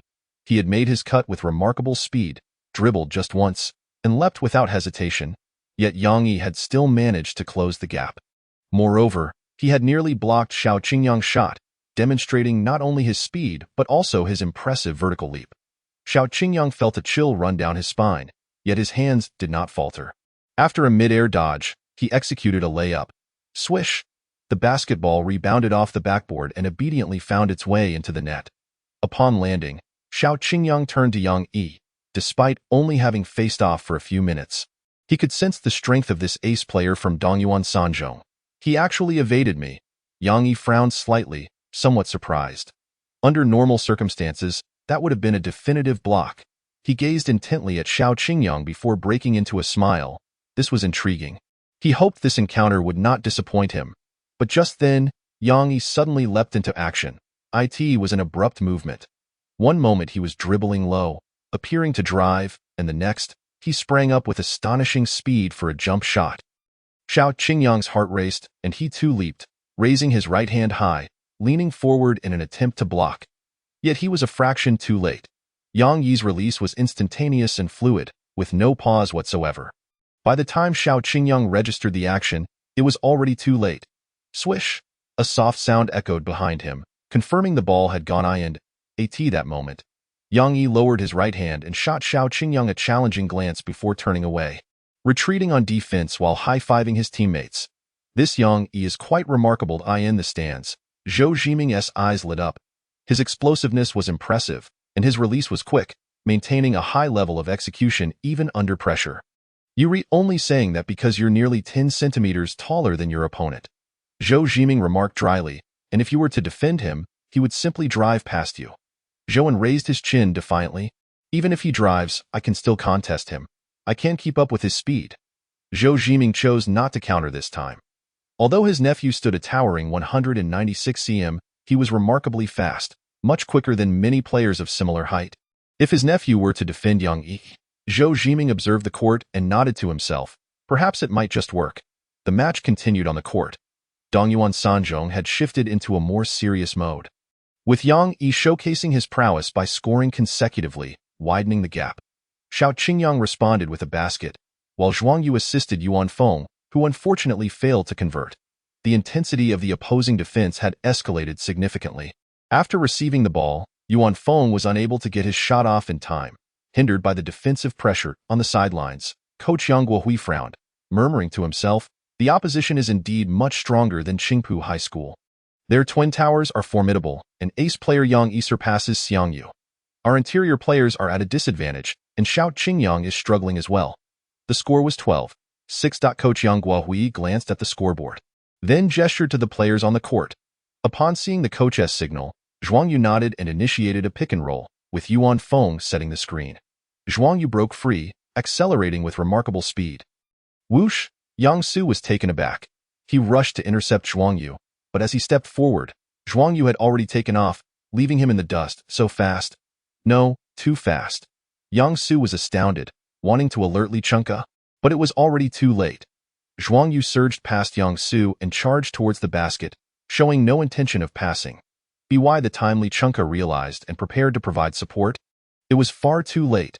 Zhuang Yu leapt, gripping the ball tightly as he soared towards the hoop, his hand nearly grazing the rim. Just a gentle flick was needed. The ball went in. 12-8. Chapter 124. The annoying twin towers that was incredibly fast. The speed was astonishing. The tall player from Dongyuan Sanzhong was rendered utterly helpless, having been effortlessly outpaced in an instant. Some had witnessed Zhuang Yu's speed before, yet many were encountering it for the first time, and they were left in awe. Zhou and Zhou Jiming were no exceptions. Number 7 is astonishingly quick. Zhou An's eyes widened. He searched his mind for someone comparable to Zhuang Yu but found none. Ultimately surrendering with a sigh, "He is faster than any guard I've ever seen." Not just fast, Zhou Jiming adjusted his glasses, his gaze intense as he remarked, "His breakthrough speed is so rapid that he can halt instantly, maintaining exceptional balance and coordination after leaping." Clearly, Zhou Jiming had observed more than Zhou and nodded, suddenly animated. "This is fantastic. This trip has definitely not been in vain." The ace Yang Yi from Dongyuan Sanzhong and this number 7 from Jiangning Yizhong are unexpectedly strong. This match is becoming quite interesting. Zhou Jiming agreed, his focus still on Zhuang Yu, reminding, "His name is Zhuang Yu." He had a feeling that this Zhuang Yu was extraordinary. His capabilities extended far beyond mere speed. On the court, several players from Dongyuan Sanzhong exchanged glances. Yang Yi furrowed his brow. "Li Chunka, be sure to keep an eye on your help defense. That guy is far too quick." He recalled the coach's admonition. It was better to allow others to shoot than to let that player score easily. Understood. Dongyuan Sanzhong initiated their offense, with Lu Yuan advancing into the front court, casting a deep glance at Zhuang Yu before calling for a pick, pulling the defense left and passing the ball to Yang Yi. Left. Xiao Qingyang immediately shifted over. Yet the next moment, Yang Yi abruptly leapt, executing another jump shot, just as sudden and rapid as before. Swish! The sound rang out, and it was good. Xiao Qingyang's expression darkened. The opposing team was using the same tactic to score repeatedly over him, leaving him feeling helpless. No worries, just one more. Zhuang Yu encouraged Xiao Qingyang. "All right," Xiao Qingyang replied, advancing to the front court. As Xiao Qingyang received the ball, Zhuang Yu cleared space, allowing Xiao Qingyang to face off against Yang Yi one-on-one. Of course, even so, Jiangning Yizhong's interior players remained at a disadvantage. However, Zhuang Yu had the upper hand against Lu Yuan, which could offset this shortcoming. Unfortunately, bang! A dull thud echoed as Xiao Qingyang's shot clanged off the rim. This time, it wasn't truly a one-on-one. Yang Yi's defense was highly targeted, positioned close as if guarding against a jump shot. Seeing the defense, Xiao Qingyang opted to drive, but upon doing so, he encountered the formidable presence of the Twin Towers, which exerted immense pressure on him. The interference from the Twin Towers thwarted Xiao Qingyang's attempt to score. Their imposing presence in the paint was quite vexing. Zhuang Yu frowned, realizing he needed to devise a strategy to dismantle their defense. With a plan in mind, Zhuang Yu sprang into action. Moments later, he called for a play, number 3, and executed a cross-running maneuver with Xiao Qingyang, feigning a handoff pass to him while actually preparing for a drive. The moment was quite unexpected.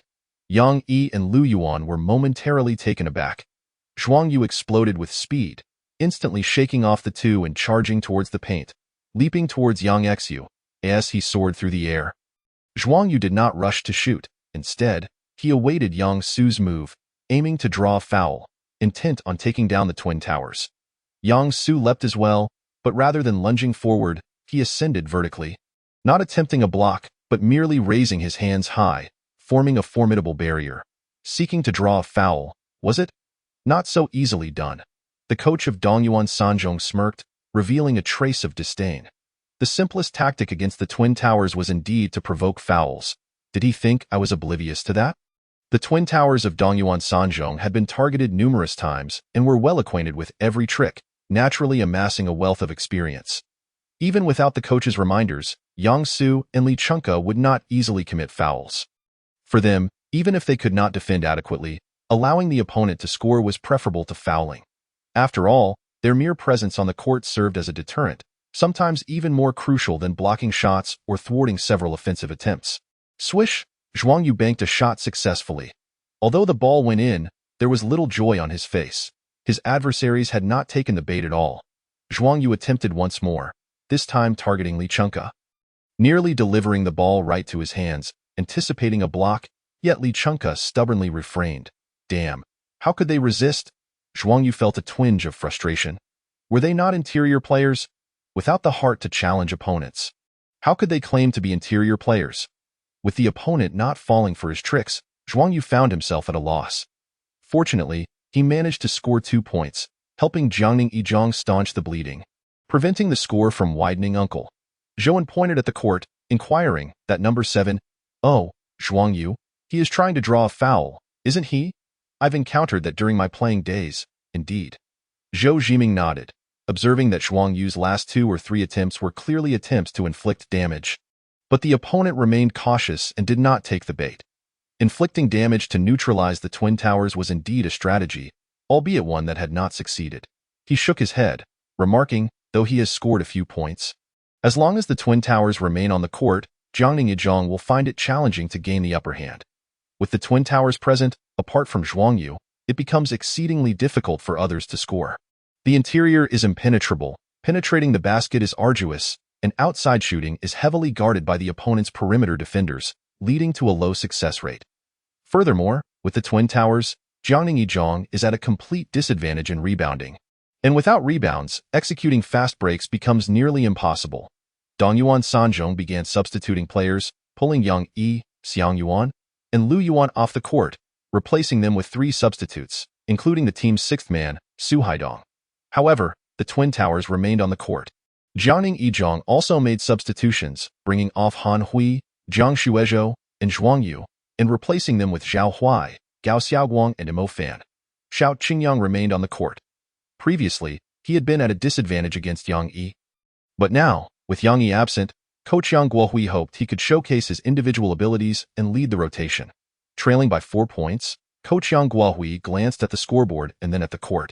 Feeling somewhat uncertain, hoping the gap would not widen at this moment, the score stood at 16-12, with Dongyuan Sanzhong leading by 4 points. The possession belonged to Dongyuan Sanzhong, and the lineup had transformed into a blend of starters and substitutes. Featuring the Twin Towers alongside 6th man Su Haidong, substitute small forward Zhao Kai, and substitute point guard Guiyuani.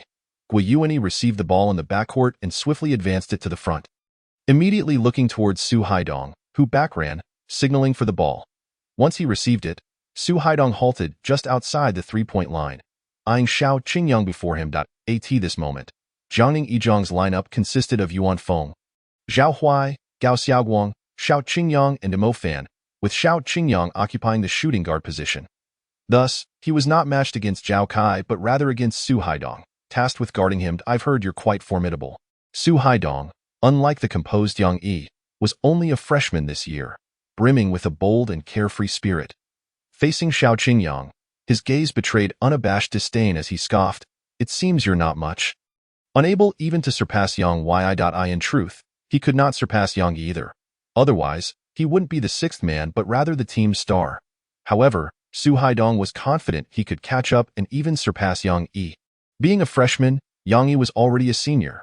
There was no need to wait until his senior year. Given just a year, he could defeat Yang Yi in his sophomore year. By then, Yang Yi would have graduated. Foolish. Xiao Qingyang, feeling somewhat irked, muttered a curse under his breath. Today had been a rather frustrating day for him, yet he found it difficult to refute the opponent's words, as Yang Yi was indeed formidable. and he had failed to contain him. Suddenly, Su Haidong burst into laughter. You're angry, aren't you? It seems you've taken offense. What I meant to say is, not only can you not best Yang Yi, but you also cannot surpass me. Do you believe that? This kid certainly had a lot to say. Xiao Qingyang simmered with irritation. He detested being looked down upon. Xiao Qingyang gestured with his finger, challenging, I don't believe it. Come and prove it. Su Haidong's smile vanished abruptly, replaced by seriousness. He then launched into action, lowering his body almost parallel to the floor, propelling himself to the left side with explosive speed. This burst was astonishingly quick. Xiao Qingyang's heart raced, and he immediately retreated, realizing he could not preemptively position himself. That first step was remarkably swift. Zhuang Yu raised an eyebrow, somewhat astonished, and felt a twinge of concern for whether Xiao Qingyang could hold his ground. On the court, Su Haidong took just one step before suddenly changing direction, momentarily pausing his body, his center of gravity rising. His dribbling skills were commendable. His movements were fluid, each action seamlessly transitioning into the next. With his fakes appearing genuine, Xiao Qingyang, believing Su Haidong was about to shoot, instinctively rose onto his toes, raising his right hand high. Yet, the next moment, Su Haidong lowered his center of gravity again, accelerating past Xiao Qingyang. Oh no! Xiao Qingyang's expression shifted. He had been deceived. After bypassing Xiao Qingyang, Su Haidong charged into the paint, leaping towards Zhao Huai. Showing no intention of passing in midair, he executed a dodge, ultimately flicking the ball towards the basket with one hand. Swish! A delicate sound echoed as the ball found its mark. What a splendid shot! The play was executed beautifully, leaving the defenders in the dust. From the Dongyuan Sanzhong bench, several players erupted with cheers. Yang Yi grinned broadly but could not help but chide. This kid insists on shooting over the opposing center, doesn't he? Why not pass to Yang Su for an easy score? It's a shame the coach left Yang Su and Li Chunka on the court, wasting opportunities. Nearby, Xiang Yuan chuckled. It's not entirely wasted. He can still grab rebounds. Su Haidong did tend to play rather independently, preferring not to pass, yet his scoring ability was undeniable. With Yang Su and Chunka on the court to secure rebounds, he could unleash his scoring prowess. A lone wolf, Yang Yi smirked. If I played like him, I could easily score 30 points in a single game. Yet, at times, he envied Su Haidong's role. Sixth men often had a singular task, to score. When the coach called upon you as the sixth man, you simply executed your role, attack and shoot. Jiang Yizhong initiated a counterattack. After Mo Fan advanced the ball to the front court, he passed it to Xiao Qingyang. In this lineup, Xiao Qingyang was the core, not only the primary scoring option but also the orchestrator of the offense. Thus, when the ball reached the front court, it typically found its way to him first. Of course, this did not mean the others stood idly by. They were also required to move and execute plays. However, this time, Xiao Qingyang was direct, forgoing screens or calling plays. Upon receiving the ball, he opted for a one-on-one, taking a probing step before breaking right, only taking one dribble before leaping. The Twin Towers still loomed on the court. If he were to force his way in, it would be a 1-against-3 scenario. He sought to retaliate, but he wasn't reckless, especially since he stood slightly taller than Su Haidong being 184 centimeters. The direct shot would serve him better. Indeed, Su Haidong could only raise his hand to interfere. Xiao Qingyang focused on the basket, cradling the ball with his right hand, his wrist flicking as the ball traced a graceful arc toward the hoop. Swish! The ball went in. A perfect shot, a splendid response. The bench of Yizhong erupted in applause. As Xiao Qingyang landed, he deliberately shot a mocking glance at Su Haidong, who frowned in response, yet it was evident he remained undeterred, even more invigorated. Dongyuan Sanzhong launched a counterattack. Su Haidong received the ball, initially faking a shot. His shooting motion was quite deceptive. While most would merely raise the ball, he lifted it while also elevating his heels, as typically, shooting involves the heels lifting off the ground. Therefore, discerning defenders would focus on the opponent's feet rather than the ball. As long as the heels remained grounded, there was little likelihood of a shot. If the heels lifted, one had to prepare to jump and contest the shot or interfere. To enhance deception, some players would elevate their heels during a shooting fake. Noticing the lift of Su Haidong's heels, Xiao Qingyang raised an eyebrow, refraining from impulsively jumping but instead preparing for a block. Just then, Su Haidong genuinely leapt into the air. What? Xiao Qingyang was momentarily stunned.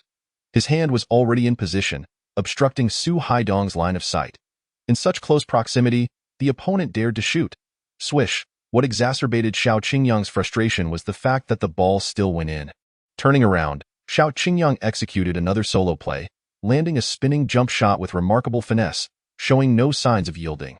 However, it wasn't long before Su Haidong scored once more. Xiao Qingyang had positioned himself well defensively, leaping at the first opportunity, his hand nearly brushing the basketball. The choice of shot was utterly appalling. With only 24 seconds remaining, it was imperative to run down the clock. What was the rush? This reckless play. Was the number 9 player mentally unstable? 3 consecutive offensive attempts, and each time he simply shot upon receiving the ball, as if his teammates were mere specters. The previous 2 baskets could be overlooked. But this was the most outrageous. He had failed to shake off his defender, and yet he dared to attempt a shot. Adi left the spectators dumbfounded. Many in the audience couldn't help but voice their disbelief, questioning Su Haidong's decision-making on the court. However, that swoosh, in the next moment, the basketball pierced through the net, astonishingly scoring. The expressions of the fans morphed dramatically. Moments ago they were critiquing, even cursing, but now their faces were frozen in disbelief. How could this even happen? Chapter 126. The unpredictable one. My goodness, it actually went in. That shot felt like a casual toss, yet it found its mark. Luck. This had to be luck. If it weren't for luck, I might as well eat dirt. I truly have no words left. Fine. If it defies logic, so be it. A score is a score. This time, people were genuinely speechless. It was utterly absurd that such a three-pointer could go in. Not only the fans, but even the bench of Dongyuan No. 3 High School fell into silence, their facial expressions resembling that of constipation, distinctly peculiar. The coach of Dongyuan No. 3 had the corners of his mouth twitching, managing to squeeze out 2 words, good shot. Yet, Su Haidong had taken his shot in less than 10 seconds, effectively allowing Jiangning No. 1 High School ample time, over 10 seconds, to capitalize on it. If he had missed, the opponents could have easily scored within that time frame, making it even more disheartening than failing to use the clock wisely. Yet, unexpectedly, he actually made it. Well then, I concede, you were quite impressive. Yang Yi's brow furrowed, his emotions particularly complex, giving a thumbs up to the court, acknowledging, you've got it. I surely cannot replicate that. The ball found its way into Xiao Qingyang's hands. He stood at the 3-point line, silently calculating the time, preparing to exhaust it for a buzzer beater. Su Haidong stood before him, grinning widely, which irked Xiao Qingyang. Even more infuriating was Su Haidong's incessant urging. Shoot! What are you waiting for? Hurry up and shoot! Ah, I see. You're afraid you won't make it, aren't you? You've been exposed, haven to you. Xiao Qingyang had never harbored such intense thoughts against anyone, not even when facing the underhanded tactics of Yunnan High School. The gaze of someone contemplating harm is unmistakable. Su Haidong widened his eyes and exclaimed, what kind of look is that? You're not thinking of hitting me, are you? Damn it. Xiao Qingyang silently cursed. Taking a deep breath to calm himself, he glanced at the timer. Time was running out. Without uttering a word, he lowered his center of gravity, feigning a drive, but Su Haidong did not retreat. Instead, he advanced a step, engaging in close defense. Witnessing this, Zhuang Yu on the sidelines subtly shook his head. This shot should not have been a time-wasting endeavor. With only a few seconds left, even without draining the clock, there would still be a few seconds remaining after the played, most, just a few seconds, enough time for the opponents to score if they were capable. But upon further reflection, Zhuang Yu understood. Su Haidong's previous shot was extraordinary. He was an unpredictable player, instilling a natural caution in Xiao Qingyang, who merely sought to play it safe. This was not necessarily a flawed strategy, but the issue lay in Xiao Qingyang's refusal to pass the ball. If he wished to run down the clock, he still needed to facilitate ball movement, keeping the defense guessing as to who would take the shot. With mere seconds left, even a fool would know it had to be him shooting. Zhuang Yu sighed, recognizing that given Xiao Qingyang's reluctance to pass and the dwindling time, the defense was naturally tight. With a twin tower set up inside, they had no fear of his drive. This was indeed the reason Su Haidong dared to play such tight defense. The interior had 2 towering players, well prepared for any potential help defense. Even if Xiao Qingyang managed to bypass Su Haidong, he would still face the twin towers. What were his chances of scoring? Xiao Qingyang's reluctance to pass stemmed from Su Haidong's 3 consecutive baskets. He yearned to retaliate. Ultimately, Xiao Qingyang chose to drive, navigating past Su Haidong only to encounter the Twin Towers' help defense, leaving him with no choice but to force a shot. Thud. The sound echoed. This number 9 was impressive, scoring 3 consecutive baskets in just 2 minutes, totaling 7 points. Yang Yi hadn't even achieved that. Especially that last three-pointer. It was utterly ludicrous, not a good shooting opportunity at all, merely a desperate attempt. I nearly erupted in frustration, yet somehow it went in. His name was Su Haidong, the 6th man of Dongyuan No. 3 High School, a uniquely formidable player with a knack for scoring. He received the ball and shot without a second thought, disregarding the rationality of each attempt, and he seldom passed. It was said that he was nicknamed the Lone Wolf. During the intermission, discussions about Su Haidong buzzed through the stands. His performance over those 2 minutes had left a lasting impression on the fans, who could only marvel at his seemingly deranged playstyle that still led to success. The Lone Wolf? Surrounded by the chatter, Zhou pondered, indeed, that guy has never passed. But to score 3 baskets was undeniably impressive. Zhou Jiming watched the court and suddenly chuckled. What an interesting little fellow. Reminiscent of NBA player J.R. Smith. Zhou was taken aback. A lunatic? Oh no, a wild card. On the sidelines, a group of Dongyuan No. 3 players surrounded Su Haidong, who was grinning broadly, relishing the moment as if seeking praise from the coach. Coach, how do you think I played? The coach of Dongyuan No. 3, with a stern expression, replied, You're quite the player, taking on 5 by yourself, are you? Why not just play solo? In 2 minutes, did you pass the ball even once? No. Su Haidong turned to Yang Su, Li Chengkai, and Gui Yuanyi, all of whom shook their heads in unison. Su Haidong shrugged, but I made the shots. The others were speechless. Su Haidong reiterated, but I made the shots. The coach of Dongyuan No. 3 nearly rolled his eyes in frustration, unable to restrain himself from kicking Su Haidong's calf while shouting, That was just luck. If you're so skilled, then do it every time. Maintain a 100 shooting rate, and I'll let Yang Yi give you his spot. From now on, everyone will fight for rebounds to allow you to shoot at will. Su Haidong's face fell. Feeling wronged. Are you joking? There's no way to maintain a 100 shooting rate. Today was just lucky. I'm not.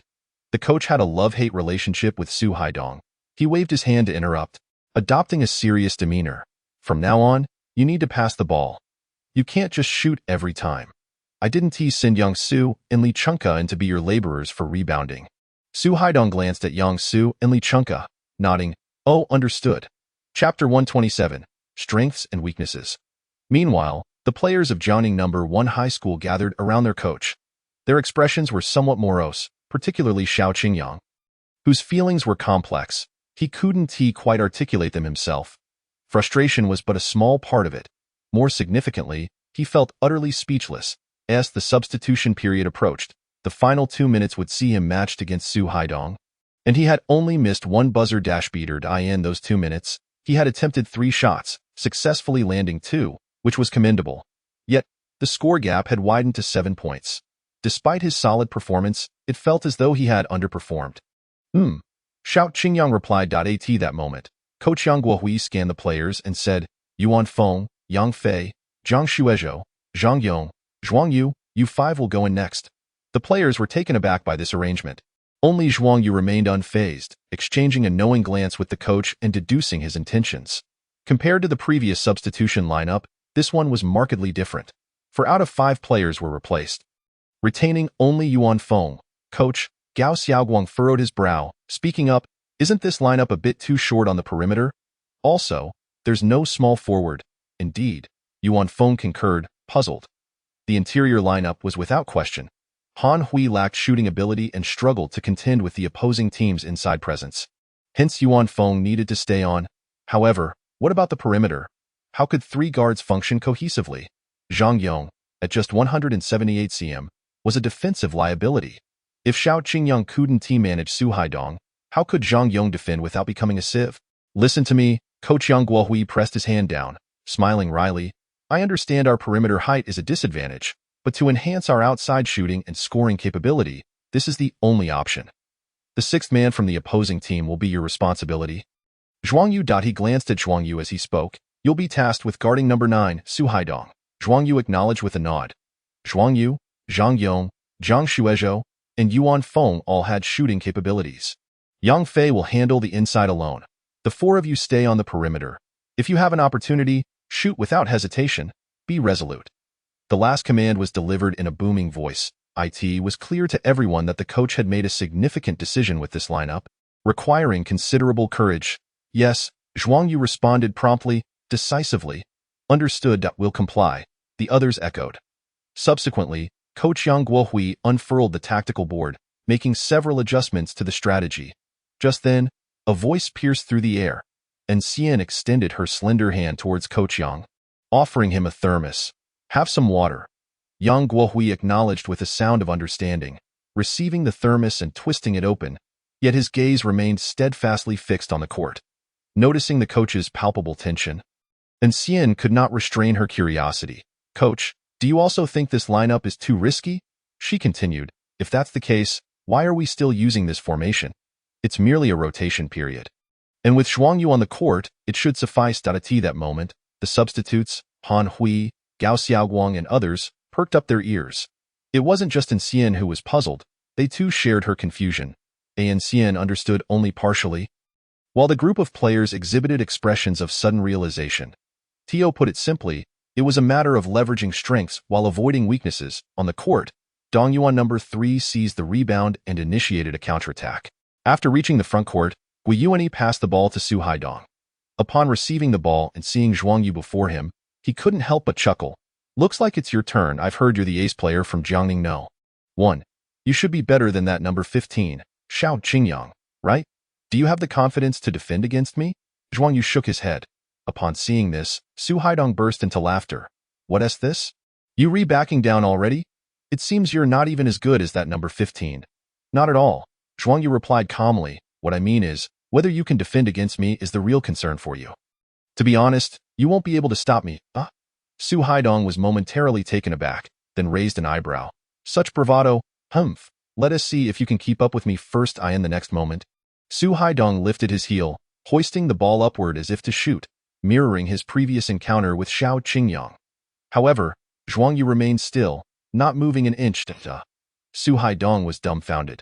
He hadn't anticipated that Zhuang Yu would stand motionless, not even extending a hand, making him second-guess the situation. Was this guy really that naive? Not even raising a hand. Was he not afraid I might actually shoot? What he did not realize was that Zhuang Yu's immobility stemmed from his ability to discern that this was merely a feint. The subtlety between lifting the heel for a shooting feint and an actual shot is often lost on the average player, but Zhuang Yu was not just any player. He could tell the difference. Chapter 128. The aerial relay across the court. Damn it. So you look down on me, huh? Su Haidong felt a surge of indignation, sensing he had been underestimated. His hallmark was his plethora of feints, high levels of deception, and once his opponent fell for his tricks, he would have an opportunity to score. Nonetheless, he decided to take the shot. If they dared to belittle him, he would ensure Zhuang Yu paid the price, teaching him how foolish it was to underestimate him. Su Haidong scoffed, suddenly changing direction and accelerating, initially dribbling the ball to the right as if to break through, then immediately pivoting. However, it wasn't a genuine breakthrough. Rather, it was a retreat, as he stepped back and leapt to shoot. Yet, Zhuang Yu reacted swiftly, leaping forward. To Su Haidong's astonishment, Zhuang Yu's leaping ability and speed were remarkable. At 184 centimeters tall, Su Haidong was nearly the same height as Zhuang Yu, 183 centimeters. But when Zhuang Yu jumped, he appeared to tower over Su, giving him the impression of facing an even taller opponent. This indicated that Zhuang Yu possessed exceptional leaping prowess and rapid elevation, sufficient to outpace him. A hand reached out, poised to block the basketball. Damn it. Su Haidong's expression shifted dramatically, hastily increasing his shooting speed. Bang! A sound echoed as Yang Fei understood the cue, throwing the ball forward with considerable force. Yet he felt no concern, for Zhuang Yu was there. Let the basketball soar for a while. Oh no, hurry. Watch out for their fast break, someone shouted. Alerting the Dongyuan number 3 players, Su Haidong was the first to pursue, with Gui Yuani, the guard, immediately following suit. However, they soon realized that compared to Zhuang Yu, their speed was vastly inferior. Within just a few steps, they found themselves left behind, while Zhuang Yu continued to chase the basketball, which arced through the air, heading straight for the hoop. If it had been anyone else on the team, they surely would not have caught up to it. Zhuang Yu had already entered the 3-second zone. leaping into the air just in time to seize the basketball. Upon noticing he was already by the rim, he deftly switched the ball to his left hand, engaging his core to create a moment of suspension in midair. And with his left hand, he placed the ball into the hoop. With a resounding swoosh, the crowd erupted in astonishment. This was indeed a spectacular aerial relay, a seamless connection from the backcourt to the front. Executed without a hint of hesitation, a perfect alley-oop. Such a display I had only witnessed in NBA matches. Just moments ago, I thought it might go out of bounds, yet I was astonished he could catch up, secure the ball, and execute the alley-oop. Truly magnificent. It was an exquisite collaboration, brimming with synergy. Would you say it resembled the connection between the Heat's LeBron and Wade? Indeed, it bore a striking resemblance. Cheers erupted from the spectators as they applauded. Some even drew comparisons to the famous LeBron-Wade connection, a sight frequently seen in the NBA, a dazzling spectacle. Little did they know that this play was merely a result of Yang Fei's overzealous pass. Devoid of any true synchronicity, purely a fortunate mistake. The score stood at 23-18. As Dong Yuan number 3 advanced, Gui Yuani intended to pass the ball to Yang Su, but Su Haidong demanded the ball instead. Feeling somewhat helpless, Gui thought to himself that the coach had instructed them to pass more, yet Su seemed intent on going solo. Though he grumbled internally, he passed the ball. Upon receiving it, Su Haidong immediately initiated a one-on-one. Having no intention of passing, after all, the moniker Lone Wolf was not without reason. Yet he was no fool. Knowing Zhuang Yu's jumping ability, he chose to drive towards Zhuang, forcing him to remain grounded. No matter how high he could leap, if he couldn't jump, what good was it? Unfortunately, he still failed to score. This time, the fault lay with him. His earlier movements had been executed flawlessly, but his final shot went slightly off target, causing the ball to circle the rim before ultimately falling out. Damn it. How could this miss? Su Haidong cursed inwardly, feeling his shooting touch slipping away. This was, of course, to be expected. Who could guarantee a perfect shooting percentage at all times? Not even Su Haidong, nor any NBA superstar for that matter. Luck does not always favor one. Missing this shot was merely a normal occurrence. However, Su Haidong, eager to retaliate by scoring over Zhuang Yu, felt particularly frustrated. Fortuitously, Yang Su secured the rebound and, using his body to nudge Yuan Feng, leapt up to score off the backboard. The score shifted to 25-18. This duo of towers posed a genuine challenge. Zhuang Yu furrowed his brow. Su Haidong was indeed a player of merit with a strong scoring ability, yet his style was overtly pronounced. He rarely passed, making it easier for Zhuang Yu to mark him closely. Moreover, Su's plethora of feints often deceived others, yet Zhuang Yu was not easily fooled, thus making Su manageable. The real trouble lay with the twin towers.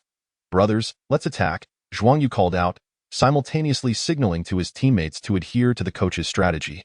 This move left Zhang Yong open.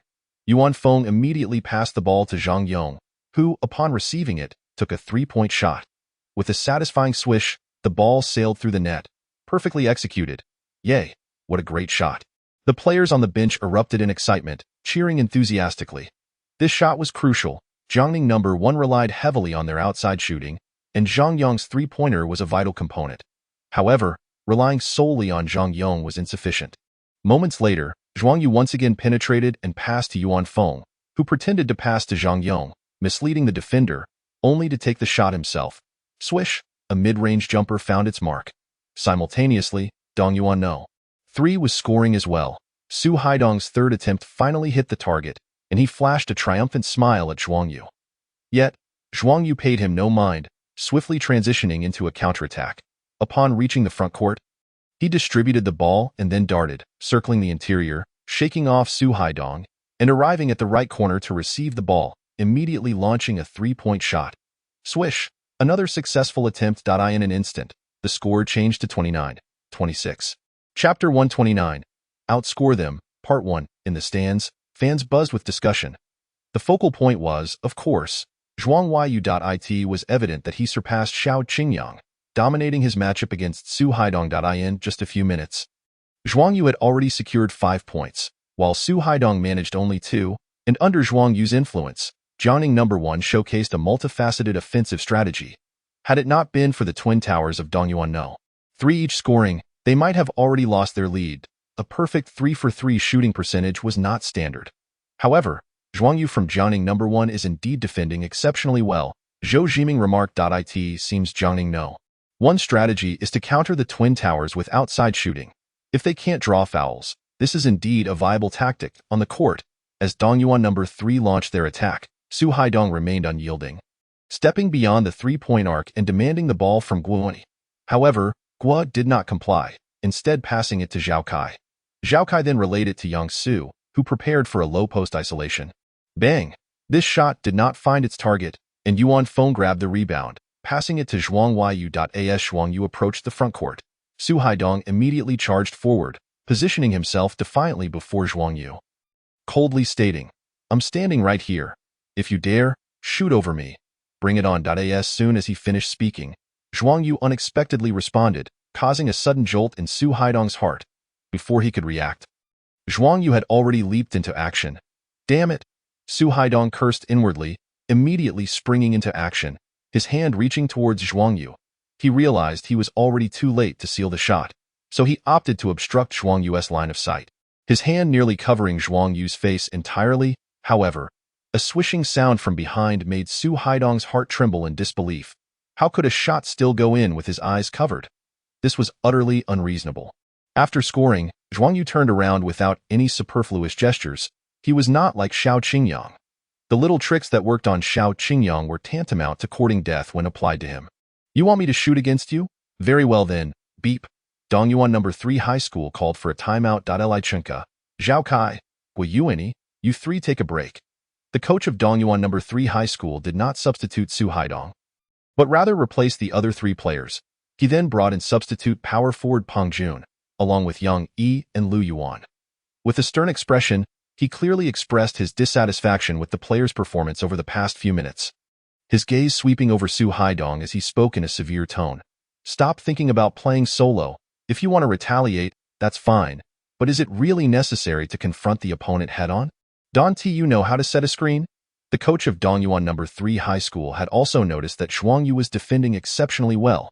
Su Haidong's feints were ineffective against him, and with his shooting touch declining, it was not easy to take Zhuang Yu one-on-one. However, as long as he didn't directly challenge Zhuang Yu and instead exploited screens to create mismatches, scoring should not pose a problem for Su Haidong.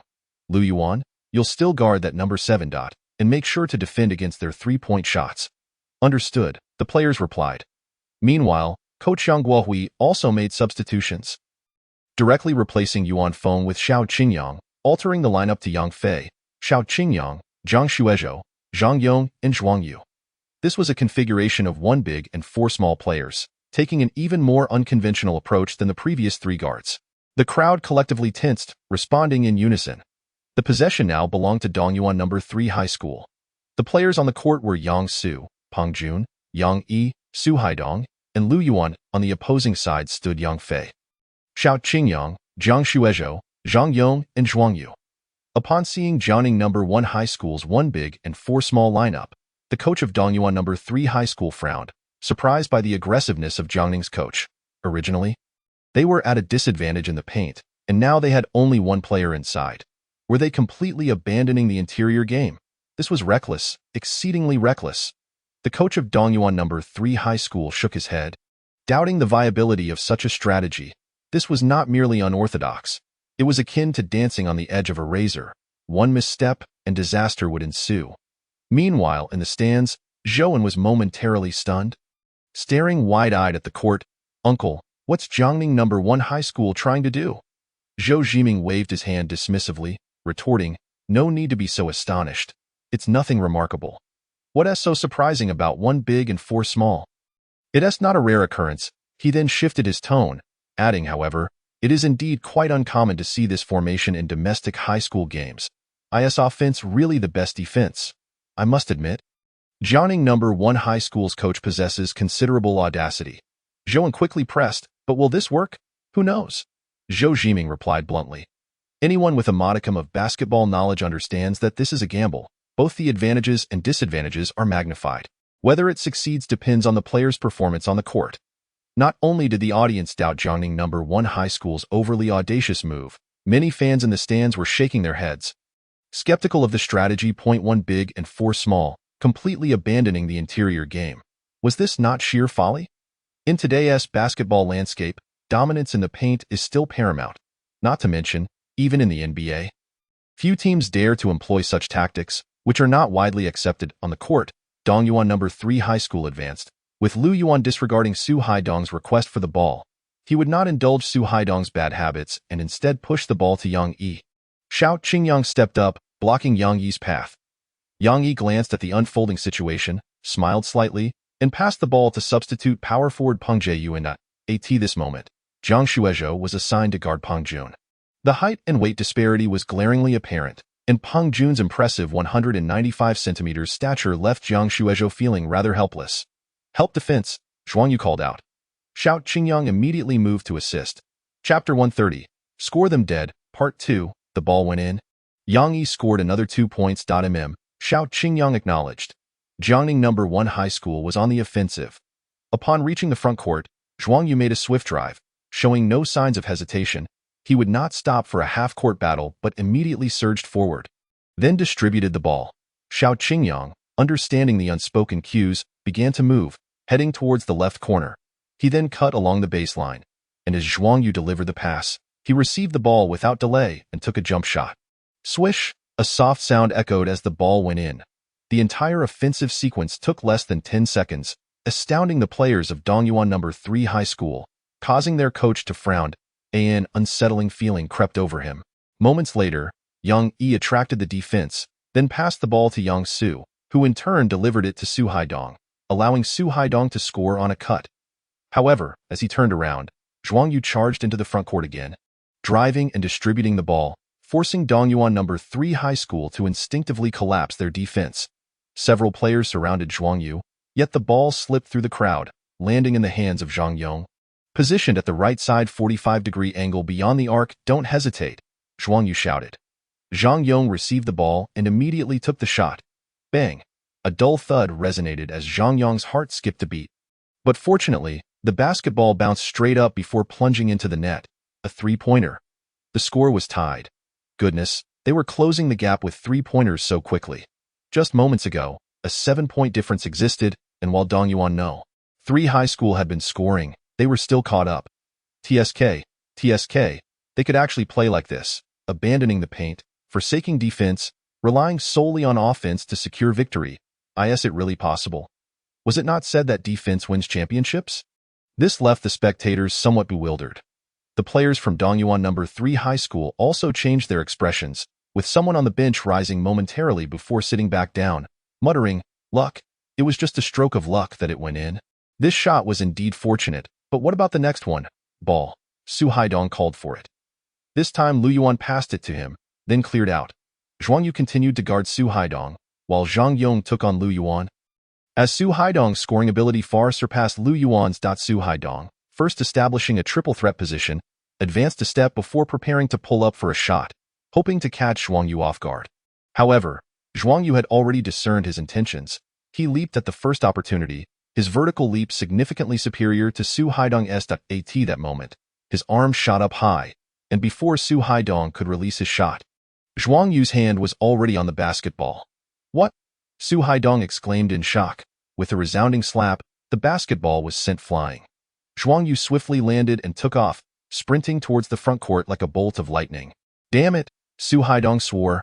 Meanwhile, Yang Yi was already in hot pursuit, his reflexes and speed allowing him to catch up to Zhuang Yu. However, as Zhuang Yu entered the 3-point line, he suddenly slowed down before executing a bounce pass to the right. Xiao Qingyang surged in, catching the ball and leaping towards the basket for a thunderous dunk. Bang! The sound reverberated, eliciting a chorus of cheers from the crowd. As Xiao Qingyang landed, he couldn't help but roar in triumph. All right, hurry back on defense, Zhuang Yu shouted. Xiao Qingyang promptly replied, quickly joining him in retreat. They turned to defend, leaving Yang Yi furrowing his brow, uncertain when the game had slipped out of his control. Tilting in favor of Jiangning number 1 high school in the stands. Great shot! Zhouan exclaimed loudly, unable to remain seated. That dunk was magnificent, powerful, and full of momentum. This moment, Jiangning number 1 high school had taken the lead. However, The coach of Dongyuan number 3 high school had yet to realize this, merely shouting at the players on the court to tighten their defense and play more steadily. The scoreboard had flipped. Jiangning number 1 high school had taken a 4-point lead. Beep. Dongyuan number 3 high school called a timeout, and the coach began substituting players, pulling Su Haidong and Yang Su off the court in favor of others. With a lineup of 1 big and 4 small, lacking any advantage in the paint, how could they possibly dominate? Was the absence of one of their twin towers the issue? The coach of Dongyuan no. 3 high school pondered, silently resolving to reinstate the twin towers soon. During this timeout, Jiangning number 1 high school also made substitutions, bringing in their rotation players. As the first half concluded, the score stood at 43-39. With Jiangning number 1 high school leading by 4 points, they were actually ahead. The crowd couldn't help but gasp. As the second half commenced, this time Jiangning number 1 high school refused to play along. While Dongyuan number 3 high school relied on their twin towers to score in the paint, Jiangning number 1 high school seemed indifferent, allowing them to score at will. Once the shot was made, they immediately countered, rushing to find shooting opportunities and taking quick shots whenever possible. Zhuang Yu skillfully controlled the ball, orchestrating plays for his teammates, consistently identifying the best positions to deliver the ball to those with the most advantageous opportunities.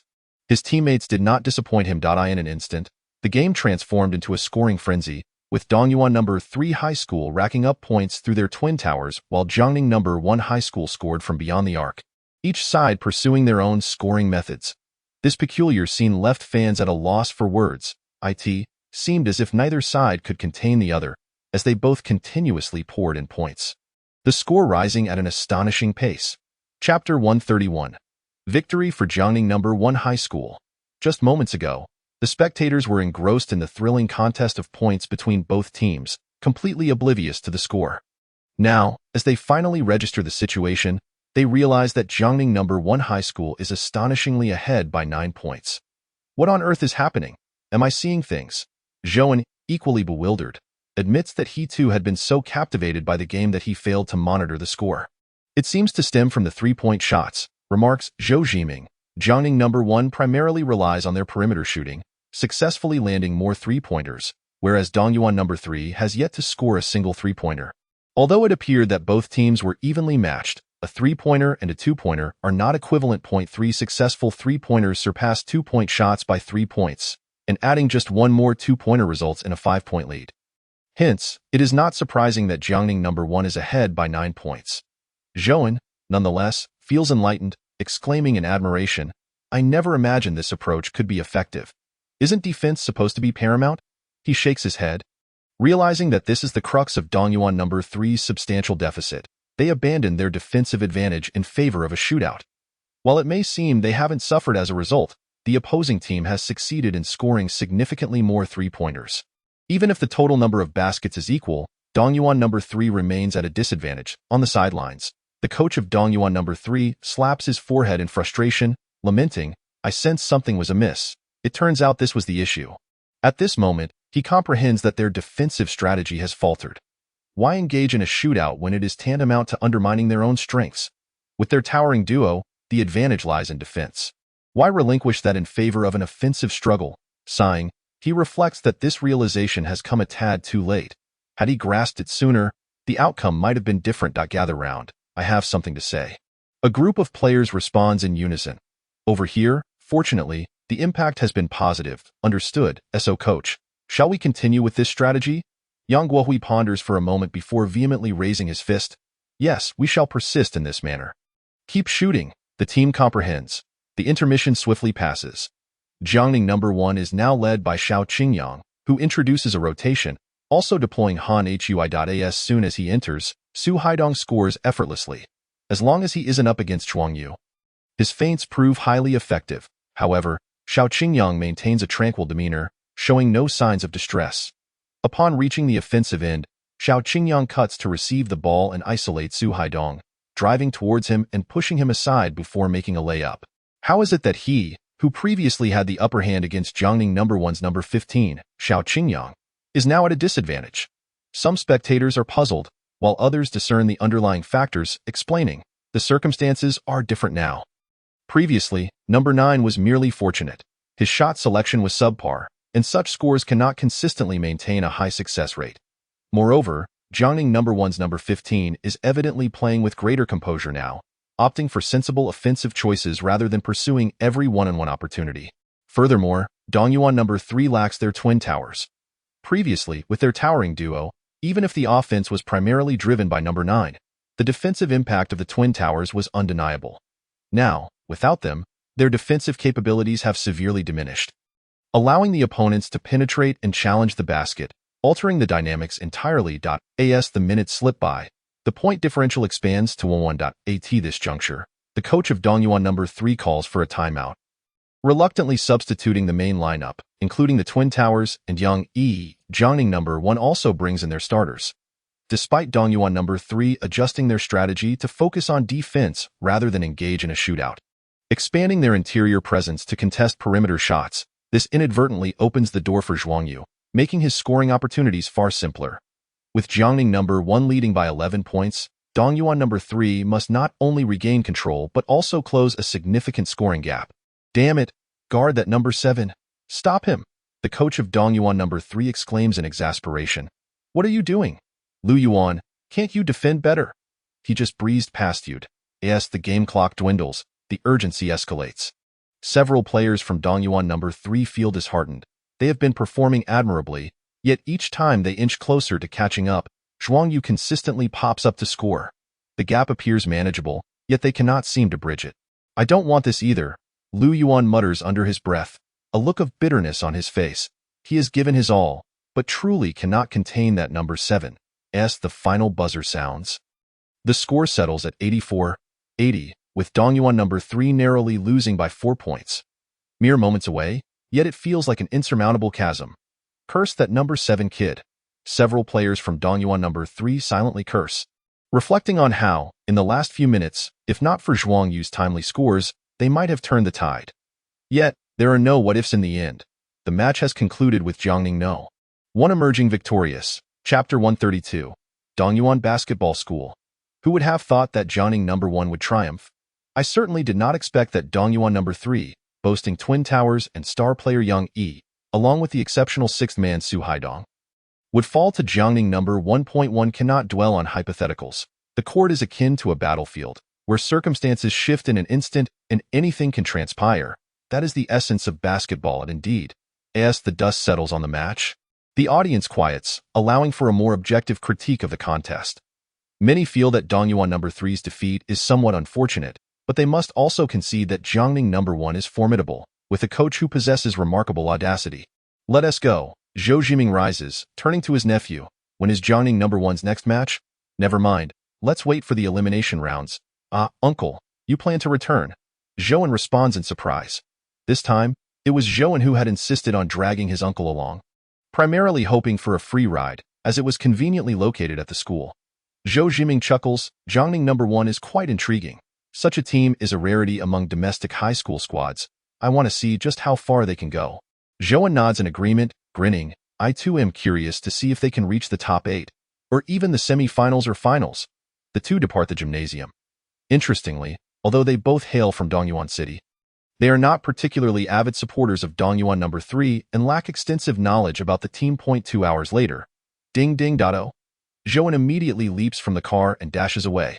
Observing his nephew's retreating figure, Zhou Jiming smiles and heads in the opposite direction towards the faculty office building. Along the way, he encounters numerous individuals who greet him warmly. Where were you this afternoon, Assistant Zhou? Coach Yak was looking for you. Upon hearing that Coach Yak sought him, Zhou Jiming raises an eyebrow, inquiring, Oh, what does Coach Yak want with me? Is he still around? I'll go find him. 1 person gestures towards the office. Yes, there. I believe it's about the training plan. I heard there are adjustments to be made, but I'm not certain about the specifics.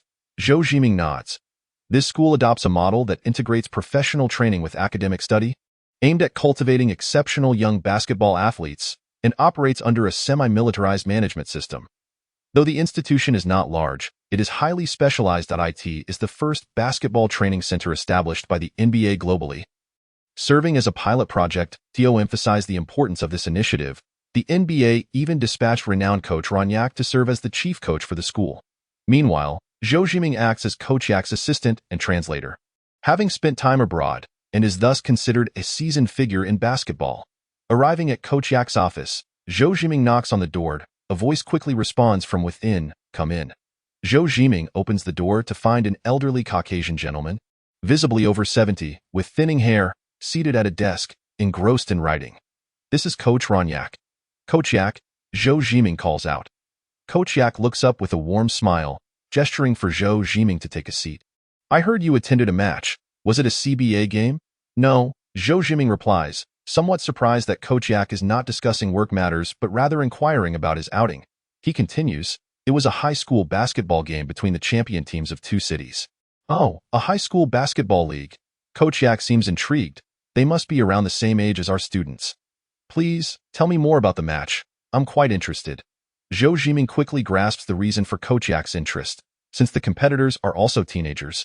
Similar to the students of Dongyuan Basketball School, he recounts the match, ultimately adding, "It was an exhilarating game, particularly Jiangning No. 1, which left a lasting impression on me.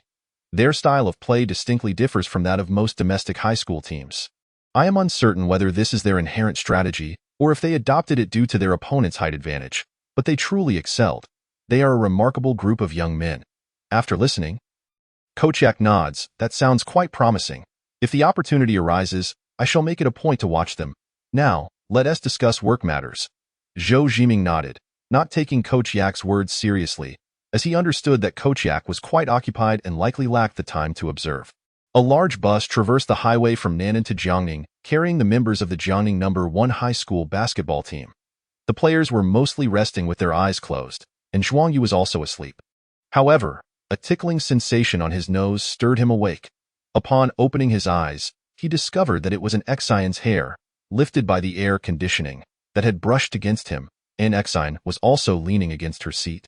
Sleeping soundly, with her eyes closed, she appeared less assertive and more delicate. Not wishing to disturb her slumber, Zhuang Yu cast a glance at his teammates, who were all in a similar state of repose. Except for Coach Yang Guohui, who sat at the front with a notebook on his lap, seemingly engrossed in writing. Although he could not discern what was being pinned, Zhuang Yu felt a surge of respect. The players toiled hard, and the coach bore equal burdens. During matches, the coach strategized, and even after the games concluded, he was occupied with analysis, continuing to work while everyone else rested. "Coach," Zhuang Yu called softly. Coach Yang Guohui turned his head. "Coach, you're still busy? You should take a break. You need to take care of yourself as well." Yang Guohui smiled appreciatively and replied, "It's nothing. Today's match has provided me with some insights that I wish to document. I'll be done shortly." Insights. Days swiftly passed, and in that time, Jiangning No. 1 high school had contested 2 more matches, achieving 1 victory and 1 defeat. They triumphed in the 4th match against Dongyuan No. 8 high school but succumbed in the 5th match to the champion team of Nanning No. 6 high school. Following the conclusion of the match against Dongyuan No. 3 high school, Jiangning No. 1 was set to face Dongyuan No. 8 in the 4th match a day later. This team possessed considerable strength, albeit somewhat lesser than Dongyuan No. 3. Zhuang Yu scored 15 points, secured 4 rebounds, and provided 10 assists, not an overwhelming score, but his passing invigorated the entire team. The highest scorer for the team was Xiao Qingyang, who performed exceptionally well, amassing 20 points, along with 5 rebounds and 2 assists. Besides the 2 of them, others failed to reach double digits. Yuan Feng scored 9 points, Han Hui 6 points, and Jiang Shuizhou 6 points. As the match concluded, Jiangning No. 1 emerged victorious with a score of 67-61 against Dongyuan No. 8, marking their 4th consecutive win in the group stage, placing them on par with Nanning No. 6. With 4 matches completed, Jiangning No. 1's progression to the knockout stage was assured. However, the precise ranking would determine the matchups in the subsequent elimination rounds, so the 5th match remained crucial for securing the top position in the group, which would confer an advantageous draw in the knockout stage. The 5th match against Nanning No. 6 was highly anticipated, as the opponent was a formidable champion team from the provincial capital, having previously defeated both Dongyuan No. 3 and Dongyuan No. 8. This match drew considerable attention, with not only teams from Group A in attendance, but also teams from Group B, knowing that the next round of elimination would pit Group A against Group B. Upon witnessing this scene, Zhuang Yu felt a pang in his heart and rushed to Yuan Feng's side. With teammates gathering around, their expressions laden with concern for Yuan Feng. The severity of his ankle injury was evident, as it had already begun to swell, prompting Coach Yang Guohui to furrow his brow. Clearly, Yuan Feng would be unable to continue playing. With Yuan Feng's absence, Jiangning No. 1's interior defense became significantly weaker, struggling to contain their opponents while also suffering offensively, relying solely on their perimeter plays. The loss of Yuan Feng was not merely a loss of a scoring option. It represented a critical gap in their strategy, impacting the entire team's dynamics. In the latter half of the match, Jiangning No. 1 fell further behind. Despite Zhuang Yu stepping up to score repeatedly, it proved futile. Ultimately, as the game concluded, Jiangning No. 1 lost to Nanan No. 6 with a score of 60-70, altering their group stage record to 4 wins and 1 loss. Following this match, the top 2 teams in Group A were determined. Nanan No. 6 claimed first place with 5 wins and 0 losses, while Jiangning No. 1 secured second place with 4 wins and 1 loss. The final rankings would only be revealed the following day after all group matches concluded. The Jiangning No. 1 basketball team was no longer concerned with rankings. This was undoubtedly a heavy blow for Jiangning No. 1. Their already disadvantaged interior was now further compromised by the absence of their starting center, a situation that felt like adding insult to injury. Moreover, the group stage had merely concluded, and they were on the brink of facing the more brutal elimination rounds. Damn, why is it that I get injured now, of all times? Yuan Feng sat on the sidelines, watching his teammates train on the court, his frustration manifesting as a fist striking the wooden bench, which was far from forgiving, causing him to grimace in pain. The team's morale was already low due to his injury, and Yuan Feng's outburst would only serve to dampen spirits further. He opened his mouth, but ultimately muttered, "I'm just frustrated." Yang Guohui shook his head, his tone softening. "I understand your frustration. I share it too. We all feel it. But the provincial league must go on. If you cannot play, then we must explore other options. Injuries are part of the game, and to claim the championship, we must face these challenges with courage." After speaking, Coach Yang Guohui turned his gaze to the court, pulling out his notebook filled with his analyses and reflections on the matches. This sentiment was familiar to many fans. Coach Yang had not just recently come to this realization. It was during the match against Dongyuan No. 3 that he first felt its weight. However, that was merely one match and did not offer conclusive insights. In the subsequent 2 matches, he refrained from taking such bold risks, instead documenting his thoughts from that day. Now, he revisited those notes. With Yuan Feng sidelined, their interior would be even more vulnerable, certainly putting them at a disadvantage in the knockout rounds. It seems we have no choice but to take a gamble. Yang Guohui mused to himself. Having made up his mind, he called a halt to the practice and gathered the players. A group of athletes looked up at their coach. With Yuan Feng injured, he would be unable to play for at least a month. This means he will miss the entire knockout stage of the provincial league, Yang Guohui stated solemnly. The atmosphere grew heavy, with worry etched across the faces of the players. Yang Guohui continued, "This is a significant setback for us, but we must confront it bravely, adapt, and overcome these difficulties. I have an idea that I intended to propose after the match against Dongyuan No. 3, but I felt it was too risky. Now, given our current circumstances, we have no alternative but to take bold measures and gamble on success." As they listened, whispers of uncertainty rippled through the group. "What does the coach mean by that?" "Silence," Coach Yang Guohui commanded firmly. "Without Yuan Feng, our interior will suffer even more. We might even lose our competitive edge. Therefore, to secure victories, we must rely on our perimeter. On our offense, similar to our strategy against Dongyuan No. 3, from today onwards, we need to alter our gameplay, adopting A1 big, for small lineup as our primary formation." Then what about the interior defense? If we lack height, our defense will be severely compromised. How can we defend with just 4 perimeter players? A wave of anxiety swept through the group. Despite their prior success with this approach, confidence in the 1 big, 4 small strategy was tenuous, straying from their established habits. Traditionally, teams employed standard lineups of center, power forward, small forward, shooting guard, and point guard, each with designated roles. If Jiangning No. 1 played in the same manner, how could they compete? In this situation, innovation was their only hope for victory. Zhuang Yu pondered this, reluctantly acknowledging the truth in Coach Yang's words. Nearly all teams adhered to conventional formations. If they continued in the same vein, they would struggle against their rivals. The only path forward was to embrace the unconventional. If they adopted the 1 big, for small strategy, they might still have a chance. Zhuang Yu considered this intently. Competing in a conventional manner would yield no success.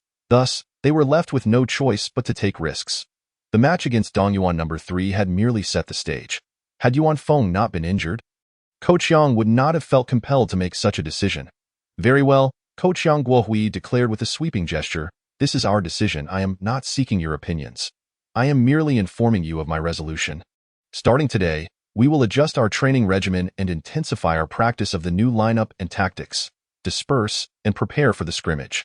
Having reached a consensus, the group had little further to discuss, and they broke apart into two smaller teams to prepare for the scrimmage. This time, the red team consisted of Han Hui, Xiao Qingyang, Gao Xiaoguang, Zhang Shuizhou, and Zhuang Yu. Although they were to employ a 1 big, 4 small strategy, their lack of height would pose challenges in various aspects. Thus, Coach Yang Guohui decided to include both Gao Xiaoguang and Xiao Qingyang, as both were forwards, providing a slight advantage in rebounding over guards. Movement must be swift, indeed. Passing should also be brisk. When opportunities arise, hesitate not but strike decisively. Contesting for rebounds, with no center in sight, everyone must engage in the battle for the ball. Coach Yang Guohui stands at the sidelines, offering guidance. Having prepared beforehand, he can directly implement strategies without the need to waste time on redesigning them. 10 minutes later, he calls for a pause, requesting a brief respite. Coach Yang Guohui halts the match, lowering his head to jot notes in his notebook, then summoning Zhuang Yu to his side, stating, "This lineup of 1 big and 4 small lacks height, which will be detrimental in a half-court game. Thus, we must maintain our pace. However, once we accelerate, mistakes and chaos may ensue. It is up to you to prevent disorder from arising once we pick up speed." Zhuang Yu feels the weight upon his shoulders and nods earnestly. "Understood." Coach Yang taps his notebook. "These are my analyses. Take a look. You are the brain of the team and must comprehend thoroughly. In the following minutes, Coach Yang and Zhuang Yu engage in analysis and discussion. When their conversation concludes, Coach Yang calls the players back to continue training. Having adjusted the lineup to Han Hui, Xiao Qingyang, Zhang Shuizhou, Zhang Yong, and Zhuang Yu. This new arrangement suffers even more in terms of height and presents significant defensive issues, particularly with Zhang Yong. Nonetheless, Zhang Yong's 3-point shooting can play a pivotal role in this style of play, effectively creating spacing and providing a reliable long-range threat. There are advantages and disadvantages, and how to utilize them will depend on the circumstances during the game. As the day's training concludes, the players are thoroughly exhausted. Yet, with the elimination rounds looming, there's no time to waste on adjusting strategies without diligent practice. "Everyone, gather round. I have something to discuss." Coach Yang Guohui steps out to take a call, then returns to assemble the players, announcing, "I have just received word that the group stage of the Provincial League has concluded. In Group A. The rankings are as follows. Nan'an number 6, Arno. 1 High School, Dongyuan number 3, Dongyuan number 8, Qingpu Middle School, and Shiqiao Middle School. This means that we, along with Nan'an number 6, Dongyuan number 3, and Dongyuan number 8, have advanced from our group." The announcement elicits no surprise among the players. After several matches, the situation in Group A has become quite clear. Shiqiao Middle School and Qingpu Middle School are undoubtedly the weakest links, and according to the advancement rules, the top 4 teams progress, making the qualifiers evident, with only the order of ranking remaining to be decided. Furthermore, Coach Yang continues, "In Group B, the teams that have secured advancement are Suigang number 2, B1, Zhizhou Middle School, B2, Zhaojiang Experimental Middle School, B3, and Changxi number 7, B4. Following the crossover elimination rules, our first opponent in the knockout stage will be Zhaojiang Experimental Middle School." "Coach, how strong is Zhaojiang Experimental Middle School?" Zhang Shuizhou inquires. Coach Yang shakes his head, admitting, "I am not sure. With 3 days remaining until the elimination rounds, I will find a way to gather information on our opponents. Your task is to make the most of these 3 days to train diligently." Previously, with rankings and opponents undetermined, he had not conducted any inquiries. Fortunately, 3 days is ample time, as the group stage of the Southern Provincial League concludes. The Northern Jixing Provincial League reaches its climax. Within a gymnasium, a match unfolds between Dongyang number 9 and Pingshan Middle School. They are incredibly strong. Indeed, they are formidable. Pingshan Middle School struggles to close a gap to just 3 points, only for Yang Mingxian to enter and swiftly extend the lead back to 7. As last year's Northern District Rookie of the Year, Yang Mingxian has evidently grown even stronger this year, and Pingshan Middle School cannot contain him, even with double teaming. The stands are packed with spectators, all discussing the star player of Dongyang number 9, small forward Yang Mingxian, who continues to rack up points. Chapter 135. The Unstoppable Yang Mingxian. Bang, a muted thud as Pingshan Middle School's shot clangs off the rim. Players jostle for position in the paint, vying for rebounds. Suddenly, a figure soars into the air, snatching the basketball with ease. It's Yang Mingxian once more. Stop him! Someone shouts, urgently warning, and no reminder is needed. The players of Pingshan Middle School have already surged towards Yang Mingxian. Hoping to delay him and thwart his rapid counterattack, one player grit his teeth and lunges at Yang Mingxian, resolute in his determination to block him, even if it means allowing others from Donggang no. 9 to scored, he cannot score again. Otherwise, it will be a devastating blow to the morale of Pingshan Middle School, perhaps even leading to their collapse. What? Yang Mingxian shows no sign of hesitation, exploding forward with remarkable speed, yet halting just outside the three-point line, a full half-meter away, suddenly coming to a stop, leaping and releasing the ball. That, a super long three-pointer. How dare he? The crowd gasps in astonishment. It's he this moment. The players from Donggang no. 9 have yet to position themselves, and the area within the free throw line is entirely occupied by Pingshan Middle School. If he misses, there will be no rebounds available. Everyone expected Yang Mingxian to either drive to the basket or slow down to wait for his teammates. Yet he unexpectedly takes the three-point shot, and from such a distance, swish, in the next instant, accompanied by a delicate sound, the basketball finds the net. The entire gym erupts in exuberance. Incredible! This is audacity born of skill. Several players from Donggang No. 9 rush towards Yang Mingxian, with Zhang Heng leaping in front of him, colliding chest to chest with Yang Mingxian. The others are equally thrilled, filled with admiration for Yang Mingxian. Meanwhile, a few players from Pingshan Middle School stand frozen in place. Their expressions ashen, resembling wilted eggplants, devoid of spirit. Timeout. The coach of Pingshan Middle School calls for a break, unable to suppress a sigh. Following the three-pointer, the score now stands at 61-51, with Donggang No. 9 leading by a significant 10 points. Moreover, the nature of that shot was utterly unreasonable, leaving the players of Pingshan Middle School feeling helpless. Even the coach experiences a sense of powerlessness. How can they compete against an opponent with such talent? Taking a deep breath, he strives to maintain composure and begins to console his players. In contrast, the players of Donggang No. 9, with Yang Mingxian continuing his scoring spree, shoot from the perimeter, drive to the basket, and draw fouls to earn free throws. In just a few minutes, Yang Mingxian scores an additional 7 points, bringing his total to an impressive 30. It's over for Pingshan Middle School. This game has lost its intrigue. Pingshan Middle School has ceased all resistance. Spectators shake their heads, some expressing sympathy for Pingshan Middle School, lamenting their misfortune in facing Donggang No. 9 and a player like Yang Mingxian. Previously, Pingshan Middle School had attempted to double-team Yang Mingxian, exploring various defensive strategies, but following that three-pointer, they surrendered. They relinquished defense, abandoned offense, and conceded the game. Substitution. The coach of Donggang No. 9 requests a substitution. Smiling as he brings Yang Mingxian off the court, he pats Yang Mingxian on the arm, saying, "Well done. You won't be needed any further." Additionally, he hopes for Yang Mingxian to score a few more points, concluding the group stage with a personal tally of 30. Indeed, this match marks the final game of the group stage, and barring any unforeseen circumstances, Donggang No. 9 will advance with an undefeated record, securing the top position in their group. As the final whistle blows, Yang Mingxian rises to celebrate with his teammates. The group stage has concluded, and the knockout rounds await. However, he is filled with confidence, stronger than last year, and with a more formidable team, he is determined to claim the provincial championship and advance to the district competition, ultimately aiming for the national championship. The Donggang No. 9 basketball team boards the bus for their return journey. Yang Mingxian sits by the window, nightfall casting a glow over the city as neon lights flicker. Gazing outside at the illuminated scenery, he suddenly thinks of Zhuang Yu. I wonder how that kid is faring. The elimination rounds must be underway for him as well. Did he secure a top spot in his group? He pulls out his phone but, after a moment's contemplation, decides against calling Zhuang Yu. Never mind. I will wait until the national competition, at least until the district competition. Surely, he won't fail to reach that stage. Will he?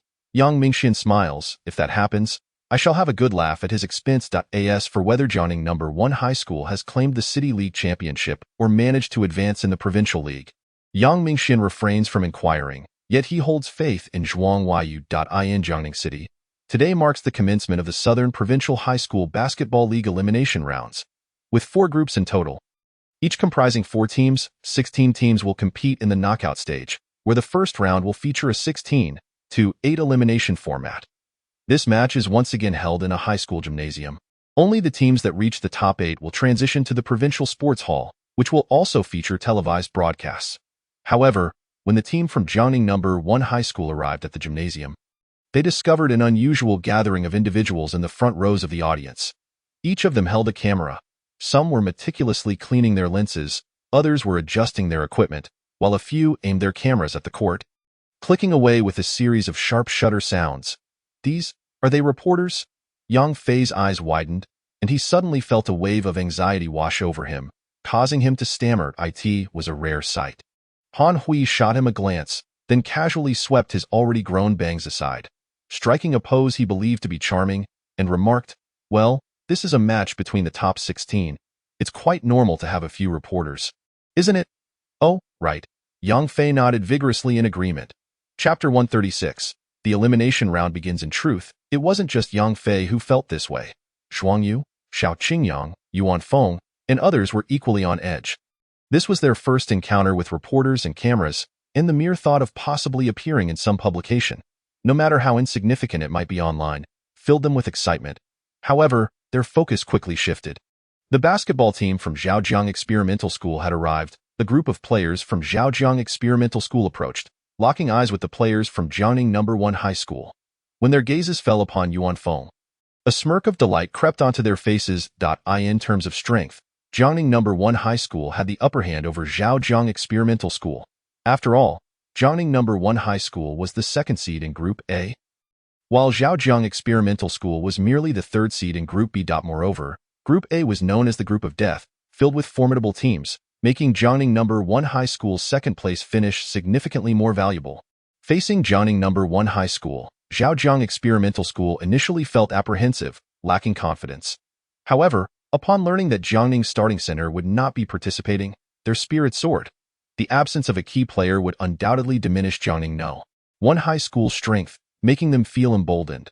Seeing the expressions on the faces of the opposing players, Yuan Feng's countenance darkened. "So, they are gloating, are they? It's fine," Zhuang Yu reassured him by patting his arm, suggesting they enjoy this moment while they could, for once the game commenced, their joy would dissipate. Yuan Feng nodded, but the thought of not being able to play still left him feeling downcast. He extended his hand to Zhuang Yu for a high five, saying, "Let us do our best." At 3:30 in the afternoon, the match was about to commence. On Jiangning's side, Coach Yang Guohui unfolded the tactical board. The core player of the opposing team is the point guard.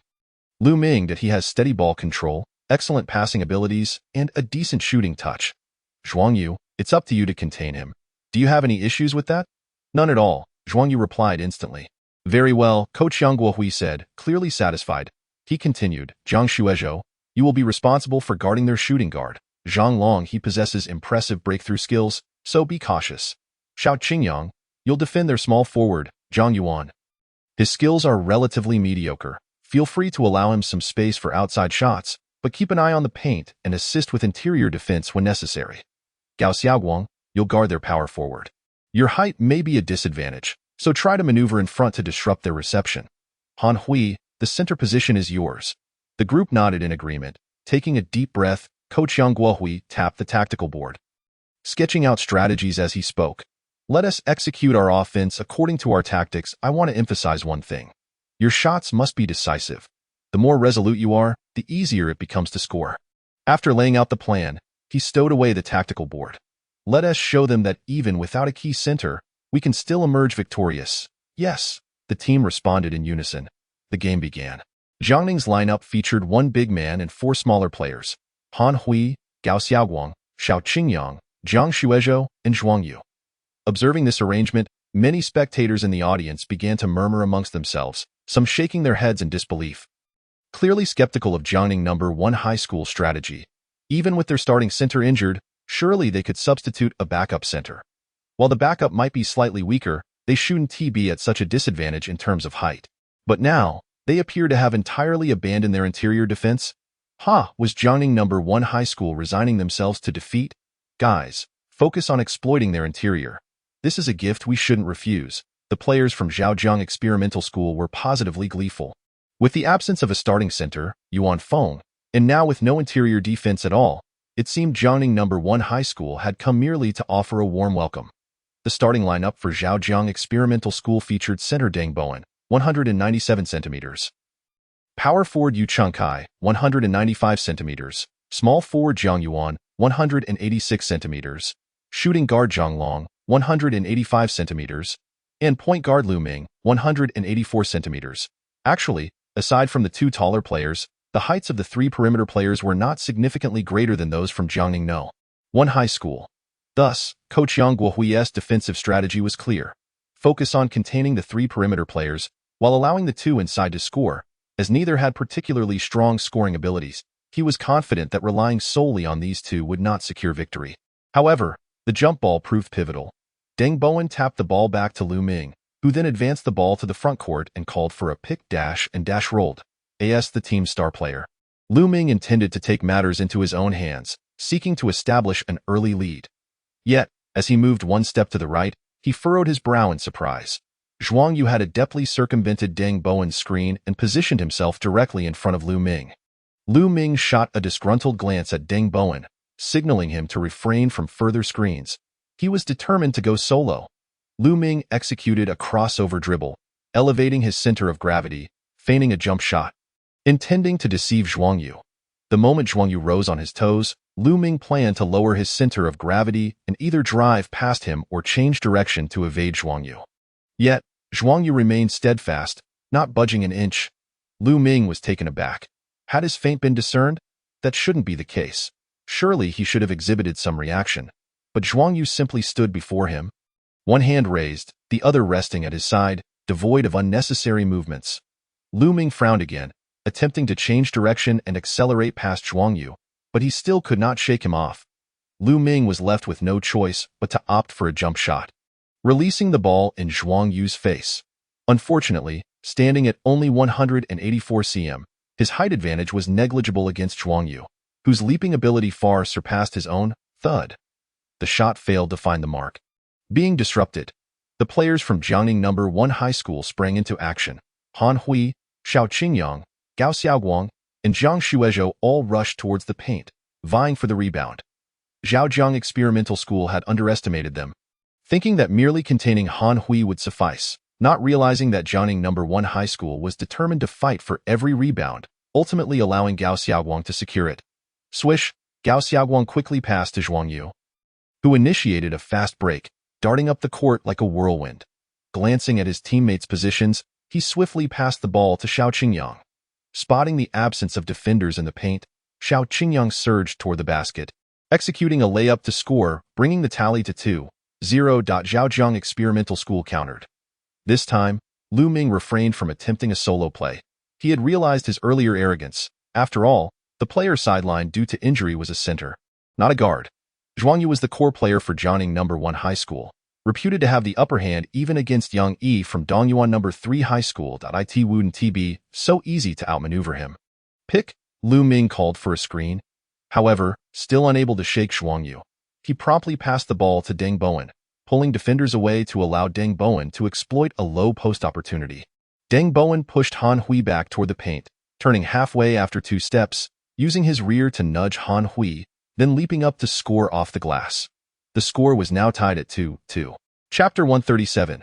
The axe dunk. After scoring, Deng Bowen didn't miss the opportunity to taunt the players from Jiangning No. 1 High School, displaying a mocking expression, as if to say, with your pathetic interior defense, I can score at will.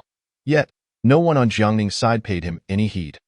Han Hui quickly inbound the ball, and as Zhuang Yu received it, he wasted no time launching a counterattack. Meanwhile, Xiao Qingyang, Gao Xiaoguang, and Zhang Shuezhou had already reached the front court, all standing beyond the three-point line, with no one occupying the paint. Zhuang Yu drove forward, executing a change of pace to slip past the off-balance Lu Ming, prompting the other players from Zhaojiang Experimental School to collapse into the paint to thwart Zhuang Yu's advance. This left the trio standing at the three-point line looking increasingly conspicuous. Swish!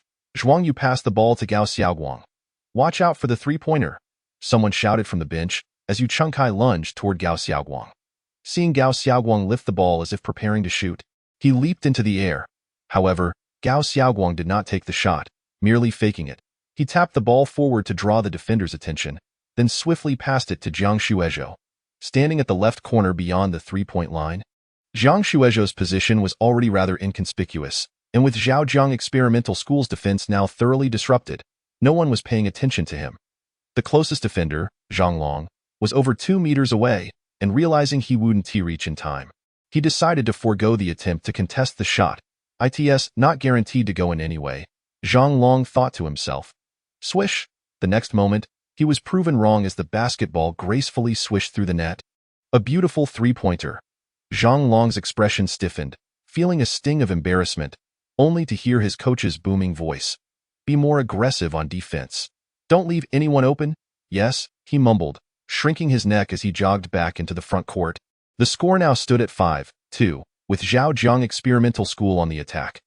Lu Ming advanced the ball into the front court, immediately seeking to pass to the interior, aiming to deliver the ball into the hands of an inside player to exploit a favorable position. Observing the situation, Lu Ming deemed it prudent to refrain from a direct pass. Instead, he called for a pick and roll, with Deng Bowen stepping up to set the screen, allowing Lu Ming to slip past his defender. This time, Zhuang Yu was obstructed, and Han Hui moved forward to delay the defense. Humph! A lack of interior defense renders them porous. Lu Ming smirked, executing a crossover dribble before suddenly accelerating to break through from the left side. Given Jiangning No. 1 High School's deficiency in interior players, a drive was undoubtedly the best option. As a senior player, Lu Ming possessed ample experience and recognized that shooting over Han Hui would not be a wise choice. However, once he bypassed Han Hui, the absence of a center at Jiangning No. 1 High School meant that even if other players attempted to provide support, it would be of little concern to the core player of Zhaojiang Experimental High School. Lu Ming had a few tricks up his sleeve. While dribbling, he elevated his center of gravity and then accelerated sharply, executing his movements with remarkable fluidity. Han Hui, unlike Zhuang Yu, was somewhat misled, instinctively rising onto his toes, only to be left behind. Simple enough. Lu Ming felt a surge of pride. Having evaded Han Hui, the basket lay ahead. He noticed Gao Xiaoguang approaching to provide cover, but he had already devised a countermeasure. Lu Ming cradled the ball and sent it to the right, feigning a pass to Yu Chengkai, causing Gao Xiaoguang to halt his pursuit. Should he advance and Lu Ming pass to Yu Chengkai, it would essentially allow Yu Chengkai to score uncontested.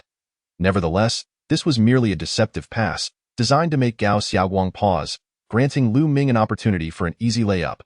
Caution that a gasp echoed through the air as Lu Ming's heart skipped a beat. Before he could react, a hand violently swatted the basketball away with a resounding smack, sending it flying.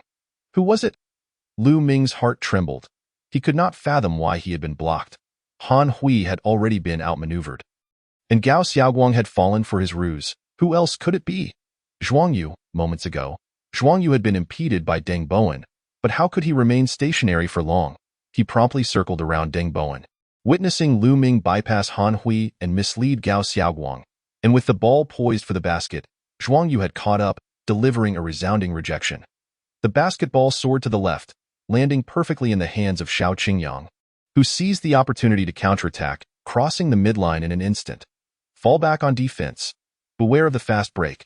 The players of Zhaojiang Experimental High School quickly grasped the situation, cursing under their breath as they retreated. Jiang Yuan chased after Xiao Qingyang, while Zhang Long and Yu Chengkai also pursued.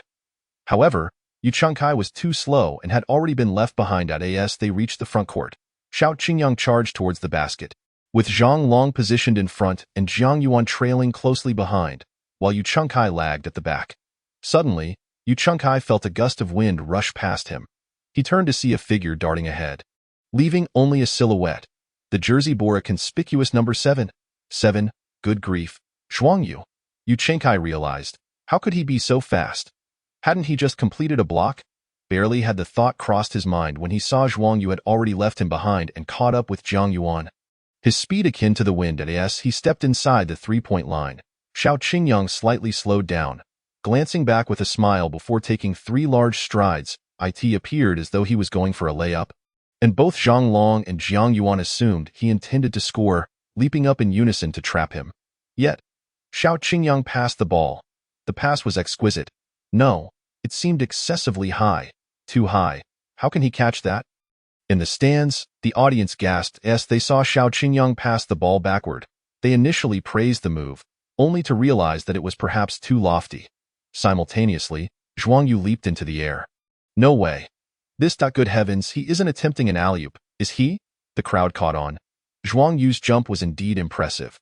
This was undeniably an alley-oop, and while Yang Fei might struggle with such a pass, Xiao Qingyang's passing skills were commendable, especially considering his synergy with Zhuang Yu.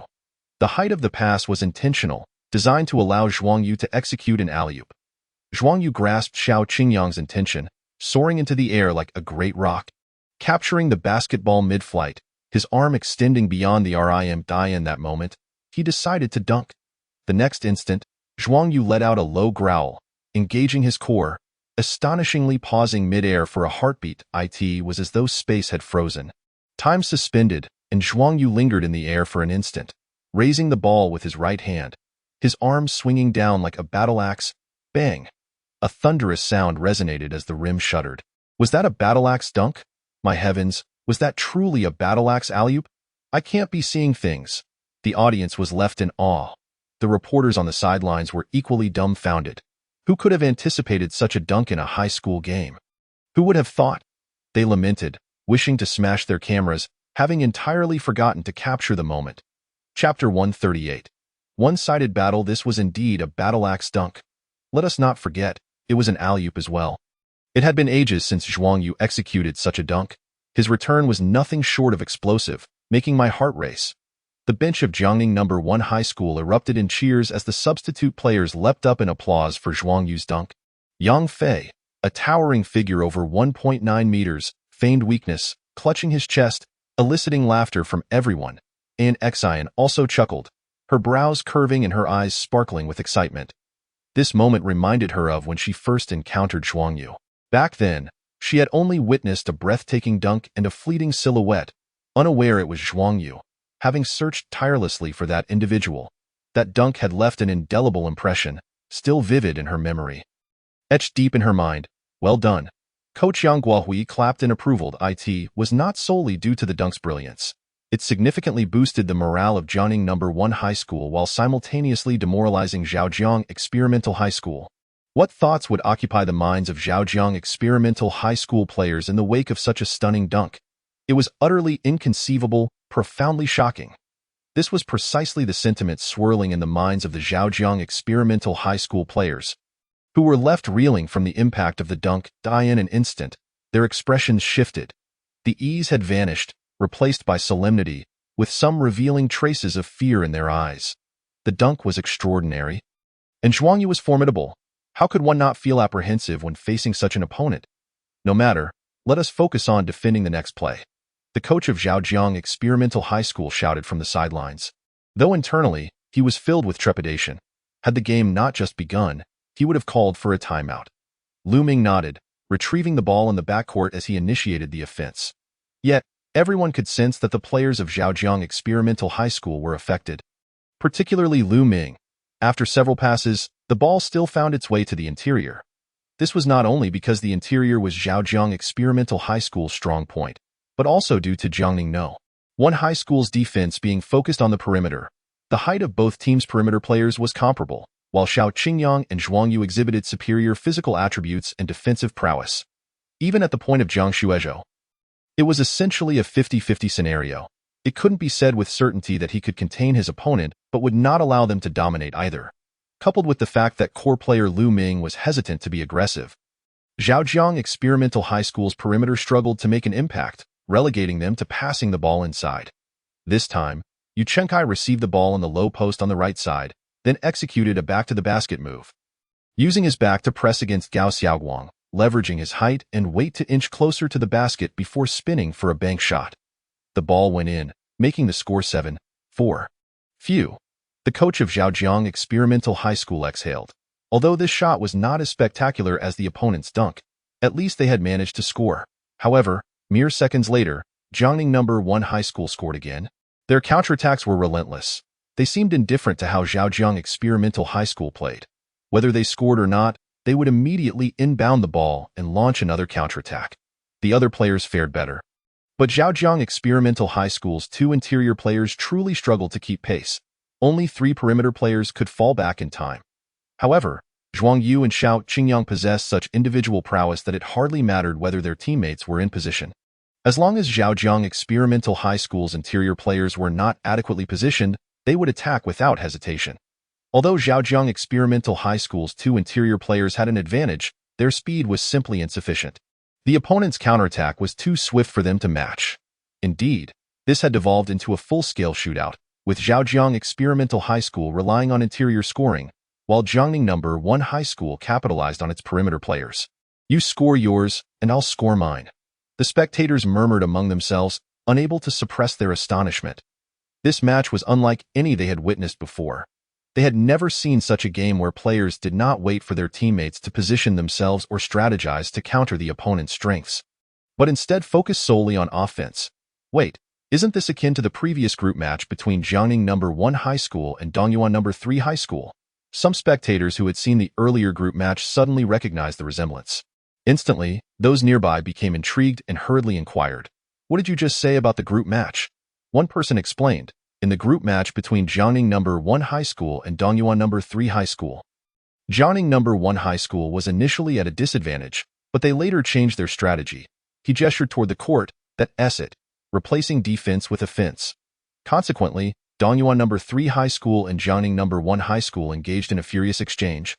And before they knew it, Jiangning No. 1 High School had pulled ahead by over 10 points, leading to Dongyuan No. 3 High School's defeat. Replacing defense with offense? The crowd couldn't help but exclaim in astonishment. So this approach was viable. Engaging the opponent in a shootout was indeed possible. Request for a timeout. Zhaojiang Experimental High School called for a timeout. A number of players approached the sidelines, their expressions somewhat bewildered. Deng Bowen and Yu Chengkai exchanged glances, each silently scrutinizing the other. Deng Wenba had managed to score 4 points, while Yu Chengkai contributed 1, along with 1 out of 2 successful free throws, totaling 3 points. They felt they were performing reasonably well. 5 minutes in, one had scored 4 points and the other 3, surpassing their usual output, effectively capitalizing on their advantages in the paint. Yet, how could it be that they trailed by such a wide margin? Was it not embarrassing? The 3 players lowered their heads, feeling the weight of humiliation, yet helpless. It was not that they did not wish to score. Rather, it was far more challenging than anticipated. The opposing team was clearly prioritizing perimeter defense and exhibited formidable defensive capabilities, particularly through Zhuang Yu and Xiao Qingyang. Moreover, had not the coach emphasized the importance of exploiting their strengths and focusing on interior play, they had indeed funneled the ball to their post players. After a stern reprimand, the coach calmed down and remarked, "You all need to step up and score, especially you, Lu Ming." Lu Ming replied obediently.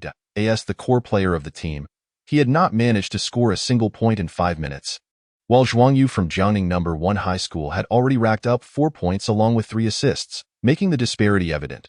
The coach continued, "The opposing team plays strong defense, but you are not required to go one-on-one. You need to utilize tactics, leverage your teammates' screens and picks to create mismatches. Do you understand?" The implication was to avoid Zhuang Yu and Xiao Qingyang, though such words could not be articulated so bluntly, lest it diminish their morale and convey fear of those 2 players. However, employing screens and picks to create mismatches was perfectly acceptable. Jiangning No. 1 High School lacked a center, and as long as Zhaojiang Experimental High School executed their tactics effectively, considerable opportunities would arise. Meanwhile, the players from Jiangning No. 1 High School gathered around their coach. "Yes, coach. Understood." The group responded in unison. The timeout concluded swiftly. Upon regaining possession, Lu Ming pushed the ball into the front court and called for a pick, maneuvering around Zhuang Yu and driving towards the basket. True to Coach Yang Guohui's predictions, Zhuang Yu exchanged a knowing glance with his teammates, promptly adjusting their defense. Several players swiftly collapsed their defense to encircle Lu Ming.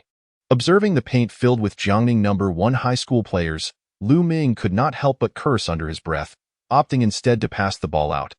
After several passes, it landed in Zhang Long's hands. With the shot clock dwindling and facing the fully collapsed defense of Jiangning No. 1 High School, Zhang Long furrowed his brow, reluctantly settling for a shot from beyond the arc bang. Yet, it did not find its mark. With the paint occupied by Jiangning No. 1 High School players, they easily secured the rebound and launched a rapid counterattack. The pace of Jiangning No. 1 High School's counter was blistering, primarily due to Zhuang Yu's speed. In the blink of an eye, he was in the front court, leaving the opposition unable to establish an effective defense in time. Zhuang Yu barreled forward. The defenders instinctively converged on him, neglecting the other players from Jiangning No. 1 High School. Whoosh! Zhuang Yu passed the ball to Gao Xiaoguang, who effortlessly sank a long two-pointer, extending the lead to 9 points. In truth, the players from Zhaojiang Experimental High School were not incapable of shooting. However, their mentality had been affected, resulting in a dismal shooting performance. This match felt overwhelmingly one-sided to the spectators. The fans in the stands lamented. Chapter 139. Confidence is earned through play. Several players hung their heads, feeling a mix of frustration and helplessness. None wanted to be in this position, yet the opposing team's offense was too rapid and aggressive. Lu Ming, it's up to you. Huh? Lu Ming's eyes widened, entrusted with the responsibility, yet upon further reflection, as the core player and primary point guard, this task inevitably fell upon him. All right, Lu Ming muttered sullenly. What do you mean by all right? I want to hear you say it louder. Can you do this? The coach's dissatisfaction was palpable, as Lu Ming, visibly conflicted, hesitated to speak the truth, finally stammering, I can. But what could he do? Lu Ming was already the team's core player, the strongest guard. Could they reasonably expect anyone else to step up? Sighing inwardly, the coach spread out the tactical board, stating, Now, we will proceed as follows. Zhaojiang Experimental High School sent Lu Ming, Zhang Yuan, Yu Chengkai, and Deng Bowen onto the court, with 4 of the 5 starters playing, leaving only 1 substitute, nearly equivalent to a starting lineup. On the other side, Jiangning No. 1 High School maintained their regular rotation with Zhao Hao, Han Hui, Gao Xiaoguang, Xiao Qingyang, and Mo Fan, a combination of 3 starters and 2 substitutes. Clearly weaker than their starting lineup. However, Xiao Qingyang's performance was exceptional, hitting 3 out of 5 shots in just a few minutes, scoring 6 points and shouldering the scoring burden for Jiangning No. 1 High School. Nevertheless, the score had narrowed. The original 11-point lead had shrunk to 7 points. A timeout was called. The players returned to the bench. The coach patted Xiao Qingyang on the arm, praising, well done. With Yuan Feng absent, everyone felt the weight of responsibility heavier, particularly for Zhuang Yu and Xiao Qingyang. Both were acutely aware of this, which fueled their determination to perform better. Han Hui, Gao Xiaoguang, Mo Fan, you 3 take a break. Coach Yang Guohui began to substitute players. Zhang Shuezhou, Zhang Yong, Zhuang Yu, you 3 go in. We will continue to implement our tactics. Following this substitution, Jiangning No. 1 High School reverted to a lineup of 1 big and 4 small players, maintaining their previous style of play. Unfortunately, they still fell short. Minutes passed, and the deficit widened to over 10 points. The first half drew to a close. Jiangning No. 1 High School led by 12 points. Meanwhile, Zhang Yong's 3-pointers, Zhang Shuezhou's steady mid-range shots, Han Hui's rebounds, and Gao Xiaoguang's cuts all contributed positively. In contrast, the players from Zhaojiang Experimental High School, as the game progressed, saw the score gap persist above 10 points. Their morale increasingly dwindling, gradually losing their fighting spirit. The coach called for timeouts several times, even rebuking Lu Ming and others, but the effects were minimal. The players were acutely aware that this was a knockout match, where 1 game determined their fate, yet they could not compete. If only they had swapped Lu Ming for Zhuang Yu, perhaps the score would not have been so lopsided. The coach of Zhaojiang Experimental High School sighed inwardly, enviously eyeing Jiangning No. 1 High School. Initially, he had felt satisfied with a player as exceptional as Lu Ming, but comparisons inevitably arose. When Lu Ming was measured against Zhuang Yu, whether in scoring ability, playmaking skills, or game control, they were not in the same league. It was precisely because of Zhuang Yu that coach Yang Guohui dared to employ a 1 big 4 small strategy, opting for offense over defense. Meanwhile, in other gyms, 3 additional matches were also underway. The first round of the knockout stage, the round of 16, featured a total of 8 matches spread over 2 days, with 4 matches occurring each day. Today, in Group A and Group B, 2 matches were being held. A2 Jiangning No. 1 High School versus B3 Zhaojiang Experimental High School, and A4 Dongyuan No. 8 High School versus B1 Suigang No. 2 High School. At this moment, the match between Dongyuan No. 8 High School and Suigang No. 2 High School was nearing its conclusion, with Suigang No. 2 High School, the top seed in Group B, leading by 8 points with just over a minute remaining. The minute passed swiftly, And without surprise, Suigang number 2 High School emerged victorious, advancing to the quarterfinals. Additionally, the 2 matches in Group C and D concluded in succession. When these 3 matches ended, the contest between Jiangning No. 1 High School and Zhaojiang Experimental High School also reached its conclusion. As the final buzzer echoed throughout the arena, the score settled at 80-68. Jiangning number 1 High School triumphed over their opponent by a margin of 12 points, securing their place in the quarterfinals. Their single game total of 80 points also marked their highest score in the provincial league thus far. Zhuang Yu notched 18 points, 5 rebounds, and 11 assists. Xiao Qingyang scored 21 points, 4 rebounds, and 2 assists. Zhang Yong sank 4 three-pointers for 12 points. Jiang Shuizhou contributed 9 points, and Han Hui added 5 points along with 8 rebounds. Coach Yang Guohui was thoroughly satisfied with the match, not only for successfully advancing to the quarterfinals, but also for the newfound confidence in the team's playing style. Not only him, but the players also felt a surge in confidence. After all, confidence is earned through performance. Chapter 140. The strongest shield at Jiangning number 1 High School's basketball gym. With the coach yet to arrive, the players engaged in free practice, primarily focusing on shooting while conversing amongst themselves. The quarterfinals were just 2 days away. Indeed, this is the quarterfinals. A victory will lead us to the semifinals, bringing us one step closer to the provincial championship. If we could clinch the provincial title, I'd be waking up from dreams with a smile. Absolutely. However, the matches ahead are bound to be more challenging. Our next opponent is none other than the top seed from Group B, Suigang number 2 High School, which is said to be quite formidable, of course. They are the top seed in Group B. How could they not be strong? Yet we are no slouches either. From the group stage to the quarterfinals, we have defeated numerous opponents. Should we fear Suigang number 2 High School? Precisely. But we only know that Suigang number 2 High School is the top seed. We are not clear on what kind of team they truly are. As the discussion continued, Coach Yang Guohui and an Xian arrived. Gather around, he called to the group, and once everyone was assembled, he spoke solemnly. I have gathered some information on Suigang number 2 High School. The group immediately became serious. Coach Yang Guohui continued, they are a team known for their exceptional defensive capabilities, unlike the Dongyuan number 3 High School team we faced before. Every position on Suigang No. 2 High School is defensively strong. They possess formidable individual defensive skills as well as team defensive prowess. Throughout the 5 group matches of the Provincial League, they have managed to restrict their opponents' scoring to an average of below 60 points. As for Suigang number 2 High School, opponents have referred to them as turtle shells, while others have likened them to stones in a cesspool. However, there is another moniker that stands out, the strongest shield of this provincial league. The strongest shield. A chill ran through the hearts of the spectators, each feeling the weight of solemnity. What turtle shell? What stones in a cesspool? Such remarks clearly stem from the opponent's discontent after losing to Suigang No. 2 High School, a deliberate attempt to belittle them. Yet, this very disdain indirectly attests to the formidable defense of Suigang number 2, which indeed acts as an impregnable shield, steadfast and unyielding. Isn't this precisely the opposite of our own situation? Yang Fei suddenly interjected. At this utterance, the crowd nodded in agreement. Indeed, while Jiangning number 1 High School relies on offense, Suigang number 2 clearly stands firm on defense. One is a spear, the other a shield. Precisely so. Coach Yang Guohui also nodded and remarked, this is a contest of spear against shield. We are the spear, and they are the shield. I hope the final outcome sees the spear piercing through the shield. For only by stepping over the fallen body of Suigang number 2, treading upon this strongest shield, can we advance to the semi-finals and vie for the ultimate championship. Young men, tell me, do you wish to seize the provincial championship? Is that even a question? The crowd roared in unison. Yes, excellent. Yang Guohui declared solemnly. Then let us vanquish Suigang number 2.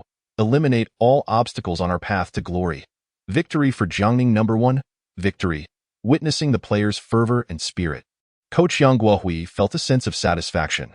He promptly opened his notebook and began to detail the particulars of Suigang number 2. Meanwhile, in Suigang City, at Suigang number 2 High School, a group of players gathered in the gymnasium, where their coach was briefing them on Jiangning number 1 High School's details. I heard that in the round of 16, Jiangning number 1 scored a staggering 80 points as a team.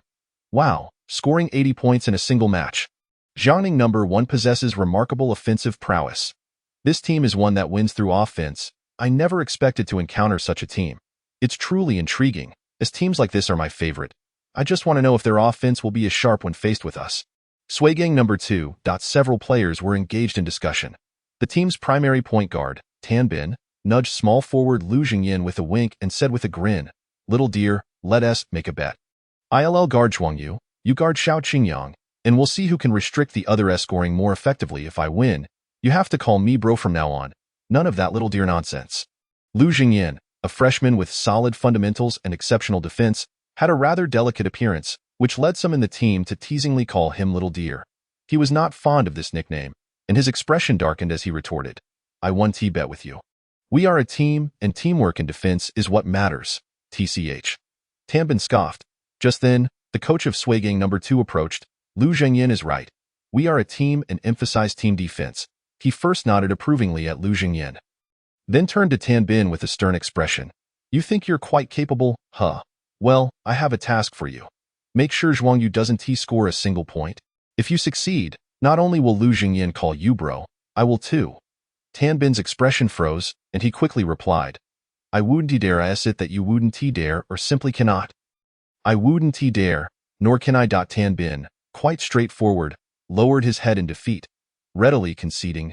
The wave of suppressed laughter rippled through the teammates, but with the coach present, they had to stifle it. The coach of Shuigang No. 2 huffed and disregarded Tan Bin, proceeding to introduce the details of Jiangning No. By this point in the provincial league, each team had gathered ample information on their opponents. After all, 5 group matches and 1 knockout match provided a wealth of data for analysis. A day later, Jiangning number 1 faced the quarterfinals. In the morning, the basketball team boarded a bus to the provincial capital. After arriving and having lunch, they rested for 2 hours before making their way to the provincial sports hall. Upon entering the quarterfinals, the venue shifted to the provincial sports hall. Being the sports hall of the provincial capital, the facilities were naturally much more luxurious than those of a high school gymnasium. The entire hall was exceptionally spacious, with a brand new wooden floor reflecting the light under the illumination. On either side of the basketball hoops, timers were set up, and cameras could be seen mounted high above. Yes, cameras had already been installed in the hall, as the quarterfinals would be broadcasted on the provincial education channel. Although such local educational channels typically have a limited reach compared to satellite channels, being on television is still significant. Isn't it? When the Jiangning number 1 basketball team arrived, the staff was busy adjusting the equipment, while 2 large screens overhead displayed the camera feeds on the sidelines. The technical table was laid with timers, scoreboards, computers, and 2 men in suits testing their microphones, clearly the commentators. Chapter 141. A grand occasion. Cameras, large screens, commentators. Upon witnessing the scene in the hall, the players of Jiangning No. 1 could not help but feel nervous, as this was their first experience of such grandeur. Wow, there are cameras. We're really going to be on TV? Of course. Didn't I mention earlier? The quarterfinals are televised. Didn't you see the technical table over there? The sign for the Southern Provincial Education Channel. Oh, I thought it was the sports channel. I told my mom it was the sports channel. You idiot. This isn't the CBA. We're high school students, participating in a high school league, and no worries. If your mom misses this, there's always the semi-finals and finals. A group of players anxiously approached the sidelines.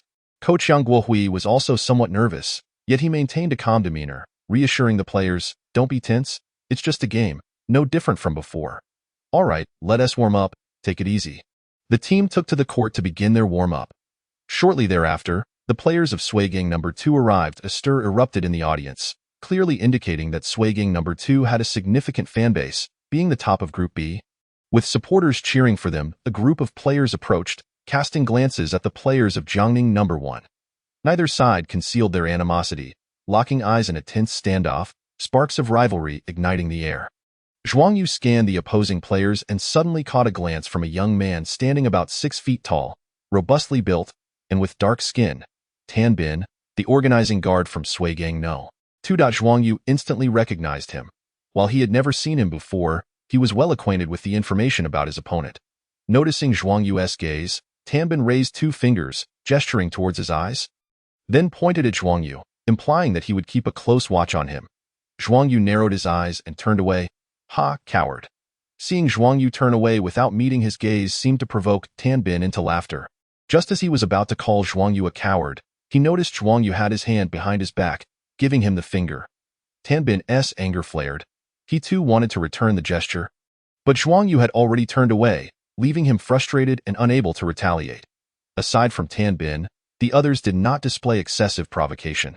The two teams merely held their ground for a moment before each resumed their warm-ups. The coach of Sui Gang number 2 glanced over at the opposition and began to strategize. We must closely monitor Zhuang Yu and Xiao Qingyang. Tan Bin immediately responded, Coach, rest assured, I will keep a tight watch on Zhuang Yu and 1T let him quiet down.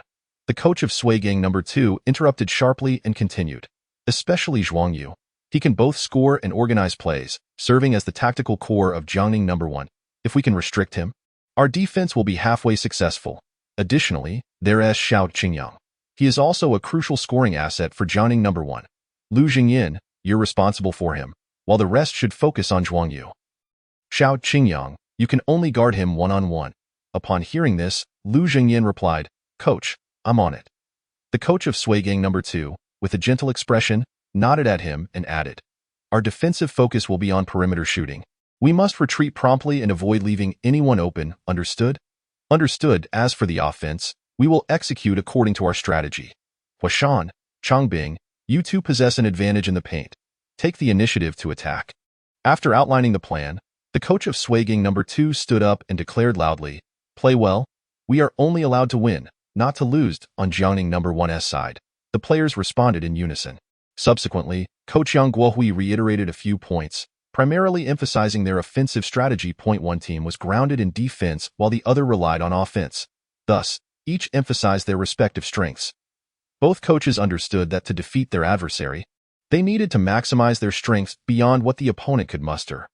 Jiangning number 1's advantage lay in their offensive capabilities, as they could not simply compete with the other side on defense. Hence Coach Yang Guohui's emphasis on attacking. In Jiangning City, at number 1 high school, due to the distance from the provincial capital and the students' class schedules, they were unable to attend the game in person to cheer for their team. Yet the students remained attentive to the match.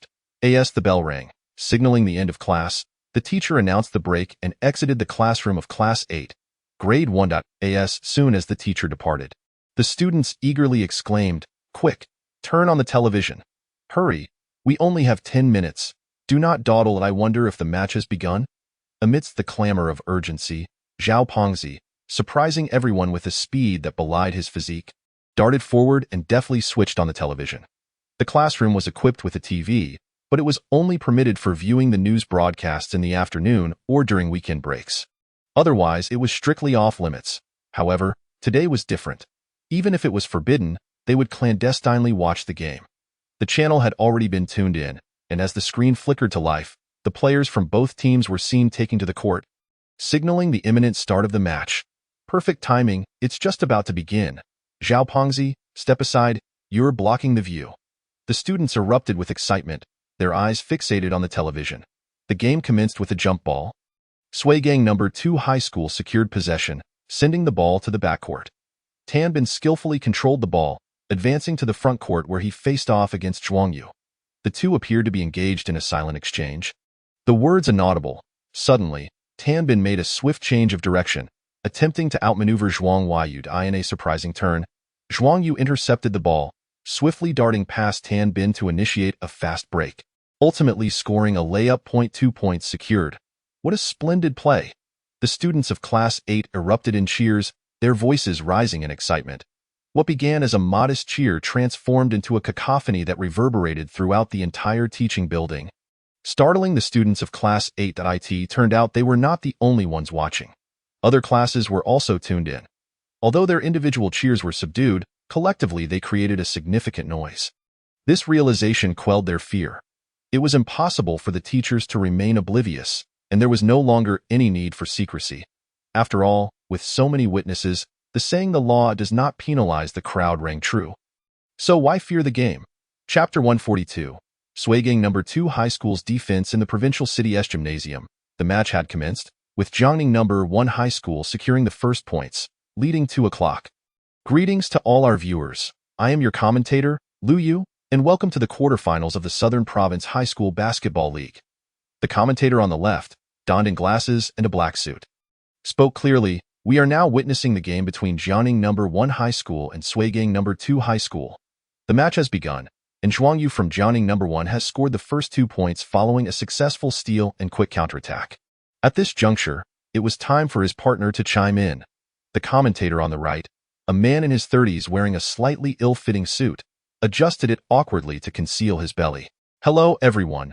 I am Wang Ming," he continued. "From that play, we can see Zhuang Yu's remarkable speed. His steal and subsequent counterattack were executed flawlessly, leaving the players of Suigang number 2 unable to keep pace." Indeed, Lu Yu nodded in agreement. Though Zhuang Yu is merely a freshman, he has already established himself as the cornerstone of Jiangning number 1 High School, displaying exceptional performance in the previous matches. In the last game against Zhaojiang Experimental High School, he achieved an impressive double-double of 18 points and 11 rebounds. Wang Ming observed the action on the court, stating, "With the score currently at 2-0, Suigang number 2 High School is now on the offensive." The ball is in the hands of their guard, Tan Bin, known for his excellent organizational skills and tenacious defense, averaging 2.4 steals per game in the last few matches. Although he was unable to score against Zhuang Yu in that last play, his subsequent performance remains highly anticipated. Tan Bin has called for a pick.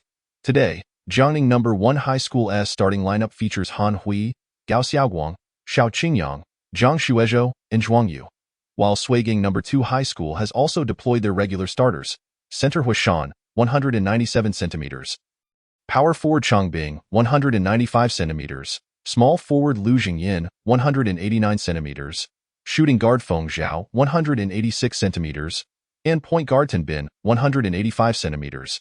In the previous play, Tan Bin attempted to isolate Zhuang Yu, taunting him with trash talk, but ultimately, he was intercepted, resulting in a loss of face. Left with no choice, Tan Bin passed the ball. While Suigang number 2 High School is renowned for their offensive prowess, they possess a commendable offense as well. Although they lack a singular scoring threat, multiple players are capable of scoring and they exhibit remarkable patience, continuously passing the ball. With 20 seconds elapsed from the 24-second shot clock, the ball eventually reached Changbing, who took the shot. Swish, the ball went in, tying the score at 2-2. "What a brilliant play!" exclaimed Lu Yu, his eyebrows raising in surprise as he noted, "Jiangning no. 1 High School is counterattacking swiftly." Following the basket, Jiangning number 1 High School quickly inbound the ball and initiated a fast break. Zhuang Yu advanced rapidly to the front court, executing a change of direction to draw the defense before passing to Xiao Qingyang, who shot immediately. Bang! The attempt missed. Xiao Qingyang felt a pang of frustration. He had shot quickly, but unexpectedly, the opposing small forward, Lu Jingyin, had closed in rapidly, disrupting his shot. Huashan secured the rebound and passed to Tan Bin. Suigang number 2 High School was on the offensive. Upon reaching the front court, Tan Bin slowed his pace, sensing the pressure emanating from Zhuang Yu, yet feeling a surge of defiance within. Feng Zhao made a backdoor cut for the ball. Tan Bin shot a defiant glance at Zhuang Yu before passing to Feng Zhao, secretly vowing to intercept Zhuang Yu's next play to reclaim his pride. After several passes, the ball eventually reached Changbing, who attempted to take on Gao Xiaoguang. This was a favorable matchup, yet Gao Xiaoguang effectively defended, resulting in Changbing's turnaround jumper missing the mark. However, Huashan managed to box out Han Hui, leaping to tip the ball into the basket, giving Suigang number 2 High School another 2 points and a 4-2 lead. Move! Zhuang Yu called out from beyond the three-point line, directing his teammates to create space as he signaled for a one-on-one against Tan Bin. Upon realizing Zhuang Yu's intent, Tan Bin steeled himself, spreading his arms wide and locking eyes with Zhuang Yu. "Come on, offense is not my forte. Defense is my domain." In an instant, Zhuang Yu launched into action, employing a simple change of direction and acceleration. Tan Bin smirked, swiftly shifting laterally while retreating a half step. He understood Zhuang Yu's remarkable speed and created enough space to avoid being overtaken. Tan Bin's defensive prowess was commendable. His judgment was precise, and his response was timely, coupled with excellent physical conditioning that allowed him to secure his position and thwart Zhuang Yu's advance. Zhuang Yu did not falter. He immediately executed another change of direction, switching the ball to his left hand, momentarily pausing to elevate his center of gravity. Was he about to shoot? Tan Bin's heart skipped a beat as he instinctively stepped forward, raising his hand. He dared not leap directly, yet still subconsciously elevated himself onto his toes to advance. Should Zhuang Yu attempt a jump shot, he might not have the time to block it, but at the very least, He could disrupt it. As an exceptional defender, Tan Bin was acutely aware that effective defense did not solely rely on blocking the opponent. Rather, it was more about hindering their performance and diminishing their shooting accuracy. However, Zhuang Yu did not take the jump shot. Instead, after a brief pause, he swiftly changed direction and exploded forward, moving 3 times faster than before. Damn it! Tan Bin silently cursed, realizing he would not be able to stop him this time. He had not anticipated Zhuang Yu's rapid succession of direction changes and the astonishing speed he could muster right after, making it nearly impossible to defend against in truth. Zhuang Yu was also somewhat surprised by Tan Bin's defensive prowess. Against opponents he had faced in the past, he would not have needed to employ such intricate maneuvers. 2 direction changes and a burst of speed would have sufficed. For Zhuang Yu to encounter such difficulty in getting past Tan Bin indicated that the latter was performing commendably. Yet, the outcome remained the same. He was still bypassed. Defensive support? Stay calm. Tan Bin shouted in response. Huashan in the paint acknowledged and swiftly moved forward, maintaining a distance that was neither too close, risking Zhuang Yu's ability to penetrate further, nor too far, which would allow for an easy shot. Huashan's defense was commendable. His quick response and well-measured distance allowed him to utilize his height and wingspan effectively, adequately covering Zhuang Yu's potential shot without being easily outmaneuvered. Zhuang Yu frowned. This was the first time he had encountered such a team. Previously, he had faced numerous defensive teams, like Yunnan High School, which relied on dirty tactics rather than strength. Then there was Nan'an No. 6 High School, known for their balanced offensive and defensive capabilities, yet even they could not match the individual defensive skill of Suigang No. 2 High School. Suigang No. 2 leaned more towards defense, excelling in individual defensive capabilities. Whether it was Tan Bin or Huashan, both showcased remarkable defensive skills. In the next moment, Zhuang Yu halted, feigning a shot. You're asking for trouble? Huashan scoffed, immediately leaping into the air. However, Zhuang Yu did not take the shot. Instead, seizing the moment when all eyes were on him, he passed the ball to the left side to Gao Xiaoguang. Gao Xiaoguang stood just inside the 3-point line at the left corner, while Chang Bing, his original defender, was blocked by Han Hui. This created an open opportunity. Oh no, someone is left unguarded. Quick, close in, someone shouted, but it was too late. Gao Xiaoguang caught the ball and shot, and with a swish, the basketball went cleanly through the net, making the score 6-4. It was a splendid shot, set up by Zhuang Yu's brilliant pass. Commentator Lu Yu praised. Zhuang Yu executed that pass beautifully, drawing the defense and finding the best teammate for the opportunity. That was a fantastic offensive play. Indeed, Wang Ming nodded. But I must say, Zhuang Yu's breakthrough was truly remarkable, with his rapid direction changes and speed. In fact, Tan Bin had defended quite well, yet he still got past him. Suigang No. 2 needs to be cautious on the sidelines. The coach of Suigang No. 2 furrowed his brow. He was mentally prepared for Zhuang Yu's prowess, but had not anticipated him being this formidable. Tan Bin seemed unable to contain him. Damn it. Tan Bin's expression darkened, feeling quite frustrated. He coldly stared at Zhuang Yu, who was dribbling past the half-court line, vowing to himself, I refuse to believe I can't stop you.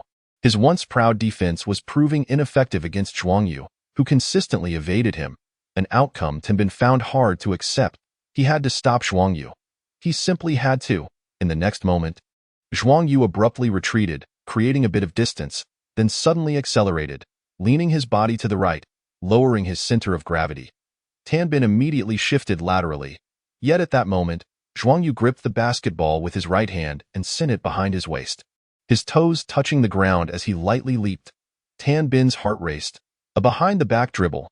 He intended to drive from the left side. He quickly made a judgment and adjusted his weight, shifting half a step to the right, but as soon as he did, his expression changed in shock. What? He beheld the basketball bounce off the floor, not veering left, but rather passing through Zhuang Yu's legs, making a sudden turn and flying towards the right side. In an instant, not only Tan Bin but also the spectators widened their eyes in disbelief. No, that's not a behind-the-back dribble. Some were bewildered, while others began to grasp the situation. Zhuang Yu had merely appeared to execute a behind-the-back dribble. In reality, he had not sent the ball to the left at all. Instead, as he placed it behind his back, he suddenly tapped it between his legs, causing the basketball to bounce off the ground and veer to the right. Observant fans recognized that the ball was spinning, and it was this rotation that allowed it to bounce up and veer unexpectedly to the right. rather than left or forward. In the next moment, Zhuang Yu's left leg powered him forward as his body tilted to the right, shooting out with incredible speed in a direction entirely different from Tan Bin's. He then seized the basketball with his right hand, surging past Tan Bin and charging toward the paint. The crowd erupted in astonishment. They were captivated by such a spectacular display of skill. Even the players from Shuigang No. 2 were left dumbfounded. Huashan stood frozen in place, unable to react in time to provide support. By the time he did, Zhuang Yu had already leapt. Swish! Zhuang Yu scored with a layup. Chapter 144. What to do? Beep. Shuigang No. 2 called a timeout. Several players gathered by the sidelines, glancing at Tan Bin, not with reproach, but with concern, as his expression was quite grim. The coach of Shuigang No. 2 patted Tan Bin on the shoulder, reassuring him, "It's all right. Remember, we are a team, and our greatest strength lies in our collective defensive capabilities." "Yes, coach," Tan Bin replied. "Don't worry, I won't be so easily defeated. I'm just a bit reluctant."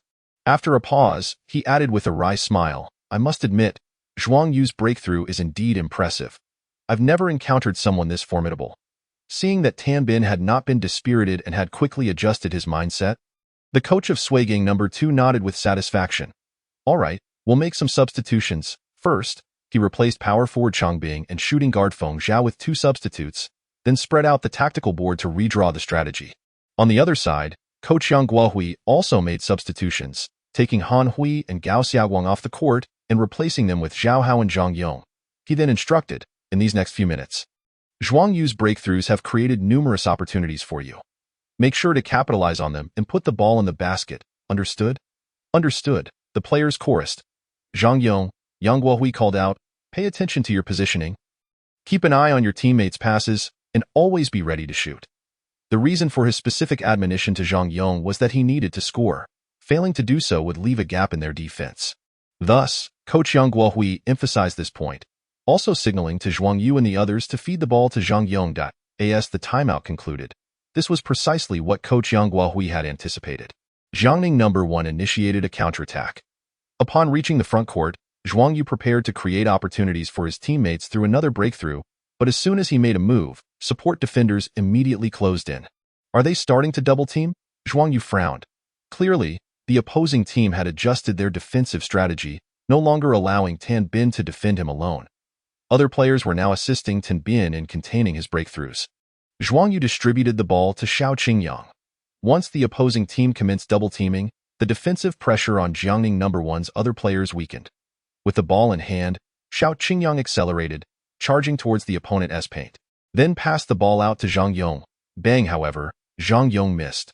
Moments later, Zhuang Yu utilized a screen to break through, drawing defensive attention before passing the ball to Zhang Yong, while Xiao Qingyang provided a screen. Zhang Yong found himself at the right corner, just beyond the three-point line. This should have been an open three-point opportunity, but unexpectedly, Shuigang No. 2's players quickly switched their defensive assignments. Lu Jingyan rushed towards Zhang Yong, leaping to successfully interfere with his shot. With a loud bang, Zhang Yong's attempt clanged off the rim again. Having missed 2 consecutive three-point attempts, Zhang Yong felt immense frustration. The defensive pressure from Shuigang No. 2 was nearly omnipresent, making it exceedingly uncomfortable for him to shoot. After the timeout, Zhang Yong took the court, yet ended up with 3 attempts and no successes, wasting 3 opportunities and also conceding 2 points due to defensive lapses. Consequently, the score gap widened. On the bench for Jiangning No. 1, Zhang Yong lowered his head, feeling ashamed as he muttered, "I'm sorry, it's all right." Zhuang Yu reassured him, patting his shoulder, "It's just a couple of missed shots.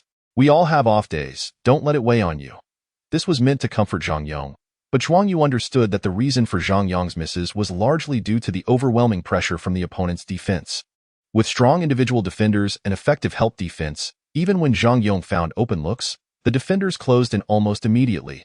Given Zhang Yong's height disadvantage and slower release, facing a team with quick help defense was indeed challenging. Zhuang Yu exchanged glances with Coach Yang Guohui, realizing that Zhang Yong might not be a reliable asset in this game. After all, Zhang Yong's skill set was quite one-dimensional.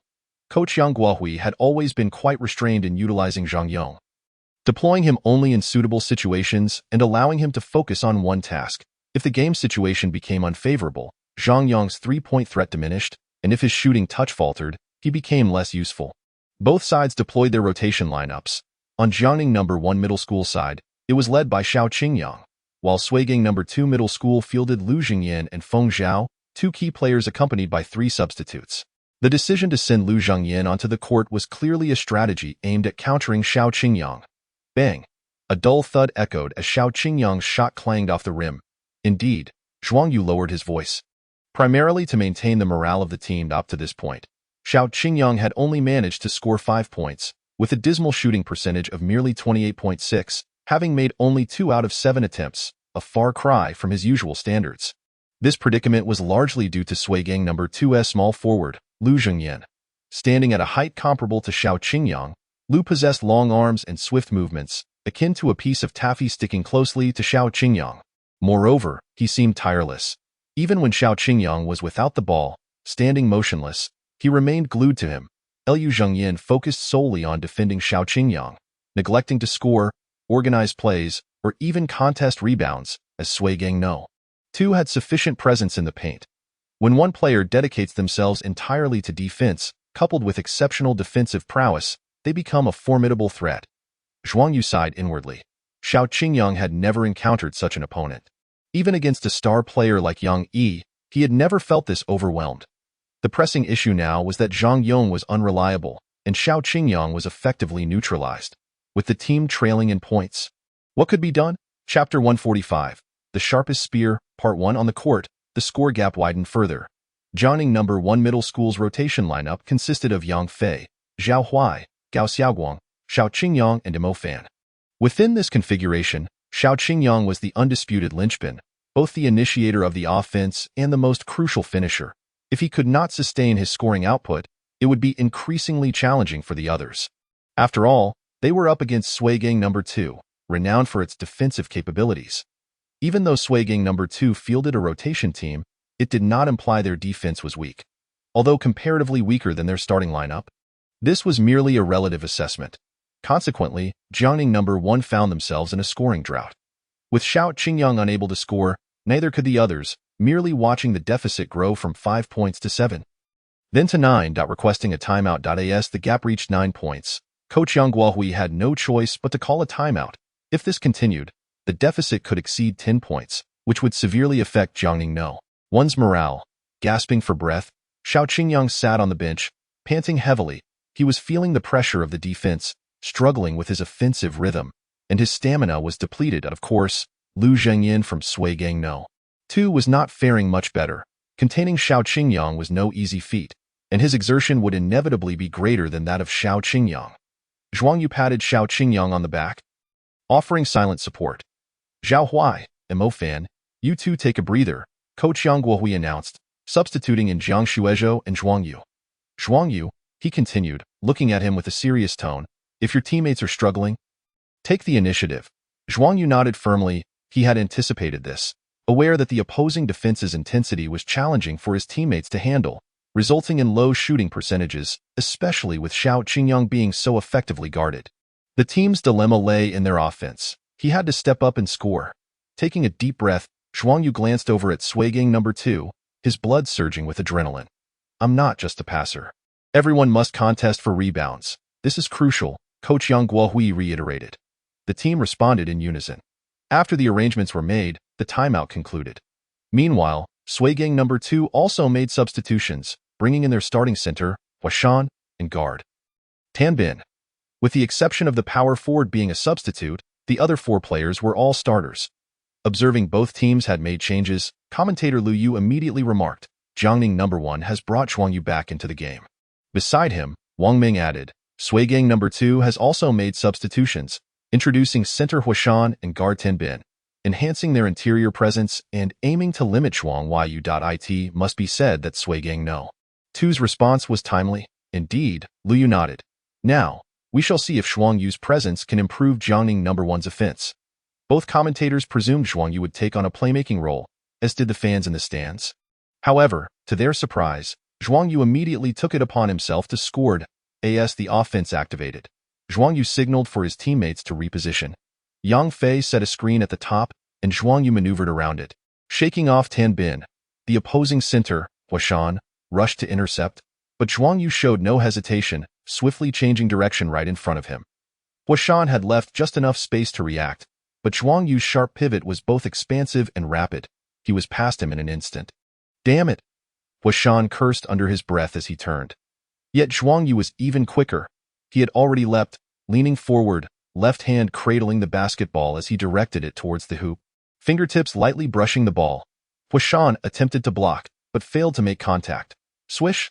The ball sailed through the net. 23. 16. Jiangning number 1 scored through Zhuang Yu's decisive drive. Commentator Wang Ming joked, "It seems we misjudged him. He didn't come in for playmaking but rather to score." Liu chuckled. On the court, several Shuigang number 2 players exchanged glances. Tan said, "We need to tighten our defense. Don't let him break through easily." Understood, Huashan and the others responded. Zhuang Yu's drives were formidable. Tan was unable to contain him, and Huashan's delay was insufficient. The only option was to collapse their defense, deploying more players within the three-point line. Swish! Shuigang number 2 scored from Huashan's low-post basket. Jiangning number 1 was still at a disadvantage in the paint. Yang Fei had done his utmost to defend, but he was outmatched in height and strength. He felt helpless. "No worries, offense," Zhuang Yu called out. Yang Fei inbound the ball, and Zhuang Yu swiftly advanced to the front court, signaling to Xiao Qingyang to move right while he shifted left, the two executing a cross move. Zhuang Yu passed to Xiao Qingyang while simultaneously setting a screen. As Xiao Qingyang moved left with the ball, his gaze remained fixed on Zhuang Yu. At that moment, Shuigang number 2 was forced to switch defenses. Tan guarded Xiao Qingyang, while Lu Zhengyin shadowed Zhuang Yu. Glimpsing Lu Zhengyin, Zhuang Yu made a reverse run and cut to the basket. Xiao Qingyang, understanding the cue, instantly delivered a bounce pass into Zhuang Yu's hands. Humph! Lu Zhengyin snorted. If he could defend Xiao Qingyang, he could surely contain Zhuang Yu as well, and he trailed closely behind, waiting for the opportune moment. Zhuang Yu tapped the ball forward, entering the 3-second area, with Huashan in front of him. However, Zhuang Yu showed no hesitation and leapt towards Huashan. "You're asking for it," Huashan roared, jumping up to block. This time, he was determined to see how Zhuang Yu would evade the defense. Lu Zhengyin also leapt, coldly smiling as he positioned himself in front of Zhuang Yu, refusing to believe that Zhuang Yu could score. Apart from passing, was there really another option? Not only them, but the other Shuigang no. 2 players also believed Zhuang Yu could only pass, so they prepared to intercept. However, Zhuang Yu did not pass. Suddenly, he curled up mid-air, his legs bent, his body compacting like a silkworm chrysalis. Huashan and Lu Zhengyin were stunned. They were poised for a block, yet Zhuang Yu neither passed nor shot. What was he planning? In an instant, as Huashan began to descend, and Lu Zhengyin followed suit, the space that once confined Zhuang Yu's shooting opportunities had opened up. Of course, Zhuang Yu was also descending, but to Huashan and Lu Zhengyin's astonishment, he had jumped first and was now descending more slowly than they were. This defied logic, moreover, with his legs curled. While Huashan and Lu Zhengyin's feet were already nearing the floor, Zhuang Yu's feet still had distance to cover. It was at this moment that Zhuang Yu raised the ball, as if preparing to shoot from a crouch, and threw it towards the basket. Chapter 146. The Sharpest Spear, Part 2. In an instant, the crowd was left dumbfounded. It completely exceeded their expectations. No one could have anticipated that Zhuang Yu would attempt such a shot.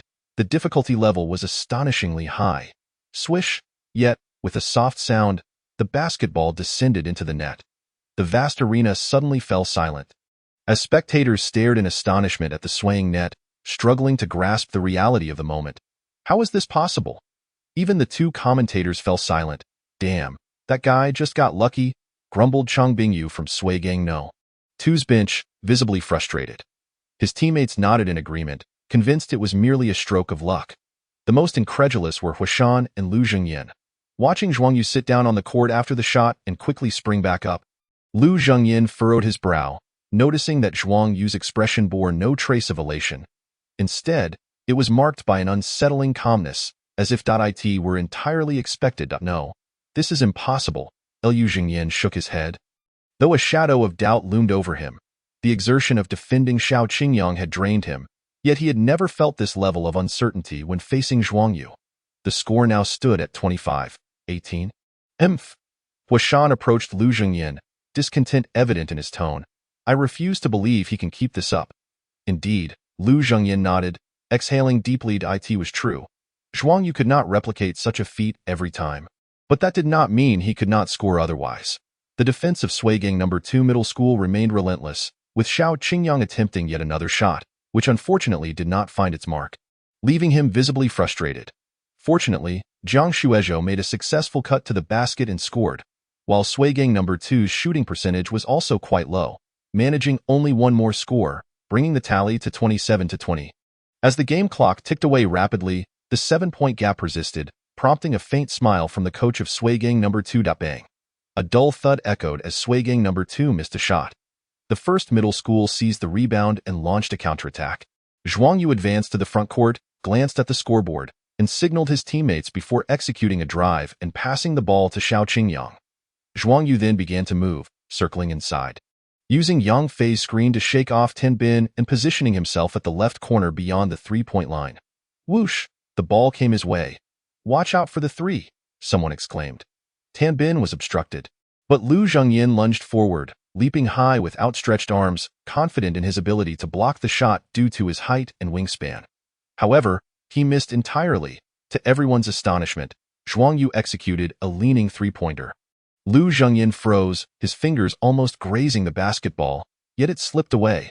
Zhuang Yu arched his body backward, forming a 60-degree angle with the ground, nearly flying out of bounds. The crowd erupted in astonishment, especially the fans near the sideline, who were left speechless as they witnessed Zhuang Yu soaring out of bounds. Such a leaning three-pointer was a feat of remarkable difficulty. A reporter, positioned right at the sideline, instinctively refrained from moving as Zhuang Yu barreled towards him, rapidly clicking the shutter of his camera to capture this spectacular moment. Whoosh! With a flick of his wrist, Zhuang Yu sent the basketball soaring. Meanwhile, he flew out of bounds, colliding with the reporter, both of them stumbling to the ground. The reporter let out a cry of pain, but no one paid him any heed. All eyes were fixed on the basketball as it sliced through the air toward the net.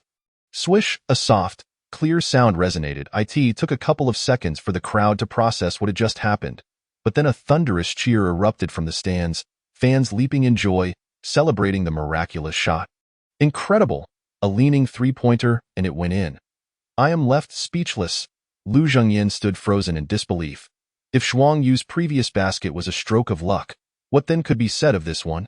This high-difficulty leaning three-pointer could not possibly be attributed to mere chance. Zhuang Yu, are you all right? That shot was simply extraordinary. Xiao Qingyang and Yang Fei rushed over to help him up. Zhuang Yu stood, turning to the reporter he had collided with, apologizing. Sorry about that. Are you okay? I'm fine, the reporter replied, shaking his head. He inspected his camera, relieved to see it unharmed, then gave Zhuang Yu a thumbs up, impressed. Zhuang Yu scratched his head, feeling slightly embarrassed. With that three-pointer, the score shifted to 27-23, narrowing the gap to just 4 points.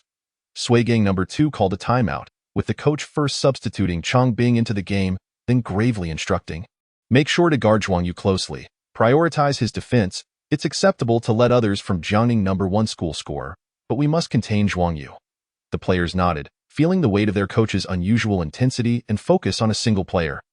On the other side, Coach Yang Guohui of Jiangning No. 1 school also made a substitution, bringing Han Hui in for Yang Fei. He nodded approvingly at Zhuang Yu and said, "The opponent will undoubtedly tighten their defense on you. Be sure to provide screens and picks for Zhuang Yu. Also, focus on securing rebounds." The group nodded in agreement, though Zhuang Yu appeared puzzled. If the other team was strengthening their defense against him, why should he still be the one to play?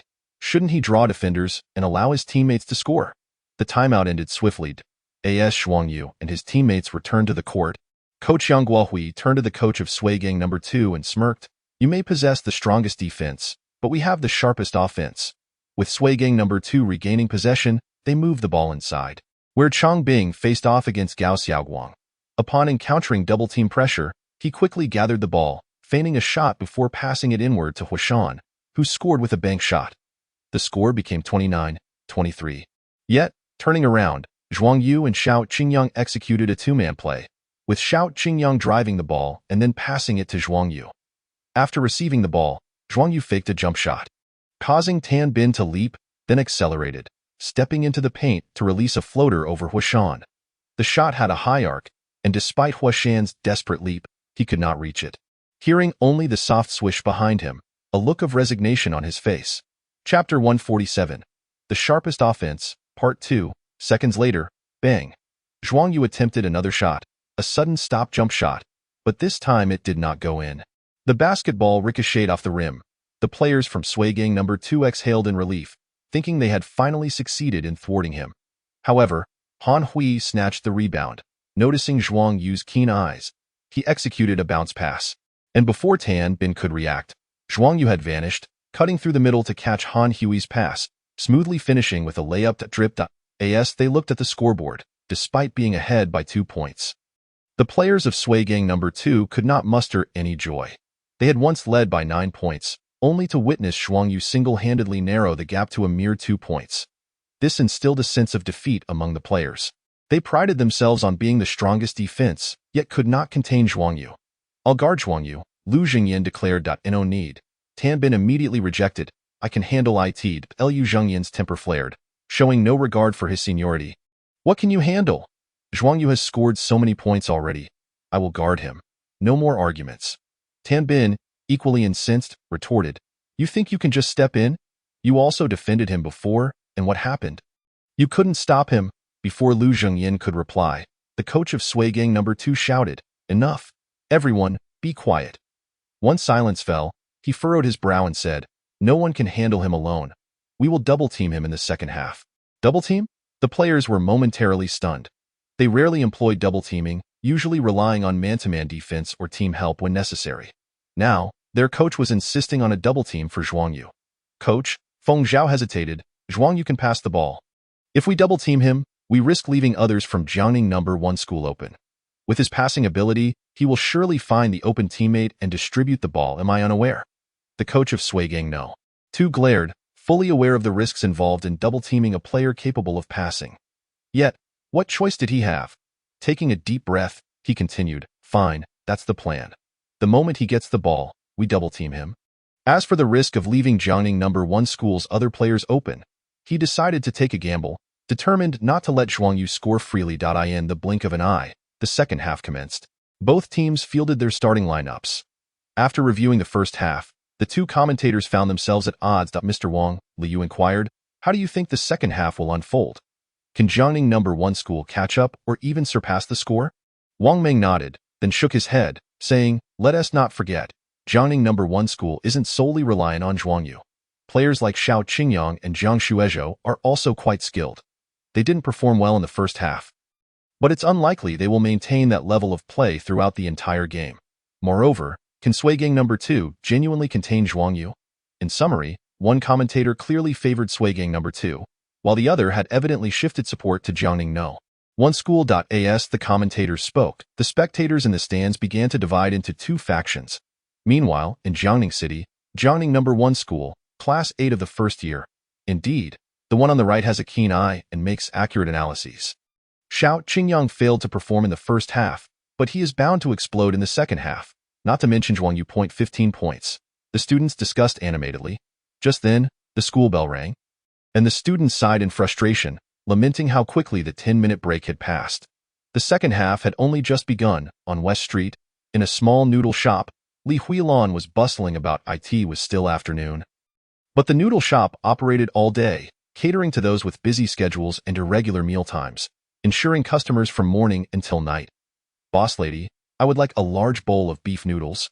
A tall man in his 40s entered the shop and called out to Li Huilan. "Coming right up," Li Huilan responded.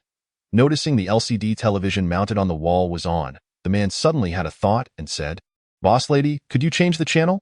My son is competing in a basketball match in the province today, and I heard there would be a broadcast. I'm not sure if it has ended." "Oh, the remote is over there. Feel free to change it yourself." Li Huilan pointed to the remote and casually asked, "Your son is quite accomplished to be competing at the provincial level and even on television. He must be remarkable. Which school does he attend?" "First middle school." The man switched channels while responding. "I heard it's from Yizhong." Li Huilan chuckled. "My son also attends Yizhong. He just started his first year of high school this year. But he isn't as remarkable as your son." "What a coincidence. My son is also in his first year, but he only plays as a substitute on the team, so he can't be considered impressive," the man said with modesty, though a hint of pride flickered in his expression. He then inquired, "By the way, which class is your son in?" "Class 8 of the first year." "Oh, that's not the same class.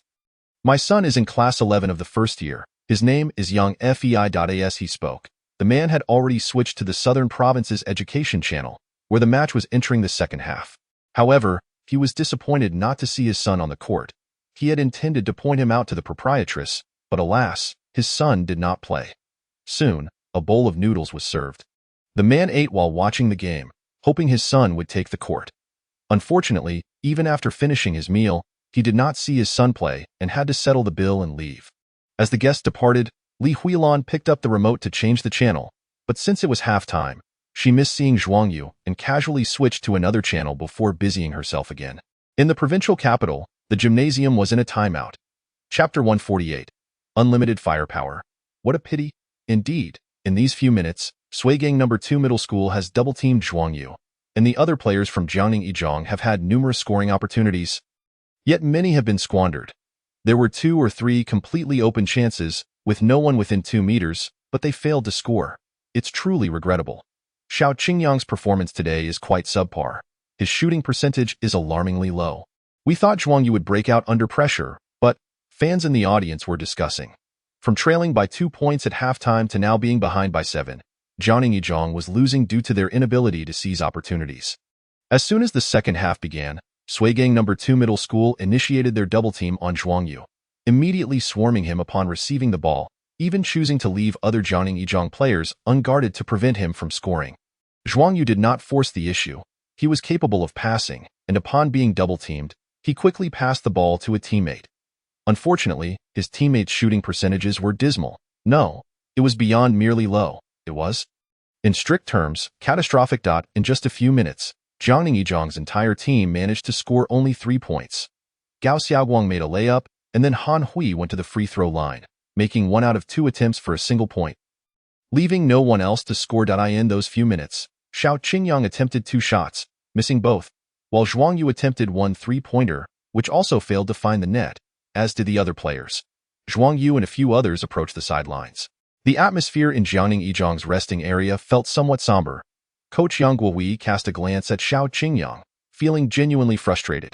It was clear that Xiao Qingyang's mindset had crumbled under Lu Zhengyan's defense. When Xiao Qingyang comes off, Yang Fei will go on, Coach Yang Guohui announced, substituting Xiao Qingyang for Yang Fei. Thus, the lineup transformed from a large and 4-small formation to a more conventional arrangement of Yang Fei, Han Hui, Gao Xiaoguang, Zhang Xuezhou, and Zhuang Yu. This was a standard lineup suited for the current situation. The advantage of a large and 4-small formation lies in offense, but if the player's offensive efficiency is too low, that advantage dissipates and the disadvantages magnify. Therefore, a change in strategy was necessary. Yang Fei, Han Hui, you two need to focus on protecting the rebounds and setting screens for Zhuang Yu, Coach Yang Guohui instructed. Gao Xiaoguang, Zhang Xuezhou, you both need to move around more to create spacing. Finally, he turned to Zhuang Yu. Zhuang Yu, our issue remains offense. Now we can only rely on you. I grant you unlimited firepower. Just play freely without any reservations, disregard tactics, and if you feel you can score, do so with determination. Zhuang Yu felt a weight settle on his shoulders, yet he met the coach's gaze, which was filled solely with trust. He nodded earnestly, yes, coach. There was no alternative. They had to take a risk. The opponent's defense was undeniably strong, making it challenging for the other players from Jiangning Yizhong to maintain consistent performance. Zhang Yong was ineffective, as were Zhang Xuezhou and Gao Xiaoguang. Even Xiao Qingyang struggled to score. Who else could they rely on? Only Zhuang Yu. As the timeout concluded, Suigang No. 2 Middle School made substitutions, replacing Feng Zhao and Huashan with 2 bench players. Yet Lu Zhengyan, Tan Bin, and Chang Bing remained on the court. Xiao Qingyang exited, allowing himself a moment to breathe. Yizhong initiated their offense. Zhuang Yu received the ball in the backcourt and swiftly advanced to the front court, where Yang Fei set a screen. Zhuang Yu used the screen to shake off Tan Bin and move to the left. The center from Suigang No. 2 Middle School stepped up to delay him. Yet Zhuang Yu showed no signs of hesitation, first executing a crossover dribble, feigning a drive to force his opponent to instinctively retreat a step, then immediately leaping to take a jump shot. Swish, a soft sound echoed as the ball went in. Upon witnessing this basket, the Jiangning Yizhong bench collectively sighed in relief. It's still Zhuang Yu, commentator Wang Ming remarked. Zhuang Yu's jump shot finds the mark, helping Jiangning Yizhong narrow the gap. Unfortunately, no matter how strong Zhuang Yu was, he was merely one individual. Beside him, Lu Yu commented, bang. A dull thud resonated as Tan Bin's layup attempt clanged off the rim. Now that Jiangning Yizhong had reverted to a conventional lineup, their interior defense was no longer so vulnerable. Although the combination of Yang Fei and Han Hui was still inferior offensively to the pairing of Yuan Feng and Han Hui, their defensive capability had significantly improved compared to the large and four-small setup. Tan Bin mistakenly believed he could score just as easily as before, but that was an overly simplistic assumption. Yang Fei secured the rebound and passed it to Zhuang Yu. Double team, move into double team. As soon as Zhuang Yu crossed half court, the coach of Suigang No. 2 Middle School shouted from the sidelines. Tan Bin and substitute guard Yang Rui immediately advanced to double team him. Zhuang Yu frowned, passing the ball to Jiang Shuizhou, who then drove forward and passed to Han Hui. Han Hui did not attempt a shot, continuously searching for Zhuang Yu. Spotting Zhuang Yu making a backdoor cut to the right, he immediately passed the ball. Zhuang Yu caught it and shot without delay, but Lu Zhengyin swiftly closed in. Contesting the shot, bang! The ball missed. Lu Zhengyin exhaled deeply, but due to his significant energy expenditure, he stumbled slightly upon landing, nearly losing his balance. Yet, as he jumped, he quickly realized it was a feint. Indeed, Zhuang Yu had merely faked a move. He leaped after Lu Zhengyin had committed, leaning into him as he released the ball. Beep, swish, the whistle blew. The shot was good. The referee pointed to Lu Zhengyin, signaling a defensive foul, indicating that Zhuang Yu's basket counted and he would take an additional free throw. Lu Zhengyin leaned on his knee, breathing heavily, feeling helpless. Had it not been for his exhaustion, he would have controlled his movements better and avoided the foul. Unbeknownst to him, Zhuang Yu had deliberately targeted him. Seeking to draw the foul, swish, a soft sound as Zhuang Yu converted the free throw. Tan Bin dribbled near the three-point line, signaling to his teammates to reposition.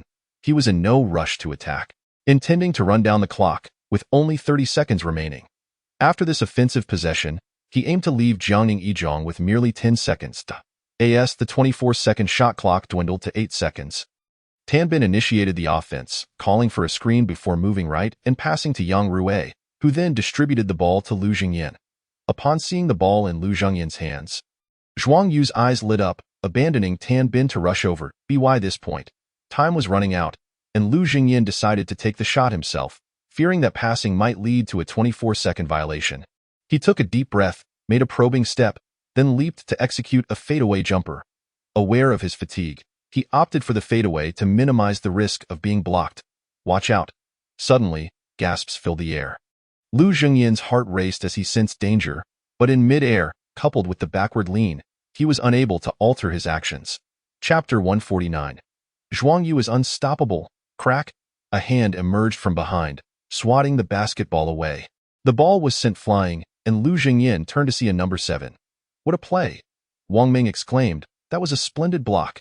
Zhuang Yu has denied Lu Zhengyin from Suigang No. 2 Middle School. And oh, he has regained control of the ball for a fast break. Suigang No. 2 Middle School's defense scrambled. Lu Yu remarked, seemingly trying to offer a warning. However, he soon found himself at a loss for words. Zhuang Yu's speed was astonishing. Despite Tan Bin's earlier head start in retreating, in the blink of an eye, Zhuang Yu left him trailing behind. This is ridiculous. Tan Bin could only watch as Zhuang Yu approached the free throw line and soared into the air. What? The audience was momentarily stunned. Was he about to dunk? Bang! The sound reverberated, shaking the entire venue. Fans in the stands widened their eyes, then erupted in cheers, jumping up to applaud, showering Zhuang Yu with accolades. Meanwhile, a group of players from Suigang No. 2 Middle School stood in stunned silence, taking several seconds to react, exchanging glances with one another before letting out wry smiles. Damn it, now we're only 2 points behind. It's all Zhuang Yu's fault. In the resting area of Suigang No. 2 Middle School, the players wore expressions of frustration. Time and again, Zhuang Yu managed to narrow the gap single-handedly, yet they found themselves powerless to stop him. A feeling that was profoundly disheartening. It's my fault, Lu Zhengyin admitted, taking responsibility. It's not your fault. The coach of Suigang No. 2 Middle School waved his hand. Your energy expenditure has been excessive. Sit down and rest for now. Today, Lu Zhengyin defended against Xiao Qingyang exceptionally well, expending a tremendous amount of energy. He has done his utmost, so naturally, he cannot be blamed. On the other side, the crowd gathered around Zhuang Yu, all visibly excited.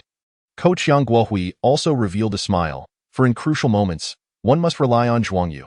His presence brings a sense of reassurance. Sitting beside Xiao Qingyang, Zhuang Yu patted him and said that Lu Zhengyin has exhausted his stamina. Your opportunity has arrived. Xiao Qingyang turned to glance towards Suigang No. 2 Middle School, where Lu Zhengyin was gasping for breath, sweat visibly dripping from his chin. His fatigue was unmistakable. Listen to me, Zhuang Yu said. Draping an arm around Xiao Qingyang's neck, we will. Both teams deployed their rotation lineups, with Xiao Qingyang leading the substitutes for Jiangning No. 1 Middle School, while Lu Zhengyin remained on the bench for Suigang No. 2 Middle School. Upon seeing Lu Zhengyin sidelined, Xiao Qingyang felt increasingly certain of his exhaustion. 3 minutes swiftly passed. Requesting a timeout. Suigang No. 2 called for a pause to substitute in their main players. Jiangning No. 1 Middle School also brought in their starters. Initially, Suigang No. 2 held possession.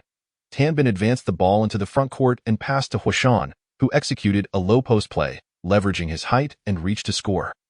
Jiangning launched a counterattack. As Zhuang Yu reached the front court, he was immediately double-teamed.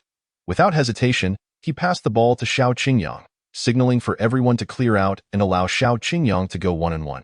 Out of energy, are we? Xiao Qingyang scoffed, taking a probing step before suddenly slapping the ball forward, feigning a left-side drive. Lu Zhengyin quickly shifted to intercept, positioning himself effectively. At that moment, Xiao Qingyang made a swift change of direction, switching the ball to his right hand, momentarily pausing his movement. Noticing Lu Zhengyin's slight hesitation, he smirked, accelerated past him, and drove towards the basket for a successful layup. A moment later, Xiao Qingyang received the ball at a 45-degree angle on the right side and immediately went into isolation. Executing a series of crossovers, his shoulders swaying before he burst forward, Lu Zhengyin recognized Xiao Qingyang's intentions, but his feet could not keep up, allowing Xiao Qingyang to slip past him. Damn it, Lu Zhengyin thought, feeling frustrated as he shouted for his teammates to help defend. Huashan stepped up to assist, but unexpectedly, Xiao Qingyang delivered a bounce pass to the middle. A flash of movement appeared as Zhuang Yu exploded with speed, shaking off Tanbin for a cut, taking advantage of Huashan's attention on Xiao Qingyang. Receiving the pass, he promptly executed a floater, scoring effortlessly. It's Zhuang Yu again. The expression on the Suigang No. 2 coach's face darkened. How many points has Zhuang Yu scored already? At least 20, right? And we are supposed to be the strongest defense. They even doubled Zhuang Yu. Yet he continues to score. Where can we save face? Defend well? I told you to defend well. Frustrated, the players on Suigang No. 2 seemed ready to take matters into their own hands. On the court, Zhuang Yu turned to retreat on defense, high-fiving Xiao Qingyang. What vexed Suigang No. 2 was that both Zhuang Yu and Xiao Qingyang seemed to have a vendetta against Lu Zhengyin, targeting him relentlessly. Either Zhuang Yu would draw defenders away, allowing Xiao Qingyang to isolate Lu Zhengyin, or they would switch on defense, with Zhuang Yu attacking Lu Zhengyin. They had fixated on that one point. The efficiency was striking. Whether it was Xiao Qingyang or Zhuang Yu, attacking Lu Zhengyin yielded high returns, be it driving to the basket or shooting from beyond the arc. They consistently scored if it weren't for Suigang No. 2's advantage in the paint. With Huashan and Changbing also contributing points, they might have already crumbled under the pressure. Clear out, Xiao Qingyang signaled, urging his teammates to create space for his isolation. As the others complied, Lu Zhengyin spread his arms, focusing intently on Xiao Qingyang, sweat pouring from his forehead, breathing heavily and rapidly. He was nearing exhaustion. Yet, he still had to defend out of course. The other players on Suigang No. 2 were not merely spectators. Several quickly collapsed their defensive line, with Huashan stepping forward, ready to assist at any moment. In the next instant, Xiao Qingyang drove forward, initiating contact with Lu Zhengyin, causing him to stumble slightly. Xiao Qingyang then accelerated, launching into the paint. Not on our watch. No scoring. Huashan and Changbing leapt to contest. However, Xiao Qingyang did not attempt a shot. Instead, he pushed the ball through the gap between them, sending it flying to the left corner. Not good. The Suigang No. 2 bench gasped as their players reacted, but it was too late. Zhuang Yu shook off Tanbin and dashed to the corner. Upon receiving Xiao Qingyang's pass, he leapt immediately, flicking his wrist as the ball swished through the net. A perfect three-pointer. With that shot, the score transformed to 49-52. Jiangning No. 1 Middle School had taken the lead by 3 points. Requesting a timeout, Suigang No. 2 immediately called for a pause. Now, Lu Zhengyin on the court was no longer an asset but rather a liability on defense. He could not remain on the floor any longer. Yet, without Lu Jingyin, Xiao Qingyang would be left unmarked.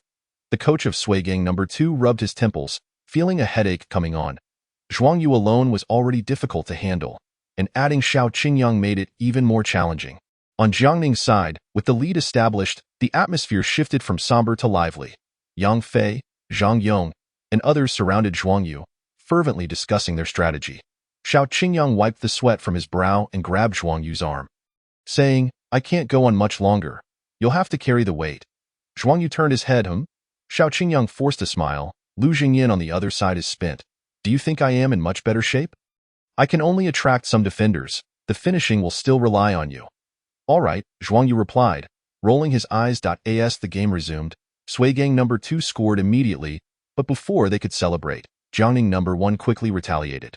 Xiao Qingyang drove into the lane, drawing defenders before passing to Zhuang Yu, who wasted no time and shot as soon as he received the ball. Bang! The sound echoed as the ball ricocheted off the rim, just as the players from Suigang No. 2 released a breath of relief. A figure surged into the paint, soaring high to seize the rebound before the defenders could react. What? Oh my God, it's Zhuang Yu again. The crowd was almost numb to the spectacle. Zhuang Yu had practically single-handedly carried the entire team, standing firm against Suigang No. 2. His prowess was undeniable. In midair, he captured the ball, engaging his core, and while still airborne, he tossed it towards the hoop with one hand, scoring yet another point. Chapter 150. The basket that shattered the opponent's hopes. Damn it, how did he score again? Defend well. We are only 3 points behind. We still have a chance. Suigang No. 2, let's go. Victory is ours. With 2 minutes remaining in the game, all the players on the Suigang No. 2 bench stood up, loudly cheering for their teammates on the court. Jiangning No. 1 Middle School also stood firm, with Yang Fei, Zhang Yong, Zhou Lei, Yuan Feng, and team leader and Xian all rising to support Zhuang Yu and the others in the stands. The voices of hundreds, even thousands, merged into a cacophony, resonating far beyond the arena. Ladies and gentlemen, the commentator Lu Yu announced into the microphone, we can see that the fans in the audience have all risen to their feet. With only 2 minutes remaining, this is the most critical moment of the match. Which team will emerge victorious and advance to the semifinals? Let us stay tuned. Don't blink, Wang Meng added humorously. On the court, possession belonged to Suigang No. 2. Tan Bin brought the ball into the front court, eager to pass it to the inside players, where they held an advantage. However, Jiangning No. 1 defended excellently, using frontside pressure, which made him hesitant to take risks with his pass in such a crucial moment. A poorly executed pass could be catastrophic. Setting a screen, Tan Bin took a deep breath and called for a pick. As Washan stepped up to set the screen, he seized the moment to shake off Zhuang Yu. Faced with Han Hui's delay, he gritted his teeth and decided to take matters into his own hands. Tan Bin first executed a crossover step, lowering his center of gravity, appearing poised to drive. Han Hui instinctively took a half step back. Yet, Tan Bin suddenly leaped, and Han Hui, realizing too late, lunged forward but was still a fraction too slow. Swish! The sound of the net echoed as Tan Bin made the jump shot. Seeing the ball go in, Tan Bin exuberantly waved his arms. Having struggled against Zhuang Yu, he felt a weight lift from his heart. Now, with a score, he felt a bit of relief. Counterattack. Zhuang Yu signaled to his teammates to swiftly launch a counterattack. Arriving at the front court, Zhuang Yu glanced at the timer. With just over a minute remaining and a 1-point lead, he did not need to rush. The urgency now lay with Suigang No. 2, taking a moment to manage the clock. Zhuang Yu signaled to Xiao Qingyang, passing the ball to him. Xiao Qingyang took possession, gestured for others to clear out, and then initiated his isolation play, taking a step forward before pivoting, using his back to push against his defender as he edged towards the paint. If he weren't so fatigued, he wouldn't have resorted to this. Of course, he wasn't genuinely looking to back down. With the center Huashan lurking near the paint, Xiao Qingyang squeezed towards the lane while keeping an eye on Zhuang Yu. Zhuang Yu shifted towards the left corner, with Tan Bin closely trailing behind. Suddenly, Zhuang Yu made a reverse cut, slipping along the baseline as Han Hui set a screen for him. Not good, Tan Bin's heart raced, urgently warning his teammates to switch their defense. I got this. Huashan stood resolutely in front of Zhuang Yu. At that moment, Xiao Qingyang made a pass, delivering the ball into Zhuang Yu's hands. However, Zhuang Yu found himself positioned within the 3-point line, quite close to the basket, with Huashan directly before him. Even though he received the ball, He lacked the necessary distance to maneuver past Huashan, unless he attempted a shot right in Huashan's face. Zhuang Yu feigned a jump shot, but Huashan remained unfazed. Zhuang Yu, undeterred, smiled slyly and gestured behind him. Here it comes. Han Hui grinned broadly, swiftly pivoting and cutting into the paint at a 45-degree angle. Earlier, while setting a screen for Zhuang Yu in the left corner beyond the three-point line, Zhuang Yu had exchanged a knowing glance with him, and now, upon seeing Zhuang Yu's cutting motion, he immediately turned to make his own cut. Bang! Zhuang Yu's gaze was fixed on the basket, but his hands executed a bounce pass. The basketball ricocheted off Huashan's feet, causing a jolt of surprise in Huashan, who instinctively reached out to intercept it. Yet, he grasped nothing. The ball rebounded perfectly into Han Hui's hands. At this moment, Huashan still loomed over Zhuang Yu. And although Tan Bin was trailing Han Hui as a guard, he stood no chance of contesting him, powerless to do anything but watch as Han Hui seized the ball and effortlessly laid it in. The score now stood at 53-56, a mere 3-point gap. No worries, let us execute this offensive play well, coach from Shuigang No. 2 High School reassured his players, though anxiety etched into his features as time dwindled. Following that, neither team managed to score on their subsequent possessions. With only 30 seconds remaining, the score difference remained at 3 points, and Jiangning No. 1 High School regained possession. As Zhuang Yu brought the ball into the front court. Tan Bin rushed forward, thoughts racing. This possession must be defended. If we can stop this play, we still have a chance to force overtime. Suddenly, Zhuang Yu burst forward, catching Tan Bin off guard. He had expected Zhuang Yu to waste time and run down the shot clock, but as soon as they crossed midcourt, Zhuang Yu launched an offensive assault. Oh no! Tan Bin quickly sidestepped, but he was still caught half a step behind. He could only pivot swiftly to pursue while shouting, "Help on defense!" Huashan immediately closed in, as the other three players shifted to tighten their defensive formation. Fully aware that stopping this play was crucial for their hopes, in the stands, spectators were riveted to the court, their eyes fixed on Zhuang Yu. Would he take the shot, or would he dish it out? The next moment, Zhuang Yu provided his answer.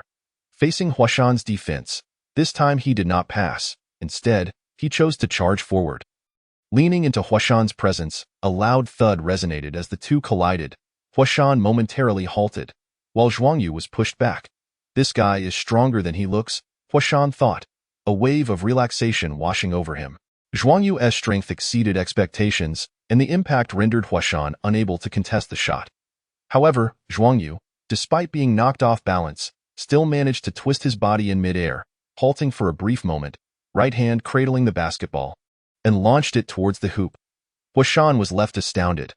Why does gravity seem to work differently for him? Swish, in an instant, the ball swished through the net. The stands erupted in cheers, the fans vociferously applauding. The Jiangning No. 1 High School bench exploded in jubilation, everyone leaping to their feet. What a remarkable play! Commentator Wang Ming exclaimed. Then, realizing he might be overly enthusiastic, cleared his throat and stated, Zhuang Yu drives to the basket and scores. Lu Yu paused momentarily before conceding. That was an exceptionally difficult shot. A truly remarkable play that nearly sealed the game. It was a basket that extinguished the opponent's hopes. The score changed to 53-58, with Jiangning No. 1 High School holding a 5-point lead and only 21 seconds remaining. For Shuigang No. 2 High School, time was running out. The final whistle blew, signaling the end of the match. In the last 21 seconds, Shuigang No. 2 High School attempted to secure a quick basket. If successful, they could implement a foul strategy. However, with Feng Zhao's three-pointer missing, the necessity for a foul strategy dissipated. The score settled at 53-58. With Jiangning No. 1 High School emerging victorious, Shuigang No. 2 High School had suffered a defeat. What a pity! If only Zhuang Yu's final shot hadn't gone in, the 3-point deficit could have been manageable. Indeed, that shot effectively ended the contest, and the 5-point gap rendered the final 21 seconds irrelevant. In fact, it wasn't merely that shot. Shuigang No. 2 High School had essentially lost to Zhuang Yu throughout this match. By the way, how many points did Zhuang Yu score? Surely over 20. As the match concluded, fans turned their attention to the scoreboard, searching for Zhuang Yu's name, only to gasp in astonishment. Gasp. The scoreboard displayed a staggering 33 points next to Zhuang Yu's name. He alone amassed 33 points. It was noteworthy that Jiangning No. 1 High School's entire team only managed 58 points, while Shuigang No. 2 High School could only muster 53 points. yet Zhuang Yu alone scored 33 points, along with 5 rebounds and 5 assists. Incredible, people exclaimed, astonished. Such personal statistics, 33 points, 5 rebounds, and 5 assists, stood out dramatically in a game where neither team scored above 60 points. MVP. Without a doubt, an MVP-level performance. Indeed, Zhuang Yu was the MVP. It was unclear who initiated it first, but soon chants of MVP erupted from the audience, growing louder and resonating throughout the entire arena. In another gymnasium, a match had just concluded, a crossover elimination game between Group C and Group D, featuring Wanshi High School, C1, against Yangqing No. 7 High School, D2. After 40 minutes of fierce competition, Wanshi High School, the top seed from Group C, triumphed over Yangqing No. 7 High School, successfully advancing to the semifinals. A group of Wanshi High School players celebrated while discussing Jiangning No. 1 High School, having already received word of their victory. Isn't Shuigang No. 2 High School renowned as the strongest shield? They were the top team in Group B. How did they lose to Jiangning No. 1? It seems Zhuang Yu, their core player, exploded, scoring 33 points by himself, along with 5 rebounds and 5 assists. The final score was 58-53, and Shuigang No. 2 High School only managed 53 points. Allowing Zhuang Yu to claim 33 points, how could they not lose? 33 points. The players from Wanshi High School were taken aback. As athletes, they understood how challenging it was to score 33 points in a single game. If it were during a group match, it might be more feasible, but this was the quarterfinals, where all teams were strong. Players scoring 20 points in a single game was considered impressive. Let alone 30, that was truly extraordinary. Center Tao Fong turned to Yuanwei and teased, "Looks like you, the rookie king, might have some competition now." Everyone glanced at Yuanwei. The first-year student had already become a key guard for Wanshi High School, showcasing exceptional talent and skill, leading the team to the semifinals. In several provincial league matches, he averaged 17.2 points, along with 5 rebounds and 3.4 assists, making him a strong contender for this year's rookie title. In fact, some overzealous fans had ranked him first in the rookie rankings, with Zhuang Yu following in second. However, after Jiangning No. 1 High School's performance today, those rankings might need to be revised. Why? Yuanwei scoffed. It's just one high-scoring game. If I were allowed to shoot at will, I could easily score 30 points too. Nearby, team captain and star player Zhao Zi chuckled. All right then, next game I'll let you take the lead. Go all out and show Zhuang Yu who the real rookie king is. Why? Yuanwei scratched his chin, mumbling, honestly, the rookie title isn't that important. Winning the provincial championship is what truly matters. Laughter erupted among the group. Meanwhile, other teams received the same news. Many did not expect Jiangning No. 1 High School to win, especially since Shuigang No. 2 High School was touted as the strongest shield and the top team in Group B, while Jiangning No. 1 was merely the second seed in Group A and had lost a key center. How could they possibly defeat Shuigang No. 2? Yet, the outcome was that Jiangning No. 1 High School emerged victorious. Especially with Zhuang Yu's 33 points, 5 rebounds, and 5 assists, many were left in shock. A single player accounted for more than half of the team's scoring. This could happen in city league matches, but in provincial competitions, it was exceedingly rare. At Jiangning No. 1 High School, Zhuang Yu arrived at class early in the morning to find himself surrounded by classmates. Zhuang Yu, you were incredible.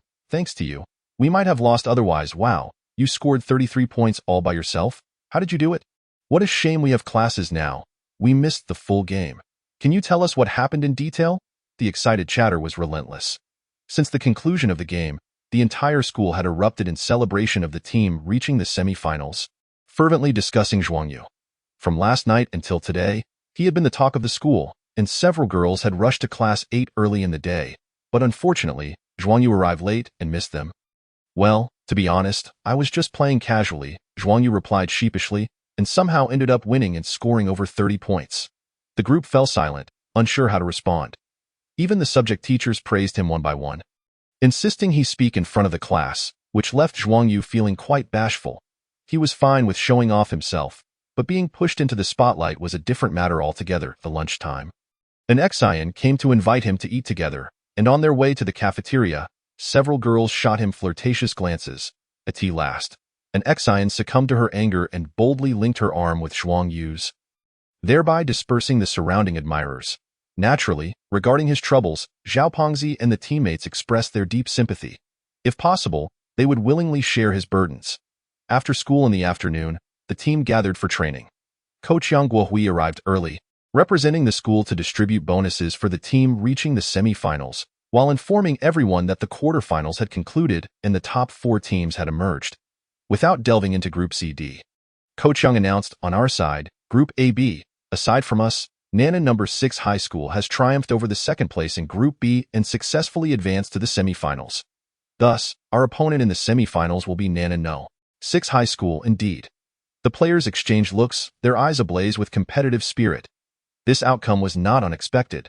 The strength of Nana No. 6 High School was well known, and their victory over the second place in Group B was hardly surprising.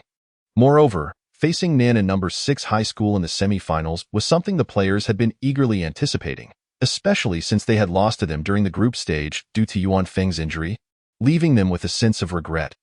Now, the opportunity for revenge had arrived. Seeing no trace of fear on the players' faces, but rather an abundance of fighting spirit, Coach Yang nodded in satisfaction and said, "Boys, as long as we win this match, we will advance to the finals. I have but one request. Defeat Nana No. 6 High School. Can you do that?" "Yes," the crowd roared in unison. Coach Yang smiled and dismissed them to begin training. An hour later, training concluded. Since they had played a match the previous day, the training session was not lengthy, allowing the players to conserve their energy and rest adequately to prepare for the upcoming games. However, even though training had ended, Coach Yang did not let the players disperse. Instead, he led them to the school's multimedia classroom. Anxin. Coach Yang called out. Responding, an Xin brought her laptop to the podium, connected the cables, and turned on the projector, revealing footage of Nana No. 6 High School's match. "This is the game footage from the quarterfinals that I managed to acquire through connections," Coach Yang stated. "Pay close attention. I will analyze it for you." Previously, there had been no television broadcasts or recordings for the group stage and the 16-8 matches. However, once they reached the quarterfinals, broadcasts were available, along with the match recordings. The players immediately perked up, their eyes glued to the screen. Coach Yang paused the footage at significant moments to provide analysis. Having faced Nana No. 6 High School once before, the players were not strangers to them. Yet watching the recordings and listening to the coach's insights deepened their understanding of the rival team. In the provincial capital, Nana No. 6 High School had just concluded their quarterfinal match, successfully defeating their opponent and advancing to the semifinals. With a match against Jiangning No. 1 High School looming, their coach remained in the office even at 8 o'clock in the evening. He opened a video file, revealing the match footage of Jiangning No. 1 High School versus Suigang No. 2 High School. Just as Coach Yang had acquired the footage of Nana No. 6 High School, the coach of Nana No. 6 was also able to obtain the recordings of Jiangning No. 1 High School. However, the more he watched, the more serious his expression became. "Where is their key center forward?" he pondered, realizing that Jiangning No. 1 High School's strength had not diminished. Instead, they seemed even stronger. The coach furrowed his brow, particularly regarding Zhuang Yu, admitting to himself that he had previously underestimated the player's scoring ability. In Chapter 152, we find ourselves at Jiangning No. 1 High School. In the basketball gym, the players had just finished their day's training. With the semi-finals approaching, the intensity of the training was moderate, merely routine. "Zhuang Yu, are you leaving?" some called out as they began to pack up, while Zhuang Yu chose to sit beside Yuan Feng. Despite his ankle injury preventing him from participating in training, Yuan Feng still attended. Sitting on the sidelines to watch his teammates practice, he would accompany the team during matches, sitting on the bench.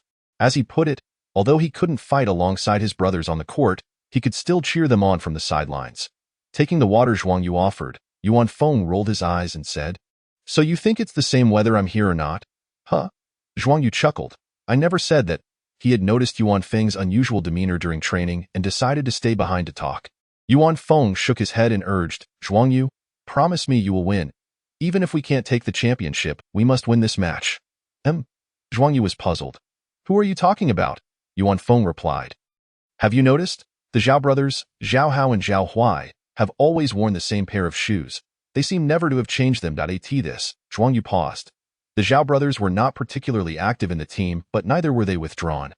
They were diligent and unassuming. Indeed, it seemed their shoes had never been replaced.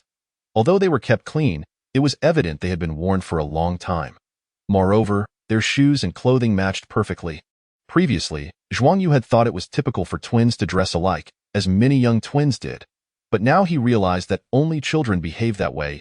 As they grew older, Twins often emphasize their individuality, adopting different hairstyles and styles of dress. However, the Zhao brothers had not done so. Their family situation was not favorable. Yuan Feng did not let Zhuang Yu speculate further and directly provided the answer. Their mother was seriously ill, and their father, lacking education, could only perform strenuous, low-paying labor. Balancing the costs of medical care for their mother and supporting two sons' education was an overwhelming burden. I learned of their situation by chance. They've never spoken of it, and only I and the team know. Please don't mention it to anyone. Zhuang Yu nodded. I understand. For others, waiving tuition fees might not matter, but for the Zhao brothers, it could save their family some money, allowing their mother to afford more treatment and easing their father's burden. I wanted to help them, but they refused any extra assistance. They don't want sympathy or pity from others. The best way to aid them is to reach the finals and perhaps even win the championship. Unfortunately, I got injured. Upon hearing Yuan Feng's words, Zhuang Yu suddenly felt a tightness in his chest, unsure whether it was sympathy or something else, but it was undeniably distressing. He finally comprehended why Yuan Feng was so troubled, not due to his own inability to play, but for feeling powerless to assist the Zhao brothers. Taking a deep breath, Zhuang Yu spoke earnestly. Don't worry, Feng Gu, we will definitely win. Not just the next match, but the one after that too. They were pouring their sweat into this, even knowing they were merely substitutes. With only a few minutes of playtime in a match, or perhaps not playing at all, yet they persevered. For their families, for their friends, for their dreams. Perhaps each had their own reasons, but they all shared the same goal, to win. I want to win too, Zhuang Yu murmured to himself as he turned to leave. After evening self-study, Zhuang Yu arrived at the old gym. Today, he had no intention of practicing. He merely wanted to sit there, reflecting on many things, recalling his journey since joining the basketball team, and remembering Yuan Feng's words from the afternoon. He sat for half an hour before finally leaving, observing the wrinkles at the corners of his mother's eyes and noticing the white hairs that had appeared on her head. Zhuang Yu suddenly felt a strong desire to give her a hug. Unfortunately, Li Huilan wouldn't allow it. She thrust a plate of food into his hands, saying, "Hurry up and take this out. After you eat, wash your own dishes. I'm exhausted today." Zhuang Yu felt his carefully cultivated emotions dissipate. So he took the plate to the table and turned to say, "Mom, if the shop gets busy, why not hire someone?" Li Huilan waved her hand dismissively. "No need to worry about that. By the way, have you had any exams recently? How did you do? I'm telling you, studies come first. No early romances." "If any girls, Mom," Zhuang Yu said, exasperated. "I wanted to tell you." But he decided against it. He turned and pulled out his exam paper from his bag, placing it on the table. "You can take a look yourself." He had intended to inform his mother about participating in the Provincial High School Basketball League semifinals, but with the conversation diverted, he thought it best to hold off until after the victory.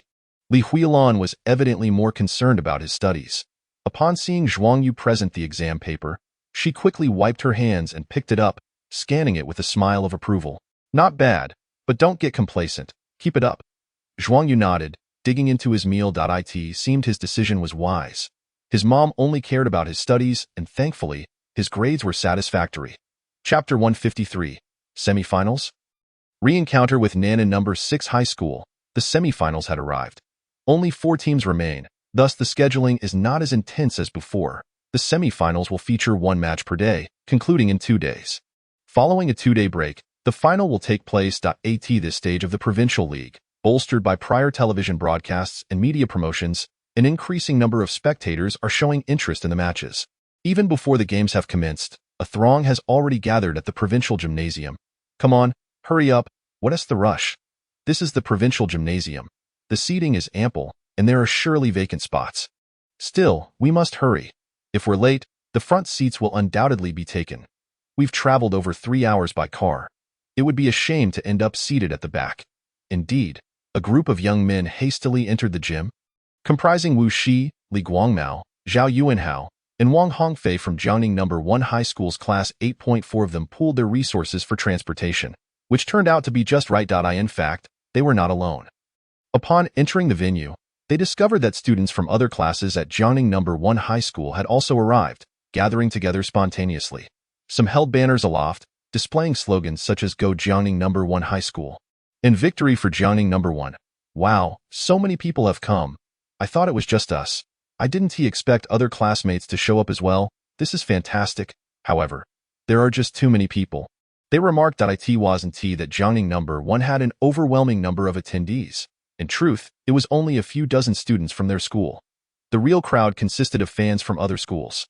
The vast provincial gymnasium, capable of accommodating at least 2,000 spectators, was already filled to more than half its capacity, indicating that over 1,000 fans were present. Among them were students from both Jiangning No. 1 and their rivals, Nan'an number 6, Jiangning number 1 had fewer representatives, while Nan'an number 6 boasted a larger contingent, all clad in their school uniforms, waving various flags and banners, creating an imposing atmosphere. As Zhao and his companions settled into their seats within Jiangning No. 1 section, they glanced at the Nan'an number 6 side and then back at their own, feeling somewhat disheartened. The disparity in numbers is quite significant, Zhao lamented. Indeed, he nodded in agreement, rummaging through his bag to retrieve a banner he had crafted. Come on, let's raise this banner. We may be a bit outnumbered, but we cannot let our spirit falter. As they hoisted the enormous banner, students from Jiangning number 1 were taken aback, exclaiming in admiration. Zhao had somehow procured a red cloth measuring 7 to 8 meters in length and over a meter in height. Emblazoned with the bold words, "Victory for Jiangning number 1, the sheer size of the banner, requiring several individuals to support it with wooden poles, effectively overshadowed the presence of Nan'an number 6. What are these guys thinking? Setting up such a massive banner. Are they advertising? Even if the banner is large, what does it say? Victory for Zhuang Yu. More like a boastful claim. They should worry about the wind blowing their words away. Let them flaunt it for now. The more grandiose their display, the louder their boasts, the more shame they'll feel if they lose. Students from Nan'an number 6 scoffed in derision. Among the spectators were not only students from competing schools, but also many adults. Including Zhou Jiming and his nephew Zhou, and Zhou Jiming had missed the previous quarterfinals due to commitments, and naturally, Zhou had not been able to attend either. Today, however, they had the opportunity to come together. Uncle, this is quite a show, Zhou remarked, rubbing his hands together. With the television broadcast and so many reporters here, I'm starting to feel a bit nervous. What are you nervous about? Zhou Jiming rolled his eyes. You're just a spectator, not a player. Zhou chuckled. He had never attended a provincial league semi-final before and was surprised by the lively atmosphere, feeling a tinge of envy. At that moment, the cacophony escalated. They're here. The players from Nan'an number 6 have arrived. Ah, and here come the players from Jiangning number 1. Almost simultaneously, both teams entered, igniting a wave of excitement among the spectators, with cheers and boos resonating throughout the gym. Unlike the NBA or CBA, where players enter through separate tunnels, here there was only one central passage, divided into 2 lanes leading to different locker rooms. The players had not coordinated their entry, but fate had them cross paths in the tunnel. After a brief standoff, neither side yielded, and they emerged together onto the court. As the players took their positions, the audience gradually quieted down. The gaze of Nan'an No. 6 players fixed upon Zhuang Yu, who had scored 33 points in the previous match, leaving many in awe and prompting a sense of caution among the opposing team. Meeting their scrutinizing stares, Zhuang Yu showed no signs of retreat. He surveyed the key players from Nan'an number 6, center Hao Wenguang, power forward Zhuan, small forward Huang Chao, shooting guard Zhang Feng, and point guard Li Ziyuan. Hao Wenguang stood at 201 centimeters tall. In their previous encounter during the group stage, Jiangning number 1's interior defense had been significantly compromised due to Yuan Feng's injury, leading Hao to achieve a double-double with 13 points and 12 rebounds. However, in terms of scoring prowess, he was outmatched by power forward Zhuan, who, standing at 195 cm, was not exceptionally tall but possessed excellent physical attributes and low post skills. In their prior match, Han Hui had struggled against him, as Zhuan amassed 17 points and 7 rebounds. Together, the two had contributed a total of 30 points and 19 rebounds, which had ultimately led to Jiangning number 1's defeat by a score of 60-70 despite Zhuang Yu's commendable performance. Beyond the interior duo, Huang Chao, while competent, did not match the caliber of Xiao Qingyang, and his natural talent was incomparable. Zhang Feng had a solid shooting ability and had slightly outperformed Zhang Xuezhou in their previous encounter. Li Ziyuan was adept at orchestrating plays and had a beautiful 3-point shot, yet he could not compete with Zhuang Yu in other aspects. Overall, Nan'an number 6's perimeter players were at a disadvantage compared to Jiangning No. 1 Zhuang Yu, Zhang Xuezhou, and Xiao Qingyang. Chapter 154. The determined pursuit of victory. At 3:30 p.m., the players concluded their warm-ups. the Nanan number 6 team gathered around their coach, who unfolded a tactical board. Outlining their strategy with emphasis, defend against Zhuang Yu. He poses the greatest threat. If we can contain him, Jiangning number 1's offense will be stifled. Relying solely on defense, they cannot hope to defeat us. By limiting their scoring opportunities and leveraging our advantage in the paint, victory will surely be ours. The players nodded in unison. The coach continued, their counterattacks are formidable. We must safeguard the rebounds if they secure a rebound. We must swiftly disrupt their play and sever the passing lanes to Zhuang Yu. If the ball doesn't reach him quickly, they cannot execute a fast break. Additionally, be swift in switching defenses. We cannot allow anyone to slip through. His instructions were pointed and relevant. By this stage of the tournament, Jiangning number 1's tactics were well known, and the Nanan number 6 coach had thoroughly studied them. Finally, he turned to Hao Wengguang and Zhuang Yu. You two possess a distinct advantage in the paint. Make it count, understood? Both players nodded in agreement. Meanwhile, Coach Yang Guohui was also strategizing. He had analyzed Nanan number 6 well, recognizing them as a team with balanced defensive and defensive capabilities. While their defense might not rival that of Suigang No. 2, nor did they possess a standout player like Yang Yi from Dongyuan number 3, they were by no means weak. Individually, Nanan number 6's offensive and defensive capabilities surpassed those of schools like Shiqiao Middle School and Qingpu Middle School, which Jiangning number 1 had faced in the group stage. The opposition's strength lay in the paint, where they had previously faltered in their matchup. We will compensate for our defensive shortcomings with offense, Coach Yang stated. However, we shall not entirely neglect defense. We must focus on fronting their players. Furthermore, if their post players receive the ball, the perimeter players must swiftly assist in defense. In summary, they should strive to force the opposing perimeter players to take shots. After a moment's pause, he added, on the offensive end, we need to play faster. Their defense is also formidable. Zhuang Yu and Xiao Qingyang, you two have advantageous positions. Play more aggressively and take the initiative. Both players responded affirmatively. After laying out the game plan, Coach Yang clapped his hands. Boys, let us secure this victory. With this win, the championship will be within our grasp. Yes, let us take down Nanan No. 6, the team shouted in unison. This declaration immediately incited displeasure among the Nanan number 6 students in the stands, eliciting a chorus of boos, insults, and derisive remarks. The match commenced with a jump ball, and Nanan No. 6 gained possession. Ladies and gentlemen, today marks the semi-final of the Southern Province High School Basketball League, pitting Nanan number 6 against Jiangning number 1. Today's commentary is still by Lu Yu and Wang Meng. Lu Yu, holding the starting lineups for both teams, begins to introduce. The starters for Nanan number 6 Middle School are center Hao Wengguang, 201 centimeters, power forward Zhuang, 195 centimeters, small forward Huang Chao, 188 centimeters, shooting guard Zhang Feng, 186 centimeters, and point guard Li Ziyuan, 185 centimeters. He pauses abruptly as he reaches Jiangning number 1 Middle School starters, realizing that their lineup deviates significantly from the conventional arrangement, lacking a center. Thus, he cannot introduce them in the same manner as Nanan number 6. Observing his partner's hesitation, Wang Ming interjects. Today, Jiangning number 1 starting lineup is still A1 big, 4 small formation. Han Hui, Gao Xiaoguang, Xiao Qingyang, Zhang Shuizhou, and Zhuang Yu on the court. Nanan number 6 has already initiated their offense. Gao Xiaoguang is tasked with defending Zhuang. Despite the considerable height difference, Gao Xiaoguang does not relent. He quickly closes in on Zhuang, preventing him from taking an easy shot.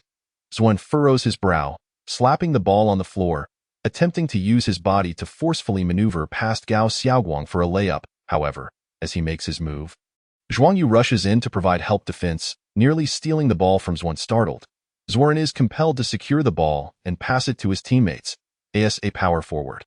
He can confidently take on Gao Xiaoguang in a one-on-one battle, but facing dual defenders while dribbling proves to be a different challenge altogether. Zhang Feng shifts toward the left, still attempting to feed the ball into the paint, intending to pass to Hao Wengguang. Yet, Han Hui circles around to defend, constantly battling with Hao Wengguang to prevent him from establishing position, while also waving his arms to disrupt Hao Wengguang's reception. The aggressive defense from Jiangning number 1 from the outset catches Zhang Feng off guard, leaving him perplexed. Isn't Jiangning number 1 known for winning through offense and lacking in defensive capabilities? Hesitant to take risks with a pass, Zhang Feng opts to take matters into his own hands. He executes a deceptive dribble and feigns a drive, only to pull up for a jump shot. Humph, scoffs Zhang Yu, immediately leaping to contest the shot. Thud! The shot is deflected and fails to find the net. With Han Hui still grappling with Hao Wenguang, he is unable to secure the rebound. Zhuang, eyeing the bouncing basketball, bends low to retrieve the rebound, confident in his 10-centimeter height advantage over Gao Xiaoguang. However, at that moment, a figure darts into the paint, snatching the ball before Zhuang. Zhuang is taken aback, turning to see Xiao Qingyang. Just moments ago, Xiao Qingyang had surged into the lane, utilizing his exceptional leaping ability and explosiveness to seize the rebound from above Zhuang, immediately preparing for a counterattack. Yet, Nanan number 6 reacts swiftly. Zhuang promptly sprints toward Xiao Qingyang, arms extended to disrupt his pass and delay Jiangning number 1's counteroffensive.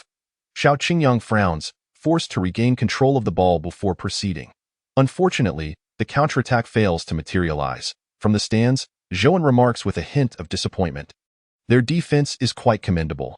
Zhou Jiming responds, after losing the rebound, they quickly delayed the play, while others retreated swiftly. Indeed, the champions of Nanan City possess some merit. Though less than half a minute has elapsed since the match commenced, Zhou Jiming already perceives the determination on both sides to secure victory with an earnest approach from the very beginning. Xiao Qingyang slows down, passing the ball to Zhuang Yu. Zhuang Yu advances the ball into the front court, immediately launching an offensive. Ahead of him is Li Ziyuan, with whom he has previously encountered during group matches. Thus, there is no need for caution. Zhuang Yu leans to the left, slightly elevating his center of gravity before executing a sudden change of direction. Li Ziyuan promptly shifts laterally, aware of Zhuang Yu's speed, yet striving to maintain his position to thwart Zhuang Yu's drive. Nevertheless, he fails. After a change of direction, Zhuang Yu's speed only increases, leaving Li Ziyuan unable to react in time. Frustrated and helpless, he shouts to his teammates, "Help on defense." According to the coach's strategy at Nanan number 6, the foremost objective on defense is to contain Zhuang Yu. Thus, as soon as Zhuang Yu crosses the midcourt line, several players from Nanan number 6 focus on his movements. With Li Ziyuan beaten, center Hao Wenguang rushes forward to provide help defense, positioning himself in front of Zhuang Yu, with arms raised, ready for action. Simultaneously, Li Ziyuan trails closely from behind. Seeing this situation unfold, Zhuang Yu halts, eyes fixed on Han Hui, as if intending to pass to him in the paint. The players from Nanan number 6, maintaining their focus on him, immediately respond by collapsing toward the paint. After all, Hao Wenguang's help leaves the interior vulnerable, and by collapsing inward, they can readily cover for Hao Wenguang's position at that moment. Zhuang Yu deftly flicks the ball to the right with one hand, not passing to Han Hui, but rather to Xiao Qingyang. Zhuang Yu's large hands enable him to grip the ball single-handedly, allowing for precise one-handed passes. Often, he utilizes this technique, as it eliminates the need for the dual-handed catch-and-pass motion, facilitating a quicker release to avoid missing passing opportunities. Furthermore, it creates an element of surprise, allowing for a rapid transition between dribbling and passing, making it difficult for defenders to anticipate, thus reducing the likelihood of being intercepted. Whoosh! The pass is swift, almost devoid of arc, flat and direct, as the ample space allows it to traverse without needing to navigate around defenders. There is indeed a finesse to passing on the court. For instance, if a post player is positioned low with one hand raised, a lob pass is warranted to ensure a comfortable reception, while the high arc minimizes the chance of interception. However, controlling the arc is crucial. The trajectory must be elevated yet descend rapidly as it approaches the post player, necessitating a slight inward spin. Conversely, if a post player is positioned low with the defender obstructing the pass, a bounce pass is required.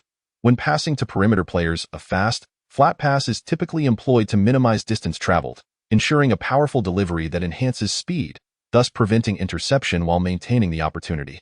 Players like Zhuang Yu, who can skillfully execute various passing techniques with one hand, are indeed a rarity, as most do not possess his substantial hand size. Xiao Qingyang stands to the right, extending his arms to catch the basketball. At this moment, with Nanan number 6 collapsing their defense, Xiao Qingyang finds himself with over a meter of space. Upon receiving the ball, he does not hesitate, immediately launching a three-point shot. Swish! A light sound resonates as the ball finds nothing but net. Xiao Qingyang's shot is decisive. After scoring, he swiftly pivots to retreat on defense, exhibiting no unnecessary movements, his expression icy and resolute. The score is now 3-0, with Jiangning number 1 taking the lead. What a splendid shot. The students from Jiangning number 1 erupt in cheers from the stands. In contrast, the supporters of Nanan number 6 respond with boos. Regardless of the quality of the shot, any score by Jiangning number 1 is met with derision. Oh, Xiao Qingyang from Jiangning number 1 sinks a three-pointer, Lu Yu notes, maintaining an impartial stance this time. Beside him, Wang Ming remains silent. The match continues. Nanan number 6 launches another offensive, with Hao Wenguang positioning himself in the left low post while holding off Han Hui with one arm and raising the other to signal for the ball. Li Ziyuan delivers the pass. Han Hui attempts to maneuver around, yet finds himself pinned down, unable to move, and is forced to apply pressure against Hao Wenguang with his body. However, with a height and weight advantage. Hao Wenguang receives the ball without dribbling, holding it high above his head, rendering Zhuang Yu's help defense ineffective. He turns partially and launches a bank shot over Han Hui, successfully scoring. The score is now 3-2. Nanan number 6 primarily relies on their inside game for offense while focusing on limiting Zhuang Yu on defense. Although Jiangning number 1's small ball lineup is fiercely competitive and energetic, their defense ultimately falls short compared to their opponents. Fortunately, they are performing well offensively, particularly with Xiao Qingyang. From the very beginning of the match, he has exhibited remarkable athleticism and a hot shooting touch. Following his initial three-pointer, he quickly executes a two-man play with Zhuang Yu. The two engage in a cross movement, with Zhuang Yu passing to Xiao Qingyang, creating a mismatch. Xiao Qingyang then isolates against Li Ziyuan, executing a sudden stop-and-pop jump shot that finds its mark. Additionally, Jiangning no. 1's Zhang Shuezhou capitalizes on Zhuang Yu's drive and dishes out a shot of his own, bringing the score to 7-4, with Jiangning number 1 leading by 3 points. Screen, Li Ziyuan calls for a pick-and-roll, then passes to Zhuang and fakes left momentarily, then lowers his center of gravity to drive left, taking just one dribble before securing the ball tightly under his arm, using his body to create space. Utilizing his weight advantage, he barrels through Gao Xiaoguang, completing a layup. In terms of scoring ability, Zhuang indeed surpasses Hao Wenguang, especially since he is matched up against the smaller Gao Xiaoguang, creating a mismatch. The score is now 7-6. Jiangning number 1 counters. Zhuang Yu advances to the front court, signaling to Xiao Qingyang as they engage in another cross movement. This time, Zhuang Yu does not pass but accelerates to penetrate the interior, challenging Hao Wenguang with a leap, attempting to draw a foul. Unfortunately, he fails, as Hao Wenguang does not commit. Zhuang Yu internally curses his luck, tossing the ball toward the hoop with one hand. "You're finished." Hao Wenguang bellows, leaping to block the shot. However, he quickly realizes he cannot reach it. The arc is too high, and he feels a surge of frustration. This is a floater. Swish, a light sound echoes as the ball goes in. In the blink of an eye, several minutes have elapsed. During this time, both teams have exchanged blows, remaining evenly matched, with Jiangning number 1 maintaining a narrow lead. Jiangning number 1 is performing admirably today, Zhouan remarks with a smile. Despite their evident disadvantage in the paint, they have managed to stay ahead. The offensive play has been commendable, particularly the performance of number 15, Xiao Qingyang. Zhou Jiming nodded in approval, casting a glance at the coach of Nanan no. 6 Middle School, signaling that it was time for a timeout. As anticipated, Nanan number 6 promptly called for a timeout. The coach wore a stern expression, clearly displeased with his players' performance over the past few minutes.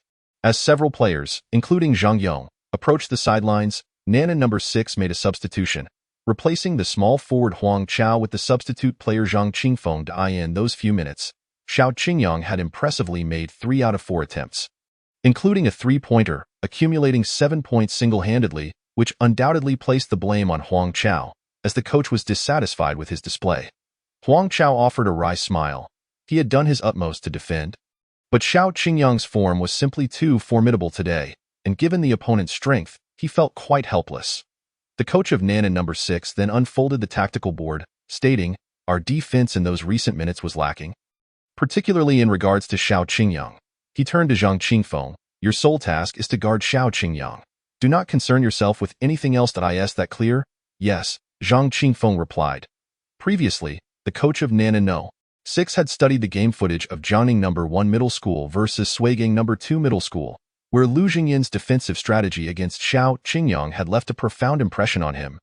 Aside from defense, Zhang Qingfeng was not expected to contribute significantly elsewhere. Thus, the decision to replace Huang Chao with Zhang Qingfeng was not solely due to Huang Chao's recent poor performance, but also a tactical maneuver to have Zhang Qingfeng specifically defend against Xiao Qingyang. As for Zhang Qingfeng, his offensive capabilities were certainly inferior to Huang Chao's, yet his defensive skills were not vastly different. Nana number 6 thought to himself that as long as Zhang Qingfeng focused solely on defense, they had no expectations for him to contribute otherwise. Meanwhile, at Jiangning number 1 middle school, Coach Yang Guohui contemplated and decided to make a personnel change, substituting Gao Xiaoguang and instructing Zhang Yong, "You will go in next." Zhang Yong was momentarily taken aback, feeling a pang of self-doubt.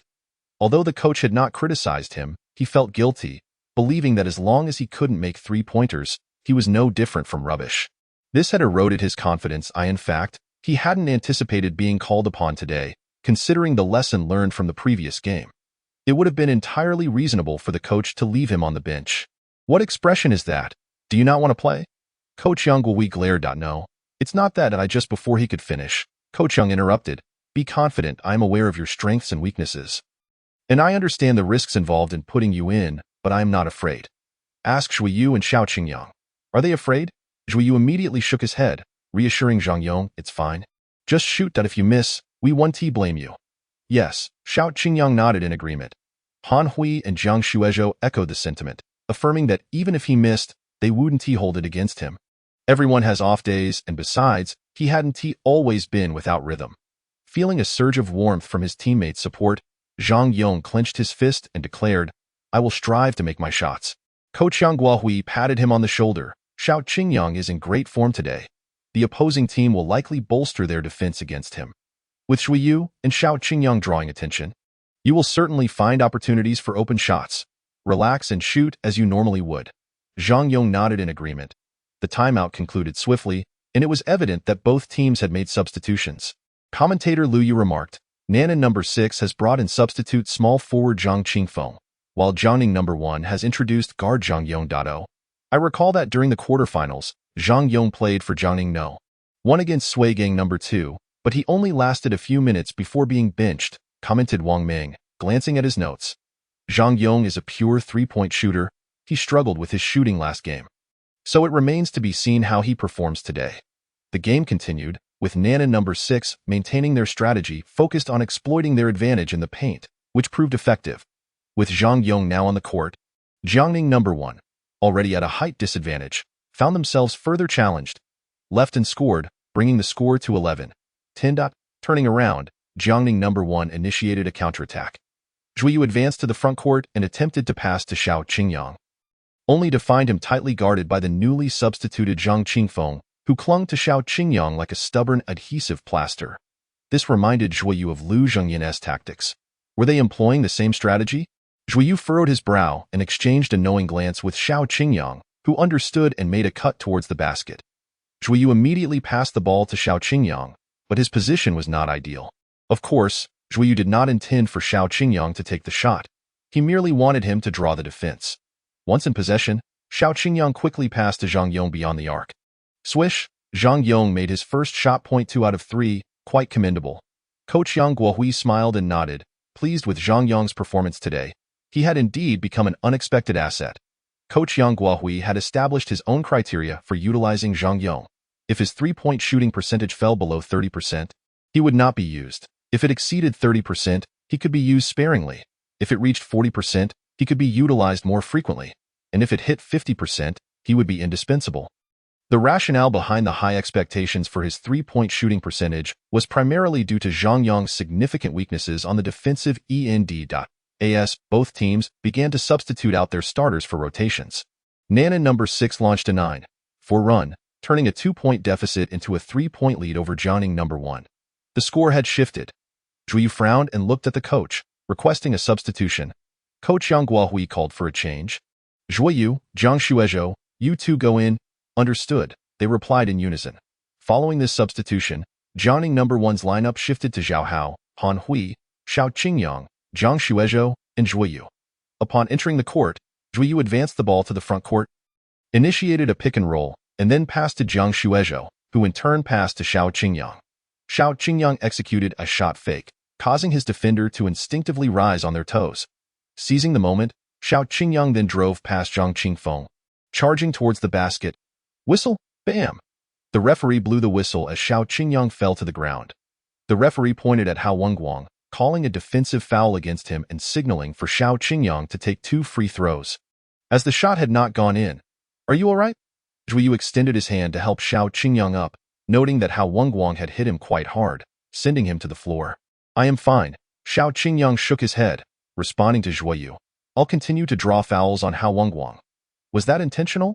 Zhuang Yu raised an eyebrow, but then chuckled. Xiao Qingyang stepped up to the free throw line and made 1 out of 2 attempts. At this point, Nanan number 6 was still leading, but Jiangning number 1 would soon reclaim the lead. Setting up a pick and roll, Zhuang Yu called for the play, then drove in with a series of crossovers, his speed exploding as he surged into the paint. Facing Hao Wenguang. Hao Wenguang let out a low growl and jumped to block, yet unexpectedly, Zhuang Yu switched hands mid-air, evading the block, and instead, the ball struck Zhuang Yu's arm. Whistle. Swish. The referee's whistle sounded. And the ball went in. The referee called another foul on Hao Wenguang, and since Zhuang Yu scored, he would also take a bonus free throw. Watching Zhuang Yu step up to the line and confidently sink the free throw, the coach of Nanan number 6 furrowed his brow and called for a timeout, substituting out Hao Wenguang for Wang An and Jiang Feng, among other key players. However, with Hao Wenguang gone, Nanan number 6's advantage in the paint was diminished. And even with other starters on the court, they still found themselves at a disadvantage. In the ensuing minutes, Xiao Qingyang continued to shine, while Zhuang Yu repeatedly tore through Nanan number 6's defense with his drives, energizing the entire team. Not only was Xiao Qingyang scoring, but others were also contributing points. In no time, Jiangning number 1 seized the upper hand. In Jiangning City, cheers erupted from the campus of number 1 middle school as students celebrated the team's scoring. Today, being a weekend, many students, despite the distance, had chosen not to travel to the provincial capital to cheer for their team in person, but instead rallied in front of their television sets.